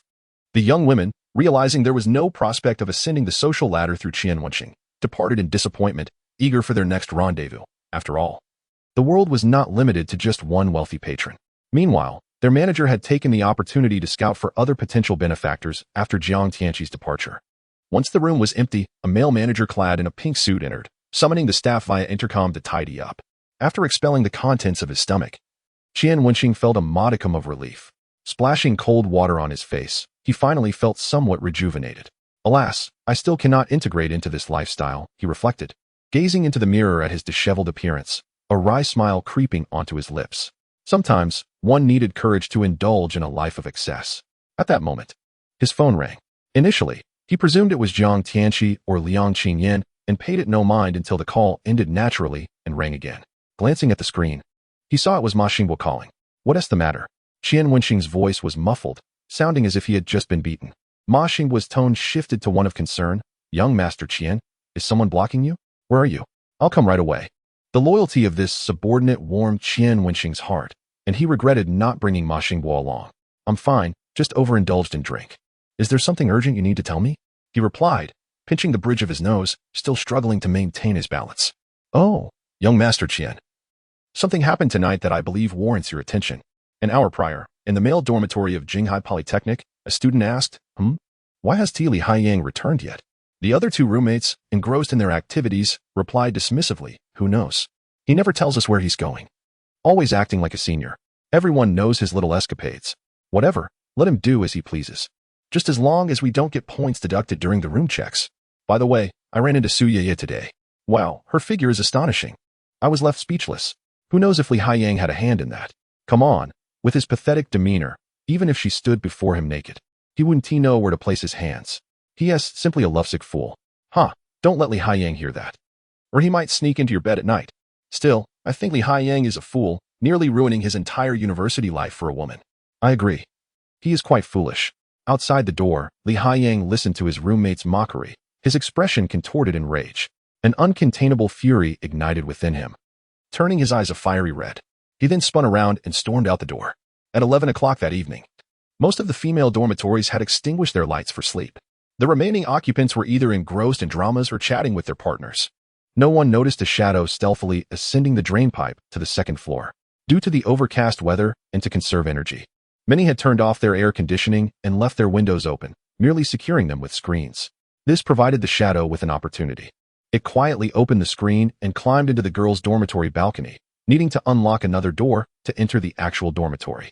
The dorms at the Polytechnic were relatively well appointed, featuring private bathrooms and balconies.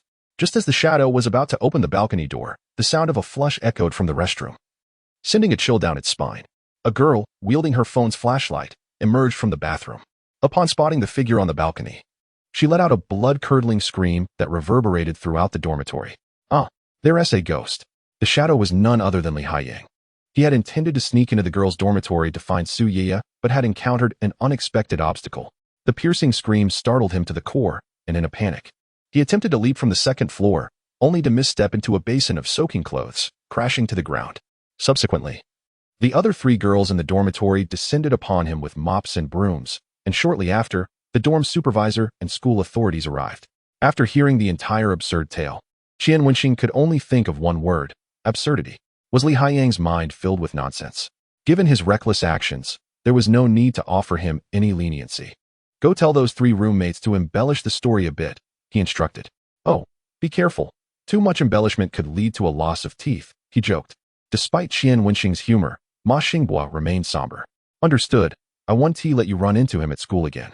Good. I trust you to handle this. Just then, Qian Wenxing seemed to have an epiphany and chuckled. You'll need to work on your drinking skills. Otherwise, how can you help me fend off the drinks? I understand. I'll start practicing tomorrow, replied Ma Xinghua. After hanging up, Qian Wenxing splashed cold water on his face once more before staggering out. Lost in thought, he failed to notice his surroundings and collided with a man in a pink suit. Watch where you're going. This is high fashion, the man exclaimed, his fingers delicately poised. Qian Wenxing, uninterested in further conversation, replied, I apologize, but I seem to have lost my way. Could you assist me? Before he could finish, the man in the pink suit appraised him, and, with a knowing glimmer in his eye, interjected, Oh, I know who you are now, follow me. Young Master Jiang certainly has connections. This gentleman was likely in the private room earlier, Qian Wenxing thought, following him without a second thought. The man opened the door to a private room, gesturing for Qian Wenxing to enter. Please wait here for a moment. Someone will come to escort you. By the way, which room are you looking for? Qian Wenxing remembered he was in the presidential suite, but hadn't paid attention to the specific room. He rummaged through his pocket, producing a key card and waving it. This one. The powder blue suit revealed itself to be the presidential suite.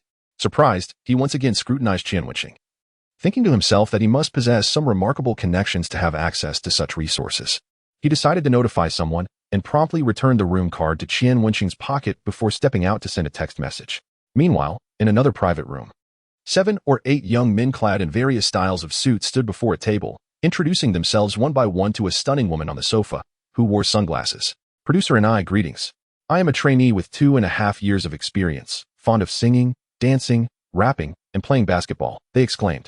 Despite their efforts to impress N.I. Huiying, her lips remained curved in a perpetual lack of smile.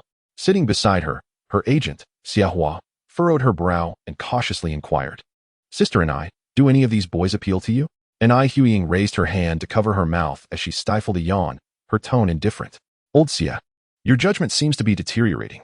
How could you expect me to find anything appealing in this lot? Publicly reprimanded, Xiahua dared not retort. She quickly halted the boys, who were gearing up to dance, and sighed, why not consider them as mere distractions? Is that too much to ask? Are you willing to let it happen?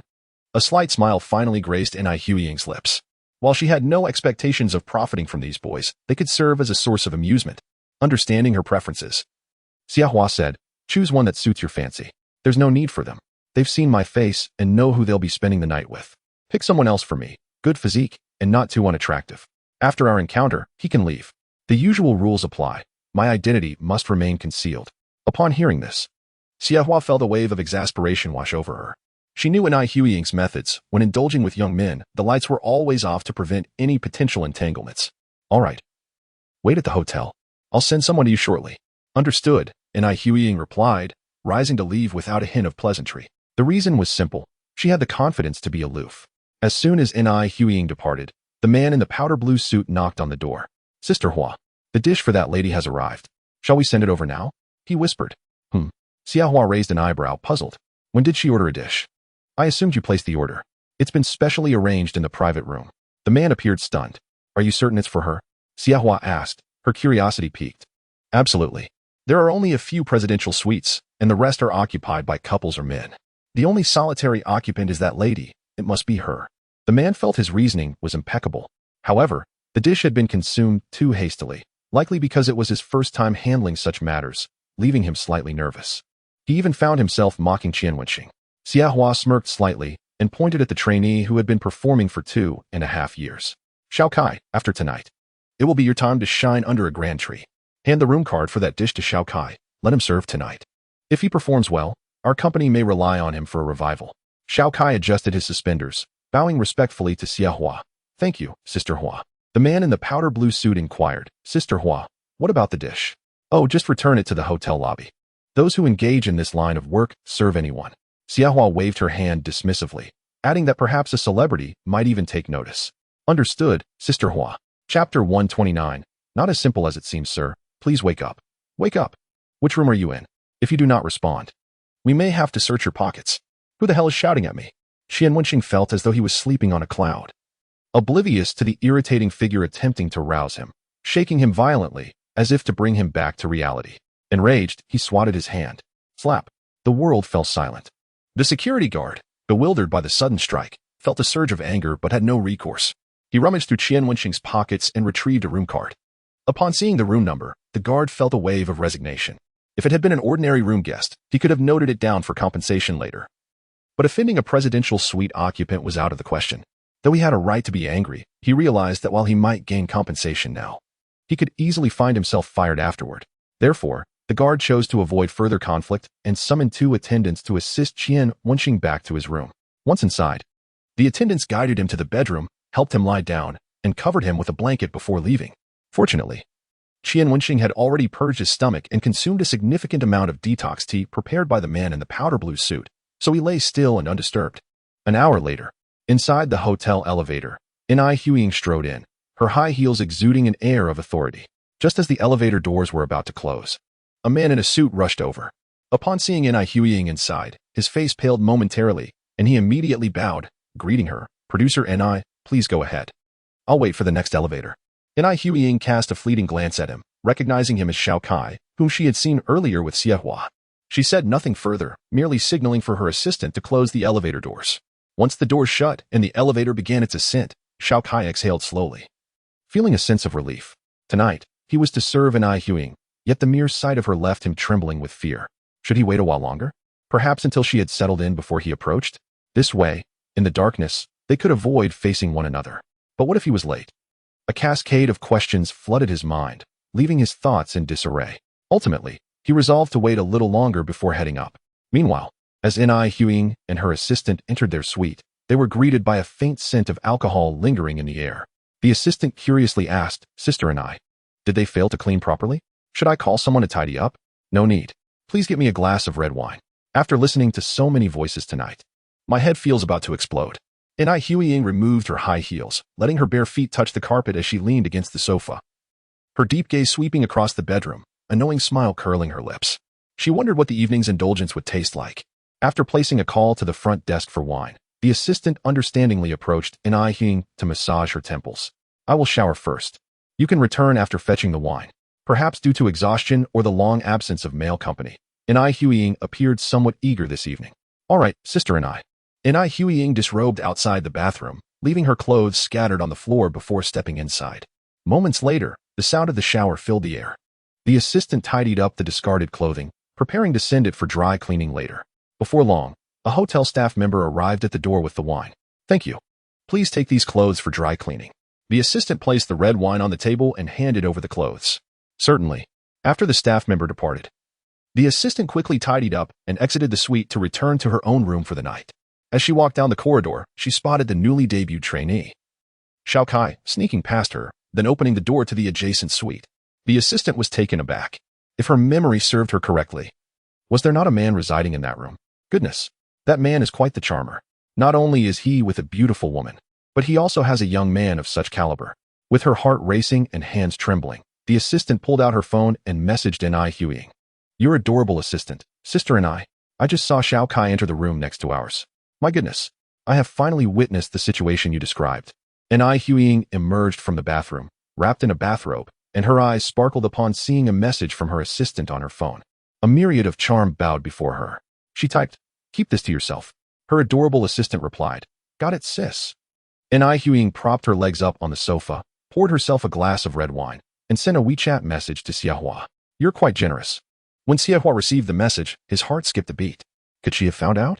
That shouldn't be possible. She never turns on the lights. Or perhaps her little assistant couldn't contain herself?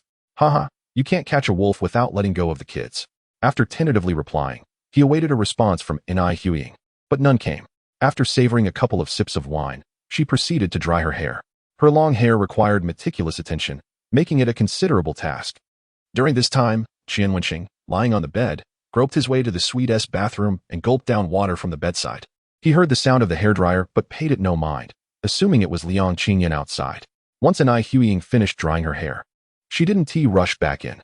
Instead, she drained her glass of wine and headed to the balcony, gazing down at the bustling city from the rooftop. She marveled at the vibrant lights in the flow of traffic. As the effects of the wine took hold, she lit a cigarette, leaning against the railings, her long hair dancing in the evening breeze, lost in thought. Exhaling softly, she released a plume of smoke, her slender fingers delicately holding the cigarette until it extinguished, after which she discarded it and turned off the lights, opening the bedroom door. Pausing at the entrance to allow her eyes to adjust to the darkness, she glided effortlessly to the bed, lifting the covers and exploring the contours of the man beneath. He had abs, a well-defined chest, and an impressive physique. "Don't be troublesome." "I'm sleepy," Qian Wenxing grumbled, turning away as he was roused from slumber. In the darkness, Ai Huiying stifled a laugh. It appeared he was quite the novice, needing liquid courage to face the situation. She wondered if such indulgence would affect his pride. Climbing onto the bed, she coaxed Qian Wenxing onto his back, her fingers trailing down from his chin, a radiant smile gracing her lips. Tonight was destined to be more than just a simple night's rest. Chapter 130. The Pure Dream Goddess Brother, Come and Catch Us. A group of supermodels, clad in minimal clothing, played hide and seek from Qian Wenxing in the room. The darkness enveloped him as a mischievous grin formed on his lips. "Ladies, whoever I catch will have to serve me well," he taunted. The joyful laughter of the supermodels echoed, but despite his efforts, he grasped at nothing. Frustrated, he declared, "I'll give $1 million to whoever I catch." Suddenly, the supermodels swarmed him, playfully calling out, "Brother, I'm over here, catch me." Qian Wenxing laughed heartily, engaging in a playful tussle with them. In the midst of this dream, he chuckled aloud, yet upon awakening, he found the pleasurable sensations lingering, intensifying. It took him a moment to process. This was real. His first thought was of Liang Qingyan, as she was the only one with access to his room. As he explored her form, he was taken aback by the unfamiliar softness of her skin. Had Liang Qingyan always felt this exquisite? And had she grown? Attempting to confirm, his hand was abruptly swatted away. "Still got some fight in you?" He clearly heard her gritted teeth and felt her twist his waist. The sharp sting made him gasp, igniting his own irritation, prompting him to retaliate. "Are you yielding?" he inquired, but Liang Qingyan remained unresponsive, revealing she had drifted back to sleep. "Damn it, I'm exhausted." He felt utterly drained, succumbing to sleep as soon as his head hit the pillow. Meanwhile, in another room, Xiao Kai anticipated a fierce encounter upon touching the bed, but was met with silence. He hesitated to call Xie Hua for fear of being scolded as a failure, so he lay in bed, waiting. Eventually, in a state of anxious anticipation, he fell asleep. "Zhang Xiao, please hold on. I'll fetch the universal card from the front desk." Outside, two women, bundled up, supported the inebriated Jiang Tianqi, while a staff member carefully tended to him. "Brother Qian." Jiang Tianqi had just received a call informing him that his father would also attend the banquet the next day and wanted to introduce him to his friends, filling him with excitement. This was the first time his father acknowledged his friendships. However, having consumed too much alcohol, his tongue stumbled over words. The staff member mistakenly believed Jiang Tianqi was the guest of the suite and, upon confirming it was under his name, quickly procured the universal card. The door slid open, and Xiao Kai stirred but did not awaken. "Please help him to bed," one of the women instructed the staff member. The employee, seeing the two women enter, hesitated to intervene, opting instead to let them handle it. As the lights turned on, the staff member's eyes widened upon noticing a man in the bed. He quickly regained composure. Two women and two men seemed plausible, but why were the two men sharing a bed? What were the two women planning? The staff member dared not dwell further and quietly retreated. Once he departed, the two women removed their masks and hats, exchanging glances before proceeding to remove their makeup and capture moments on camera. As for Jiang Tianqi, he remained undisturbed. Though they aspired to align with the affluent Huayu real estate, they understood that entry into high society was not easily granted. A modest gain at minimal cost would suffice. After tidying up, they exchanged glances once more. "Will you stay with him tonight?" one asked. "I think such a fortunate opportunity should be yours. You seem deserving. Would you like this fortune? How about we make do in another room?" "Sounds good. So, let us get to know each other. My name is..." The next morning at 8, Qian Wenxing's alarm rang incessantly. It was set for his morning class, but he had forgotten to turn it off after a night of revelry. The alarm blared for 10 seconds without a response. Suddenly, a hand struck his face. The sound sharp and clear. "Stop it!" A sultry voice, laced with sleep, resonated. Upon hearing it, Qian Wenxing's eyes flew open. "Who is this?" He turned to his side to find a beautiful, albeit unfamiliar face that seemed oddly familiar. His mind rebooted as he rummaged through his memories, finally identifying the face, Ai Huiying, the pure dream goddess of his youth. Chapter 131. Request to add you as a friend. Who am I? Where am I? Why is she in my bed? A flurry of questions flooded Qian Wenxing's mind as he cautiously lifted the covers to inspect his body, marked with strawberry impressions, a testament to last night's escapade. Swallowing hard, he tiptoed to the bathroom. Sitting on the toilet, he sat in stunned silence for a while before accepting the reality he had slept with his youthful idol. Ai Huiying. Moreover, she was the stepmother of his future wife's best friend. What a predicament. This chaotic relationship. How should I introduce myself when I next meet Fu Xintong? Hello, I am your wild father? Or perhaps, hello, I am the husband of your best friend? No, wait. Why was she in my room? Could it be that she knows about my system and has come to curry favor with me? Impossible. Qian Wenxing vigorously rubbed his face, forcing himself to calm down from his wild thoughts. Knock, knock, knock. The bathroom door was rapped upon, startling Qian Wenxing. Come out. We need to talk. A cold voice called from outside. Gritting his teeth, Qian Wenxing thought, what's the big deal? It's just a celebrity I slept with. Who was afraid of whom? He grabbed a towel to wrap around his waist, splashed cold water on his face to sharpen his mind, and steadied himself before opening the door. Outside stood Ai Huiying, clad in a bathrobe, her long fingers delicately holding a cigarette. She exhaled a wisp of fragrant smoke, her fox-like eyes carrying traces of time's passage. This hint of wear did not detract from her beauty, rather, it added to her allure as a mature woman. Beneath the robe, swathes of delicate, white skin were visible, adorned with numerous love bites and scratches, exuding an air of intimacy. Had he truly spent the night with a former great actress? A sense of unreality surged within Qian Wenxing once more. Is that you? The moment Ai Huiying saw Qian Wenxing, her slender brows arched slightly. Still enchanted by her appearance, Qian Wenxing felt a jolt at her words and asked, Do you know me? Could all of this be the result of Zhang Tianqi's supernatural abilities? A knowing look flickered in Ai Huiying's eyes. Was that your manager this afternoon? A fresh-faced girl managing to connect with Seethed was quite impressive. Qian Wenxing was baffled. What was she talking about? Why did he understand nothing? Noticing his silence, Ai Huiying turned and walked towards the living room, calmly saying, Come, let us discuss. Discuss what? Qian Wenxing forced himself to remain calm, wary that too many words might reveal his unease, so he opted to speak less. This was his first encounter with a situation so different from what Zhang Tianqi had described, where the woman would shout for money or demand exposure. Ai Huiying appeared utterly composed. Not even a hint of surprise on her face. Please, take a seat. Ai Huiying gracefully settled onto the sofa, crossing her legs. The movement caused the robe to slip to the sides, revealing her long, elegant legs. Qian Wenxing caught a glimpse and felt his breath catch, quickly averting his gaze as he took a seat across from her. Perhaps it was psychological, but sitting before her made him feel like a child facing a stern parent. An oppressive sensation that left him quite uneasy. How much do you want? Ai Huiying flicked off some ash from her cigarette, her expression unflappable as she posed this question. Huh. Qian Wenxing was further perplexed. WeChat QR code. Her eyes remained indifferent as she scratched the corner of her eye, her demeanor unchanged. Not understanding. Qian Wenxing opened his phone to retrieve the QR code. Did she want to add me as a friend? Ding. A notification popped up. Ingui Tianxia has requested to add you as a friend. Qian Wenxing's finger hovered over the screen, trembling slightly. For an ordinary person, celebrities always seem to possess a certain aura, especially someone as illustrious as Ai Huiying. He clicked to accept. In the next moment, a notification appeared. Ingui Tianxia has transferred you 100,000 yuan.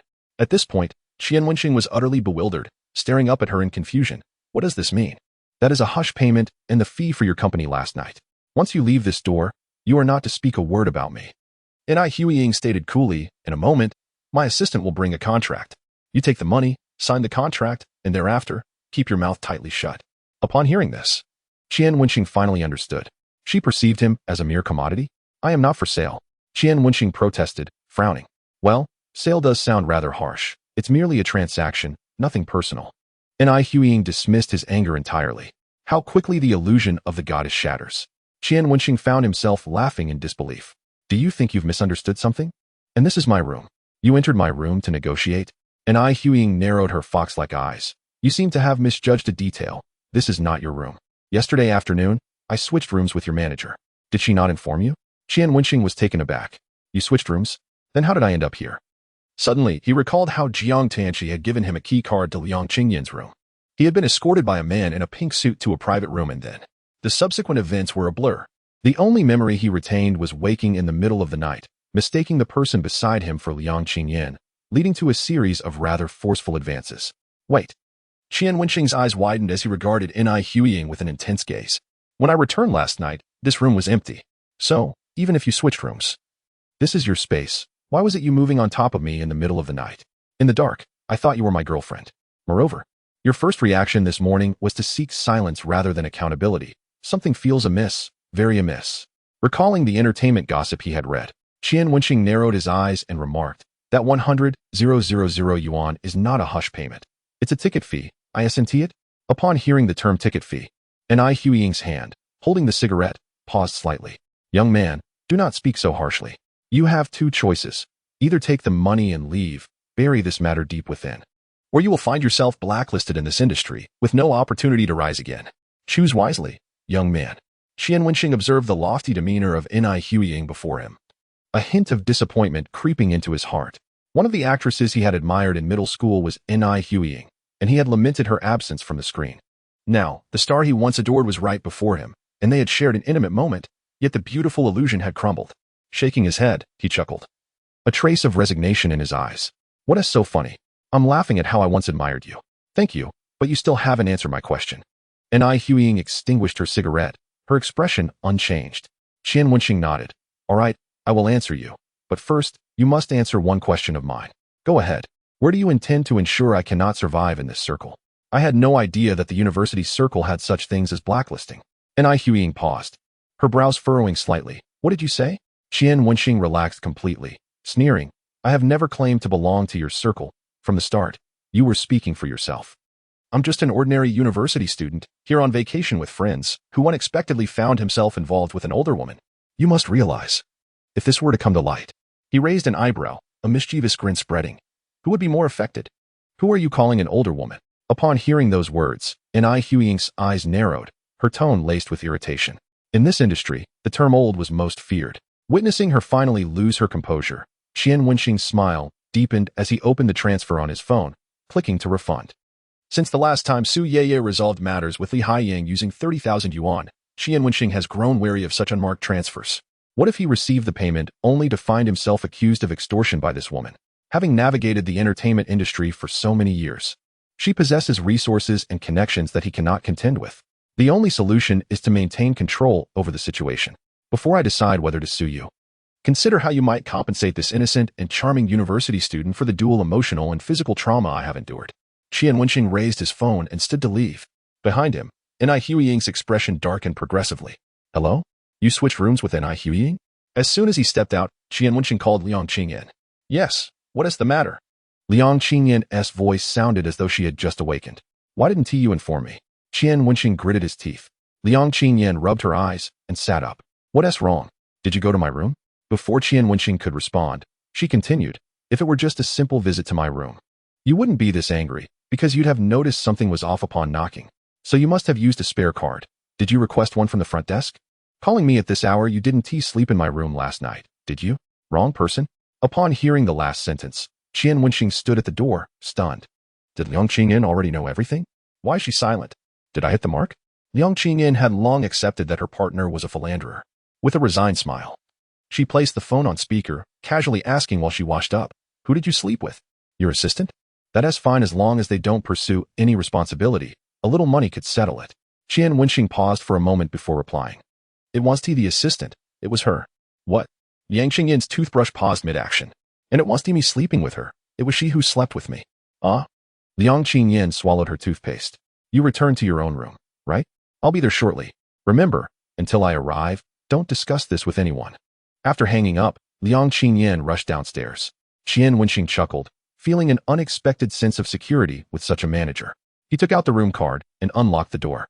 As he stepped inside, something felt amiss. There were numerous unfamiliar items on the sofa that did not belong to him or Liang Qingyan. Had someone been staying here? He walked toward the master bedroom, and upon opening the door, his eyes widened.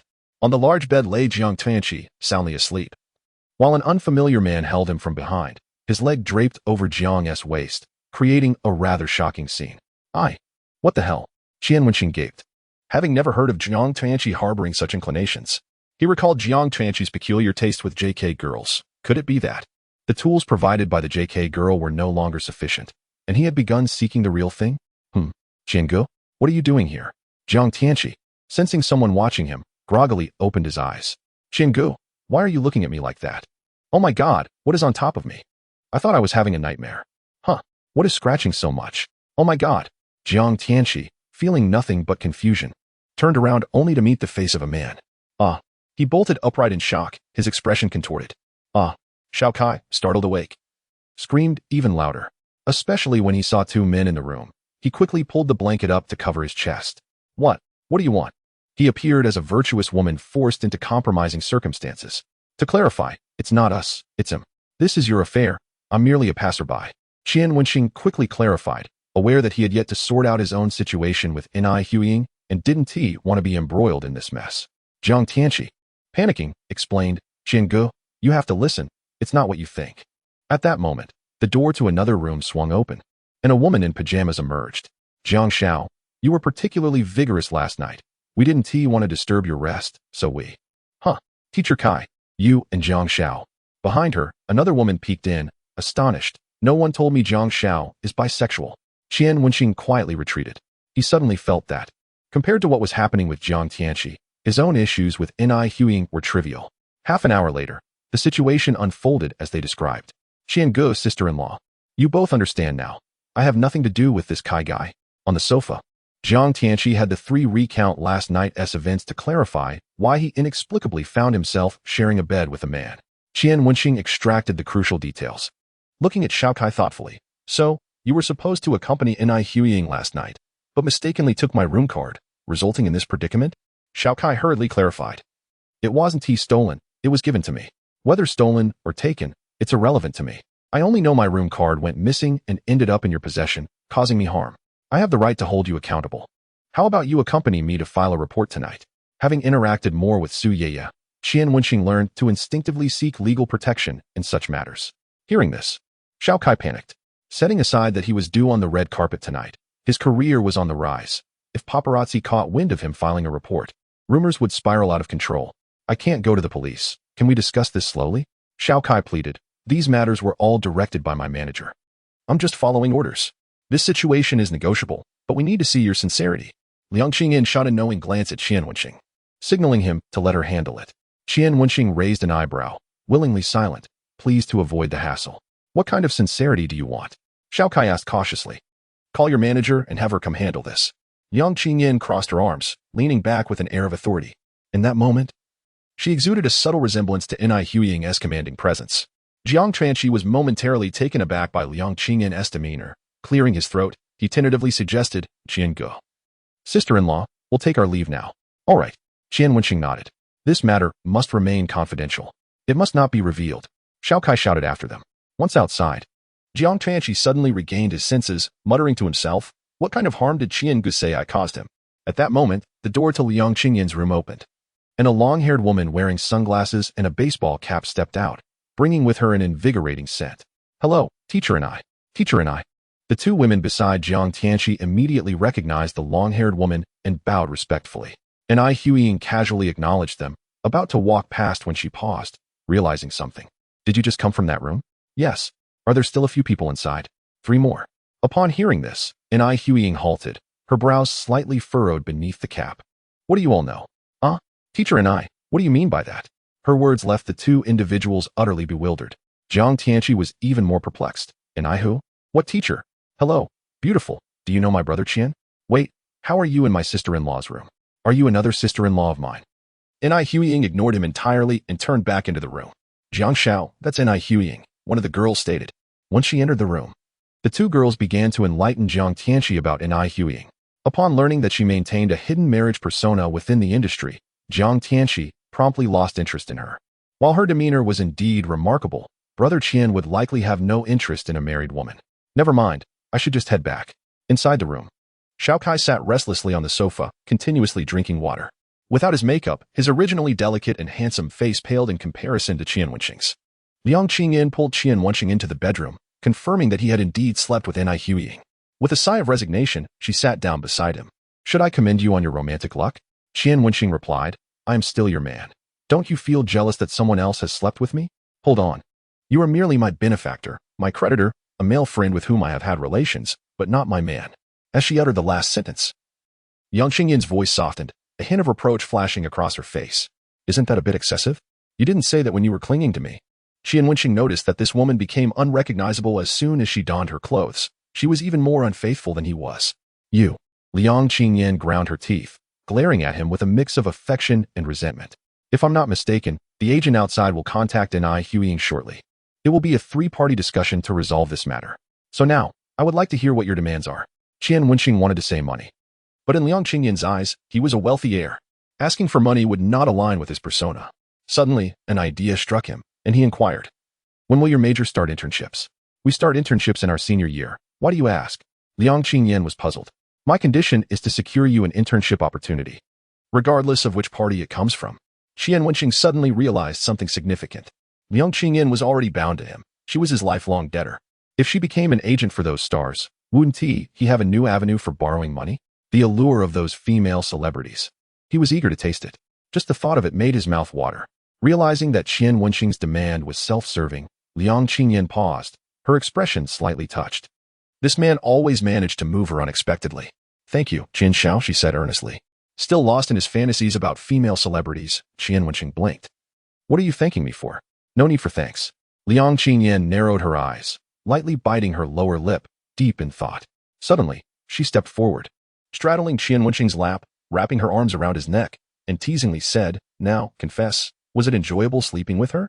Qian Wenxing replied, I was drunk last night. I didn't feel much. I don't even remember.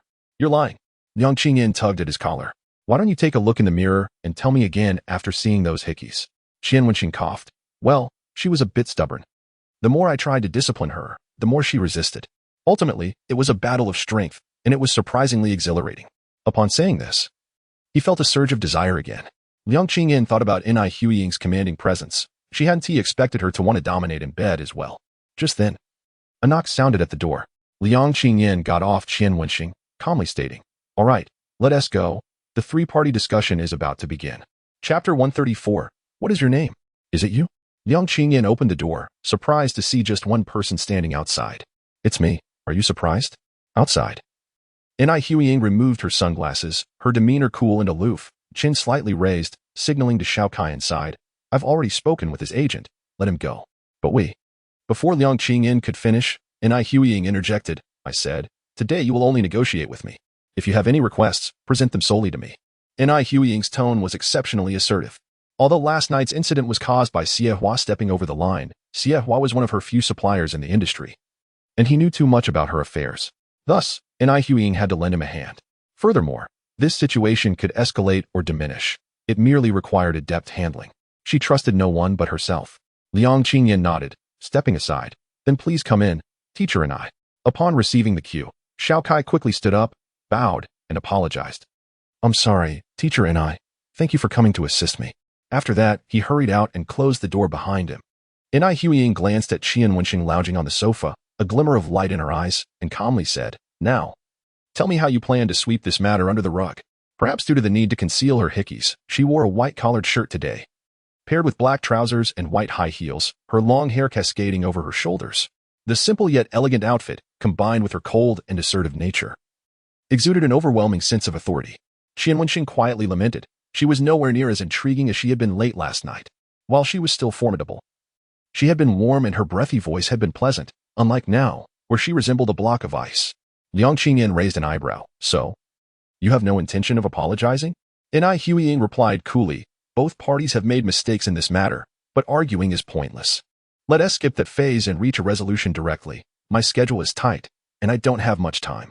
Liang Qingyan frowned in dissatisfaction. Yesterday, she had admired N.I. Huiying's demeanor as a powerful woman. Today, she found it rather distasteful. If she had erred, why couldn't she simply apologize? Before Liang Qingyan could voice her thoughts, Qian Wenxing lazily interjected, fine. As long as you arrange for her to intern at your studio in the second half of the year, I'll forgive you for the harm you've caused my body. How does that sound? When dealing with a woman like N.I. Huiying, reasoning was futile. Only the audacious could conquer the arrogant. The harm you've caused my body? You claim to be a university student, yet your choice of words is so crude? N.I. Huiying scoffed. Don't doubt it. All these red marks on my body are proof. Right? Xiaoyan, come, help me take a picture. We can use it for a lawsuit. Qian Wenxing pretended to take off his shirt. Hu Ying's eyes sharpened. Are you threatening me? Not at all. I'm merely stating facts. If you refuse to comply, I'll take pictures and sue. I'm not afraid of embarrassment. Qian Wenxing shrugged, adopting a carefree attitude. Hu Ying scrutinized him, her expression inscrutable. After a long pause, she asked, What is your name? I am who I am. My name is Jiang Tianqi, Qian Wenxing declared, thumping his chest with a sense of righteousness. Ha! The third son of Huawei Real Estate. I saw you outside earlier. A flicker of disdain crossed Hu Ying's face. You can't even dare to reveal your real name? Faced with the exposure of his falsehood, Qian Wenxing felt no embarrassment. He cleared his throat. My name is Li Haiyang. That's a lie. Hu Ying raised her phone and tapped the screen. It shows your name ends with the character Xing. Qian Wenxing. How careless of me. Never mind. I probably won't see you again anyway. I accept your terms. Hu Ying, having lost her patience, took out a contract from her bag and swiftly inscribed the conditions they had just discussed in the blank spaces. After signing her name and affixing her seal, she pushed the document toward Qian Wenxing. It's your turn now. Qian Wenxing glanced over the contents, which essentially stipulated that Hu Ying would adhere to the agreed conditions while he would guarantee confidentiality. Once he ascertained that there were no hidden traps, he too signed and pressed his handprint onto the document. Goodbye. The contract was made in duplicate, and Hu Ying nodded slightly before rising to leave. As she reached the door, she suddenly paused and inquired, May I ask what your relationship is? Just as Qian Wenxing was about to respond, Liang Qingyan interjected. He is my boyfriend. Hu Ying raised an eyebrow in curiosity, but said nothing further and departed. What did her last question mean? Qian Wenxing pondered aloud. I don't know. Perhaps she was merely curious, Liang Qingyan lied. Hu Ying's gaze toward Qian Wenxing had made her feel quite uneasy, akin to two female leopards eyeing the same prey, filled with mutual hostility and repulsion. Noticing that Qian Wenxing seemed lost in thought, Liang Qingyan quickly changed the subject. All right, let us set this aside for now and prepare. We need to be ready by 3 o'clock. Okay, but what about these marks on my neck? Qian Wenxing pointed to his neck, troubled. Don't worry. I have concealer to cover it up. Before the afternoon gala commenced, all matters could be postponed. Jiang Tianqi had arranged custom-tailored suits for Qian Wenxing and Liang Qingyan, and even hired a dedicated makeup artist to enhance their appearances. Sir, you have a great foundation. You rival those young heartthrobs. The makeup artist complimented as she worked on Qian Wenxing. Your eyebrows barely require any shaping. Jiang Tianqi, overhearing this, was eager to chime in. What about me? The makeup artist, a man, finally replied after a moment. You're quite good as well. Your nose is prominent, and your eyes are striking. Jiang Tianqi retorted. Is that a roundabout way of saying I'm average? After a brief makeup session, they donned their formal attire, Qian Wenxing in a simple bespoke suit, Jiang Tianqi in a tailcoat, and Liang Qingyan in a mermaid gown that accentuated her curves perfectly, complemented by her glamorous waves and exquisite youthful visage, making her look every bit the celebrated actress she was. Wow! Jiang Tianqi gasped, grasping Qian Wenxing's wrist as he murmured, Brother Qian, is she some sort of enchantress? I never realized she was this stunning. Initially, Qian Wenxing was puzzled by the term enchantress, but once he understood, he felt overwhelmed. He quickly shook off Jiang Tianqi's grip, expressing disdain. Don't get too close to me. I fear Kai might get jealous. Jiang Tianqi lamented. Didn't we agree not to mention that? After meeting my father. Please don't bring it up. I fear he might retaliate. Chapter 135. The red carpet begins. Good afternoon to all our viewers tuning in for the live broadcast. This gala is co-sponsored by Huawei Real Estate. Now, let us welcome our first guest to walk the red carpet. Listening to the lively voice of the host outside, Qian Wenxing felt somewhat exasperated. Are we just going to sit here? I feel like I can see more clearly on my phone. He and Jiang Tianqi had arrived early, seated on the second floor of the gymnasium, enjoying a bird's-eye view of the entire venue. The glaring lights from the cameras outside nearly blinded him. Rubbing his eyes, Jiang Tianqi suggested, No worries. I'll have them install a large screen here, so we can watch the live broadcast below in real time. Besides, even if they walk beautifully, they will still join us at the gala later, and then it will all come down to our own charisma. Brother Qian, let us agree that no brotherly bonds will interfere. Qian Wenxing leisurely sipped his champagne, maintaining an air of indifference toward women. Rest assured, I won't compete with you. When it comes to courting women, I never need to compete. Jiang Tianqi couldn't help but applaud. Brother Qian, your performance in this charade deserves full marks. Liang Qingyan, exasperated, remarked, You both have had your fair share of women. Why do you look so desperate? This is different. The profession of a star inherently carries a halo. Brother Qian and I simply enjoy the allure of their radiance. I mean, we relish being close enough to admire their glow. Jiang Tianqi almost slipped, but quickly corrected himself. Qian Wenxing silently commended his boldness. Liang Qingyan sighed inwardly, feeling a tinge of pity for those who desperately sought to marry into wealth. As in the eyes of these affluent heirs, women were regarded merely as resources. Much like money, Huawei Real Estate was the primary sponsor of the event, and Zhang Tianxi had specially arranged this room for them to converse freely.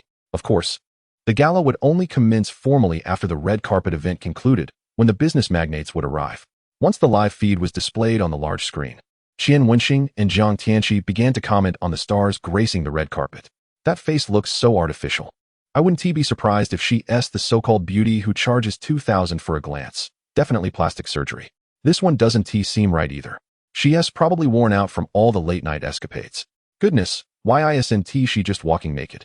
Simultaneously, the red carpet event was being streamed live across the internet, with countless fans, predominantly university students, glued to their screens. At Jinghai Polytechnic University, in the girls' dormitory, two roommates rushed to greet Su Ye and Zhao Xintian upon their return. Finally, you're back. How did it go at school? Given Su Ye's connection to Li Haiyang, she had been summoned by the school officials for a discussion, with Zhao Xintian accompanying her. Su Ye wore a grim expression, evidently disturbed, and waved her hand dismissively. Zhao Xintian, recalling the earlier events, felt anger rising within her. Li Haiyang's parents had acted irrationally, insisting that everything was Su Ye's fault. If she hadn't agreed to date Li Haiyang, none of this would have happened. They blamed all the problems on her, claiming she had led him astray and that he was just a child, influenced by a bad woman. The thought made her want to punch them. At our age, who doesn't understand human affairs? Many soldiers on the front lines are younger than us. How dare they call Li Haiyang a child? The other two roommates frowned in disgust. No wonder Li Haiyang has such warped views. It must be due to his parents. Ugh, just mentioning them makes me feel dirty. How is the school handling this? Upon hearing this, Zhao Xintian's expression softened slightly. Su Ye recounted how the police had intervened, silencing Li Haiyang's parents, and the school officials were also displeased with their attitude, ultimately deciding to send Li Haiyang home. They said his current state isn't suitable for school, and they granted him a leave of absence, retaining his enrollment status. I suspect they already packed up and left. Su Ye sighed. Let us not talk about him. What are you all watching? The Jingjiang Gala red carpet. Your wife will be on soon. I heard this gala is sponsored by young Master Jiang. I envy him. He must be getting plenty of signatures from stars. Young Master Jiang? Su Ye's heart stirred. She recalled that Qian Wenxing seemed to have taken leave with Zhang Tianxi. Did that imply Qian Wenxing was also present at the gala? She casually turned her eyes and said, whose autograph do you all desire? I might ask Qian Sha to give it a try, though I cannot guarantee success. As her words fell, her two roommates instantly lit up with excitement. I want the autograph of my wife, Fu Xintong. If you can help me procure it, I will treat you to a week's worth of meals. Kai Kuan, my husband. Kai Kuan. Zhao Xintian, who had previously been reluctant to let Su Ye contact Qian Wenxing, felt her heart stir upon hearing this good news. When Su Ye turned her gaze towards her, she shyly replied, the person I want hasn't acted in television for a long time, and I'm not sure if she will attend this gala. Tian, I remember you seem to be quite fond of Ni Huying, right? Her studio has already released the promotional photos, confirming she will walk the red carpet with my wife. Zhao Xintian's eyes brightened as she grasped Su Ye's hand, looking at her with hopeful anticipation. Ye, you are the hope of our entire village. Su Ye chuckled, tilting her chin, and teasingly replied, I will ask Qian Xiao to do his utmost, but if it doesn't work out, you must not blame me. Of course not. If you and Qian Xiao succeed, you will be the deities of our dormitory. If not, you will just be ordinary people. Su Ye shook her head with a laugh and stepped outside to make a phone call. She finally found a reasonable excuse to contact Qian Wenxing. When the call connected, Qian Wenxing fell into a subtle silence upon hearing that Su Ye wanted the autographs of these three individuals. What's wrong, Qian Xiao? If it's inconvenient, just say so. After all, she was his woman, and Qian Wenxing did not wish to disappoint Su Ye. He pondered for a moment and replied, it's not that it's inconvenient, but I can't guarantee getting Ni Huying's autograph. Su Ye couldn't help but feel puzzled. Why? Qian Xiao, you haven't had any past dealings with her, have you? Have the two of you fallen out? Qian Wenxing replied. How should I put it? We not only have crossed paths, but have also collaborated. Chapter 136. You shouldn't mind, right? Nothing. I will tell you once I have it. Qian Wenxing evasively responded. However, Su Ye was not ready to hang up just yet. She softly shared with Qian Wenxing the happenings at school, mentioning that Li Haiyang had been taken home by his parents. Finally, she asked, Qian Xiao, what about you and Teacher Wan? After a lengthy roundabout, She finally posed the question she was cautious about. Qian Wenxing sighed inwardly. He knew Su Yeye would ask this. However, he was unsure how to respond. He liked Wan Lingyun, and he loved her. Yet, this did not preclude him from having affections for others, especially after acquiring the system. To him, the repayment system was akin to a windfall. Others might have ventured into illegal activities with it, but he managed to maintain his integrity, using it solely for seduction and profit. Wasn't that a form of kindness? Just wait a bit longer, and you will know the answer. Until he was officially with Wan Lingyun, Qian Wenxing preferred not to say too much. Su Yeye sensed the coolness in his tone and fell silent for a moment, obediently replying, "All right then, I will wait for your return." After hanging up, Qian Wenxing exhaled softly, only to turn and find Jiang Tianqi looking at him with admiration. "Brother Qian, I wish to seek your wisdom. How do you manage to have so many women without inciting jealousy among them?" He pointed towards Liang Qingyan, who had quietly risen when Qian Wenxing was on the phone and now stood by the window, gazing at the red carpet event below. Her obedient demeanor made Jiang Tianqi envious. Although his own partners often tried to please him, whenever he showed interest in other women, it invariably led to jealousy and anger among them. Qian Wenxing cleared his throat and replied somewhat sheepishly, "She does feel jealousy, she just expresses it more subtly." The conversation between the two men continued as Liang Qingyan took out her phone to snap photos, inadvertently wiping away a tear that slipped from her eye. She wished to feel jealousy, yet she had fallen for such a man. What could she do? Next to walk the red carpet were Fu Xintong and Ni Huiying. One was a rising star in the entertainment industry, while the other was a veteran actress. Their appearance promised to bring forth an extraordinary spectacle. As the host's voice faded, Fu Xintong appeared at the end of the red carpet, adorned in a shimmering silver mermaid gown with a plunging neckline that accentuated her curves. Her makeup also embraced the silver theme, with a touch of silver accentuating the curve of her eyes. With her fair skin and striking features, she resembled a mermaid emerging from European mythology. Beside her, Ni Huiying donned a black haute couture strapless gown, her chin slightly raised, exuding an air of pride and aloofness akin to a regal black swan. Under her formidable presence, even Fu Xintong's aura was somewhat diminished. Fortunately, Fu Xintong was clever, adopting a warmer demeanor that contrasted with Ni Huiying's coldness. Otherwise, she would have been completely overshadowed. Well, no wonder she's the main attraction. How does Ni Huiying not age? When the live broadcast switched to a close-up of the two on the red carpet, Jiang Tianqi couldn't help but exclaim, "I remember her looking like this back when I was in elementary school. Nearly 10 years have passed, yet she remains unchanged." Qian Wenxing was equally taken aback by the seemingly flawless beauty on screen, realizing that the proud and aloof visage had been beneath him just the night before. What a loss. He should have turned on the lights. To have such a woman beneath him even once was something he could boast about for a lifetime. Recalling her soft gasps from the previous night sent a shiver down his spine. He began to reminisce, a smile creeping onto his lips, only to be met by Liang Qingyan's knowing gaze. Qian Wenxing's expression immediately turned serious. Liang Qingyan approached and sat beside him, lightly scoffing, whispering in his ear. "You aren't reminiscing, are you?" Qian Wenxing's lips twitched. "Are you a mind reader? How do you know everything?" "Humph, no matter her status. She has slept with the same men I have." Liang Qingyan smirked. Nearby, Jiang Tianqi began gossiping with Qian Wenxing. "Brother Qian, do you know why Ni Huiying always walks the red carpet with Fu Xintong?" "Why?" "Because she is the largest shareholder of Fu Xintong's studio. I heard she faced several failed investments and racked up considerable debt, but later encountered a benefactor and made a comeback. It is said that her first act upon rebounding was to help Fu Xintong sever ties with her former agency and establish her current studio." Qian Wenxing pondered. "So, Fu Xintong and Ni Huiying must have a good relationship?" "Absolutely. Look how happy they're in front of the cameras." Jiang Tianqi pointed at the two smiling brightly on the big screen. Qian Wenxing remained silent. Could it be that their chemistry was merely a performance? If both Jiang Tianqi and Wan Lingyun were correct, then the benefactor who assisted Ni Huiying in her resurgence must be Fu Xintong's father. However, why would Ni Huiying be so supportive of Fu Xintong? That reason remained a mystery. Meanwhile, after finishing their interview with the cameras, Fu Xintong and Ni Huiying headed towards the waiting area. As soon as Fu Xintong noticed the absence of cameras, she promptly released Ni Huiying's arm and hurriedly advanced, forgetting that the ground was slippery today and that she was wearing heels 5 centimeters taller than usual. After just a few steps, she slipped, losing her balance. Ni Huiying quickly moved forward, arms outstretched, catching Fu Xintong in her embrace. This scene drew the attention of numerous cameras, which began to click incessantly. Fu Xintong, who had initially worn an expression tinged with anger, quickly transformed her demeanor into one of gratitude. Once she steadied herself, she embraced Ni Huiying in appreciation. Don't think this means I truly appreciate you.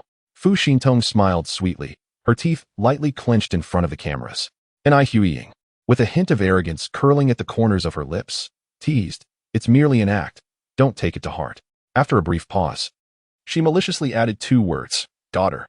Upon hearing those words, Fu Xintong's smile nearly shattered, noticing the intense rise and fall of her chest. And I Huiying leisurely released her grip, adjusted Fu Xintong's skirt, and raised an eyebrow, saying, "There are already enough topic shots for this event. Let us move on." In front of the cameras, Fu Xintong dared not make any further movements, obediently following Enai Huiying as they proceeded. They entered the waiting area, and before Fu Xintong could react, Enai Huiying let go of her hand, lifted her own skirt, and sat down elegantly in the front row. Exuding the poise of a triumphant black swan, Fu Xintong, feeling frustrated, stamped her foot lightly. The front row was reserved for significant figures such as sponsors, and her current status did not afford her that privilege, relegating her to the second row behind. After completing the red carpet walk, staff members promptly approached Qian Wenxing and Jiang Tianqi, reminding them to head to the gala venue. "Brother Qian, I'll have to sit next to my dad, so you and sister-in-law can sit beside me."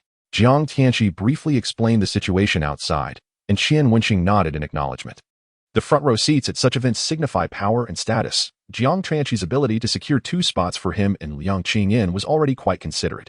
As the 3 made their way to the gala, they were momentarily taken aback upon seeing the front row. A figure clad in a black strapless gown sat in the seat originally designated for Qian Wenxing and I Huiying, her demeanor haughty and aloof. Noticing the gazes directed her way, she lifted her head, a subtle smile gracing her lips. "I trust you have no objections to my occupying this seat?" Qian Wenxing was at a loss for words. How could it seem as though this woman was deliberately antagonizing him? Why would she forsake her own perfectly good seat to take his? "Ms. and I. That's brother Qian's seat. Yours is over there, closer to the center. Wouldn't it be better?" Jiang Tianqi attempted to reason with Enai Huiying, but she interrupted him. "I doubt brother Qian would mind." She then turned her gaze to Qian Wenxing, her eyes filled with meaning. "Isn't that right, Qian Wenxing?" Qian Wenxing could only respond with a resigned, "I don't mind." He sat beside Enai Huiying, his lips twitching slightly. Liang Qingyan's expression shifted subtly, but she remained silent, taking a seat on Qian Wenxing's other side. Thus, the 4 of them found themselves seated together, with Liang Qingyan on the left and Enai Huiying on the right. The gala, which should have been a pleasant affair, had been transformed into a rather awkward situation for him, as if he were being coddled by 2 women. Fu Xintong, seated in the second row, observed this turn of events with wide eyes. It was her first time witnessing Enai Huiying usurp someone else's seat, especially one further from the center. "Qian Wenxing," she murmured, silently reading the name tag affixed to the back of the chair. She then gently tapped Qian Wenxing on the shoulder. Lost in thought, he instinctively turned to see Fu Xintong's radiant smile. Her beauty was striking, and when she smiled, her crescent-shaped eyes radiated warmth and vitality. "Hello, could you please help me get a small piece of cake?" She pointed to the buffet table in front of him, though puzzled as to why she sought his assistance. Qian Wenxing nodded and stood to fetch her a piece. "Wow, thank you," Fu Xintong exclaimed, her joy intensifying as she took a small bite, her face lighting up with satisfaction. Qian Wenxing found himself captivated by her exuberance and inquired, "Haven't you eaten?" "I had just a little for lunch and am nearly starving now. I would have fainted without your help," she replied, though as she ate, she delicately picked at the cake with her fork, wary of consuming too much. "Who allowed you to indulge in such high-calorie treats?" A cold voice interrupted, emanating from beside Qian Wenxing. Enai Huiying turned her head, her expression revealing irritation.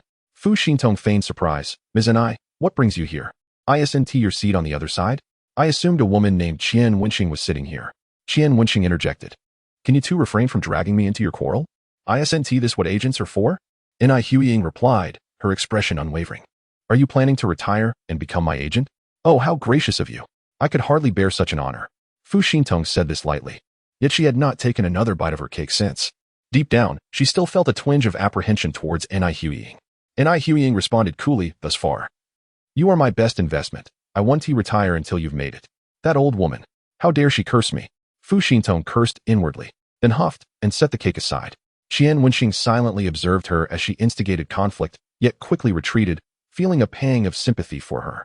Jiang Tianqi, unable to contain himself, approached Qian Wenxing and whispered, "They were just fine a moment ago. Why the sudden argument? Is it because the organizers have not done their part well? I could have my father reprimand them." Qian Wenxing remarked, "Is it possible that their relationship has always been like this?" Just as Jiang Tianqi was about to speak, He noticed a group of middle-aged men in suits approaching, followed by the host taking the stage. My father has arrived. Jiang Tianqi hastily sat back down. And before Qian Wenxing could discern what Jiang Tianqi's father looked like, the venue's lights dimmed. Amidst the host's fervent opening remarks, the curtain of the evening gala gradually rose, marking the commencement of the event. The primary aim of this gala is to generate buzz for Huaiwei Real Estate's new development in Linjiang City. Hence, the gala segment following the red carpet is devoid of cameras and live broadcasts. After several prominent figures delivered their speeches, everyone moved to the banquet hall. While Qian Wenxing was contemplating how to approach Ai Huiying for an autograph, she had already risen and departed with the group of bigwigs. On her seat, a solitary earring lay quietly. Qian Wenxing raised an eyebrow, picked it up, and tucked it into his pocket, planning to use it as an excuse to strike up a conversation with Ai Huiying and request her signature. Qian Xiao, shall we go? Liang Qingyan linked her arm with Qian Wenxing's, following him as they walked inward. It was her first time attending such an event, and naturally, she felt a bit anxious, subconsciously relying on Qian Wenxing as her greatest support. Just then, a sharp voice rang out from the back of the crowd. Hey, are you blind? Can't you see my dress is being stepped on? Can you be a little more attentive? Initially, Qian Wenxing had no intention of getting involved in such matters. After all, he had witnessed numerous celebrities berate their staff from yesterday to today. However, the voice that followed caused him to halt abruptly. Sorry, Mijia.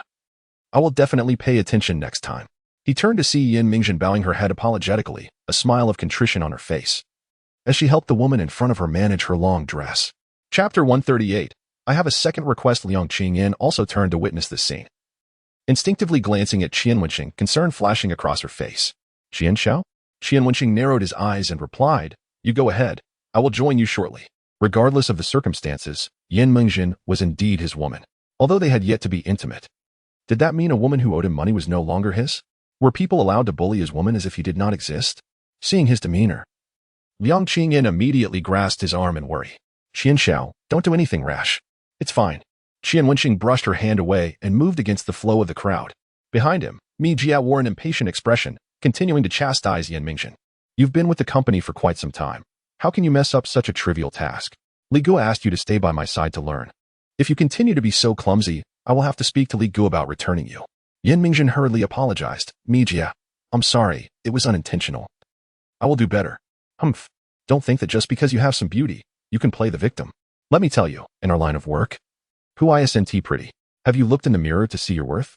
Relying on your assets to play the Navi streamer? With your mindset, even if you were given another 10 years, you would never reach my position. Who told you to offend the Bai family? Li Guo has been exceedingly gracious to allow you to remain as an intern. Mi Jia unabashedly belittled Yin Mingzhen. Tears welled in Yin Mingzhen's eyes. She dared not refute Mi Jia's words and could only listen in silence. As an intern, if she offended Mi Jia, she would be promptly dismissed by Li Guo. What's wrong? Did I say something incorrect? Who are you crying for? Mi Jia turned to see the tears in Yin Mingzhen's eyes and couldn't help but scoff. I don't understand why Li Guo hires such sensitive souls. I could single-handedly support the entire company. Do we need you? Haha. Who's eating garlic? Such a big mouth. It's making the venue stink. A soft voice chimed in from the side. Mi Jia looked up to see an unfamiliar young man and frowned. Who are you? Upon seeing the young man's face, Yin Mingzhen's body jolted, disbelief flashing in her eyes. Qian Xiao, what are you doing here? Qian Wenxing stepped forward, tossing aside the dress she was holding, and asked helplessly, You said you were going to intern at a live-streaming company. Does that mean you're just someone else's errand girl? Yin Mingzhen pouted, struggling to suppress her grievances, and whispered, I didn't TSK. Where is that proud Yin Mingzhen from before? Why have you become so humble?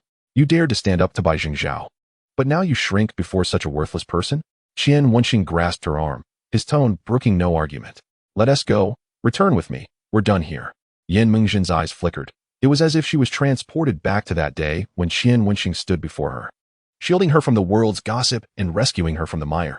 Yet, this was no longer school, it was the workplace. She could not remain under Qian Wenxing's protection forever. This handsome gentleman, I believe you are mistaken. She is our company's intern, and this is the treatment interns receive. Mi Jia, unaware of Qian Wenxing's true identity, spoke in a rather polite tone. After all, those who appeared here were no insignificant figures, and from how Qian Wenxing had approached, it seemed he had come from the front rows. I am speaking with my woman. When did it become your turn to interject? Qian Wenxing cast her a cool glance, exuding an air of authority reminiscent of Ai Huiying. Mi Jia's smile froze, her mind racing as she quickly recalled the news regarding Yin Mingzhen. Could this be the infamous Qian from the reports? She remembered that the news did not disclose much about his family background. In the live streaming industry, the most adept were those who could read others' expressions. Seeing the current situation, Mijia immediately plastered a smile on her face and stepped forward to link her arm with Yan Mingjin's. Oh, Jinjin, when did you get such a handsome boyfriend? Why didn't you introduce him to me? Her sudden touch caused Yan Mingjin to stiffen. Qian Wenxing's brow furrowed as he coldly turned to Mijia, a sneer playing on his lips. I presume you are the fabled chameleon, speaking sweetly to those in front of you and disparaging others behind their backs? Mijia's smile faltered. She hadn't anticipated Qian Wenxing would offer no pleasantries. Qian Xiao, please, don't say that. You should go inside first, and I will discuss this with you later. Yan Mingjin, wishing to extricate Qian Wenxing from her mess, gently nudged him toward the banquet hall. Mina, what are you doing? Come here quickly. At that moment, a man in front waved his hand and called out loudly. Upon seeing the man, Mina's eyes sparkled, her expression shifting to one of feigned innocence. Li Gu, you must come over and see this. What is going on? Li Gu approached, frowning. What are you two dawdling about? I've been waiting with General Wang and General Zhang. Shouldn't you hurry over? Li Gu, am I usually fierce to Jinjin? Why does her boyfriend treat me like a villain? Look at his expression. It seems like he wants to hit me. I'm so scared. Mina cowered behind Li Gu, appearing utterly frightened. Qian Wenxing was left speechless. What a thick atmosphere of tea. Li Gu glanced at Qian Wenxing, then at Yan Mingjin, and coldly inquired, Jinjin, what is going on? Li Gu, it's nothing, Before Yan Mingjin could finish, Qian Wenxing interjected. You are the boss? When you initially brought Mingjin to your company, wasn't he to make her a streamer? How has she now become this green tea's assistant? Is this considered fraud? Upon hearing his incendiary words, Li Ji's expression darkened. This is a matter concerning our company. May I ask who you are? Oh, I am merely a well-meaning citizen with a slight understanding of the law. It seems that the job positions advertised by your company do not align with their actual responsibilities. Perhaps I should consider reporting this. Qian Wenxing took out his phone and said nonchalantly, moreover, your company's leading broadcaster has been verbally abusing her subordinates and engaging in workplace bullying. If I were to release the video I just recorded, do you think this broadcaster would face repercussions? He expressed a hint of curiosity. Upon hearing Qian Wenxing's words, Brother Li shot a fierce glare at Mina. Although his face darkened, his tone when speaking to Qian Wenxing softened considerably. So, what do you intend to do to have the video deleted? Regardless of the situation, he needed to protect the company's cash cow first. Qian Wenxing returned his phone to his pocket and replied coolly, It's quite simple. Have her apologize to my woman. Brother Li's frown eased, and he turned to Mina, saying, You need to apologize to Jinjin immediately. As a senior in the company, you should demonstrate some leadership.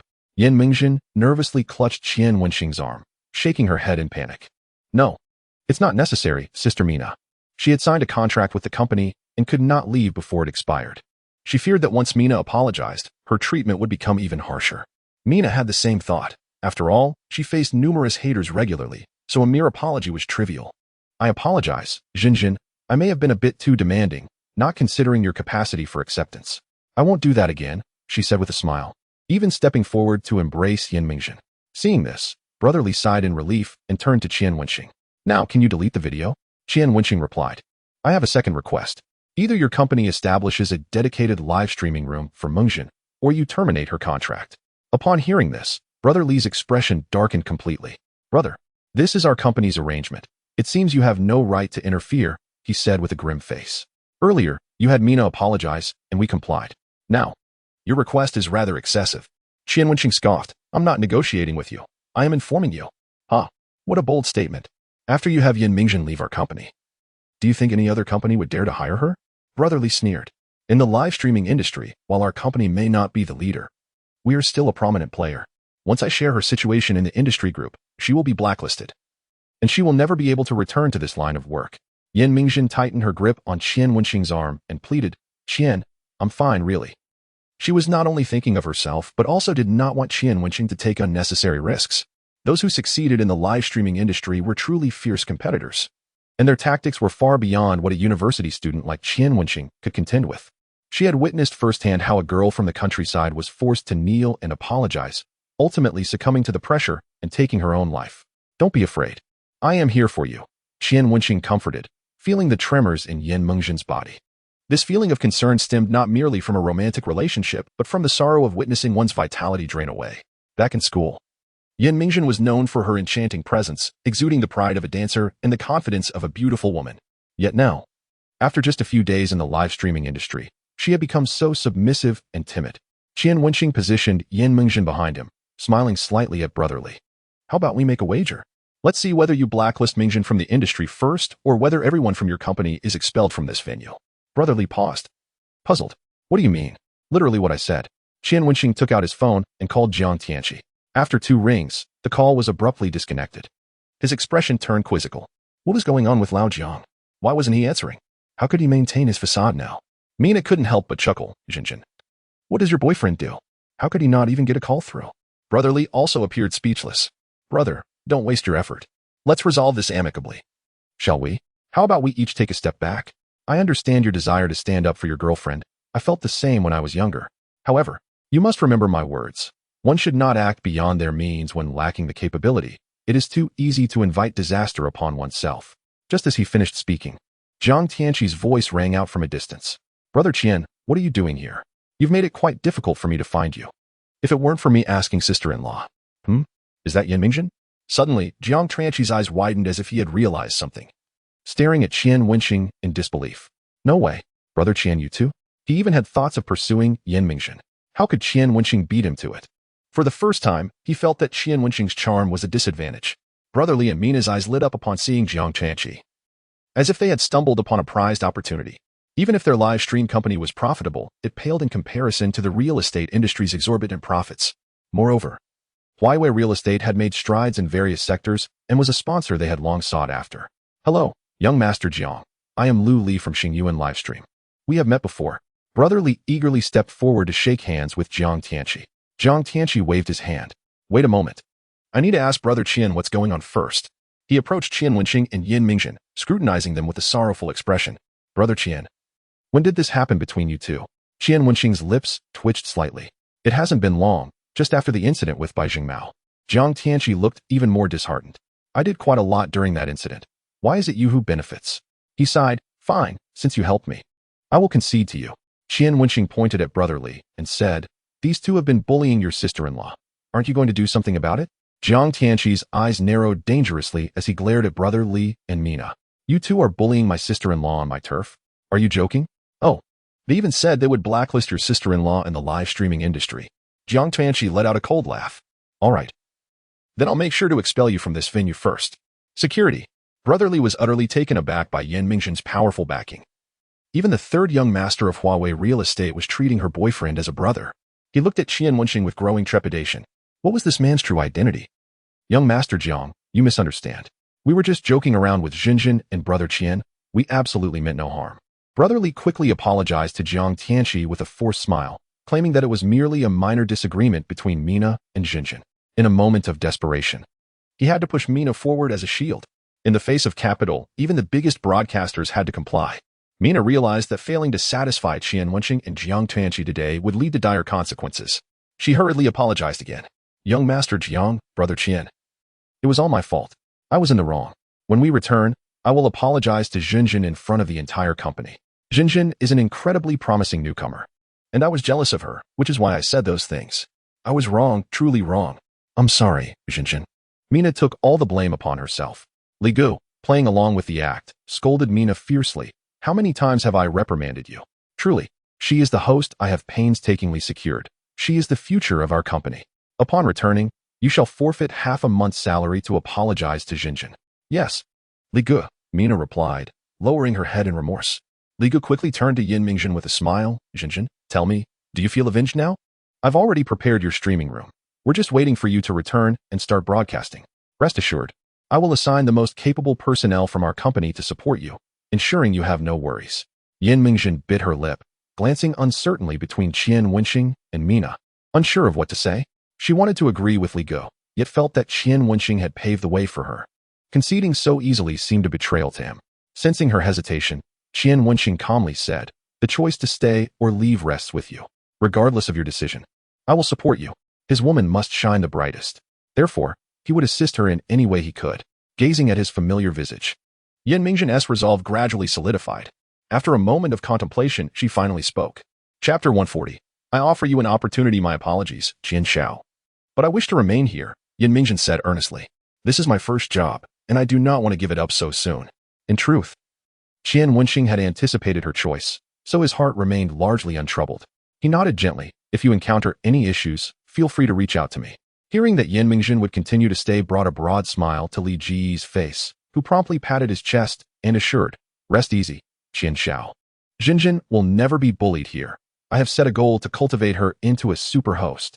Mina, standing nearby, dared not utter a word, fearing another reprimand from Qian Wenxing. Jiang Tianqi helplessly patted Li Gu's shoulder, saying, "Brother, be more discerning in the future. Let us avoid such unpleasantness, shall we?" "You can count on me. Such matters will not arise again," Li Gu replied, nodding and bowing. "All right, the issue is resolved. Qian Gu, let's go. My father is looking for us." "Oh, Jiang Xiao, Qian Xiao, hurry along with your important business. I will take good care of Jinjin," Li Gu said, showing his keen awareness. Qian Wenxing looked at Yan Mingzhen and sighed. "I will come find you shortly." "Okay," Yan Mingzhen nodded obediently. After Qian Wenxing and Jiang Tianqi left, Yan Mingzhen turned to Li Gu. "I'm sorry, Li Gu, for putting you in a difficult position just now." Li Gu quickly waved his hand, smiling. "Oh, Jinjin, please don't say that. You are now the revered one in our company. Why didn't you tell me earlier that you had such resources? Rest assured, once we return, you can officially begin streaming. However, new hosts typically struggle with low viewer counts initially, so I will have Mina assist you in attracting an audience." "Mina, is that acceptable?" Mina wore an unwilling expression. She had just been a mere intern, and now she was expected to help raise the profile of someone who had swiftly ascended to prominence. Yet she could only suppress her resentment, forcing a smile as she warmly addressed Yan Mingzhen. "Jinjin, from now on, we shall be good sisters. If you encounter any difficulties during your streams, feel free to seek my assistance. After all, I am your senior and possess more experience, so I can always help you resolve issues."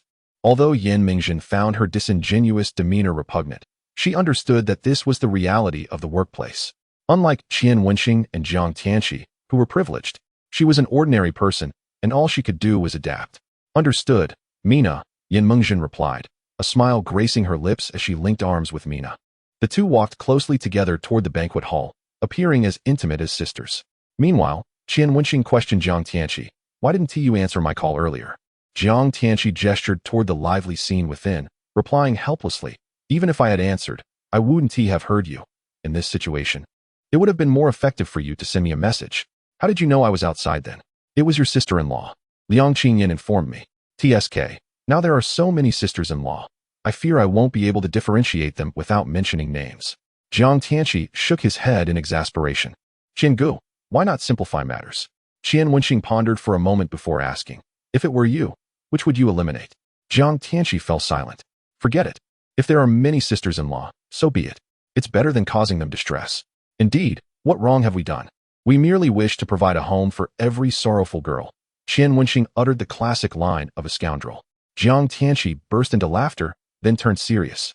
"By the way, when we are with my father, please do not mention our complicated romantic entanglements." Qian Wenxing, puzzled, retorted, "Aren't we just innocent young men? When have our relationships been complicated?" Jiang Tianqi could not help but give a thumbs up. "Qian Gu, every time you say something like that, I feel embarrassed for my own thin skin. It's just basic practice. You need to hone your skills." Qian Wenxing smiled gently. As they arrived at the private room, they exchanged glances and took a deep breath, suppressing their playful expressions. Jiang Tianqi stepped forward and pushed open the door, leading Qian Wenxing inside. "Dad, I brought Qian Gu with me." Thump, thump, thump. Qian Wenxing's heart raced. This was his first encounter with someone of Jiang Guyue's stature, and he could not help but feel nervous. Before accessing the system, Jiang Guyue had merely been a figure in the news to him. A chasm separated them. Yet now, he was to meet this elder as Jiang Tianqi's partner. Upon entering, Qian Wenxing's gaze was immediately drawn to a middle-aged man with slicked back hair. Lounging on a sofa in a silver suit, a gleaming gold watch adorning his wrist, and a jade ring on his thumb, exuding opulence. Beside him stood a man in a black suit wearing sunglasses, his legs slightly apart, hands clasped behind his back, his muscular form evident beneath his fitted attire. This must be Jiang Guyue's bodyguard, Qian Wenxing mused internally. Upon hearing Jiang Tianqi's voice, Jiang Guyue lifted his head, first scanning Jiang Tianqi before fixing his sharp gaze on Qian Wenxing, seemingly appraising him. Had it been the old Qian Wenxing, such scrutiny from an experienced business mogul would have caused him to panic. However, with the system as his support, although he felt nervous, he remained composed, smiling gently in response to Jiang Guyue's piercing gaze. "Good day, Uncle Jiang."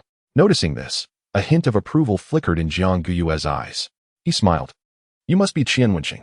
Tianqi speaks highly of you. Indeed, you are quite the handsome young man. Qian Wenxing returned a modest smile, softly responding, Thank you, uncle. Do not stand there. Take a seat, Jiang Guyue invited warmly. Tianqi has always been a free spirit, befriending all sorts of dubious characters. So I have allowed him a degree of independence. However, with the establishment of Xingqi Tian Company, I see some changes in him. At least he now has a future plan, and for that, I must thank you. Jiang Tianqi, sitting beside them, scratched his head sheepishly, pretending to be annoyed. Dad, you've revealed all my secrets. Qian Wenxing chuckled softly, saying, In truth, Tianqi has always harbored ambitions. He merely lacks an opportunity. Uncle, I believe you can choose to trust him. Upon hearing Qian Wenxing's self-praise, Jiang Tianqi's eyes shimmered with a hint of emotion. Jiang Guyue glanced at the two of them, pondering for a moment before stating, If that is the case, I shall grant you both an opportunity. Chapter 141. The Unexpected Debtor. What opportunity? Jiang Tianqi inquired directly, his straightforwardness evident in his gaze towards Jiang Guyue. Qian Wenxing leaned slightly forward, adopting a listening posture without uttering a word. In comparison, Jiang Guyue perceived Qian Wenxing as more composed than Jiang Tianqi. He sighed inwardly, feeling a twinge of envy towards Qian Wenxing's parents, wondering how they managed to nurture such a capable and steady child. You really should learn from Wenxing, Jiang Guyue chided Jiang Tianqi with a disapproving glare, adding, I would be satisfied even with just 1% of his qualities. Jiang Tianqi blinked, puzzled, and turned to Qian Wenxing, asking, Brother Qian, are we that different? Qian Wenxing smiled slightly, patting his arm. Not at all. Let's first hear what uncle has to say. Indeed, father, what opportunity will you provide us? Why do you leave us hanging? Jiang Tianqi turned, frowning at Jiang Guyue. Jiang Guyue suppressed the urge to kick him, repeatedly reminding himself, He is my own flesh and blood. You both should have something to eat while you wait. It won't be long now. Oh, Jiang Tianqi replied, and they had some food brought in, engaging in light conversation with Qian Wenxing. Given the presence of an elder, their discussion remained wholesome and healthy. After approximately 5 minutes, a gentle knock sounded at the door of the private room. Come in, Jiang Guyue called out. Both Qian Wenxing and Jiang Tianqi looked up simultaneously, eager to see who Jiang Guyue had invited them to meet. The door opened, revealing a graceful figure stepping inside. Upon recognizing the person, Qian Wenxing's eyes widened involuntarily. What? It's her? When Ni Huiying noticed the two individuals in the room, her eyes also widened slightly in surprise. What are the odds of encountering him again? Ms. Ni. Please have a seat. This is my son, Jiang Tianqi, and this is his business partner, Qian Wenxing. Jiang Guyue introduced them before turning to the two young men with a smile. This is Ms. Ni. I trust you both are acquainted? Jiang Tianqi immediately stood up, beaming. Ms. Ni, I am actually a fan of yours. Ni Huiying had changed out of her red carpet black swan outfit into a more practical evening gown. She nodded slightly. Young Master Jiang, you are quite the gentleman, reminiscent of your father in his youth. Ms. Ni, you flatter me, Qian Wenxing replied. Standing alongside Jiang Tianqi and smiling at Ni Huiying, Ms. Ni, I am also a fan. Would it be possible to request an autograph later? He was skeptical that Ni Huiying would refuse in Jiang Guyue's presence. Indeed, Ni Huiying maintained her smile. Of course, after a while, you can find me in the lounge. I have special autograph photos. Qian Wenxing's smile momentarily faltered, realizing this woman intended to have a private conversation with him. However, he quickly regained his composure, responding with a smile, that sounds great. After the pleasantries, they all took their seats. Jiang Guyue was the first to speak, addressing Ni Huiying, Ms. Ni. Regarding the matter you mentioned earlier, I have given it some thought and see no issues, but I do have a condition. Please, go ahead, Mr. Jiang, Ni Huiying replied. My rather unambitious son has finally shown some initiative, co-founding a lending company with friends. As his father, I do not wish to dampen his spirits, so I plan to divide this investment into 2 parts. One part will be 40 million, adhering to our previously agreed-upon betting agreement, and the other part will be 5 million, provided under the guise of a loan from your lending company. What do you think? Ni Huiying's heart stirred. This meant Jiang Guyue would be investing 45 million, but only 40 million would fall under the betting agreement, while the 5 million would be treated as a loan with interest repayment. This was advantageous for Ni Huiying. Compared to the betting agreement, the interest on borrowing 5 million was almost negligible. That sounds acceptable, Ni Huiying agreed promptly, since she required Jiang Guyue's investment. Playing along with his son's lending company was not a bad idea. Past investment failures had taught her a valuable lesson. When funds are lacking, one must be willing to compromise. Qian Wenxing and Jiang Tianqi exchanged bewildered glances. Their company had suddenly acquired a 5 million loan agreement. This single night had fulfilled their annual KPI. Before long, the secretary brought in the loan agreement for Qian Company, and Jiang Tianqi and Qian Wenxing signed it first, followed by Ni Huying. The moment she signed, it represented the completion of the loan. Simultaneously, beep, debtor Ni Huying successfully bound. Upon hearing this sound, Qian Wenxing was left utterly stunned. What? What is this? System, what did you just say? Who has been bound successfully? He immediately commanded in his mind. Open the information panel for debtor Ni Huying. Debtor, Ni Huying, debt amount, 5,000,000 yuan. Affinity, 10. Debt multiplier, 4. Multiplier upgrade progress, 19. People. Repayment items, sleep, 100,000 yuan. 10. Affinity, networking, 200,000 yuan. 30. Affinity. Joint event attendance, 300,000 yuan. 50. Affinity. Date, 500,000 yuan. 70. Affinity.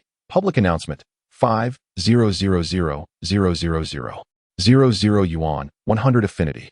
After reviewing these items, Qian Wenxing was momentarily speechless. Unsure, he examined it again. He scrutinized the repayment items repeatedly, finally confirming. With other women, sleeping was the fastest method of repayment, but had the highest affinity requirement. Yet with Ni Huying, sleeping required the least affinity and was the slowest way to repay. Perhaps it was due to their unexpected prior encounter.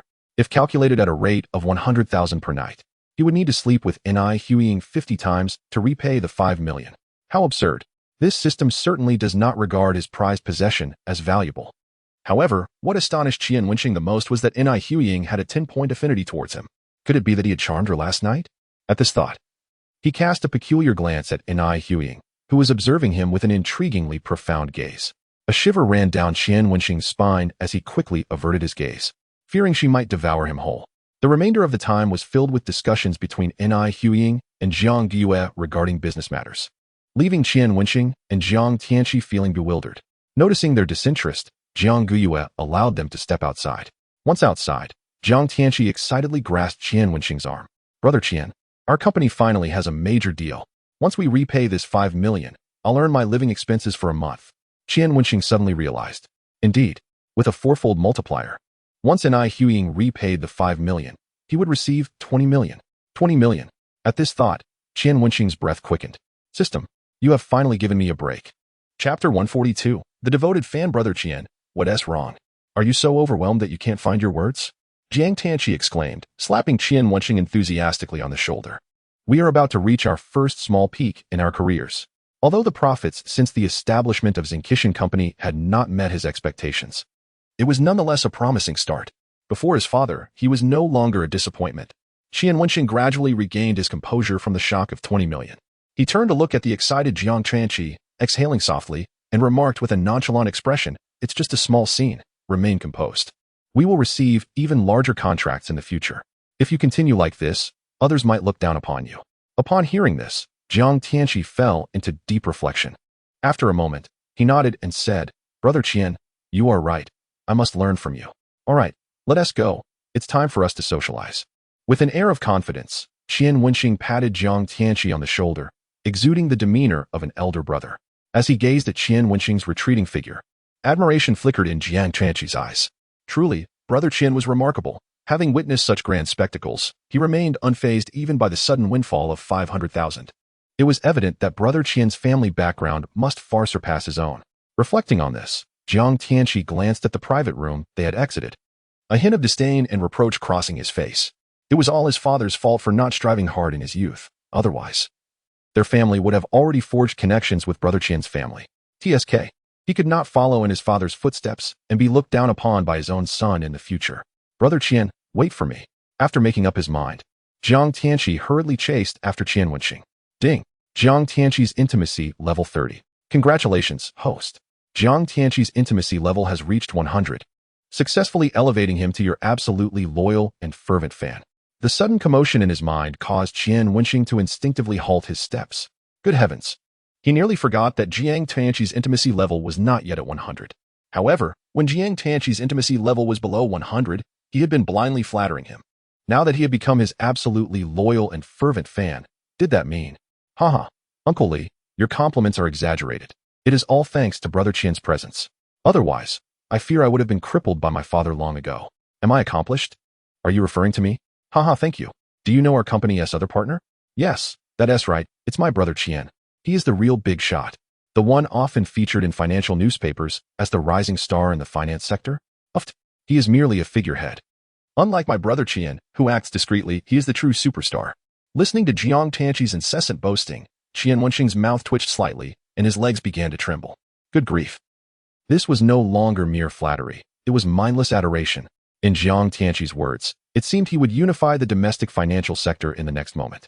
Qian Wenxing silently lowered his head and found a corner to sit down. It was better for Jiang Tanqi to take the spotlight. After all, he was still a pure-hearted youth with a thin skin. Due to Jiang Tanqi's status as the scion of Huawei real estate, he was surrounded by numerous individuals at this soiree. Some sought to curry favor with Huawei real estate for investment opportunities, while various internet celebrities and minor starlets aimed to form connections to obtain resources. Of course, in such a gathering of stars, there were also aspiring directors scattering business cards, hoping to find their benefactors and secure recognition for their scripts from a major star, paving a path for their future. However, these stars had long grown accustomed to such behavior, so when it became clear that these directors were merely recent graduates from film academies, they politely declined.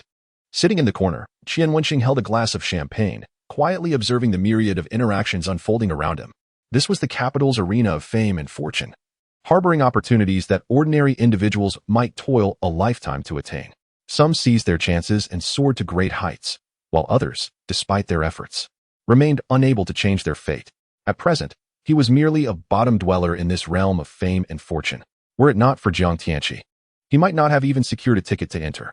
Yet he possessed a system, and given time, he was certain to ascend to the pinnacle of this arena, perhaps even to dominate it. Amidst the crowd, Liang Qingyan engaged in conversations, smiling warmly as she handed out her business cards. Initially, the individuals engaged with her enthusiastically, but upon learning she was merely a university student without any notable background, they turned away, discarding her card into the trash. I thought she was an intern agent from some entertainment company. Turns out she is nothing at all. Such a waste of my time. A female agent from a girl group disdainfully tossed Liang Qingyan's card into the bin, wiping her hands with a tissue, as if she had touched something filthy. Another male agent, a fledgling star, scrutinized Liang Qingyan with interest, tilting his head towards the female agent and saying, "Don't you think she has potential?" She may have potential, but in this industry, beauty alone does not suffice. Just look at how many grassroots stars are left. The female agent replied dismissively, which influential figure lacks capital support behind them today? Beauty counts for nothing in the face of capital. The male agent chuckled. No, you misunderstand my point.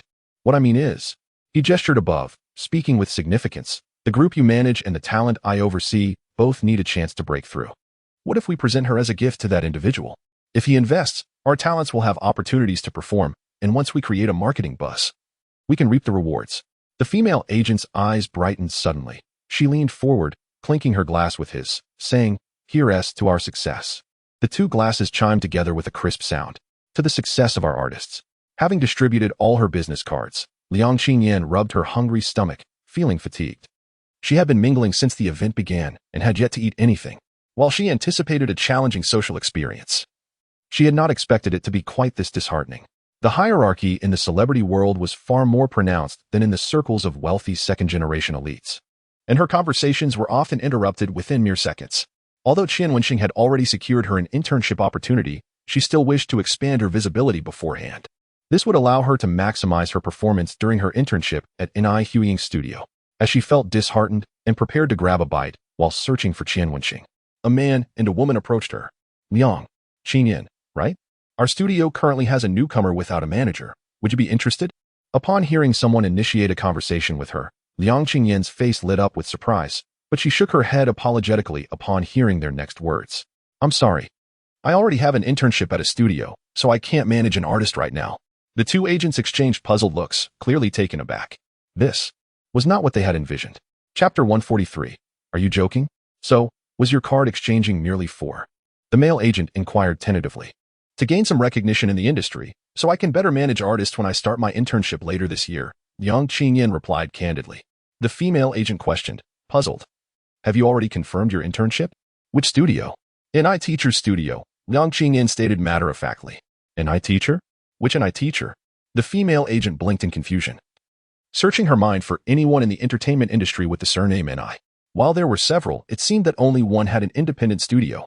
It couldn't be the one I'm thinking of, could it? Liang Qingyan smiled lightly. It's teacher NI Huying.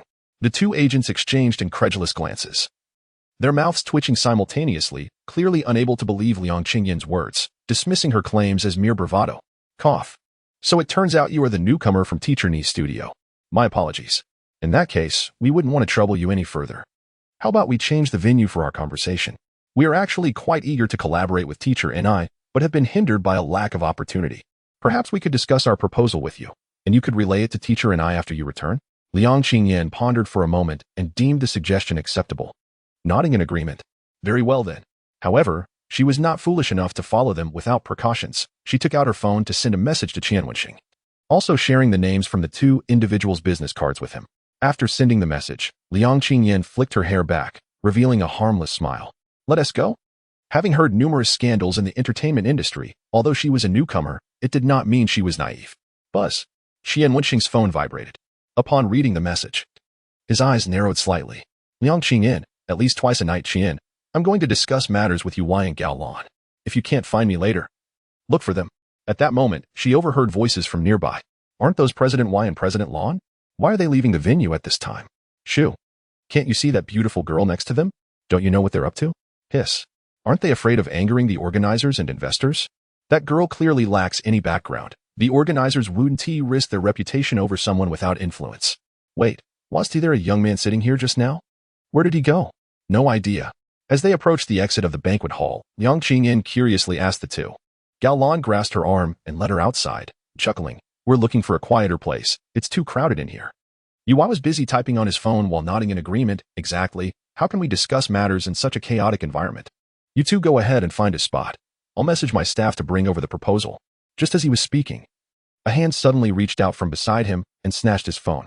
What are you doing? Yuan instinctively lunged for his phone, but he was a moment too late, glaring angrily at the assailant and extending his hand to reclaim his phone. Give me back my phone. Qian? Liang Qingyan was taken aback upon seeing the newcomer. What brings you here? Ms. Liang, the cash cow will be delivered to your room shortly. We hope you can provide our artist with an opportunity to perform. Qian Wenxing read aloud the message already sent on his phone, narrowing his eyes at Liang Qingyan. It seems you are the cash cow they mentioned. Upon hearing this, both Yuan and Gao Lan's expressions darkened simultaneously. Liang Qingyan's face paled as she abruptly shook off Gao Lan's arm, positioning herself behind Qian Wenxing, regarding Gao Lan and Yu Wai with evident disdain. You are going too far. Return my phone. Yu Wai's expression soured, his tone laced with a warning. Qian Wenxing sneered. What if I refuse? Then don't blame me for being impolite. Yu Wai exchanged glances with Gao Lan, who immediately took out her phone to make a call. Although Qian Wenxing was unaware of whom she intended to contact, the messages on Yu Wai's phone served as evidence, and he had no intention of returning the phone. Security. Qian Wenxing shouted towards the security personnel stationed at the entrance. Soon, the guards arrived, with the leader frowning. What happened? The sudden appearance of security drew the attention of many within the banquet hall. However, most merely observed with detached curiosity, unwilling to intervene. Only the artists accompanying Yu Wai and Gao Lan hurried over. He is a thief. He stole my phone. Yu Wai preemptively accused, attempting to sway the security to his side first. On what grounds do you claim my brother Y's phone? A heavily made-up young man stepped forward, attempting to snatch the phone from Qian Wenxing's grasp. However, Qian Wenxing deftly sidestepped, displaying the phone's screen to the young man. Your agent is trying to send my agent to another's bed. I'm not stealing a phone. I'm seizing evidence. I've stated my reasons. If you interfere further, I will treat you as an accomplice and file a lawsuit. A cold glint flashed in Qian Wenxing's eyes as he scolded sharply. The young man hesitated, glancing between Qian Wenxing and Liang Qingyan, and upon realizing he did not recognize either, let out a derisive laugh. Who knows if your agent is doing this on purpose? I've seen your tactics before. Each of you wishes to befriend those investors and producers through Brother Y, but when it comes time to pay the price, you all cower. To put it bluntly, your methods are merely a more sophisticated form of exploitation. I advise you to return the phone to Brother Y quickly. If this escalates, you won't be able to escape the consequences. Hearing the young man's words, the 5 members of the girl group stood frozen, unsure of how to act. Although they knew their best course of action was to support their agent, they had endured enough. They had fought through numerous auditions to stand before the audience, only to find their first assignment after forming a group was to be sent to please those producers, all under the guise of securing resources. 2 years into their debut, they had gained little in terms of resources, yet had already been subjected to countless unwarranted demands. They could no longer remain silent, yet they dared not resist, merely watching Qian Wenxing with silent encouragement, hoping he would reveal the true nature of Gao Lan and Uy, granting them a chance to breathe. Upon hearing the young man's words, a sardonic smirk appeared on Qian Wenxing's lips. I am, in fact, an investor myself. Are you suggesting that my agent must rely on you to connect with producers and investors? Pray tell, is that a jest? The young man's expression shifted dramatically, confusion clouding his features as he looked to Uy, baffled as to whom he had provoked. Uy and Gao Lan's expressions also fluctuated. Gao Lan recalled that Qian Wenxing had referred to Liang Qingyan as his agent, while Liang Qingyan had introduced herself as a student. Furthermore, if he were indeed an investor, why would he require an agent, especially one so insignificant? A series of questions flooded her mind, leading Gao Lan to concoct what she believed to be a plausible explanation. This young man's identity was a facade. He was likely just a minor internet celebrity or an obscure artist. With this realization, Gao Lan felt emboldened, her voice growing more assertive. Continue your charade. You an investor? Have you even matured enough to speak such lofty claims? Are you not afraid of being embarrassed by your own pretensions? She added. Or do you genuinely believe what your agent told you, that she is about to become an intern at Teacher Ni's studio? That somehow elevates your status too? Earlier, your agent mentioned she would soon be an intern at Teacher Ni's studio, eager to secure more resources, no matter the cost, which is why she sought us out. Do you comprehend what at any cost truly signifies? Hearing Gao Lan's unfounded accusations, Liang Qingyan turned pale, grasping Qian Wenxing's arm. Qian, I truly didn't. Qian Wenxing sighed, patting Liang Qingyan's shoulder. Do you have so little faith in me? We've shared so many words as alumni. Is this the extent of your trust? Liang Da's agent, where has your fierce spirit of tearing apart mistresses for those wealthy friends gone?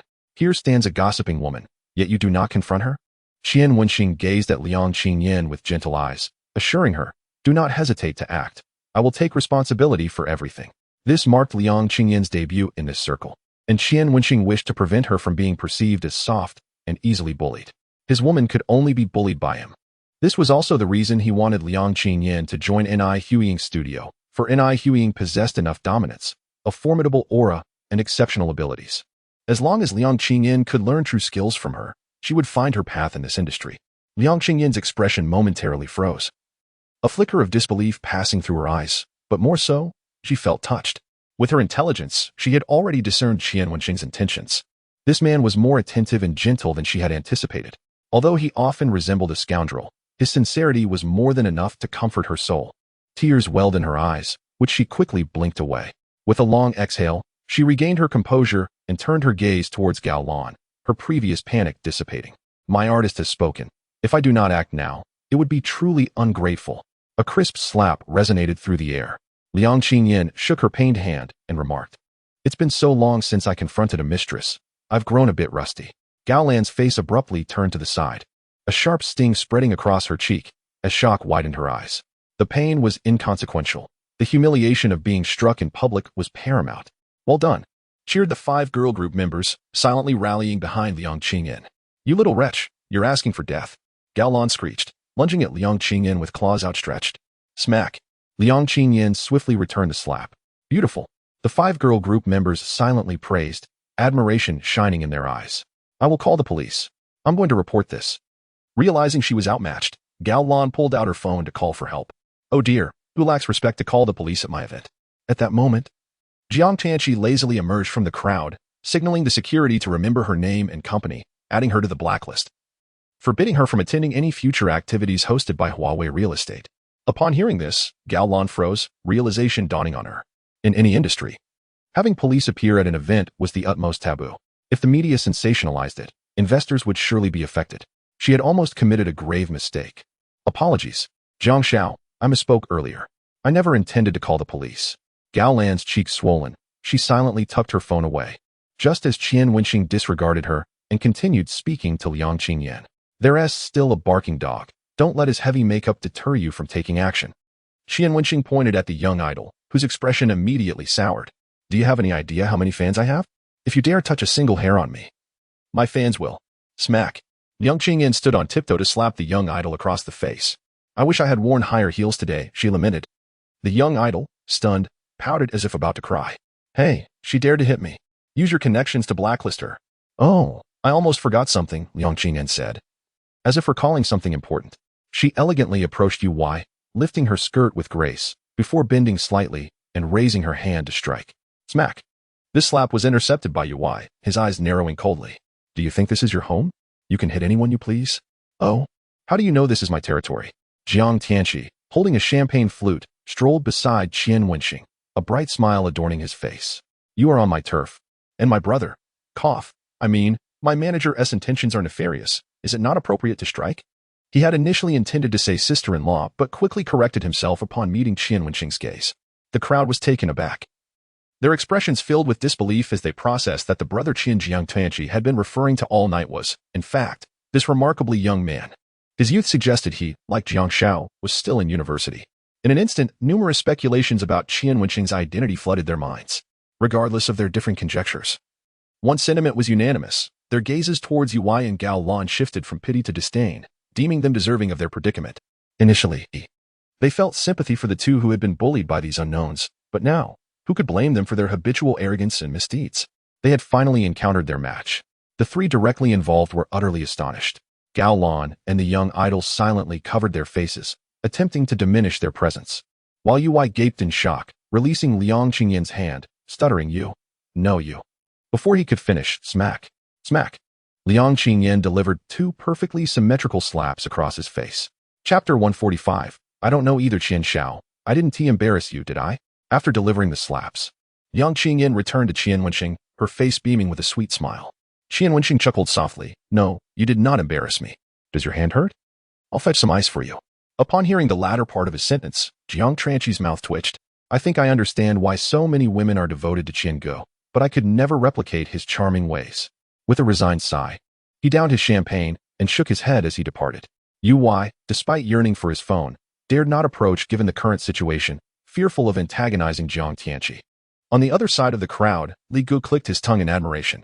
Ui and Gao Lan are somewhat prominent figures in the industry after this. They might find it hard to navigate. Qian Shao is indeed a dashing figure, raging for a beauty, he remarked, glancing at Yan Mingzhen beside him.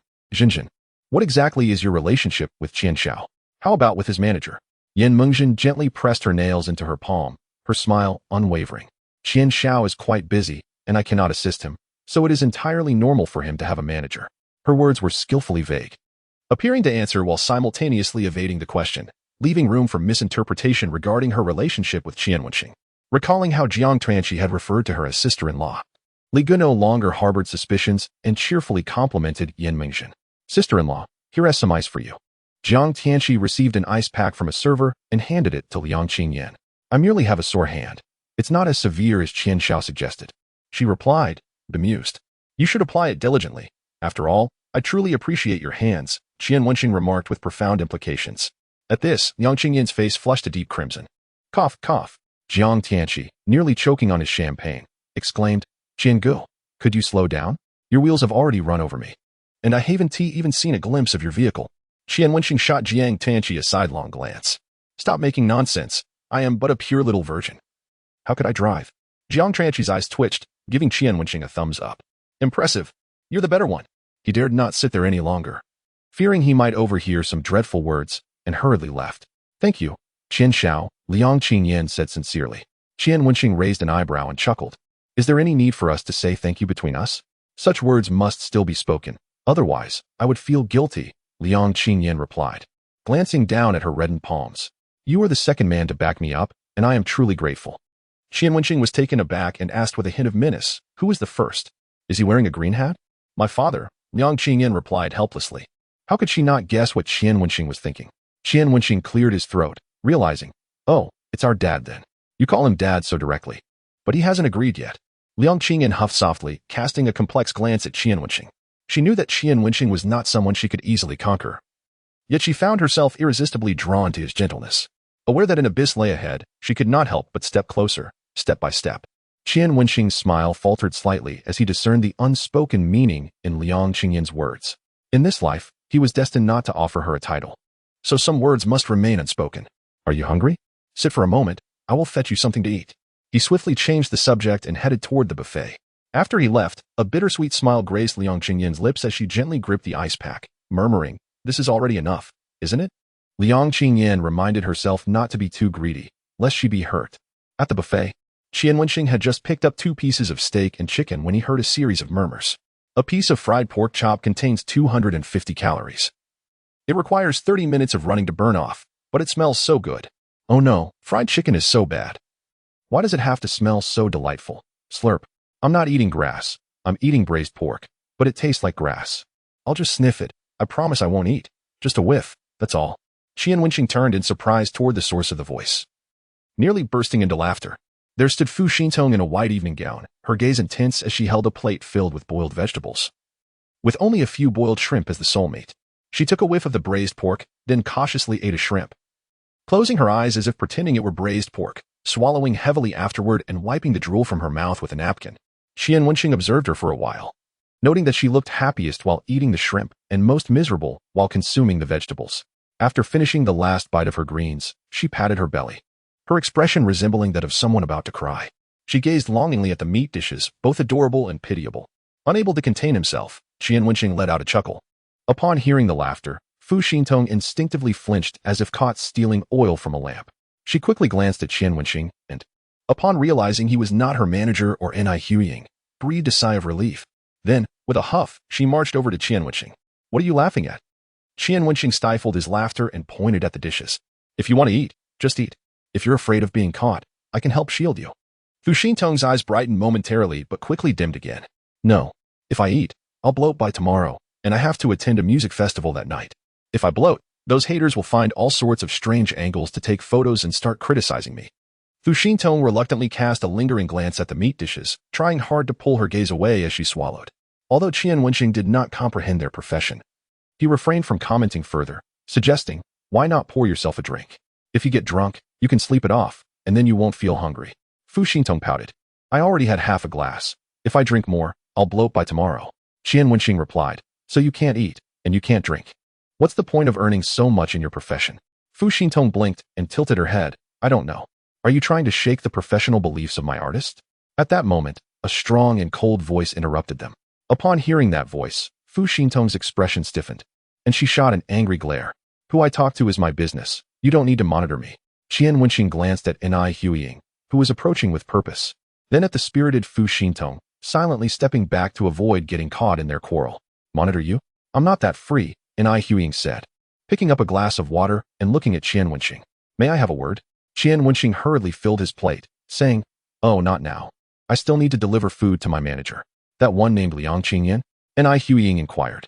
"You can deliver your food. It won't interrupt our conversation. I only have one manager." As he continued to fill his plate with the food Fu Xintong had only dared to look at moments ago, he soon had a second plate overflowing. "Shall we go then?" He glanced at Fu Xintong, who had her gaze glued to his plates, swallowing hard, her lips curling into a smile. I'll join you." Fu Xintong followed the direction of his plates. Ni Huying frowned slightly, asking coolly, "What are you doing here?" Heaven knows how hard Fu Xintong had to work to swallow the words about following the food. "I'm here to improve my public image. You said I need to be around you for directors to notice me, right? You're clever." Ni Huying acknowledged Fu Xintong for once. Though she had stepped back from the limelight, her commercial value might not exceed Fu Xintong's. But she was a seasoned professional who had fought her way up. Fu Xintong could not remain a mere internet sensation forever if she wished to transition. It would require the cinematic resources Ni Huying had accumulated over the years, resources truly deserving of the title of actor. Meanwhile, Liang Qingyan was applying an ice pack to herself when Qian Wenxing strolled in, accompanied by Ni Huying and Fu Xintong. Liang Qingyan was taken aback. Wasn't he just going to fetch food? Why did he bring 2 women with him? "Teacher Ni, Teacher Fu." Liang Qingyan quickly stood to greet them. "There's no need for pleasantries. We're all acquaintances," Qian Wenxing said as he sat beside her, placing his plates down. "Go ahead and eat." Ni Huying took a seat beside Qian Wenxing, casting a cursory glance at Liang Qingyan, her deep-set eyes revealing nothing of her thoughts. Fu Xintong sat on the other side of Liang Qingyan, her gaze fixed on the plates, swallowing repeatedly as she urged, "Hurry up and eat." Though she could not partake, watching others eat provided her some psychological comfort. Liang Qingyan felt a bit anxious as she picked up her chopsticks and took a bite of sweet and sour ribs. "Is it delicious? Is it delicious?" Fu Xintong asked, licking her lips. It seemed she was the one who had just taken a bite of the ribs. Liang Qingyan nodded awkwardly. What does it taste like? Fu Xintong inquired again. This question stumped Liang Qingyan. After a moment's hesitation, she replied, it's sweet and salty, with a hint of plum sourness and meat flavor. Gulp. Fu Xintong swallowed hard, conjuring the flavor Liang Qingyan had described. With her eyes closed, she savored the moment and softly remarked, how delightful. She then smiled apologetically at Liang Qingyan, saying, I'm sorry to interrupt your meal. Please continue. I shall remain silent.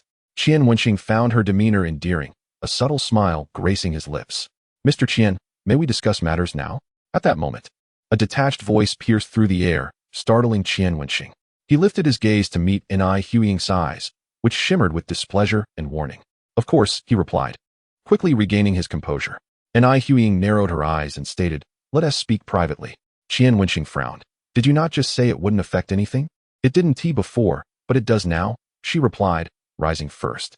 Her tone carried an edge of warning. There are some matters I prefer to discuss with you alone. This statement instantly raised Fu Xintong's suspicions. She abruptly disengaged from her culinary reverie, squinting as she inquired, what do you intend to do? She is still just a child. Do not frighten her. Suddenly, Fu Xintong recalled the rumors surrounding Ni Huiying, which claimed she favored well-built male university students. Could it be? She shifted slightly closer to Ni Huiying, whispering in a voice only they could hear, are you contemplating an affair behind my father's back? Ni Huiying chuckled softly, leaning in to whisper, good daughter, if your father knew how much you cared for him, he would laugh in his dreams. You. Fu Xintong's expression darkened, her voice icy. Is that true? You are overthinking, Ni Huiying replied, her demeanor flat. I never engage in self-destructive behavior. You better not. Fu Xintong huffed. Oh. Did Fu Xintong actually win this argument? Qian Wenxing pondered, curious about their previous exchange. Mr. Qian, let's go, Ni Huiying initiated, casting a glance at him. Since he also wished to converse with her, he followed suit. They exited the banquet hall and entered the room where Qian Wenxing and Jiang Tuanqi had been watching the live broadcast. Speak. What do you wish to discuss privately?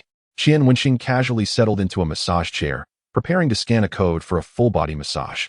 Suddenly, the lights went out. What are you doing?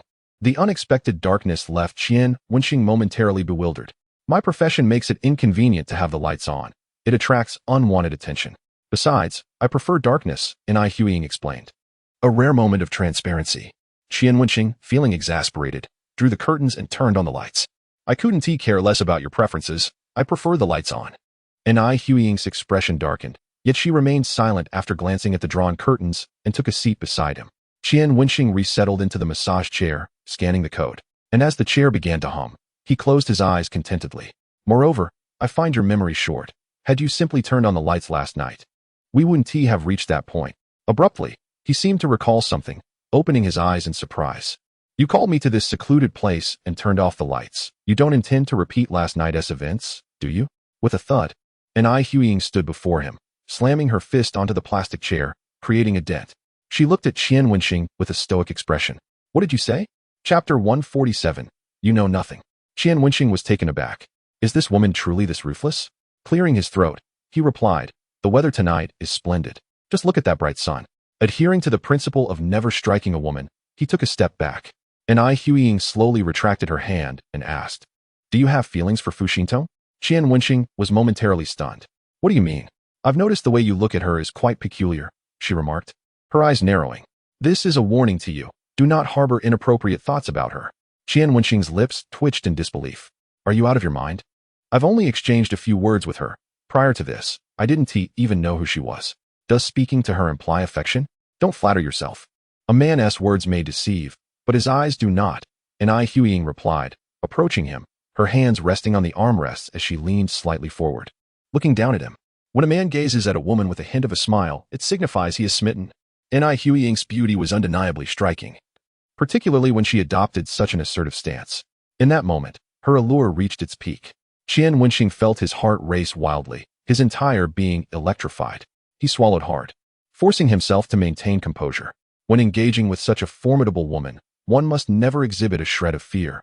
Otherwise, he would find it challenging to hold his head high in her presence for the rest of his life. Are you jealous? Qian Wenxing smirked, adopting a tone of playful defiance.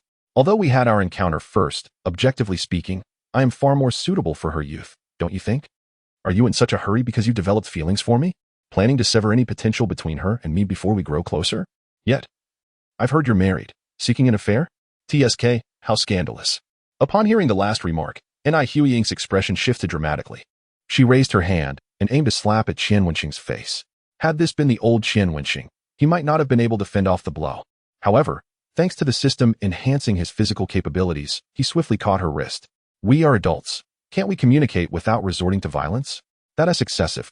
With his other hand, he firmly grasped her waist, pulling her into his embrace, grinning mischievously. But I could interpret this as an invitation. Ni Huiying's countenance darkened. Yet instead of struggling like a young girl, her hand ventured downward. The sudden pain made Qian Wenxing yelp, his legs instinctively tightening as his mind went blank. Ni Huiying leaned over him, her tone cool. Can you hear me now? Yes, yes. Qian Wenxing was drenched in cold sweat, terrified to move, fearing she might retaliate against him. All right, I will only say this once. Fu Xintong is my most prized commodity. Until her commercial value is exhausted, keep your distance from her. Ni Huiying's expression was grave. Otherwise, I will ensure you pay the price. Enduring the pain, Qian Wenxing retorted. Are you out of your mind? I merely glanced at her. When did I ever say I liked her? You best mean what you say. Ni Huiying released him. Standing up to adjust her clothing, her demeanor returning to its usual aloofness. You lunatic. Qian Wenxing glared at Ni Huiying, gritting his teeth. For the first time, he felt a sense of danger from a woman. He had no doubt that had he not listened to her attentively, she would have indeed crushed him. Do not forget, I am your creditor. For the first time, Qian Wenxing lost his composure in front of a woman, rising from his chair to glare at Ni Huiying. If Director Jiang wishes to play house, I shall contribute 5 million to enact a father-son drama. Do you truly believe I am lacking that 5 million? Ni Huiying scoffed lightly. When I am in a good mood, I'll address you as Mr. Qian. When I am not, what do you think will happen? To win the favor of Director Jiang and become his protege indicates a certain emotional intelligence on your part. However, you should comprehend that, in the face of absolute interests, such trivial games hold no significance for Director Jiang. Witnessing the increasingly sullen expression on Qian Wenxing's face, Ni Huiying felt a wave of relief wash over her. Since this morning, she had been led by the nose by this young man, which was particularly irksome for someone who prided herself on controlling the situation. Now, the tables had turned, and she was finally in command. Qian Wenxing narrowed his eyes slightly. The tactic of coercive striptease was ineffective against this woman. Currently, he possessed limited leverage over Ni Huiying, with the sole useful threat being the implication of their past relations. Yet they had signed an agreement that rendered that threat moot. Suddenly, he recalled something Ruan Lunyun had shared with him previously, and he was astounded by how quickly it had become relevant. How despicable to treat one's stepdaughter as a mere commodity. Ni Huiying's gaze sharpened, her voice dropping to a serious tone. Who told you about this matter? Although not classified, it was not common knowledge, and she found it incredulous that this young man would be aware. Qian Wenxing raised an eyebrow, adopting an enigmatic demeanor. Your analysis was astute, yet one statement was erroneous. I, Qian Wenxing, do not need to curry favor with anyone to earn mentorship. In a confrontation with a woman like Ni Huiying, surrender was not an option, except in the bedroom. Ni Huiying's eyes flickered. She had reasonable doubts about Qian Wenxing's sincerity, yet his expression revealed no flaws. He smiled slightly and continued, Teacher Ni, you know nothing of my circumstances. Your earlier threat was quite amusing. You would do well to temper your demeanor before me. Do not consider yourself a delicacy. With your and Fu Xintong's looks, even if you both served me, I might not acquiesce. Upon hearing this, fury flashed across Ni Huiying's face. How long had it been since someone dared to speak to her in such a manner? Even when seeking investors, they never addressed her with such audacity. This young man. With a swift motion, Ni Huiying raised her hand, only to have it intercepted by Qian Wenxing with precision. What? Is physical confrontation your only recourse? She exerted force, only to find his grip as unyielding as iron. Surprised, she noted that despite being a woman, she regularly lifted weights at the gym, and most ordinary men lacked her strength. How could this seemingly slender young man possess such power? The memory of last night's unusual experience flashed through her mind, dissipating some of her anger and restoring her composure. As she pondered Qian Wenxing's words, she began to question their validity. If he were merely an affluent second generation, would he dare challenge her so boldly? Furthermore, based on her observations, Jiang Tianqi seemed to hold Qian Wenxing in considerable esteem. Could it be that Qian Wenxing's identity was indeed extraordinary? Yet, if that were the case, why had Director Jiang invested only 5 million? Her thoughts raced, and she withdrew her hand. Observing her deep in contemplation, Qian Wenxing realized she was skeptical of his claims. He needed to devise a strategy to ensure Ni Huiying remained unperturbed. Suddenly, a thought struck him. Maintaining his air of mystery, he leisurely remarked, "If you can deduce such matters, does it not follow that Director Zhang would also be aware? Perhaps you should inquire directly with him about my identity and see if he discloses it." With that, he casually strolled towards the door, his next words falling effortlessly from his lips. However, I suspect he would hesitate to divulge it. As he opened the door and exited, the weight of his last words struck Ni Huiying like thunder. Those of her social standing understood certain unspoken rules. Business people never shied away from their reputations. Yet there existed a class that thrived on discretion, those in the political arena. If even Zhang Guiyue refrained from disclosing Qian Wenxing's identity, what level of power did he wield? In an instant, clarity washed over Ni Huiying. Zhang Guiyue had not simply supported his son's ventures through her. He was, in effect, bribing Qian Wenxing with that 5 million. In stark contrast to Qian Wenxing's refusal of the 10,000 she had offered him. He only sought an internship opportunity for his girlfriend. His sensitivity to his identity rendered it impractical for him to accept such a large sum directly. Hence the seemingly absurd, yet plausible pretext. Connecting the dots, Ni Huiying exhaled heavily, her expression complex. If her supposition held true, her previous tone with Qian Wenxing had indeed been rather presumptuous. Yet these were merely her conjectures, lacking confirmation.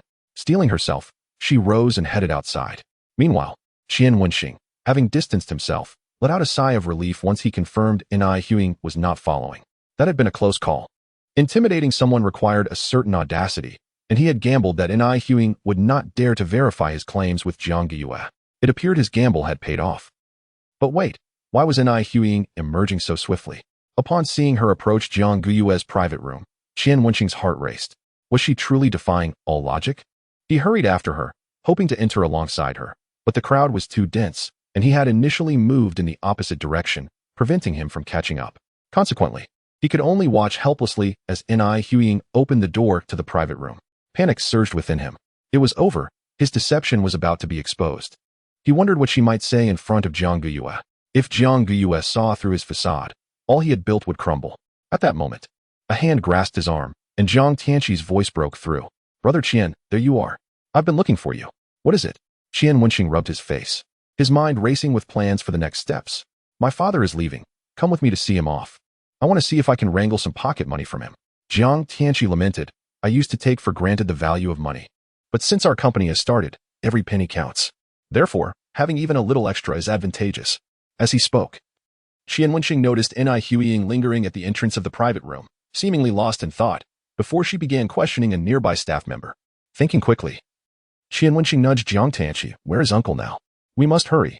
"Oh, he is just outside, saying he wants to speak with us before leaving." "Then let us not dawdle. We mustn't keep him waiting." Qian Wenxing realized he was racing against Ni Huiying. She might confront Zhang Guiyue about his identity in this environment, but she would certainly avoid raising the issue later over the phone, as that would appear too deliberate. After all, he was a junior in their hierarchy and, in a sense, Ni Huiying's nominal debtor, making the matter too sensitive for her to inquire directly. Should she dare to question Zhang Guiyue? His first reaction would not be to suspect Qian Wenxing's identity, but rather to question Ni Huiying's motives regarding him. Such was the cunning nature of seasoned businessmen. Under the urging of Qian Wenxing, he and Zhang Tianqi hurriedly jogged to the side gate, where Zhang Guiyue stood by the car, stretching her arms and twisting her waist. "Engaged in some exercise." "Uncle, I apologize for taking up your time," Qian Wenxing said with a polite smile. He thought to quickly greet Zhang Guiyue, but she was already leaving. "It's no trouble at all. I also needed to get some exercise," Zhang Guiyue replied with a smile. After jogging for a short distance, Zhang Tianqi, exhausted, sat on a stone stool and complained, "Dad, why can't you just say what you need to on the phone? Why do we have to talk face to face?" Zhang Guiyue glanced at the composed Qian Wenxing and then at the fatigued Zhang Tianqi, repeatedly reminding herself, "This is my own flesh and blood, my own flesh and blood. If only you could be half as accomplished as Wenxing, I would be quite pleased." Zhang Tianqi waved dismissively. "The world needs exceptional people like you and Brother Qian, but it also needs someone like me, doesn't it? Otherwise, how would your excellence be highlighted?" Zhang Guiyue. That statement does indeed hold some truth. However, as a father, he could not agree with his son's words at that moment and merely snorted coldly. "Your Xingqi Tian is indeed making quite an impression, but we must manage the pace of its development to avoid becoming overwhelmed by its scale."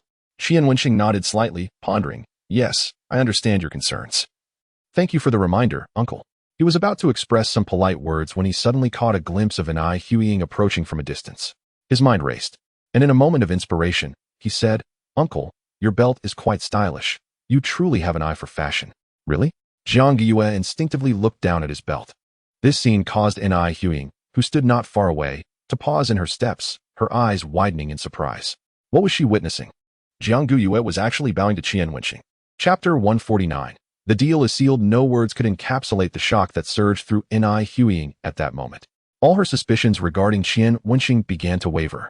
Could it be that Qian Wenxing held another identity? She watched Jiang Yue, who was smiling and conversing with Qian Wenxing, and froze in place. If Jiang Yue was indeed discussing something serious with Qian Wenxing, then approaching them recklessly would be a grave mistake. In the world of business and government, no one wished for their secrets to be exposed. "Ah, this belt was chosen by your aunt. I think it looks good too," Jiang Yue remarked, casting a wistful glance at his unremarkable brown-patterned belt. If only it didn't have that LOI logo, it would be even better. Qian Wenxing's lips twitched. It was precisely because of the LV logo that the belt commanded such a high price. "You and Aunt seem to have a wonderful relationship," he said politely, feeling relieved as he noticed an eye Hueying had stopped nearby. This indicated that his strategy had, to some extent, succeeded. Of course, it was also possible that N.I. Hueying had other intentions. "You have quite the sweet tongue. Do come over with Tianqi sometime for a visit," Jiang Yue said. In contrast to Qian Wenxing, Jiang Yue found himself growing increasingly discontent with Jiang Tianqi, letting out a resigned sigh. "Wenxing, if Tianqi ever does something reckless, do let me know. I will not indulge him." Jiang Tianqi retorted, "Dad, I can't be that disappointing, can I?" "Humph, I know all too well what you're like." Jiang Yue checked the time and said, "It's getting late. I have other plans. You two enjoy yourselves." He turned and entered the car with his bodyguard. After the car drove away, Jiang Tianqi pulled out a cigarette from his pocket and offered it to Qian Wenxing, grinning. "My dad is quite the double standard. He can smoke, but I absolutely cannot in front of him." "Why is that?" Qian Wenxing asked, surprised. "That's exactly what I mean by double standards. My elder brother was the same way. He couldn't smoke in front of Dad before graduating from college, but once he started working, Dad stopped caring." Jiang Tianqi lit the cigarette, savoring a puff as he continued. "He's a traditionalist, truly unpredictable." Qian Wenxing nodded slightly, gaining a deeper understanding of Jiang Yue. "By the way, Brother Qian, do you need me to deal with the guy who bullied my sister-in-law earlier?" Jiang Tianqi inquired. Qian Wenxing pondered for a moment before replying, "No need. I can handle it myself." He already had a plan in mind. "Which of those girls do you intend to choose tonight?" A mischievous smile spread across Jiang Tianqi's face. Qian Wenxing extinguished the cigarette, but, saying nonchalantly, "Little Jiang, do you think I only saw women tonight?" Jiang Tianqi was momentarily bewildered. "What else is there?" "Wait. Why do you call me Little Jiang? You should take better care of your health. Don't overexert yourself at such a young age. You aren't like me. You don't have a system." Qian Wenxing patted his shoulder earnestly. "All right, I have business to attend to. Think carefully about what I've said." After a brief show, Qian Wenxing rose and walked toward N.I. Hueying. "Teacher and I, what a coincidence. Here we meet again." Jiang Tianqi stared blankly in the direction Qian Wenxing had left, murmuring. He was clearly speaking Mandarin. Why do I find it hard to understand? N.I. Hueying's gaze turned serious as she scrutinized Qian Wenxing, realizing she found this young man increasingly difficult to fathom. Qian Wenxing, hands in pockets, raised an eyebrow. "You aren't here looking for Chairman Jiang, are you? He just left. Would you like me to call him for you?" "Who exactly are you?" N.I. Hueying asked in a low voice. Qian Wenxing smiled. "As you can see, I am a man." N.I. Hueying frowned. "I'm not joking with you. Nor am I. I mentioned that my identity is not something the average person can know." Qian Wenxing replied earnestly. N.I. Hueying's mind raced with thoughts, but ultimately, she chose to remain cautious. Everything she possessed had been hard-earned. A misstep could lead to irreparable consequences, resulting in a loss too great to bear. After a moment of hesitation, N.I. Hueying's cold tone softened slightly. "Speak. How can we keep my relationship with Fu Xintong confidential?" Qian Wenxing's heart stirred. How fortuitous. He still needed to deal with Yu Wei and Gao Lan. However, he refrained from bringing it up directly, instead displaying a troubled expression. "You wish to strike a deal with me? But I genuinely can't think of what you could offer me." He could never explicitly state that he needed help. Otherwise, with N.I. Hueying's intelligence, she would undoubtedly catch on. So, he had to wait for her to propose something. N.I. Hueying furrowed her brows in contemplation before saying, "Have you considered your agent's future?" "What do you mean?" Qian Wenxing feigned ignorance. "I just heard that your agent almost fell victim to some hidden rules, after all. She is about to join my studio as an intern. It would seem more appropriate for me to intervene in this matter. Upon hearing Ni Huiying's words, Qian Wenxing struggled to suppress a smile. He frowned and said, I can handle this myself. I already have punishments in mind for those two. Ni Huiying replied coolly, they are individuals with some standing in the industry, and if the punishment is too severe, their backing won't let it slide easily. At that point, your agent might become a ticking bomb in the industry, and no one would dare to touch her. You should understand, every circle has its own rules. Therefore, I am the most suitable person to handle this matter. With her words laid out so plainly, it would be unreasonable for Qian Wenxing to refuse. He cleared his throat, feigning reluctance. All right, just don't make it too comfortable for those two. So, shall we consider the deal struck? Indeed, the deal is struck. Ni Huiying then turned, her skirt fluttering elegantly as she walked in her 10-centimeter heels, her slender waist swaying in the night, captivating all who beheld her. Qian Wenxing's gaze lingered on her waist. As a multitude of Thomas the Tank Engine trains raced through his mind, how he wished for another opportunity to savor her essence. At that moment, he would surely not allow Ni Huiying to turn off the lights. Inside the banquet hall, as soon as Ni Huiying entered, numerous individuals approached her with warm greetings. Her esteemed status and prowess in this circle rendered her impossible to overlook. Where are Yu Wei and Gao Lan? Ni Huiying inquired, and immediately, someone pointed her in the right direction. She nodded slightly in appreciation and strode purposefully towards them. Upon her approach, those within earshot of her voice began to murmur in confusion. What does Teacher Ni want with them? Have you forgotten? That little agent was an intern from Teacher Ni's studio, right? Are you suggesting that Teacher Ni is here to find a venue for her own staff? Hiss. This will be quite the spectacle. Let us follow her and see. Chapter 150. You may leave. Are you merely idling about? Did you not see me being bullied? Just standing by to watch the commotion? Gao Lan had received several slaps, her face swollen like a pig's head. She had just called an ambulance. But the traffic congestion in the vicinity rendered it impossible for the vehicle to arrive. Consequently, she could only temporarily request ice from the waitstaff to soothe her injuries. While applying the ice, her disdain for her girl group members intensified, leading her to unleash a torrent of curses upon them. In the industry, she was somewhat of a prominent figure. Being slapped in such a manner was more than just painful. It was a blow to her pride.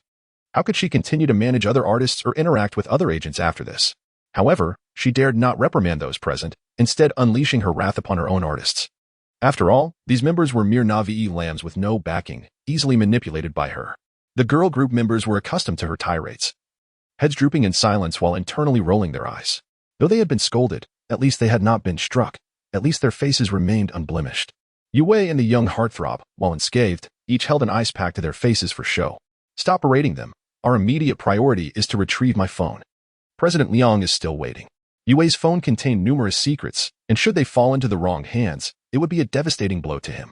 Upon hearing this, Gao Lan's countenance darkened further. She couldn't fathom how that little wretch had entangled herself with the Jiang family. Little wretch? Which one are you referring to? Ni Huiying's voice interjected, her height affording her a vantage point as she cast a disdainful glance at the trio applying ice in the corner. Upon her arrival, panic flickered across their faces, and they scrambled to greet her. President and I, what brings you here? Please, have a seat. Gao Lan immediately shifted her position. A smile plastered on her swollen face. Ni Huiying let out a cold scoff. Gao, perhaps it would be best for you to rest at home for a while. Your appearance is quite distressing. Upon hearing this, Gao Lan's smile froze.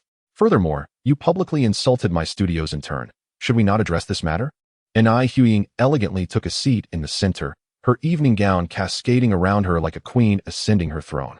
Crossing her beautifully clad legs, an overwhelming aura enveloped the space, asserting dominance over those nearby. Gao Lan trembled, the shock evident on her face. She had never imagined that a seemingly inconspicuous individual at the event was intertwined with the Jiang family and was indeed an intern at Ni Huiying's studio. She had inadvertently kicked 2 iron plates. Why yes, my apologies. Gao Lan stammered, urgently attempting to formulate a plan. President and I acknowledge my oversight and will formally apologize to Miss Liang. I hope you can grant me this opportunity. She was well aware of Ni Huiying's methods. Her only recourse was to humbly apologize, disregarding her pride. Otherwise, should Ni Huiying choose to pursue this matter, her career, and all her previous efforts, would be rendered meaningless. In the entertainment industry, she would cease to exist. Meanwhile, Yu Wei's mind raced. Though Ni Huiying had yet to hold him accountable, it was merely a matter of time. Would it be better if he proactively apologized? President and I too share some responsibility in this matter. How about we exchange a portion of our resources with you as a gesture of goodwill towards Miss Liang? What do you think? He believed Liang Qingyin was merely an intern, while Ni Huiying was protective. It seemed unnecessary for her to jeopardize her relationships over an intern. Hence, he speculated that Ni Huiying would likely take a lenient stance on this issue. Ni Huiying cast a dispassionate glance in his direction. Exchange resources with me? Your worthless resources are hardly worthy. Her words unequivocally expressed her stance and showcased her formidable capital. In the entire entertainment industry, few could rival Ni Huiying in terms of resources. Yue's expression shifted dramatically. Biting down on his teeth, he realized he would not dare confront Ni Huiying. Bowing his head, he asked, President Ni, what do you intend to do? Ni Huiying looked down, brushing non-existent dust from her attire. You have 3 days to finalize the transfer of all artists and work to the company, then depart. Depart? Yue and Gao Lan were left stunned. When Ni Huiying spoke of departure, it signified leaving the entertainment industry altogether. Was this a banishment, forcing them to seek alternative paths? No, President Ni. We can negotiate. Yue attempted to plead for himself, but before he could finish, Ni Huiying clapped her hands and rose. I am informing you, not negotiating. As she prepared to leave, a thought struck her, and she turned to the young heartthrob, her expression inscrutable. I hear you are quite protective of your agent. You bear a resemblance to me. The young heartthrob, who thought he had narrowly escaped disaster, suddenly displayed a glimmer of hope. Surely, you wouldn't want to see your agent leave alone? With a slight smirk, Ni Huiying raised her chin and strode away, her demeanor exuding elegance and pride. Akin to that of a queen, the young heartthrob slumped, despair enveloping him as he sank onto the sofa, his expression one of desolation. It was over. Everything he had was lost. The 5 girl group members, who had been observing from the sidelines, exchanged glances and could no longer contain their laughter. Gao Lan, infuriated, raised her hand to strike, only to be seized by the team leader, who retaliated with a slap of her own, further exacerbating Gao Lan's already swollen visage. You dare strike me? Gao Lan gaped in disbelief at the girls, who had never even dared to raise their voices against her. With hands on her hips and a triumphant expression, the team leader declared, From the very first day I saw you, I longed to do this. To be honest, striking you is quite satisfying. Ladies, let us have at it. 1 slap each. The unfolding scene left the surrounding stars and influencers utterly astonished, each holding their drinks as they gathered at a distance to witness the spectacle, none daring to intervene. Liang Qingyin was completely taken aback, glancing at Qian Wenxing seated beside her, then back at the approaching Ni Huiying, instinctively swallowing hard. Why is Teacher Ni standing up for me? Qian, did you orchestrate all of this? Qian Wenxing, equally surprised by Ni Huiying's decisive actions, cleared his throat and replied nonchalantly, It is merely an exchange of equals. Su Xintong narrowed her beautiful eyes with suspicion, questioning Qian Wenxing. Are you quite familiar with Teacher Ni? Chapter 151. Everything is ready. Qian Wenxing paused momentarily before speaking. In a certain sense, we are quite familiar.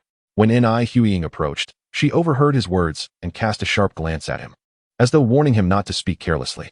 However, she was the one with leverage over Qian Wenxing, so her warning held little weight. Teacher Ni, I am quite pleased with your approach, Qian Wenxing said with a smile, deliberately provoking her. It was a gratifying experience to elicit anger from this woman. Yet, Ni Huiying remained unfazed by his juvenile tactics, responding coolly, You flatter me, Qian. Seeing that she was not angered, Qian Wenxing clicked his tongue in boredom. Ni Huiying turned to Liang Qingyin. Is your phone with you? Liang Qingyin retrieved her phone from her small bag. Here it is. I will have someone return it to him shortly. Let today's matters conclude here. Moving forward, exercise more caution to protect yourself and your artists, Ni Huiying advised. Understood. Teacher Ni, by the way, when can you come to the studio for your internship? I can come over during the summer, though I may need to return to school briefly. Very well, I will have the relevant personnel contact you.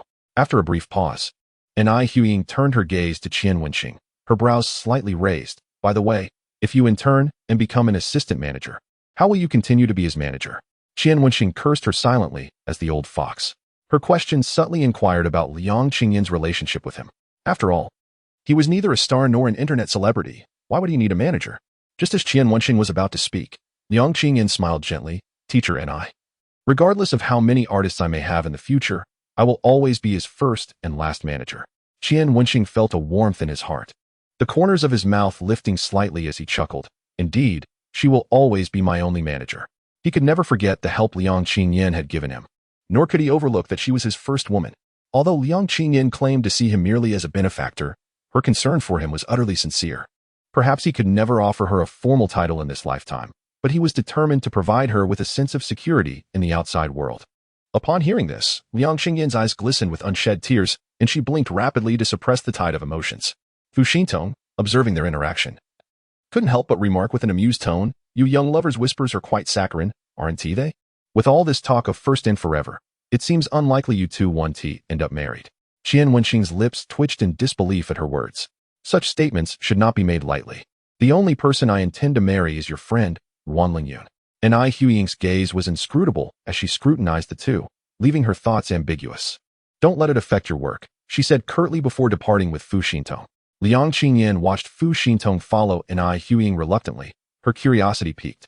"Qian, what do you think the relationship between teacher and I and teacher Fu is? It feels like they are in a love-hate dynamic." Qian Wenxing, having just taken a sip of his drink, nearly choked with laughter. Cough, cough. "You must be mistaken. Did you see the look in Fu Xintong's eyes? It's all animosity now. And as for Ai Huiying, what affection does she have for Fu Xintong? Maternal love, perhaps?" He refrained from voicing that last thought. Liang Qingyan shook her head, replying seriously, "Just now, teacher Fu asked the waiter for medicine for a stomachache, saying that teacher and I would surely have one after drinking too much today." Qian Wenxing was taken aback. "Are you sure it was stomach medicine and not poison?" Liang Qingyan retorted, "In your eyes, have they really reached a point of life and death? I can assure you it was stomach medicine." Qian Wenxing blinked as he observed Ai Huiying and Fu Xintong engaged in a seemingly close conversation amidst the crowd. After all, Fu Xintong was an artist under Ai Huiying's management, so their camaraderie would raise no suspicions. However, Qian Wenxing was privy to their true dynamic.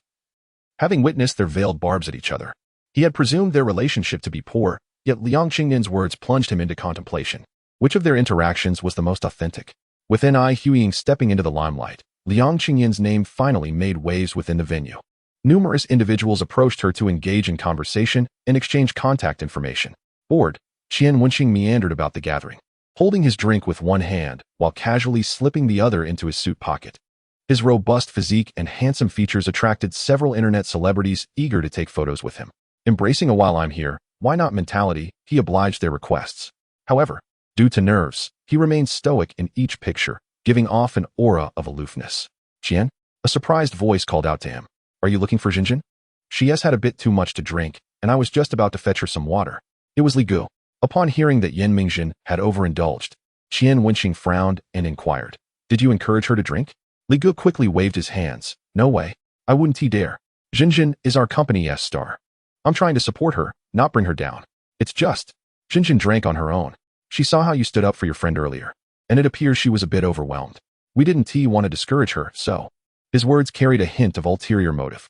While he was unaware of the nature of Qian Wenxing's relationships with Yan Mingjin and Liang Qingyan, he believed that the closer their relationship, the more beneficial it would be for him. He could elevate Yan Mingjin, provided she demonstrated her worth. Qian Wenxing frowned. This behavior did not seem characteristic of Yan Mingjin. She was aware of his relationship with Su Yeye. However, seeing the genuine concern etched on Li Ji's face, he refrained from delving deeper. "Where is she?" Li Gu, sensing he had piqued Qian Wenxing's interest, replied eagerly, "I'll take you to her." They arrived at the designated spot, only to find it utterly deserted. "That is odd. She was just here with Mina." Li Gu pulled out his phone to contact Mina, discovering they were in the outdoor parking lot. It seems Jinjin wanted some fresh air after drinking too much. Li Gu rubbed his hands nervously, chuckling awkwardly. "Qian, I think you should go check on her. You two must avoid any misunderstandings." Qian Wenxing didn't believe there would be any misunderstandings between him and Yan Mingjin, but he had to maintain the facade of being her boyfriend in front of Li Gu. "All right, I'll go take a look." As he departed, Li Gu sent a message to Mina. "The star is on her way. Are you prepared on your end?" Mina replied, "Everything is ready." Chapter 152. Li Ji's scheme on a summer night. The heat enveloped the air, mirroring the fervor of the crowd within the venue. Smack! In the outdoor parking lot, Yan Mingjin swatted away a mosquito that had landed on her arm. Perplexed as she asked Mina, "What are we doing here?" Mina, equally annoyed by the buzzing insects, maintained her cheerful demeanor. "Jinjin, didn't you mention that you and Qian haven't taken that step yet? Today, I and Li Gu are here to assist you." Yan Mingjin's face flushed crimson, her words stumbling as she replied, I. Mina, Mina wrapped an arm around her shoulders. Speaking with deep significance, "Jinjin, you must heed my advice on such matters. I have experience. With a wealthy heir like Qian, he must have numerous women around him. Although he currently has the closest relationship with you and even stands up for you, there is no guarantee he won't be lured away by some other temptress. As I observed the closeness between that agent and the other tonight, Do you not feel a pang of sadness within? Yan Mengjin remained silent. To be honest, when she witnessed the intimate gestures of Qian Wenxing and Liang Qingyin, her heart ached profoundly. Yet, upon reflection, she felt a lack of standing in this matter. She and Qian Wenxing were merely a couple in name. Had she not mustered the courage to approach him initially, nothing would have transpired between them. But, upon introspection, did she truly harbor feelings for Qian Wenxing? Perhaps she did. That young man standing before her, shielding her from the torrent of rumors. How could he not stir her emotions? Seeing Yan Mengjin's silence, Mina assumed her acquiescence and sighed. Why did Li Gu elevate me to the position of the leading lady? It was not solely due to my professional prowess, it was also because I had a man standing behind me. Regrettably, that man was lured away by other attractions along the way. Yet, the remnants he left behind were enough for me to maintain my status as the company's leading lady. Jinjin, Li Gu is a pragmatic individual. If he were to discover that your relationship with Qian Xiao is merely a fleeting dalliance, he would not invest his efforts in you unless you possess formidable professional capabilities. Thus, tonight, I devised a plan with Li Gu to ensure you and Qian Xiao consummate your relationship. Even if paths diverge later, he may still cherish the bond formed tonight and pave a way for you. Upon hearing these words, Yan Mengjin's emotional turmoil settled.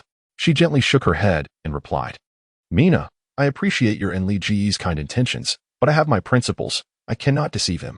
Before she could finish, Mina's phone illuminated, prompting her to swiftly retrieve a bottle of liquor from her bag and douse Yan Mengjin with it. Mina, what are you doing? Yan Mengjin exclaimed in bewilderment, retreating hastily, but it was too late, as the scent of alcohol enveloped her. Come, have a sip. Mina forced a mouthful of liquor into Yan Mengjin, who coughed violently as the alcohol lodged in her throat, tears streaming down her face. Hearing commotion nearby, Mina quickly stashed the bottle and began patting Yan Mengjin's back, exclaiming, Oh dear, what has happened? Why are you coughing so badly? As Qian Wenxing approached, he saw Yan Mengjin doubled over in Mina's embrace, gasping for air. He rushed over, frowning, What is wrong? Qian Xiao, you're here? Jinjin drank too much and hasn't been well. I was considering whether to take her to the hospital. Mina replied anxiously. Yan Mengjin wished to explain, yet the sensation of alcohol choking her made speech impossible, leaving her only to cough incessantly. Detecting the strong scent of alcohol emanating from her, Qian Wenxing could not discern Mina's deceit and promptly scooped Yan Mengjin into his arms, stating, The traffic here is too congested. I'll take her back to the hotel. He reasoned simply that a hotel should have a doctor on call. The hotel? Mina's eyes lit up, and she nodded eagerly. That would be much obliged, Qian Xiao. After Qian Wenxing departed, Mina called Li Gu. Li Gu. Qian Xiao has taken Jinjin to the hotel. Li Ji's laughter resonated from the other end of the line. Excellent. We're just a step away from getting her to Qian Xiao's bed. If he remains unresponsive, I might start questioning his masculinity. Cough. Let me down. Yan Mengjin coughed in Qian Wenxing's embrace, wiping away her tears. Qian Wenxing paused. Are you all right? I'm fine. I just choked on a sip of liquor, she managed, her voice strained but steadying. As she regained composure, she stepped away, her eyes glistening with remorse. I'm sorry, Qian Xiao, for causing you concern. Drawing closer, Qian Wenxing inhaled the potent scent of alcohol on her clothes, frowning. The smell is coming from your attire. You haven't been drinking? I did, but not excessively. Yan Mengjin confessed, recounting the earlier events to him. Qian Wenxing could only respond with disbelief. Apologies. Qian Xiao, she mumbled, lowering her gaze, acutely aware of her indiscretion. Why are you apologizing? Qian Wenxing observed the once proud dance major now reduced to a state of constant remorse, feeling a mix of tenderness and frustration. Since we are out, let us take a stroll. His words faltered as he noticed her flushed cheeks. Are you feeling warm? Yan Mengjin touched her face, just a bit. Her complexion had turned an astonishing shade of crimson, akin to blooming flowers. A wave of heat surged through her body, a sensation that had begun after her sip of liquor, initially attributed to her coughing, but now intensifying. Qian Wenxing placed his hand on her forehead. You're burning up. Your hand is so cold, Yan Mengjin exclaimed, leaning into his touch, murmuring, Qian Xiao, please touch me again, it feels wonderful. Her ambiguous words made Qian Wenxing's heart race, prompting him to retract his hand and gaze at her intently. Her eyes, once vibrant, now seemed to drift into a daze. And her displeasure at his withdrawal was evident as she pouted, innocently questioning, Qian Xiao, why won't you touch me? Qian Wenxing, how adorable. Like the sun. Chapter 153. The only redemption for each other. Jinjin, do you not find your current behavior peculiar? Based on Yan Mengjin's symptoms, Qian Wenxing deduced she had been drugged. If his assumption was correct, the culprits were Mina and Li Gu. As for their motives, their invitation was all too clear. Strange. Yan Mengjin cradled her face in her hands, furrowing her brow in contemplation. Not at all. I just feel a bit warm. And I still want you to touch me. Her gaze grew increasingly unfocused as her body unconsciously leaned against Qian Wenxing. She felt feverish, her consciousness wavering. And she smiled at the man before her. You're quite handsome. Under the influence of the drug, her actions and words reflected humanity's most primal instincts. Observing her demeanor, Qian Wenxing felt a mix of anger and amusement. Anger at her lack of caution and how easily she fell prey to manipulation, amusement at her current adorableness.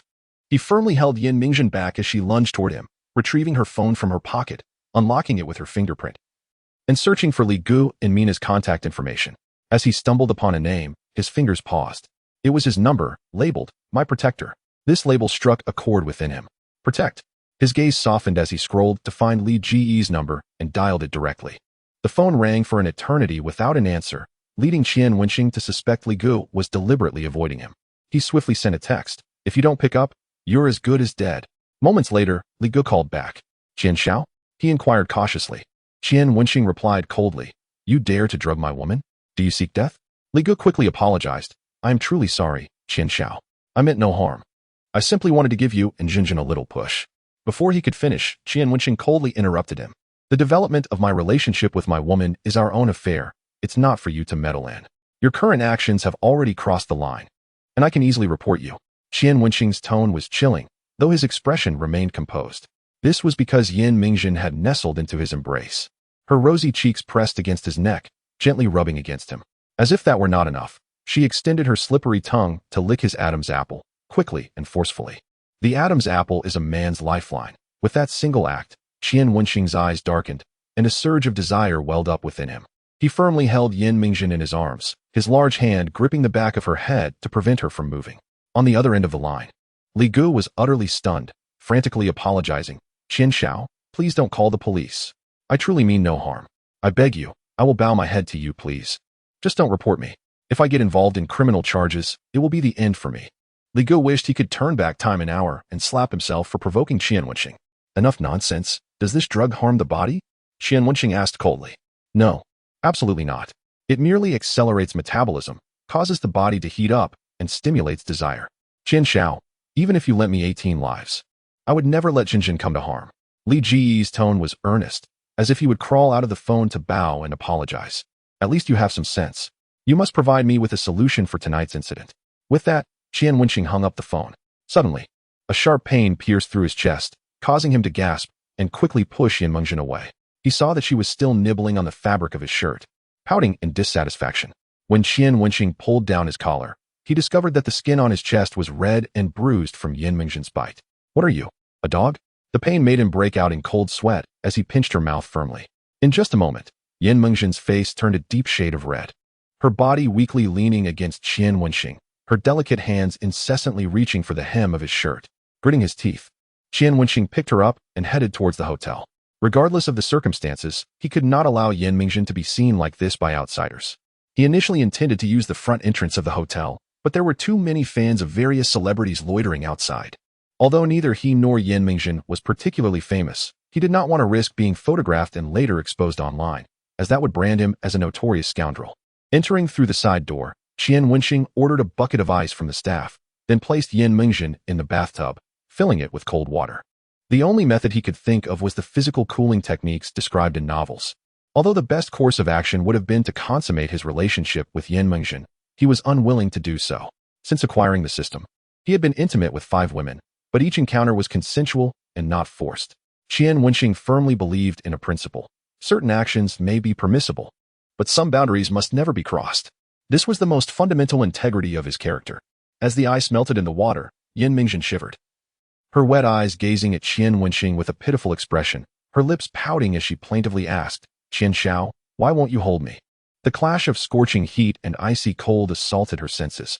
She yearned for the chill, yet wanted to escape its biting embrace. What she craved was a different release. Qian Xiao.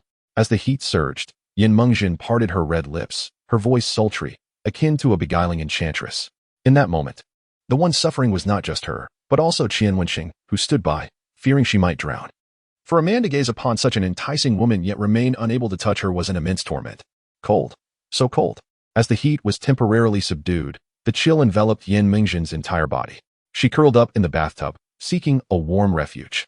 Damn it. You two just wait. Qian Wenxing's mind raced with 1,000 ways to punish Li Gu and Mina, cursing softly as he shed his outer garment and stepped into the bathtub. Qian Xiao. Yan Mingzhen, like a mermaid, instinctively clung to Qian Wenxing's neck before he could sit down, following her instincts to kiss his lips. Qian Wenxing reciprocated, deepening the kiss. In the icy bathtub, they found solace in one another. Chapter 154. You were the Dragon Palace of the East Sea as the first rays of sunlight streamed through the curtains and illuminated the hotel room. Yan Mingzhen's eyelashes fluttered. Slowly awakening from a drowsy slumber, her first reaction was to feel the ache throughout her body. As if she had run 5 kilometers the previous day without stretching, feeling as if she might fall apart. She squinted at the blinding sunlight, her mind beginning to replay the events of the previous night. How could she have forgotten to close the curtains? Wait, why was there still the sound of another person's breathing in the room? Something felt off. This wasn't her room. Yan Mingzhen finally sensed something amiss. Just as she attempted to rise and see who was beside her, she noticed a pair of hands draped around her waist. A series of unusual realizations caused her mind to go blank, and the hairs on the back of her neck stood on end. Ah! Yan Mingzhen screamed, trying to push the hands away to sit up, but they pulled her back with more force. You've stirred up trouble all night, so settle down for a bit. A man's voice, thick with nasal tones, came from behind her, gradually bringing her senses back to reality. This voice was familiar. Yan Mingzhen turned around, only to find her face nearly touching a handsome visage, instinctively leaning back. Qian Wenxing had not slept well all night, so his voice was somewhat hoarse. With his eyes closed, he asked, "What? After a night of turmoil, you're suddenly turning your back on me?" Yan Mingzhen stared blankly at Qian Wenxing, who was so close she could feel his breath. She became acutely aware of her own unclothed state, stammering, Last night." Qian Wenxing did not open his eyes. Instead, he emitted a sound of amusement from his nose. "You don't remember what happened last night? The events of the previous night?" Yan Mingzhen strained to recall. Her memories seemed to halt at the point where Mina had poured her drinks, instructing her to wait for Qian Wenxing's arrival. After drinking, her body had felt quite strange. Connecting the dots, she concluded, stammering, "Last night. We slept together? Yes, we did, and you certainly kept me busy." Finally opening his eyes, Qian Wenxing revealed the bloodshot whites of his eyes. He threw back the covers and pointed to the scratches on his chest, saying, "Now tell me, how do you intend to make it up to me?" Upon seeing the angry red marks on his chest, Yan Mingzhen's first reaction was, "What the hell? I was that fierce." Then she noticed the inconsistency. If she had indeed slept with Qian Wenxing, why did she not feel anything? His nose was quite prominent. Surely that couldn't be the reason she felt nothing? However, that was not certain. Qian Wenxing had intended for Yan Mingzhen to express her gratitude, but when he met her gaze, which held both skepticism and sympathy, he fell silent. He suddenly threw back the covers, straightened his waist, and coldly laughed. "Let me show you the world." Yan Mingzhen glanced over, her eyes widening instantaneously. Instinctively covering her mouth, her previously pale face now flushed crimson. "Qian Xiao, I didn't expect you to be the Dragon Palace of the East Sea." Qian Wenxing was taken aback. "What do you mean? It may appear unremarkable, yet it conceals a stabilizing force within." Yan Mingzhen's cheeks flushed as she playfully explored Qian Wenxing's abdominal muscles, her smile gradually taking on an unsettling edge. "Having witnessed countless scenes and experienced much of the world, I never anticipated that I could still surpass my limits in the presence of Qian Xiao." Qian Wenxing beamed with delight at the praise. "You seem so demure usually. How is it that you drive so fast?" Yan Mingzhen leaned against the headboard, alleviating her bodily aches. "I don't just drive for anyone. Did we not engage in any relations last night? Otherwise, with the size of your goldenrod, I would surely have felt something." At a loss for whether to be pleased or to commend her prowess, Qian Wenxing shook his head in resignation and lit a cigarette, recounting the events of the previous night in detail. In the bathtub, he had been irresistibly tempted by Yan Mingzhen, leading him to indulge in some playful touching. Yet he refrained from crossing any lines. It was only when she exhausted herself to the point of unconsciousness, leaving red marks on his skin, that he carried her back to bed and even assisted in drying her hair. "What about my clothes?" Yan Mingzhen inquired tentatively. "I took them off. I couldn't let you sleep in wet clothes, could I?" Following this, Qian Wenxing squinted. "You wouldn't be hoping for a traditional marriage, would you? Just because I've seen your body?" Now that matters had escalated to this point, Yan Mingzhen had come to terms with it, smiling slightly as she asked, "If I were to ask my brother to marry me, would my sisters be angry?" Qian Wenxing's forehead twitched. "Be normal for once. By the way, what do you plan to do about your company? They drugged you, and you want to pursue accountability? Rather than seeking retribution, I am more curious about one thing." "What is it?" Yan Mingjin seized the cigarette he intended to smoke, her demeanor serious as she questioned. Last night, there was clearly a better way to detoxify. Why didn't you do it? Her words were tactful, yet Qian Wenxing understood her meaning. He shrugged and replied, just assume I lacked the courage. If that drug had issues and you were harmed, and then we became involved, I would be complicit. That carries legal consequences. Seeing him so earnest, Yan Mingjin chuckled softly. Qian Xiao, though we have known each other for a short time, I understand you. You are not one to shy away from responsibility. Is that so? Don't speak as if you know me intimately. Qian Wenxing picked up another cigarette, his expression indifferent. Don't women often claim that men are heartless? Coincidentally, I fit that description. Yan Mingjin gently shook her head. Perhaps that applies to other men, but not to you. Though some of your actions are unconventional, your heart remains tender. Otherwise, you wouldn't have made an enemy of the Bai family to assist me. Qian Wenxing smiled but said nothing further, exhaling a plume of smoke as he sank into contemplation. Smoking was a habit he adopted from Jiang Tianqi. Initially, he sought to emulate Jiang Tianqi's suave demeanor among women, using Su Yiya as a tool for revenge against Li Haiyang, treating Liang Qingyan as a means of repayment, and even viewing Lin Fangyao as a substitute for Wan Lingyun. However, he gradually realized that his actions hurt not only them, but also the values he had built over 2 decades. It wasn't until the arrival of a certain individual and her words that Qian Wenxing was thoroughly awakened. N.I. Huing. Chapter 155. A Choice Without Regrets. Last night, N.I. Huing's admonition in the private room, warning him against harboring feelings for Fu Xintong, had deeply impacted him. She stated that even a biological father would not fully favor his own son in the face of absolute interests. The 5 million was merely a token gesture from Jiang Guyue to placate her son. This made Qian Wenxing reflect upon his own situation. From acquiring the system to the present, he had remained solitary. Although Liang Qingyan had provided reminders on certain matters, some issues were ultimately superficial. Upon hearing N.I. Huing's statement, a thought abruptly crossed his mind: to elevate all the women in his life to the pinnacle of their industry. He had wealth, and they possessed talent. When they reached the zenith of their fields, the value they could generate for him would be immeasurable. Moreover, as they ascended together, the debts they incurred would elevate him to a formidable stature. In that scenario, he would be their connection, and they would be his. Most importantly, the intertwining of emotions and interests would alleviate any concerns of betrayal. What are you pondering? Did my words strike a chord with you?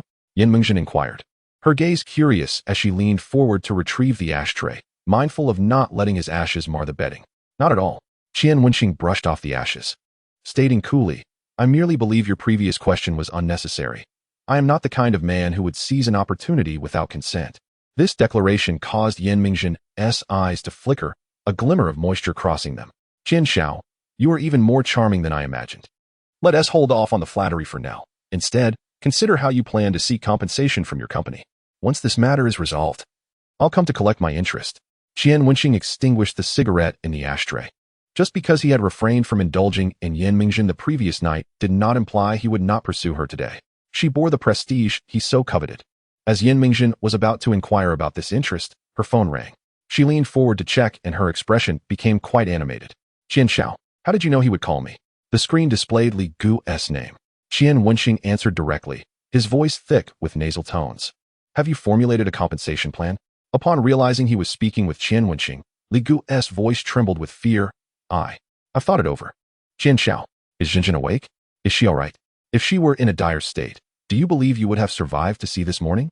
Qian Wenxing's tone grew increasingly frosty. Cut the pleasantries and get to the point. Yes, Qian Xiao. Here is the situation.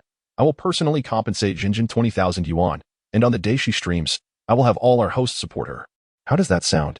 Li Gu's tone was exceedingly humble, fearful of Qian Wenxing's ire. 20,000? Are you trying to insult me? You poisoned her. Do you realize that? If I expose this, do you think other hosts would dare to sign with your company? Qian Wenxing's anger flared at the mention of 20,000. Had he not been Qian Xiao, who would Li Gu have delivered Yan Mingjin to last night? Li Gu broke into a cold sweat, hastily apologizing. I'm sorry. Qian Xiao, I was wrong, truly wrong. How about I transfer 50,000 to Jinjin instead? It's clear you lack sincerity. Let me propose a plan instead. What is it, Qian Xiao? No need for monetary compensation. Jinjin's streaming account will belong to her personally. On the day she streams, you must invite Fu Xintong to support her.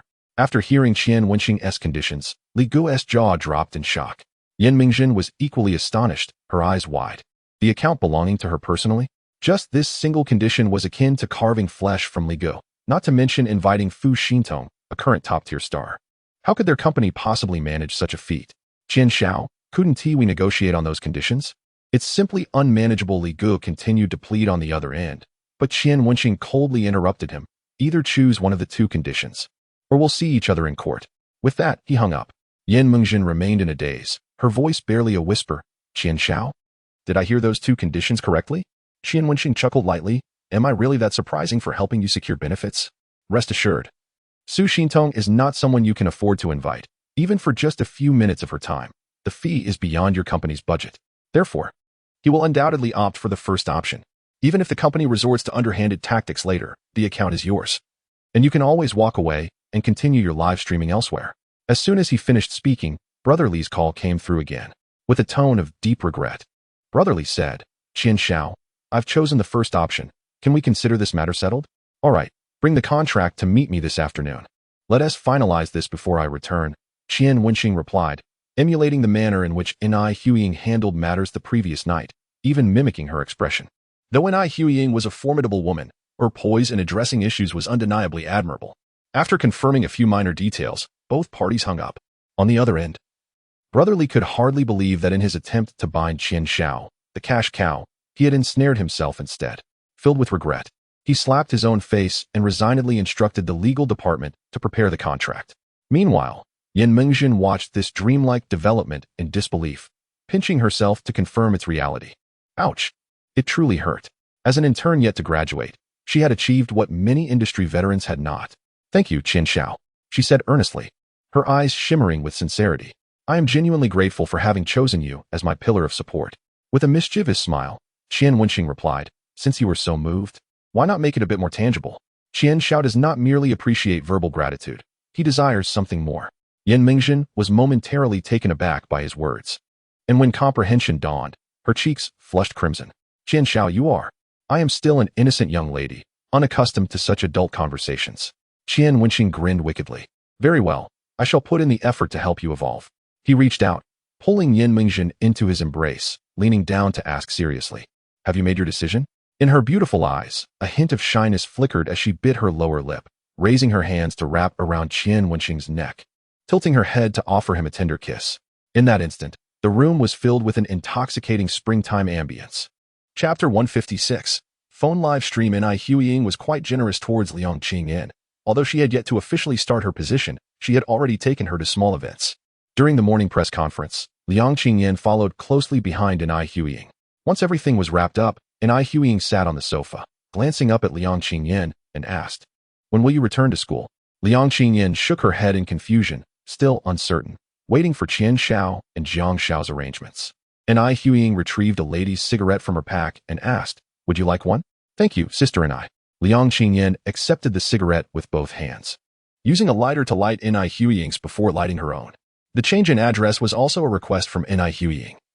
She believed that calling her teacher sounded overly academic and preferred a more informal approach. Aren't you upset that you haven't been paid today? Ni Huiying raised an eyebrow. Liang Qingyan, taken aback by the harshness of Ni Huiying's cigarette, struggled to suppress her cough before replying. Others would be lucky to even have the opportunity to intern here, and I am already standing in this position.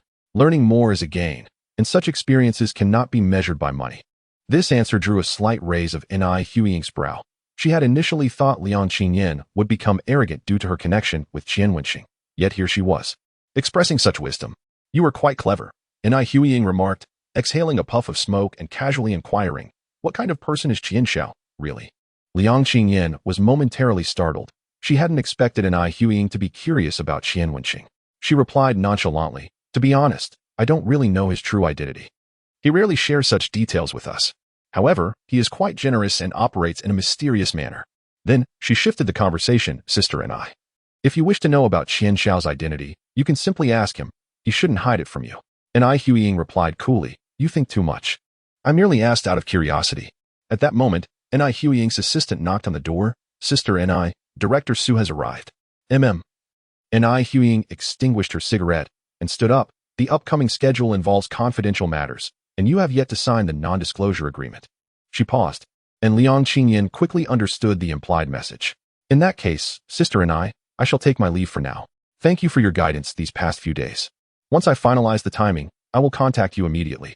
After Liang Qingyan left, and Ai Huiying let out a soft scoff, her alluring yet icy gaze narrowing slightly. The little brat was attempting to play mind games with her. Liang Qingyan had sensed her probing and had countered with her own subtle test. Yet, and Ai Huiying was also curious about what made Qian Wenxing so exceptional that Liang Qingyan was so devoted to him. She recalled the earring she had lost last night, her lips curving into a faint smile. Xiaozhu, tell Director Su that I will be over shortly. Understood, Sister and I. And Ai Huiying scrolled through her phone, finding an unsuccessful transfer on WeChat. After pondering for a moment, she initiated a voice call. In the adjacent suite, a loud WeChat voice call interrupted the atmosphere. Ugh. A call is coming. A woman's voice emerged from beneath the covers, struggling to suppress her broken tone. Qian Wenxing looked at Yen Mingzhen, and an idea struck him, a light laugh flickering in his eyes. You might want to keep your mouth covered. Yen Mingzhen felt as though she were floating on cotton, not immediately grasping Qian Wenxing's meaning. By the time she understood, he had already reached out and taken the phone. What? What are you doing? She exclaimed in a panic. Qian Wenxing was equally taken aback. He had never anticipated that the caller would be Ai Huiying. After a moment's hesitation, he answered the call and switched it to speaker mode. The next moment, a cool woman's voice came through. Are you busy, Qian Xiao? Qian Wenxing glanced at Yen Mingzhen, who was engrossed in their game, and chuckled, albeit breathlessly. Busy? I'm in the midst of a billion-dollar deal. Is there something you need? Yen Mingzhen desperately covered her mouth, fearful of making a sound. Hearing the labored breathing on the other end, Ai Huiying frowned slightly. Are you exercising? Yes. Training my rectus abdominis, external obliques, and erector spinae. The thrill of multitasking between gaming and phone calls was a new experience for him. Even though Yen Mingzhen was trying her best to stifle her sounds, her heavy breaths were unmistakably audible through the phone. Ai Huiying was no naive girl. With those sounds mixed together, even she could deduce what was happening on the other end. Qian Xiao's stamina is truly remarkable. Ai Huiying said quickly. Is my earring with you? When will you be finished? I'll have my assistant come pick it up. Qian Wenxing, sprawled on the bed, was too exhausted to lift a finger and replied weakly, No need for your assistant to come. I'll bring it to you later. Given Qian Xiao's tone, it seems I shall have to wait quite a while, Ai Huiying remarked, sensing his deep disdain from across the line. Gritting his teeth, Qian Wenxing flipped over to continue, this time making a deliberate ruckus, much to Yen Mingzhen's annoyance as she bit into his arm. His intention was to prompt louder reactions from her, but unexpectedly, it was he who ended up vocalizing. Listening to the live broadcast, Ai Huiying chuckled. I didn't realize Qian Xiao was into this kind of thing. Do ensure you take precautions. Oh, and don't get addicted. With that, she hung up the call. Qian Wenxing's original intention was to provoke Ai Huiying, but he unexpectedly found himself outmaneuvered by her, leaving him seething with frustration.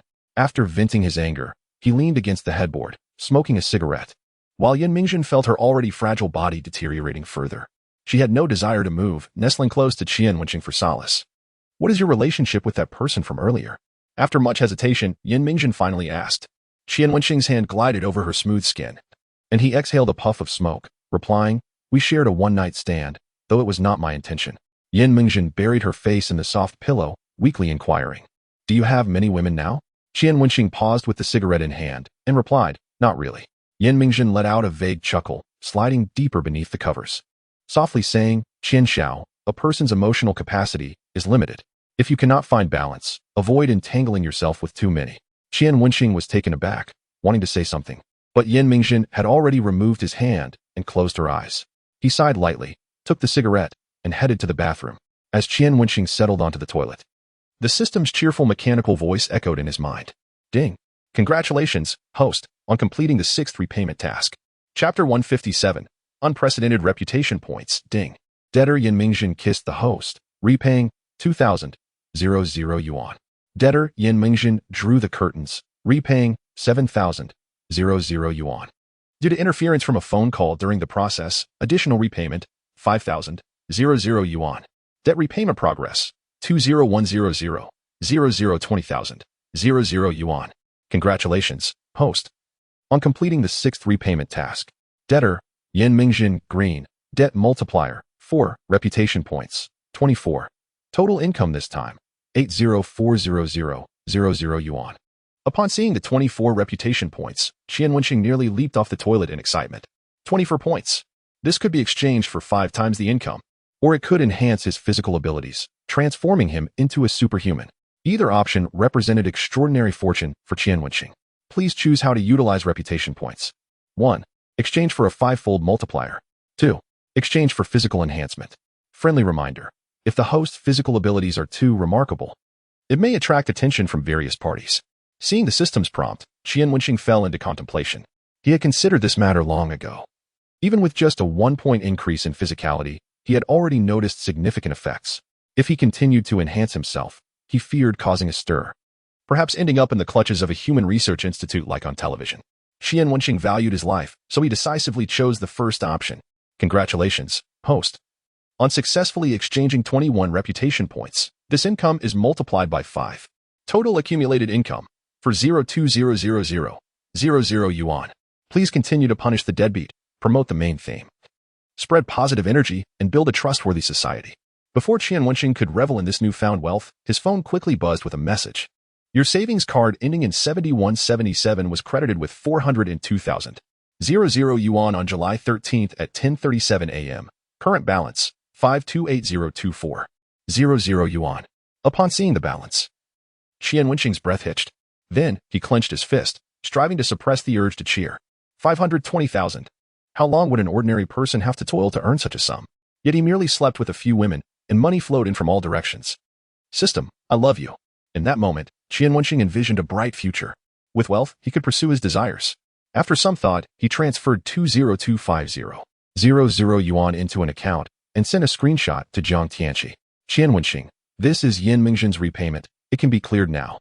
After a conversation with Jiang Guyue the previous night, Qian Wenxing and Jiang Tianqi had decided to temporarily use this account as their public account until they returned to handle the necessary procedures. All transactions would go through this account to avoid complications. Jiang Tianqi first sent a drained expression sticker, followed by a lengthy message. Brother Qian, you left too soon last night. I encountered a pair of twins. Let's just say, I don't want to go back tonight. Twins? Certainly enticing. But would he be able to distinguish between them? He typed, take care of yourself. Don't get drained. Jiang Tianqi replied with another sticker. I'm almost empty. Qian Wenxing smirked, tucked his phone into his pocket, and freshened up before leaving the bathroom.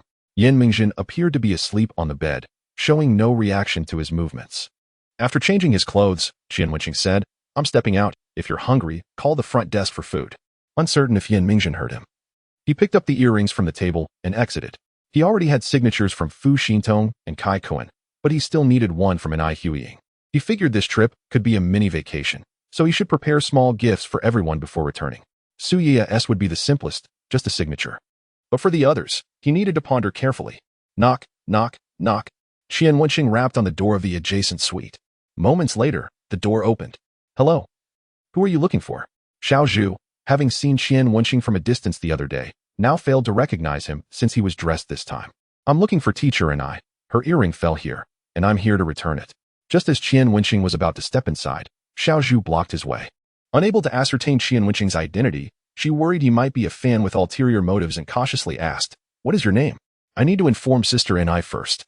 Qian Wenxing chuckled, pulling out his phone to display Ai Huiying's WeChat page, then initiated a voice call. As soon as the call connected, without waiting for a greeting, he held the phone to Xiao Zhu's ear and said lightly, Teacher and I, your assistant is stopping me from entering. Ai Huiying replied, Oh, just give the earring to her. You don't need to come in. Qian Wenxing raised an eyebrow, questioning, Is this how you repay kindness?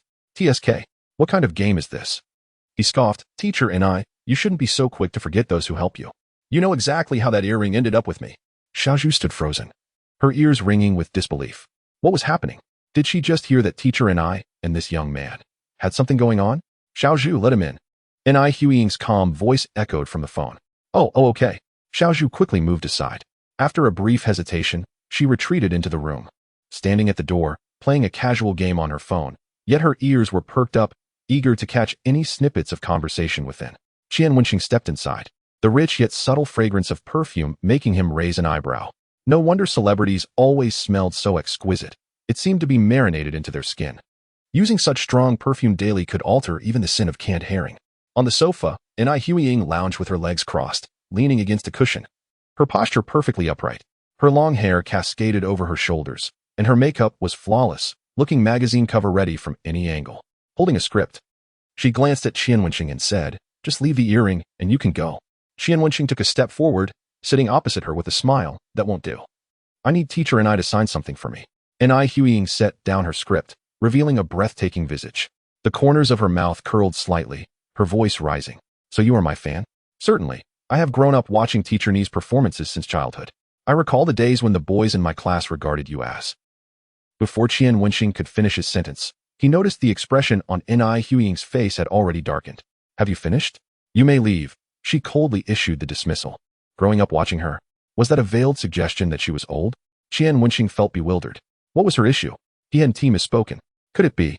A thought began to take shape in his mind, prompting him to cautiously inquire, Teacher Ni, are you? Ni Huiying furrowed her brow, uncertain of his intent. Are you perhaps going through menopause? With a resounding thud, Ni Huiying slammed the script down onto the table. Why do you fly off the handle so easily? Qian Wenxing looked at her in confusion, frowning as he remarked, do you not know that getting angry can age you? Ni Huiying silently clenched her fists. The notion of being called old was intolerable to her. Qian Wenxing had triggered her sensitive spot for the umpteenth time. Had it not been for her uncertainty regarding his status, she would have certainly made him experience the harsh realities of society. Young Master Qian, the earrings have been delivered. Is there something else you wish to discuss? Ni Huiying's patience was wearing thin. Observing her inexplicable anger, Qian Wenxing's mind raced with conjectures. She had not reacted to the menopause comment. Could it be? His eyes brightened slightly, followed by a look of incredulity as he exclaimed, or is it that I upset you when I asked you to listen to the live broadcast earlier? Ni Huiying laughed, genuinely amused by the situation. She scrutinized Qian Wenxing from head to toe and said, Young Master Qian, I acknowledge that you possess wealth, looks, and physique, all of which make you appealing to many women. However, do not forget, I have encountered more men than you have had meals. And I have slept with more men than you have met women. The dynamics between men and women are not of great significance to me. I have had countless one-night stands. To me, you are no different from them. Therefore, do not inflate your own importance. Initially, Qian Wenxing felt a pang of anger at her words, but upon reflection, he realized he had no grounds to chastise Ni Huiying. Nevertheless, he refused to concede in terms of bravado. He feigned surprise and retorted, Teacher Ni, how could I possibly misunderstand? What I meant was, I perform exceptionally well with other women, yet our encounter felt rushed. Perhaps you ought to reflect on your own shortcomings? I know I am but a fleeting presence in your life, yet that night was rather trivial to me as well. Ni Huiying's chest rose and fell slightly as she coldly scoffed. Are you finished? Not yet. Then please, continue. I have a girlfriend who is quite fond of you. Would it be possible for me to obtain an autograph? Qian Wenxing grinned, as if the previous verbal sparring had never occurred. Ni Huiying remained indifferent. On what grounds do you assume I would grant you an autograph? Qian Wenxing picked up the earrings and raised an eyebrow. Neither of us is one to engage in a losing transaction. Shall we consider an exchange? Ni Huiying expressionlessly retrieved a signed photograph from the side and handed it over. They exchanged the earrings for the autograph. Now I have a way to justify this to her. Qian Wenxing provocatively inquired, but I am still curious, Teacher Ni. Why did you deliberately leave the earrings for me yesterday? Ni Huiying casually tossed the earrings into a nearby trash bin and replied nonchalantly, a trinket of no value. It was unnecessary for young Master Qian to make a special trip. Qian Wenxing, damn, this woman is fierce. He gave Ni Huiying a thumbs up, admiring her tenacity. Well done. If you retrieve them after I leave, you shall be a dog. After saying this, he turned and walked away.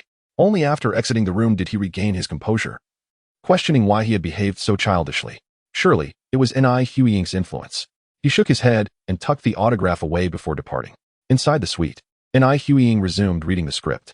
When Xiaozhu entered, she feigned nonchalance and said, Xiaozhu, my earrings fell into the trash. Please retrieve them and return them to the brand. Xiaozhu hurried over, fishing the earrings out of the bin. Upon examining their design, her eyes widened in disbelief. Is this the pair I've been working to afford since the Ming dynasty? Ni Huiying replied, Oh, no, you should have started working from the Tang dynasty. Xiaozhu shivered with realization and quickly cradled the earrings, carefully placing them back into the jewelry box. The second floor of the hotel was a shopping level, replete with high-end boutiques.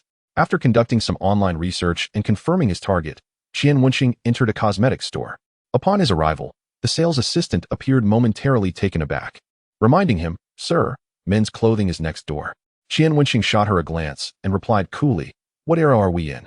Your mindset is still so conservative. Can't men wear makeup?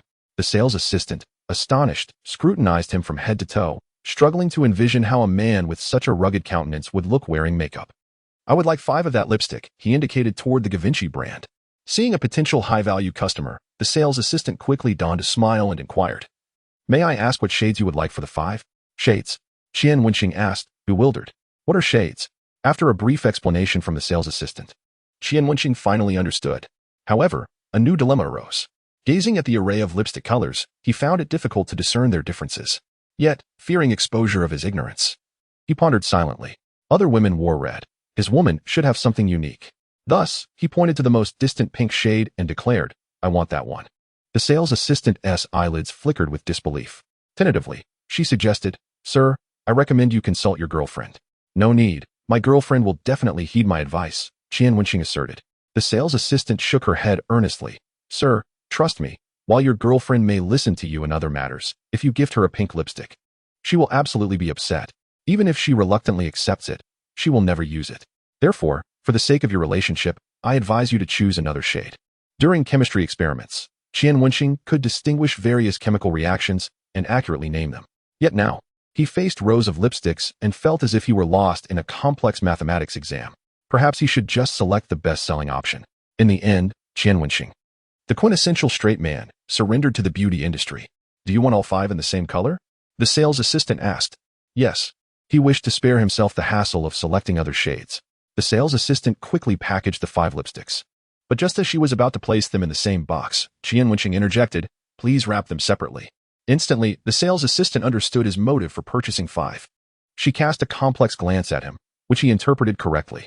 Though he may be a cad, he still cared for his girlfriends. Subsequently, Qian Wenxing approached another counter, this time purchasing a bottle of Dior's J'adore perfume. After acquiring 6 items, he spent a total of 2,200 yuan. Although it stung a bit, considering the value they brought into his life, he deemed it worthwhile. After shopping, Qian Wenxing knocked on Jiang Tianqi's door. The door was opened by a long-legged model clad in a bikini, who appraised Qian Wenxing from head to toe. A hint of flirtation in her gaze as she smiled and asked, Handsome, who are you looking for? Please, make some room for me. Lao Jiang. Why don't you and your friends go inside and leave the work desk for me? I need to write something. Qian Wenxing called out as he squeezed his way in. Jiang Tianqi mumbled a vague response from the suite and then called the model outside in. The living room was a chaotic mess, with small clothes strewn everywhere, making it difficult for Qian Wenxing to bear. Inside the suite, inappropriate sounds echoed, while he cleared all items off the work desk. From his shopping bag, he retrieved several postcards he had specifically purchased and a gilded pen. Tilting his head in contemplation, he began to write. To Yaya, when I see this postcard, your song echoes in my heart, pure and clean like your friendship. If you do not depart, I shall not abandon you. Wishing you a swift descent to the peak. From Qian. To Lin Fengyao, you are the most extraordinary girl I have ever encountered. The chains fate has bestowed upon you have been unlocked. Keep pushing forward. The harder you strive, the luckier you become. Wishing you an early climb to great heights. From Qian. To Liang Qingyin, your expertise commands my admiration, and your companionship grants me a sense of security. I hope that one day, I will sit in the audience and applaud your brilliance. From Qian. To Yin Mingzhen, the path that belongs to you has arrived. Gold will always shine, and you are the brightest star. From Qian. To Wu Yedong, you should focus on your studies and strive to become the beautiful lady serving meals at the Polytechnical University. From Qian. After completing these 5 postcards, Qian Wenxing felt as though his brain were on the verge of exhaustion. Looking at the words he had penned, he found them somewhat juvenile. The last time he wrote a love letter was in his 2nd year of high school, and he never expected to revive this skill now. University is a peculiar period. Though students begin to materialize, they can still be touched by genuine emotions. Thus, he decided to present these postcards adorned with lipstick as gifts. Even if they remained unmoved, they would surely feel a twinge of emotion. Each postcard corresponded with a lipstick, which he neatly arranged in their boxes. And then he began to ponder what to write on the last postcard addressed to Wan Lingyun. Suddenly, a line of poetry sprang to his mind. He quickly set pen to paper. Among the throngs, a glance reveals beauty, while the hues of the world are akin to dust. He did not specify to whom it was addressed, but he drew a 5-pointed star at the end. He then placed this postcard inside a perfume box. After finishing all of this, the sounds of Jiang Tianqi's frivolity from the suite filled him with disdain. Such a superficial physical relationship is utterly despicable. Unlike him, who can still engage in genuine feelings. Qian Wenxing took the lipstick he intended for Yin Mingzhen and placed the others into Jiang Tianqi's suitcase, sending him a message before departing. As for why he left them with Jiang Tianqi, it was simply because he feared Yin Mingzhen and Liang Qingyin discovering the existence of others. A unique bond of friendship is the most valuable. Ding! Qian Wenxing swiped his card to enter the room, where Yin Mingzhen was nestled in bed, sleeping soundly. Likely due to the exhaustion from the previous night, and the morning's rigorous activities. He rubbed his hungry belly and called the hotel for food delivery. After finishing his meal, Yan Mingjin murmured a few words and gradually awakened. Qian Xiao? She blinked, surprised to see him, her voice a bit hoarse. Get up and eat something. An hour ago, your boss sent a message saying he and Mina left first, so you're on your own for the return. Qian Wenxing was in the midst of a game, tossing his phone aside to hand Yan Mingjin a glass of water. While this might jeopardize his teammates, he thought it worth it. Losing for his teammates but winning a woman was a fair trade. Thank you. Yan Mingjin propped herself up, taking a few sips of water to revive herself, though her body still felt like it was falling apart. She had never felt so exhausted. Not even after a whole day of dancing. Those 3 hours in the morning had left her feeling utterly spent. Qian Wenxing called the front desk again to request another meal. Meanwhile, Yan Mingjin leaned against the headboard and noticed a small box on the bedside table. What is this? A gift for you. See if it's useful. Qian Wenxing ended the call and picked up his phone, discovering his teammates berating him. Knowing he was in the wrong for leaving the game, he refrained from responding and simply muted them, focusing instead on playing. After a team fight resulting in a complete wipe of the enemy, Qian Wenxing swiftly led his teammates in an attack on the enemy's high ground, destroying their crystal. Despite his earlier absence, his dazzling performance earned him the MVP title. Just as he was about to bask in his own glory, he heard a small sniffle. He looked up abruptly to find Yan Mingjin holding the postcard, her watery eyes fixed on him. Why are you crying? He was genuinely taken aback, never anticipating that his few words would have such a profound impact. Yan Mingjin sniffled and replied helplessly, Qian Xiao, you truly are someone who evokes mixed emotions. It seems I have no right to say this. Nevertheless, thank you for your blessings. I will strive to do my best. She acknowledged that upon learning of Qian Wenxing's one-night stand with another woman, she felt a pang of jealousy. Yet, upon reflection, she questioned how much nobler she was than that woman. Aware of Qian Wenxing's other relationships, she still chose him as her support for the sake of her future. She had her own selfish motives and thus had no grounds to demand sincerity from him. At the very least, his gesture of gifting her this was enough. Observing her gradually easing expression, Qian Wenxing found it impossible to decipher her thoughts. He shrugged, deciding not to guess further. By the way, how do you plan to return to the company? He inquired. I'll take a flight back later. Li Gu should have helped me reschedule. Yan Mingjin blinked, a mischievous thought crossing her mind as she leaned back against the headboard. Qian Xiao, how many women did you prepare these postcards for? Qian Wenxing choked slightly. Isn't it a bit inappropriate to ask such a personal question? But I want to know. Yan Mingjin seized his arm, preventing him from escaping. After a moment's thought, he responded, these postcards can be found everywhere, but the blessings within are uniquely for you. Seemingly anticipating this answer, Yan Mingjin chuckled lightly, inching closer to Qian Wenxing's embrace. Qian Xiao, I wish I had met you a couple of years earlier. Why? Qian Wenxing asked, puzzled. I would have hidden you away before any of them, ensuring you never had the chance to bring misfortune to others. She playfully touched his ear. All right, it's getting late. I need to catch my flight. Qian Wenxing, momentarily lost in thought, picked up a cigarette and grinned. I'll see you off. Chapter 160. My beloved little electric scooter. Last night's gala posed a significant challenge for the traffic in Lingjiang City over the following days. Qian Wenxing took Jiang Tianqi's car keys to drive Yan Mingjin to the airport. However, as soon as he stepped outside the hotel, he regretted his decision. For the navigation displayed a sea of red, indicating severe traffic congestion. Without hesitation, he abandoned Jiang Tianqi's luxury vehicle and turned to borrow an electric scooter from the hotel staff. Qian Xiao, you can ride an electric scooter? Yan Mingjin looked at him in astonishment. In her mind, rich heirs were usually oblivious to such things. Qian Wenxing expertly fitted Yan Mingjin with a helmet, flashing a smile. I am not like them. My father taught me from a young age that children from wealthy families must learn to take responsibility early, otherwise, they might find themselves lost if their family were to face bankruptcy. Yan Mingjin stifled her laughter and could no longer contain herself, giving Qian Wenxing a thumbs up. Her uncle's educational philosophy was truly a century ahead of its time. Once seated, Qian Wenxing donned his helmet, placing Yan Mingjin's small suitcase at his feet. With a twist of the throttle, the electric scooter surged forward. The distance from the Beige and Garden Hotel to the airport was merely 20 minutes by taxi, and about 30 minutes on the scooter. Along the way, numerous celebrity vans were ensnared in traffic. In such moments, wealth and privilege offered no advantage. Everyone was equal in the face of congestion. The sweltering heat only heightened the tension, causing tempers to flare. Some irritable souls were already shouting in their cars. Meanwhile, Qian Wenxing leisurely maneuvered past them on his scooter. On my beloved little motorcycle, I shall never be caught in traffic. With each van he overtook, he honked his horn playfully, reveling in the thrill. Yan Mingjin chuckled. Qian, Aren't you afraid of getting beaten up? Huh. On this street, our electric steed is the swiftest mode of transport. Woohoo. We're taking off. Qian Wenxing shouted, fully twisting the throttle and leaving the vans in his wake. 10 minutes later, he found himself apologizing to a traffic officer. I'm really in a hurry to get my girlfriend to the airport. I promise I won't do it again. Beside him, Yin Mingjin struggled to suppress her laughter, bowing her head in apology as well. The officer, adopting an educational tone, replied, you cannot carry passengers on the back of an electric scooter. While understandable, your speed was perilously reckless. I'll have to issue a 20 yuan fine. Just slow down next time. Qian Wenxing obediently handed over 20 yuan and resumed his journey.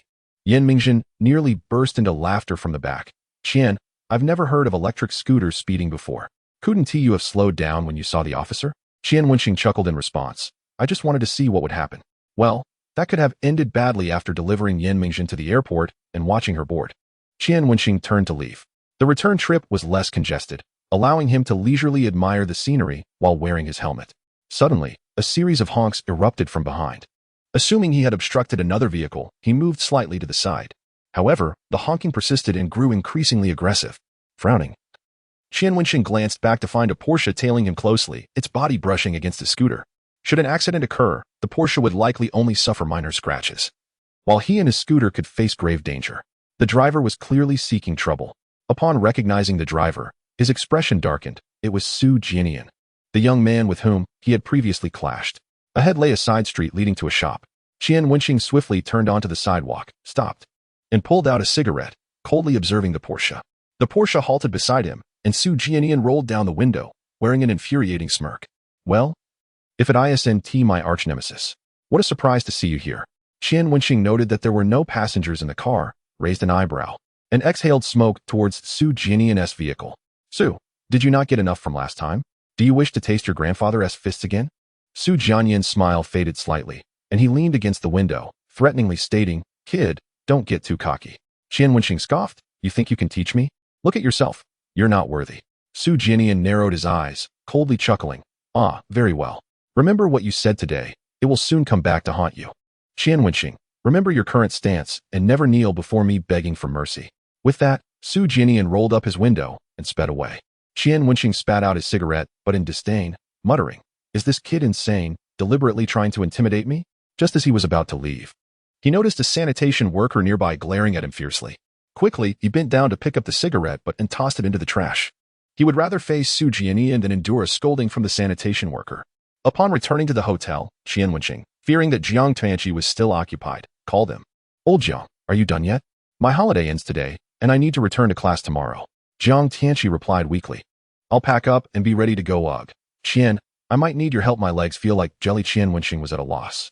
Having never witnessed someone exhaust themselves to such a degree, you should know your limits. Without the proper tools, why take on such burdens? He ordered Jiang Tianqi a restorative package and headed to his room to retrieve a gift for Liang Qingyan. Jiang Tianqi, looking utterly drained, questioned. If you saw an endless flow of oil gushing from a well, wouldn't you want to experience its limits as the driller? Qian Wenxing imagined the scene and felt a flicker of intrigue. But I have the proper tools. What are you pretending to be here? Packing his belongings to rest in the car, he set off to find Liang Qingyan. Arriving at her suite, he knocked for a while without response. Suddenly recalling that he hadn't seen her since waking up, he dialed her number. The first call went unanswered, but on the second, just as he was about to hang up, she picked up. Qian, where are you? Liang Qingyan's voice came through, albeit distorted by poor reception. Qian Wenxing frowned. I've been at the hotel. Where have you gone? Weren't you the one who had me brought here? At her words, his heart sank. What place are you at? The sports center? He asked urgently. What? Qian, I can't hear you clearly. Before he could respond, Liang Qingyan hung up. A text message soon followed. Qian, when will you arrive? As he entered the elevator, he quickly typed back, I'm on my way. Confusion enveloped him. He had no idea who had taken Liang Qingyan or where she was being taken. He rushed into the sports center from the previous night's event, where workers were busy dismantling equipment. In the vast arena, he had no clue where Liang Qingyan could be. Searching aimlessly felt like a waste of precious time. He headed straight for the surveillance room, where a security guard was engrossed in a game. Upon noticing Qian Wenxing's entrance, he immediately began to shoo him away. This area is restricted. You need to leave. Ignoring him, Qian Wenxing coldly stated, this is a matter of life and death. Should I call the police? He glanced at the guard's phone and added, playing games on the job could lead to severe consequences. The guard shrank back, setting down his phone, locking the door behind him, and meekly uttering, "Just this once, I want to let it happen again." Qian Wenxing swiftly examined the surveillance footage from various entrances, becoming increasingly disoriented as he scanned the screens. The guard, still playing with his phone, remarked, "I've been here all day, and it's just been workers coming in and out. There has been no sign of any young girl." As the security guard mentioned, throughout the day, only dismantlers and cleaning staff have been entering and exiting this place. Apart from that, there was no one else. Qian Wenxing picked up his phone to call Liang Qing again, but this time, no matter how many times he dialed, she did not answer. His mind raced with possibilities, leading him to call Jiang Tianxi once more. What? His sister-in-law is missing? Don't worry, Brother Qian, I'll check the hotel surveillance. Right.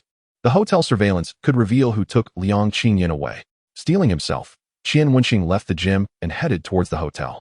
Just as he reached the hotel entrance, he spotted a familiar Porsche. It was Su Jianian, whom he had encountered earlier on the road. Su Jianian stepped out of the car, removed his sunglasses, and smirked at Qian Wenxing, raising an eyebrow. Looking for your girlfriend? Upon hearing this, Qian Wenxing halted, narrowing his eyes. It's you? Su Jianian shrugged, feigning ignorance. What are you talking about? I don't understand. Stop playing dumb. Did you have someone take her away? In that moment, everything clicked for Qian Wenxing. On his way back from the airport, Su Jianian had caused trouble and uttered some harsh words. Now that Liang Qingyan was missing, it was undoubtedly Su Jianian's doing. Anger surged within him as he charged forward, seizing Su Jianian by his collar. Hand her over. If you dare harm her, I will not spare you. Su Jianian raised his hands in a mock display of innocence. You initiated this. Besides, you have no evidence. Why should I be suspected of taking your girlfriend? But speaking of which, don't you have a few too many girlfriends? The one from the bar, the one you just dropped off at the airport, and now this one. TSK, young Master Qian, can you handle them all? At this point, Qian Wenxing understood the situation. He nodded and released Su Jianian. You've been investigating me? Just a little tactic to ensure we can have a proper conversation, young Master Qian. Shall we move to another location? Su Jianian said with a playful smile, draping an arm over Qian Wenxing's shoulder, gesturing towards his Porsche. Qian Wenxing shrugged off his arm, his expression cold. What if I refuse? Su Jianian smiled slightly. Then your girlfriend won't be able to return with you. A blatant threat. Qian Wenxing's chest heaved with agitation. But he chuckled. Do as you wish. I have plenty of girlfriends, so losing one doesn't concern me. But aren't you afraid I'll call the police? Su Jianian replied, call them if you want. You have no evidence. Just don't know if your girlfriend can hold on until the police find her. His demeanor was one of confident nonchalance, as if he could easily toy with Liang Qingyan's life. Qian Wenxing clenched his jaw, pushed Su Jianian aside, and climbed into the car. Su Jianian smirked, satisfied with his success, and hopped into the driver's seat, accelerating away with a roar. As the Porsche rounded the corner, Jiang Tianxi emerged from the hotel, scanning the surroundings in confusion. Strange, didn't Brother Qian say he would be back soon? Where is he? Inside the Porsche. Qian Wenxing's phone incessantly rang, but he chose not to answer. Su Jianian glanced at the caller ID, chuckling.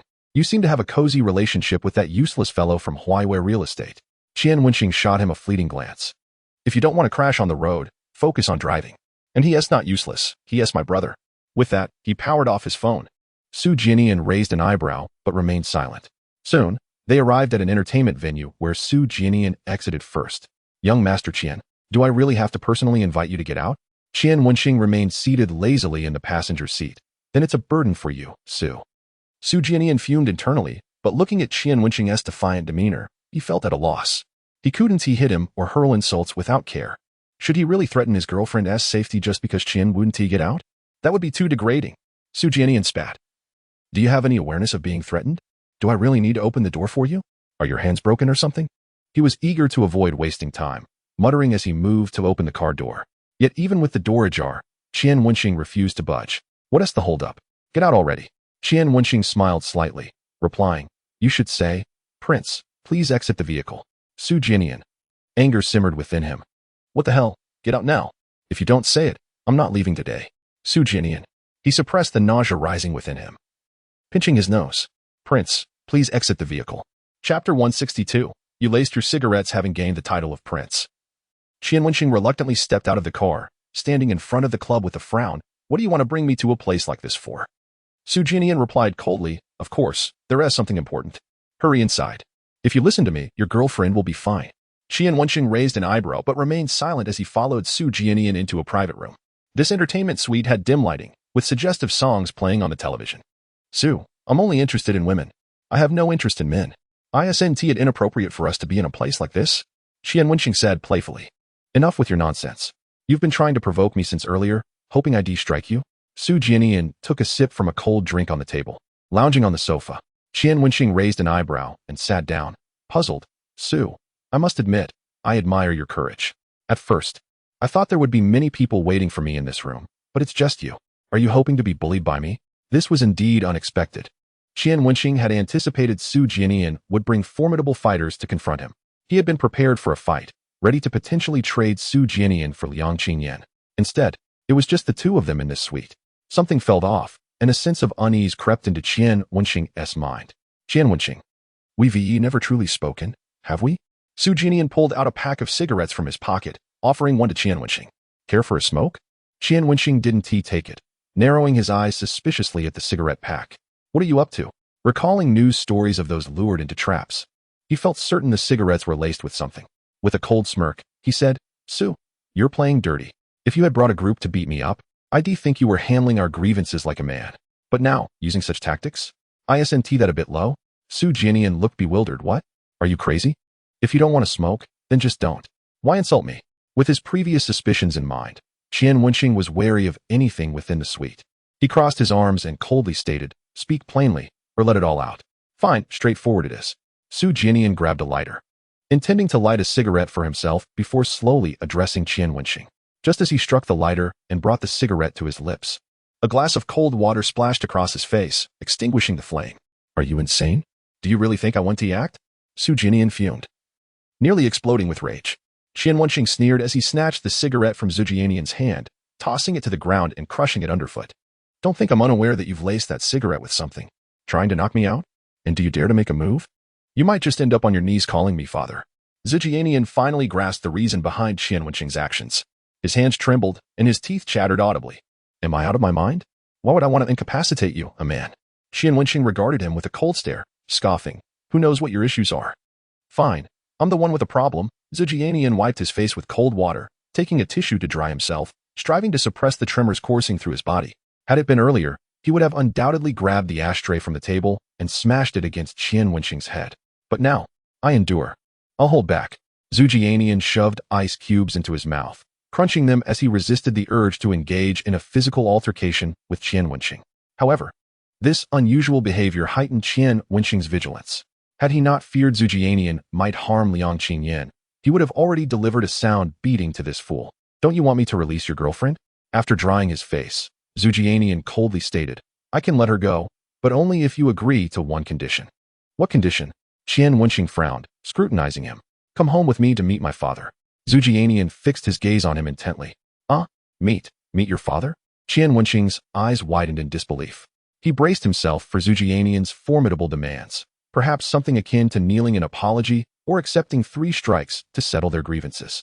He never anticipated that Su Jianian's abduction of Liang Qingyan was merely a pretext to bring him home to meet his parents. A strange sensation crept up Qian Wenxing's spine, and recalling Su Jianian's earlier odd behavior, he felt a chill. What is wrong with you? Suppressing the peculiar feelings within, Qian Wenxing retorted, we are not children. Do we need to involve our parents in a fight? Absolutely not. That is not negotiable.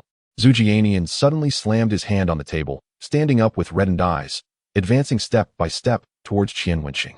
Do you even comprehend what I've become because of you? You think you can just walk away? You don't want to take any responsibility? This is getting ridiculous. Qian Wenxing sprang up from the sofa like a spring, feeling somewhat unsafe, grabbing a cushion to shield himself from Su Jianian, retreating a couple of steps. Su Xiao, your manner of speaking makes it difficult for me. It seemed as though Su Jianian was releasing all the pent-up emotions he had bottled up during this time. His eyes flashed with resentment and anger as he erupted. What is so hard about it? You just need to come back with me and explain things. I'm the one in a difficult position. My entire life is at stake. If you hadn't injured me last time, my father wouldn't have been disappointed and sent me abroad. Qian, I'm leaving for abroad anyway. If you don't comply, do you think I want to do something regrettable before I go? So, you must come back with me immediately and tell my father that both of us share the blame for our previous conflicts and that we have reconciled. Perhaps he might reconsider. Initially, Qian Wenxing felt apprehensive, but after hearing the latter part of Su Jianian's words, a weight lifted from his heart, and he sighed in relief. So that's how it is. What a scare. Qian Wenxing felt as if the rain had ceased and the sky had cleared. And the chill at his back was gone. Su Xiao, I sincerely hope you communicate in simpler terms in the future. He stepped forward, patting Zhu Jianian on the shoulder. Speaking earnestly, otherwise, it's easy for misunderstandings to arise. Zhu Jianian inquired. So you're willing to go back with me? Without hesitation, Qian Wenxing replied, not willing. Chapter 163, Don't push me you dare. Zhu Jianian was momentarily stunned by Qian Wenxing's response, nearly choking on his words. Are you seriously going to refuse to discuss this? Don't you want your girlfriend anymore? Zhu Jianian fought to calm his emotions. Initially, Qian Wenxing thought Zhu Jianian was concocting some grand scheme, only to realize he was willingly handing over leverage. If he didn't seize this opportunity, it would be disrespectful to such a generous offer. Now entirely unfazed, Qian Wenxing confidently settled back into the sofa, gesturing towards the bottle of alcohol and then to his own head. You want to fight me? Go ahead. Last time, I sent you abroad. This time, I'm curious to see where you'll end up. Seeing Qian Wenxing's bold demeanor nearly drove Zhu Jianian to his breaking point. He seized Qian Wenxing's shirt at the chest, cursing, do you really think I wouldn't dare hit you? Your girlfriend is still in my grasp. Be careful not to do something you'll regret. Qian Wenxing lightly tapped Zhu Jianian's chest, sneering, the more you do, the less likely you are to secure your inheritance. Let us see who makes the other regret it first, or if your father believes his choices were correct. Zhu Jianian narrowed his eyes, forcefully suppressing his anger and lowering his hands. For the sake of the inheritance, he could not afford to escalate matters. At that moment, Zhu Jianian's phone rang. He answered it, and after a couple of sentences, his expression shifted dramatically. He hung up and approached Qian Wenxing, suddenly abandoning his aggressive demeanor. Name your price. How much would it take for you to come meet my father? Qian Wenxing felt a flicker of curiosity. He had noticed Zhu Jianian was wearing headphones during the call and hadn't caught the contents. What could have transpired to cause such a drastic change in Zhu Jianian's attitude? Moreover, there was an air of urgency about him. Qian Wenxing smiled slightly and replied, that depends on the sincerity you offer, Su Xiao. Zhu Jianian gritted his teeth. You come with me, 50,000. 50,000. Qian Wenxing felt a stir of desire, yet he refrained from agreeing. Who knows if he would even return after going with Zhu Jianian. Noticing Qian Wenxing's silence, Zhu Jianian became increasingly anxious, slamming his hands on the table. Do you want your girlfriend to be in danger? Don't push me. Just then, there was a knock on the private room door, followed by it swinging open. Zhu Jianian, thinking it was the waiter, looked up furiously. Which idiot? Upon seeing the visitor, he stood frozen in place. Qian Wenxing was equally taken aback, suddenly rising to walk towards the entrance. Outside, Liang Qingyan poked her head in, puzzled. I heard familiar voices. Qian Xiao, it's really you.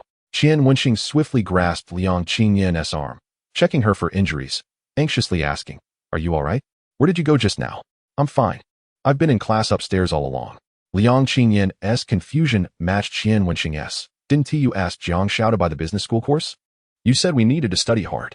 I've been listening for ages and nearly fell asleep. Where were you? Wait. Did you two intentionally send me away to find pretty girls? At her words, Qian Wenxing was taken aback, struggling to process what Liang Qingyan had just said.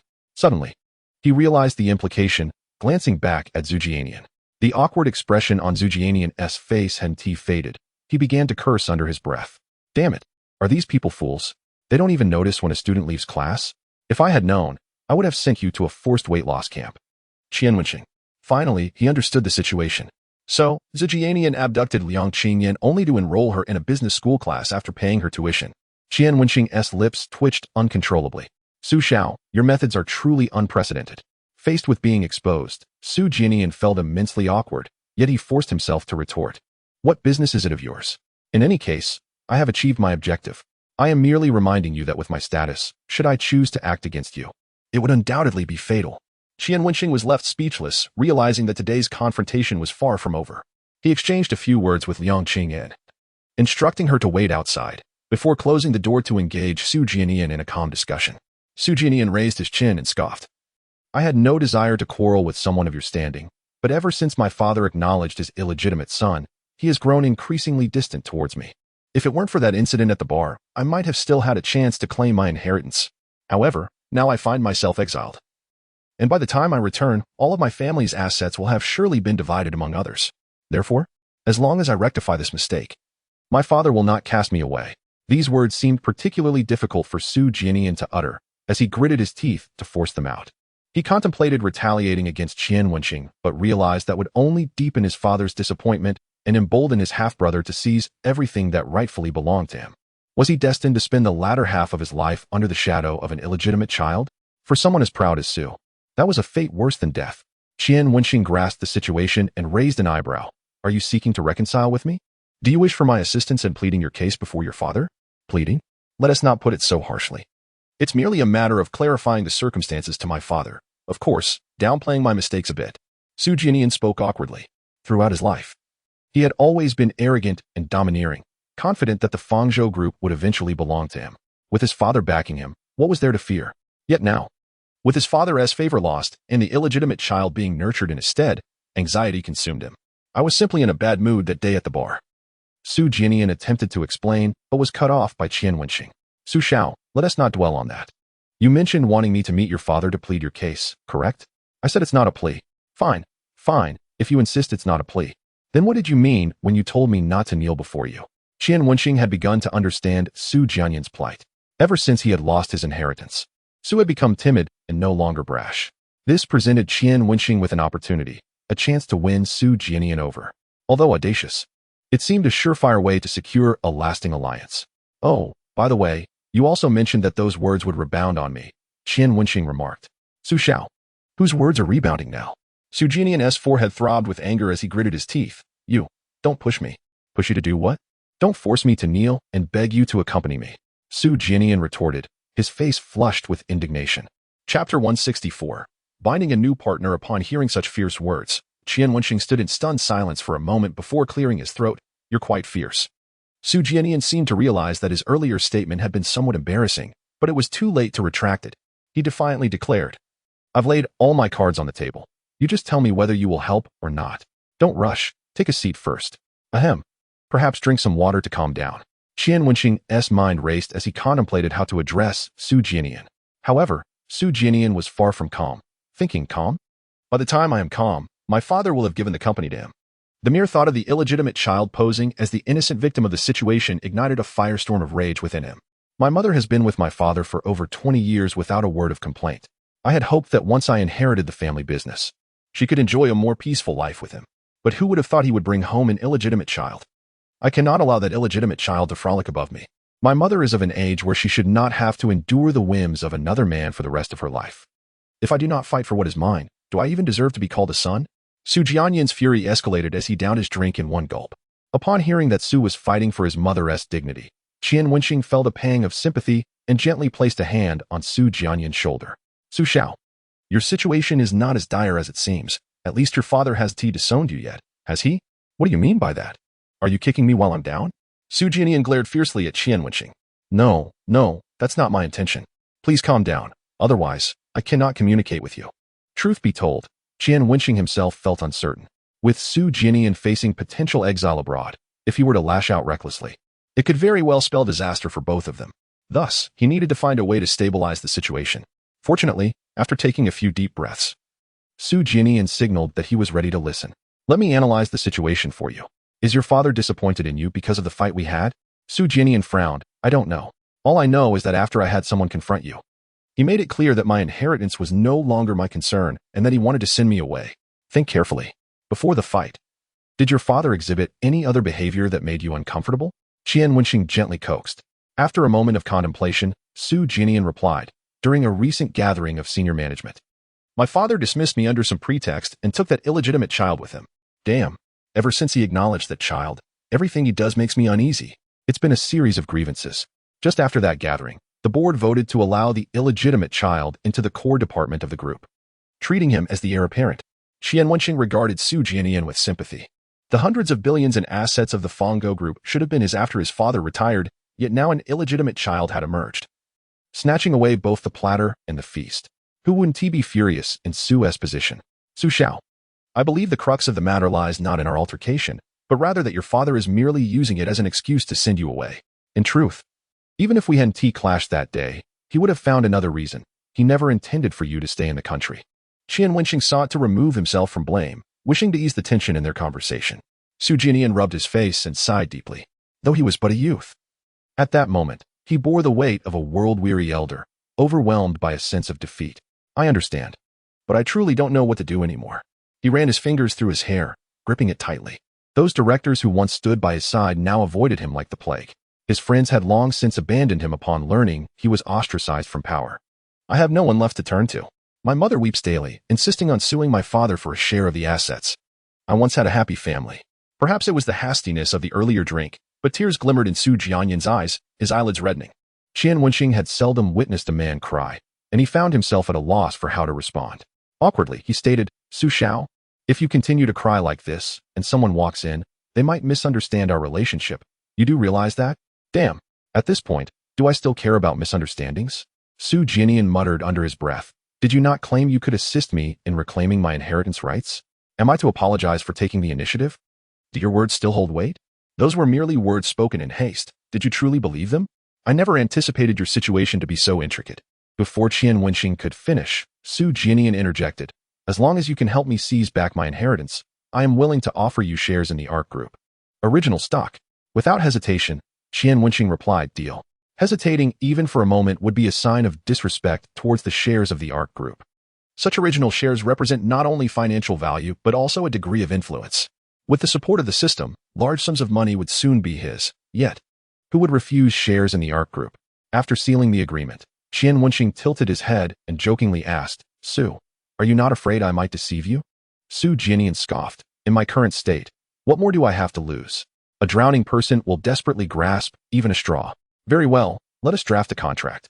Qian Wenxing summoned a waiter to bring paper and pen, documenting the agreement between him and Su Jianyan, and both affixed their signatures and fingerprints. The next moment, a notification chimed. Congratulations, host, for successfully binding a new partner, Su Jianyan. Partner intimacy level 5. Qian Wenxing was taken aback. Is this what a partnership looks like? Well, at least there's an intimacy indicator to gauge Su Jianyan's sincerity. With the collaboration established, Qian Wenxing shifted focus to the matter at hand. By the way, you mentioned your father intends to send you abroad. Did he specify the purpose? To study. Though it's not a prestigious institution, one that's easy to enter but arduous to graduate from, located in a remote European country. Disgust flickered across Su Jianyan's face. He is not sending me to study, it's exile. Qian Wenxing stroked his chin thoughtfully. That school must have an international exchange program, right? What do you mean? Su Jianyan was momentarily puzzled. Qian Wenxing smiled slightly. If you report to that school on time and grease the wheels with some funds, you should be able to secure a spot as a Central European exchange student, correct? Su Jianyan's eyes brightened instantly. As you said, the core circles of the group are within the country, and you cannot remain abroad for too long. However, you also cannot defy your father's decision. Thus, it is prudent to find a loophole. Qian Wenxing snapped his fingers. Regardless of which school you exchange to in the country, ideally, it should be a prestigious one. In Su Jianyan's case, the specifics of his university choice were insignificant compared to reclaiming what rightfully belonged to him. Su Jianyan nodded. This is manageable. I still have some pocket money sufficient for these arrangements. Qian Wenxing keenly noted the mention of pocket money, though he was tempted to inquire further. He restrained himself, wary that the amount might influence his mindset. What about after returning to the country? How should I proceed? Su Jianyan asked earnestly. Qian Wenxing hesitated for a moment. Despite his earlier confidence, he felt somewhat at a loss regarding the intricacies of this matter. After all, it involved the heir of a major conglomerate. Ahem, one step at a time. You must eliminate all distractions and avoid overthinking, Qian Wenxing advised with a frown. Su Jianyan exhaled deeply. You are correct. I have indeed been too anxious. Although he remained uncertain about the future, he could at least see a glimmer of hope. Qian Wenxing pondered and asked, Su, has the ARC Group made any recent moves? Changing the heir of a large conglomerate is no simple task, unless that heir commits a grave error or another heir excels during a significant event. Su Jianyan quickly grasped his meaning and exclaimed, in the latter half of this year, likely around November, the group has a major collaboration with a Middle Eastern country tied to national policies, marking the group's focus for the second half of the year. Qian Wenxing inquired, who is the person in charge of this collaboration? It hasn't been finalized yet, but based on my understanding of my father, he is likely to appoint Su Junfeng as the head, Su Jianyan replied. And who is Su Junfeng? Qian Wenxing feigned ignorance. He is my half-brother. Su Jianyan gritted his teeth. Qian Wenxing nodded. All right, we will use this collaboration as a focal point and prepare accordingly. By the way, could you send me any relevant information on Su Junfeng when you have a moment? Sure. Su Jianyan firmly grasped Qian Wenxing's wrist, stating earnestly, if he secures this collaboration, I will have no foothold left in the group. Therefore, it relies entirely on you. Qian Wenxing felt a twinge of unease but steeled himself, placing his hand on Su Jianyan's arm, declaring, "Fortune favors the bold." At that moment, Jiang Tianqi entered, only to halt abruptly upon seeing Qian Wenxing and Su Jianyan holding hands, staring at each other. His expression turned subtly awkward. After a prolonged silence, he finally stammered, "Sorry, Brother Qian, I didn't mean to interrupt." He turned to leave, but Qian Wenxing instinctively called out, "Come back." He sensed that letting Jiang Tianqi leave could lead to catastrophic rumors. Jiang Tianqi glanced at Su Jianyan's displeased expression, retracting his neck cautiously. "Brother Qian, did I interrupt your engagement with the Su family?" "No, your marriage into the Su family?" Veins throbbed on Qian Wenxing's forehead. He turned to Su Jianyan. Forcing a smile, "I need to attend to something." He stood and strode towards the door, grabbing Jiang Tianqi by the collar and delivering a series of swift kicks to his backside. "I told you to stop fixating on such absurdities." "Ah!" Jiang Tianqi yelped like a distressed chicken, clutching his rear. "Brother Qian, if you keep this up, something terrible is going to happen." Qian Wenxing paused, quickly realizing what was happening, and shot Jiang Tianqi a glare, scolding, "Your interests." Jiang Tianqi lamented, "My luck is just terrible. I lost a game to a pair of twins." Su Jianyan looked over in confusion, about to ask something when Jiang Tianqi interrupted. "Su, what brings you here?" He remembered the animosity between Qian Wenxing and Su Jianyan, leading him to assume Su was seeking revenge. Jiang Tianqi covered his rear with one hand and tugged Qian Wenxing behind him with the other. Qian Wenxing chuckled helplessly, patting Jiang Tianqi on the shoulder. "Don't worry. We've made amends." "Made amends?" The term sparked suspicion in Jiang Tianqi. "Yes, we are now partners," Qian Wenxing replied with a slight smile, turning to Su Jianyan. "If you have no urgent matters, you may return. And from now on, let us communicate over the phone." Su Jianyan acknowledged, rising to leave but suddenly remembered something, saying, "That course is rather expensive. You may want to finish it before leaving." Qian Wenxing chuckled in disbelief. "Thank you for your kindness." After Su Jianyan departed, Jiang Tianqi anxiously asked, "Brother Qian, what exactly transpired between you two? Am I not your partner anymore?" "It's nothing, just some misunderstandings resolved. And we discussed a significant project. If it succeeds, I can treat you to a feast." "That sounds splendid, Brother Qian. From now on, I shall depend on your dowry. I mean, your grand project for sustenance." Qian Wenxing could no longer contain himself and kicked Jiang Tianqi again. Amidst Jiang Tianqi's wails, he and Liang Qingyan gathered their belongings, and the three of them boarded the vehicle back to school. 4 hours later, the trio returned to Jinghai Polytechnic University, utterly exhausted. Jiang Tianqi, feeling drowsy, stepped out of the car and lit a cigarette to awaken his senses. Qian Wenxing presented a gift to Liang Qingyan with a smile, saying, "Just a small token. Open it after you return to your dorm." Liang Qingyan glanced at the small gift box, discovering a lipstick and a postcard within. She instantly grasped the significance of Qian Wenxing's present. With a playful smile, she teased, "Qian, did you pen some romantic lines that you're too shy to share in person?" Qian Wenxing cleared his throat, admitting, "I have a thin skin." Liang Qingyan chuckled, "All right, I'll check it out in the dorm." The three of them entered the campus and headed to their respective dormitories.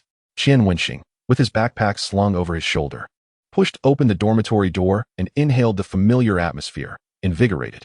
He shouted, "Boys, Daddy's back." Xia Qiming, Wang Jingyan, and Wu Chang, who were engrossed in a game, looked up and rushed towards him, asking, "Dad, did you bring us something to eat?" "Of course," Qian Wenxing replied, unveiling a bag filled with local delicacies from Linjiang City. With a grin, he quipped, "Who is the son and who is the father?" "Dad, foster father. I only dared to offend you, father." Due to the abundance and variety of snacks Qian Wenxing had brought, Xia Qiming promptly retrieved some beer he had hidden in the cupboard, and the four of them cracked open a can each. "By the way, has anything notable happened at school in the past couple of days?" Qian Wenxing inquired while watching his roommates indulge in the snacks, feeling a sense of paternal affection for them. "Oh, have you heard about Li Haiyang? I heard he was taken back by his parents." "Yes.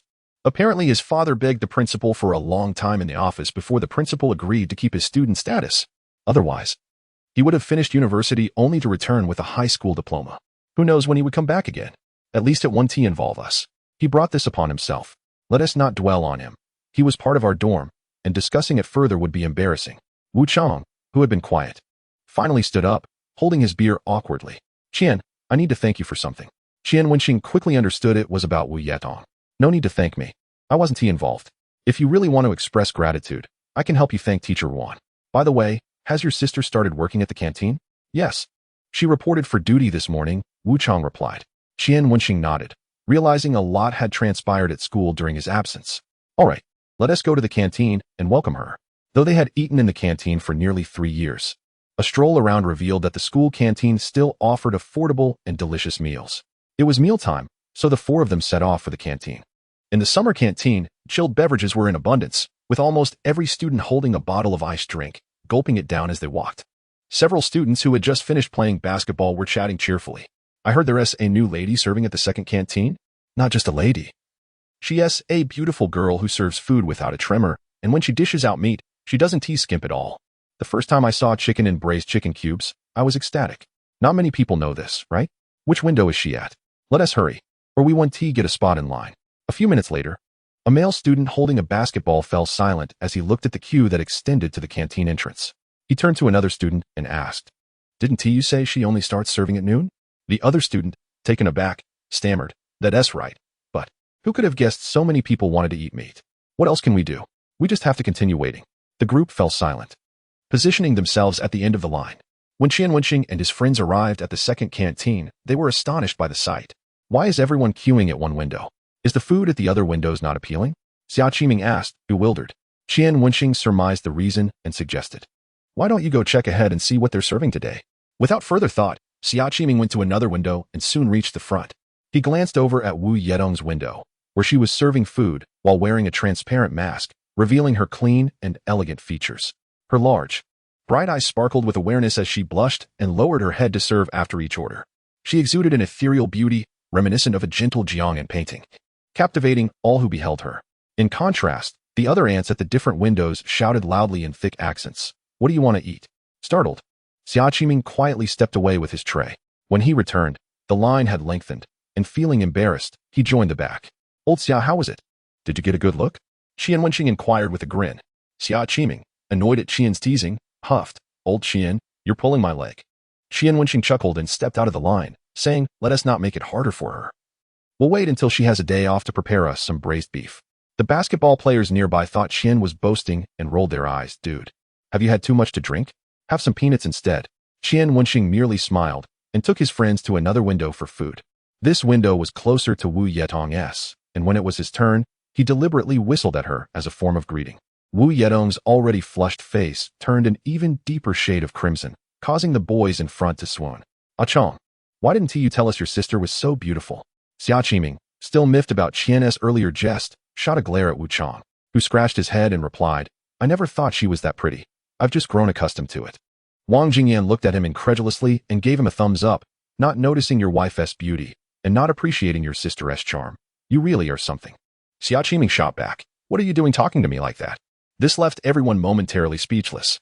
Then, in a sycophantic tone, Xia Qiming addressed Wu Chong, "Bro, did I scare you with my volume just now?" A grain of rice lodged in Qian Wenxing's throat, causing him to cough violently. Wu Chong was startled by the sudden address and glanced between Qian Wenxing and Xia Qiming, feeling overwhelmed and unsure how to respond. Qian Wenxing quickly took a sip of water and patted Xia Qiming on the back, admonishing, "Little Tong is under Teacher Ruan's watch. Do you dare bully her under Teacher Ruan's nose?"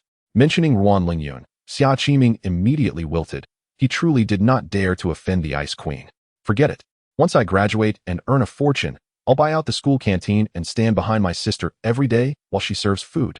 Why not make something of yourself and earn enough to marry her instead, so she only serves you?" "Oh, indeed." Listening to the banter between Xia Qiming and Wang Jingyan, Qian Wenxing and Wu Chong exchanged glances, both falling silent. Wu Chong feared being perceived as a scoundrel, while Qian Wenxing dreaded the wrath of his two roommates due to the jealousy over a woman. Chapter 167. She received a confession after dinner. The roommates dispersed. Some headed to the library while others returned to their games. Qian Wenxing sent a message to Su Yeye, inviting her to meet at the playground. "Old Qian, what are you carrying?" Xia Qiming inquired, noticing the small box in Qian Wenxing's hand while doing laundry. "A token for a date," Qian Wenxing replied without turning around, clutching the lipstick box as he departed. By now, it was 7 in the evening. The school's streetlights were lit, yet the playground remained largely shrouded in darkness due to the sparse lighting, creating an atmosphere conducive for couples to engage in intimate activities. Standing at the entrance of the playground, Qian Wenxing observed students jogging around the track, while some girls sat chatting on the grass. The evening breeze was refreshingly cool.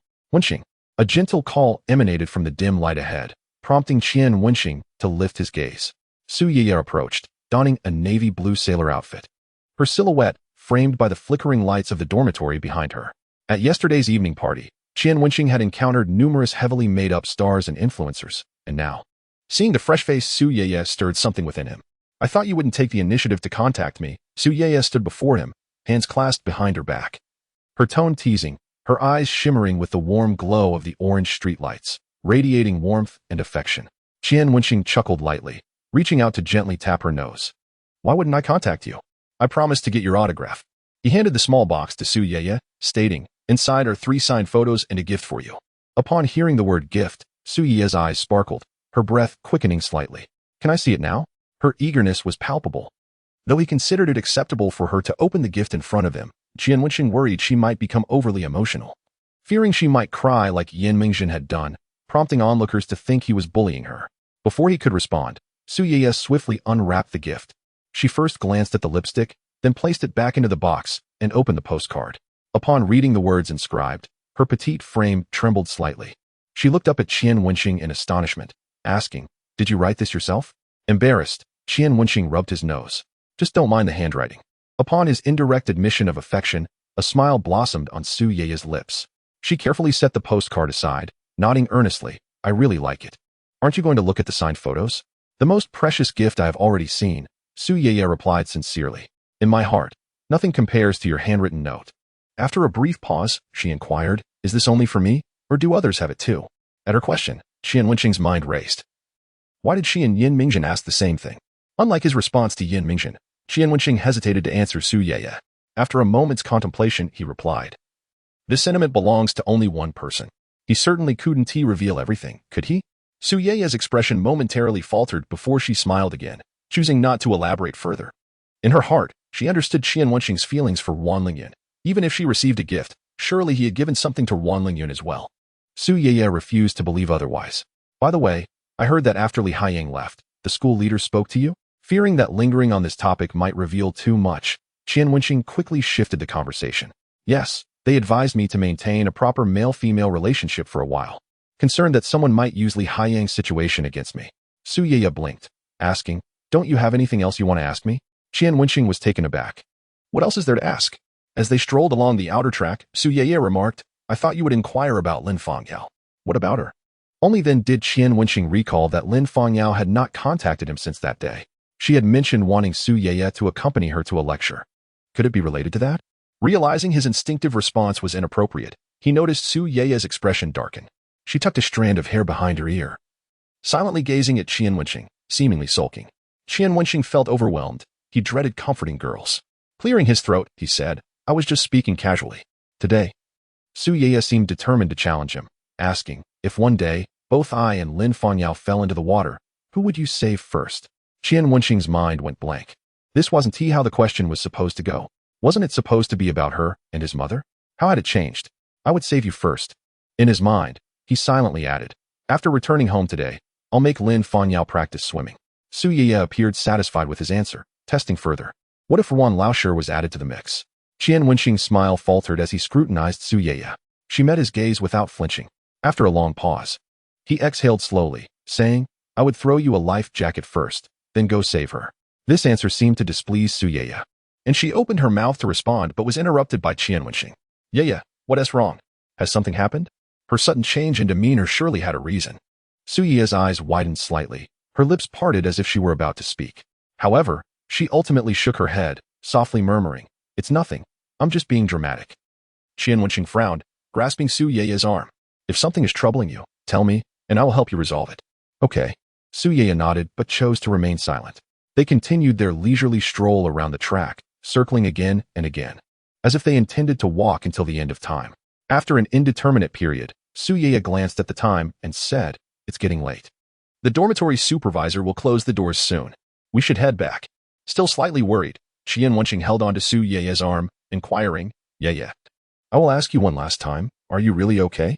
Su Yeye opened her mouth, then smiled slightly, saying, "Actually, I forgot to tell you. Someone confessed to Lin Fangyao."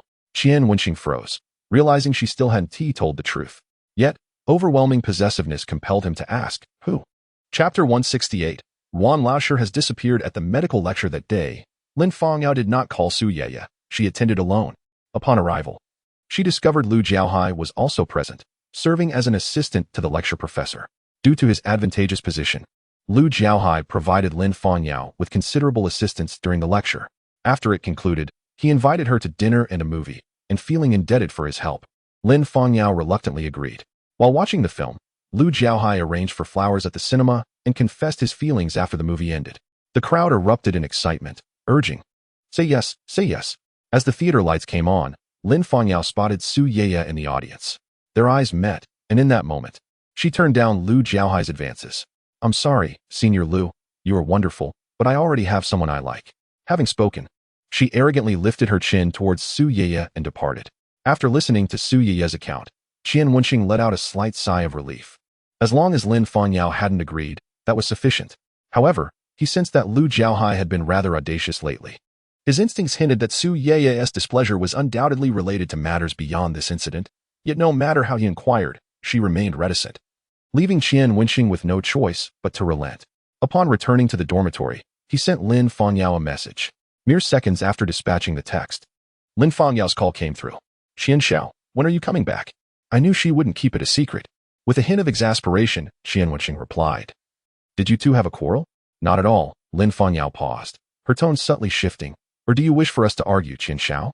Qian Wenxing's lips twitched slightly. "I'm not that idle. Didn't I advise you to keep your distance from Lu Jiaohai? Why are you still so close to him?" Lin Fongyao sighed. "He is an assistant teacher. I cannot neglect my studies, can I? That day, I merely wished to express my gratitude to him without overthinking it." "Well, I'm not blaming you. It's just that Lu Jiaohai, his mentality seems a bit off. Please try to keep your distance from him when possible." Upon hearing Qian Wenxing's words, Lin Fongyao curiously inquired, "Qian Xiao, do you know something?" I can't divulge specifics, but he lived across from our dorm during my freshman year, and some incidents transpired. In short, he has significant issues." Recalling the events of his freshman year intensified Qian Wenxing's disdain for Lu Jiaohai. "All right, I understand." Since their relationship had deepened, Lin Fangyao's demeanor towards Qian Wenxing had become less distant. "By the way, Qian Xiao, will you need me to reserve a spot for you at the library tomorrow morning?" Qian Wenxing counted the days until the exam week on his fingers and replied, "Sure, see you tomorrow morning." The following morning, Qian Wenxing, yawning, made his way to the library, remembering to bring lipstick for Lin Fongyao. Upon receiving the gift, she appeared somewhat taken aback. After reading the postcard, her breath caught slightly, and her eyes glimmered with a hint of crimson. From Qian Wenxing's perspective, her hand trembled slightly as she held the postcard. After a prolonged moment, Lin Fongyao exhaled and asked, "Is this gift unique to you, or do others possess it as well?" Qian Wenxing nearly echoed her question.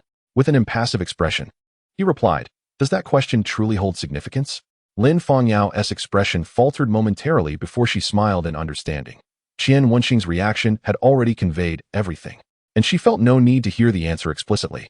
As they had classes following the next 2 periods, they studied in the library until 9:50 before parting ways. Having only consumed 2 buns for breakfast, Qian Wenxing felt a gnawing hunger and contemplated purchasing 2 more from the cafeteria, only to decide against it due to the recent distance of the cafeteria. Unexpectedly, upon entering the classroom, Xia Qiming waved vigorously at him. "Old Qian, come here. What is up?" As Qian Wenxing settled into his seat, he caught a whiff of the enticing aroma of meat buns, his eyes widening in delight. Where did those meat buns come from? Xia Qiming mysteriously produced 2 meat buns from his bag and retrieved a box of soy milk from a side pocket. "My sister gave them to me. She texted Wu Chang to pick them up just now. I've kept them warm in my bag." The meat bun contained a braised egg, and with the first bite, the juices of the meat and egg melded with the soft bun, causing Qian Wenxing to feel an elevation of his very spirit.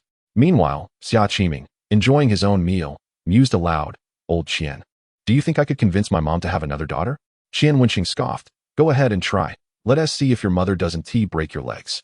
Wang Jingyan swallowed a mouthful of bun and scoffed, "I have a sister, but she is anything but gentle. She hits harder than anyone else. The little one is only in kindergarten. If she grows up a bit more, will I even survive?" Xia Qiming's eyes brightened, ready to respond, but Wang Jingyan, already aware of his intentions, kicked him away. "Get lost. That is my real sister. If you have any ideas, I'll break all 3 of your legs." "All right. Enough of the bickering. The teacher is coming." The trio hastily shoved the meat buns into their mouths, wiped their lips, and prepared for class. Qian Wenxing had thought that life would continue in this mundane manner for the next few days, Yet an unforeseen turn of events awaited him. After class in the afternoon, he intended to invite Wan Lingyun out for dinner and present her with perfume. He called and texted her, but received no response, which piqued his curiosity. After their last encounter, he believed their relationship had significantly improved. Surely she wouldn't be ignoring him? With this in mind, he proceeded directly to Wan Lingyun's office, only to find her absent. Instead, He Yuzhong lounged with his legs crossed while sipping milk tea. Director, is Teacher Wan not here today? Upon hearing Qian Wenxing's voice, He Yuzhong straightened up, eager to avoid embarrassment in front of the student. Ahem, she seems to have taken leave these past couple of days. I heard someone came to visit her family. Someone came to visit her family? Qian Wenxing's brow furrowed with concern. Hadn't they just scared the elderly lady away? Why was she back? Did Teacher Wan mention anything? I heard a family member is ill, but I'm not sure of the details. He Yuzhong paused, suddenly realizing, wait, are you looking for Teacher Wan? Yes, I have something to discuss. If you manage to contact her, could you please let me know? Qian Wenxing's unease grew. Of course. Chapter 169. Looking for someone, Brother Ma. I need to ask you for a favor. After exiting the office, Qian Wenxing wasted no time and called Ma Xinghua. Known as the school bully, Ma Xinghua's reputation extended beyond his fighting prowess. What is up? Help me find out when Teacher Wan left the school. Sure, I'll get back to you within half an hour. With that, Ma Xinghua hung up. Qian Wenxing was not particularly worried about Wan Lingyun being taken away by her family. Rather, he feared another matter. He dreaded the thought of Qin Han resurfacing and whisking Wan Lingyun away with a 60,000 yuan bride price. Should that occur, it would be a catastrophic blow to his plans. 20 minutes later, Ma Xinghua sent a video and a voice message. Qian Xiao, after class today, Teacher Wan was taken away by two individuals. I inquired with the security guard, and he mentioned that one of the tall men is Teacher Ruan's brother. At the same time, Qian Wenxing opened the video. The timestamp read 12:11 p.m., capturing a tall man in a black t-shirt gripping Wan Lingyun's arms, seemingly engaged in an animated discussion. A woman accompanied them, silently trailing behind. Wan Lingyun displayed signs of resistance, but with so many students present, her struggle attracted puzzled glances. After acknowledging a few students, she ceased her defiance and left the school with the man, subsequently getting into a car. The surveillance footage conveniently captured the vehicle's license plate number. After noting the plate, Qian Wenxing sent it to Jiang Tianqi. Old Jiang, please help me look into this license plate number. Sure thing. Just a few minutes after hanging up, Jiang Tianqi returned the call. Brother Qian, I have managed to ascertain your identity, but this vehicle is currently in Jinghai. My connections do not match my father's extensive network, and I can only confirm that it is approximately within the city limits of Jinghai. They refused to divulge the exact location. After stating this, Jiang Tianqi inquired with curiosity. Brother Qian, has this car offended you? Qian Wenxing let out a deep sigh and replied, I will explain later. He had no intention of revealing the matter concerning Wan Lingyun to anyone else for the time being. All right. However, Brother Qian, if you wish to trace this vehicle's whereabouts, you could enlist the help of young Master Su. His family holds considerable influence in Jinghai, and the Transportation Bureau would surely accommodate him. Jiang Tianqi expressed a hint of embarrassment, saying, my family pales in comparison to his. This statement prompted Qian Wenxing to realize, in truth, I could investigate it myself. But if I take action, my father will undoubtedly cast me in a dubious light again. Since I have chosen to start from scratch, I intend to rely solely on my own efforts. In the outside world, one's identity is self-assigned. Qian Wenxing needed to find a rationale to maintain his persona. Otherwise, Jiang Tianqi might harbor doubts, rendering his previous efforts futile. Jiang Tianqi remarked, fortunately, my father does not operate that way. Otherwise, I would have to contend fiercely with that old man. When I can earn my father's admiration, old Jiang, I will not forget your support. Qian Wenxing silently resolved to swiftly lend out his current funds and double his returns. He needed to maximize his wealth in a short time to uphold his identity. All right. Brother Qian, we are family, so no need for formalities. Please attend to your matters. Once you are done, I wish to discuss some company-related issues with you. After ending the call, Qian Wenxing contemplated briefly, but ultimately refrained from contacting Su Jianian. His relationship with that young man was not yet solid enough. If he sought help for such a trivial matter, it would surely raise suspicions. Just then, his phone rang. Upon glancing at the screen, he immediately answered. Where are you? It was Wan Lingyun calling. I am on my way back to school. Is something wrong? Wan Lingyun's voice sounded somewhat awkward, as if she had been crying. Qian Wenxing instinctively furrowed his brow. Is your brother looking for you? What is the matter? How do you know my brother is looking for me? She retorted. You have not answered your calls or replied to messages. Am I not allowed to check the school surveillance? Thank you for your concern. I am fine now. Wan Lingyun's tone had grown markedly colder. Qian Wenxing felt a tightness in his chest, but unable to express his frustration over the phone. He could only suppress his anger and said, "All right, then please send me a message when you return to school." He returned to his dormitory to fetch some perfume and then sat in the small garden in front of the teacher's dormitory. Fortunately, as dusk approached, the temperature had cooled, and the garden was shaded. Otherwise, Qian Wenxing would have been quite irritable. Finally, after he had smoked 2 cigarettes, he saw Wan Lingyun's figure approaching. She appeared somewhat downcast, walking with her head slightly bowed. When a teacher passed by, she merely offered a perfunctory greeting. Qian Wenxing furrowed his brow and quietly followed her. Normally, Wan Lingyun would have noticed his footsteps immediately, but today, she had reached the dormitory entrance without realizing anyone was behind her. She took out her keys, opened the door, and only when closing it did she suddenly notice Qian Wenxing behind her, letting out a startled exclamation. What are you doing?" Qian Wenxing rarely witnessed such a flustered expression on Wan Lingyun's face. Momentarily forgetting his irritation, a smile crept onto his lips. "What do you mean? What am I doing? I followed you all the way here, and you didn't notice? What were you thinking?" Once Wan Lingyun realized it was Qian Wenxing, she exhaled softly. You followed me the whole way. How did I not perceive it at all?" Qian Wenxing gestured toward the interior, asking, "Now that I am here, Wan Laosher, would you kindly allow me in for a cup of tea?" He felt a surge of excitement. This was Wan Lingyun's single dormitory. If he could gain entry once, he could do so a second and third time, until he could come and go freely. Wan Lingyun hesitated, about to speak, when Qian Wenxing tilted his head, saying, "I haven't had dinner yet. How about you cook something for me? Consider it a token of gratitude for last time." Having taken the conversation this far, Wan Lingyun could hardly refuse, so she opened the door and softly said, "Come in. However, I do not have any proper meals, just instant noodles. Will that suffice?" Qian Wenxing stepped inside, curiously surveying the room. The single dormitory was comparable in size to their own, featuring only a bed, while accommodating various appliances, a washing machine, a refrigerator, a television, and a wardrobe. In the corner nearest the door, there was an open kitchen, and next to the bed, a desk cluttered with numerous professional books. Though small, it was well equipped. On the balcony, Wan Lingyun's clothes hung, and her bed was impeccably tidy, adorned only with a thin blanket for summer. A plush toy rested at the head of the bed. The walls were decorated with pastel blue wallpaper, and the air was fragrant with the scent of aromatherapy. Qian Wenxing felt as though he had stumbled into a little girl's bedroom, exclaiming, "Lingyun, I hadn't realized you still had such a youthful spirit." Outside, he called her Wan Laosher, but once inside, he addressed her as Lingyun. Wan Lingyun had grown weary of his antics, offering a slight smile as she said, "Make yourself comfortable. I will wash my face." Chapter 170. The Stepmother's Tea Gathering. Make yourself comfortable? Qian Wenxing glanced around. Noting that there seemed to be only one chair available, the only other seating option was the bed. Should he dare to sit on the bed? After a moment's hesitation, he opted for the chair instead. Wan Lingyun's demeanor was quite resolute, and he feared that being overly assertive might lead her to adopt a self-destructive approach to repayment, which would be counterproductive. "What has happened? You seem rather displeased," he remarked while observing the room's details, engaging Wan Lingyun in conversation. His mind even wandered to the future, contemplating how they might share a bed. That little plush toy would definitely have to be moved. Otherwise, it would take up too much space. Actually, it wouldn't occupy too much space. They could sleep stacked atop one another quite comfortably. Hiss! The door to her wardrobe was unlocked. Perhaps he should take a peek inside to see what treasures lay within? He chuckled to himself, wondering if he might catch a glimpse of some fancy lingerie. A parade of Thomas the Tank Engine trains raced through Qian Wenxing's mind until he was jolted back to reality by Wan Lingyun's voice. "What is it? I am curious why you sought me out." Having washed her face, she dabbed her soft cheeks with a towel, her pale complexion accentuating the redness around her eyes. Hearing this made Qian Wenxing feel a twinge of irritation. Just before he left, they had shared some flirtation, yet upon his return, she seemed to be turning cold. "Is it so wrong for me to show concern for a debtor's well-being?" Qian Wenxing strode over to Wan Lingyun, raising an eyebrow in displeasure.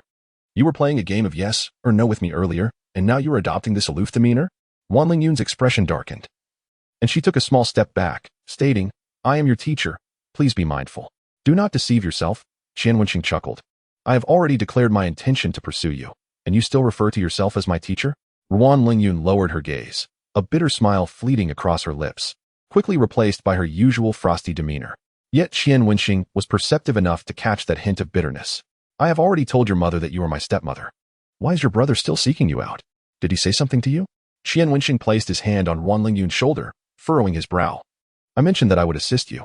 Ruan Lingyun felt a momentary surge of emotion, her composure nearly slipping as she gazed at the young man before her, who was a few years her junior.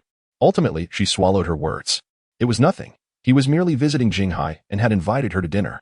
Noticing her reluctance to speak, Qian Wenxing refrained from pressing further. These women were all the same. Before matters deteriorated, they believed they could resolve everything. Su Yiye was like this, and so was Ruan Lingyun. Fine, then you can cook instant noodles for me, she conceded. Qian Wenxing placed a gift on the table. Choosing not to elaborate further, fearing that his words might lead Ruan Lingyun to reject it, Ruan Lingyun retrieved 2 packets of pickled vegetable instant noodles and inquired, "Will 2 packets suffice? That should be enough, but may I request 2 eggs as well?" "Sure," she replied. "By the way, do you have any thick ham sausages?" As Ruan Lingyun poured water into the kettle, it clattered sharply onto the table, producing a clear sound. Qian Wenxing cleared his throat and remarked, "I do enjoy those sausages. Especially the garlic-flavored ones. They pair perfectly with boiled noodles. We don't have any. If you want them, you'll have to buy them yourself." Ruan Lingyun's tone turned frosty. Qian Wenxing stifled a laugh, realizing that her boundaries were not as sensitive as he had anticipated. A slight provocation wasn't as daunting as he thought.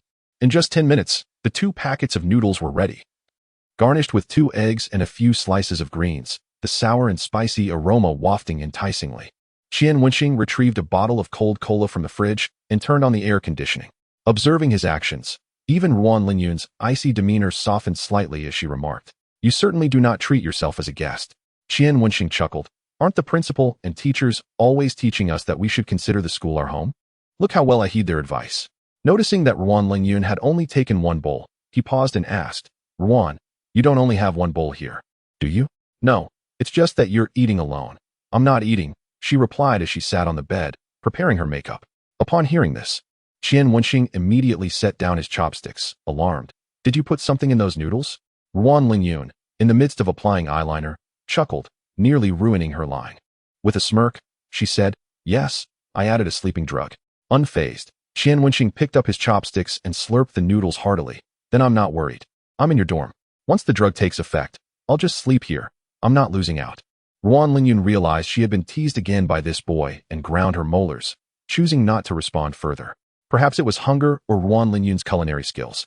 But Qian Wenxing devoured the entire bowl of noodles, leaving no broth behind. Satisfied, he burped and asked, "Ruan, aren't you having dinner tonight?" "Of course I am," Ruan Lingyun replied. Qian Wenxing was taken aback. "Then what about you?" "My best friend is coming over to hang out. She said she'd treat me to a feast. So I'm saving room," Ruan Lingyun stated as she applied lipstick.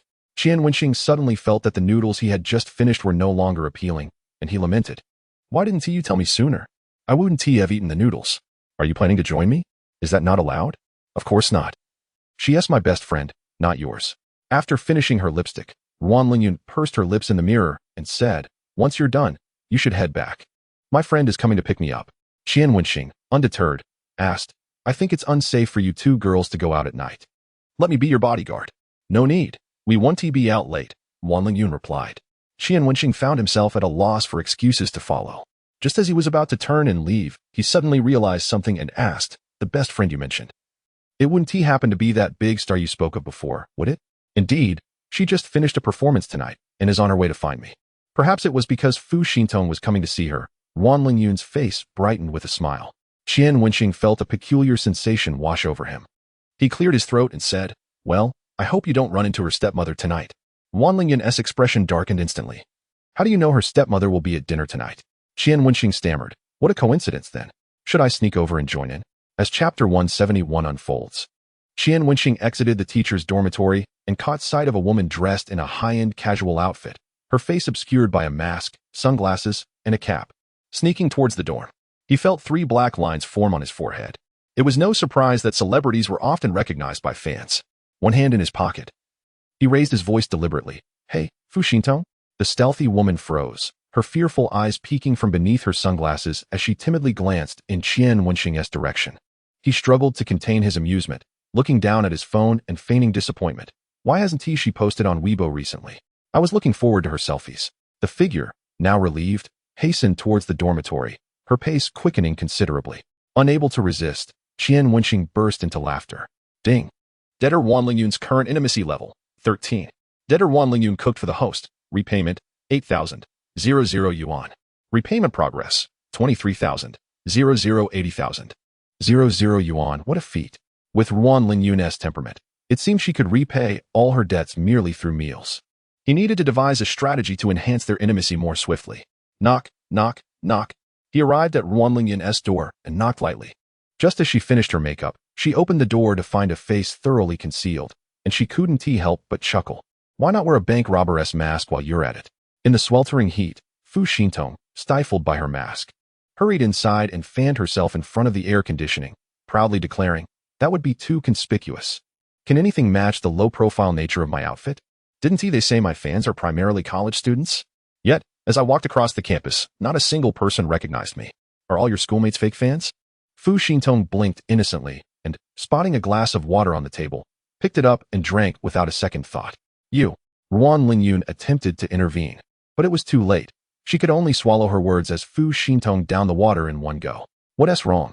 Fu Xintong licked her lips, puzzled. Nothing. Ruan Lingyun hesitated, unwilling to disclose that the water had been consumed by someone else earlier. Today, a man had unexpectedly graced her dorm. And that someone else was, of course, him. Can't you wait for me to find you? Why must you rush? Ruan Lingyun teased, wiping the sweat from Fu Xintong's forehead with a tissue, smiling helplessly. Fu Xintong relished the attention, huffing, "You know me too well. If I hadn't come to get you, you would have dawdled for another 2 hours. Back in high school, every time I picked you up for school, you made me wait half an hour at your doorstep. That was in the past. I've long overcome my procrastination." Ruan Lingyun playfully tapped her finger on Fu Xintong's forehead, reproaching, "Aren't you the closing act? Why is the music festival over so soon?" "Well, not exactly. I spoke with the organizers and asked to be moved up. Otherwise, you wouldn't have had dinner until after 10. Little girl, I'm doing this out of concern for you, you know?" Fu Xintong lifted her chin, striking a proud pose. Ruan Lingyun made a somewhat ungracious gesture in the eyes of outsiders, rolling her eyes at Fu Xintong and saying in exasperation, "You are younger than me by 2 months. Should not you be the one calling me sister?" Their years of camaraderie had always been filled with playful banter, each wishing to assume the role of the elder sister. Suddenly, Fu Xintong's phone buzzed, and upon glancing at it, her smile faded instantly. Gritting her teeth, she abruptly ended the call. "Who was it? Talking about a man?" Ruan Lingyun teased. "How could it be? It's my stepmother, likely upset about the change in my music festival performance schedule. I didn't inform her in advance." Fu Xintong silenced her phone, pouting as she added, "When we have dinner later, she will definitely scold me. You need not defend me. Just let it go in one ear and out the other." Ruan Lingyun furrowed her brows slightly, pondering, "Though she is your boss, can't you assert yourself in such matters?" Fu Xintong replied, "There are many intricacies involved. She claims it is to maintain my status. But honestly, I do not care about such things. Ruan, I am exhausted lately. You must keep me company tonight." With the agility of a kangaroo, Fu Xintong clung to Ruan Lingyun, wrapping her arms around her neck. In high school, she had always enjoyed napping this way, and Ruan Lingyun never minded her fatigue, waking her only when class began. "You are too thin now," Ruan Lingyun remarked, her hand brushing against Fu Xintong's waist, her eyes instantly moistening. In the past, Fu Xintong had some softness, but now, her touch revealed only bones. Memories of Fu Xintong's posts about her injuries flooded Ruan Lingyun's mind, and tears began to fall. "Why are you crying? Tonight, I will be able to eat again. This is all for us to save money for a nursing home in the future. We will each have a room, and we can recruit some college students as volunteers. We can take walks, share meals, and have one to keep us company while we sleep." Hearing this, Ruan Lingyun chuckled softly, wiping her tears as she prepared to tease Fu Xintong, only to see her eyes narrowing suspiciously. "What's wrong? You want to know what's wrong?" Fu Xintong leaned over to grab a gift box hidden behind a stack of books on the table, smirking as she said, "Little Ruan, confess honestly. Which man sent you this gift?" Ruan Lingyun, puzzled, reached for the box. "I don't know." Fu Xintong dodged her, insisting, "Hold on. Let me open it and check if there are any love letters inside." As she tore it open, her eyes lit up, and she began to speak with an exaggerated tone. "Oh my, Ruan is secretly dating someone? Let us see what the gift is. Perfume. Dior J'adore. No less. Let us see what else is in here. Oh, a postcard. There are words on it." Fu Xintong opened the postcard and read aloud. "In the crowd, a glance is all it takes. The colors of the world are as dust." She gasped. How sweet. But no signature, just a star drawn. Grinning, she hooked her arm around Ruan Lingyun's neck, playfully threatening, "Now be honest. Which man sent this?" Upon seeing the star, Ruan Lingyun had a hunch about the sender's identity, but was surprised that Qian Wenxing would gift her perfume. A student. She managed to keep her tone neutral. "Student? Male or female? Definitely male. Fu Xintong's eyes narrowed instantly, and she scoffed. I was thinking of finding a male college student when I'm older, but you're already skipping ahead by 50 years? What are you talking about? It's just a student-s gift for Teacher-s Day. We have an ordinary teacher-student relationship. Don't think too much into it. Ruan Lingyun tried to dismiss the notion of Qian Wenxing's pursuit. Oh, Teacher-s Day is still 2 months away. Your student is quite thoughtful to send a gift so early. Also, which student would give their teacher something as suggestive as perfume? Fu Xintong slightly raised an eyebrow, adopting an interrogative stance as she lifted Ruan Lingyun's chin. Now, honestly, did he confess? Confess. Ruan Lingyun recalled a scene from a few days ago at a hot pot restaurant where the boy earnestly told her, Ruan Lingyun, I like you. And I am not seeking your permission, I am merely informing you. This memory always made her smile softly, not mockingly, but with a sense of wonder at the idea of someone liking her. Throughout her life, due to her cold demeanor, few had ventured into her world, and even fewer had discussed emotions with her. After starting her career, this distance only grew. Students revered her as a figure of authority, while colleagues were all settled with families. Thus, Qian Wenxing's confession indeed took Ruan Lingyun by surprise. What are you pondering? Fu Xintong noticed Ruan Lingyun's prolonged silence, her smile morphing into something mischievous. Am I right? You two must be together now, right? Just now, when I revealed the gift, you seemed quite startled. Was it secretly placed here? Oh, Ruan, you've done well. Which brave man is this? I am eager to meet him. By the way, let us invite him for dinner tonight. Ruan Lingyun's cheeks flushed as she gently tapped Fu Xintong on the forehead. What nonsense are you spouting? I've told you it's an ordinary relationship. Are we going or not? Fu Xintong persisted. I'm serious, Ruan. Let us have dinner together. It's a chance for my stepmother to scrutinize him. Though she is competent at work, her judgment in men is lacking. If she approves, we can disregard him. Ruan Lingyun's lips twitched. Does your father know you insult him like this? Of course, I often call him a dog over the phone. Doesn't that implicate you as well? Doesn't matter. If heaven strikes me with lightning, I might as well lessen the blow. Once Fu Xintong had herself ready, she and Ruan Lingyun stepped out of the dormitory, descending the stairs. Ruan Lingyun casually scrolled through her phone when suddenly, she paused, thrusting her phone toward Fu Xintong. Is this person you? Fu Xintong lifted her sunglasses for a better look, her expression turning blank. 10 minutes prior, a photo of her walking on campus at the Institute of Technology had surfaced online, accompanied by the caption, Brothers, help me confirm if this is Tong Tong. I followed her for a while, but didn't dare to greet her. The comments were flooded with requesting location and hoping for a chance encounter. Is this what you call a fake fan? Ruan Lingyun asked, incredulous. Fu Xintong shrank back. Maybe I should hide in your dorm for a while. Goodness. In the boys' dormitory. Xia Qiming leapt from his seat, exclaiming in excitement. Brothers, our school has made it big. A celebrity has come. Qian Wenxing was taken aback, asking, Who? Could it be that Fu Xintong has been recognized? Fu Xintong. It's Fu Xintong. Xia Qiming handed his phone to Qian Wenxing, his excitement palpable. This photo was taken just minutes ago. Someone spotted her on campus. In the photo, Fu Xintong was dressed for summer in a mask, sunglasses, and a baseball cap, walking with her head down. The shoes she wore were worth over 80,000, making her stand out among the simple university students. Qian Wenxing's lips twitched slightly, realizing she had indeed been recognized. Oh, what is she doing here? He feigned ignorance. Are you asking me? I suspect she is here to announce our relationship, Xia Qiming said, gazing at the phone with infatuation. Qian Wenxing's expression remained stoic. You dreamt of that the moment the sun set, didn't you? Do you look down on people, Lao Qian? Perhaps in the future, Fu Xintong will be my wife. Xia Qiming retorted defiantly. Qian Wenxing sighed, having dreams is commendable, but they cannot be mere fantasies. Surely, Fu Xintong would have some reason to choose you as her husband. Is it your age, your lack of hygiene, or your meager monthly salary of 3,800? You scoundrel! Xia Qiming exclaimed angrily, turning away and ignoring Qian Wenxing. Soon after, the dormitory chat group erupted with Wu Chan's excited message. Brothers, hurry to the teacher's dormitory. Everyone is waiting for Fu Xintong. Ha ha, I just saw our instructor rushing in, fixing his hair before entering. Is it time for teacher he second spring? Xia Qiming quickly replied, Wait for me. I'm on my way. Before he left, he condescended to ask Qian Wenxing, Aren't you coming? No, I need to think about how to pursue my wife, Qian Wenxing replied. Huh, you criticize me for fantasizing. Yet you are no different. In broad daylight, where do you think you'll find a wife? Xia Qiming scoffed before departing. Pondering for a moment, Qian Wenxing sent a message to Ruan Lingyun. Qian Xiao is the most handsome. Do you need help? Ruan Lingyun, future wife, help with what?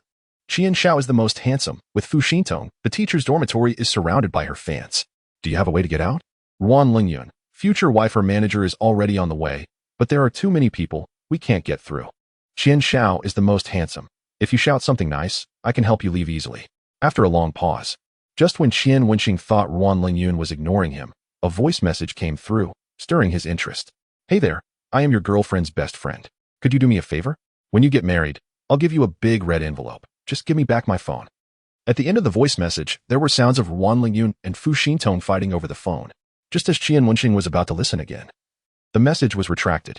Wan Lingyun, future wife, my friend just snatched my phone. Don't believe anything that was said. Qian Xiao is the most handsome. I think what she said was quite right. Your best friend is a good person. Give me half an hour. Since Fu Xintong mentioned marriage, Qian Wenxing was determined to help. He messaged Ma Xinghua. Within 3 seconds, Ma Xinghua called, asking sternly, Qian Xiao, are you sure you want to do this? Qian Wenxing earnestly replied, Xiao Ma, I wouldn't resort to such measures if I had other options. Here's the deal. If you do this for me, I'll consider it as repaying the 2,000 you owe me. What do you say? Ma Xinghua fell silent for a few seconds. Qian Xiao, it's not about the 2,000. I mainly want to help you. Qian Wenxing felt grateful. Xiao Ma, I understand. A few minutes later, a post on the university forum skyrocketed to trending status. Shocking. Campus bully Ma Xinghua is going to confess to someone in 20 minutes on the playground. Hurry to the front row. What? Ma Xinghua is confessing? Isn't he into men? Who told you that he likes men? Think about it. Has he ever been seen with a woman? I've never seen him show interest in any girl. That's true. But with so many followers, who is he going to confess to? I don't think it's necessarily one of his followers. He seems to be close to Qian Wenxing lately. Could it be? Whoa. Now you've got me excited. Let us hurry. A wave of commotion surged through the dormitories and classrooms of the university. While confessions were common among college students, the prospect of Ma Xinghua, a staunch straight man, confessing publicly was akin to witnessing a miracle. They were eager to join in the excitement. Furthermore, if he faced public rejection, the comedic value would be unparalleled, allowing them to witness the entire spectacle up close. Most importantly, they were curious to see who had managed to sway the heart of the steadfast straight man. The students gathered outside the teacher's dormitory, torn between wanting to see Fu Xintong and witnessing the confession. Just as they were indecisive, another post on the forum refreshed, claiming, is the top star Fu Xintong appearing on our campus? Fake. The post analyzed a photo, asserting it was digitally altered and that Fu Xintong was currently backstage at a music festival, with fans posting selfies from there. Upon reading this, the students around the teacher's dormitory dispersed in disappointment, redirecting to the playground while cursing the person who had shared the misleading photo. Fu Xintong stood on the balcony, watching the crowd disperse, excitedly messaging her manager while saying to Wan Lingyun, I didn't expect your little boyfriend to have such skills. Wan Lingyun replied helplessly, he is not my boyfriend. Come on, what is our relationship? Just admit it. When you decide, make sure to bring him to dinner with me. Fu Xintong freshened up and said, my manager is already at the school gate. Let us head down. Minutes later, seated in the luxury van, Fu Xintong snatched Wan Lingyun's phone to send a voice message to Qian Wenxing. Thank you, little brother-in-law. Are you free tonight? Let us go out to eat. Before she could finish, the voice message cut off, and Qian Wenxing guessed it was snatched away by Wan Lingyun again. He replied in text, no need to mention it. When Wan Lingyun is willing to acknowledge me, I'll formally pay a visit. Wan Lingyun's nature was too tough. A gradual approach was necessary, or else it could all come to naught. On the playground, amidst the soft green grass, stood Ma Xinghua, towering at 192 meters, holding a bouquet of roses. Feeling utterly helpless, around him, a group of students formed a heart shape with small lights, which he had purchased at the school's back gate to enhance the bouquet's appearance, but had now laid them out on the ground. Countless students surrounded him, filming with their phones while scanning for any approaching girls or boys. Finally, a student in the crowd could no longer contain himself and shouted, Ma Xinghua, where's the person you're confessing to? Ma Xinghua's lips quivered slightly. He remained silent, expressionless, thinking, I want to know who I am confessing to as well. However, his usual cold demeanor made the questioner assume he was about to lash out, causing them to quickly quiet down. Buzz. Ma Xinghua's phone vibrated with a message from Qian Wenxing. Upon reading that he could leave, he exhaled in relief and stepped out of the heart-shaped light circle, ready to depart. A short girl holding a phone whispered, is the person you're confessing to not coming? She was quite short, around 155 meters. So Ma Xinghua initially couldn't find her. After scanning the area without spotting the speaker, he finally looked down to see a tiny girl with a rabbit hairpin and a doll-like face, incredibly cute. He wanted to leave quietly but recalled what Su Yeye had told him. He couldn't always be so aloof, or no girl would dare to speak to him. So Ma Xinghua hesitated for a moment and gently replied, The girl with the rabbit hairpin said, "Are you feeling awkward? Why don't you sing a song? Then everyone will only remember your singing, not your confession failure." Sing? Ma Xingguo wanted to say he had never sung in front of others, but he didn't know how to express it. The rabbit hairpin seemed to perceive his embarrassment and, with a kind understanding, remarked, "Are you feeling shy? It's all right. I won't take your picture. If you're feeling bashful, just watch me sing." Ma Xingguo's feet, which were poised to leave, hesitated, and he stepped back into the heart-shaped light circle. Beneath the dim street lamp, his somewhat bashful gaze fell upon the top of the rabbit hairpin's head. He exhaled deeply and slowly began to speak. All is brave. His voice was soft, yet the people in the front row heard him and quickly fell silent. The individuals in the back, unaware of what transpired, quieted down as they noticed the hush in the front. Ma Xingguo's deep and resonant bass voice, carried by the summer night breeze, reached the ears of everyone present. "I love you, wandering alone in the dark alley. I love your defiant stance." Throughout the performance, his eyes remained fixed on the girl in the front row, whose height was overshadowed by others. That line of song exhausted all his tenderness. Who says only those standing in the light can be deemed heroes? Once the song concluded, there was a brief moment of silence before it erupted into thunderous applause. No one had anticipated that Ma Xingguo, who typically wore a cold demeanor, could possess such astonishing vocal talent. Observing the rabbit hairpin clapping vigorously, a hint of a smile unfurled at the corners of his usually tightly pressed lips. "Ah, so handsome.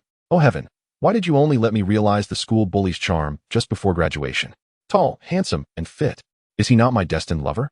I believe my brother ought to be like this. Ma, are you still accepting younger brothers?" Outside the crowd, Qian Wenxing listened to the cheers for Ma Xingguo and couldn't help but smile with satisfaction. It seemed he no longer needed to intervene. Ma Xingguo was no longer the cold boy who would resort to fighting at the slightest provocation. Qian Wenxing mused, "Little Ma, your fortune lies ahead. From now on, you will likely be invited to every school event until your legs give way, and perhaps soon, girls will be confessing their feelings to you." Chapter 174. It's all about your choices. On the way back to the dormitory, Qian Wenxing coincidentally encountered Wu Yedong emerging from the cafeteria, where a boy appeared to have been waiting for her. As she stepped out, she approached him. Although Qian Wenxing couldn't hear their conversation, he noticed Wu Yedong was persistently waving her hands to evade him. Frowning, he approached. "I've written this letter for a long time. Please just take a look. I genuinely wish to be friends." The boy incessantly thrust the letter into Wu Yedong's hands. "I don't want it. I truly cannot accept it." Wu Yedong was at a loss for words, nearly in tears. She had already endured a tiring day and merely wished to return and rest. But this boy's persistence filled her with dread. On her first day reporting to the school, the administration had cautioned her repeatedly that, due to her young age, she must avoid the numerous temptations and never engage in romantic relationships with male students, as it would reflect poorly on the school. Thus, Wu Yedong was terrified that someone from the administration might witness this scene. What if she were expelled? "Classmate, I've worked hard to secure this position. I implore you. I truly cannot afford to be dismissed." Wu Yedong's voice was pleading, her eyes reddening, as if tears were imminent. Yet the boy remained undeterred, even growing anxious. "I've spent so long writing this. Could you at least glance at it? A mere glance won't cost you anything. Classmate, if she has already expressed her refusal, must you persist in this relentless pursuit? Isn't that a bit excessive?" Qian Wenxing stepped in front of Wu Yedong, exuding a sense of helplessness. "Isn't it better to afford each other some dignity?" Upon seeing Qian Wenxing, the boy impatiently retorted, "What is it to you? Can you move aside? I'm not speaking to you." How coincidental. Qian Wenxing's hand rested on Wu Yedong's shoulder as he coldly smirked. "The person you wish to confess to is my sister. What business do you have with me?" The boy was momentarily taken aback, glancing between Qian Wenxing and Wu Yedong. Incredulous. "He is your brother?" Although Wu Yedong was also unaware of Qian Wenxing's intentions, she vigorously nodded. The boy's demeanor instantly deflated, and he awkwardly stammered, "I meant no harm. I just wanted to befriend her. Friendship should be based on mutual consent. Your actions clearly exhibit coercion. Now be on your way, before I decide to take matters into my own hands." When Qian Wenxing adopted a stern expression, his aura of intimidation was not inferior to that of Ma Xingguo.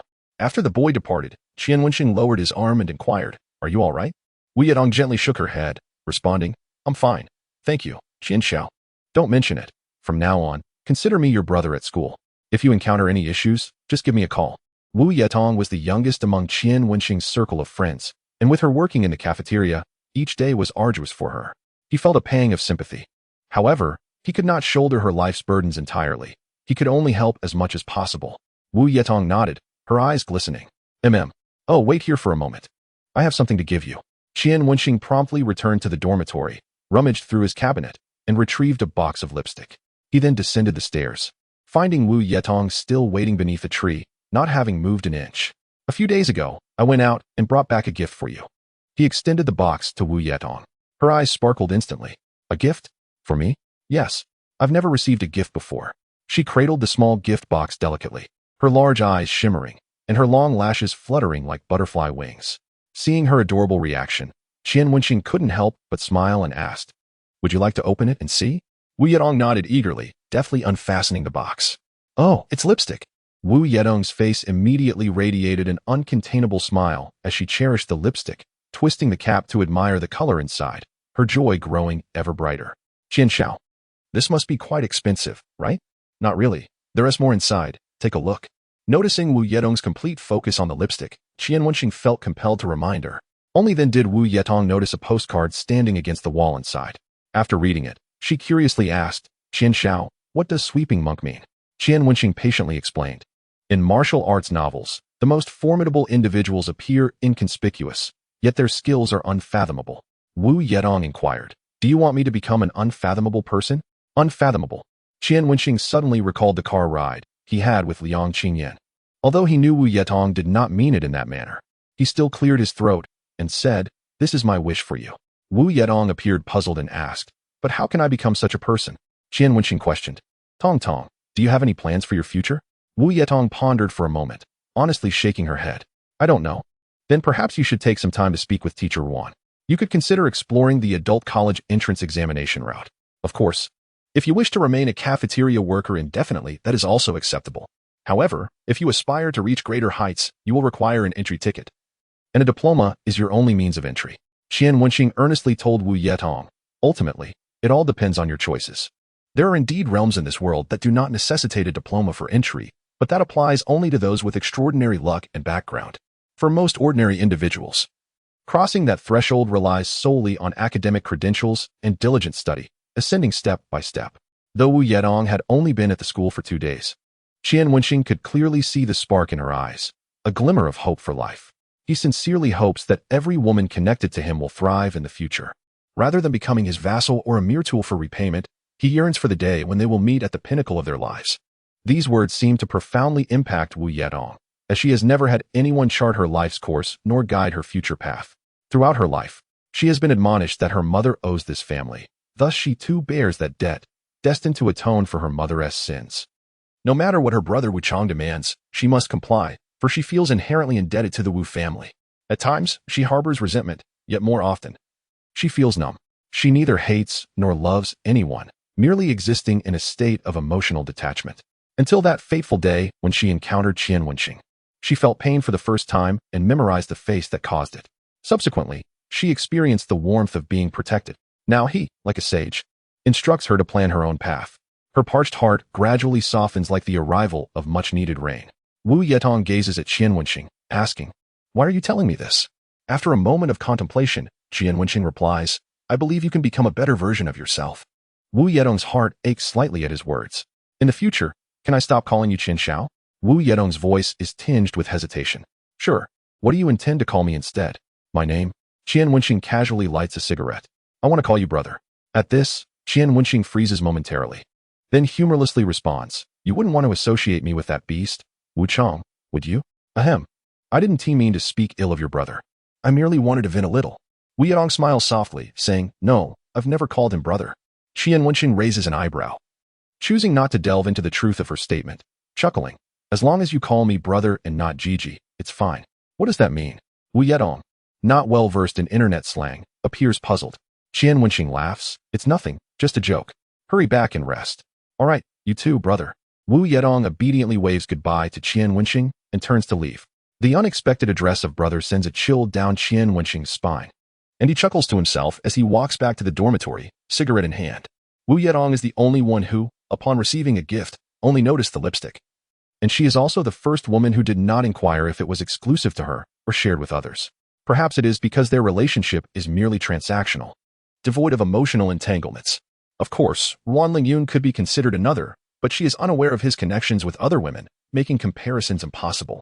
Just a few steps into the dormitory, Qian Wenxing's phone rings, and upon seeing the caller ID, his expression shifts subtly. The caller is Su Jianian. This fellow typically only calls when he has something significant to discuss. What could it be this time? Furrowing his brow, Qian Wenxing answers the phone. Are you at school? Can you step out? Su Jianian gets straight to the point. Sure. What's going on? Qian Wenxing asks, puzzled. It's nothing much. I have a dinner invitation tonight.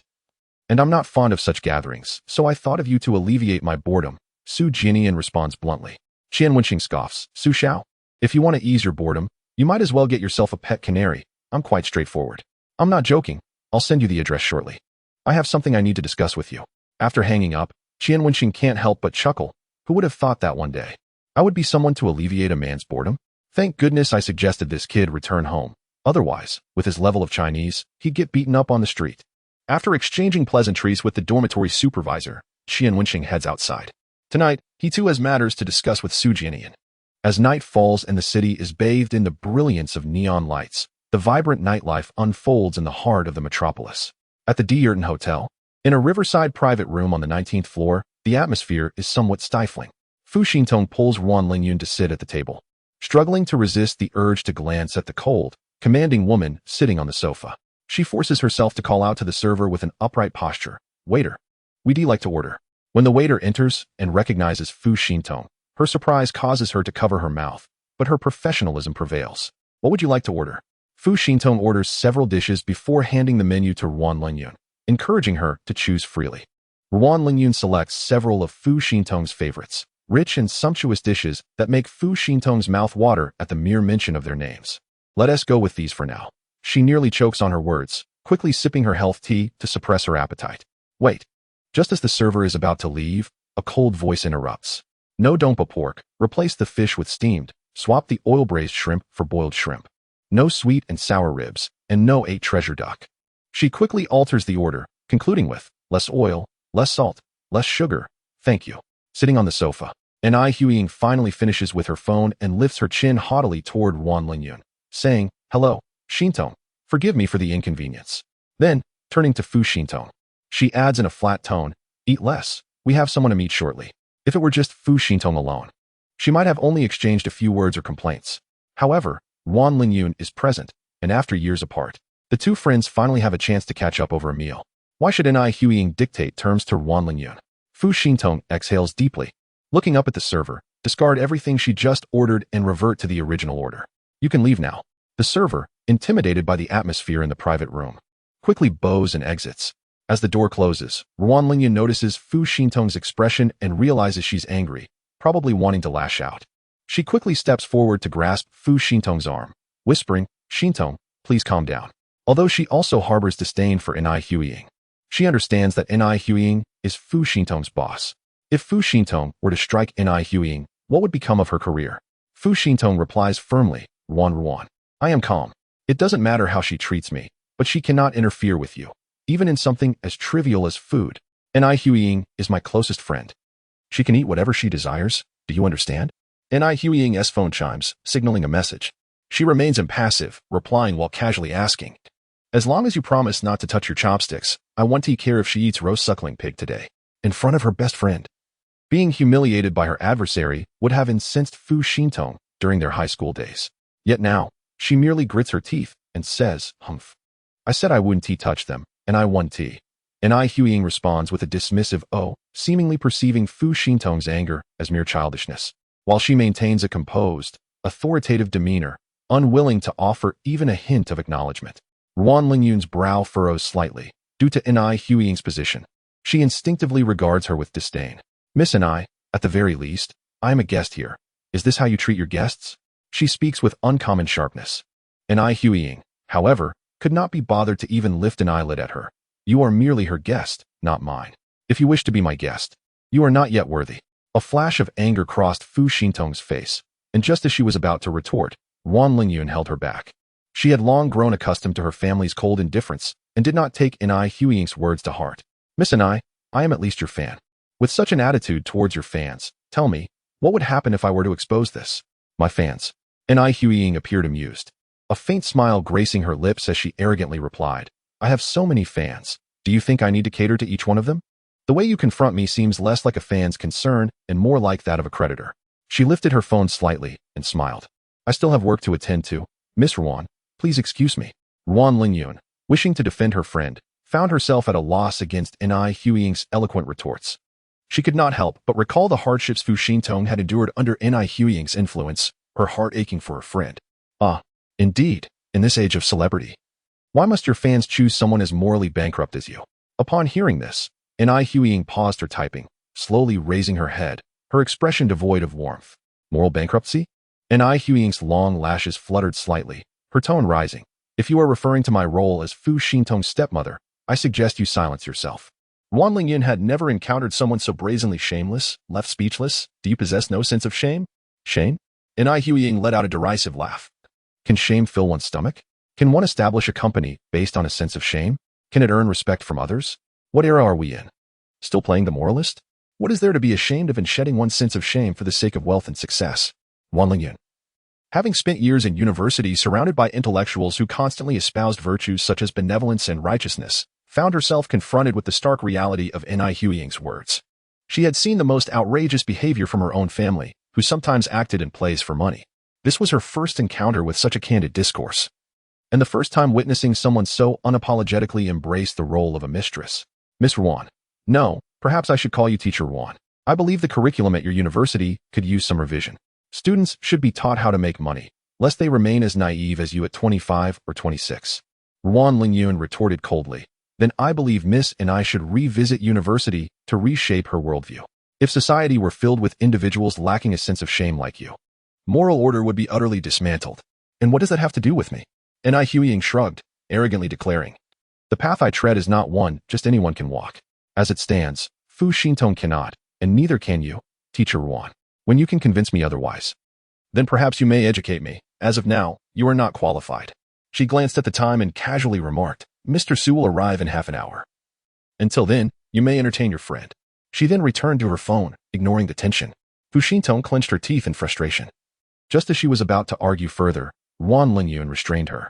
Forget it, we are not on the same wavelength. Further discussion is futile. Wan Lingyun had encountered students more obstinate than Ni Huiying, and she quickly recalibrated her mindset. This was not the first time Ni Huiying had behaved this way. Nor was it the first time Fu Xintong had endured such treatment. They had been interacting in this manner for 3 or 4 years. Wan Lingyun had witnessed Fu Xintong's rise to prominence year after year. If Ni Huiying harbored any ill intent, it would have manifested long ago. There was no need to let one unpleasant encounter tarnish their established dynamic. Though she felt Ni Huiying deserved a good reprimanding, the fundamental difference between adults and children lay in discernment of right and wrong. Fu Xintong was pulled into a seat, occasionally casting glances of disdain toward Ni Huiying, who remained unfazed. All right, I'll order them to bring a glass of water. Are you able to manage that? Ruan Lingyun asked softly. Fu Xintong wished to assert her desire to eat as much as she pleased, but reconsidered her physique and replied with a wry smile. I have a magazine shoot tomorrow, so I can only nibble on a fat-reducing salad. Wan Lingyun looked at her sympathetically, gently stroking her hair and softly saying, You have worked hard these past few years. How about you stay with me tonight? I have so much to discuss with you. Fu Xintong clung to Wan Lingyun's arm, playfully seeking comfort. Why not call your mother while you have the chance? Wan Lingyun meticulously tidied her hair. Fu Xintong shook her head sadly after she stormed off abroad that year. She changed her contact information. I can't reach her. You haven't contacted her at all? Wan Lingyun inquired, frowning. No. What about your father? My mother despises him. How could she possibly reach out? Fu Xintong's eyes glistened with unshed tears. Thus, I strive to rise higher, to become a sensation worldwide. Perhaps then my mother will return. 3 years prior, upon discovering her husband's infidelity with Ni Huiying, Fu's mother had left in fury, severing all ties and vanishing from Fu Xintong's life. This had been her enduring pain. Wan Lingyun enveloped her in a comforting embrace, her heart aching with fury towards Ni Huiying.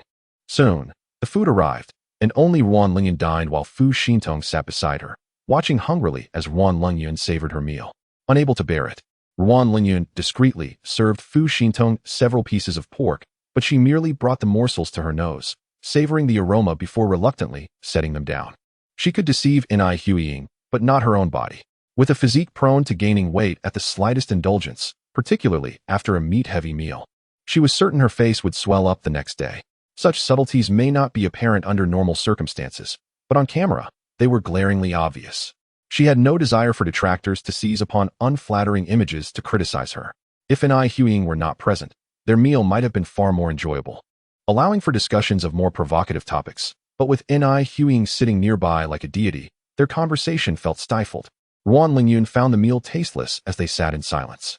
Fu Xintong, Mr. Su has arrived. I'll wait for you next door. Please join me within 5 minutes.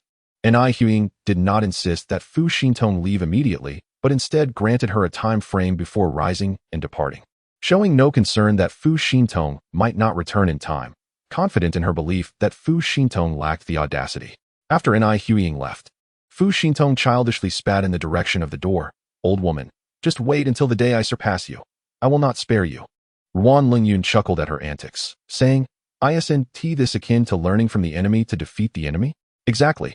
I am biding my time, awaiting the day to turn the tables. Fu Xintong huffed a couple of times, then turned to Ruan Lingyun with an apologetic gaze. Ruan. I didn't mean for you to be put in an awkward position. We need not concern ourselves with such formalities. You should hurry along. Ruan Lingyun replied amiably. Don't wait for me here. Take this room key. After you finish eating, go wait for me in the room upstairs. Fu Xintong handed the key to Ruan Lingyun. All right, Ruan Lingyun smiled. Checking the time, Fu Xintong realized that 5 minutes had nearly elapsed. She hastily stuck out her tongue and left. After her departure, Ruan Lingyun delicately grasped the golden room card, her eyes narrowing slightly. Ai Huiying. Throughout her life, she had seldom encountered a woman with a demeanor colder than her own. Furthermore, Ai Huiying's character was not only frigid but also haughty. Her every word and action imbued with an air of disdainful superiority. Had it not been for her connection to Fu Xintong, Ruan Lingyun might have admired such a woman. However, now, as her best friend's stepmother, could she genuinely expect her to harbor any fondness? Clenching the room card, Ruan Lingyun rose and exited the private room. Ding! Simultaneously, the elevator ascended to the 9th floor, its doors opening to reveal Qian Wenxing, casually dressed and cigarette in mouth. Stepping out, glancing at the address on his phone, he mumbled, it's here. Chapter 177. A nuclear strike. The 9th floor of Deerton featured a corridor structure, with a total of 16 elevators flanking either side. Ruan Lingyun's dining room was situated on the side, while Qian Wenxing had taken the elevator from the main entrance. The two would merely need to turn in the same direction and navigate around a substantial pillar to encounter one another. They both exited simultaneously, with Qian Wenxing turning towards the dining room, while Ruan Lingyun paused briefly to locate the elevator before proceeding. The two, each preoccupied with their own thoughts, were merely separated by a massive pillar, destined to meet at the corner. Qian Wenxing glanced at the room number, hesitated momentarily to confirm, then stepped around the pillar, directly passing by Ruan Lingyun's dining room and entering the adjacent one. Knock, knock. He rapped twice on the door before pushing it open, only to be taken aback by the sight within. How is it you? Inside the room, Ai Huiying's expression subtly shifted, while Fu Xintong exclaimed with delight. Aren't you that Qian? What is his name? Oh right, young Master Qian. Su Jianian, somewhat surprised, inquired, Young Master Qian, do you know each other? Qian Wenxing scratched his nose, closing the door behind him as he approached. Well, I suppose we've met once before. He pondered in confusion. Fu Xintong had messaged him from Ruan Lingyun's phone today. If Ruan Lingyun had saved his contact by name, she ought to have recognized him. Yet, judging by Fu Xintong's reaction, it was evident she did not. Could it be that Ruan Lingyun had saved him under a different designation? What could it possibly be? After he closed the door, Ruan Lingyun exited her dining room, chiding herself. Getting older means becoming forgetful. I even left my phone behind. She navigated around the pillar, swiped her card, and pressed the button for the top floor. Well, that saves me the trouble of introductions. Su Jianian beckoned Qian Wenxing to sit beside him, opting not to call for the waiter, instead pouring wine for Qian Wenxing himself. This gesture caused Ai Huiying to raise an eyebrow slightly. For the young heir of the Fongo group, Su Jianian, to serve someone. It suggested that Qian Wenxing's backing was formidable indeed. After all, the leadership of Jing'ai City would treat the Su family with utmost courtesy. Was it possible Qian Wenxing's forebears held a position of even greater authority than the local leaders? First, Jiang Guiyue had bowed to him, and now Su Jianian treated him as an esteemed guest. Ai Huiying felt increasingly fortunate that she had not antagonized Qian Wenxing too deeply. There still remained opportunities for reconciliation. Young Master Qian, it's good to see you again. Ai Huiying extended her hand towards Qian Wenxing, her face adorned with a smile. This woman certainly knew how to adapt to the winds of change. Qian Wenxing inwardly scoffed, then reached out to shake her hand, replying with a hint of significance. It's been 2 days. and General Ni remains as stunning as ever. If this comment were exchanged among peers, it might be deemed a compliment or a flirtation between the sexes. However, among those present, Ni Huiying was the eldest, while Qian Wenxing was the youngest. His words carried a tinge of disrespect. Had it been under normal circumstances, Ni Huiying would have promptly altered her expression. Yet now, with her newfound understanding of Qian Wenxing's status, coupled with the ambiguous relationship he shared with Su Xiao, she was loath to display her emotions openly. Thank you, young Master Qian, Ni Huiying responded courteously. Qian Wenxing turned to Su Jianian, grinning. So this is the banquet you mentioned? Isn't it splendid? With two beautiful women accompanying you. Are you feeling shy? Su Jianian's lips twitched slightly as he replied. In a bit, the producer and director will be arriving. We'll be dining together, and there's bound to be an abundance of wine. I want to be able to contribute much to their discussions. So I invited you to keep me company. All right then, have you taken care of that matter? Qian Wenxing asked. Yes, I had my mother contact the school, spend a bit of money, and ensured my name was included. Su Jianian sighed. You see, with nothing to do, I was shooed out by my mother. Qian Wenxing blinked, inquiring, may I ask what the purpose of tonight's dinner is? Oh, a film is seeking investment from my mother. The production team arranged for me to meet with the investment party and the lead actress. Su Jianian gestured towards Ni Huiying and Fu Xintong, adding, I'm merely here on behalf of my mother. Please bear with me if I seem a bit out of my depth. Such is the reality within the realm of capital. Even someone of Ni Huiying's stature as a renowned actress, along with Fu Xintong, a top-tier starlet, could still be dismissed. Ni Huiying chuckled. Then I must trouble young Master Su to relay my regards to General Qi. Curiously, Qian Wenxing asked, who is the lead actress? Is it General Ni or Miss Fu? It's me, Fu Xintong replied, taking a sip of water and tilting her head with a smile. Does young Master Qian believe I am not capable of the leading role? No, I wouldn't dare. I'd be scolded by your fans. Qian Wenxing jested. Fu Xintong recalled his previous request for a signed photo and laughed. Indeed, young Master Qian's girlfriend is one of my fans. You're quite the henpecked man. Qian Wenxing chuckled. A man who fears his partner's ire is often fortunate. His playful remark elicited laughter from all three. Soon, the producer and director arrived. One portly and the other sporting a bushy beard, both distinctly recognizable. Qian Wenxing exchanged pleasantries with him before settling down to enjoy his meal.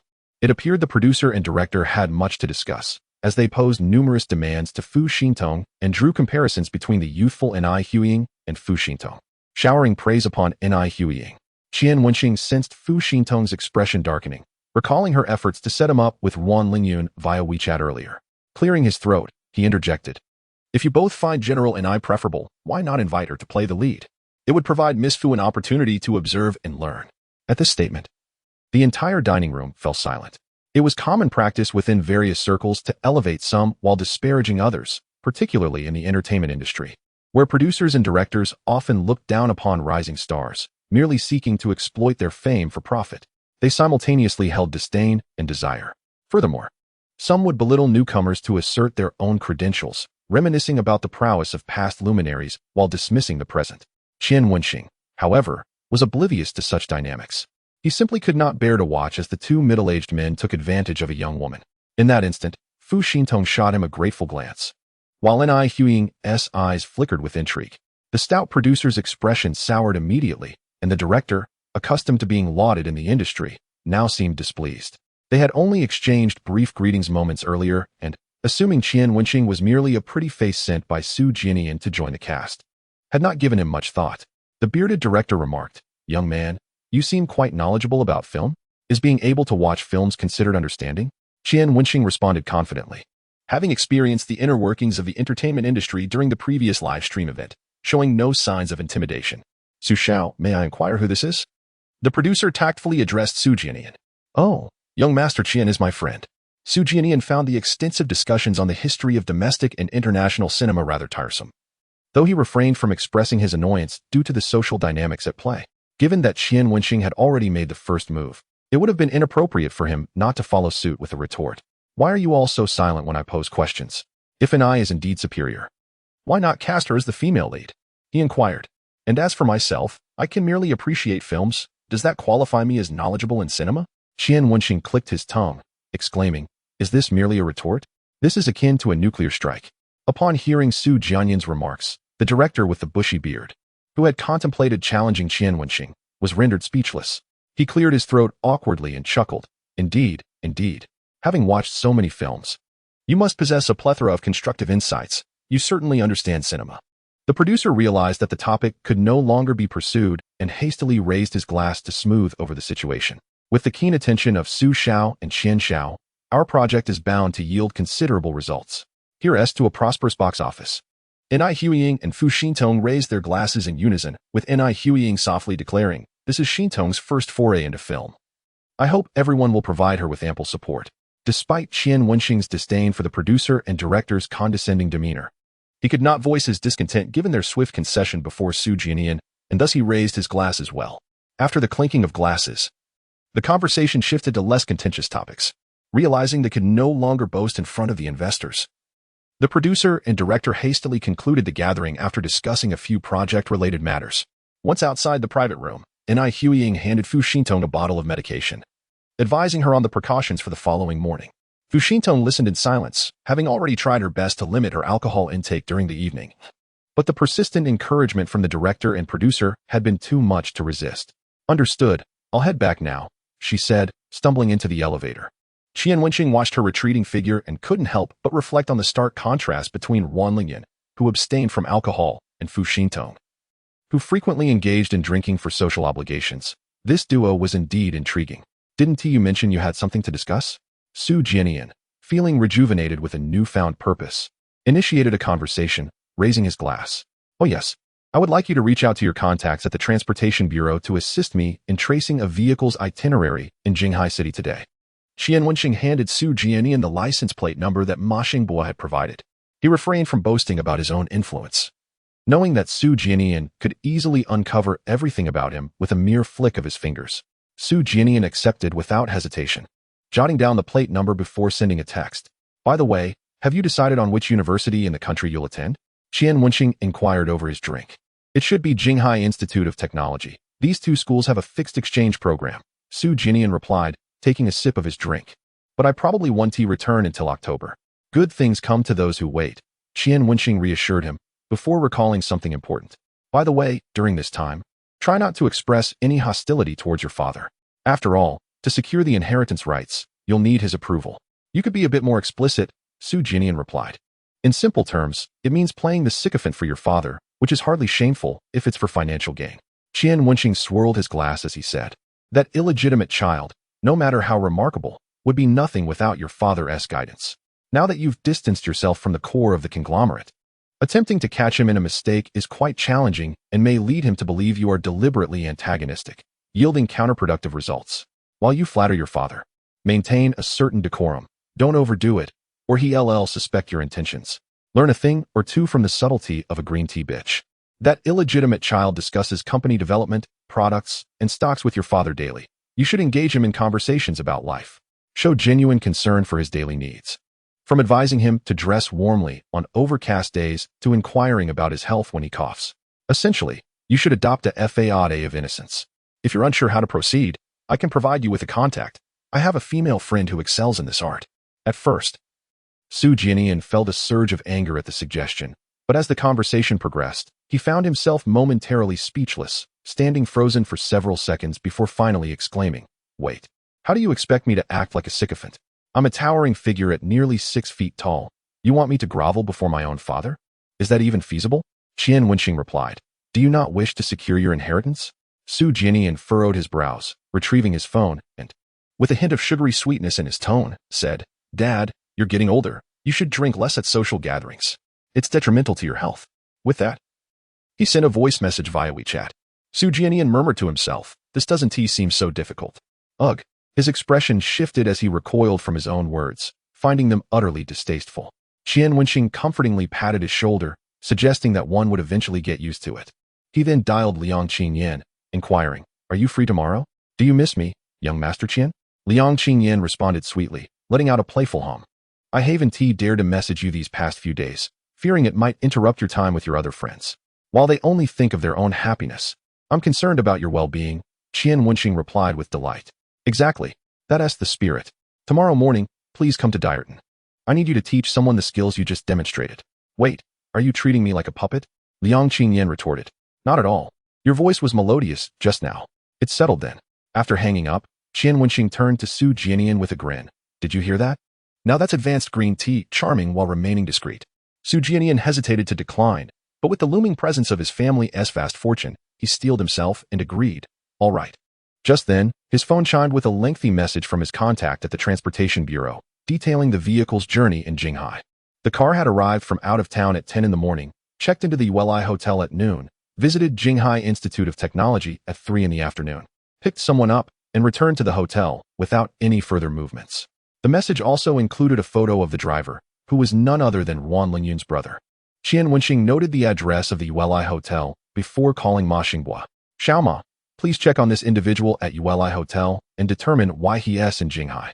It would be best to find out what he and teacher Wan discussed this afternoon, as it was still early in the evening. Ma Xinghua promptly left his dormitory upon receiving the call. Got it. Can I confront him directly? Qian Wenxing quickly grasped his intention. You mean to ask him outright? Yes. Straightforward and efficient. That is fine, but be careful not to be too rough. He is teacher Wan's brother. Understood. After Qian Wenxing ended the call, Su Jianian regarded him with a mixture of curiosity and concern. Young Master Qian, I'm genuinely curious. How many women do you have? Qian Wenxing chuckled softly. Some things are best left unasked. We both understand the unspoken truths. In this world, is there a man who is wholly devoted? Especially among the affluent. Who isn't he fantasized about having it all? It's merely a matter of who dares to act on those desires. The two continued sipping their drinks for a while longer before Su Jianian could no longer endure it and was escorted to his room. Qian Wenxing glanced at the time. It was already 11 o'clock. With no chance of returning to school, he contemplated going back to the holiday hotel, where Zhang Tianqi had a long-term reservation, a place he had grown accustomed to. He held a cigarette between his lips, his hands stuffed in his pockets, waiting for the elevator. Ding! The elevator doors opened, and a familiar fragrance of perfume wafted towards him. Qian Wenxing looked up and grinned. Oh, isn't that Ms. Ni? What a coincidence. Inside the elevator stood only Ni Huying, adorned with a fisherman's hat and sunglasses. Qian Wenxing couldn't discern her expression behind the shades and made his way into the elevator. The scent of alcohol he carried mingled with the perfume, and he leaned closer to Ni Huying, lowering his voice to ask, I wonder which young gentleman you have summoned for tonight, Ms. Ni? Ni Huying extended a finger, gently poking Qian Wenxing in the chest, her tone cool. Qian, have you had too much to drink? I would appreciate it if you refrained from such jokes in the future. Feigning innocence, Qian Wenxing surveyed her, recalling their encounter that night, a sensation of conquest stirring within him. Ms. Ni, we are acquaintances, no need for pretense. If you're unprepared, I can accommodate you. Ni Huying raised her chin, pondering whether it was Qian Wenxing or just Qian who uttered those words. Was there a distinction? Intrigued, Qian Wenxing, leveraging his imposing stature, maneuvered her into a corner. In the cramped space, the crisp scent of alcohol intertwined with masculine pheromones, gradually eroding the woman's composure. Ding! The elevator doors opened, revealing a young man outside, prompting Ni Huying to lower her head to conceal her face. Qian Wenxing stepped forward, blocking her completely, and turned to the young man waiting outside with a grin. Hey buddy, could you help me out? I'm pursuing a lady here. Would you mind taking the next ride? The young man, amiable, nodded without contesting Qian Wenxing for the elevator. Once the doors closed, Ni Huying pushed Qian Wenxing away, her demeanor reverting to aloofness. I have matters to attend to. I want to indulge you in this little game. Qian Wenxing leaned in again, but Ni Huying pointed at the elevator's surveillance camera. Unless you wish to be labeled as a lecherous man trending on social media, I advise you to behave. Taken aback, Qian Wenxing contemplated for a moment before reluctantly retreating against the elevator wall, tilting his head. It's not as if we haven't been intimate before. Why the resistance? Ni Huying brushed a strand of hair behind her ear, her voice steady. In my realm, I must maintain absolute control. Qian Wenxing raised an eyebrow. I recall our last encounter. You were rather passive. Ni Huying stiffened, retorting with a cold laugh. Though you hold considerable power, you have yet to reach a level where I would compromise my principles. Ding! The elevator doors opened once more. Ni Huying adjusted the brim of her hat, lifting her chin slightly as she nodded at Qian Wenxing. Goodbye. Her haughty demeanor irritated Qian Wenxing. What began as mere jest now ignited a deeper intrigue within him. Men are often drawn to women who present a challenge, particularly a woman like Ni Huying. Narrowing his eyes, he lit a cigarette and followed her. They had reached the hotel's top floor, where most guests had already retired for the night. In the corridor, the two moved in sync, with Ni Huying holding her hat down, glancing back slightly, a triumphant smirk gracing her lips. The bait had been taken. She had never lost her grip on a man before. Arriving at her room, Ni Huying halted and turned to Qian Wenxing, asking nonchalantly, How long do you intend to stay? Wasn't he clear enough? Qian Wenxing, with a cigarette tip resting against his lips, smiled rebelliously. It's precisely because I understood that I followed you. I'm here to abide by your rules. No problem. I accept. First, he aimed to entice her into bed. Thereafter, who held the reins would be uncertain. N.I. Huiying's tone remained icy. Qian, you could speak a bit louder. That way, everyone would be aware. Qian Wenxing raised an eyebrow, extinguishing his cigarette, retrieving another to hold between his lips. I didn't bring a lighter. Would you lend me a flame, beautiful? Clever. Yet her tactics were too antiquated. N.I. Huiying mused silently as she extracted a room key from her bag and opened the door. Qian Wenxing stepped forward, wedging his foot in the door to enter. As the door closed, a system notification echoed in his mind. Ding. Deader N.I. Huiying's intimacy, level 1. Qian Wenxing pondered, bewildered by the situation, sensing an ominous premonition wash over him, akin to being ensnared in a fishing net. N.I. Huiying drew the curtains shut, plunging the room into darkness, illuminated only by the faint glow of a few appliances. With a flick, she ignited a lighter, lighting a cigarette, and inhaling deeply, exhaling a plume of smoke. Her cool, alluring voice pierced the darkness. Weren't you asking for a light? Are you frightened? Conveniently, I have a young man in my room. Would you like to tune in for the live show? This tantalizing game of cat and mouse, laced with provocation, ignited a fire within Qian Wenxing. He closed his eyes, swiftly acclimating to the dark, and, guided by the dim light, strode purposefully towards her, snatching the cigarette from her hand. He took a deep drag before seizing N.I. Huiying's chin and kissing her fiercely, transferring the smoke to her lips. Chapter 180. In my domain, you follow my lead. Cough. Cough. Cough. N.I. Huiying hadn't anticipated such a bold move from Qian Wenxing, leaving her unprepared and choking. As she coughed, she struggled against his grip. Accustomed to a fitness regimen, her strength surpassed that of an average man. Had it not been for Qian Wenxing's system enhancement, she might have flipped him over. Didn't you say there was a young man nearby? Why not call him? Qian Wenxing held her down, grinning maliciously. However, he was mindful of her prowess, refraining from any excessive actions. Should she turn the tables and accuse him of overpowering her, he would find himself in a precarious position. Though the chance was slim, he remained cautious. If I shout, don't expect to leave this room unscathed. N.I. Huiying, equally incensed, gripped Qian Wenxing's arm, preventing his escape. Qian Wenxing smiled broadly, retorting, go ahead and yell. Let us see who suffers the greater disgrace. I'm merely a student. Outside, there are cameras to testify that you willingly let me in. Furthermore, should this matter become public, do you think the young men you've previously shared your bed with join in the mockery? Ms. N.I. I believe your voice is too soft. Should I help you raise it? N.I. Huiying exhaled softly, her voice regaining its calmness as she asked, what is it you wish to do? No, no, no. It's not merely what I want. It's what we shall do together. Shifting his stance, Qian Wenxing pinned N.I. Huiying beneath him, a mischievous grin playing on his lips. Ms. N.I., we've reached this point. Who are you pretending to be virtuous for? Let us cut to the chase and do what we came here for. The long night should not be squandered on trivialities. With the air cleared, N.I. Huiying dropped her pretense, scoffing lightly. I've stated I wish to follow my rules. I too enjoy taking the lead. With a sudden surge of strength, Qian Wenxing hoisted N.I. Huiying into his arms, striding towards the bathroom. Unwilling to be dominated by a man younger than herself, N.I. Huiying tightened her legs around his neck, attempting to choke him. Fortunately, Qian Wenxing reacted quickly, releasing her just in time to avoid being ensnared. In a flash, they engaged in a fierce clash of life and death.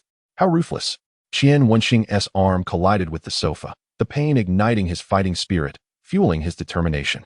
He licked his lips, grinning. It's been ages since I've encountered someone who can match me blow for blow. Silently, N.I. Huiying surged forward, unleashing a series of lethal moves. Her eyes had long acclimated to the dark. Fighting in the shadows granted her a slight edge over Qian Wenxing.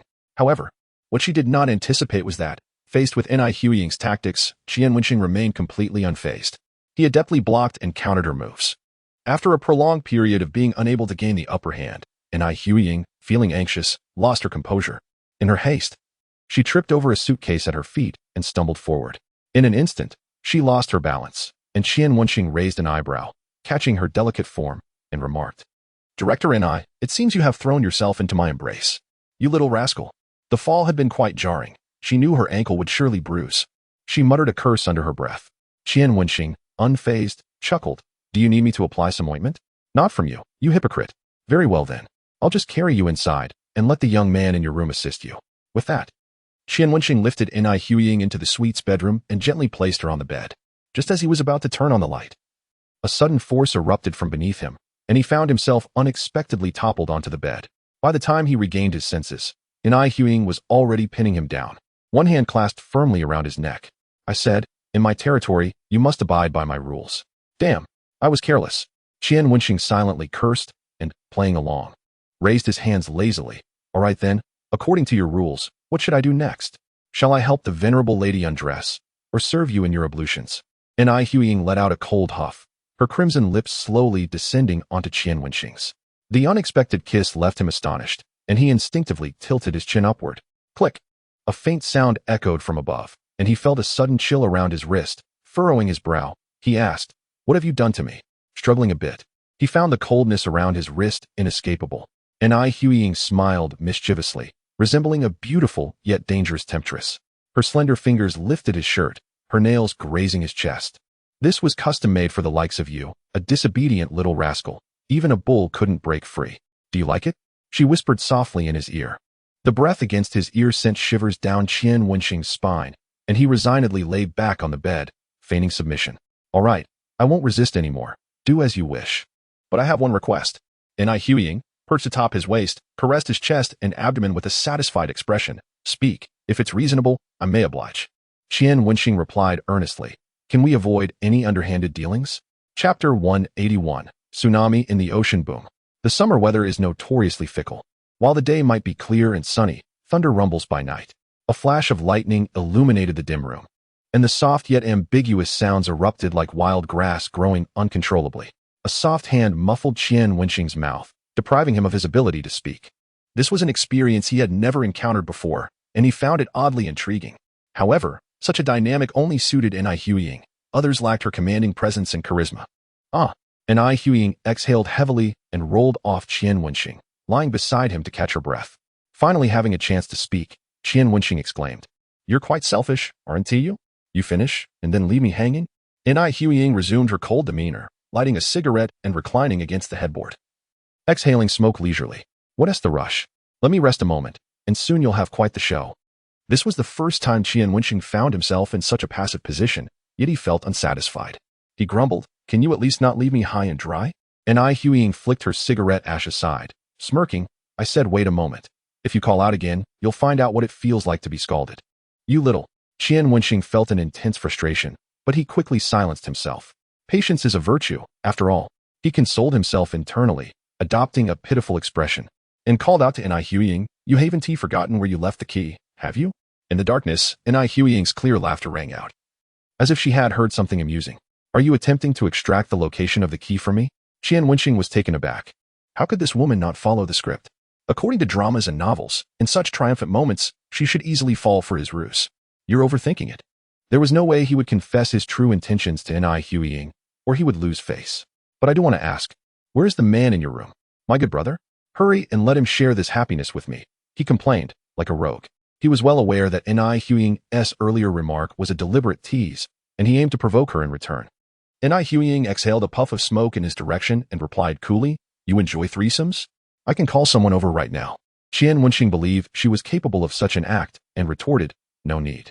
He was all talk and had no inclination to engage with another man. "So you really don't intend to free me, do you?" Qian Wenxing decided to give Inai Huiying one last chance. She chuckled lightly as if to answer, "Fine." He ground his teeth, a triumphant grin emerging on his face. Inai Huiying was admirable in many ways, but had one flaw, her arrogance. Did she truly believe she could restrain him with mere handcuffs? Just then, Qian Wenxing surged into action. In a whirl of motion, Inai Huiying was taken aback. Shocked and furious, "Get off." This position was the most difficult to exert strength from, especially as Qian Wenxing pressed his body against hers, leaving her no means of escape. Mimicking her earlier laughter, he taunted, "I may be handcuffed, but subduing you is a piece of cake." Inai Huiying struggled to suppress the humiliating sounds threatening to escape her lips, gritting her teeth. "Then before you." That was intentional. Buzz. The phone screen lit up, vibrating on the table. Qian Wenxing, drenched in sweat, glanced at it and asked, "Director and I, should we answer the phone?" "And no. Don't answer." Inai Huiying managed to squeeze out the words through clenched teeth. Qian Wenxing smirked mischievously, leaning forward to grab the phone and placing it against her back. Observing the caller ID, Fu Bian, Qian Wenxing inquired curiously, "Who is Fu Bian?" As soon as he asked, he felt Inai Huiying tremble beneath him, and he inhaled sharply, slapping her. Why are you attacking me? Don't mind it. And Huiying took a deep breath. What had triggered such a strong reaction from her? Suddenly, a thought struck Qian Wenxing, and he exclaimed, Wait, Fu Xintong's last name is Fu. Fu Baiyan is your husband? You're looking for death. And Huiying sprang up, attempting to snatch the phone. Qian Wenxing, quick on his feet, grabbed the phone and answered. Huiying, what are you doing? Why did it take you so long to answer? The room fell silent, save for their heavy breathing. Chapter 182. Phone live broadcast as she stared at the call screen. And Huiying cursed herself for not having a knife on hand to stab Qian Wenxing. Hello? Huiying, are you listening? A middle-aged man's voice came through the receiver. Qian Wenxing held her head down, preventing her from seizing the phone. Eager to see how she would navigate this lie. Yes, I'm listening. After a few breaths, Huiying adjusted her demeanor, restoring her usual calmness. The stark contrast nearly drove Qian Wenxing wild with desire, transforming him into a beast. I want to discuss Tongtong's situation with you. How is her work going lately? Fu Baiyan inquired, oblivious to the tension. Everything is as usual. If you want to inquire about your daughter, why not just call her directly? Huiying replied, her tone laced with impatience. At this moment, her eyes shimmered with unshed tears, her pearly teeth lightly biting her lower lip, and her delicate brows furrowed as if she were enduring some inner turmoil. She found herself in a dilemma, torn between hastily ending the call to sever ties with Qian Wenxing or disconnecting to deal with Fu Baiyan. However, Qian Wenxing would never agree to the latter. You know that our situation has created a rift between Tongtong and me. In her heart, your position as her stepmother far surpasses mine as her biological father. Huiying, why don't you find some time to come home? I miss you too. The last phrase carried a different connotation, igniting a flame within Qian Wenxing's heart. No time. And Huiying, caught off guard, let out a murmur of ambiguous tones. Instantly alert. Fu Baiyan inquired, Huiying, what are you doing? And Huiying's hand snaked from behind her leg, pinching Qian Wenxing's thigh with force. Ouch! This woman has such strength. If it weren't for Qian Wenxing's remarkable endurance, anyone else would have cried out. Even so, he broke into a cold sweat from the pain. Damn it! You initiated this. I'm at the gym. And Huiying's voice wavered, but she endeavored to maintain her composure. I just got on the treadmill. If you have something to say, make it quick. After uttering this, she abruptly covered her mouth to stifle any further incriminating sounds. The gym? Why is it so quiet? What time is it? Who goes to the gym at this hour? Fu Baiyan's tone grew increasingly inquisitive. And Huiying gasped. It's the gym at the hotel. I'm the only one here. As for why I came here so late, you should ask your daughter. If it weren't for her stubbornness, my work wouldn't have been delayed until now. Since you don't believe me, why ask? Just let your daughter come down and see for herself. Qian Wenxing couldn't help but chuckle. He never expected this woman to be so brazen in her infidelity. Fu Baiyan, seemingly anxious not to upset Huiying, immediately replied, Huiying, please don't be angry. I didn't mean it that way. I just care about you and worry you might get hurt. How about we turn on the video? What? A video call? While voice could conceal, a video would undoubtedly reveal everything. Qian Wenxing admitted. At that moment, he felt a flicker of panic. Get lost. And Huiying cursed, I'm busy. I'm hanging up. Qian Wenxing promptly complied, ending the call and tossing his phone aside, letting out a sigh of relief as he chuckled to himself. Who would have thought, that you could be so bold while engaging in wrongdoing? Qian Wenxing, you give me. The storm lasted nearly an hour before it finally subsided. Qian Wenxing lay at the head of the bed, too weary to move a finger. Beside him, Huiying had long since fallen asleep, unresponsive to his attempts to rouse her. Damn, this woman is even more challenging than Liang Qingyan. Unable to sleep, Qian Wenxing found his hands still bound, making it impossible to request a new set of cuffs from the hotel. After a moment's rest, he approached Huiying, groping her clothing for the key to the handcuffs. Finding none on her, he discovered the key in the bedside drawer and unlocked the cuffs. Though not delicate, the cuffs had left red marks on his wrists after hours of restraint. Meanwhile, his chest and back bore the marks of Huiying's grasp. Damn! Qian Wenxing grimaced at his reflection in the mirror. Unable to bear the sight any longer, he'd need to behave himself for the next few days to avoid scarring. He approached the bed, gazing at Huiying's manicured fingers, momentarily lost in thought. With such long nails, he considered himself fortunate not to have drawn blood. He gathered Huiying in his arms and carried her to the small suite, arranging her in a position he found pleasing, before comfortably settling down to sleep. Perhaps due to Huiying's age or her past experiences with men, Qian Wenxing felt she possessed a unique charm that set her apart from other women. A captivating allure that enchanted him. Nestling his nose into her hair, He inhaled her delicate fragrance and drifted into slumber. Ding ding ding. The alarm on his phone rang, and in his drowsiness, Qian Wenxing silenced it, clutching the soft pillow in his embrace, retreating into sleep once more. How long he slept was uncertain. Bang bang bang. The harsh knocking jolted the two slumbering figures awake. "And Huiying, are you awake? Where are you?" Fu Xintong's voice. The moment Qian Wenxing heard it, his eyes flew open, locking gazes with Huiying in his arms. Bang bang bang. The knocking continued. Upon realizing which door was being knocked on, Qian Wenxing's scalp prickled with dread. Damn. Fu Xintong was at the suite, knocking on the door of this small bedroom. If that door opened, everything between him and Huiying would be exposed. Chapter 183. Let me sign you up for a variety show with a start. Huiying recognized the gravity of the situation and shot upright from the bed. Qian Wenxing's eyes darted around the room, surveying the sparse furnishings, a dressing table, a clothes rack, and nothing else. There was no space under the hotel bed to hide. He had nowhere to conceal himself. His gaze shifted toward the window. Perhaps he could escape outside? No way. This was the 19th floor. A misstep could lead to a fatal fall, jeopardizing the system he had painstakingly acquired, the hard-earned money. And all his connections. No. Panic set in as he looked to Huiying for help. He was grateful that last night, when he had gone to the bathroom to check his reflection, he had carelessly tossed the scattered clothes from the living room into this room. He worried that upon waking, Huiying might don her clothes and not recognize him, so he had prepared to snatch the clothes and flee. After an initial panic, Huiying quickly regained her composure. She gestured for silence to Qian Wenxing while her eyes fell on the clothes in the room, nodding in satisfaction. "I'm just waking up. Is there something you need?" Huiying called out calmly. "And if you have something to say, just call me." "Who gave you permission to enter my room?" Fu Xintong seemed a bit flustered but maintained her stance. "Your flight, which you arranged for 10 o'clock this morning, is now 11. Are we leaving or not?" 11 o'clock? Huiying was taken aback by the time but masked her alarm, replying nonchalantly, "What's the rush? I merely overslept from drinking too much last night." "Where's Xiaozhu? Did she reschedule?" "Sister and I rescheduled for the 3 o'clock flight." Xiaozhu's voice meekly chimed in from outside. Upon hearing this, Huiying felt a wave of relief wash over her. She replied coolly, "Good. Order me a hangover soup and bring my suitcase. I need to change." "Okay." Xiaozhu was always obedient to Huiying's requests. "Wait." Huiying called out to Xiaozhu, "Let her go first. I don't want to see her right now." Fu Xintong immediately exploded. "Am I some kind of lowly person? I kindly came to wake you, fearing you might have alcohol poisoning and die in the hotel. And now I'm in the wrong? You don't want to see me?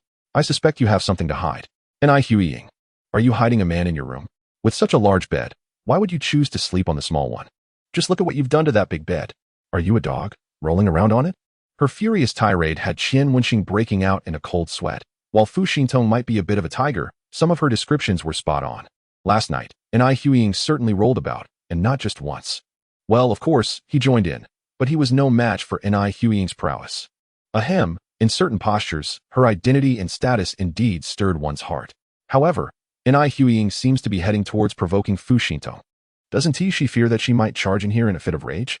Qian Wenxing cast a puzzled glance at Huiying, just in time to see her lean forward to grab a cigarette, causing the blanket to slip from her chest, revealing a snowy white allure reminiscent of a creamy candy. Tempting enough to make one want to reach out and grasp it. Slap. Just as Qian Wenxing extended his hand, Huiying smacked it down. Following that, he received an even more pronounced scornful glance. On her usually calm and serene face, such an expression intensified Qian Wenxing's desire, leading him to pull Huiying into his embrace, kissing her gently on the neck. Huiying's expression shifted slightly as she raised her cigarette towards him, prompting Qian Wenxing to reluctantly withdraw his hand. This woman seems to forget everyone as soon as she gets out of bed. No, wait.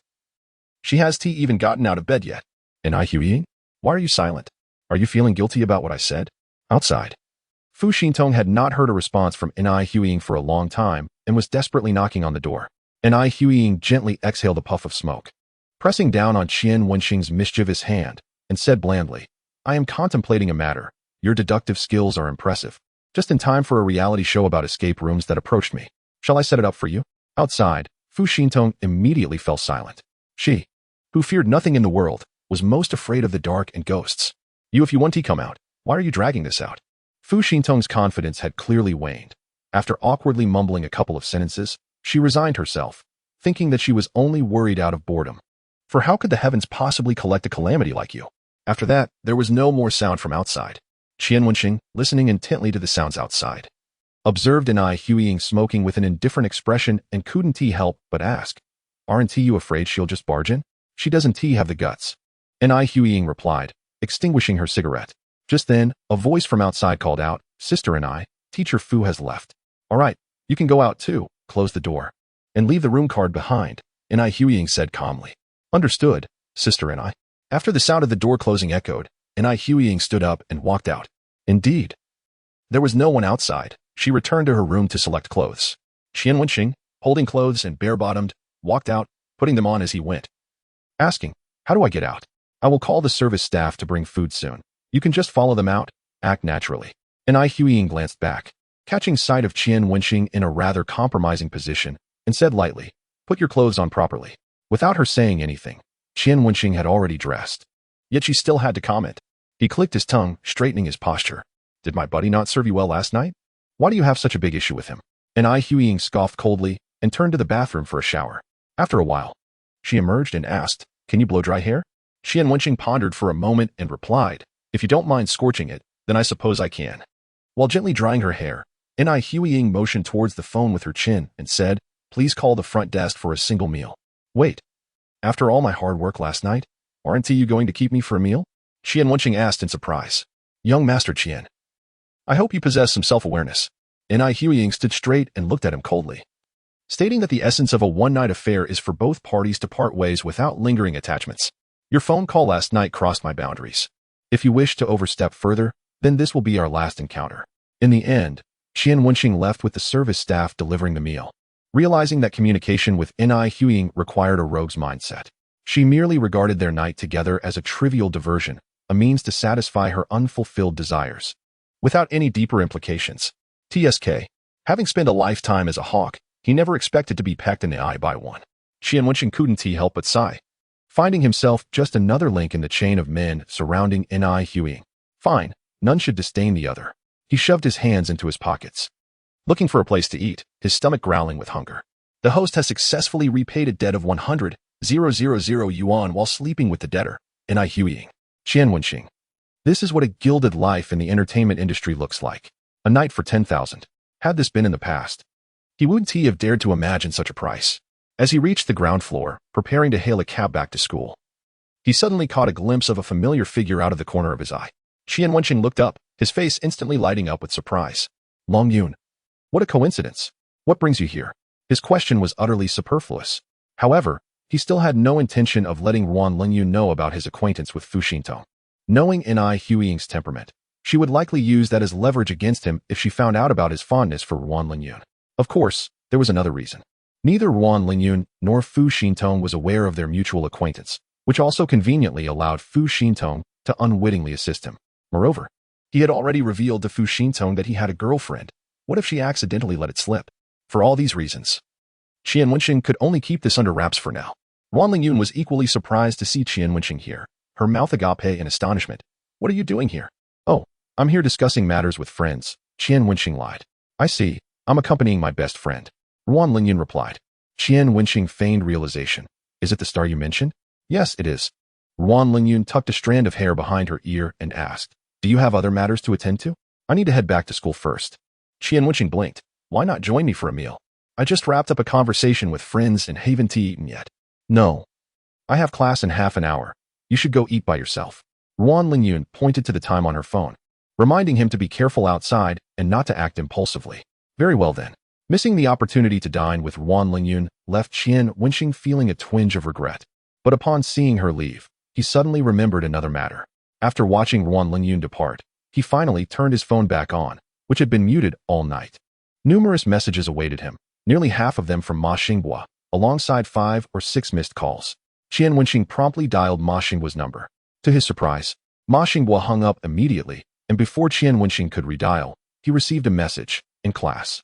Then, as if feeling that this reason was insufficient, he followed up with another. "They are taking attendance this session. If I miss it, I'll fail. I've gathered all the information. Let us meet to discuss." Qian Wenxing.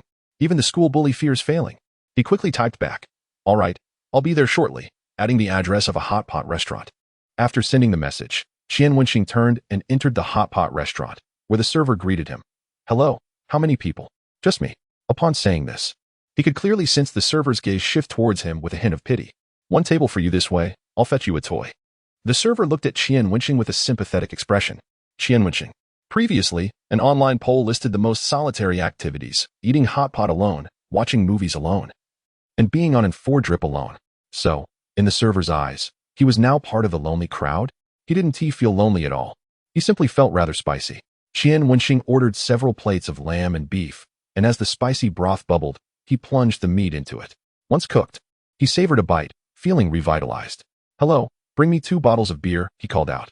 Qian Wenxing relished the meal, finding the combination of the fiery broth and chilled beer immensely refreshing. Many onlookers cast curious glances at him, a solitary diner enjoying hot pot. But he felt indifferent to their scrutiny. He believed that as long as one disregarded others' opinions, one could indulge in life's pleasures comfortably. Half an hour later, Ma Xinghua entered with a stoic expression, taking a seat across from Qian Wenxing. Come on, Xiaoma, join me for a bite, Qian Wenxing urged, promptly instructing the waiter to bring an extra pair of chopsticks for Ma Xinghua. Oh right, he can't drink. Bring him a bottle of coconut milk at room temperature. No ice. His stomach isn't good. After uttering these words, even more eyes turned their way, particularly from a group of young women who were whispering and pointing at the cheerful Qian Wenxing and the aloof Ma Xinghua, their eyes sparkling with gossip. Unbeknownst to the 2 men, Ma Xinghua said, Last night, I found out about teacher Ruan's brother. He has confessed everything. What exactly happened? Qian Wenxing asked, wiping the sweat from his brow, puzzled. He is getting married and wants teacher Ruan to pay the bride price, Ma Xinghua replied coldly. Qian Wenxing was taken aback. Didn't we scare his mother, saying teacher Ruan owed loan sharks? That brat said it didn't matter if he owed 80,000 or a few 100,000 more. Damn, Qian Wenxing fumed, feeling a surge of anger. Where is he? I'm going to teach that brat a lesson. Suddenly, a thought struck him. You asked last night. It's been half a day. They haven't run away, have they? Not a chance, Ma Xinghua asserted firmly. Why not? Ma Xinghua pulled out 2 phones and 2 identification cards from his pocket, placing them on the table. I was worried they might flee, so I took their phones and IDs. By the way, I'm currently driving the car they came in, and I also locked the hotel door behind them. Qian Wenxing was taken aback, unable to comprehend. He couldn't help but give Ma Xinghua a thumbs up. Xiaoma, you're quite resourceful. He stood up abruptly. Didn't you want to eat? Ma Xinghua asked, perplexed. What is the point of eating now? Let us hurry. If we delay, I fear that brat might call the police in desperation. You've managed this well, but remember, you're crossing my elder brother. If you get caught, how will I bail you out? Chapter 185. Resolving the issue initially, Ma Xinghua did not grasp the gravity of the situation until Qian Wenxing elucidated the pros and cons. Nevertheless, he still retorted, if he wants to call the cops, I'll make sure he is too scared to do so. Sitting in the passenger seat, Qian Wenxing sighed. Remember, we live in a society governed by law, not the Shanghai of the last century. We are law-abiding citizens, and you're still a university student. Would you risk your entire future for someone like him? Ma Xinghua fell silent, concentrating on driving. He longed to share with Qian Wenxing that he had been taught to resolve conflicts with fists, and even if the police intervened, matters would usually end in reconciliation. However, seeing Qian Wenxing's earnest demeanor, he chose to keep his thoughts to himself. Soon, they arrived at the hotel. Qian Wenxing quickly jumped out of the car, urging Ma Xinghua to follow him to the room. Upon reaching the door, he paused and said, Once we go in, try to remain silent and follow my lead. Ma Xinghua nodded. Qian Wenxing composed himself, opened the door, and upon witnessing the scene inside, he froze for 2 seconds before slamming the door shut and shouting, Put your clothes on first. In those fleeting moments, he nearly lost his composure. Ma Xinghua stood behind him, unable to discern what had transpired, and asked, What is going on? Qian Wenxing, speechless, gestured with his fists and bent his thumbs inward. He had expected Wan Lingyun's brother to be so brazen, having been kidnapped, yet still engaging in intimate activities with his girlfriend. Amidst the commotion inside, a timid voice eventually called out, We're dressed now. Brother, are you sent by my sister? Did she send you to give me money? Qian Wenxing kicked the door open, causing it to bang against the wall, then leaned against the door, staring coldly at the man inside. Are you the freeloader? And no, I'm not. My name is Wan Xiaolei, he stammered. Qian Wenxing waved his hand dismissively. Enough, I get it. Freeloader, sit on the sofa. I have some matters to discuss with you. Wan Xiaolei glanced at his girlfriend, and then at the menacing Ma Xinghua behind Qian Wenxing, obediently taking a seat on the sofa. You, who are you? He asked hesitantly. Oh, your sister is my stepmother. I heard you asked her for money, starting with 30,000, right? Qian Wenxing initially intended to approach the two amicably, But upon seeing Wan Xiaolei's cowardly demeanor, he decided to cut to the chase. Wan Xiaolei's eyes lit up as he asked, "So, nephew, are you here to give me money?" "Nephew?" Qian Wenxing slapped Wan Xiaolei across the face, scolding, "Who do you think you were to call me that?" The slap left Wan Xiaolei stunned, shrinking back like a frightened quail. "I'm here to tell you that your sister still owes our family a mountain of debt. We haven't raised any objections, and you still dare to ask her for money?" A cold smirk appeared on Qian Wenxing's face as he lightly tapped his fingers on the table. "If you truly need money, I can lend it to you at high interest rates, 30,000, fully loaned to you, with a year to repay. If you fail to repay, I assure you, the consequences will not be pleasant." He raised his chin towards Wan Xiaolei. "So, will you take the loan?" Wan Xiaolei stared blankly at Qian Wenxing, momentarily speechless. Ma Xinghua stepped forward, raising his voice. "Are you mute? Answer him." Wan Xiaolei whispered, "See, can I borrow a bit less? I can't pay that much. Not paying is fine too. If your sister can't repay 80,000, she'll have to sell herself to our family. If you can't repay 30,000, then you can sell yourself too." A glimmer of hope appeared on Wan Xiaolei's face. "So, does that mean I have a chance to marry into a wealthy family? What are you thinking? A rich woman must be blind to even consider you. How would selling yourself work? You're not particularly attractive, but your organs are healthy, and you could fetch a decent price." Qian Wenxing extended his hand as if to mimic a scene from a movie, expecting Ma Xinghua to pass him a cigarette. However, he waited in vain, and feeling a bit embarrassed, he turned to Ma Xinghua, signaling him with his eyes. Finally, Ma Xinghua reacted, handing him a cigarette and lighting it for him. Qian Wenxing clicked his tongue, feigning seriousness. "Next time, be more alert, or I might just sell you off too." Ma Xinghua nodded solemnly, understood. Wan Xiaolei timidly regarded Qian Wenxing, tentatively inquiring, "What if I only borrow 100,000? Nephew, no. Brother, I am about to get married, and there is not a single penny left in the family. I am truly at a loss." Qian Wenxing, with a knowing smirk, replied, "All right. I will lend you 100,000, but you must sign a loan agreement. This sum, you need not repay." Upon hearing that he would not have to pay it back, Wan Xiaolei's eyes sparkled with excitement. "Brother, really no repayment? I never speak falsehoods, but there is a condition." Qian Wenxing's mind was racing with calculations. "For the next 2 years, your family is forbidden from contacting your sister, and you must not ask her for any money again. Should I discover otherwise, this 100,000 will accrue interest as per our agreement. All right, I promise you. Brother, I will not make contact." To Wan Xiaolei, his sister was merely a tool for monetary gain. Now that the funds were secured, her return home mattered little. Qian Wenxing called Su Yeye, instructing her to draft a high-interest loan agreement, adhering to the maximum legal interest rates, and send it over. After Wan Xiaolei signed the agreement, Qian Wenxing had Ma Xinghua hand over his car keys, phone, and identification. "All right, let us go." Qian Wenxing led Ma Xinghua out of the door. Beep. Debtor, Wan Xiaolei. Debt amount, 100,000 yuan. Transferable debtor, Wan Lingyun's sister. Would the host like to transfer? A smile crept upon Qian Wenxing's lips as he replied to the system, "Transfer." Beep. Debt of Wan Xiaolei successfully transferred to Wan Lingyun. Debtor, Wan Lingyun. Debt amount, 180,000 yuan. Repayment progress, 23,000 180,000 yuan. Chapter 186. Truly being oneself. Qian Xiao. Has this matter been resolved? Ma Xinghua inquired quietly. Qian Wenxing glanced at him and nodded. Even if they report to the police now, there is no evidence to suggest you kidnapped anyone.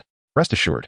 Ma Xinghua finally exhaled, his expression typically stoic, but Qian Wenxing, with keen observation, noted the worry beneath. Finding this amusing, Qian Wenxing teased, "Are you that afraid of being caught?" Ma Xinghua nodded, then shook his head. Qian Wenxing, puzzled, asked, "What does that mean?" After a moment of contemplation, Ma Xinghua explained, "My younger brother wants to apply to our school. He says I am his role model at this point." Qian Wenxing comprehended. Ma Xinghua was not afraid of getting caught, but rather disappointing his brother. This bond between siblings evoked a sense of envy in Qian Wenxing. He patted Ma Xinghua's shoulder, assuring, "Do not worry, I will ensure you are not caught." He resolved to arrange for Su Yeye to impart some practical legal knowledge to Ma Xinghua. Upon their return to school, it was already 5 in the afternoon. Attending class was impossible. Thus, Qian Wenxing dialed Jiang Tianqi to discuss matters regarding Xingqi Tian. However, upon answering, a series of indecipherable sounds emerged from the other end. Qian Wenxing nearly tossed his phone in exasperation, exclaiming, "Jiang, what nonsense are you up to?" He was indifferent to the enticing sounds of a woman but felt a chill at the thought of Jiang Tianqi engaging in such activities with a JK girl. Breathlessly, Jiang Tianqi responded, "Brother Qian, I'm at the gym. I'm not doing anything inappropriate. Recalling the previous night when Ni Huiying deceived Fu Bowen about being at the gym, Qian Wenxing found Jiang Tranqi's labored breaths even more unbearable. He scoffed. At the gym? Is there any man there? Of course. Just wait a moment. I'll have my coach come. Jiang Tranqi's voice echoed. Coach. Hold on for a moment. I'm on the phone with my brother. Can you confirm I'm really at the gym? Immediately. A man's voice emitted a sound reminiscent of constipation. Hello, yes. He was indeed at the gym. The combination of their voices was utterly bizarre. Qian Wenxing fell silent. Let us talk later when you are done. After a pause, he added, remember to take proper safety measures. He had no desire to prolong the conversation and swiftly hung up. Goodness, should he maintain some distance from Jiang Tianqi? He had anticipated such a day when this fellow would fall for the genuine article, especially given his penchant for pursuing JK girls. Fortunately, the Jiang family had more than one son. Uncle Jiang likely wouldn't break his legs. While Qian Wenxing was lost in thought, his phone rang again. Assuming it was Jiang Tianqi, he hung up without checking. Beep. Debtor Wan Lingyun's intimacy -1. The system's notification rang in his mind. Qian Wenxing was taken aback. What had transpired? Had he unknowingly done something to lower their intimacy? He instinctively reached for his phone to call Wan Lingyun, only to realize she was the one who had just attempted to reach him. What on earth have I done? Qian Wenxing slapped his forehead, quickly returning her call. Fortunately, Wan Lingyun did not hold a grudge and promptly answered. Qian Wenxing, do you have time now? Her voice sounded somewhat distorted over the phone. I do. What is the matter? He replied. Come to my dormitory. I need to discuss something with you, Wan Lingyun stated. Enlightened, Qian Wenxing surmised she had likely learned of his loan to Wan Xiaolei. All right.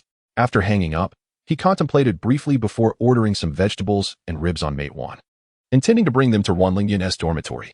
Since they would be chatting idly, he might as well enjoy a meal cooked by her. This way, he could repay her while savoring her culinary skills. 2 birds with 1 stone. Knock, knock, knock. Qian Wenxing rapped on Wan Lingyun's dormitory door. The door opened slightly, and upon confirming his identity, Wan Lingyun fully opened it. Seeing the vegetables and ribs in his hands, she paused and coldly inquired, what are these for? To cook a meal, of course. Qian Wenxing replied nonchalantly, Lingyun, I cannot cook, but I believe you can. Wan Lingyun's eyes were slightly red, and remnants of tears seemed to linger on her face, suggesting she had been crying. With a tight-lipped expression and furrowed brows, she stated icily, that 100,000 was given by you, wasn't he it? Indeed, it was, Qian Wenxing admitted candidly without a hint of concealment. Why? You barely know him.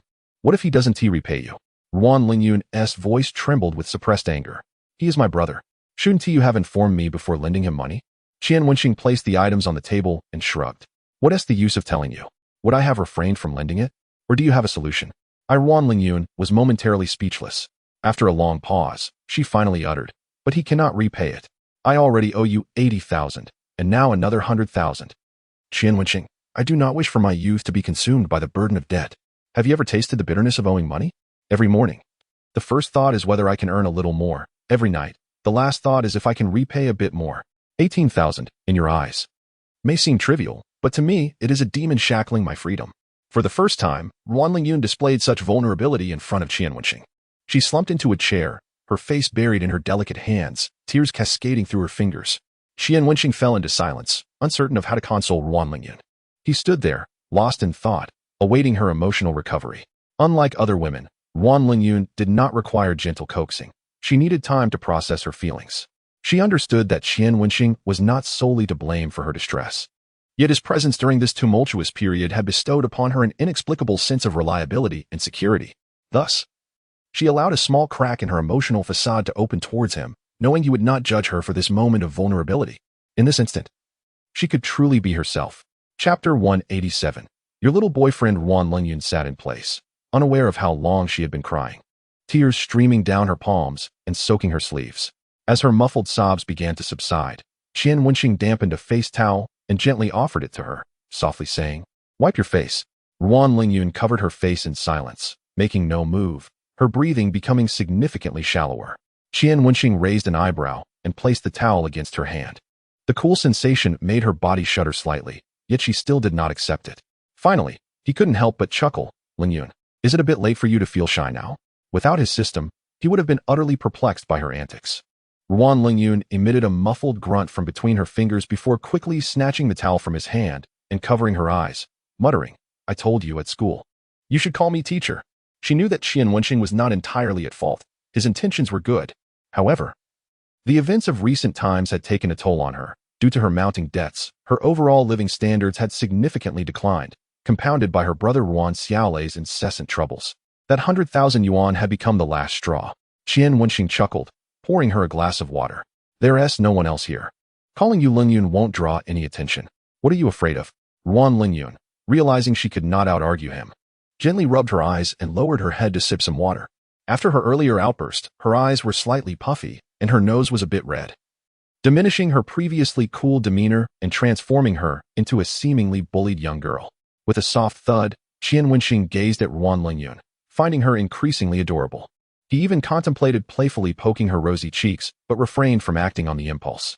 Hearing his words, Ruan Lingyun felt her authoritative stance slipping away in front of the student, and she straightened her back, deliberately adopting a cold tone. You are showing disrespect to your teacher. However, her words were laced with a nasal tone from her recent crying, and rather than regaining her composure, it only made her appear more endearing to Qian Wenxing. Who would have thought our school's famed iceberg teacher is, in fact, a crybaby? He teased. Ruan Lingyun shot him a glare, warning, if you dare speak of this, don't even think about passing your final exams. Qian Wenxing's smile faltered. You're not the type to seek revenge, are you? Unfortunately, I am, she replied. Qian Wenxing's mouth twitched as he retrieved 2 cans of ice-cold cola from the fridge, one for himself and one for her to soothe her eyes. You needn't worry about your brother. The 100,000 I lent him comes with conditions. Your family cannot bother you for a year. Qian Wenxing spoke calmly. I'm not someone who lacks discernment, so rest assured.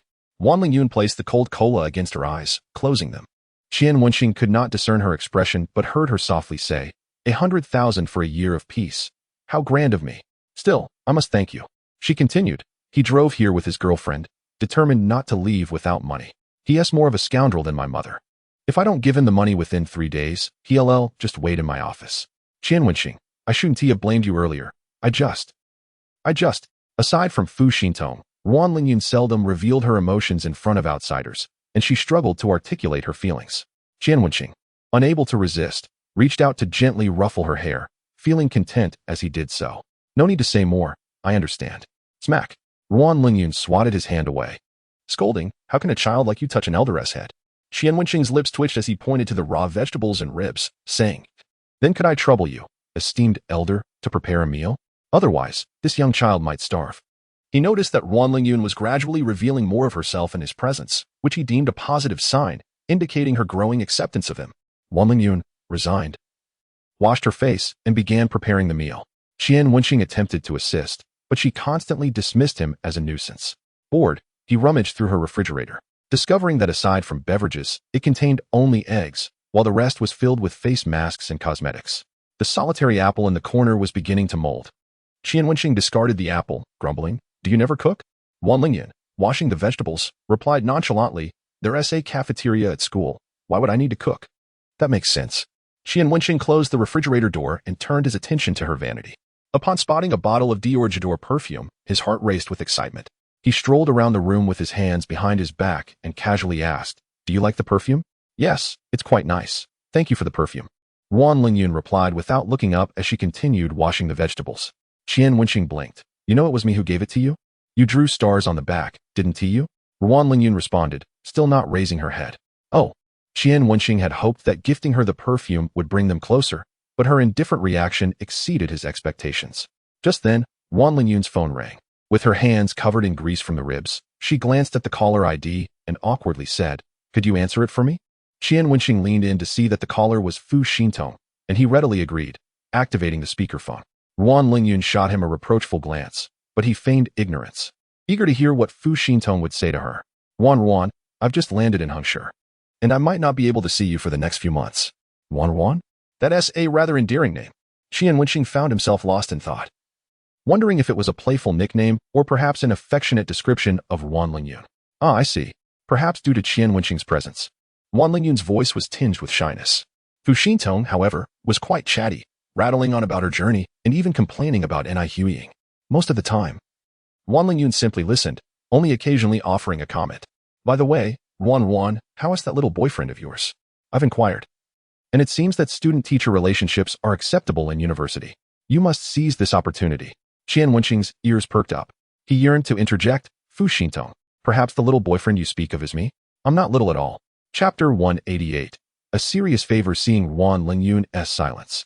Qian Wenxing grew anxious and softly urged, "You should speak up. Will you seize the opportunity or not?" He was eager to hear her direct response. However, Fu Xintong, with her keen senses, immediately picked up on the subtle tension and exclaimed, "Oh my, Wan, you've become quite the catch. Do you have a man hidden away in your room? Quickly, tell me who it is." Fu Xintong cheerfully exclaimed, "Is that your little boyfriend?" Qian Wenxing was taken aback by her keen hearing, chuckling softly and nodding repeatedly at Wan Lingyun. However, Wan Lingyun shot him a glare before responding to Fu Xintong. "Don't talk nonsense, he's just a classmate." Missing the taste of home-cooked meals, he came over to share a meal. Qian Wenxing, "What on earth is this taste of mom? I regard you as my wife, yet you wish to play the role of my mother?" Fu Xintong clearly did not believe Wan Lingyun's words, repeatedly calling out, Wan, don't think I am naive just because I study less.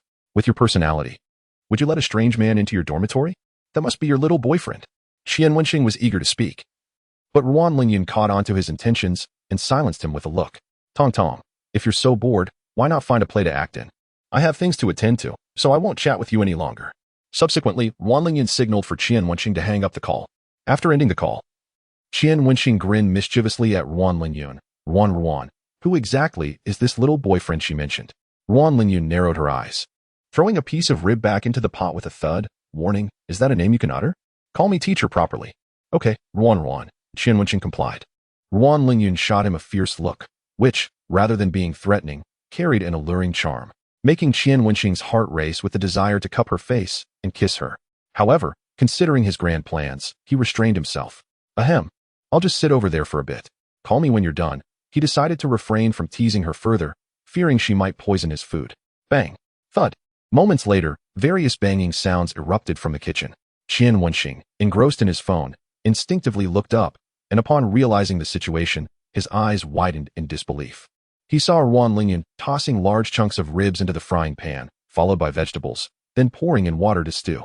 However, when she attempted to cover the pot, she discovered there were too many ingredients, and the lid wouldn't fit. Thus, Wan Lingyun removed several large ribs and began chopping them with the back of a knife. This scene made Qian Wenxing shake his head in disbelief. He hurried over to stop her, taking the excess ribs and neatly storing them in the refrigerator. He remarked exasperatedly, "Can't you just save the extra ribs for next time? What? You want to come over for another meal?" Wan Lingyun, chastised by a student, seemed somewhat displeased. Qian Wenxing had intended to offer some kind words, but turned to see the chaos in the pot, his eyes nearly popping out. "Are you really stewing meat like this? Vegetables and meat all at once? No seasoning at all? Won't the vegetables turn to mush?" Wan Lingyun, now even more displeased, removed her apron and coldly stated, "Who told you I could cook? Since you were so critical, why don't you do it yourself?" With that, she turned and walked to the balcony. Qian Wenxing felt utterly speechless as he called out to her retreating figure, Wan, you're a teacher. Can't you at least behave like one? When I point out your mistakes, can't you accept them graciously?" Wan Lingyun, expressionless, shouted back, "If you can cook a decent meal, I might just consider it." Qian Wenxing understood her veiled challenge and cheerfully replied, "That sounds far too eloquent. You should have said it in English. You can, you up, no can. No BB. Isn't that the gist?" Upon hearing his mangled English, Wan Lingyun paused, then burst into laughter. Realizing she might have overreacted, she turned her back and haughtily retorted, "With your English, let us see if you pass my final exam." Qian Wenxing chuckled, not pursuing the matter further, yet he mused to himself, "You will certainly pass me." With the system's assistance, he could gather more information from Wan Lingyun to ensure his success in exams. The gathering he meant was legitimate, not the dubious kind. Observing the impending disaster of a mixed stew, Qian Wenxing sighed, resigned to the situation. He began to separate the ingredients, draining the pot of water, and unleashed his culinary skills. In his childhood, with busy parents who paid little attention to his meals, he had always been given money to fend for himself. During that time, he was captivated by card collecting, spending all his pocket money on cards, and could only resort to instant noodles and ham from the corner store for meals.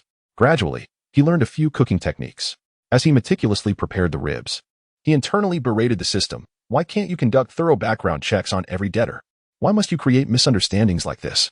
Shelma can't drink, so you send him a drink block? Lingyun can't cook, so you send her cooking? Aren't you just making things difficult for me? As he continued to vent, he recalled Meng Zhen, lamenting that although she could handle outdoor combat, he had never found the opportunity to engage. The system retorted, Please do not attribute your incompetence to the system. It is you who failed to seize the opportunity, not the system. As for cooking, isn't last time's instant noodles what you ate? Qian Wenxing had no retort. After much effort, he managed to prepare 3 dishes and a soup, spicy stir-fried ribs, seethed vegetables, scrambled eggs with tomatoes, and a shrimp seafood soup. Voila! Satisfied. He placed the dishes on the table and was about to call Ruan Lingyun when he noticed her sitting in a chair with a look of disbelief. Did you make all this? This was the first time Ruan Lingyun had encountered a boy who could cook. Qian Wenxing smiled slightly. For me, this is merely a trifle. What do you think? Am I not a rare quality man? Ruan Lingyun's lips parted in surprise, and after tasting a bite with her chopsticks, her eyes sparkled with delight at the surprisingly good flavor. Qian Wenxing leaned forward, resting his hands on the table, and asked, Lingyun, should I apologize for my earlier remarks? Chapter 189, My Damn Charm. Qian Wenxing had affection for Ruan Lingyun and could tolerate her little temper, yet in some respects, he remained a traditionalist.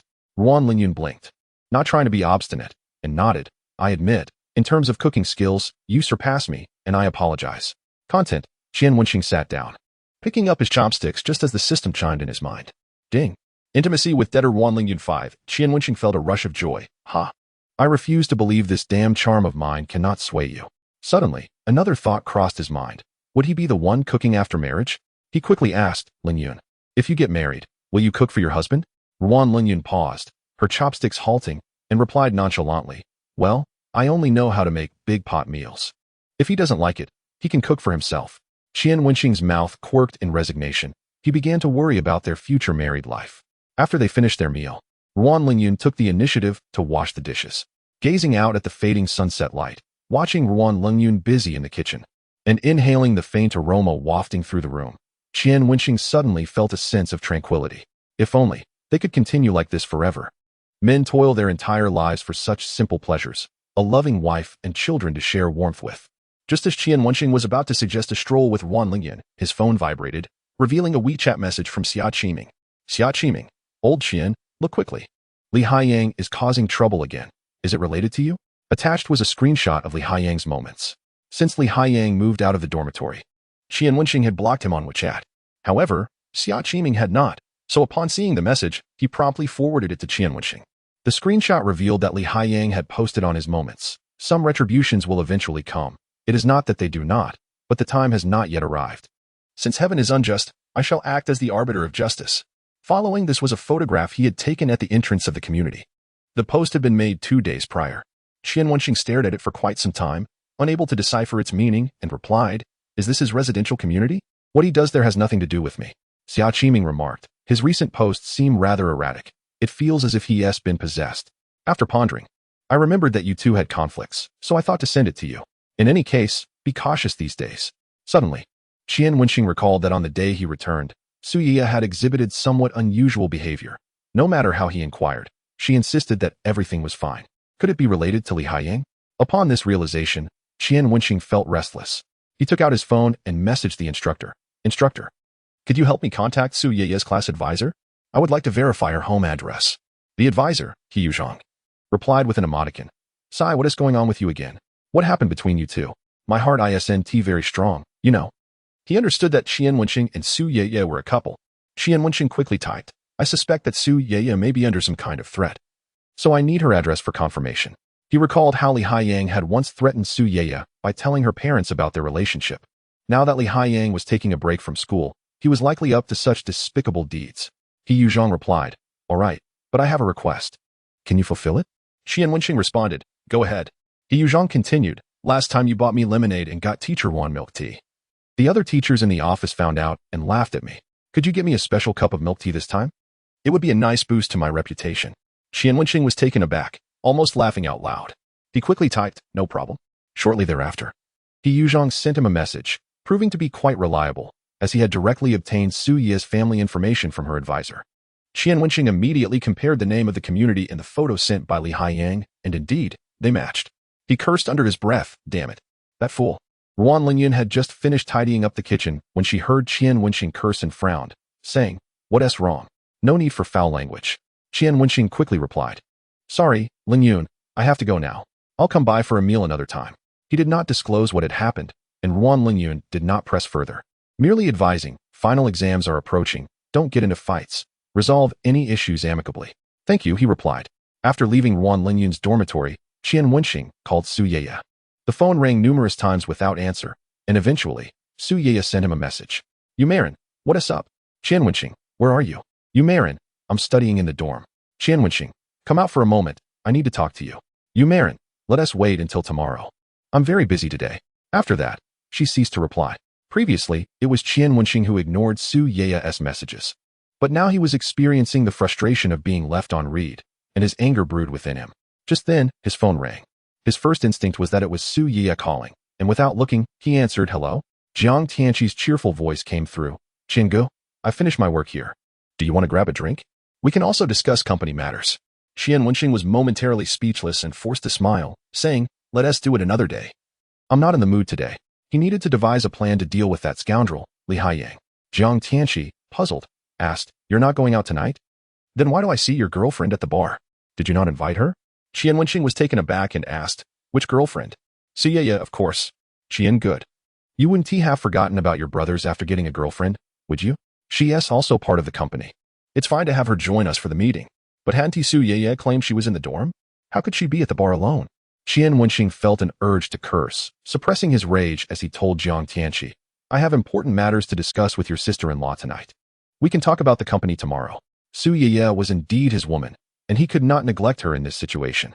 Qian Wenxing was a man with a tough exterior but a tender heart. He often claimed that he was merely playing with Su Yeye to provoke Li Haiyang. Yet when Su Yeye was in trouble, he could not help but worry about her. Jiang Tianqi expressed understanding. All right, I'll go hang out with the younger girls then. After hanging up, Qian Wenxing exited the campus and hailed a cab, rushing to the bar at the fastest pace possible. Upon arriving, he made a beeline for the location Jiang Tianqi had mentioned. However, the scene before him caused his eyes to narrow in anger. Su Yeye was seated at the bar, drinking, and beside her sat an unfamiliar man whose arm rested on her shoulder. Chapter 190, The Bar Incident. Hey there, little lady, out drinking alone? Did you have a spat with your boyfriend or suffer a heartbreak? A man with a buzz cut approached Su Yeye, holding a glass of gin, his gaze greedily scanning her alluring figure. He harbored an intention to get her drunk and lead her out of the bar, planning to take advantage of her vulnerability. With a smirk of perverse delight, he anticipated the events of the night. Su Yeye's eyes were somewhat glazed, yet her mind remained relatively clear. She pushed the buzz-cut man away and frowned. Get lost. The man chuckled, glancing at her drink. You're already tipsy, huh? How about I get you a Long Island iced tea to help you sober up? Long Island iced tea, often referred to as the drink of lost virtue, frequently misleads first-time bargoers into thinking it's merely a tea. In truth, it is potent, and many fall victim to its effects after just one glass. No. Please step aside. Su Yeye held her cocktail, seeking a booth, but the bar was crowded, and all the booths were occupied. She found herself at another section of the bar. The buzz-cut man, having identified an easy target, was not about to let Su Yeye slip away so easily. He ordered a Long Island iced tea from the bartender and pursued Su Yeye, offering an apology. I'm sorry for earlier. I mistook you for a working girl. Let me make it up to you with this drink, and we can consider it forgiven, all right? Annoyed by his persistent advances, Su Yeye glanced at the Long Island iced tea but didn't perceive it as anything special. It tasted slightly sour and without much thought. She downed it in one go. After finishing, the buzz-cut man indeed left her side, allowing Su Yeye to lower her guard. She found a seat, feeling slightly dizzy but not connecting it to the drink. To alleviate the sourness in her mouth, she ordered a glass of ice water. After sipping a couple of times, a wave of dizziness washed over her, and she could no longer support herself, collapsing onto the bar. At that moment, the buzz-cut man emerged from the crowd and casually supported Su Yeye, smiling at the onlookers. My girlfriend has had too much to drink. Sorry for the spectacle. His deliberate act of offering her the drink in front of so many people was a ploy to muddle perceptions. With the noise in the bar, no one could discern their conversation, but they could see Su Yeye consuming his drink. Thus, everyone assumed they were acquainted, and even if they sensed something amiss, they would likely remain silent, as such occurrences were frequent in bars, and few sought to invite trouble upon themselves. The man with a buzz cut was wary that taking Su Yeye away at that moment might attract unwanted attention. Thus, he casually rested his hand on her shoulder, feigning a conversation. When Qian Wenxing arrived at the bar, this was the scene that greeted him. Su Yeye's consciousness had become utterly clouded. She could not discern the identity of the person beside her, like a mere puppet at the mercy of another. The man's hand was caressing her shoulder, and a lewd grin was plastered across his face. He could already envision the delight that awaited him that night. Swiftly, he booked a hotel on his phone, intending to take Su Ye away under the guise of normalcy, just as his hand slipped from her shoulder to encircle her waist. A large hand struck his wrist from behind, followed by another pressing down on his shoulder. "Brother, is this your woman?" The buzz-cut man, already guilty for his misdeeds, trembled at the sudden confrontation. However, upon turning and realizing he was facing merely a young man, he relaxed. "What is it to you?" He glared fiercely at Qian Wenxing, dismissing him as nothing more than a meddler. "I'm out with my wife for a drink. Do I need to report to you?" He raised his fist, attempting to intimidate Qian Wenxing with threats of violence. Qian Wenxing chuckled derisively. "When did my girlfriend become your wife?" The buzz-cut man was momentarily taken aback. Then he too smirked, thinking Qian Wenxing was just like him. "Friend, there should be a proper order to these things, right? I put in the effort. You can't just reap the rewards. How about we negotiate? I go first?" Qian Wenxing produced his phone, revealing a screen displaying the emergency call interface. "Everything you just said is recorded. Do you wish to confess yourself, or should I report you directly?" Given the previous incident involving Su Jiayan, Qian Wenxing was keen to avoid a personal confrontation. He had no desire to end up like Li Haiyang, facing expulsion and a stain on his record. Su Ye had taught him the importance of utilizing the law wisely. The buzz-cut man's demeanor shifted to panic, and he pointed angrily at Qian Wenxing. "You little punk want to play dirty, huh? Damn you." Without hesitation, Qian Wenxing dialed the police. "Hello, officer. I want to report someone drugging a girl at the bar. The address is..." Seeing the situation turning against him, the buzz-cut man attempted to flee, but Qian Wenxing seized him by the collar, scolding. "You think you can just drug my girlfriend and run away?" The bartender quickly noticed the commotion and rushed to inform the manager. Familiar with Qian Wenxing, the bar owner promptly reviewed the surveillance footage, which confirmed the buzz-cut man's actions. He then summoned 2 security guards to restrain him and called for an ambulance for Su Ye. After a series of coordinated actions, the police arrived and, with irrefutable evidence, arrested the buzz-cut man. Following a brief statement, Qian Wenxing accompanied Su Ye to the hospital. Fortunately, the drug was merely a standard sedative, and her life was not in danger. Once Su Ye was wheeled into the emergency room, the nurse handed Qian Wenxing her phone and belongings. Glancing at the device in his hand, he hesitated before unlocking it. As he suspected, her phone was flooded with messages and calls from her parents, all questioning why she was involved with a wealthy man. The harshness of the messages made Qian Wenxing furrow his brow. They even demanded she sever ties with the rich heir, threatening to cut off their mother-daughter relationship if she did not comply. He knew that Li Haiyang must have added fuel to the fire, otherwise, her parents would not have reacted so sensitively. Separating from Su Ye was out of the question. She was his responsibility. Yet, how could he navigate the issue with her parents? Suddenly, an idea sparked in Qian Wenxing's mind. Chapter 191. A harbor of refuge. When Su Ye awakened, it was already 4 in the morning. Dazed, she surveyed the hospital room, her mind swirling with questions. Was she at the bar? How did she end up in the hospital? Had she been brought here by a kind-hearted stranger after drinking too much? As she tried to piece together her memories, she found herself at a loss, unable to recall what had happened before she lost consciousness. Instinctively, she moved her fingers and noticed someone was slumped beside her bed. As her gaze drifted down, tears welled in her eyes upon recognizing the figure, Qian Wenxing. He had been vigilantly watching over her. Memories flooded back to her from months prior when she had undergone an appendectomy. In that instance, she had endured the pain of anesthesia, struggling to move to the restroom and eat. She had expected Li Haiyang, who often showered her with sweet words, to visit her, only to find he had made excuses and never showed up. This revelation had opened her eyes to the superficiality of their relationship. In contrast, Qian Wenxing had never uttered sweet nothings to her, and at times, she had felt like nothing more than a toy in his hands. She had never dared to hope he would love her. Yet here he was, silently keeping her company at the hospital. The comfort of his presence felt like a long-lost ship finally finding a safe harbor. Suddenly, a low buzzing broke the silence. Su Ye was startled, and before she could process anything, Qian Wenxing groggily opened his eyes, silencing the alarm in his pocket. After confirming that her bag still contained fluid, he set another alarm for 10 minutes, preparing to doze off again until he met her tear-filled gaze. "You're awake?" His voice was hoarse. Rubbing his face, he inquired, "Do you feel any discomfort? The doctor mentioned you might experience some dizziness upon waking. It's normal." "I'm fine. How did I get here?" Su Ye asked. "Do you not remember anything?" She instinctively shook her head, but the motion caused her head to spin, prompting her to stop. "I can't recall anything. I just remember drinking at the bar." "Then don't dwell on it. In the future, if I'm not with you, don't go to bars alone." He gently touched her forehand, adjusting the blanket, as the hospital air conditioning was notoriously cold, even making him, a grown man, uncomfortable. He decided it was best not to disclose the events at the bar to avoid causing her unnecessary worry. Su Yeye gazed at his caring demeanor, feeling an inexplicable warmth in her heart. After a moment of contemplation, she quietly said, "I want some water. You've had your stomach pumped, so you can't drink water yet. You'll need to wait until you've passed gas." He spoke candidly, unembarrassed by the topic, while Su Yeye shyly buried her face in the blanket. "By the way, you won't be able to attend class tomorrow.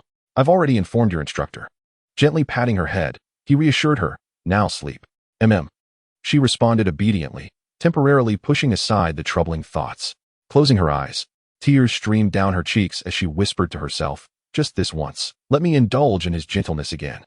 The effects of the sedative still lingered, and Su Yeye soon slipped back into a deep slumber. After ensuring the floor was complete and disconnected, Qian Wenxing settled into the chair opposite her, refusing to sleep himself. The following morning, before 7 o'clock, Qian Wenxing was awakened by the chill. After sneezing, he splashed his face with cold water in the bathroom and took both Su Yeye's and his own phone outside for breakfast, fearing that any incoming calls or messages might disturb the other patients in the ward. At the entrance of the hospital, he enjoyed a bowl of wontons and 2 baskets of steamed buns, finally feeling warmed. He then purchased some toiletries before heading back to the ward. As he entered the hospital corridor, he felt his phone vibrating in his pocket, assuming it was his own. With his hands full, he awkwardly fished it out and answered the call. "Who is this?" he inquired. "Who are you?" came a wary female voice from the other end. Qian Wenxing frowned and replied, "You called me. Why are you asking who I am?" The woman's voice grew frantic. "Why is my daughter's phone with you?" Taken aback, Qian Wenxing focused and nearly faltered. Both he and Su Yeye had iPhones, and their simple phone cases were indistinguishable at a glance. "I apologize, ma'am. I am a classmate of Su Yeye. She is currently unable to take calls, so I..." Before he could finish, the woman erupted. "Are you two hiding something? Is she unable to answer because of you? I sent her away to study, not to be with someone wealthy." The mother's voice grew shrill, her anger piercing Qian Wenxing's ears. He hastily set down his belongings and patiently explained, "Please, don't panic. Su Yeye had food poisoning last night and had to be hospitalized for a gastric lavage. She's still asleep." The mother paused, her voice turning anxious. "Is it serious? What did she eat? Oh dear, how could she be so careless alone out there? How is she?" As she spoke, her tone cracked with worry. Qian Wenxing quickly reassured her, "She is fine now. Once she wakes up, we will conduct a checkup, and everything will be all right. Thank you for taking care of Yeye. Young man, what is your name?" The mother expressed her gratitude hastily. Qian Wenxing hesitated but ultimately chose honesty. "Auntie, my name is Qian Wenxing." Silence fell on the line. "You are Qian Wenxing?" The mother's voice was tinged with renewed anger, but also desperation. "Can I beg you to spare my daughter? She is a good girl, naive to the hardships of this world and the rules among the affluent. She is just an ordinary girl. Please, let her be and find someone else to trouble." Qian Wenxing was taken aback. "How did I become the villain in this scenario?" "Auntie, I believe you may be misunderstanding the situation," Qian Wenxing replied, striving to sound harmless. He had learned to behave well before elders since childhood, and it came naturally to him now. "I genuinely love Yeye, and there is no disrespect towards her." As he spoke, he felt no guilt. After all, Su Yeye had never expressed discontent, indicating it was within her comfort zone. The mother remained skeptical, but Li Haiyang said you and Yeye. Before she could finish, Qian Wenxing interjected, "I must interrupt you, Auntie. Li Haiyang was my roommate and classmate. You can inquire at our school about his character. No one would speak well of him. During his relationship with Yeye, he often borrowed money from me and never repaid it. He didn't even support her during her appendectomy, letting her suffer alone. That experience opened Yeye's eyes to his true nature, prompting her to break up with him. I met Yeye during that time, and we fell in love at first sight, which is why he is spreading rumors out of jealousy. The reason Li Haiyang was expelled was that he tried to harm Yeye late at night in her dormitory. If not for the timely intervention of other students, who knows what could have happened? So, Auntie, do not believe a single word he says." Qian Wenxing was aware that Su's mother might not fully trust his words, but he skillfully intertwined truth and deception. If she sought verification, even a minor alignment with his narrative would tilt her perception in his favor. People tend to believe what they see and hear. After a moment of silence, Su's mother asked, "But you are from a wealthy family, and Yeye comes from an ordinary background. You two are not suited for each other." This sentiment echoed the thoughts of many parents who often prioritize social standing. Qian Wenxing smiled gently. "Auntie, we live in a modern era. Such notions are outdated. I understand you may doubt my words due to my youth. However, I assure you, I would never harm Yeye. How about this? With summer vacation approaching, I would like to visit your family with Yeye. I know that due to Li Haiyang, your family has likely faced much gossip. I can confront him to clear the air. Qian Wenxing knew that Su Yeye's parents cared deeply about her reputation. In small towns, rumors spread rapidly. Just as online stories suggested, a person merely taking rideshare services could be falsely labeled as being kept by different men. Especially during college breaks, a girl could be rumored to have returned home after a divorce simply from a quick walk from the village entrance to her home. Indeed, after Qian Wenxing made his proposal, Su's mother's tone noticeably softened. All right then, it's settled. During the summer, my husband and I will wait for you at home. Thank you, Auntie. I must go now. The nurse is coming to check on Yeye. I'll take care of her, Qian Wenxing said. Thank you for looking after our Yeye, Su's mother replied gratefully. After hanging up, Qian Wenxing couldn't help but smile triumphantly. Success. As long as Su's parents remained calm, Yeye's spirits would stabilize and Li Haiyang's scheming would be thwarted. More importantly, his time with Su Yeye would extend. He picked up his belongings and hurried to the ward. Finding Su Yeye awake. Where have you been? Her previously forlorn expression brightened upon seeing him. Qian Wenxing gestured to the items in his hands. I had to step out for toiletries since we admitted you in a hurry last night. I also brought breakfast. By the way, have you passed gas? You can eat only after that. Su Yeye's pale face flushed crimson with embarrassment, and she nodded shyly. Then you can eat. Qian Wenxing adjusted the small table and set down the meal, millet porridge and custard buns. Oh my, young lady, your boyfriend treats you wonderfully. A nearby elderly woman, enjoying the meal her daughter had brought, chimed in cheerfully. He is handsome and considerate. You must cherish such a good partner. Su Yeye, shy and blushing, found it hard to respond. Qian Wenxing playfully poked her forehead. She is talking about you, you know? Are you going to cherish him? Su Yeye bashfully nodded. Auntie, my girlfriend is just shy. Thank you. Qian Wenxing politely addressed the elderly lady, who was in her 60s. Given Qian Wenxing's age, calling her grandma would have been more than appropriate, yet his use of auntie elicited a warm smile from her, causing the wrinkles at the corners of her eyes to deepen. Once Su Yeye finished her meal, Qian Wenxing remarked, remember to let Annie know you're safe. Su Yeye was momentarily taken aback, quickly realizing the implications, and asked, does my mom know? Qian Wenxing nodded and recounted the phone call he had received earlier. After a period of silence, Su Yeye lifted her gaze, her eyes filled with a complex expression. Qian Wenxing understood her unspoken thoughts and calmly replied, yes. I am aware of Li Haiyang's situation. Don't worry, I've handled it. Are you going to tell my mom that you're taking me home for the summer? Did you not say that we were just? Su Yeye's tears began to well up. She had grown accustomed to being regarded merely as a casual partner by Qian Wenxing. Yet, the inadvertent display of genuine emotion from him stirred her heart, which had grown accustomed to indifference. Qian Wenxing gently touched her cheek, his gaze tinged with helplessness. Why do you only remember my faults and forget my kindness? Su Yeye felt a flush creep across her face, turning her head away awkwardly. Of course I remember your kindness. Well then, Qian Wenxing grinned mischievously, leaning closer to whisper in her ear, you must take good care of your health. I look forward to unlocking new positions with you. Su Yeye's face turned crimson as she lowered her head, responding in a barely audible voice. Chapter 193. Someone confessed to me when Su Yeye reassured her parents via video call. She specifically turned the camera towards Qian Wenxing. He had not slept well the previous night, his expression weary, with stubble on his chin and a disheveled hairstyle. However, his striking looks conveyed an air of reliability that would put her parents at ease. Andy, hello, Qian Wenxing greeted with a calm demeanor, though internally he felt anxious. He had not had the chance to tidy himself up, fearing that if Su Yeye's mother saw him in this state, she might assume he was unkempt and unhygienic. He did not want to be compared to Li Haiyang. Mom, he took care of me all night and barely slept, Su Yeye explained, perhaps sensing Qian Wenxing's unease. Su's mother looked at Qian Wenxing with appreciation, noting that he seemed very dependable. Thank you, Wenxing, she said warmly, as her mother-in-law's gaze softened towards her son-in-law. Even their address became more affectionate, despite it being their first video encounter. Auntie, it is merely my duty as a man, Qian Wenxing replied with a smile. Su Yeye's recovery progressed well, and she was discharged that afternoon. When given the option to either return to her dormitory or rest for a couple of days at a hotel, Qian Wenxing left the choice to her. Let us go back to the dorm. The final exams are approaching, and our teacher's demands are becoming increasingly unreasonable. I fear I might fail, she replied with a bitter smile. Aware that the second option would allow Qian Wenxing to care for her for 2 days, this was a tremendous temptation for her. Yet reason urged her to refrain from being impulsive. Understanding the pressure Su Yeye faced, Qian Wenxing nodded. All right, I'll take you back. Upon returning to school, Qian Wenxing accompanied Su Yeye to the base of her dormitory, watching her ascend before he departed. Qian, have you been studying these past few days? A voice called out just as he was about to leave. He turned to see Lin Fongyao, clutching several books, dressed in a dark blue school uniform, tilting her head as she regarded him.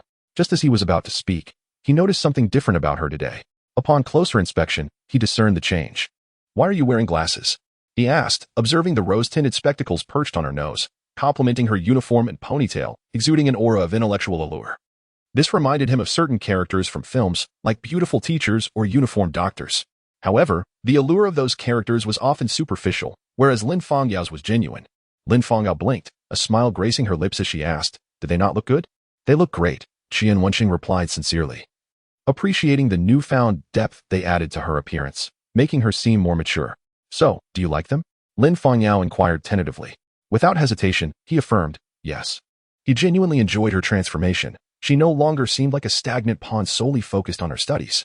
Although this might detract from her academic energy, it was far better than remaining unchanged in certain aspects. Upon hearing his approval, Lin Fangyao's smile brightened, radiating even more in the golden glow of the setting sun. "Where are you headed? Do you have class today?" Her ensemble sparked other thoughts in Qian Wenxing's mind. They could find a cozy spot for drinks tonight, hold hands, and perhaps share a bed. "No class. Professor Huang asked me to help organize some materials, which gives me a chance to learn more," Lin Fangyao replied with a smile. Qian Wenxing understood that her clinical medicine program usually spanned 8 years, and completing her master's and doctorate would facilitate her entry into top-tier hospitals. As she had mentioned before, those who finished in 4 years often found themselves at smaller clinics or less reputable hospitals. Furthermore, different professors led varying research directions, so it was common for medical students to cultivate relationships with their mentors from the start. With her busy schedule, Qian Wenxing did not want to intrude. "Call me when you're done, all right?" he suggested, confident that Lin Fangyao would grasp his underlying meaning. Her cheeks flushed slightly, and she nodded gently. "Okay." One simple word lifted Qian Wenxing's spirits. Upon entering his dormitory, he found Xia Qiming and Wang Jingyan engrossed in their computers. "What are you two up to, Xia? Aren't you preparing for your postgraduate recommendations? Why are you still on the computer?" As he approached, he was taken aback to discover they were working on a 3D modeling assignment. "Wait, why are you two sneaking around doing assignments without me?" he exclaimed, growing anxious. This assignment had been assigned during the first modeling class at the beginning of the semester, with the deadline set before finals. Had he not seen them working, he might have forgotten all about it. Xia Qiming turned to him with a forlorn expression. "Old Qian, you have no sense of urgency. Our final modeling class is next Wednesday, just 5 days away. If we don't get moving, we'll never finish." Realization hit Qian Wenxing like a bolt. "Oh no, you're right. Modeling courses are usually held bi-weekly, allowing ample time for independent practice. Why didn't he remind me sooner?" In a frenzy, he opened his laptop, booted up the software, and struggled through the initial steps. "Hey, Xia, once you're finished, could you send me the script? I can make some adjustments," he asked cautiously. Xia Qiming instinctively covered his computer protectively. "Not a chance. This is my baby. No one is touching my work." Qian Wenxing was taken aback. "Xia, I understand that everyone is a bit frantic as finals approach, but you don't need to go overboard." Xia Qiming, expressionless, shouted back, "Am I going overboard? Am I going overboard? Which eye of yours saw me going off the rails? I am not insane. Ha ha, I am not mad." Qian Wenxing mused. Xia Qiming's mental state is truly concerning. He dared not provoke him lightly and instead turned his attention to Wang Jingyan. Why is old Wang so quiet today? Such a commotion has not disturbed him at all? When Qian Wenxing noticed Wang Jingyan inserting noise-canceling headphones into his ears, he understood and reached over to remove one of Wang Jingyan's earbuds, placing it in his own ear. In the next moment, the melodious voice of the beloved singer Wang Xinling surged into Qian Wenxing's ears at a volume that threatened to shatter his eardrums. "Oh bye. Say a little less. I wish to accompany you for more than just a day. Let me willingly love you a little more suddenly." The previously calm Wang Jingyan spun around in fury, questioning loudly, "Could you not choose a better time to steal my earbuds? I missed hearing her declare her love for me with both ears. She said she loves me. Did you hear that? Old Qian, someone has confessed to me." Xia Qiming laughed. "Ha ha ha. I am not mad." Qian Wenxing silently removed Wang Jingyan's earbud and exited the dormitory, closing the door behind him. He could not remain in that dormitory for even a second longer. If he stayed any longer, he too would surely lose his sanity. Chapter 194. You do not respect me. After leaving the dormitory, Qian Wenxing found himself at a loss for where to go, eventually seeking refuge in Teacher Wang's office. "Teacher, I'm here to have a smoke." With no hesitation, Qian Wenxing settled into Wang's chair.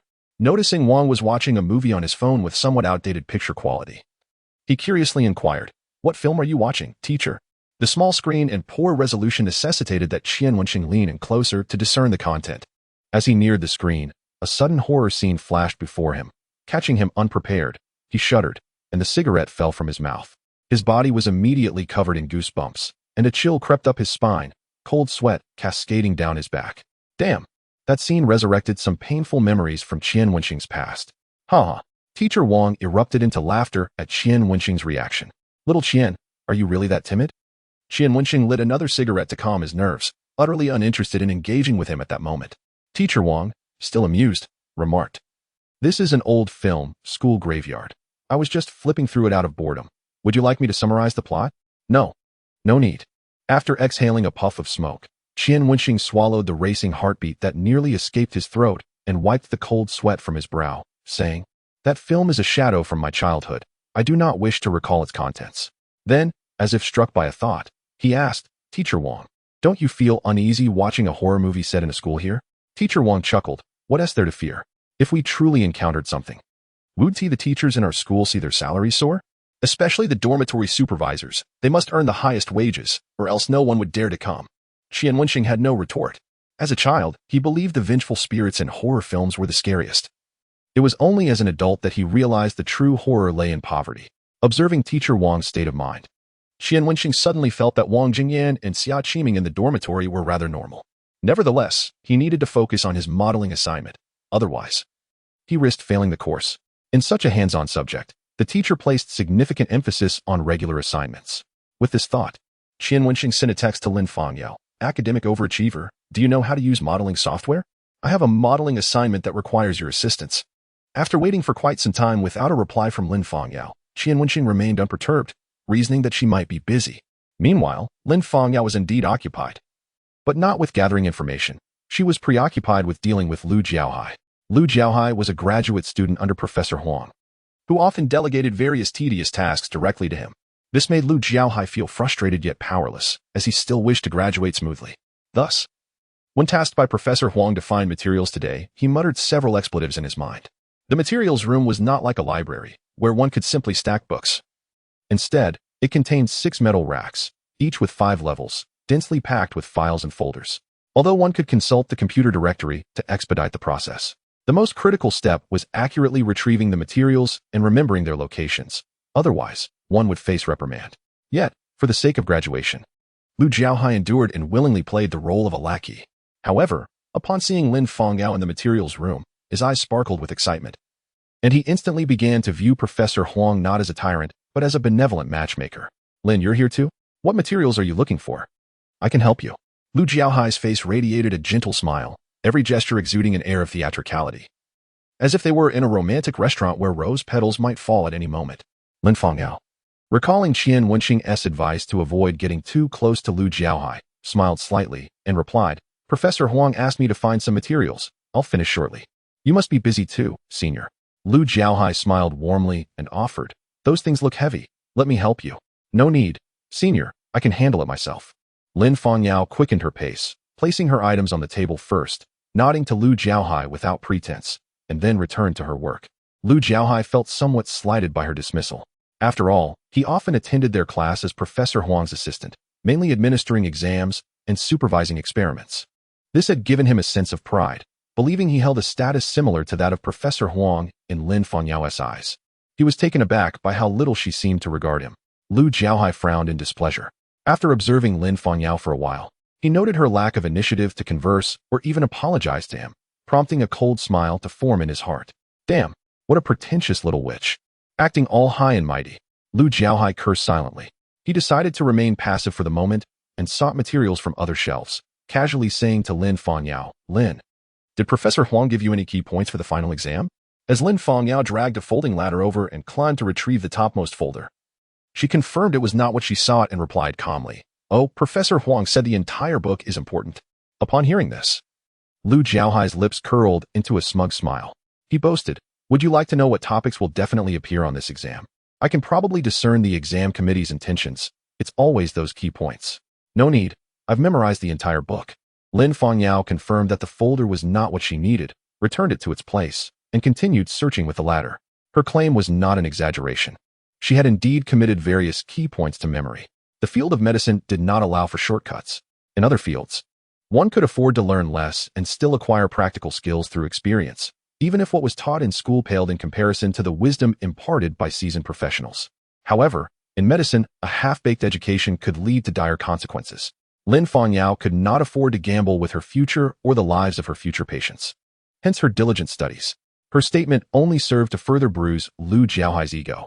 He ceased his pretense, striding directly to Lin Fangyao's row. With his arms crossed and leaning against the shelf, he spoke coolly, "Junior Lin, you must be aware of my close relationship with Professor Huang, right?" "Yes, I am aware," Lin Fangyao replied politely, as he stood almost directly in front of her, standing at a height of 1.7 meters. Coupled with her position on the first rung of a folding ladder, she appeared to tower over Lu Jiaohai by several centimeters. This evident height disparity shattered Lu Jiaohai's psychological defenses, prompting him to respond coldly, "Lin Fangyao, do you not think you are being rather disrespectful towards me?" Lin Fangyao, puzzled, replied, "Senior Lu, I find it hard to understand your meaning." Although she was bewildered, she endeavored to maintain her courtesy, considering future classes. Lu Jiaohai, attempting to assert his dominance, demanded, "Could you please step down from the ladder?" Though confused, Lin Fangyao complied. With the advantage regained, Lu Jiaohai lifted his chin, smirking as he queried, "If it were Professor Huang standing here today, how would you behave?" Lin Fangyao, growing increasingly impatient but still respectful towards her senior, replied, "Senior, could you please be more direct? I have 12 documents to locate, and time is of the essence." Lu Jiaohai, dropping the pretense, laid his cards on the table. "Junior, when I substitute for Professor Huang in your classes, I have looked out for you, haven't I? What do you truly regard me as?" Furrowing her brow, Lin Fangyao responded, "Of course, I regard you as a senior." Having encountered various coercive tactics before, she had her suspicions about Lu Jiaohai's intentions. His dismissive snort interrupted her thoughts. "Just a senior? I have taught your class twice. That makes me somewhat of a teacher to you. When you see me, at the very least, a modicum of courtesy and respect is warranted, wouldn't you agree? Furthermore, I have assisted you so often. Yet you never accept my invitations to go out or watch a movie. Isn't that a slap in the face?" He continued to lament how his roommates and other students showered him with gifts and dining invitations, contrasting it with Lin Fangyao's apparent indifference. "I mention this not to demand anything from you or to seek a meal, but rather to highlight that I have contributed significantly.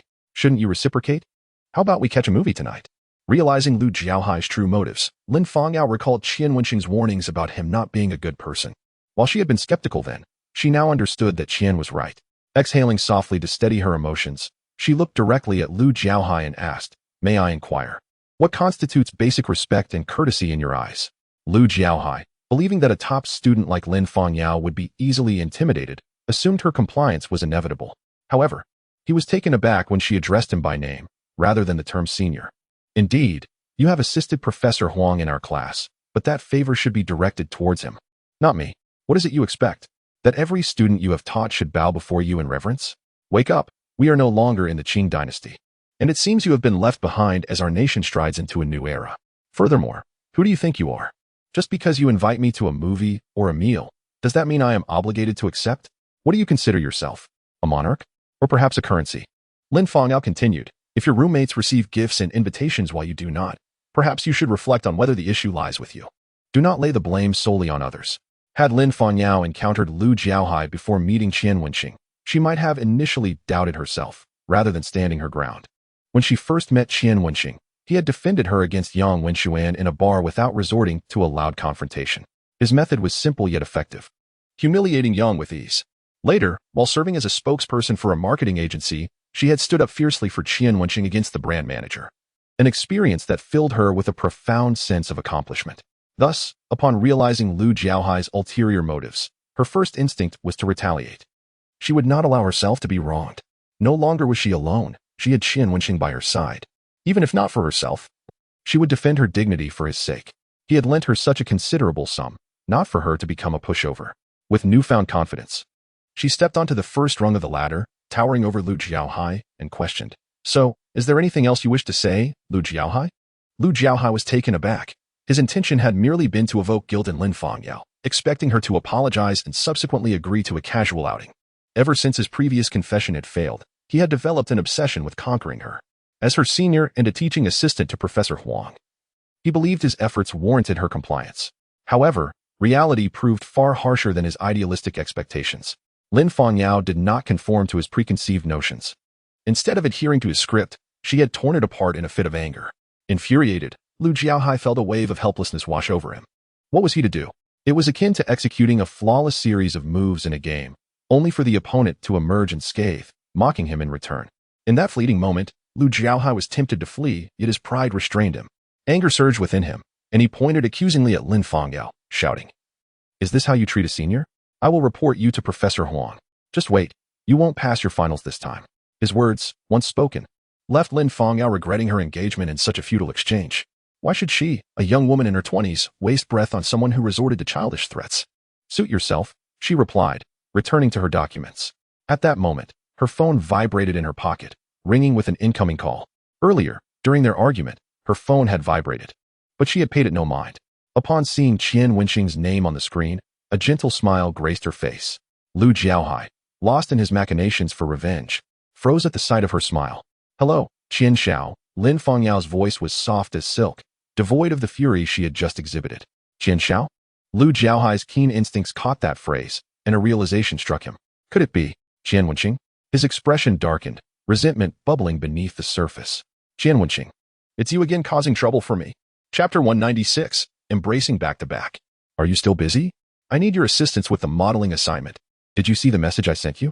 Qian Wenxing did not linger at Professor Wang's office, fearing that the latter would take an interest and compel him to notice the beauty around. After wandering the playground for a couple of laps, he could no longer wait and decided to call Lin Fangyao.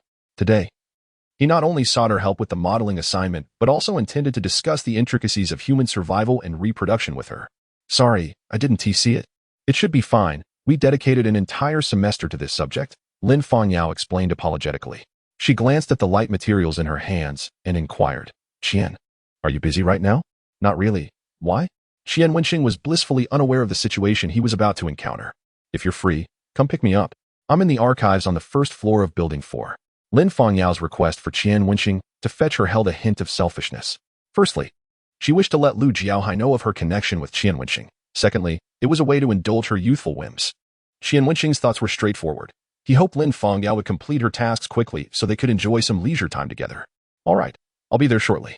After hanging up, Qian Wenxing headed towards Building 4. Lin Fangyao put away her phone and casually glanced to find Lu Jiaohai still standing there, unmoving. She frowned slightly but chose not to engage with him further, saying nothing. "What is your relationship with Qian Wenxing?" Lu Jiaohai asked directly. Without turning around, Lin Fangyao replied, "What does it matter to you?" Despite the ambiguity of her relationship with Qian Wenxing, she felt some matters were best kept discreet. In the past, Lin Fangyao had always sought clear and singular definitions in everything she did, but now she found herself less concerned about such things. Being a mistress was undoubtedly shameless. Yet the person in question was Qian Wenxing, the one who had rescued her from dire straits. Her primary concern was her own survival. Let others misunderstand. As long as she remained guilt-free, that was enough. Lu Jiaohai's face darkened as he said, "Lin Fangyao, do you dare to speak to me like that? Are you willing to risk your standing in Professor Huang's class?" "I don't see any direct connection between the two," Lin Fangyao replied coolly. "I also believe Professor Huang wouldn't ostracize me over this. Qian Wenxing is not a good person. You'd best keep your distance from him. Otherwise, I can't guarantee what he might do to you," Lu Jiaohai warned, his voice low. "Lin Fangyao, consider this a piece of advice from someone of the same school." "Advice?" Lin Fangyao scoffed. "Thank you for your concern." After that, she ignored Lu Jiaohai and resumed her search for her materials. Seeing that Lin Fangyao was impervious to his words, Lu Jiaohai narrowed his eyes and left the archive room. Not long after, he encountered Qian Wenxing, who had just entered the building. Qian Wenxing shot him a disdainful glance and attempted to walk past him with his hands in his pockets. To his surprise, Lu Jiaohai, whom he typically ignored, obstructed his path. Good dogs don't block the way. Qian Wenxing had no intention of indulging him. Lu Jiaohai squinted and questioned, "Did you speak ill of me in front of Lin Fangyao?" Qian Wenxing raised an eyebrow, feigning confusion. "What do you mean by speaking ill? Don't play dumb with me." "Qian Wenxing, don't think I'm unaware of your intentions. You've always looked down on me and sought to tarnish my image before Lin Fangyao. Eliminating one of your formidable competitors, haven to you?" Lu Jiaohai's anger was palpable, his eyes twitching with fury, as if he were about to devour Qian Wenxing whole. Qian Wenxing was taken aback for a moment, astonished by Lu Jiaohai's shameless confidence. After a couple of seconds, he slowly shook his head in disbelief and said, "Lu Jiaohai, sometimes I wonder where your unfounded confidence comes from. A formidable competitor? You must be joking. Look in the mirror. What makes you worthy of that title?" Suppressing the urge to physically assault Qian Wenxing, Lu Jiaohai hissed, "Enough. If you dare tell Lin Fangyao about what happened back then, I'll report you to the school authorities." "Oh, do you think everyone is like you? Spreading rumors and invading your roommate's privacy? Engaging in such despicable acts, you still dare call yourself human?" Qian Wenxing scoffed, poking Lu Jiaohai in the chest. "Lu Jiaohai, in the dead of night, do you dare to open your eyes and look beside your bed?" Lu Jiaohai's expression abruptly changed, his gaze turning fierce, his teeth clenched so tightly that the muscles in his cheeks twitched. He seized Qian Wenxing's shirt and gritted his teeth. "Qian Wenxing, are you looking for death?" Qian Wenxing laughed derisively, pushing him away and adjusting his collar. "What? Did I hit a nerve?" "Lu Jiaohai, you should be thankful you're not sleeping in a bunk bed. Otherwise, waking up face to face with your brother above would be quite a shock. But who knows? You might be embracing him back to back every night." Thanks to Professor Wang's earlier conversation about the school graveyard, Qian Wenxing could conjure so many terrifying ideas. He deliberately adopted a tense tone akin to that in horror films and gently patted Lu Jiaohai on the shoulder. "If you hear someone calling you in the dead of night, don't look under your bed." Lu Jiaohai's expression suddenly faltered, and he instinctively stepped back, forcing a laugh. "Your methods may scare others, but they won't work on me. I'm a medical student, after all. I've seen plenty of cadavers. Why would I fear such things?" Qian Wenxing, undeterred, simply smiled and said, "I hope you can maintain that bravado." He was well aware that there were no ghosts or demons in this world, yet even the most skeptical could succumb to psychological suggestions, especially someone with a guilty conscience. With his subtle hints, Lu Jiaohai's psyche would inevitably shift, albeit slightly. Not rushing, Qian Wenxing flashed Lu Jiaohai a mysterious smile and casually walked past him. After a while, Lu Jiaohai scoffed, seemingly bolstering his courage, and spat toward Qian Wenxing's retreating figure. What an ignorant fool. He was filled with masculine vigor, having dissected countless corpses with his scalpel, and he feared nothing supernatural, especially not someone who had been dead for 2 years. What was there to fear? Qian Wenxing was nothing. Did he truly believe he was impressive just because he attended an awards ceremony once? In the face of absolute strength, he was insignificant. Lu Jiaohai chuckled coldly and vanished into the encroaching twilight. Chapter 197. Are you accompanying him at the same time? Did you see anyone when you came in? Lin Fangyao asked, glancing behind Qian Wenxing with a probing tone. Qian Wenxing stepped forward to help her organize the materials and, with a knowing smile, inquired, "Who exactly are you referring to?" Lin Fangyao was momentarily taken aback before laughing, lowering her gaze to check another document's name. "He didn't say anything inappropriate to you, did he?" With her keen intellect, she had already inferred much from Qian Wenxing's words. It was merely a matter of him saying something to the effect of keeping his distance, claiming that he used underhanded tactics to eliminate him as a formidable rival. At this point, Qian Wenxing couldn't help but chuckle. I truly don't understand how he has the audacity to utter the words rival. Lin Fangyao adjusted her glasses and joined in the laughter. I'm equally baffled by his confidence. Just moments ago, he accused me of disrespecting him. Qian Wenxing chuckled lightly. Disrespecting him is precisely what he deserves. You needn't acknowledge him in the future. If he gives you trouble, just let me know. As Lin Fangyao reached up to retrieve some materials, she suddenly recalled something amusing and bent over laughing. Qian Wenxing, perplexed, asked, "What is so funny? Did I say something wrong?" Lin Fangyao leaned against the frame, smiling as she looked up at Qian Wenxing, her gaze imbued with a hint of tenderness. "Qian, don't you think you just resembled a school bully?" "A bully?" Qian Wenxing raised an eyebrow. "Yes, precisely a bully." Lin Fangyao reminisced about their high school days, recounting, "There was a boy in our school who ruled like a tyrant, untouchable by teachers or parents. His favorite saying was, 'If anyone bothers you, just tell me.' Your demeanor just now was not merely similar to his, it was identical." Qian Wenxing recalled his own high school experiences, shaking his head with a chuckle. "I was quite the opposite. Back then, I was shorter and less robust than I am now, often bullied by the basketball players in our school." Upon hearing this, Lin Fangyao expressed her surprise. "Qian, you were bullied?" Indeed, during middle and high school, some taller boys delighted in picking on others. Most boys were scrawny and short, and bullying was commonplace. Qian Wenxing's thoughts drifted to unpleasant memories as he remarked solemnly, especially those who were different. They were often ostracized and bullied by their peers. He had witnessed such harrowing experiences firsthand, and the recollection always struck him profoundly. Noticing the shift in Qian Wenxing's mood, Lin Fangyao wisely changed the subject. "By the way, what is this modeling assignment you mentioned?" Qian Wenxing's thoughts were redirected, and he quickly explained the assignment to Lin Fangyao. She furrowed her brow. "So, you need to complete this assignment in just 5 days? Isn't that a bit rushed?" He nodded, giving her a subtle hint. "During these 5 days, I can collaborate with you on the assignment. Collaborate on the assignment? Lin Fangyao immediately grasped his intention, a blush creeping onto her cheeks as she turned to play with her hair. Well, that's not out of the question. Qian Wenxing smiled, appreciating her quick wit. After gathering materials, they headed to Professor Huang's office, each carrying a stack of documents. Upon arrival, Lin Fangyao entered with all the materials. Fangyao, is that you? Professor Huang, who was having lunch, adjusted his glasses and said, just place the items there. You've worked hard. It's the least I could do. Lin Fangyao replied, but just as she turned to leave, Professor Huang called her back. By the way, there's a lab class for the freshmen tomorrow, and I won't be able to attend. Could you cover for me? Lin Fangyao was puzzled. Professor Huang, I don't think I'm qualified for that. You could ask one of the graduate students. It's just a simple lab class, mostly theory with no difficult points. I believe you'd be perfect for it. After a pause, he added, I originally intended to ask Lu Jiaohai, but he claimed to be unwell. By the way, you must have seen him in the materials room, right? Do you know what is going on with him? Lin Fangyao, not one to speak ill of others in front of a teacher, merely shook her head. I don't know. Ah, then you may leave. Professor Huang waved his hand, resuming his meal while opening his laptop to chat with someone. Waiting outside, Qian Wenxing asked Lin Fangyao, who had just exited, does Professor Huang often assign you to do such tasks? Lin Fangyao replied, puzzled, isn't this the privilege of good students? Qian Wenxing was taken aback, then shook his head with a laugh. So, good students are just meant to help him with classes? Are they also expected to assist him during their leisure time? Has he taught you anything extra? Lin Fangyao pondered before responding. Not really, but I do ask him questions, and we take pride in being able to assist Professor Huang. Professor Huang is a renowned professor in the medical school, working on many cutting-edge topics. Being part of his research group would certainly enhance one's prospects in the job market. All right then, Qian Wenxing chuckled, understanding Lin Fangyao's perspective. To rise above, one must toil in the presence of those with resources, often without complaint. While he himself did not need to do so, he had no intention of mocking those who did. Everyone has their own struggles.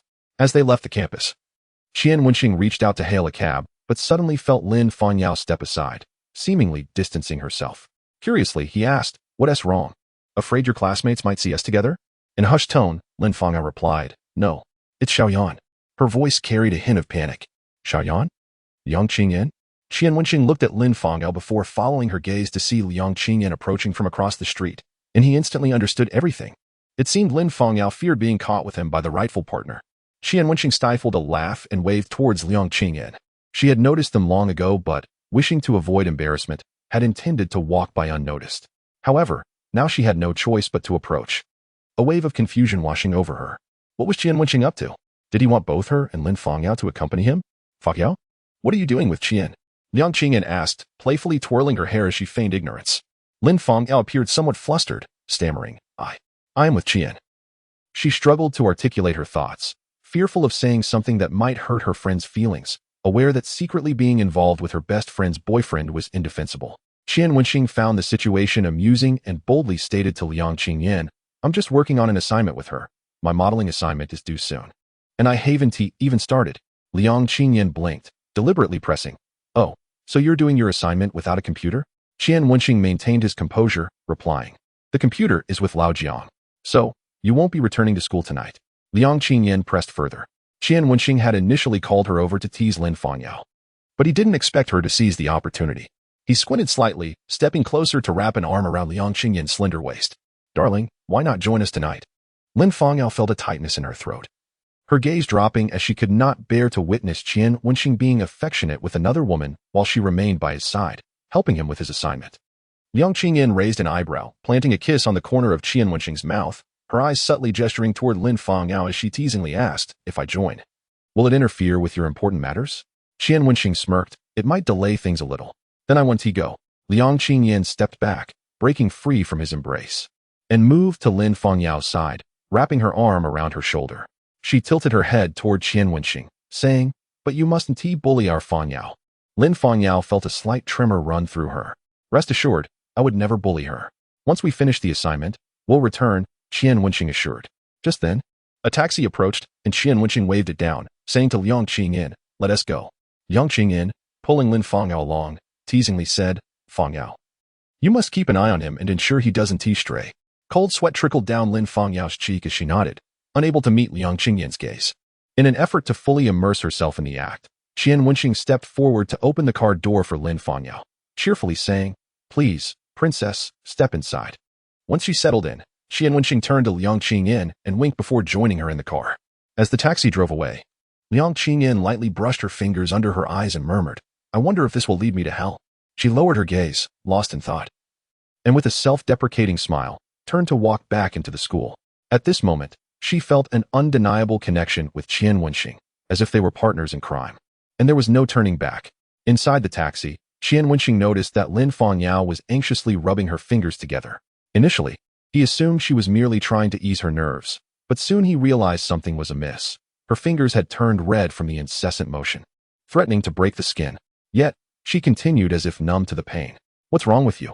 Qian Wenxing grasped her hand and looked at her in confusion. Lin Fongyao glanced up at him, her eyes reflecting a shadowy turmoil, revealing her inner conflict and guilt. She was in torment, caught in a web of contradiction.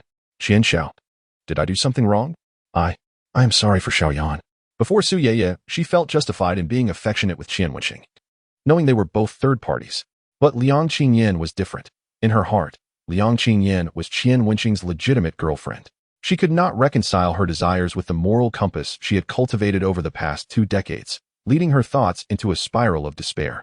Suddenly, Qian Wenxing realized he shouldn't have waved to Liang Qingyin earlier. His fleeting thrill had inflicted a severe blow to Lin Fangyao's psyche. Forget about it, he said softly. There are rules between her and me. Don't worry. He did his best to comfort her, though he was uncertain if she took his words to heart. As she continued her repetitive motion, upon arriving at the bar where Lin Fongyao previously worked, she stepped out of the car, and Qian Wenxing pulled her inside. Hello. I'll have a drink, he called to the bartender, who recognized Lin Fongyao and asked, Fongyao? Didn't you say you wouldn't be coming around since finals are approaching? Lin Fongyao lowered her head, silent. After the drink was prepared, Qian Wenxing took a sip and then lifted her chin, leaning down to kiss her, transferring the alcohol into her mouth. She choked and coughed violently, her exposed skin flushing a bright pink. Tears streamed from her eyes as Qian Wenxing looked down at her. His gaze firm and commanding, still thinking too much? His method was blunt but effective, interrupting Lin Fangyao's spiraling thoughts with a physical act. As the evening progressed, Qian Wenxing kept pouring drinks into Lin Fongyao, and soon her words became slurred. And no more. I still have homework, she protested weakly. Qian Wenxing chuckled. You didn't even bring your laptop. What homework?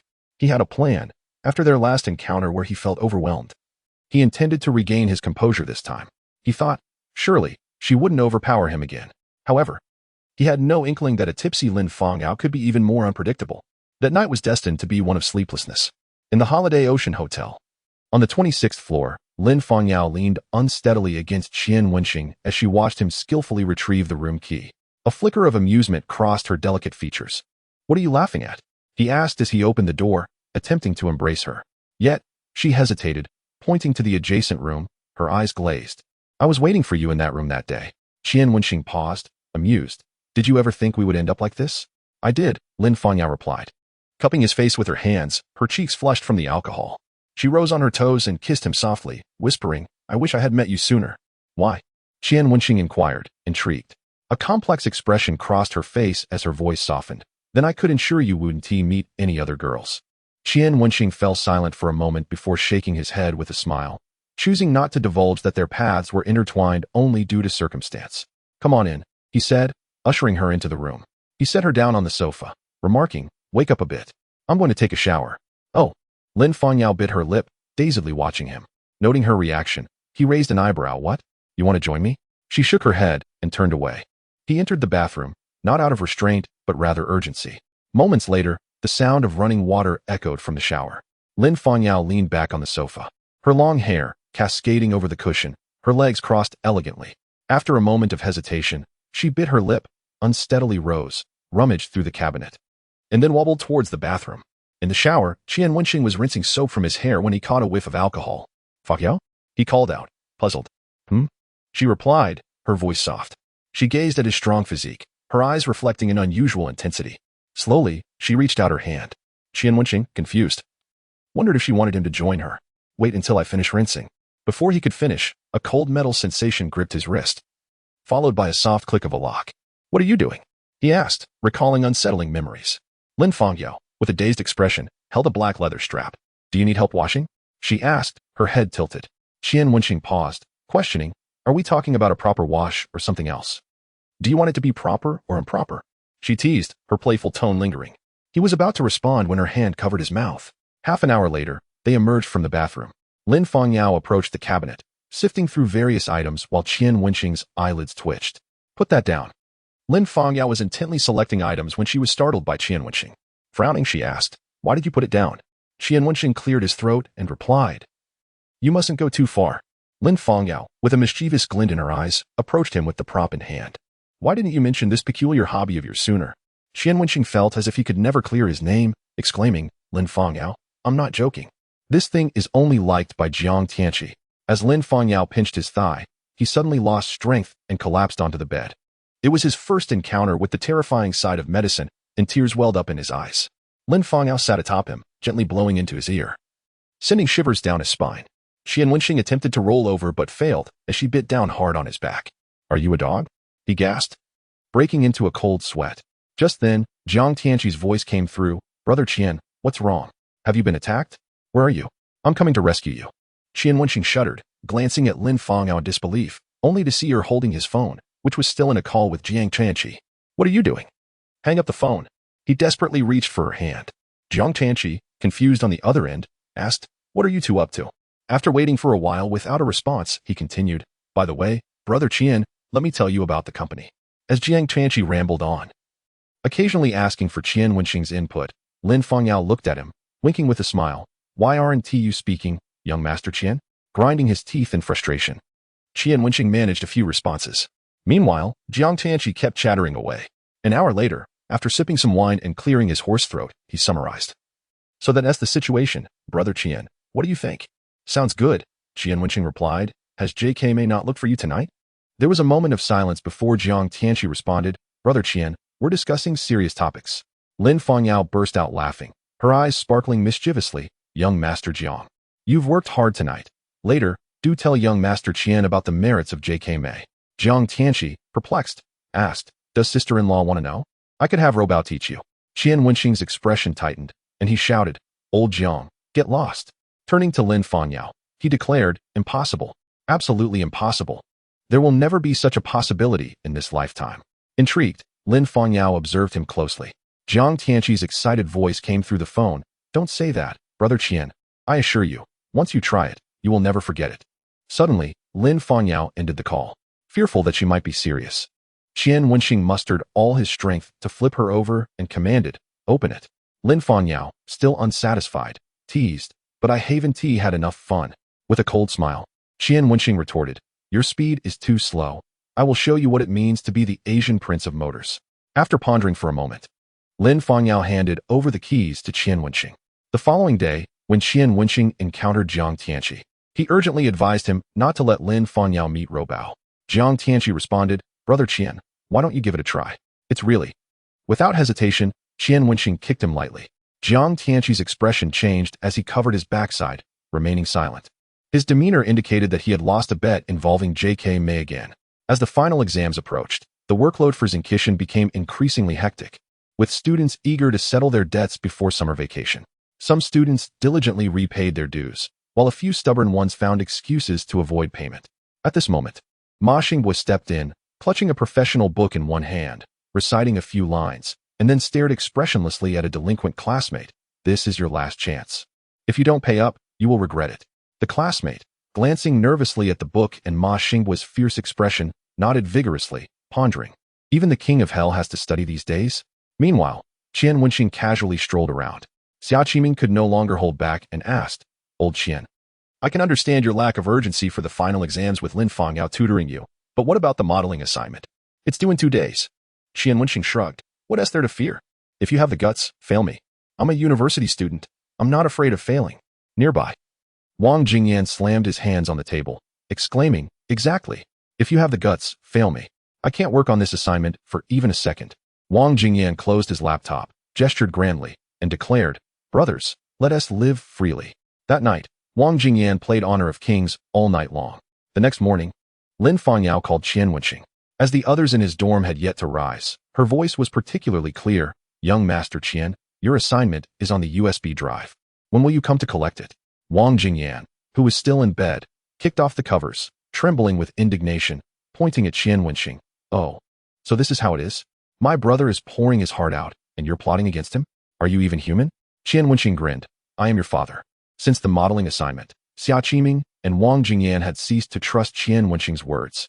Whenever he left, they would humorously remark, "Oh, is he planning to study behind our backs? TSK, he's different. He has a girlfriend helping him with assignments. Unlike us, who are left all alone. Their status is different. We can't compare ourselves to them. Mainly, we're unworthy. Old Wang, from now on, it's just the two of us, lonely companions." Qian Wenxing, feeling exasperated, retorted, "You two should know when to stop. Don't make me teach you a lesson the hard way." Xia Qiming scoffed. "You think you can educate us? If I yield to you even a bit, I might as well change my surname to Qian." Wang Jingyan added, "Me too." Qian Wenxing casually inquired, "How about salted duck? And beggaress chicken? Young Master Jiang is treating us to lunch today. Anyone want to join?" Xia Qiming and Wang Jingyan exchanged glances, then cleared their throats. "Old Qian, we're all brothers in the same dorm.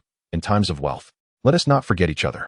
Qian Wenxing smiled and asked, "I recall it's my turn to clean the dorm today? Who was so thoughtless as to put old Qian on the duty roster? Cross that out." Xia Qiming shouted, hastily striking through Qian Wenxing's name on the duty roster and writing in Wuchang instead. Qian Wenxing gave him a thumbs up. "Old Xia, with your keen eye, you'll definitely be a department head one day. Thank you for the compliment, Father Qian." Xia Qiming beamed. Planning to take the civil service exam after graduate school and eventually settle down in his hometown, completing the tasks of life as most people do. After leaving the dormitory, Qian Wenxing sought out Ma Xingbua, as the task of debt collection had fallen to him over the past few days, and he needed to get an update. The two met in an empty lecture hall, and to Qian Wenxing's surprise, Ma Xingbua had not come alone. He had brought along a little potato. No, a junior girl. The junior wore a yellow fisherman hat, standing about 1.6 meters tall, holding 3 cups of milk tea, her demeanor appearing somewhat awkward. Her appearance was above average, not easily noticeable in a crowd, but her baby face had a unique charm that made one want to pinch it. "Hello, Senior Qian." The junior greeted politely. Then, a bit flustered, she extended the milk tea towards him, saying, "Senior Qian, your milk tea." Qian Wenxing took the milk tea, looking bewilderedly at Ma Xingbua. "Little Ma, what is going on here?" Ma Xingbua spoke with a somewhat unnatural expression, saying, "Their club wants to hold a competition before the final exams, but due to insufficient funds, they hope to borrow some from our company and will return it after the new semester begins." The younger girl immediately replied, "Senior Qian, we have exhausted our budget for this semester. We can repay the money once new members pay their fees next semester. Please rest assured, we will absolutely not default." "I believe her," Ma Xingbua said. Qian Wenxing keenly sensed something amiss between the two and raised an eyebrow, asking Xiaoma, "What is this girl's name? Which club is she from?" She." Ma Xingbua suddenly faltered, unable to articulate anything. Qian Wenxing inquired, "You don't know?" Ma Xingbua turned his gaze elsewhere, awkwardly saying, "I haven't asked." "Haven't asked? And you're just helping her out?" Qian Wenxing thought to himself, finding this behavior rather peculiar. He then looked at the younger girl, who promptly stated, "Senior Qian, I indeed haven't told Senior Ma my name. I am Luo Xiaoyu, a member of the basketball club." Before she could finish, Qian Wenxing exclaimed in astonishment, "Wait, with your height, you can play basketball?" Luo Xiaoyu's face flushed instantly. "When they invited me to join the basketball club, they said playing could help me grow taller." Looking at her now, it seemed that goal had not been achieved. Fearing his words might be misconstrued, Qian Wenxing quickly clarified, "I'm not attacking you personally. I'm merely surprised." Ma Xingbua shot a glance at Qian Wenxing before awkwardly asserting, "Girls of this height are quite fine." You're playing it this way." Qian Wenxing mused internally. The typically aloof Ma Xingbua was actually defending a girl? He smiled slightly and remarked, "If your club wants to borrow money, why send a member like you? Whereas your president?" Luo Xiaoyu whispered, "Because our president said he was afraid you wouldn't lend him the money." "Oh, your president knows me? What is his name?" Qian Wenxing suddenly became interested, curious about who was so fearful of him. Luo Xiaoyu appeared a bit troubled as she pondered. "Our president's name is Yang Wenxuan." Qian Wenxing was taken aback. "Wait, your club is quite. That guy can be president?" With Ma Xingbua still present, he considered, "Tell your president that I can lend him money, but only if he performs a striptease for me. If he agrees, I'll lend it." Yang Wenxuan actually thought he could borrow money through someone else? No way. Those who had offended him could not expect to walk away unscathed. Luo Xiaoyu seemed to have anticipated Qian Wenxing's reaction. A hint of anxiety crossed her face as she pleaded, "Senior Qian, can't there be another way?" Since Luo Xiaoyu had previously helped Ma Xingbua out of a predicament on the playground, he had developed a fondness for her. Now, seeing her distressed, he felt a pang of urgency as he kept signaling to Qian Wenxing, who pretended not to notice. Junior, I am a person of principle. Yang Wenxuan has wronged me, so I will absolutely not lend him money. Of course, there are alternatives. If Yang Wenxuan ceases to be your club president or is expelled from the club, I might consider it. Qian Wenxing wore an expression of resignation. Is that so? Luo Xiaoyu shyly scratched her head, saying, what if I were to borrow it in my personal capacity? Then it wouldn't count as borrowing from our club, nor would it involve the president. Qian Wenxing, somewhat speechless, asked, but what if Yang Wenxuan later denies this? If he refuses to repay, what can you do? But, Junior, do you really find Yang Wenxuan that reliable? Upon hearing Qian Wenxing's words, Luo Xiaoyu seemed to contemplate the possibility but remained hesitant. It shouldn't be too bad. Qian Wenxing thought she was overly naive, turning his gaze toward Ma Xinghua, saying, Xiaoma, you should know what kind of person Yang Wenxuan is. Do you think the junior's suggestion is feasible? Ma Xinghua shook his head and looked at Luo Xiaoyu, stating, Qian is right. You should find another method. But I genuinely can't think of any alternatives. Luo Xiaoyu appeared on the verge of tears, her eyes pleading as she looked at Ma Xinghua. I was hoping to bring back a trophy to show my mother. She didn't allow me to play basketball, and I wanted to prove it to her. Ma Xinghua scratched his head, feeling conflicted, while Qian Wenxing was exasperated, thinking, I've laid everything out for you, yet you refuse to take it. Although he was unaware of how Ma Xinghua knew Luo Xiaoyu, it was evident that Ma Xinghua had an interest in her. Thus, to assist his friend, Qian Wenxing decided to play matchmaker. Cough, Xiaoma. I suspect Yang Wenxuan is quite intimidated by you. Qian Wenxing smiled, adding, I believe you can borrow money from me. Then lend it to their club, thus avoiding the implication that I lend it to Yang Wenxuan. If he fails to repay, feel free to deal with him as you see fit. Ma Xinghua's eyes brightened, clearly intrigued, yet he glanced at Luo Xiaoyu uncertainly. For her, as long as she could borrow the money, any arrangement would suffice. She quickly nodded, exclaiming, Thank you, Senior Ma, and thank you, Senior Qian. Not at all. Ma Xinghua replied, his neck reddening slightly. Qian Wenxing grinned like a proud matchmaker, saying, Junior, you must treat Xiaoma to a meal. Of course. Senior Ma. What do you like to eat? I'll treat you. Luo Xiaoyu exclaimed excitedly. Ma Xinghua, seemingly inexperienced in such matters, awkwardly replied, Anything is fine. Then I'll treat you to spicy hot pot. All right. After finalizing the borrowing agreement, Qian Wenxing watched with satisfaction as Ma Xinghua and Luo Xiaoyu walked away side by side. At this rate, it seemed Xiaoma would soon find love. He never expected to discover his inner matchmaker. With 2 classes remaining in the morning, and since they weren't exam-related, Qian Wenxing spent the entire time chatting with Liang Qingyan and Su Yeye. You Marin, Qian, are you going to the basketball game in a few days? Qian, basketball game? I wasn't aware of that. You Marin, it's a competition between departments.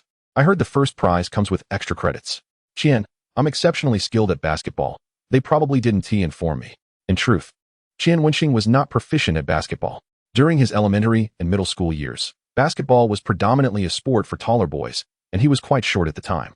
Even if he wanted to play, no one would include him.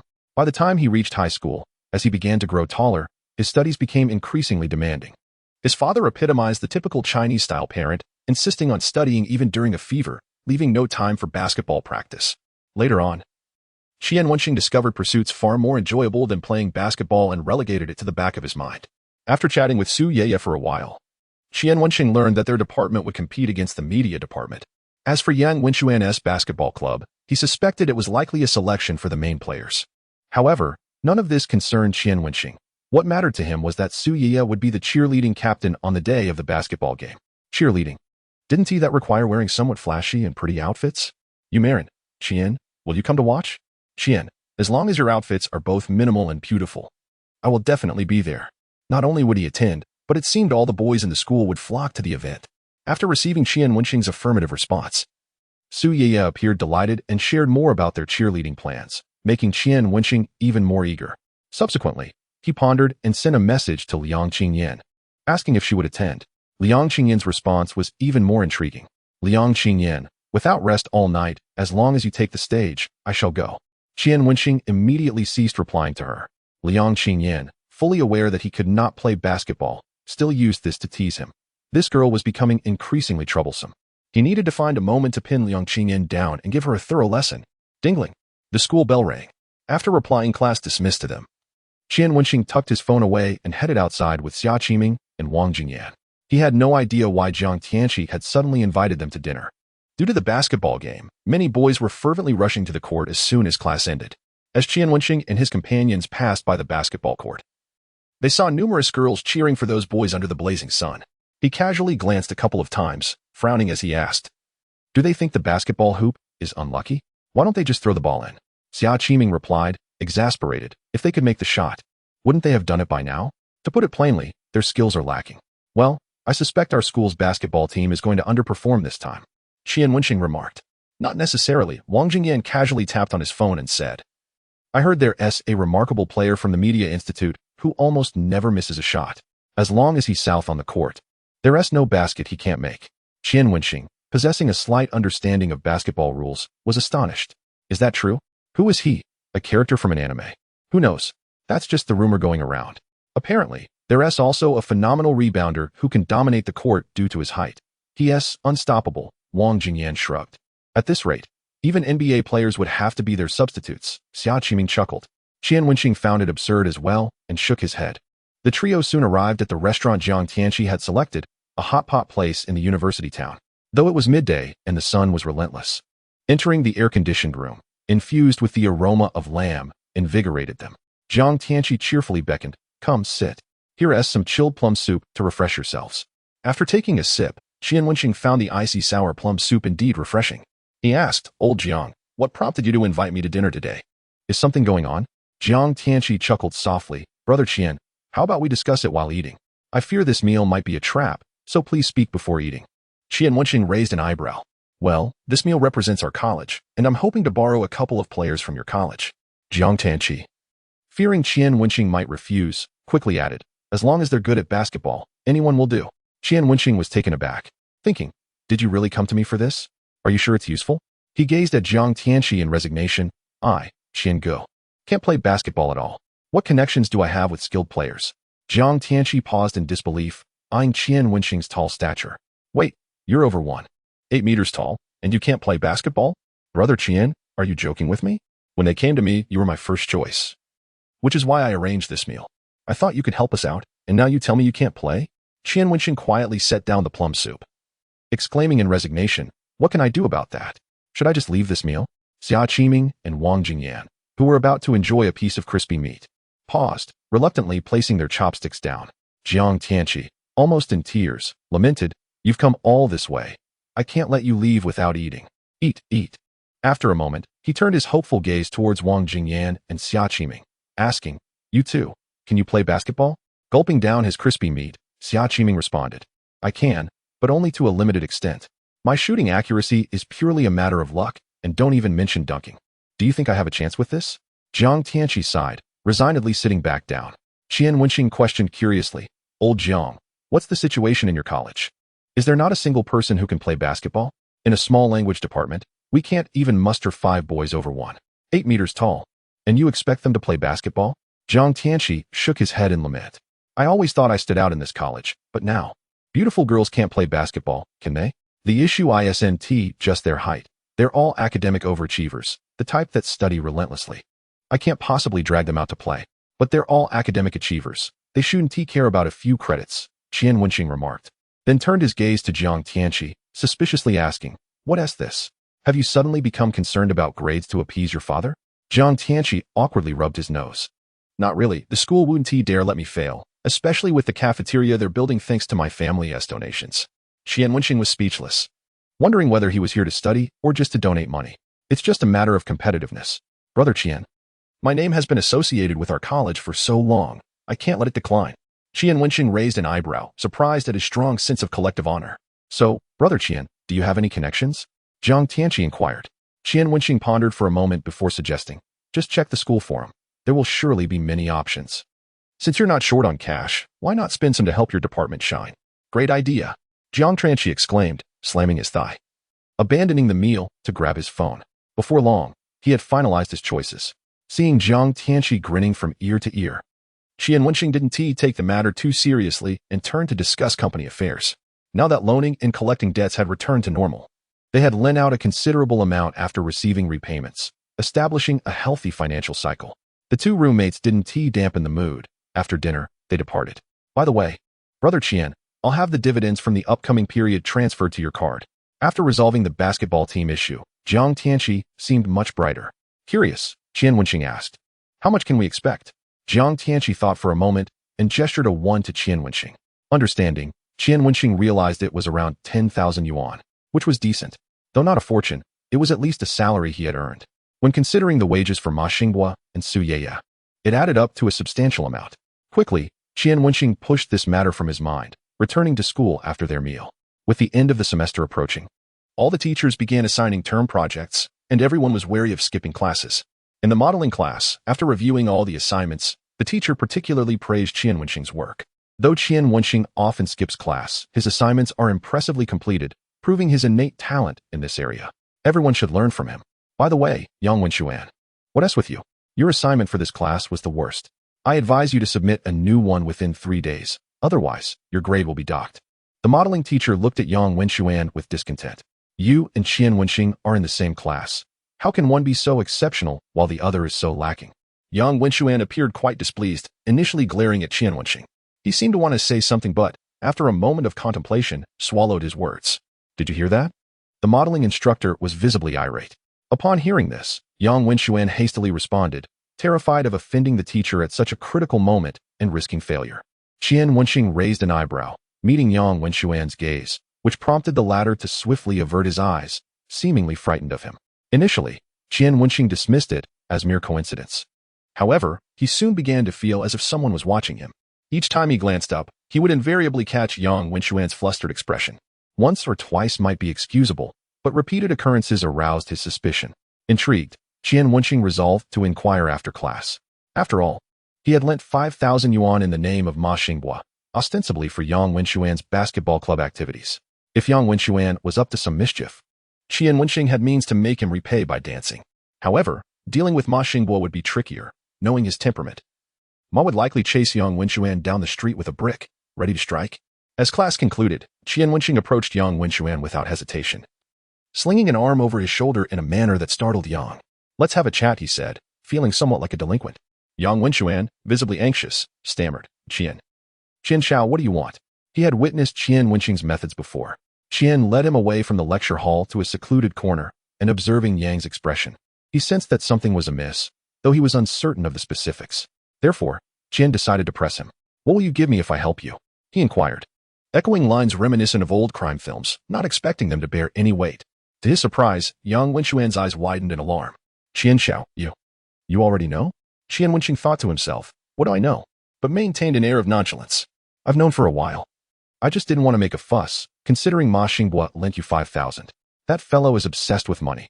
It's not worth it to him to harm you over that. Yang Wenxuan, increasingly agitated, pondered how Qian Wenxing had come to learn of the situation. After a moment's deliberation, he spoke hesitantly. Xiao, I was forced into this. If I tell you, will you let me go?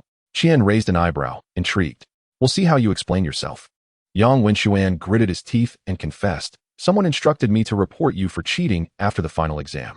Qian was taken aback, then furious. Such underhanded tactics were despicable. Although a report might not lead to actual cheating, school authorities would likely require the accused to retake the exam, and not necessarily with the same questions, adding an element of uncertainty to the outcome. If the person being reported was genuinely capable, they could easily score well, leaving the reporter to face consequences. However, for someone like him, whose performance hinged equally on skill and luck, a retest could be disastrous. Suddenly, Qian's mind flickered back to Yang Wenxuan's earlier behavior in class. Narrowing his eyes, he queried, what were you planning to do in class today? With his ruse exposed, Yang Wenxuan gave in, resignedly admitting, I intended to tell the teacher that your homework was done by someone else. He quickly added, that was what that person coerced me into. It wasn't my intention, Qian. Since the last incident, you must have seen how terrified I am. How could I possibly engage in such self-destructive behavior? Qian sneered. Then who is this person? Yang Wenxuan recoiled slightly, fear evident in his demeanor. I can't say. Qian tightened his grip on Yang's collar, coldly asserting, I'm giving you one last chance. If you don't tell me, I'll take you straight to Director Qiao. Producing his phone, he added with a sinister smile, I've recorded everything you've just said. Since the incident involving Li Haiyang, Qian had learned to record conversations to safeguard himself. As Yang Wenxuan saw the phone, his legs nearly buckled, his face drained of color in the summer heat. He understood that Qian Wenxing was a man of his word. With that recording, his fate was sealed. No, please. Yang Wenxuan clasped his hands in desperation, pleading, Qian. Brother Qian, please don't turn it in. His voice rose, drawing the attention of students preparing to leave nearby, some casting curious glances their way. Yang Wenxuan tensed, his voice dropping to a whisper, Qian Xiao. This person is several years ahead of us, and he will likely be grading our final exams. Even if he isn't, it could be his friends or classmates. He has direct access to our grades. I can't afford to ignore his demands. I was forced into this. Qian keenly extracted critical information from Yang's words. Suddenly, a name surfaced in his mind, prompting him to cautiously ask, the person you're talking about isn't Lu Jiaohai, is it? Aside from him. Qian couldn't think of anyone else he had recently offended. Yang's eyes lit up momentarily before he slumped, attempting to feign ignorance. That's not what I'm saying. Indeed. It was him. Qian smirked inwardly. Setting aside Lu Jiaohai's unrequited affection for Lin Fangya and his jealousy over her closeness to Qian, the two had a history of conflict. Qian had hoped to coexist peacefully with Lu Jiaohai until graduation, but since the latter had come looking for trouble, Qian felt no need to shy away. What did he offer you? Qian inquired, gripping Yang's collar once more. At this point, there was little difference between saying and not saying. Honesty seemed the better course. 1,000 yuan in benefits, and all my grades would pass. Lu Jiaohai had astutely identified Yang Wenxuan's vulnerabilities. Qian released him, threatening, do not mention this to Lu Jiaohai. Pretend it never happened. Yang nodded vigorously, adopting a sycophantic demeanor. Rest assured, Qian Xiao, I won't breathe a word. Qian remained wary. He knew Yang was duplicitous. After a moment's thought, he said, if you perform well this time, I might consider removing you from the blacklist at Zinkishan Loan Company. At this, Yang's face brightened. So, does that mean I can borrow money from you in the future? Observing his eager expression, Qian raised an eyebrow. Are you still considering dancing to repay me? Yang's excitement grew, and he licked his lips, asking, is that acceptable, Qian Xiao? Fearing Qian would refuse, he added, I've learned a few more dance styles recently. The humiliation of being degraded was painful, yet the prospect of free indulgence made Yang contemplate the arrangement more favorably. However, in doing so, he knew he had permanently forfeited his romantic prospects in college. How absurd, learning more dance styles. Qian's lips twitched. He had no particular interest in watching men strip, though he certainly had an appreciation for the female form. Let us observe your performance first. Qian Wenxing found it difficult to endure Yang Wenxuan's penetrating gaze upon him. He patted his arm and turned to leave. Yet, Yang Wenxuan was lost in the daydream of future exploitation. Little did he know, in his ambition to utilize Qian Wenxing, he had unwittingly fallen into a trap set by him. Chapter 205, The Strange Girl Father's Father is Called Grandfather. Qian Wenxing's phone rang, and upon seeing it was Ma Xingbua, he answered, Brother Ma, what's up? He held a popsicle, munching on it inarticulately. Ma Xingbua replied in a somber tone, Brother Qian, during the debt collection, there's someone who refuses to pay. I am at my wit's end with her. His tone was tinged with a hint of gloom and helplessness. Is the job in hand? Qian Wenxing felt a surge of joy in his heart and cheerfully asked, is there someone in our school who dares to defy you? Who is it? A girl borrowed 7,000 yuan from the company, and she is now 2 days overdue and unable to repay. Ma Xingbua's voice was filled with frustration. I called her, and she blocked me. I messaged her, and she deleted me. I approached her in person, but she turned and fled into the dormitory. I dare not enter the girl's dormitory. Huh, great. Send me her number, and I will reach out to her. Qian Wenxing's gaze fell upon a bench in the nearby grove. He slurped on the popsicle twice, seated himself, and dialed the number Ma Xingbua had sent. Hu Rongrong, a senior in college, had borrowed 7,000 yuan. How could she have been granted a loan just before graduation? Qian Wenxing retrieved the loan agreement from his phone and discovered that Hu Rongrong had an internship, indicating she had a source of income. This must have relaxed the conditions during the approval process. Once he grasped the basic information, he successfully connected the call. Who is this? Hu Rongrong's voice was laced with a hint of irritation and a tremor of tears. Qian Wenxing removed the popsicle from his mouth, saying, is this Hu Rongrong? I am Qian Wenxing, the owner of Xingqi Tian Loan Company. You borrowed 7,000 yuan from us. Beep, beep, beep. Before Qian Wenxing could finish, the call was abruptly terminated. He was taken aback. Is this how it is played? Unfazed, he dialed again, only to find he had been blocked by Hu Rongrong. At that moment, the popsicle dripped steadily, and Qian Wenxing instinctively took another bite. After completing the action, he was momentarily stunned. He recalled someone mentioning that one could determine a man's sexual orientation by observing how he consumes a popsicle. Damn, he cursed under his breath, hurriedly consuming the popsicle until he felt a modicum of comfort. Qian Wenxing's gaze swept over the girl's dormitory where Hu Rongrong resided, and an idea struck him. He promptly called Liang Qingyan. Qian Xiao, you actually have time to call me? Yang Qingyan's sultry voice emanated through the line, akin to an enchanting siren. Qian Wenxing felt a flutter in his abdomen, as if a delicate hand had brushed against him, stirring his heart. I say, dear lady, could you refrain from seducing me every time you call? Huh? With so many girls around you, do you even need me to entice you? Liang Qingyan chuckled lightly. Acknowledging his lack of justification, Qian Wenxing cleared his throat and said, let's get to the point. Xiaoyan, I need your assistance. He then recounted Hu Rongrong's situation. Liang Qingyan responded, so you want me to help you find her in the dormitory? Exactly. As a male, I would be reported for entering the girls' dormitory. All right, just wait. Liang Qingyan was straightforward, not hanging up the call as she made her way over. Since fourth-year students must vacate the dormitory before summer break if they do not pursue further studies, the dormitories would be occupied by third-year students thereafter. As for the first-year newcomers, they would reside in newly constructed dormitories, switching the following year. Thus, the accommodation situation for fourth-year students would be relatively poor. When Liang Qingyan knocked on the door of the dormitory Qian Wenxing had mentioned, she was taken aback by the scene inside. A girl with flushed cheeks and swollen eyes stood at the door, her hair disheveled, clad only in a tank top, and the dormitory had no air conditioning. Only a fan whirring. Who are you? What do you want? The girl's breath reeked of alcohol, suggesting she was inebriated. Liang Qingyan cautiously inquired, are you Senior Hu Rongrong? Upon hearing her name, Hu Rongrong's expression shifted unnaturally, and she responded with a hint of hostility. Yes, speak quickly. Liang Qingyan said. You borrowed 7,000 yuan from Xingqi Tian Company, and it is now overdue. Before she could finish, Hu Rongrong erupted in anger. Damn, is it just 7,000 yuan? Why do you all have to bother me about it? Can't you let me have a moment of peace? Her sudden outburst startled Liang Qingyan, who instinctively took a step back, creating a safer distance, her voice softening considerably. Senior, have you encountered some difficulties? If something is troubling you, feel free to share, and we can discuss it calmly. Having heard numerous rumors about seniors or graduate students succumbing to pressure and taking drastic actions, Liang Qingyan dared not take the situation lightly. Hu Rongrong began to curse. Who the hell did I offend? Why is it that all the misfortunes come knocking at my door? I am but a single person. I am not a pressure vessel. Why must I bear all of this? As she spoke, her composure unraveled, and she leaned against the bedpost, sobbing uncontrollably. It was during this moment that Liang Qingyan caught a glimpse of the dormitory through the crack of the door.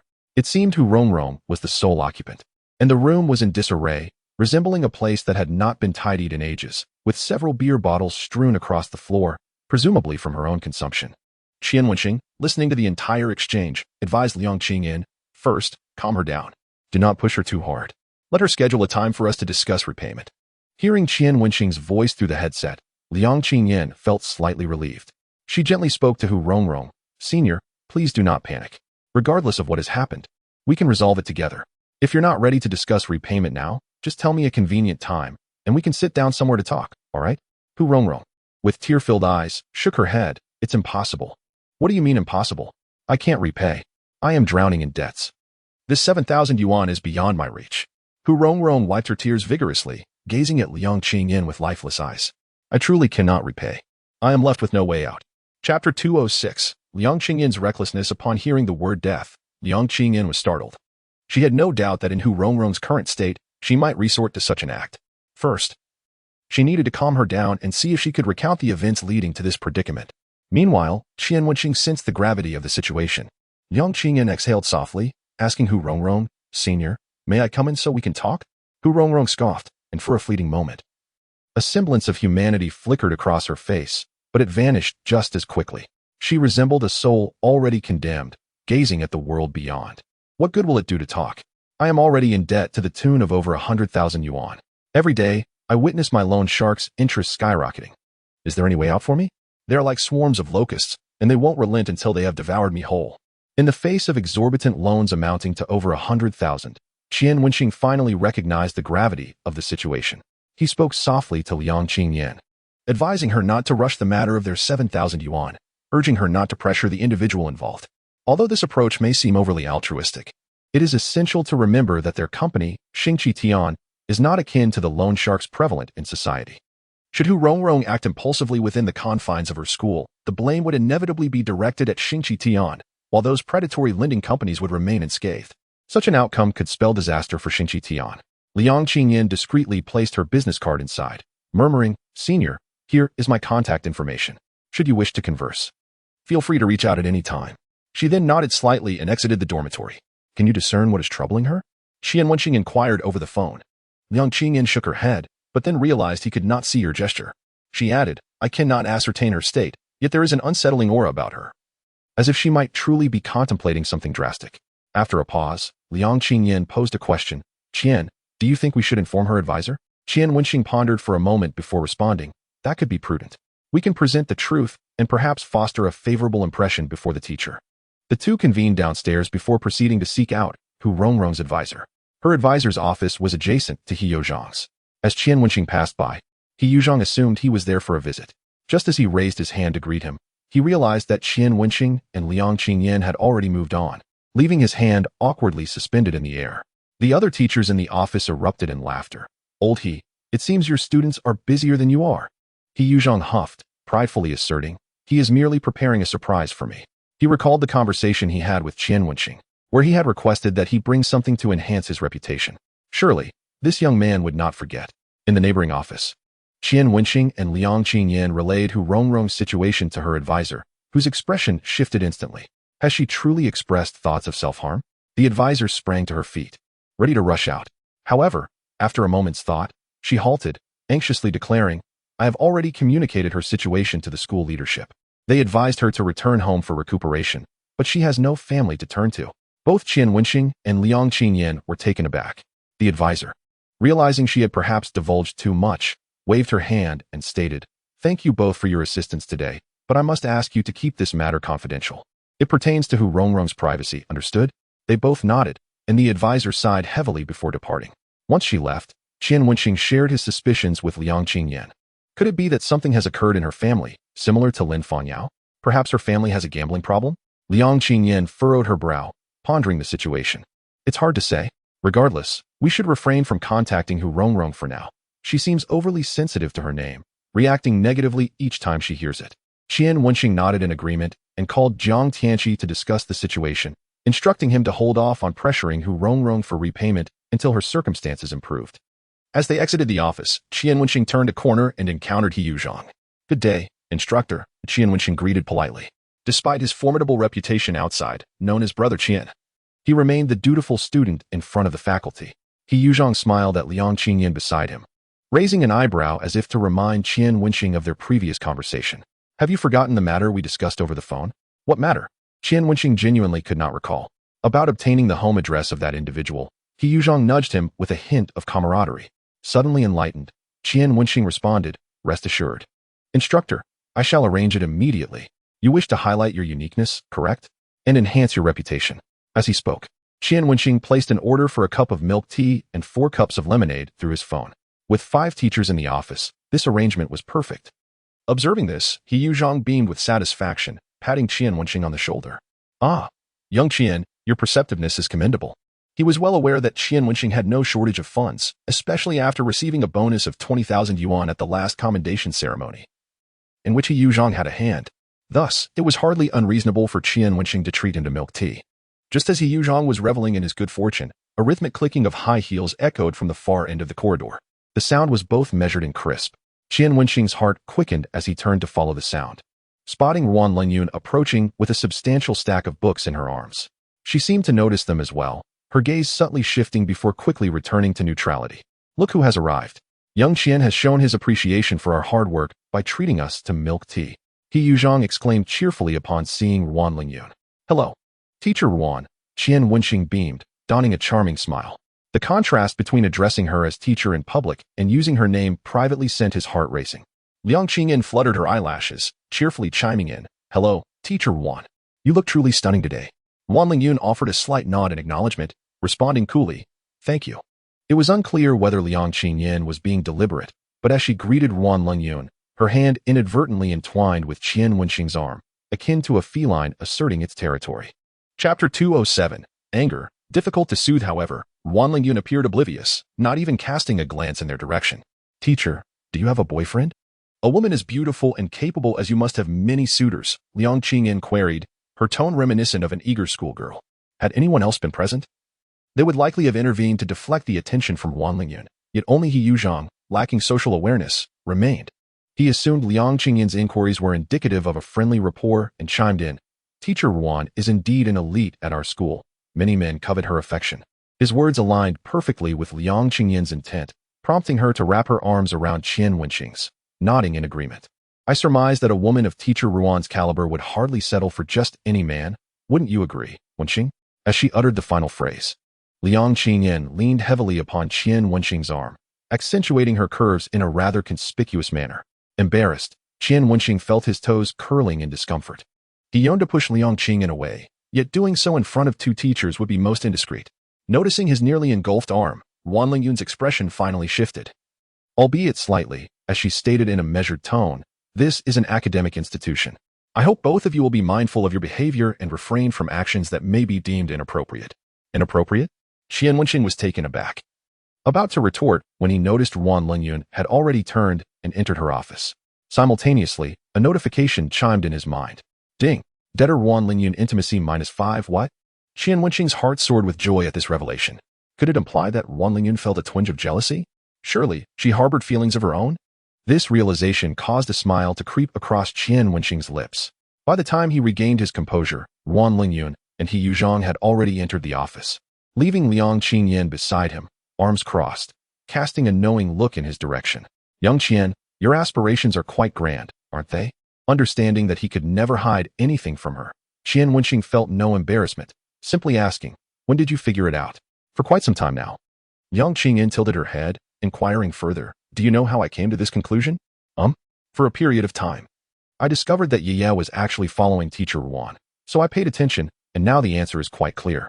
Liang Qingyan reached out to grasp Qian Wenxing's collar, rising on her toes to lean in for a kiss.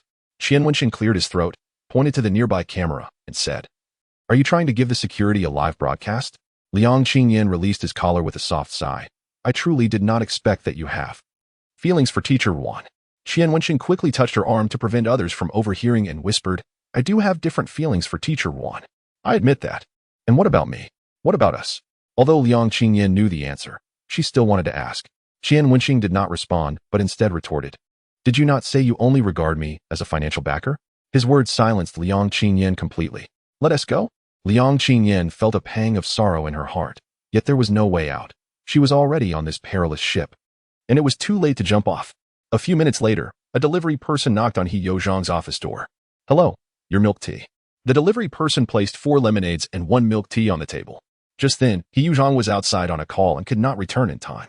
An elderly director happened to be in the office, chuckling, little He's student has ordered us some drinks. Everyone, please help yourselves. Oh, and there's one special cup. There's only one beauty in our office, so it must be for teacher Ruan, right? Wan Lingyun replied coolly, thank you, but I want to drink it. How can that be? Please drink it. We're all getting older. A bit of vitamin C is good for us. If you don't like milk tea.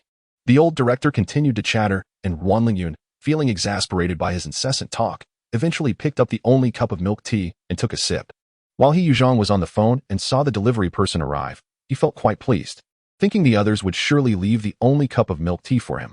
However, when he returned, he found only a solitary cup of lemonade on his desk. The sole cup of milk tea was prominently in Wan Lingyun's hands, and she was sipping it delicately. He Yuzhang was taken aback, as if struck by a thunderbolt, followed by a torrential downpour of disappointment. The old director chuckled, little He, you weren't here just now, so I gave the only milk tea to the lady. You, as a man, probably wouldn't enjoy that sweet drink, right? He Yuzhang dared not contradict the old director. He gulped down the sour lemonade while forcing a smile. You're right, director. I love drinking lemonade.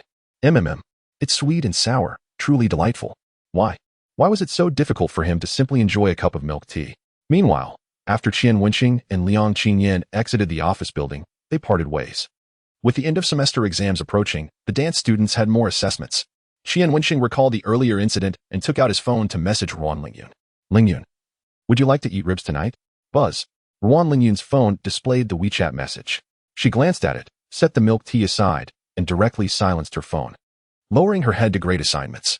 Not receiving a reply, Qian Wenxing was undeterred and continued to send her messages. Lingyun, if you ignore me again, I'll come find you in the office. After sending this message, he counted down a few seconds, and indeed, Wan Lingyun's reply soon arrived. Lingyun, currently pursuing my wife. What's up? Qian Wenxing. Oh, just wanted to know if you'd like to eat the meal I prepare? Or I'm craving the instant noodles you make. Lingyun, currently pursuing my wife. Not interested, and don't come to my dormitory anymore. Oh no. It seems she's genuinely angry. Qian Wenxing felt both delighted and fearful, Those moments when someone he liked reciprocated feelings were undoubtedly the sweetest desserts of the ambiguous phase. Lingyun, you're not really angry, are you? Liang Qingyan and I are just classmates. I was only filling in as a dance partner when she needed one. Lingyun currently pursuing my wife. Whatever, it's none of my business. Qian Wenxing realized that this time, Wan Lingyun was truly upset. After he had been pursuing her for days, they were finally able to converse normally, but now it felt like they were back to square one. No, he had to think of a way to remedy this. Chapter 208. The mysterious decline of intimacy for Qian Wenxing. Comforting a woman was an art. With girls like Liang Qingyan and Su Yia, he merely needed to take them out for a night of fun, and the next day, everything would return to normal. However, Wan Lingyun was different.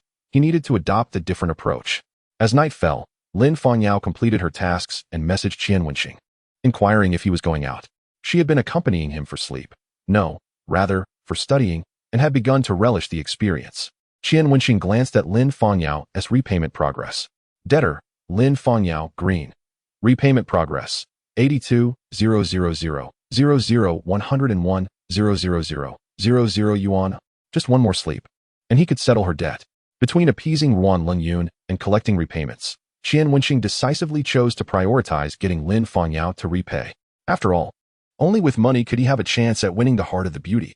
With summer vacation approaching, he needed to earn more before it started, so he could impress his father and alleviate his constant disdain for him not joining the family hot pot business. Qian Wenxing met Lin Fangyao at the school gate, and they hopped into a taxi, driving away. This scene happened to be witnessed by Wan Lingyun, who had just stepped out of the school.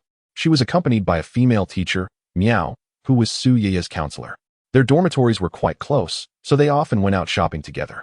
Oh, isn't that Qian Wenxing, the student often summoned to the principal's office? Miao teacher remarked, tapping Wan Lingyun's arm. Wan Lingyun had indeed seen Qian Wenxing and Lin Fangyao getting into the car intimately, responding coolly, perhaps, I don't know him. How can you not know him? Isn't he a student in your class? Miao teacher questioned, puzzled. Oh, there are so many students in the class. Perhaps there is someone by that name. Wan Lingyun replied with an increasingly cold tone. If Fu Xintong were present, she would have surely noticed Wan Lingyun's peculiar demeanor and engaged in various gossip speculations. Unfortunately, Miao teacher was merely a woman who knew nothing but indulging in food and entertainment, with the greatest aspiration in life being to sleep until naturally awake and count money until her hands cramp, enjoying barbecues 3 times a day. Upon hearing Wan Lingyun claim not to know Qian Wenxing, she felt it necessary to enlighten her about this remarkable student. Teacher Wan, you may not know, but our classmate Su Yiya was once threatened by her ex-boyfriend, and Qian Wenxing was present at the scene. I heard that Su Yiya was dating him. It caused quite a stir, and even the police were involved. Miao teacher grew increasingly animated, sharing all the gossip she had heard about Qian Wenxing with Wan Lingyun. Wan Lingyun's brows slightly furrowed as she casually inquired, oh, is that so? I heard he seems close to Liang Qingyan. Aren't they a couple? That is unclear. Anyway, Qian Wenxing has no shortage of admirers. Last time, he spoke up for a girl who was slandered. I believe she was his ex-girlfriend. Oh right. Some even say he is two-timing. Miao teacher lamented, this young man is quite handsome, but he is too fickle. Indeed, no man who is handsome can be faithful. In fact, even those who are not handsome are not necessarily loyal. They merely dream of being with beautiful women. In short, no man is worth trusting. Teacher Wan, you are so beautiful. You must not fall for their sweet words. Wan Lingyun's brows furrowed slightly, her eyes flashing with a hint of anger. However, this flare of irritation quickly dissipated, and she resumed her previous cold demeanor. Miao teacher, from your tone, it seems you've been hurt by men many times? Well, not really. I usually regard boys as just friends. Who would want to fall in love with a buddy? Teacher Miao chuckled heartily. Honestly, in my view, a hot pot meal is far more substantial than a romantic relationship. That makes sense. Wan Lingyun nodded in agreement. Let's go of hot pot. Meanwhile, in the taxi, Qian Wenxing, with an arm draped around Lin Fangyao's shoulders, was lost in thought about what pose to adopt for the evening when his expression suddenly froze. A mechanical notification echoed in his mind. Ding. Debtor Wan Lingyun's intimacy -2 ding. Debtor Wan Lingyun's intimacy -3, Qian Wenxing pondered. What on earth is this ancestor thinking? Why is her intimacy inexplicably dropping? Lin Fangyao, attuned to his changing mood, inquired curiously, what's wrong? Qian Wenxing cleared his throat and shook his head dismissively. Nothing. He glanced at his phone, but there was no message from Wan Lingyun. Could it be that she was idly thinking of him in her dorm and got upset? She appeared nonchalant, yet perhaps inside, she was a little firecracker prone to jealousy? If that were the case, wouldn't his chances be even greater? An idea flickered in Qian Wenxing's mind. Lin Fangyao observed his shifting expressions, her gaze growing inscrutable. After a moment, she turned to look out the window. Let us head to a bar, she suggested. Qian Wenxing was taken aback, asking, why? Are you planning to get drunk and trick me again? No, I simply want to relax with a drink, Lin Fangyao replied, a wry smile gracing her lips. Lately, Professor Huang's coursework has been increasingly demanding. If I aim to pursue his graduate program, I must start doing the grunt work now. I have only a few days left to unwind. Qian Wenxing noted her exhaustion. Dark circles had formed under her eyes from the relentless workload. All right, then let us indulge tonight.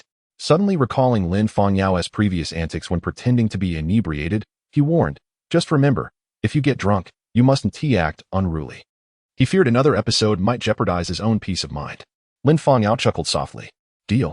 The taxi halted in front of the bar. Qian Wenxing, now a regular patron, had arranged for a reserved booth with the owner, Zhao. After spending half an hour inside, the clock struck 10. Typically, the bar would be bustling at this hour. Yet tonight it seemed to be only half full. Seeing Zhao smoking nearby, Qian Wenxing beckoned him over. What is up, Qian? Zhao inquired, handing him a cigarette. Thanks. By the way, why are there fewer patrons tonight? Zhao let out a bitter laugh. In a few days, you might not see our bar open at all. What is going on? Is it that serious? Curiosity piqued. Qian Wenxing gestured for another drink. Consider this on the house, my friend. It's good to have someone to share my woes with, Zhao generously offered. Thanks, boss. Qian Wenxing lit the cigarette and listened to Zhao's troubles. I've been running this bar for 5 or 6 years. Though small, I have loyal customers and a decent reputation. A few years back, I ventured into stock trading. While I've had my ups and downs, I generally made a bit of profit.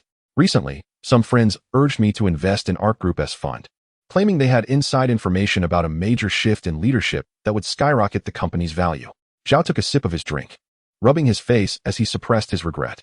I usually wouldn't touch bar funds, but their enthusiasm swayed me, and I invested heavily.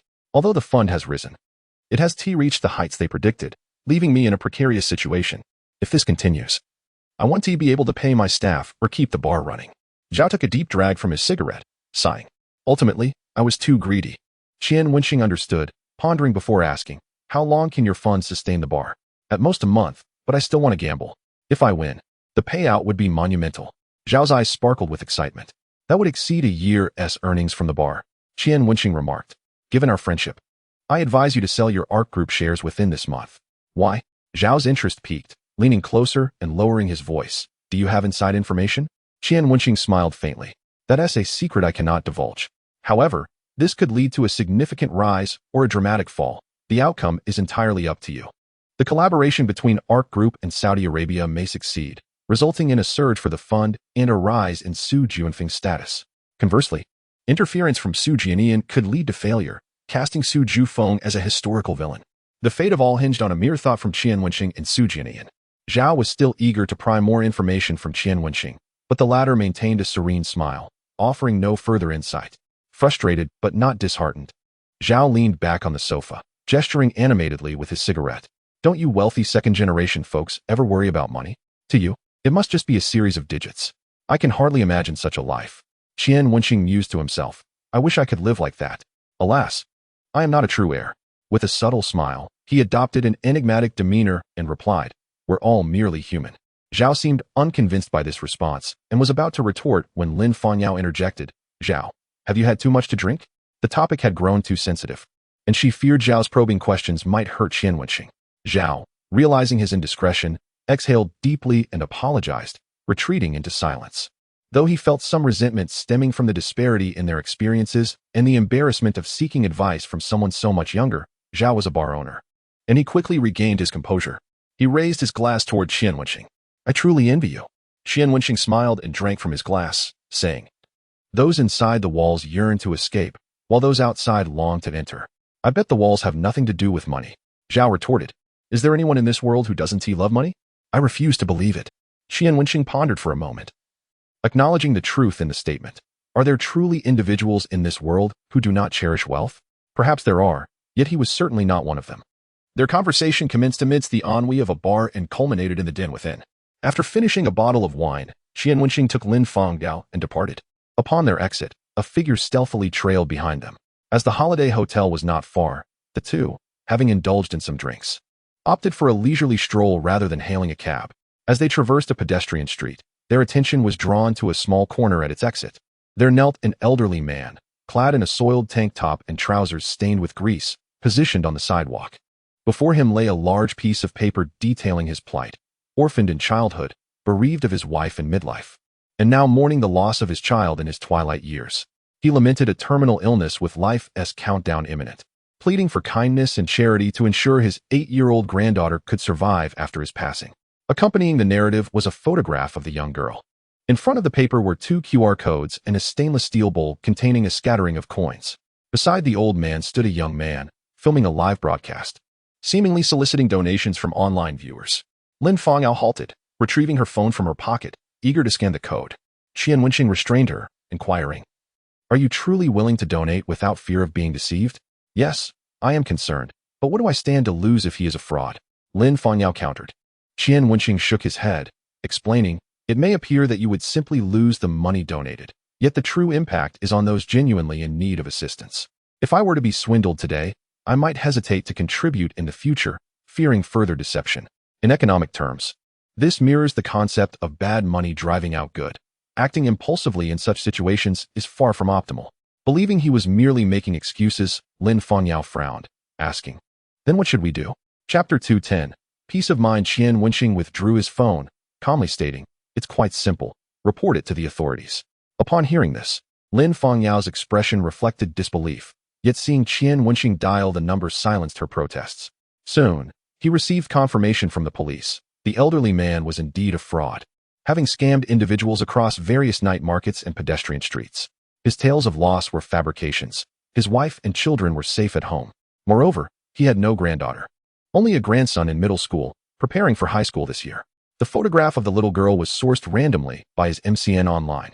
The man broadcasting live was affiliated with the same company, and they perpetually shifted locations to continue their deceitful practices, having faced bans on several accounts. Yet they swiftly emerged anew. "Thank you." Qian Wenxing concluded the call and relayed the officer's findings to Lin Fengyao. Silence enveloped her as she gazed at the old man, her eyes now devoid of compassion, replaced by disdain. She could not fathom how an elder could curse his own spouse and children. Qian Wenxing softly remarked, "This is the plight of a slave to money, bartering one's dignity for wealth." He then reflected upon himself. Was he not also ensnared in a similar predicament? In the face of monetary matters, he too had relinquished a portion of his authentic self. "Let us depart," he suggested, having regained a measure of sobriety, leading Lin Fengyao away from the scene. As they walked, Lin Fengyao incessantly condemned the old man, expressing her disbelief at his malice, while Qian Wenxing remained quietly amused.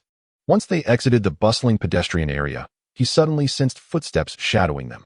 Instinctively, he glanced back just in time to see a man attempting to reach for his shoulder. Alarmed, Qian Wenxing swiftly pulled Lin Fengyao behind him and delivered a precise kick to the man's abdomen. The assailant staggered backward, collapsing to the ground, clutching his midsection and gasping in pain, muttering curses. "Who are you? What do you want?" Qian Wenxing demanded coldly.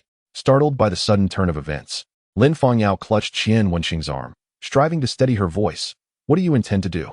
If you continue this, I shall call the police." "Call the police? I just got out. Do you think I fear going back?" The man staggered to his feet, cursing as he advanced toward Qian Wenxing. As he stepped into the light, recognition struck Qian Wenxing. This was the man from the bar who had drugged Su Yeye. He had been detained by the police, yet here he was, seemingly seeking revenge. Noticing a nearby surveillance camera, Qian Wenxing asserted, "There is a camera right there. If you wish to land yourself back in jail, I shall not stop you.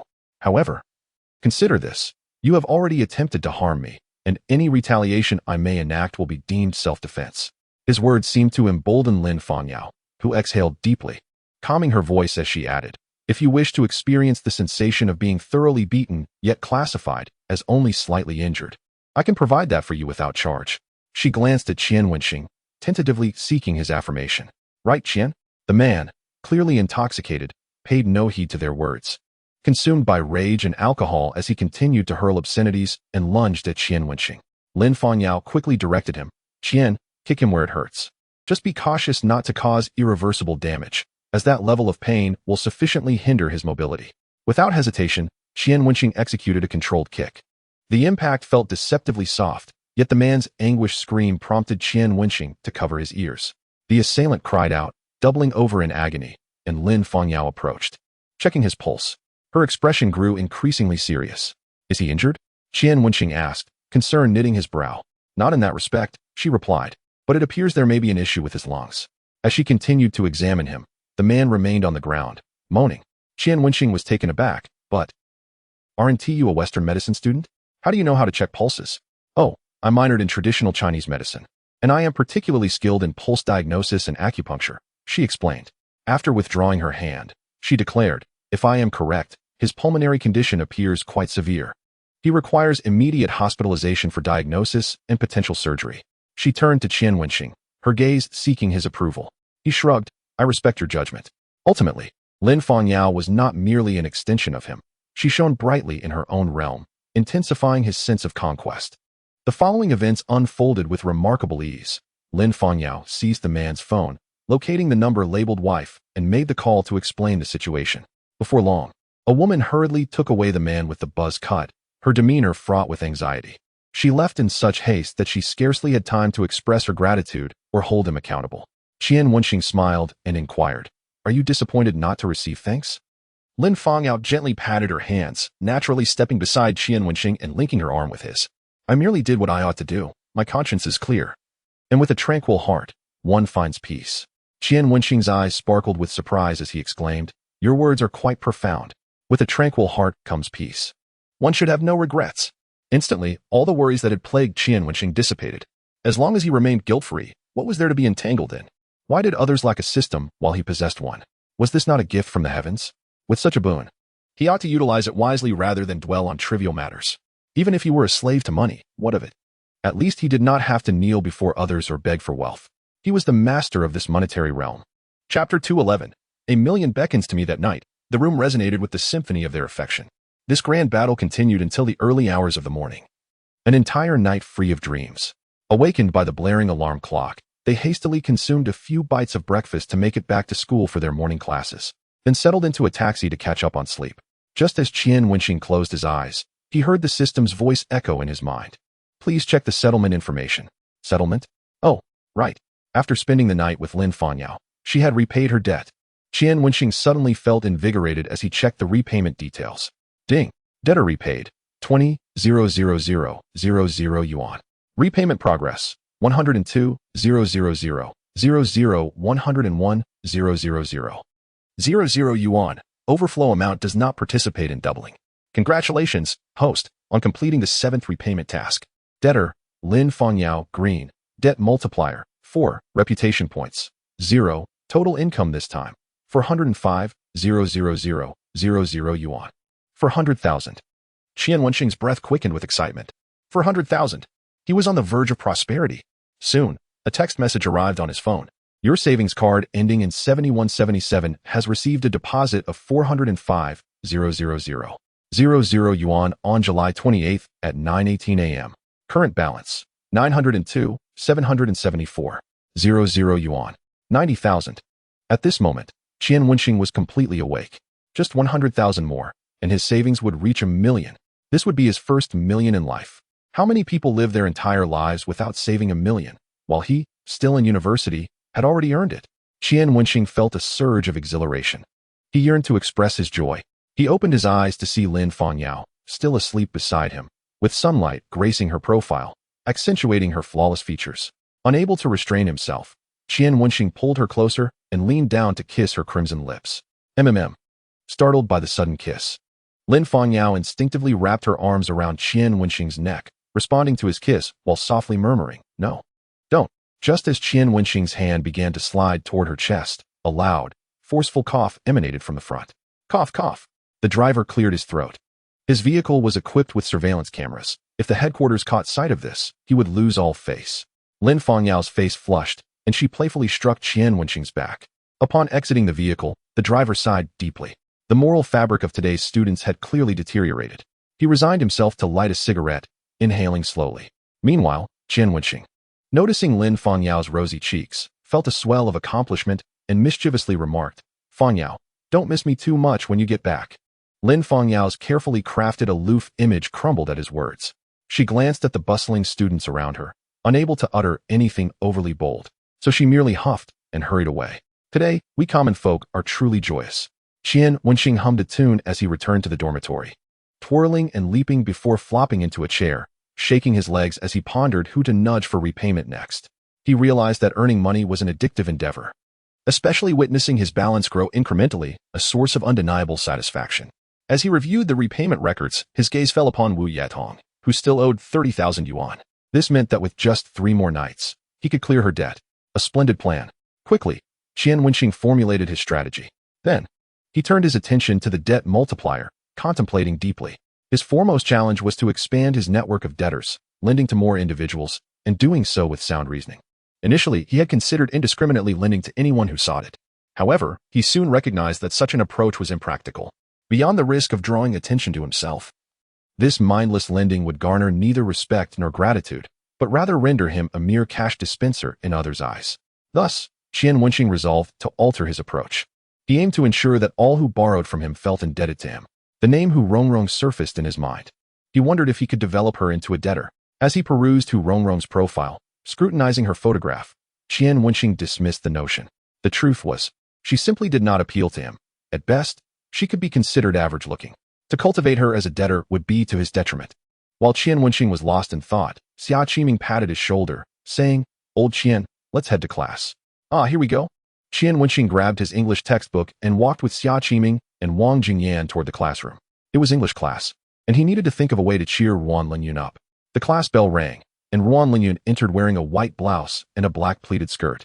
Today, she had styled her hair into soft waves and applied a light touch of makeup, imbuing her with a more vibrant aura and diminishing her usual coldness. The students in the classroom were taken aback, with a few audacious boys whistling at her. "Teacher Wan, you look stunning today." "Teacher Wan, are you in a relationship?" "Why the skirt? Is it for your boyfriend?" Ruan Lingyun lifted her icy gaze, pinpointing the boys with surgical precision. Her voice was as frigid as ice. "You 3. Step outside." The boys, abashed, shuffled out of the classroom.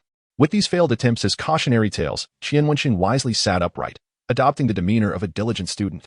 Ruan Lingyun's scrutinizing gaze swept the room, her voice cool and composed. "This is a classroom, a place for learning. I do not wish to see irrelevant topics arise." With the final exams approaching, she reiterated her previous stance. "I will not provide any key points. Your task is to memorize the entire book. Failure to do so will result in failing the course." As her words settled, many students in the classroom let out silent groans. Although there was a chance for a make-up exam, it came with a fee, and the proctor would be even stricter, often requiring them to attend classes with younger students.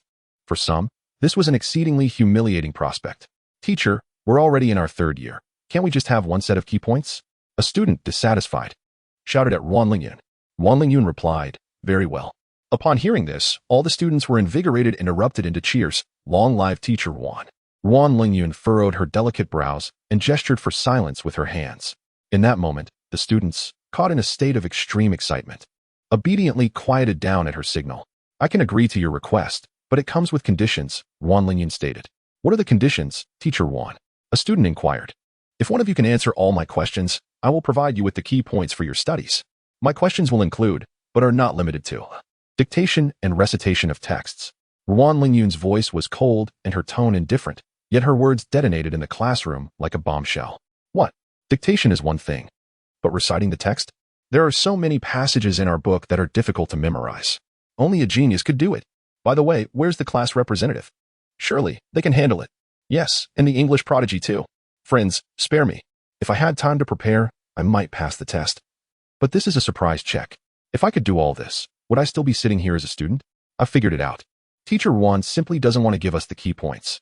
She's deliberately making things difficult for us. Is there really any difference between suicide and slow death?" Listening to the lamentations of the students below, Ruan Lingyun showed no sign of compassion. She calmly stated, "I will give you the opportunity to choose 3 candidates.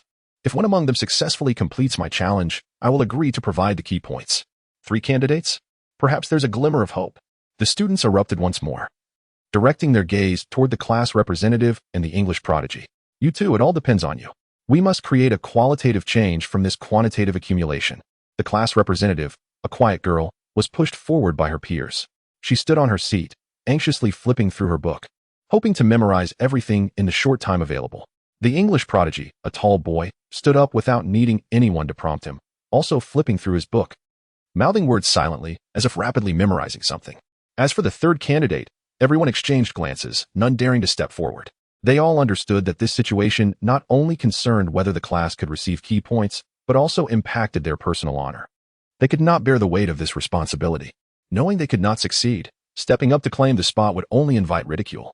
As long as they remained seated, they could comfortably criticize those who did stand up but failed, saying, "If I had stood up, I certainly would not have embarrassed myself like you." Some had even prepared to play the role of the wise after the event. Is there really no third person? Only these two students? Wan Lingyun's gaze swept across the room once more. Unbeknownst to him, Qian Wenxing felt as if Wan Lingyun was deliberately avoiding looking in his direction. Perhaps it was a trick of the mind. After all, he had been watching her throughout the class, yet their eyes had never met, which was quite perplexing. Could it be that Wan Lingyun was intentionally evading his gaze? Wan Lingyun inquired again, "If no third student stands up, the challenge will proceed between these two. I will give you one last chance. Is there anyone else who wishes to stand up?"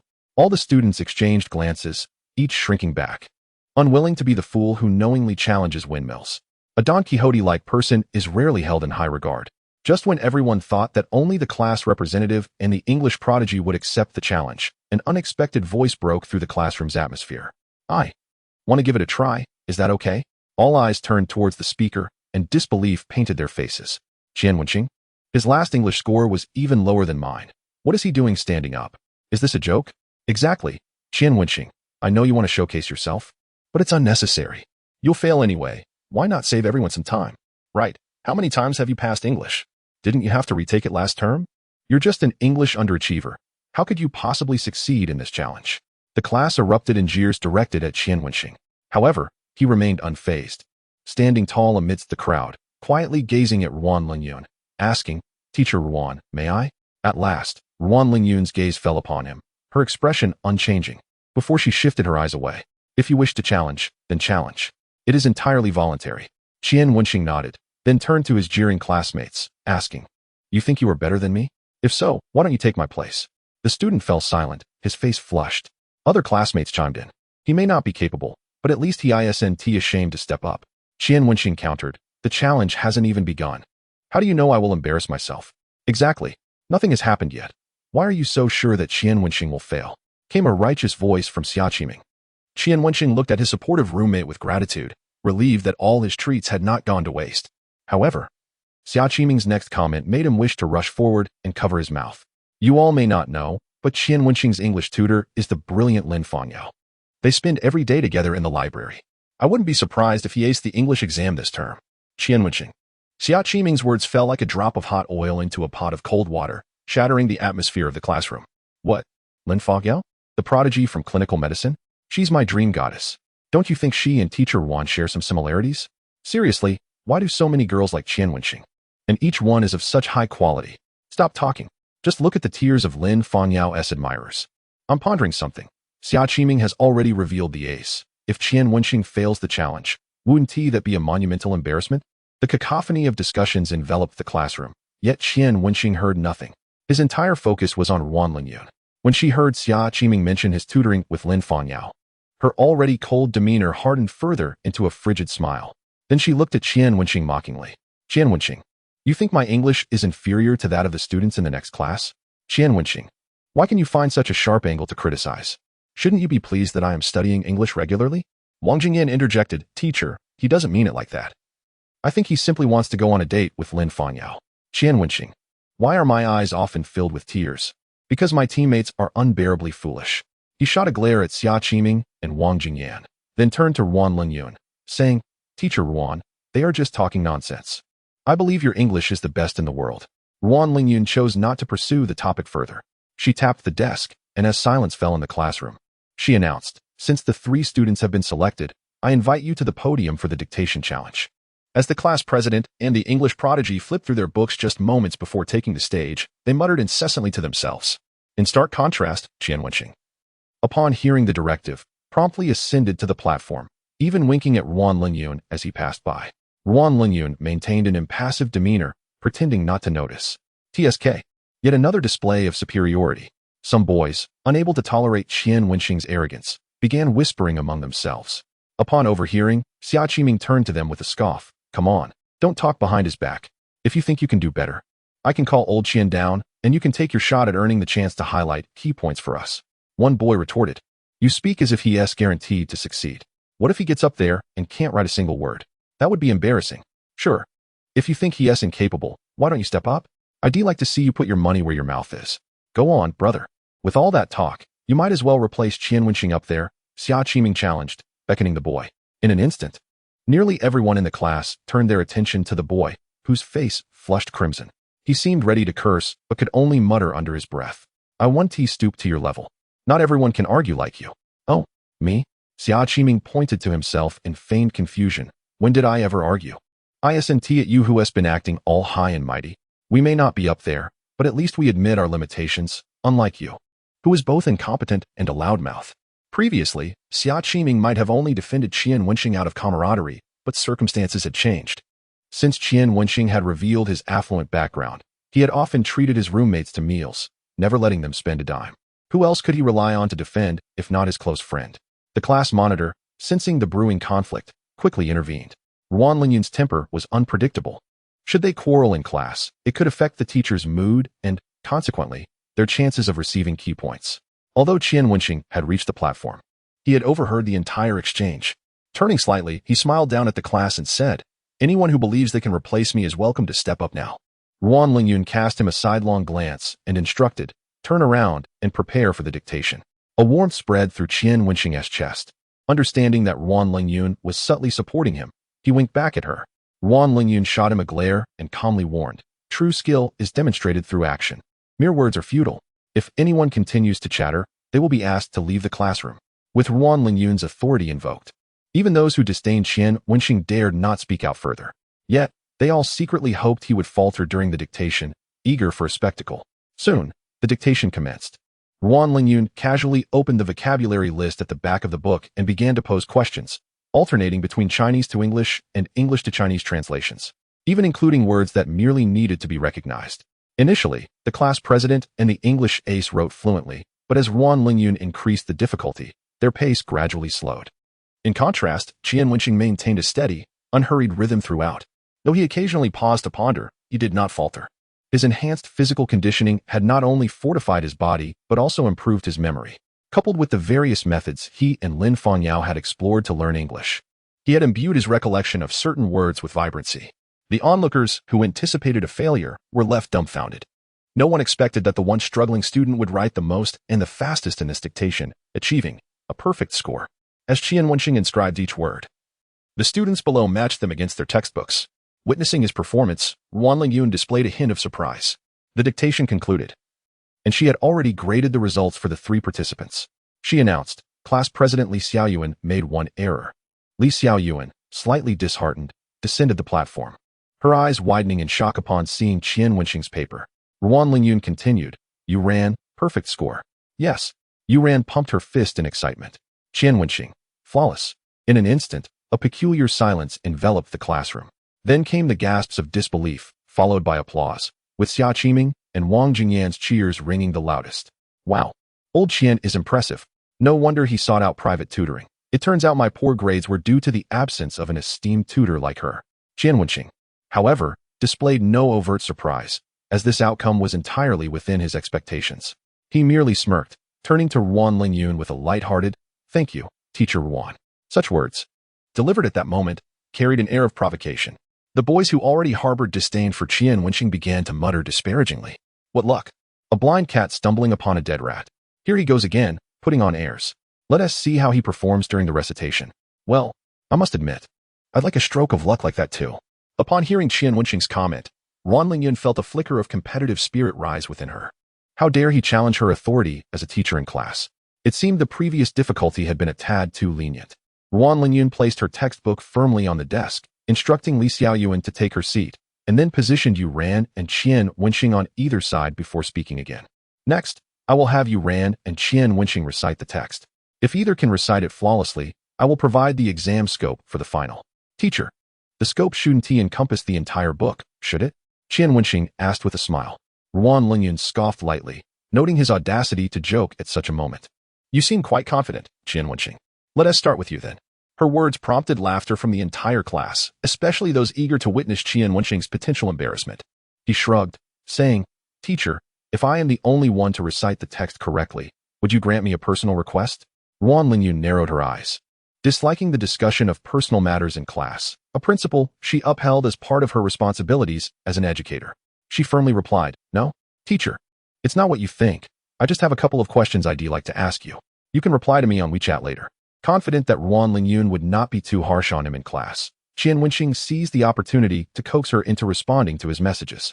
Noting his tact, Ruan Lingyun replied, "Let us discuss it after you recite."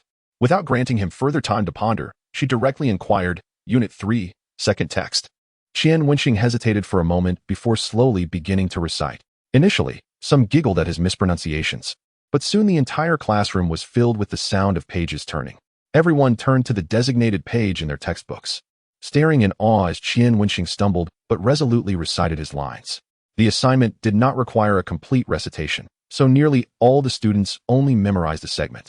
Without the teacher's prompting, few would attempt the entire text.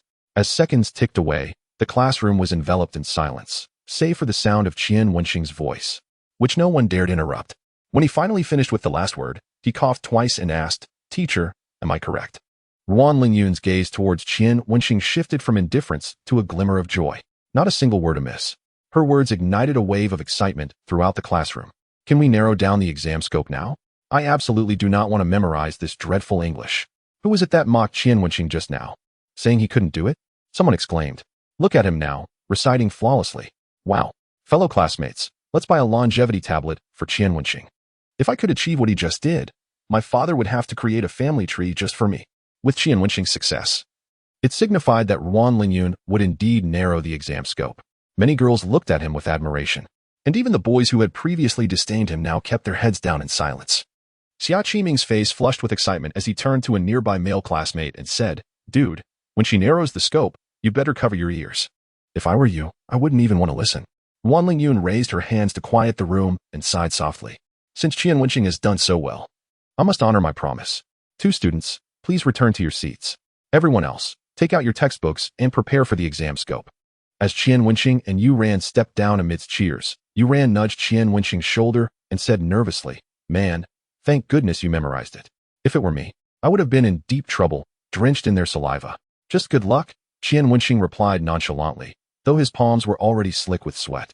He relished the adoring and grateful looks directed at him, feeling a surge of satisfaction. The good news was that he could now stride confidently through the classroom. The bad news was that he had inadvertently created the persona of a top student, and if he performed poorly on an exam, that image would shatter. He clicked his tongue, realizing that his path to academic excellence would be a long and arduous journey. Ruan Lingyun kept her word, practically revealing the answers as she outlined the exam scope, prompting every student to cram the material into their minds. The final grades would be released during the summer break, and none wished to return home to a failing report card while trying to enjoy their vacation. What a mood killer that would be. As everyone immersed themselves in their studies, Qian Wenxing glanced at Ruan Lingyun, who was engrossed in her book at the podium. He took out his phone and sent her a message. "Lingyun, was my performance impressive?" He had focused solely on English to catch her attention. Ruan Lingyun glanced at her phone but did not unlock it. Instead, she lifted her gaze towards Qian Wenxing and walked directly over to him. Initially, he felt a thrill, thinking she was coming to chat with him privately. However, as she approached with an icy demeanor, a sense of foreboding crept in. Surely, she was not here to reprimand him for using his phone in class. While other teachers might overlook such behavior, Ruan Lingyun had made it abundantly clear that phones were strictly prohibited in her classroom. Before he could ponder further, she stood before him, extending her delicate finger. "Hand it over." Chapter 215, Unprincipled Conduct Indeed. This woman was uncompromising. Qian Wenxing feigned ignorance. "Huh, what do you mean? Your phone?" Ruan Lingyun's eyes glinted coldly. Under different circumstances, she might have relaxed her principles, but in class, her rules were absolute. No exceptions. "I don't have it." Qian Wenxing instinctively attempted to protest. But Ruan Lingyun was unmoved. "Go stand outside." Compared to her demeanor with other students, her treatment of Qian Wenxing was relatively mild. Nevertheless, many eyes turned towards him, for his earlier recitation had garnered significant attention. He should have been Ruan Lingyun's prized student, yet here he was, facing immediate consequences. Understanding he could not defy Ruan Lingyun in class, Qian Wenxing reluctantly surrendered his phone and stepped outside, hands shoved in his pockets. The 2 classmates waiting outside were surprised to see him. They were enjoying lollipops and offered him one. "Why are you out here? You were doing so well. I thought you'd be strutting around in front of Teacher Ruan." Qian Wenxing took the lollipop and replied with exasperation, "Come on, That's teacher Yuan, the cold-hearted ice queen. Do you really think she would go easy on any student? Fair point. But speaking of which, does teacher Yuan have a boyfriend? With her personality, how can anyone handle it? Are you kidding? If my girlfriend looked like teacher Yuan, I'd treat her like royalty. As the two classmates' conversation veered off topic, Qian Wenxing, savoring his lollipop, chimed in. Truth is, no matter how beautiful a girlfriend is, it's all the same. Both classmates abruptly halted their chatter and turned to him. Don't be fooled by how cold teacher Yuan seems in class. She's actually quite gentle at home and even cooks for her boyfriend. Really? Teacher Yuan has a boyfriend? How do you know that? The two classmates stared at him in shock. Just ask her. I heard her boyfriend say she's an excellent cook, and they're practically engaged. With the lollipop in his mouth, Qian Wenxing boasted about his future wife's culinary skills. Although he knew Yuan Lingyun could only manage instant noodles and was far from a culinary expert. Moreover, she seemed like the type who would take care of her boyfriend, ensuring he wanted for nothing. As Qian Wenxing spoke, he found himself increasingly convinced, envisioning idyllic scenes of domestic bliss. He realized he needed to work hard to make these fantasies a reality, even if it likely meant he would be the one cooking. Huh?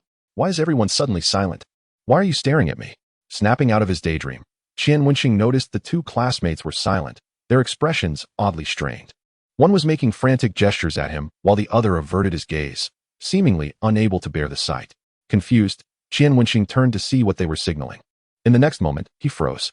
Unbeknownst to him, Yuan Lingyun had approached him from behind, her expression icy as if she had just stepped out of a frozen realm. Yuan, teacher Yuan, when did you arrive? Qian Wenxing chuckled nervously, retreating a couple of steps, internally lamenting his fate. This was the last thing he needed. He prayed fervently that she had not overheard his boastful words. Yuan Lingyun's voice was as frigid as ice. I have a boyfriend? Since when was that the case? To his shock, she had indeed heard everything. Qian Wenxing immediately said, Teacher Yuan, you must have misunderstood. I was referring to my cousin. She treats her boyfriend very well. I didn't mention you, truly. However, Yuan Lingyun paid no heed, insisting, submit a 3,000-word reflection to me, or you will fail your English course. With that, she clutched her textbook and turned to leave. Just then, the class bell rang. Qian Wenxing hastily pursued her, calling out, Teacher Yuan, wait. Let me explain. No, my phone is still with you. During class, Yuan Lingyun had dictated his every action, but now that class was over, she could not control him. The reason Qian Wenxing willingly surrendered his phone was precisely for this moment. With his long legs, he quickly caught up to Yuan Lingyun and walked alongside her. Teacher, would you like to have lunch together? Yuan Lingyun replied coldly and succinctly, no. Are you angry, teacher? Qian Wenxing blinked and tilted his head in inquiry. I'm just a bit curious. Whose anger are you really feeling? Yuan Lingyun shot him a glance and scoffed, absurd. The absurdity is clearly yours. We were fine until yesterday. Why the sudden coldness? Qian Wenxing decided to confront Yuan Lingyun directly. Don't blame me for overthinking. Such a change warrants it. I've always been this way. Is that so? Teacher, you aren't jealous because you saw me being close to Liang Qingyan yesterday, are you? Qian Wenxing boldly posed the question. To handle a girl prone to mood swings, one must be straightforward, leaving no room for evasion. Of course, Qian Wenxing felt emboldened. Despite Yuan Lingyun's earlier anger at hearing him speak ill of her, their intimacy remained unchanged, suggesting her indifference to such matters. Jealous? Yuan Lingyun seemed to find it utterly ludicrous, her eyebrows arching. Qian Wenxing, while self-love may be a virtue, being overly sentimental is indeed laughable. She halted, returned the phone she had tucked between her textbooks, and remarked coolly, though I'm unsure why you harbor such misconceptions. I must remind you, some matters should not be crossed. Oh, and don't forget the 3,000-word reflection. With her expression once more returning to indifference, she turned and walked away. Qian Wenxing stood rooted, gazing at her aloof silhouette, letting out a helpless sigh. This woman is incredibly difficult to placate. If direct confrontation won't work, perhaps I need to seek external assistance. Initially, Qian Wenxing thought of approaching Fu Xintong, but reconsidered. Such a formidable ally should not be deployed too early. Furthermore, it is said that the men described by one's best friend are often unworthy. He quickly shifted his focus to He Yuzhang. A brilliant idea sprang to mind, prompting a wry smile from Qian Wenxing. Yuan Lingyun, oh Yuan Lingyun, I am truly going to great lengths for you. This is the first time I've devoted such effort for a woman. Although he could leverage the matter of borrowing money to threaten Yuan Lingyun, he had already done so once, fearing that a repeat might provoke her to extremes. Her thought process cannot be measured by normal standards. Huh, are you certain Teacher Yuan is very angry with you? In the cafeteria, He Yuzhang was astonished after listening to Qian Wenxing, struggling to swallow his food. Qian Wenxing sighed awkwardly. Yes, Teacher Wan even mentioned failing me. Instructor, please help me arrange a meeting. There must be a misunderstanding between us that needs clarification. He Yuzhong appeared uncertain, but what if she doesn't come? Qian Wenxing regarded him with incredulity. Really, instructor? I find you quite charming. How could you possibly fail to arrange a meeting with Teacher Wan? Does she not converse with you regularly? This remark seemed to strike a nerve with He Yuzhong, who immediately straightened his back, raising his voice slightly. How could that be? My relationship with Teacher Wan is excellent. It's merely a dinner invitation, right? Don't worry, I'll handle it. Having achieved his goal, Qian Wenxing beamed with satisfaction. Thank you, instructor. No need for thanks. I'm doing this for our class's pass rate. Our English scores were dismal during the last midterm. After a brief moment of jest, He Yuzhong frowned at Qian Wenxing, admonishing, you promised me to pay more attention to our class affairs. Qian Wenxing patted his chest, reassuring, don't worry, instructor. That very afternoon, He Yuzhong messaged Qian Wenxing with 2 simple words, success. Upon receiving the message, Qian Wenxing was busy applying hair gel. Old Qian, where are you off to tonight? Xia Qiming inquired, eyeing Qian Wenxing curiously as he approached to borrow some gel for his own hairstyle. Qian Wenxing posed dramatically in front of the mirror, grinning. To pursue my beloved. What? Are you planning to have multiple wives? Xia Qiming glanced at Qian Wenxing's lower half. Brother, don't say I didn't warn you. Men should not overindulge in youth, or they age quickly. Qian Wenxing stood tall, declaring, I have been tempered like steel. Impressive. Xia Qiming gave a thumbs up. The resolute Qian Wenxing strode out of the dormitory, and taking advantage of the absence of onlookers, quickly opened his browser for some research. At 7 in the evening, Qian Wenxing entered the hot pot restaurant where he had previously dined with Ruan Lingyun. Inside the private room, Ruan Lingyun gazed at the bubbling broth and asked nonchalantly, Teacher He, your friend hasn't arrived yet? He Yuzhong checked his phone and awkwardly chuckled. He said he would be here shortly. Ruan Lingyun suddenly seemed to recall something and queried, this friend you mentioned, it wouldn't happen to be you, would it? Initially, He Yuzhong had approached her under the pretext of a friend wanting to invite her to dinner, to which Ruan Lingyun instinctively declined. However, for the entire afternoon, He Yuzhong persistently inquired, and ultimately, considering their future collaborations, she reluctantly agreed. A knock echoed at the door. Here he comes, my friend is arriving. A nearly drenched in sweat, He Yuzhong quickly stood to open the door. Why did you arrive so late? He Yuzhong reproached Qian Wenxing in a hushed tone. Qian Wenxing replied innocently. There was traffic, thank you, instructor. Upon seeing Qian Wenxing enter, Ruan Lingyun frowned slightly, raising her voice. Teacher is he really your friend? He Yuzhong chuckled nervously. Yes. Yes, I'm quite easygoing. I don't carry airs among students. He discreetly patted Qian Wenxing twice on the back, urging him to step forward. Clearing his throat, Qian Wenxing smiled at Ruan Lingyun. Please don't blame my instructor. I asked him to help me. I upset you in class today, so I wanted to invite you to dinner as an apology. He Yuzhong chimed in. Yes. This rascal may be mischievous, but he has a good heart. Teacher Wan, I believe there is a misunderstanding between you two. We can clear the air over dinner. Had it been anyone else, Ruan Lingyun might have stood up and left immediately. However, seeing the sincerity in Qian Wenxing's expression, she hesitated for a moment and remained seated. Let us eat, shall we? Server, please bring out the dishes. He Yuzhong called out. No one could resist enjoying hot pot in an air-conditioned room on a summer evening, especially paired with cold beer. It was sheer bliss. He Yuzhong was sweating profusely after his meal, and upon downing a glass of cold beer, he felt a sense of elevation. Raising his head, he noticed that Ruan Lingyun and Qian Wenxing were dining at a leisurely pace, prompting him to feel somewhat embarrassed about his hurried consumption. Hey Wenxing, aren't you being a bit inconsiderate? Why haven't you poured a drink for Teacher Wan? He Yuzhong reminded Qian Wenxing. Qian Wenxing replied, Teacher Wan is allergic to alcohol. She only drinks herbal tea when having hot pot. I've already requested some. He Yuzhong was taken aback and uncertainly asked, is that so? Yes, Ruan Lingyun nodded faintly. How come I, a colleague of Teacher Wan, am unaware of this? How come you, a mere junior? No. He Yuzhong scrutinized Qian Wenxing with a hint of suspicion. Narrowing his eyes. You little rascal, could it be that? Oh no, I just spoke too freely. He Yuzhong wouldn't have guessed my feelings for Ruan Lingyun. Would he? Qian Wenxing's heart raced. Ruan Lingyun felt a slight pang of anxiety.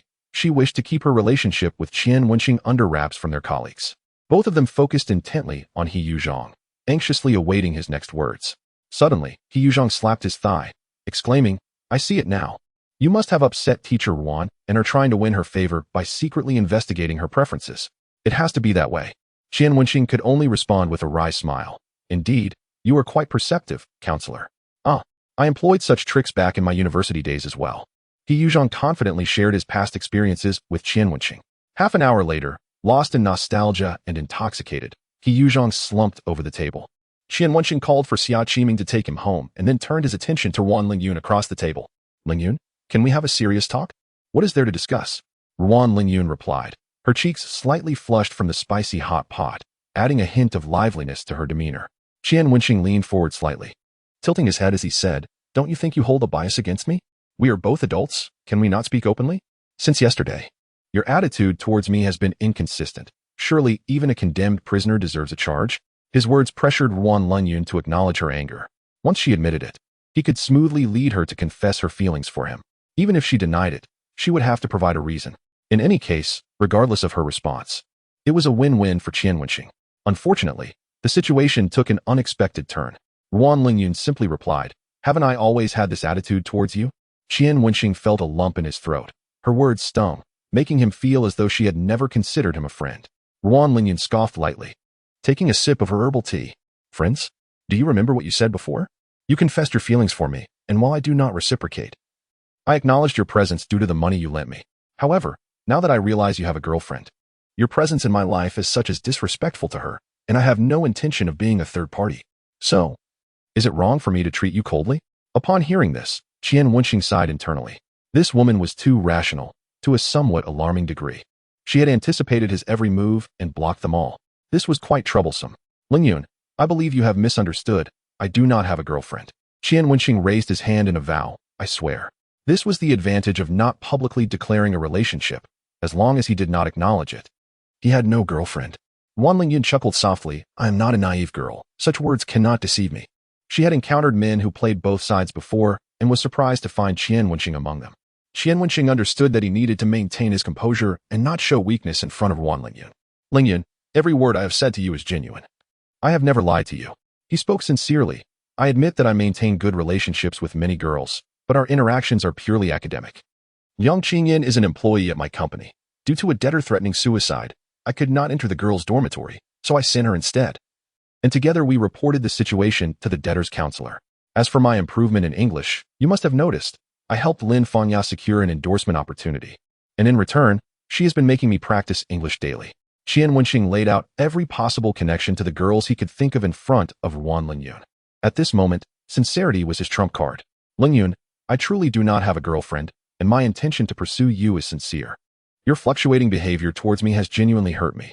After being sincere, it was time to show genuine emotion, particularly in front of an older woman. A touch of feigned vulnerability and pity would surely be effective. Indeed, after Qian Wenxing's series of heartfelt statements, Ruan Lingyun's expression softened. Yet, she maintained her composure as she said, I hope we can just maintain a normal teacher-student relationship. Everything that has occurred during this time has been a mistake. It is time to return to normalcy. From now on, you shall refer to me as Teacher Ruan and refrain from calling me anything else.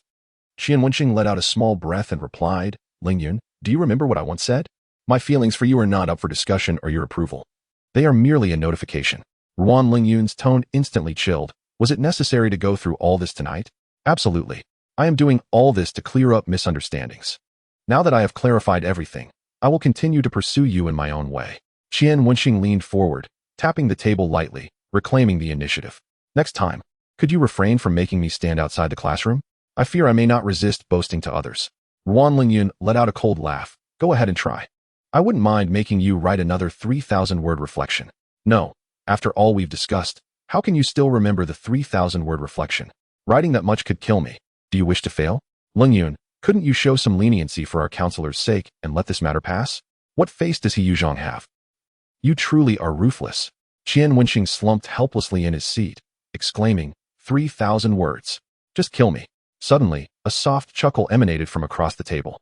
Qian Wenxing looked up to see Ruan Lingyun's lips curving into an involuntary smile, and when she caught his gaze, she nonchalantly concealed her amusement. Attempting to feign pity was futile. Ruan Lingyun's voice was as gentle as a spring breeze, with a hint of playfulness that had never been there before. Meanwhile, ding. Affection with Ruan Lingyun 10 ding. Affection with Ruan Lingyun 1. In a matter of moments, Ruan Lingyun's affection level had risen to 20 points.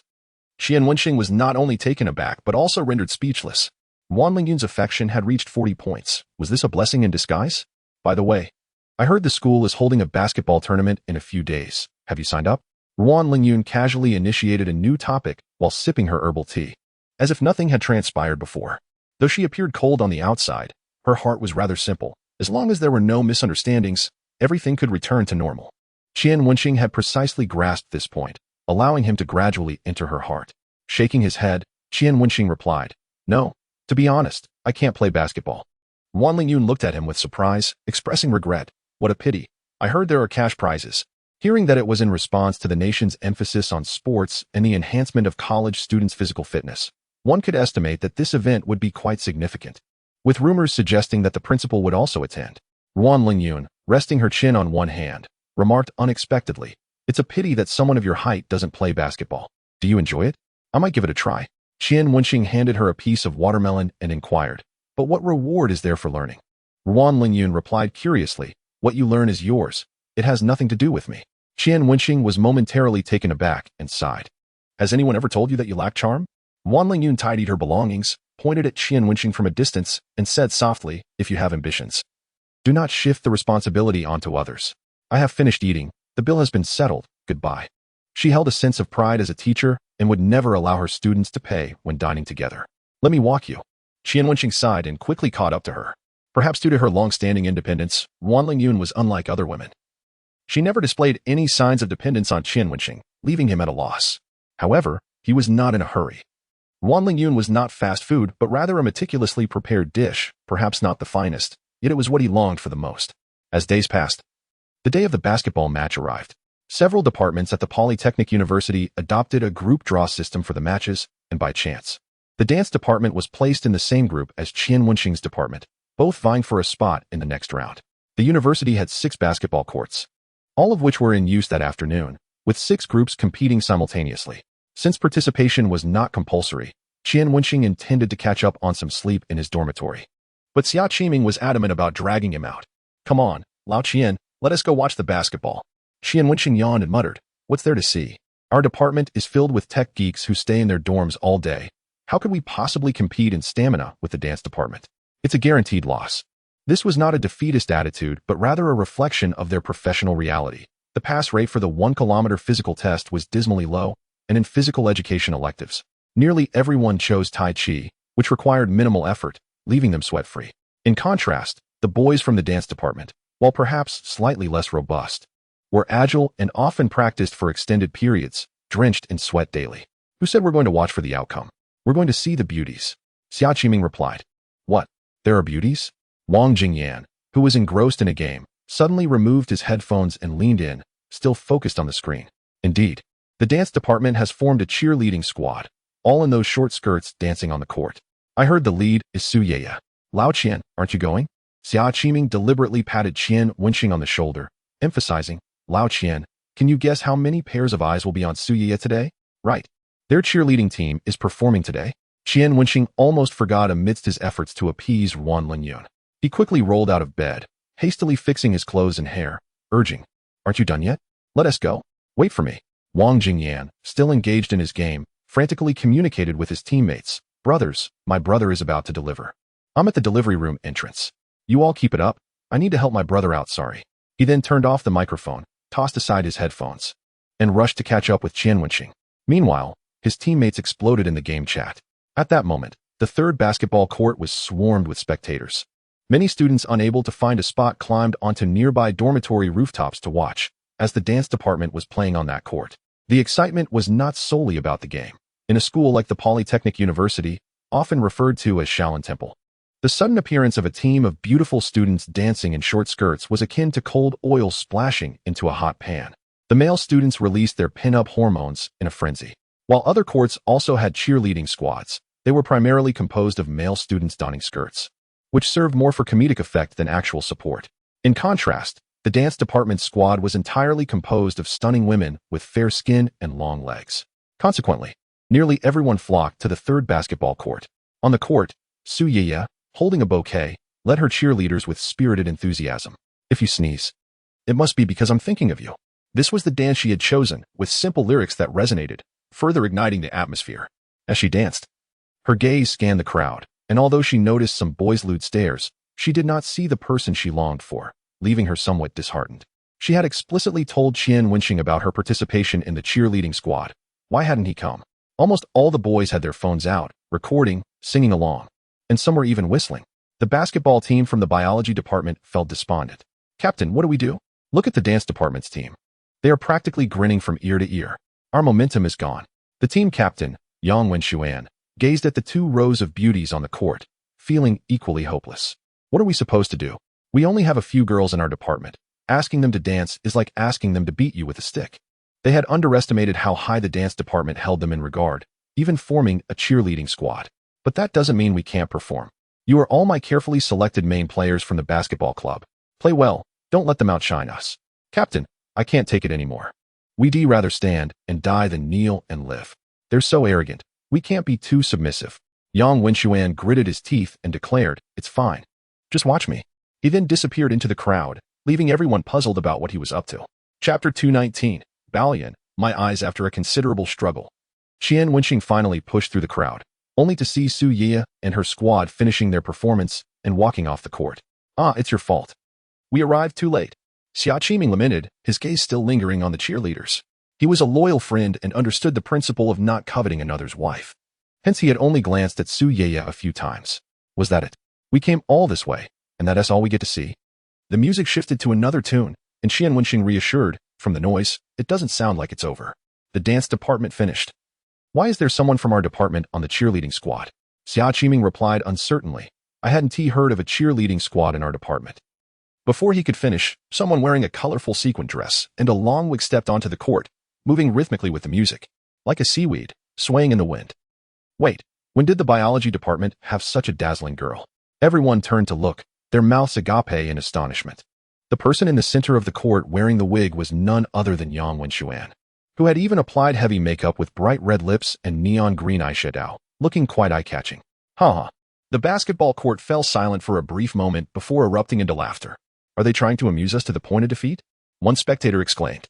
"Look at those moves. They're surprisingly agile. Goodness, those lips look like they've seen a ghost. I might have nightmares tonight." As Yang Wenxuan danced flamboyantly, Qian Wenxing stood in stunned silence. Had he unwittingly uncovered some hidden trait of Yang Wenxuan? Why was this fellow so liberated all of a sudden? "Old Qian, old Xia. Someone get my eyes out," he cried. "Ah, Bao, my eyes." Wang Jingyan was having his usual meltdown, covering one eye while simultaneously feeling the urge to peek. The cheerleading squad's fervor was so intense that even teachers, who had no classes, were drawn in. They hesitated to approach but could only observe from afar, peering out of windows with their phones in hand. Su Ye, however, was not focused on the game. Instead, she took out her phone to message Qian Wenxing. "You've kept this under wraps. How come I've never heard about your department's spectacular cheerleading performance?" Qian Wenxing glanced at his phone, unable to suppress a chuckle as he made his way toward her. Although they were all from the same school, united as one, this was a battle between departments, dance versus biochemistry. As he reached the boundary line, he was nearly intercepted by dancers. "Bro, I'm looking for your cheer captain," he said, gesturing towards Su Ye's back, unable to squeeze past. The boy, head held high and brimming with pride, replied, "What's this? You want to corrupt our cheer squad from within? No way. Our dance girls would never." "Hey, Qian Xiao, when did you get here? I didn't see you." Su Ye turned, their eyes locking in a moment of surprise as she navigated through the crowd to him. The boy, momentarily taken aback, lowered his voice to caution her, "You can't betray the organization." Su Ye tilted her head and asked Qian Wenxing, "Are you going to play later?" "Why do you keep asking that?" Qian Wenxing replied, a hint of embarrassment creeping in as he rubbed his nose. "I'm not playing. I can't play basketball." Understanding. Su Ye nodded and turned back to the boy, saying, "Don't worry, as long as Qian Xiao isn't playing, I won't betray the organization." With a playful wink at Qian Wenxing, she added, "But don't blame me if I go hard on your players later." Qian Wenxing chuckled. "What? Are you planning to get physical?" Su Ye merely winked back, her eyes sparkling with mystery. "You'll find out soon enough." In the center of the court, Yang Wenxuan wrapped up his dance, pointing dramatically to the sky as he proclaimed, "Biochemistry basketball. We will prevail." The biochemistry students enthusiastically echoed his rallying cry. Su Ye clapped her hands, drawing the dance department's attention. Seizing a large megaphone from someone, she shouted, "Dance basketball." The other dancers, as if rehearsed countless times, chimed in, "Dance basketball. The best in the school. Crushing biochemistry. Fearless." After their chant, Su Ye glanced back at Qian Wenxing, beads of sweat glistening on her nose. her gaze intentionally provocative, starkly contrasting her usual sweet demeanor. On a summer day on the basketball court, amidst sweat and banter, beautiful girls. Any combination of these keywords conjured the most exquisite tapestry of youth. Qian Wenxing smirked, unable to stifle a smile. This girl really needs some discipline. On the court, Yang Wenxuan changed out of his sequin dress. He had initially resisted removing his makeup, but his teammates pleaded with him. Yang Ge, please. I can't even look you in the eye anymore. Seriously, Yang Ge, your tactics backfire. You haven't even made them laugh yet. You've made us laugh first. Reluctantly, Yang Wenxuan wiped his face clean and re-entered the game. The referee held the ball, and with a sharp whistle, it soared into the air. Bang! The dance department's point guard leapt high, securing the ball and driving into the lane. The biochemistry team scrambled defensively. Both sides were eager to score first, resulting in a fierce battle of wills and stamina. Yang Wenxuan's investment in the external coach proved worthwhile. The coach had advised that the dancers, concerned about their upcoming exams, would refrain from overly aggressive physical confrontations, allowing them to play freely. Indeed, compared to the biochemistry team's brute force approach, the dancers appeared more restrained. Bang! The biochemistry team scored with a slam dunk, taking the lead. Beautiful! Cheered the biochemistry students, taunting the dancers with playful grimaces. They were determined to remember the dancers' earlier arrogance. However, the dance squad swiftly countered with 2 3-pointers, pulling ahead by 4 points. The dancers reveled in their newfound power, gleefully mocking, "Go ahead and cheer. So what if you dunk? Our 3-pointers are what count." After a while, the scoreboard showed 28-32. The biochemistry team trailed by 4 points. Though the gap seemed small, signs of fatigue were evident. The biochemistry boys were panting heavily, drenched in sweat, guzzling water. In contrast, the dancers, while also breathing heavily, appeared more composed, even managing to stretch. A petite girl softly encouraged, "Biochemistry, you can do it. You're the best." Her voice quivered by the end, igniting the spirit of many who were anxious for the biochemistry team. This is the spirit of sports. Wang Jingyan, caught up in the enthusiasm, bellowed, "Young dog. Dance department, I'll treat you to eel rice for a week." The biochemistry students, who initially held little hope for victory, now rallied with fervor, shouting encouragement. The dance team, equally competitive, stood firm. Qian Wenxing, caught in the emotional tide, murmured, "If I could play basketball, I'd definitely make Wang Jingyan treat me to eel rice for a week." The previously arrogant dancer beside Qian Wenxing scoffed, condescendingly stating, "Do you really think anyone can play basketball? Our team is meticulously selected. You guys can't compare." Qian Wenxing, who had previously been indifferent to such banter, felt a surge of irritation at the blatant mockery of his department. While some of it was true, it was unacceptable for him to hear it spoken so openly. The match was not over yet. Declaring victory at this point was hardly wise. Winning against your department is a foregone conclusion. There is no other outcome. The young man proudly shrugged his shoulders, declaring that in the first half of the year, during the competition against your department, they had managed to outscore you by a full 30 points. I could see that the members of your department had put forth considerable effort, but we barely managed to pull off a 20-point lead. As the two conversed, the break time concluded, and both teams returned to the court.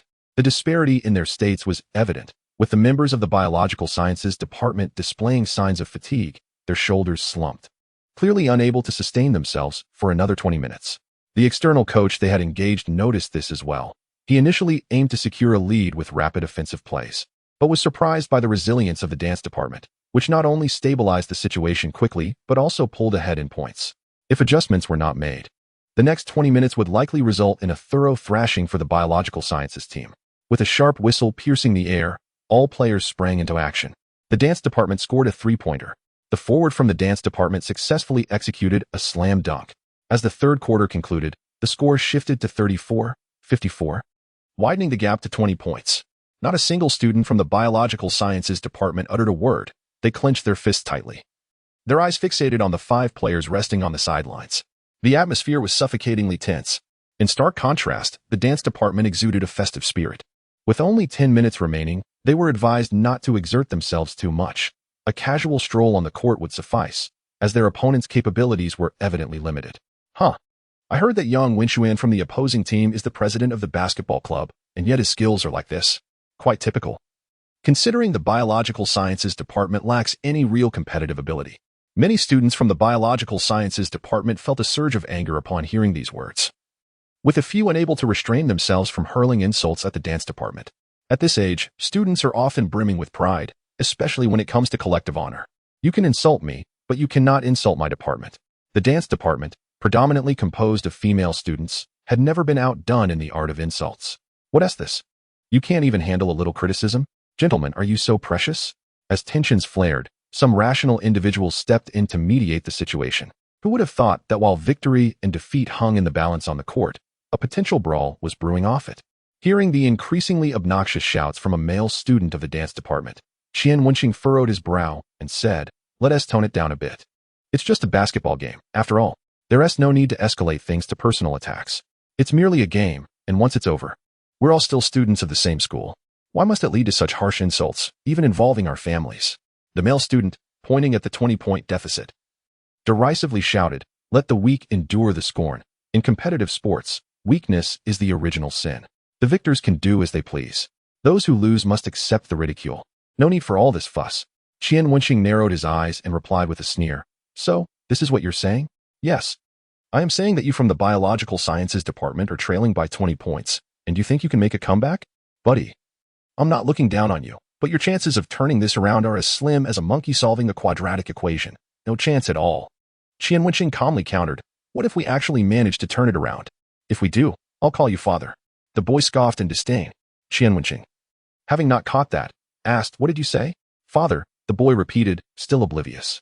Qian Wenxing, with a smile, replied, "Yes, dear son." Enraged, the boy instinctively clenched his fist, ready to strike. "You little." Suyaya angrily intervened. "Qiaoyu, what are you doing?" "Suyaya, didn't you hear what he just said? Why are you defending an outsider? That's only because you provoked him first. Have you forgotten what our instructor said? Sportsmanship. Sportsmanship. Has your sense of quality been fed to the dogs?" Suyaya held significant sway in the dance department, and seeing her so furious, Qiaoyu, despite his anger, had no choice but to remain silent, glaring at Qian Wenxing. With a sharp whistle, the break ended, and the fourth quarter commenced. Perhaps due to overwhelming psychological pressure, the power forward from the Biological Sciences Department committed a foul while the opponent was attempting a three-point shot. The referee blew the whistle, issuing a yellow card warning, and the dance department was awarded 3 free throws. Each successful shot would add a point, meaning the Biological Sciences Department had effectively gifted the dance department 3 points. Incredible. Both on and off the court, the dance department erupted in cheers. The player taking the free throws taunted the Biological Sciences forward, saying, "I couldn't have made that shot anyway. I was just trying to trick you, but I can't believe you actually fell for it." With 8 minutes remaining, the score difference stood at 33 points, with an opportunity for 3 free throws, prompting wild celebrations from the dance department. In stark contrast, the atmosphere on the side of the Biological Sciences Department was oppressively heavy, especially for the forward who had committed the foul, his face pale. Yang Wenxuan sensed something slipping away from the team, a loss of confidence. This team had lost its fighting spirit. He nervously swallowed and instinctively looked around for help.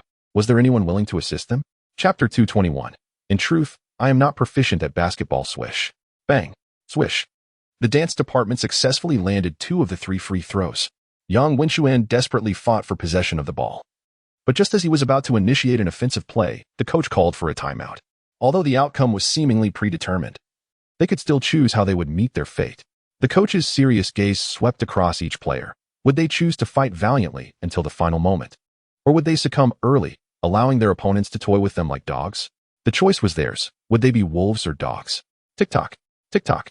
Sweat dripped from their chins, splattering onto the ground, the sound of the droplets subtle yet deafening. I truly lack the strength, coach. It's merely a game among students. Must it reach such heights? Avoiding the gaze of his teammates, the shooting guard muttered quietly. Ever since the third quarter began, his 3-point shots had been consistently off target, his performance visibly deteriorating. Yang Wenxuan, as the point guard, was about to take action but hesitated, feeling too embarrassed, only to grit his teeth in frustration and exclaim, "Are you playing me for a fool? With 7.5 minutes left, you better give your all on that court. Afterward, you'll see how I deal with you." He looked up at the others and growled, "And what about you? Do you all wish to be like him? Do you all want to be dogs?" The power forward, who had just made a mistake, hung his head in shame, saying, "It was my impatience. Brothers, Yang Wenxuan, have never cared about anything else, only basketball. We are in our 3rd year. This is our last chance to compete as students in this school. When you look back on today, do you want to remember yourselves as cowards?" Exhausted, Yang Wenxuan struggled to catch his breath, his voice rising uncontrollably. Many in the front row heard him. Yang Wenxuan, I never expected you to have some backbone. Qian Wenxing pushed through the crowd, his perception of Yang Wenxuan shifting significantly. Yang Wenxuan shot a glance at Qian Wenxing and said, "If you're here to gloat, I suggest you leave. I'm not in the mood for your mockery." The intense physical exertion had heightened his adrenaline, making him more assertive in his tone towards Qian Wenxing. Qian Wenxing stretched his wrists and ankles, performing simple warm-up exercises. Since he had lost his fighting spirit, he might as well step off the court. "Captain Yang, I've been watching your performance closely. I think I can replace him." Yang Wenxuan's eyes lit up. He had heard about Qian Wenxing's physical prowess from Li Haiyang, rumored to be capable of taking on multiple opponents single-handedly. Perhaps he could make a significant impact. After a brief conversation with the coach, Yang Wenxuan consented to Qian Wenxing's participation. However, Qian Wenxing had a favor to ask. With a slight cough, he requested, "Could you please explain the basic rules of basketball to me, particularly what constitutes a foul?" Yang Wenxuan instinctively opened his mouth to respond, but suddenly, as if struck by a revelation, he looked up at Qian Wenxing in astonishment. "You don't know this? No one has ever told you while playing?" "Well, I've never actually played basketball. To be precise, I don't know how to play," Qian Wenxing admitted with a light cough. Yang Wenxuan and the other players widened their eyes in disbelief. "What do you mean? You've never played basketball? And yet you want to take the court? This is absurd." The coach was equally frustrated. "I've already requested a substitution with the referee. What do I do now?" "Yang, is this kid trying to sabotage you?" Anger coursed through Yang Wenxuan as he exclaimed, "Qian Wenxing, we have our differences, but you cannot let personal grievances compromise the collective honor." The other three players were in despair, realizing that their department was about to suffer humiliation. Qian Wenxing, exasperated, implored, "Can you at least trust me a little? Although I may not know the rules of basketball, I do understand one thing. As long as the ball goes through the hoop, points are scored." Everyone paused, taken aback. Beep. The referee signaled the end of the break. It was too late to switch players now. Yang Wenxuan could only briefly outline a strategy for the other three. Having lost all hope in Qian Wenxing, as long as he didn't commit a foul, it would be a blessing. The last 7.5 minutes. They could not afford to lose face for the biochemical department. Meanwhile, those on the sidelines were astonished to see Qian Wenxing stepping onto the court.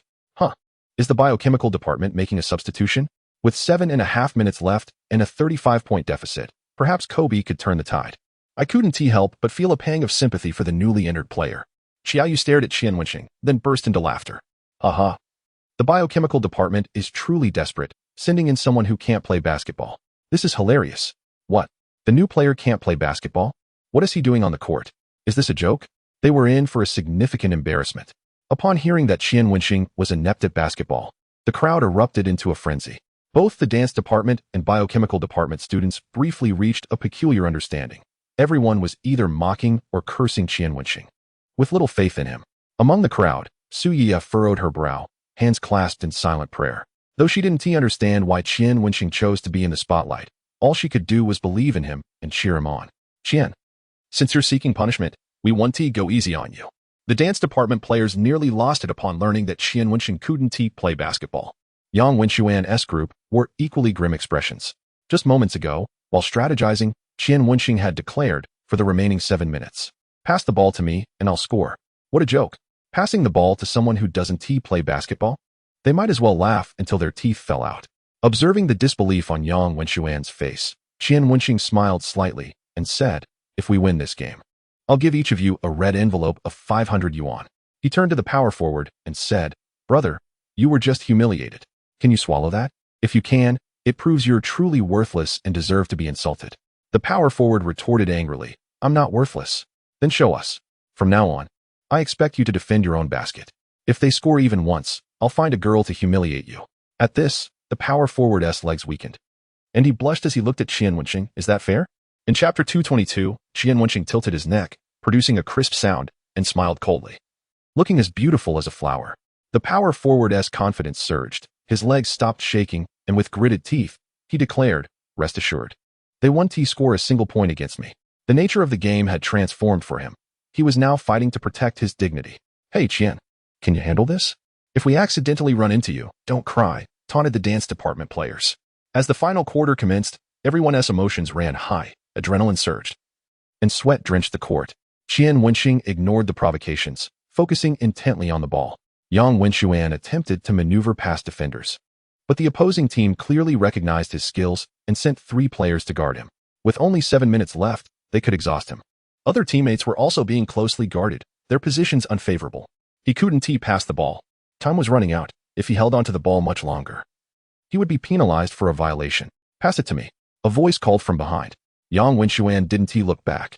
He knew who it was, Qian Wenxing, the one he least wanted to pass the ball to. With time slipping away, he faced two choices: pass to someone else and risk interception, or hold the ball too long and face a penalty. The only way out was, gritting his teeth and cursing inwardly, he abruptly turned and passed the ball in Qian Wenxing's direction. Having only touched a basketball a few times in middle school, Qian Wenxing felt the unfamiliar grip as he caught the ball. Images of others shooting flashed in his mind. He attempted to mimic their motion, realizing that his wrist wouldn't exert any force. Ultimately, he abandoned their overhead shooting style. Cradling the ball at his abdomen, he launched it upward. To the outside observer, this motion resembled a splashing of water, utterly comical. Haha, I've only seen that shooting style used by girls. He really can't play. Many shared Xiao Yu's sentiment, erupting in laughter at Qian Wenxing's shooting stance. Yet, the next moment, swish. The ball swished through the net. A three-pointer. Time seemed to freeze for an instant. No way? That actually worked? Xia Qiming's eyes widened in disbelief as he muttered to himself. This strange shooting motion actually went in. Su Yiya felt as if something ignited within her, disregarding her role as the dance department representative. She picked up a megaphone and shouted, "Qian Wenxing, go for it." The crowd erupted in applause, the students from the biochemical department cheering wildly. Although Qian Wenxing's scoring style lacked elegance, at least the deficit had narrowed. Well, not bad, Qian. Your rookie phase is impressive. Yang Wenxuan stood in shock. But once he regained his composure, he excitedly high-fived Qian Wenxing. As Qian Wenxing flexed his hand, his smile unwavering, he declared, "For the remaining time, pass me the ball." Yang Wenxuan remained hesitant, still doubting. "Are you sure you can do this?" "I'm feeling great right now," Qian Wenxing replied, taking his position to receive the ball. Since he didn't understand the rules, he would simply wait to catch and shoot. Haha, these people are a bit ridiculous. They're treating him like a god just for making one shot. He.S. just a lucky fool. The members of the dance department chuckled dismissively, hardly taking Qian Wenxing's shot to heart. With a 32-point deficit and less than 7 minutes remaining, could he possibly make all his three-point attempts? What a far-fetched notion. Even NBA players would find it implausible. Get back on defense. Pass the ball. After seizing the basketball, Yang Wenxuan first attempted a shot himself. But upon realizing the opportunity was not in his favor, he passed it back to Qian Wenxing. Whether it was due to a sense of superiority or disdain for Qian, the dance department players continued to neglect him, leaving him unguarded. Upon receiving the ball, Qian's body lowered slightly before he thrust both hands upward. The ball traced a less-than-perfect parabola before a swish. Another three-pointer. The students from the biochemistry department erupted with frenzy, shouting, "Qian Xiao is incredible!" Scoring 6 points in under a minute. Such a player was unmatched even among the dance department. Even if they lost this match, they could blame it on poor player selection rather than their own inadequacy. The previously dispirited biochemistry team now found their spirits lifted. Everyone was eagerly focused on the game, curious to see how many points Qian Wenxing could accumulate before the final whistle.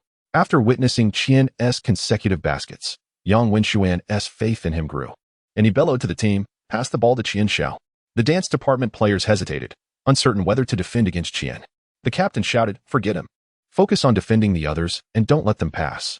Under their stringent defense, the center attempted to drive past, but was stripped of the ball, returning possession to the dance department. Attack! Attack! The opposing center attempted to drive and leap for a dunk. But the biochemistry department's power forward executed a slick behind-the-back steal, reclaiming the ball. He aimed to pass it to Qian, only to realize they were too far apart. Qian sensed the dilemma. To receive the ball, he could not remain stagnant in the paint, so he sprinted a few steps toward midcourt. The power forward passed, and Qian leaped to catch the ball, landing with a greater forward lean before once again launching it skyward with both hands. The motion was identical to his previous two shots. This time, before the basketball could even reach the net, Qian turned and shouted, "No need to look. It's definitely going in." As if to affirm his words, the ball swished through the net once more. Another three-pointer. The arena resonated with gasps and screams. Qian raised his hands to his ears, striking a pose of listening. He finally understood why athletes reveled in their time on the court. The applause that follows each score truly ignites a fiery passion, filling one with boundless energy. This feeling of being acknowledged and in the spotlight was exhilarating. In his heart, he whispered to the system, "Thank you, dear system." That slight enhancement to his physical abilities had nearly doubled his perceptual acuity. And coupled with his natural shooting prowess, once the slingshot king as a child, this boost brought him close to perfection. Su Yiya was nearly breathless from excitement. Her voice drowned out by the cheers, yet she still cried out with all her might, Qian Wenxing, go for it. Chapter 223. They will prevail. Yeah. Are you not afraid that after the match, our department will scold you mercilessly? Zhao Xintian asked, her eyes filled with concern as she observed the nearly delirious Su Yeye. Su Yeye was oblivious to such worries. With 3 consecutive three-pointers, Qian had become a deity in her eyes. Tian, don't you think Qian Xiao is incredibly handsome? A perfect 3-point shooting percentage. Boys who play basketball are just too good-looking. Su Yeye exclaimed, gripping Zhao Xintian's hand with glee. Meanwhile, on the court, Qian Wenxing made another basket. The cheers from the third basketball court were so thunderous, they seemed to threaten the very foundations of the surrounding academic buildings. Someone captured a photo of Qian's 4 consecutive three-pointers and posted it on the school forum. Many who had previously paid little attention to the game began to discuss it fervently upon seeing the post. On another court, Jiang Tianqi, warming up for his impending game, turned in confusion upon hearing his classmates chatter. Excuse me, did you just say who is the reincarnation of Kobe? Qian Wenxing? What a coincidence. We actually have someone in our school with my brother's name.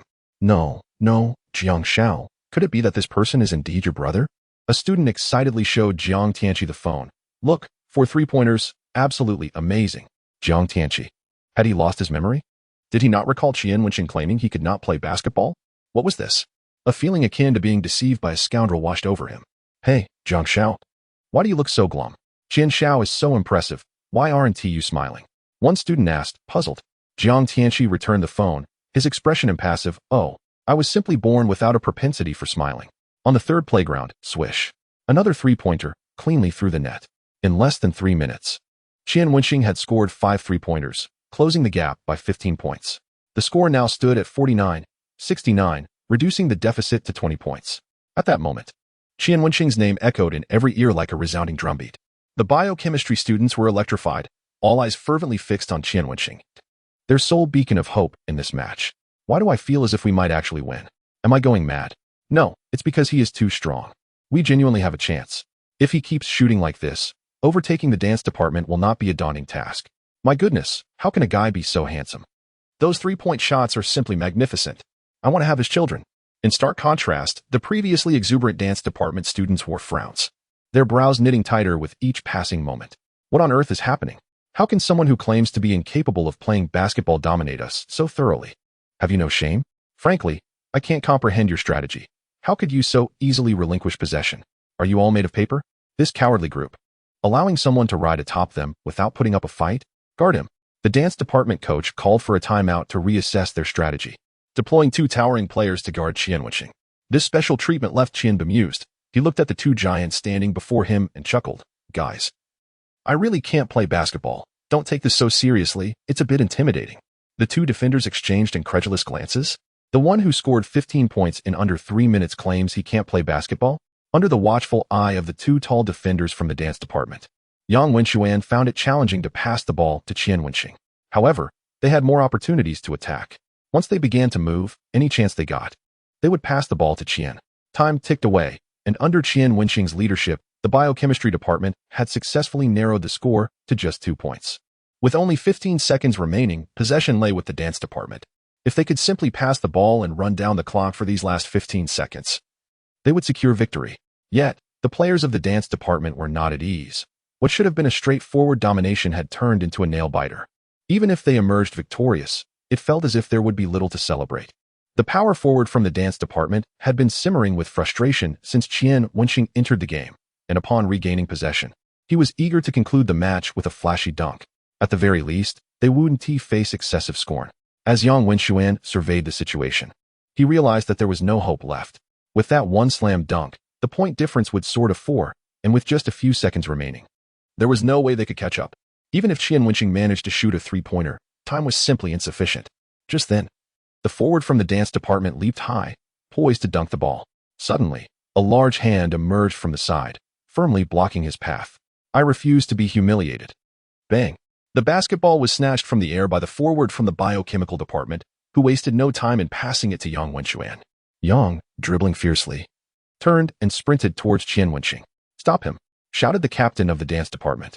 The 2 players swiftly intercepted him, employing a double-door refrigerator strategy that effectively isolated Yang Wenxuan from Qian Wenxing. Damn it! I'm going all out, ignoring the risk of injury. Yang swiftly shifted his center of gravity and, in that fleeting moment of space, passed the ball to Qian Wenxing. However, he lost his balance and fell to the ground. As Qian Wenxing leapt high to catch the ball, he heard someone in the crowd shout, 3 seconds left. Before Qian's feet even touched the ground, he adjusted his stance and launched the ball with all his might. Just as the ball left his hand, beep, the referee blew the whistle, signaling the end of the match. Yet, the suspense was far from over. All eyes were fixated on the basketball still soaring through the air, hearts racing in anticipation. Miss, miss, miss, score, score, score, thud. The basketball struck the inner rim of the hoop, bouncing twice before swaying gently and finally sliding into the net. This was the only three-pointer by Qian Wenxing throughout the game that didn't swish through the net. But what a buzzer beater. The biochemical department edged out the dance department by a single point, securing victory in this preliminary basketball match. Silence enveloped the crowd for a second, followed by an eruption of cheers. Incredible. Qian Wenxing is amazing. Ah, Qian Wenxing, mommy loves you. Amidst the raucous celebration, Qian Wenxing glanced at the dance department students, whose expressions resembled that of constipation, and felt a surge of satisfaction. He pointed at Xiao Yu and gestured for silence. The crowd complied, falling quiet. Xiao Yu, pale as a ghost, realized what Qian Wenxing was about to do. Didn't you say that once the biochemical department wins, you call me daddy? Go ahead, do it. Qian tilted his head, leaning his ear towards Xiao Yu. Call daddy, call daddy. The students from the biochemical department shouted in unison, expressing their pent-up joy and frustration. From the very beginning, they had been subjected to mockery and disdain from the dance department. When they were behind in points, they had no means to counter. But now victory belonged to them. Under the scrutiny of so many eyes, Xiao Yu felt trapped. He longed to talk back and walk away, but such behavior was acceptable online, not in front of a crowd at school, where it could easily lead to a fight. Thus, he sought help from the dance department students, silently pleading for their assistance. However, he did not anticipate that their anger towards him was as fierce as that of the 5 players on the court. A hot-headed student couldn't restrain himself and slapped Xiao Yu on the back. So you're the one with the big mouth? If it weren't for your arrogance, would he have even played? We could have won long ago. As soon as the hot-headed student spoke, others joined in. Your behavior is akin to that of a villain in a drama, deliberately boosting the opponent's morale. Why provoke him in the first place? This unexpected turn left the biochemical department students dumbfounded, while Qian Wenxing struggled to suppress his laughter. Hey, dance department, just wait a moment. Let him finish calling me daddy. And then you can go back and vent your frustrations in private. Accept defeat gracefully. Don't embarrass your department, or I might be tempted to slap you. Under the dual pressure from the dance and biochemical departments, Xiao Yu finally cracked. Daddy, he muttered, barely able to utter the words. Hey. The entire crowd responded in unison. Xiao Yu's face flushed crimson, cursing under his breath as he shrank back into the crowd, attempting to slip away unnoticed. After the match concluded, both teams shook hands. The dance department players regarded Qian Wenxing with complex expressions. Never say again that you can't play basketball. It's quite hurtful. Qian Wenxing feigned innocence. I truly can't. This infuriated the 5 players from the dance department, who turned to leave. Yang Wenxuan could no longer contain his excitement and raised his fists, shouting, We won. After 3 years of university, he had finally triumphed in this match. We won. The students from the biochemical department erupted in exuberance, lifting their 5 players high into the air. Many from the dance department remained, green with envy as they watched the celebration unfold. The cheers at this moment were supposed to be theirs. Su Yeye, caught in the emotional tide, found her eyes brimming with tears, stifling her sobs with her hands. Not far behind her, Lin Fangya, who had just arrived, observed Qian Wenxing being tossed into the air by the crowd, feeling a sense of pride wash over her. Qian, what other surprises are you hiding from me? Just as she whispered this to herself, she looked up to see Su Yeye covering her mouth, her smile vanishing in an instant. Su Yeye, sensing the gaze upon her, instinctively turned around, her reddened eyes rolling in disdain as she huffed softly. The two were acutely aware of each other's identities, unable to tolerate one another, secretly competing. With Qian Wenxing's phone harboring numerous records of their rivalry. In the distance, by the dormitory window, teacher Miao gazed dreamily, her eyes sparkling with admiration. So handsome. I wish I could have a college boy like him. Wan Lingyun arched an eyebrow at her and remarked coolly, Didn't you say he was a playboy? And that he has ambiguous relationships with many girls? Teacher Miao clasped her hands beneath her chin, adopting a lovesick demeanor. Those opinions were based on my ignorance of him. Did you not see how flawlessly he shot? Well, I admit it was a bit awkward, but he made every shot. If he hadn't played in the final quarter, the biochemical department would have certainly lost. Isn't a man who can turn the tide in crucial moments incredibly appealing? Suddenly, Teacher Meow seemed to have an epiphany and turned to Wan Lingyun. By the way, how often do you communicate with this student? Do you have his WeChat? What do you intend to do? Chat, of course. I want to ask how he developed such precision. It would be even better if he could teach me how to play. Teacher Meow couldn't help but daydream, a broad smile gracing her lips. Oh, we're not familiar. I don't have his WeChat. Wan Lingyun replied nonchalantly, showing no sign of disturbance from her lie. Besides, I heard he doesn't actually play basketball. Doesn't he play basketball? Whoever said that must be deceiving you. If he doesn't play, there are hardly any players left in the world. At those words, Wan Lingyun's expression darkened slightly. The basketball teams from the dance and sports departments were traditionally ranked among the top 2 at the university. Thus, in this basketball tournament, they were anticipated to be the frontrunners for the championship. However, no one had expected that the often overlooked biochemical department would triumph over the dance department. Even though the victory was hard-fought, what has the thrill in a smooth journey? A comeback is far more exhilarating. Following the conclusion of the match between the biochemical and dance departments, the school forum was flooded with videos and images from their game. Naturally, 90 of those posting were from the biochemical department. Professional player emerges at the university. A 103-point shooting rate, racking up 27 points in just 7 minutes. This post has surged to the forefront of the forum's hot topics, eliciting a wave of skepticism from many who, upon reading the title, immediately accused the poster of boasting. 7 minutes and 27 seconds? With such prowess, who would still be attending university? Go ahead and boast. Who could possibly rival your claims? If the topic does not align, I shall take to the confessional wall to berate you.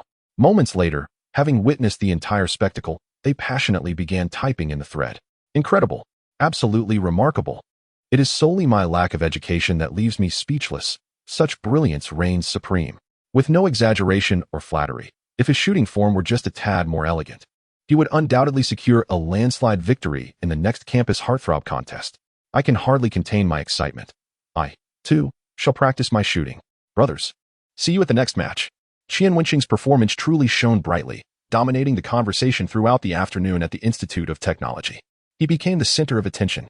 Numerous girls inquired about his contact information, with one even waiting directly beneath the boys' dormitory. Having triumphed in the competition, the basketball club hosted a celebratory feast and extended an invitation to the key player, Qian Wenxing. Freshly showered and attired in crisp clothing, he descended the stairs only to be intercepted by this girl. A small bouquet of roses was thrust into his arms. Qian, you are so handsome. I like you. Though the girl possessed an ordinary appearance, her boldness and courage were commendable, her eyes gleaming with fervor. Her declaration attracted the attention of many onlookers. Having never encountered such a public confession, Qian Wenxing felt a wave of embarrassment wash over him, his toes digging into the ground. I apologize, but my mother does not allow me to date, he replied earnestly to the girl. She immediately pouted. I see. You think I'm not pretty enough. Qian Wenxing. Well, you do possess a certain self-awareness, don't you? Yet, he could not utter this thought aloud, for so many eyes were upon him, and he needed to maintain his image. Haha, my mother truly does not permit me to date. However, I appreciate your flowers. With a polite smile, he accepted the roses and hurried away, fearing that if he lingered any longer, he might be ensnared. Little did Qian Wenxing anticipate that this very bouquet would soon lead him into considerable trouble.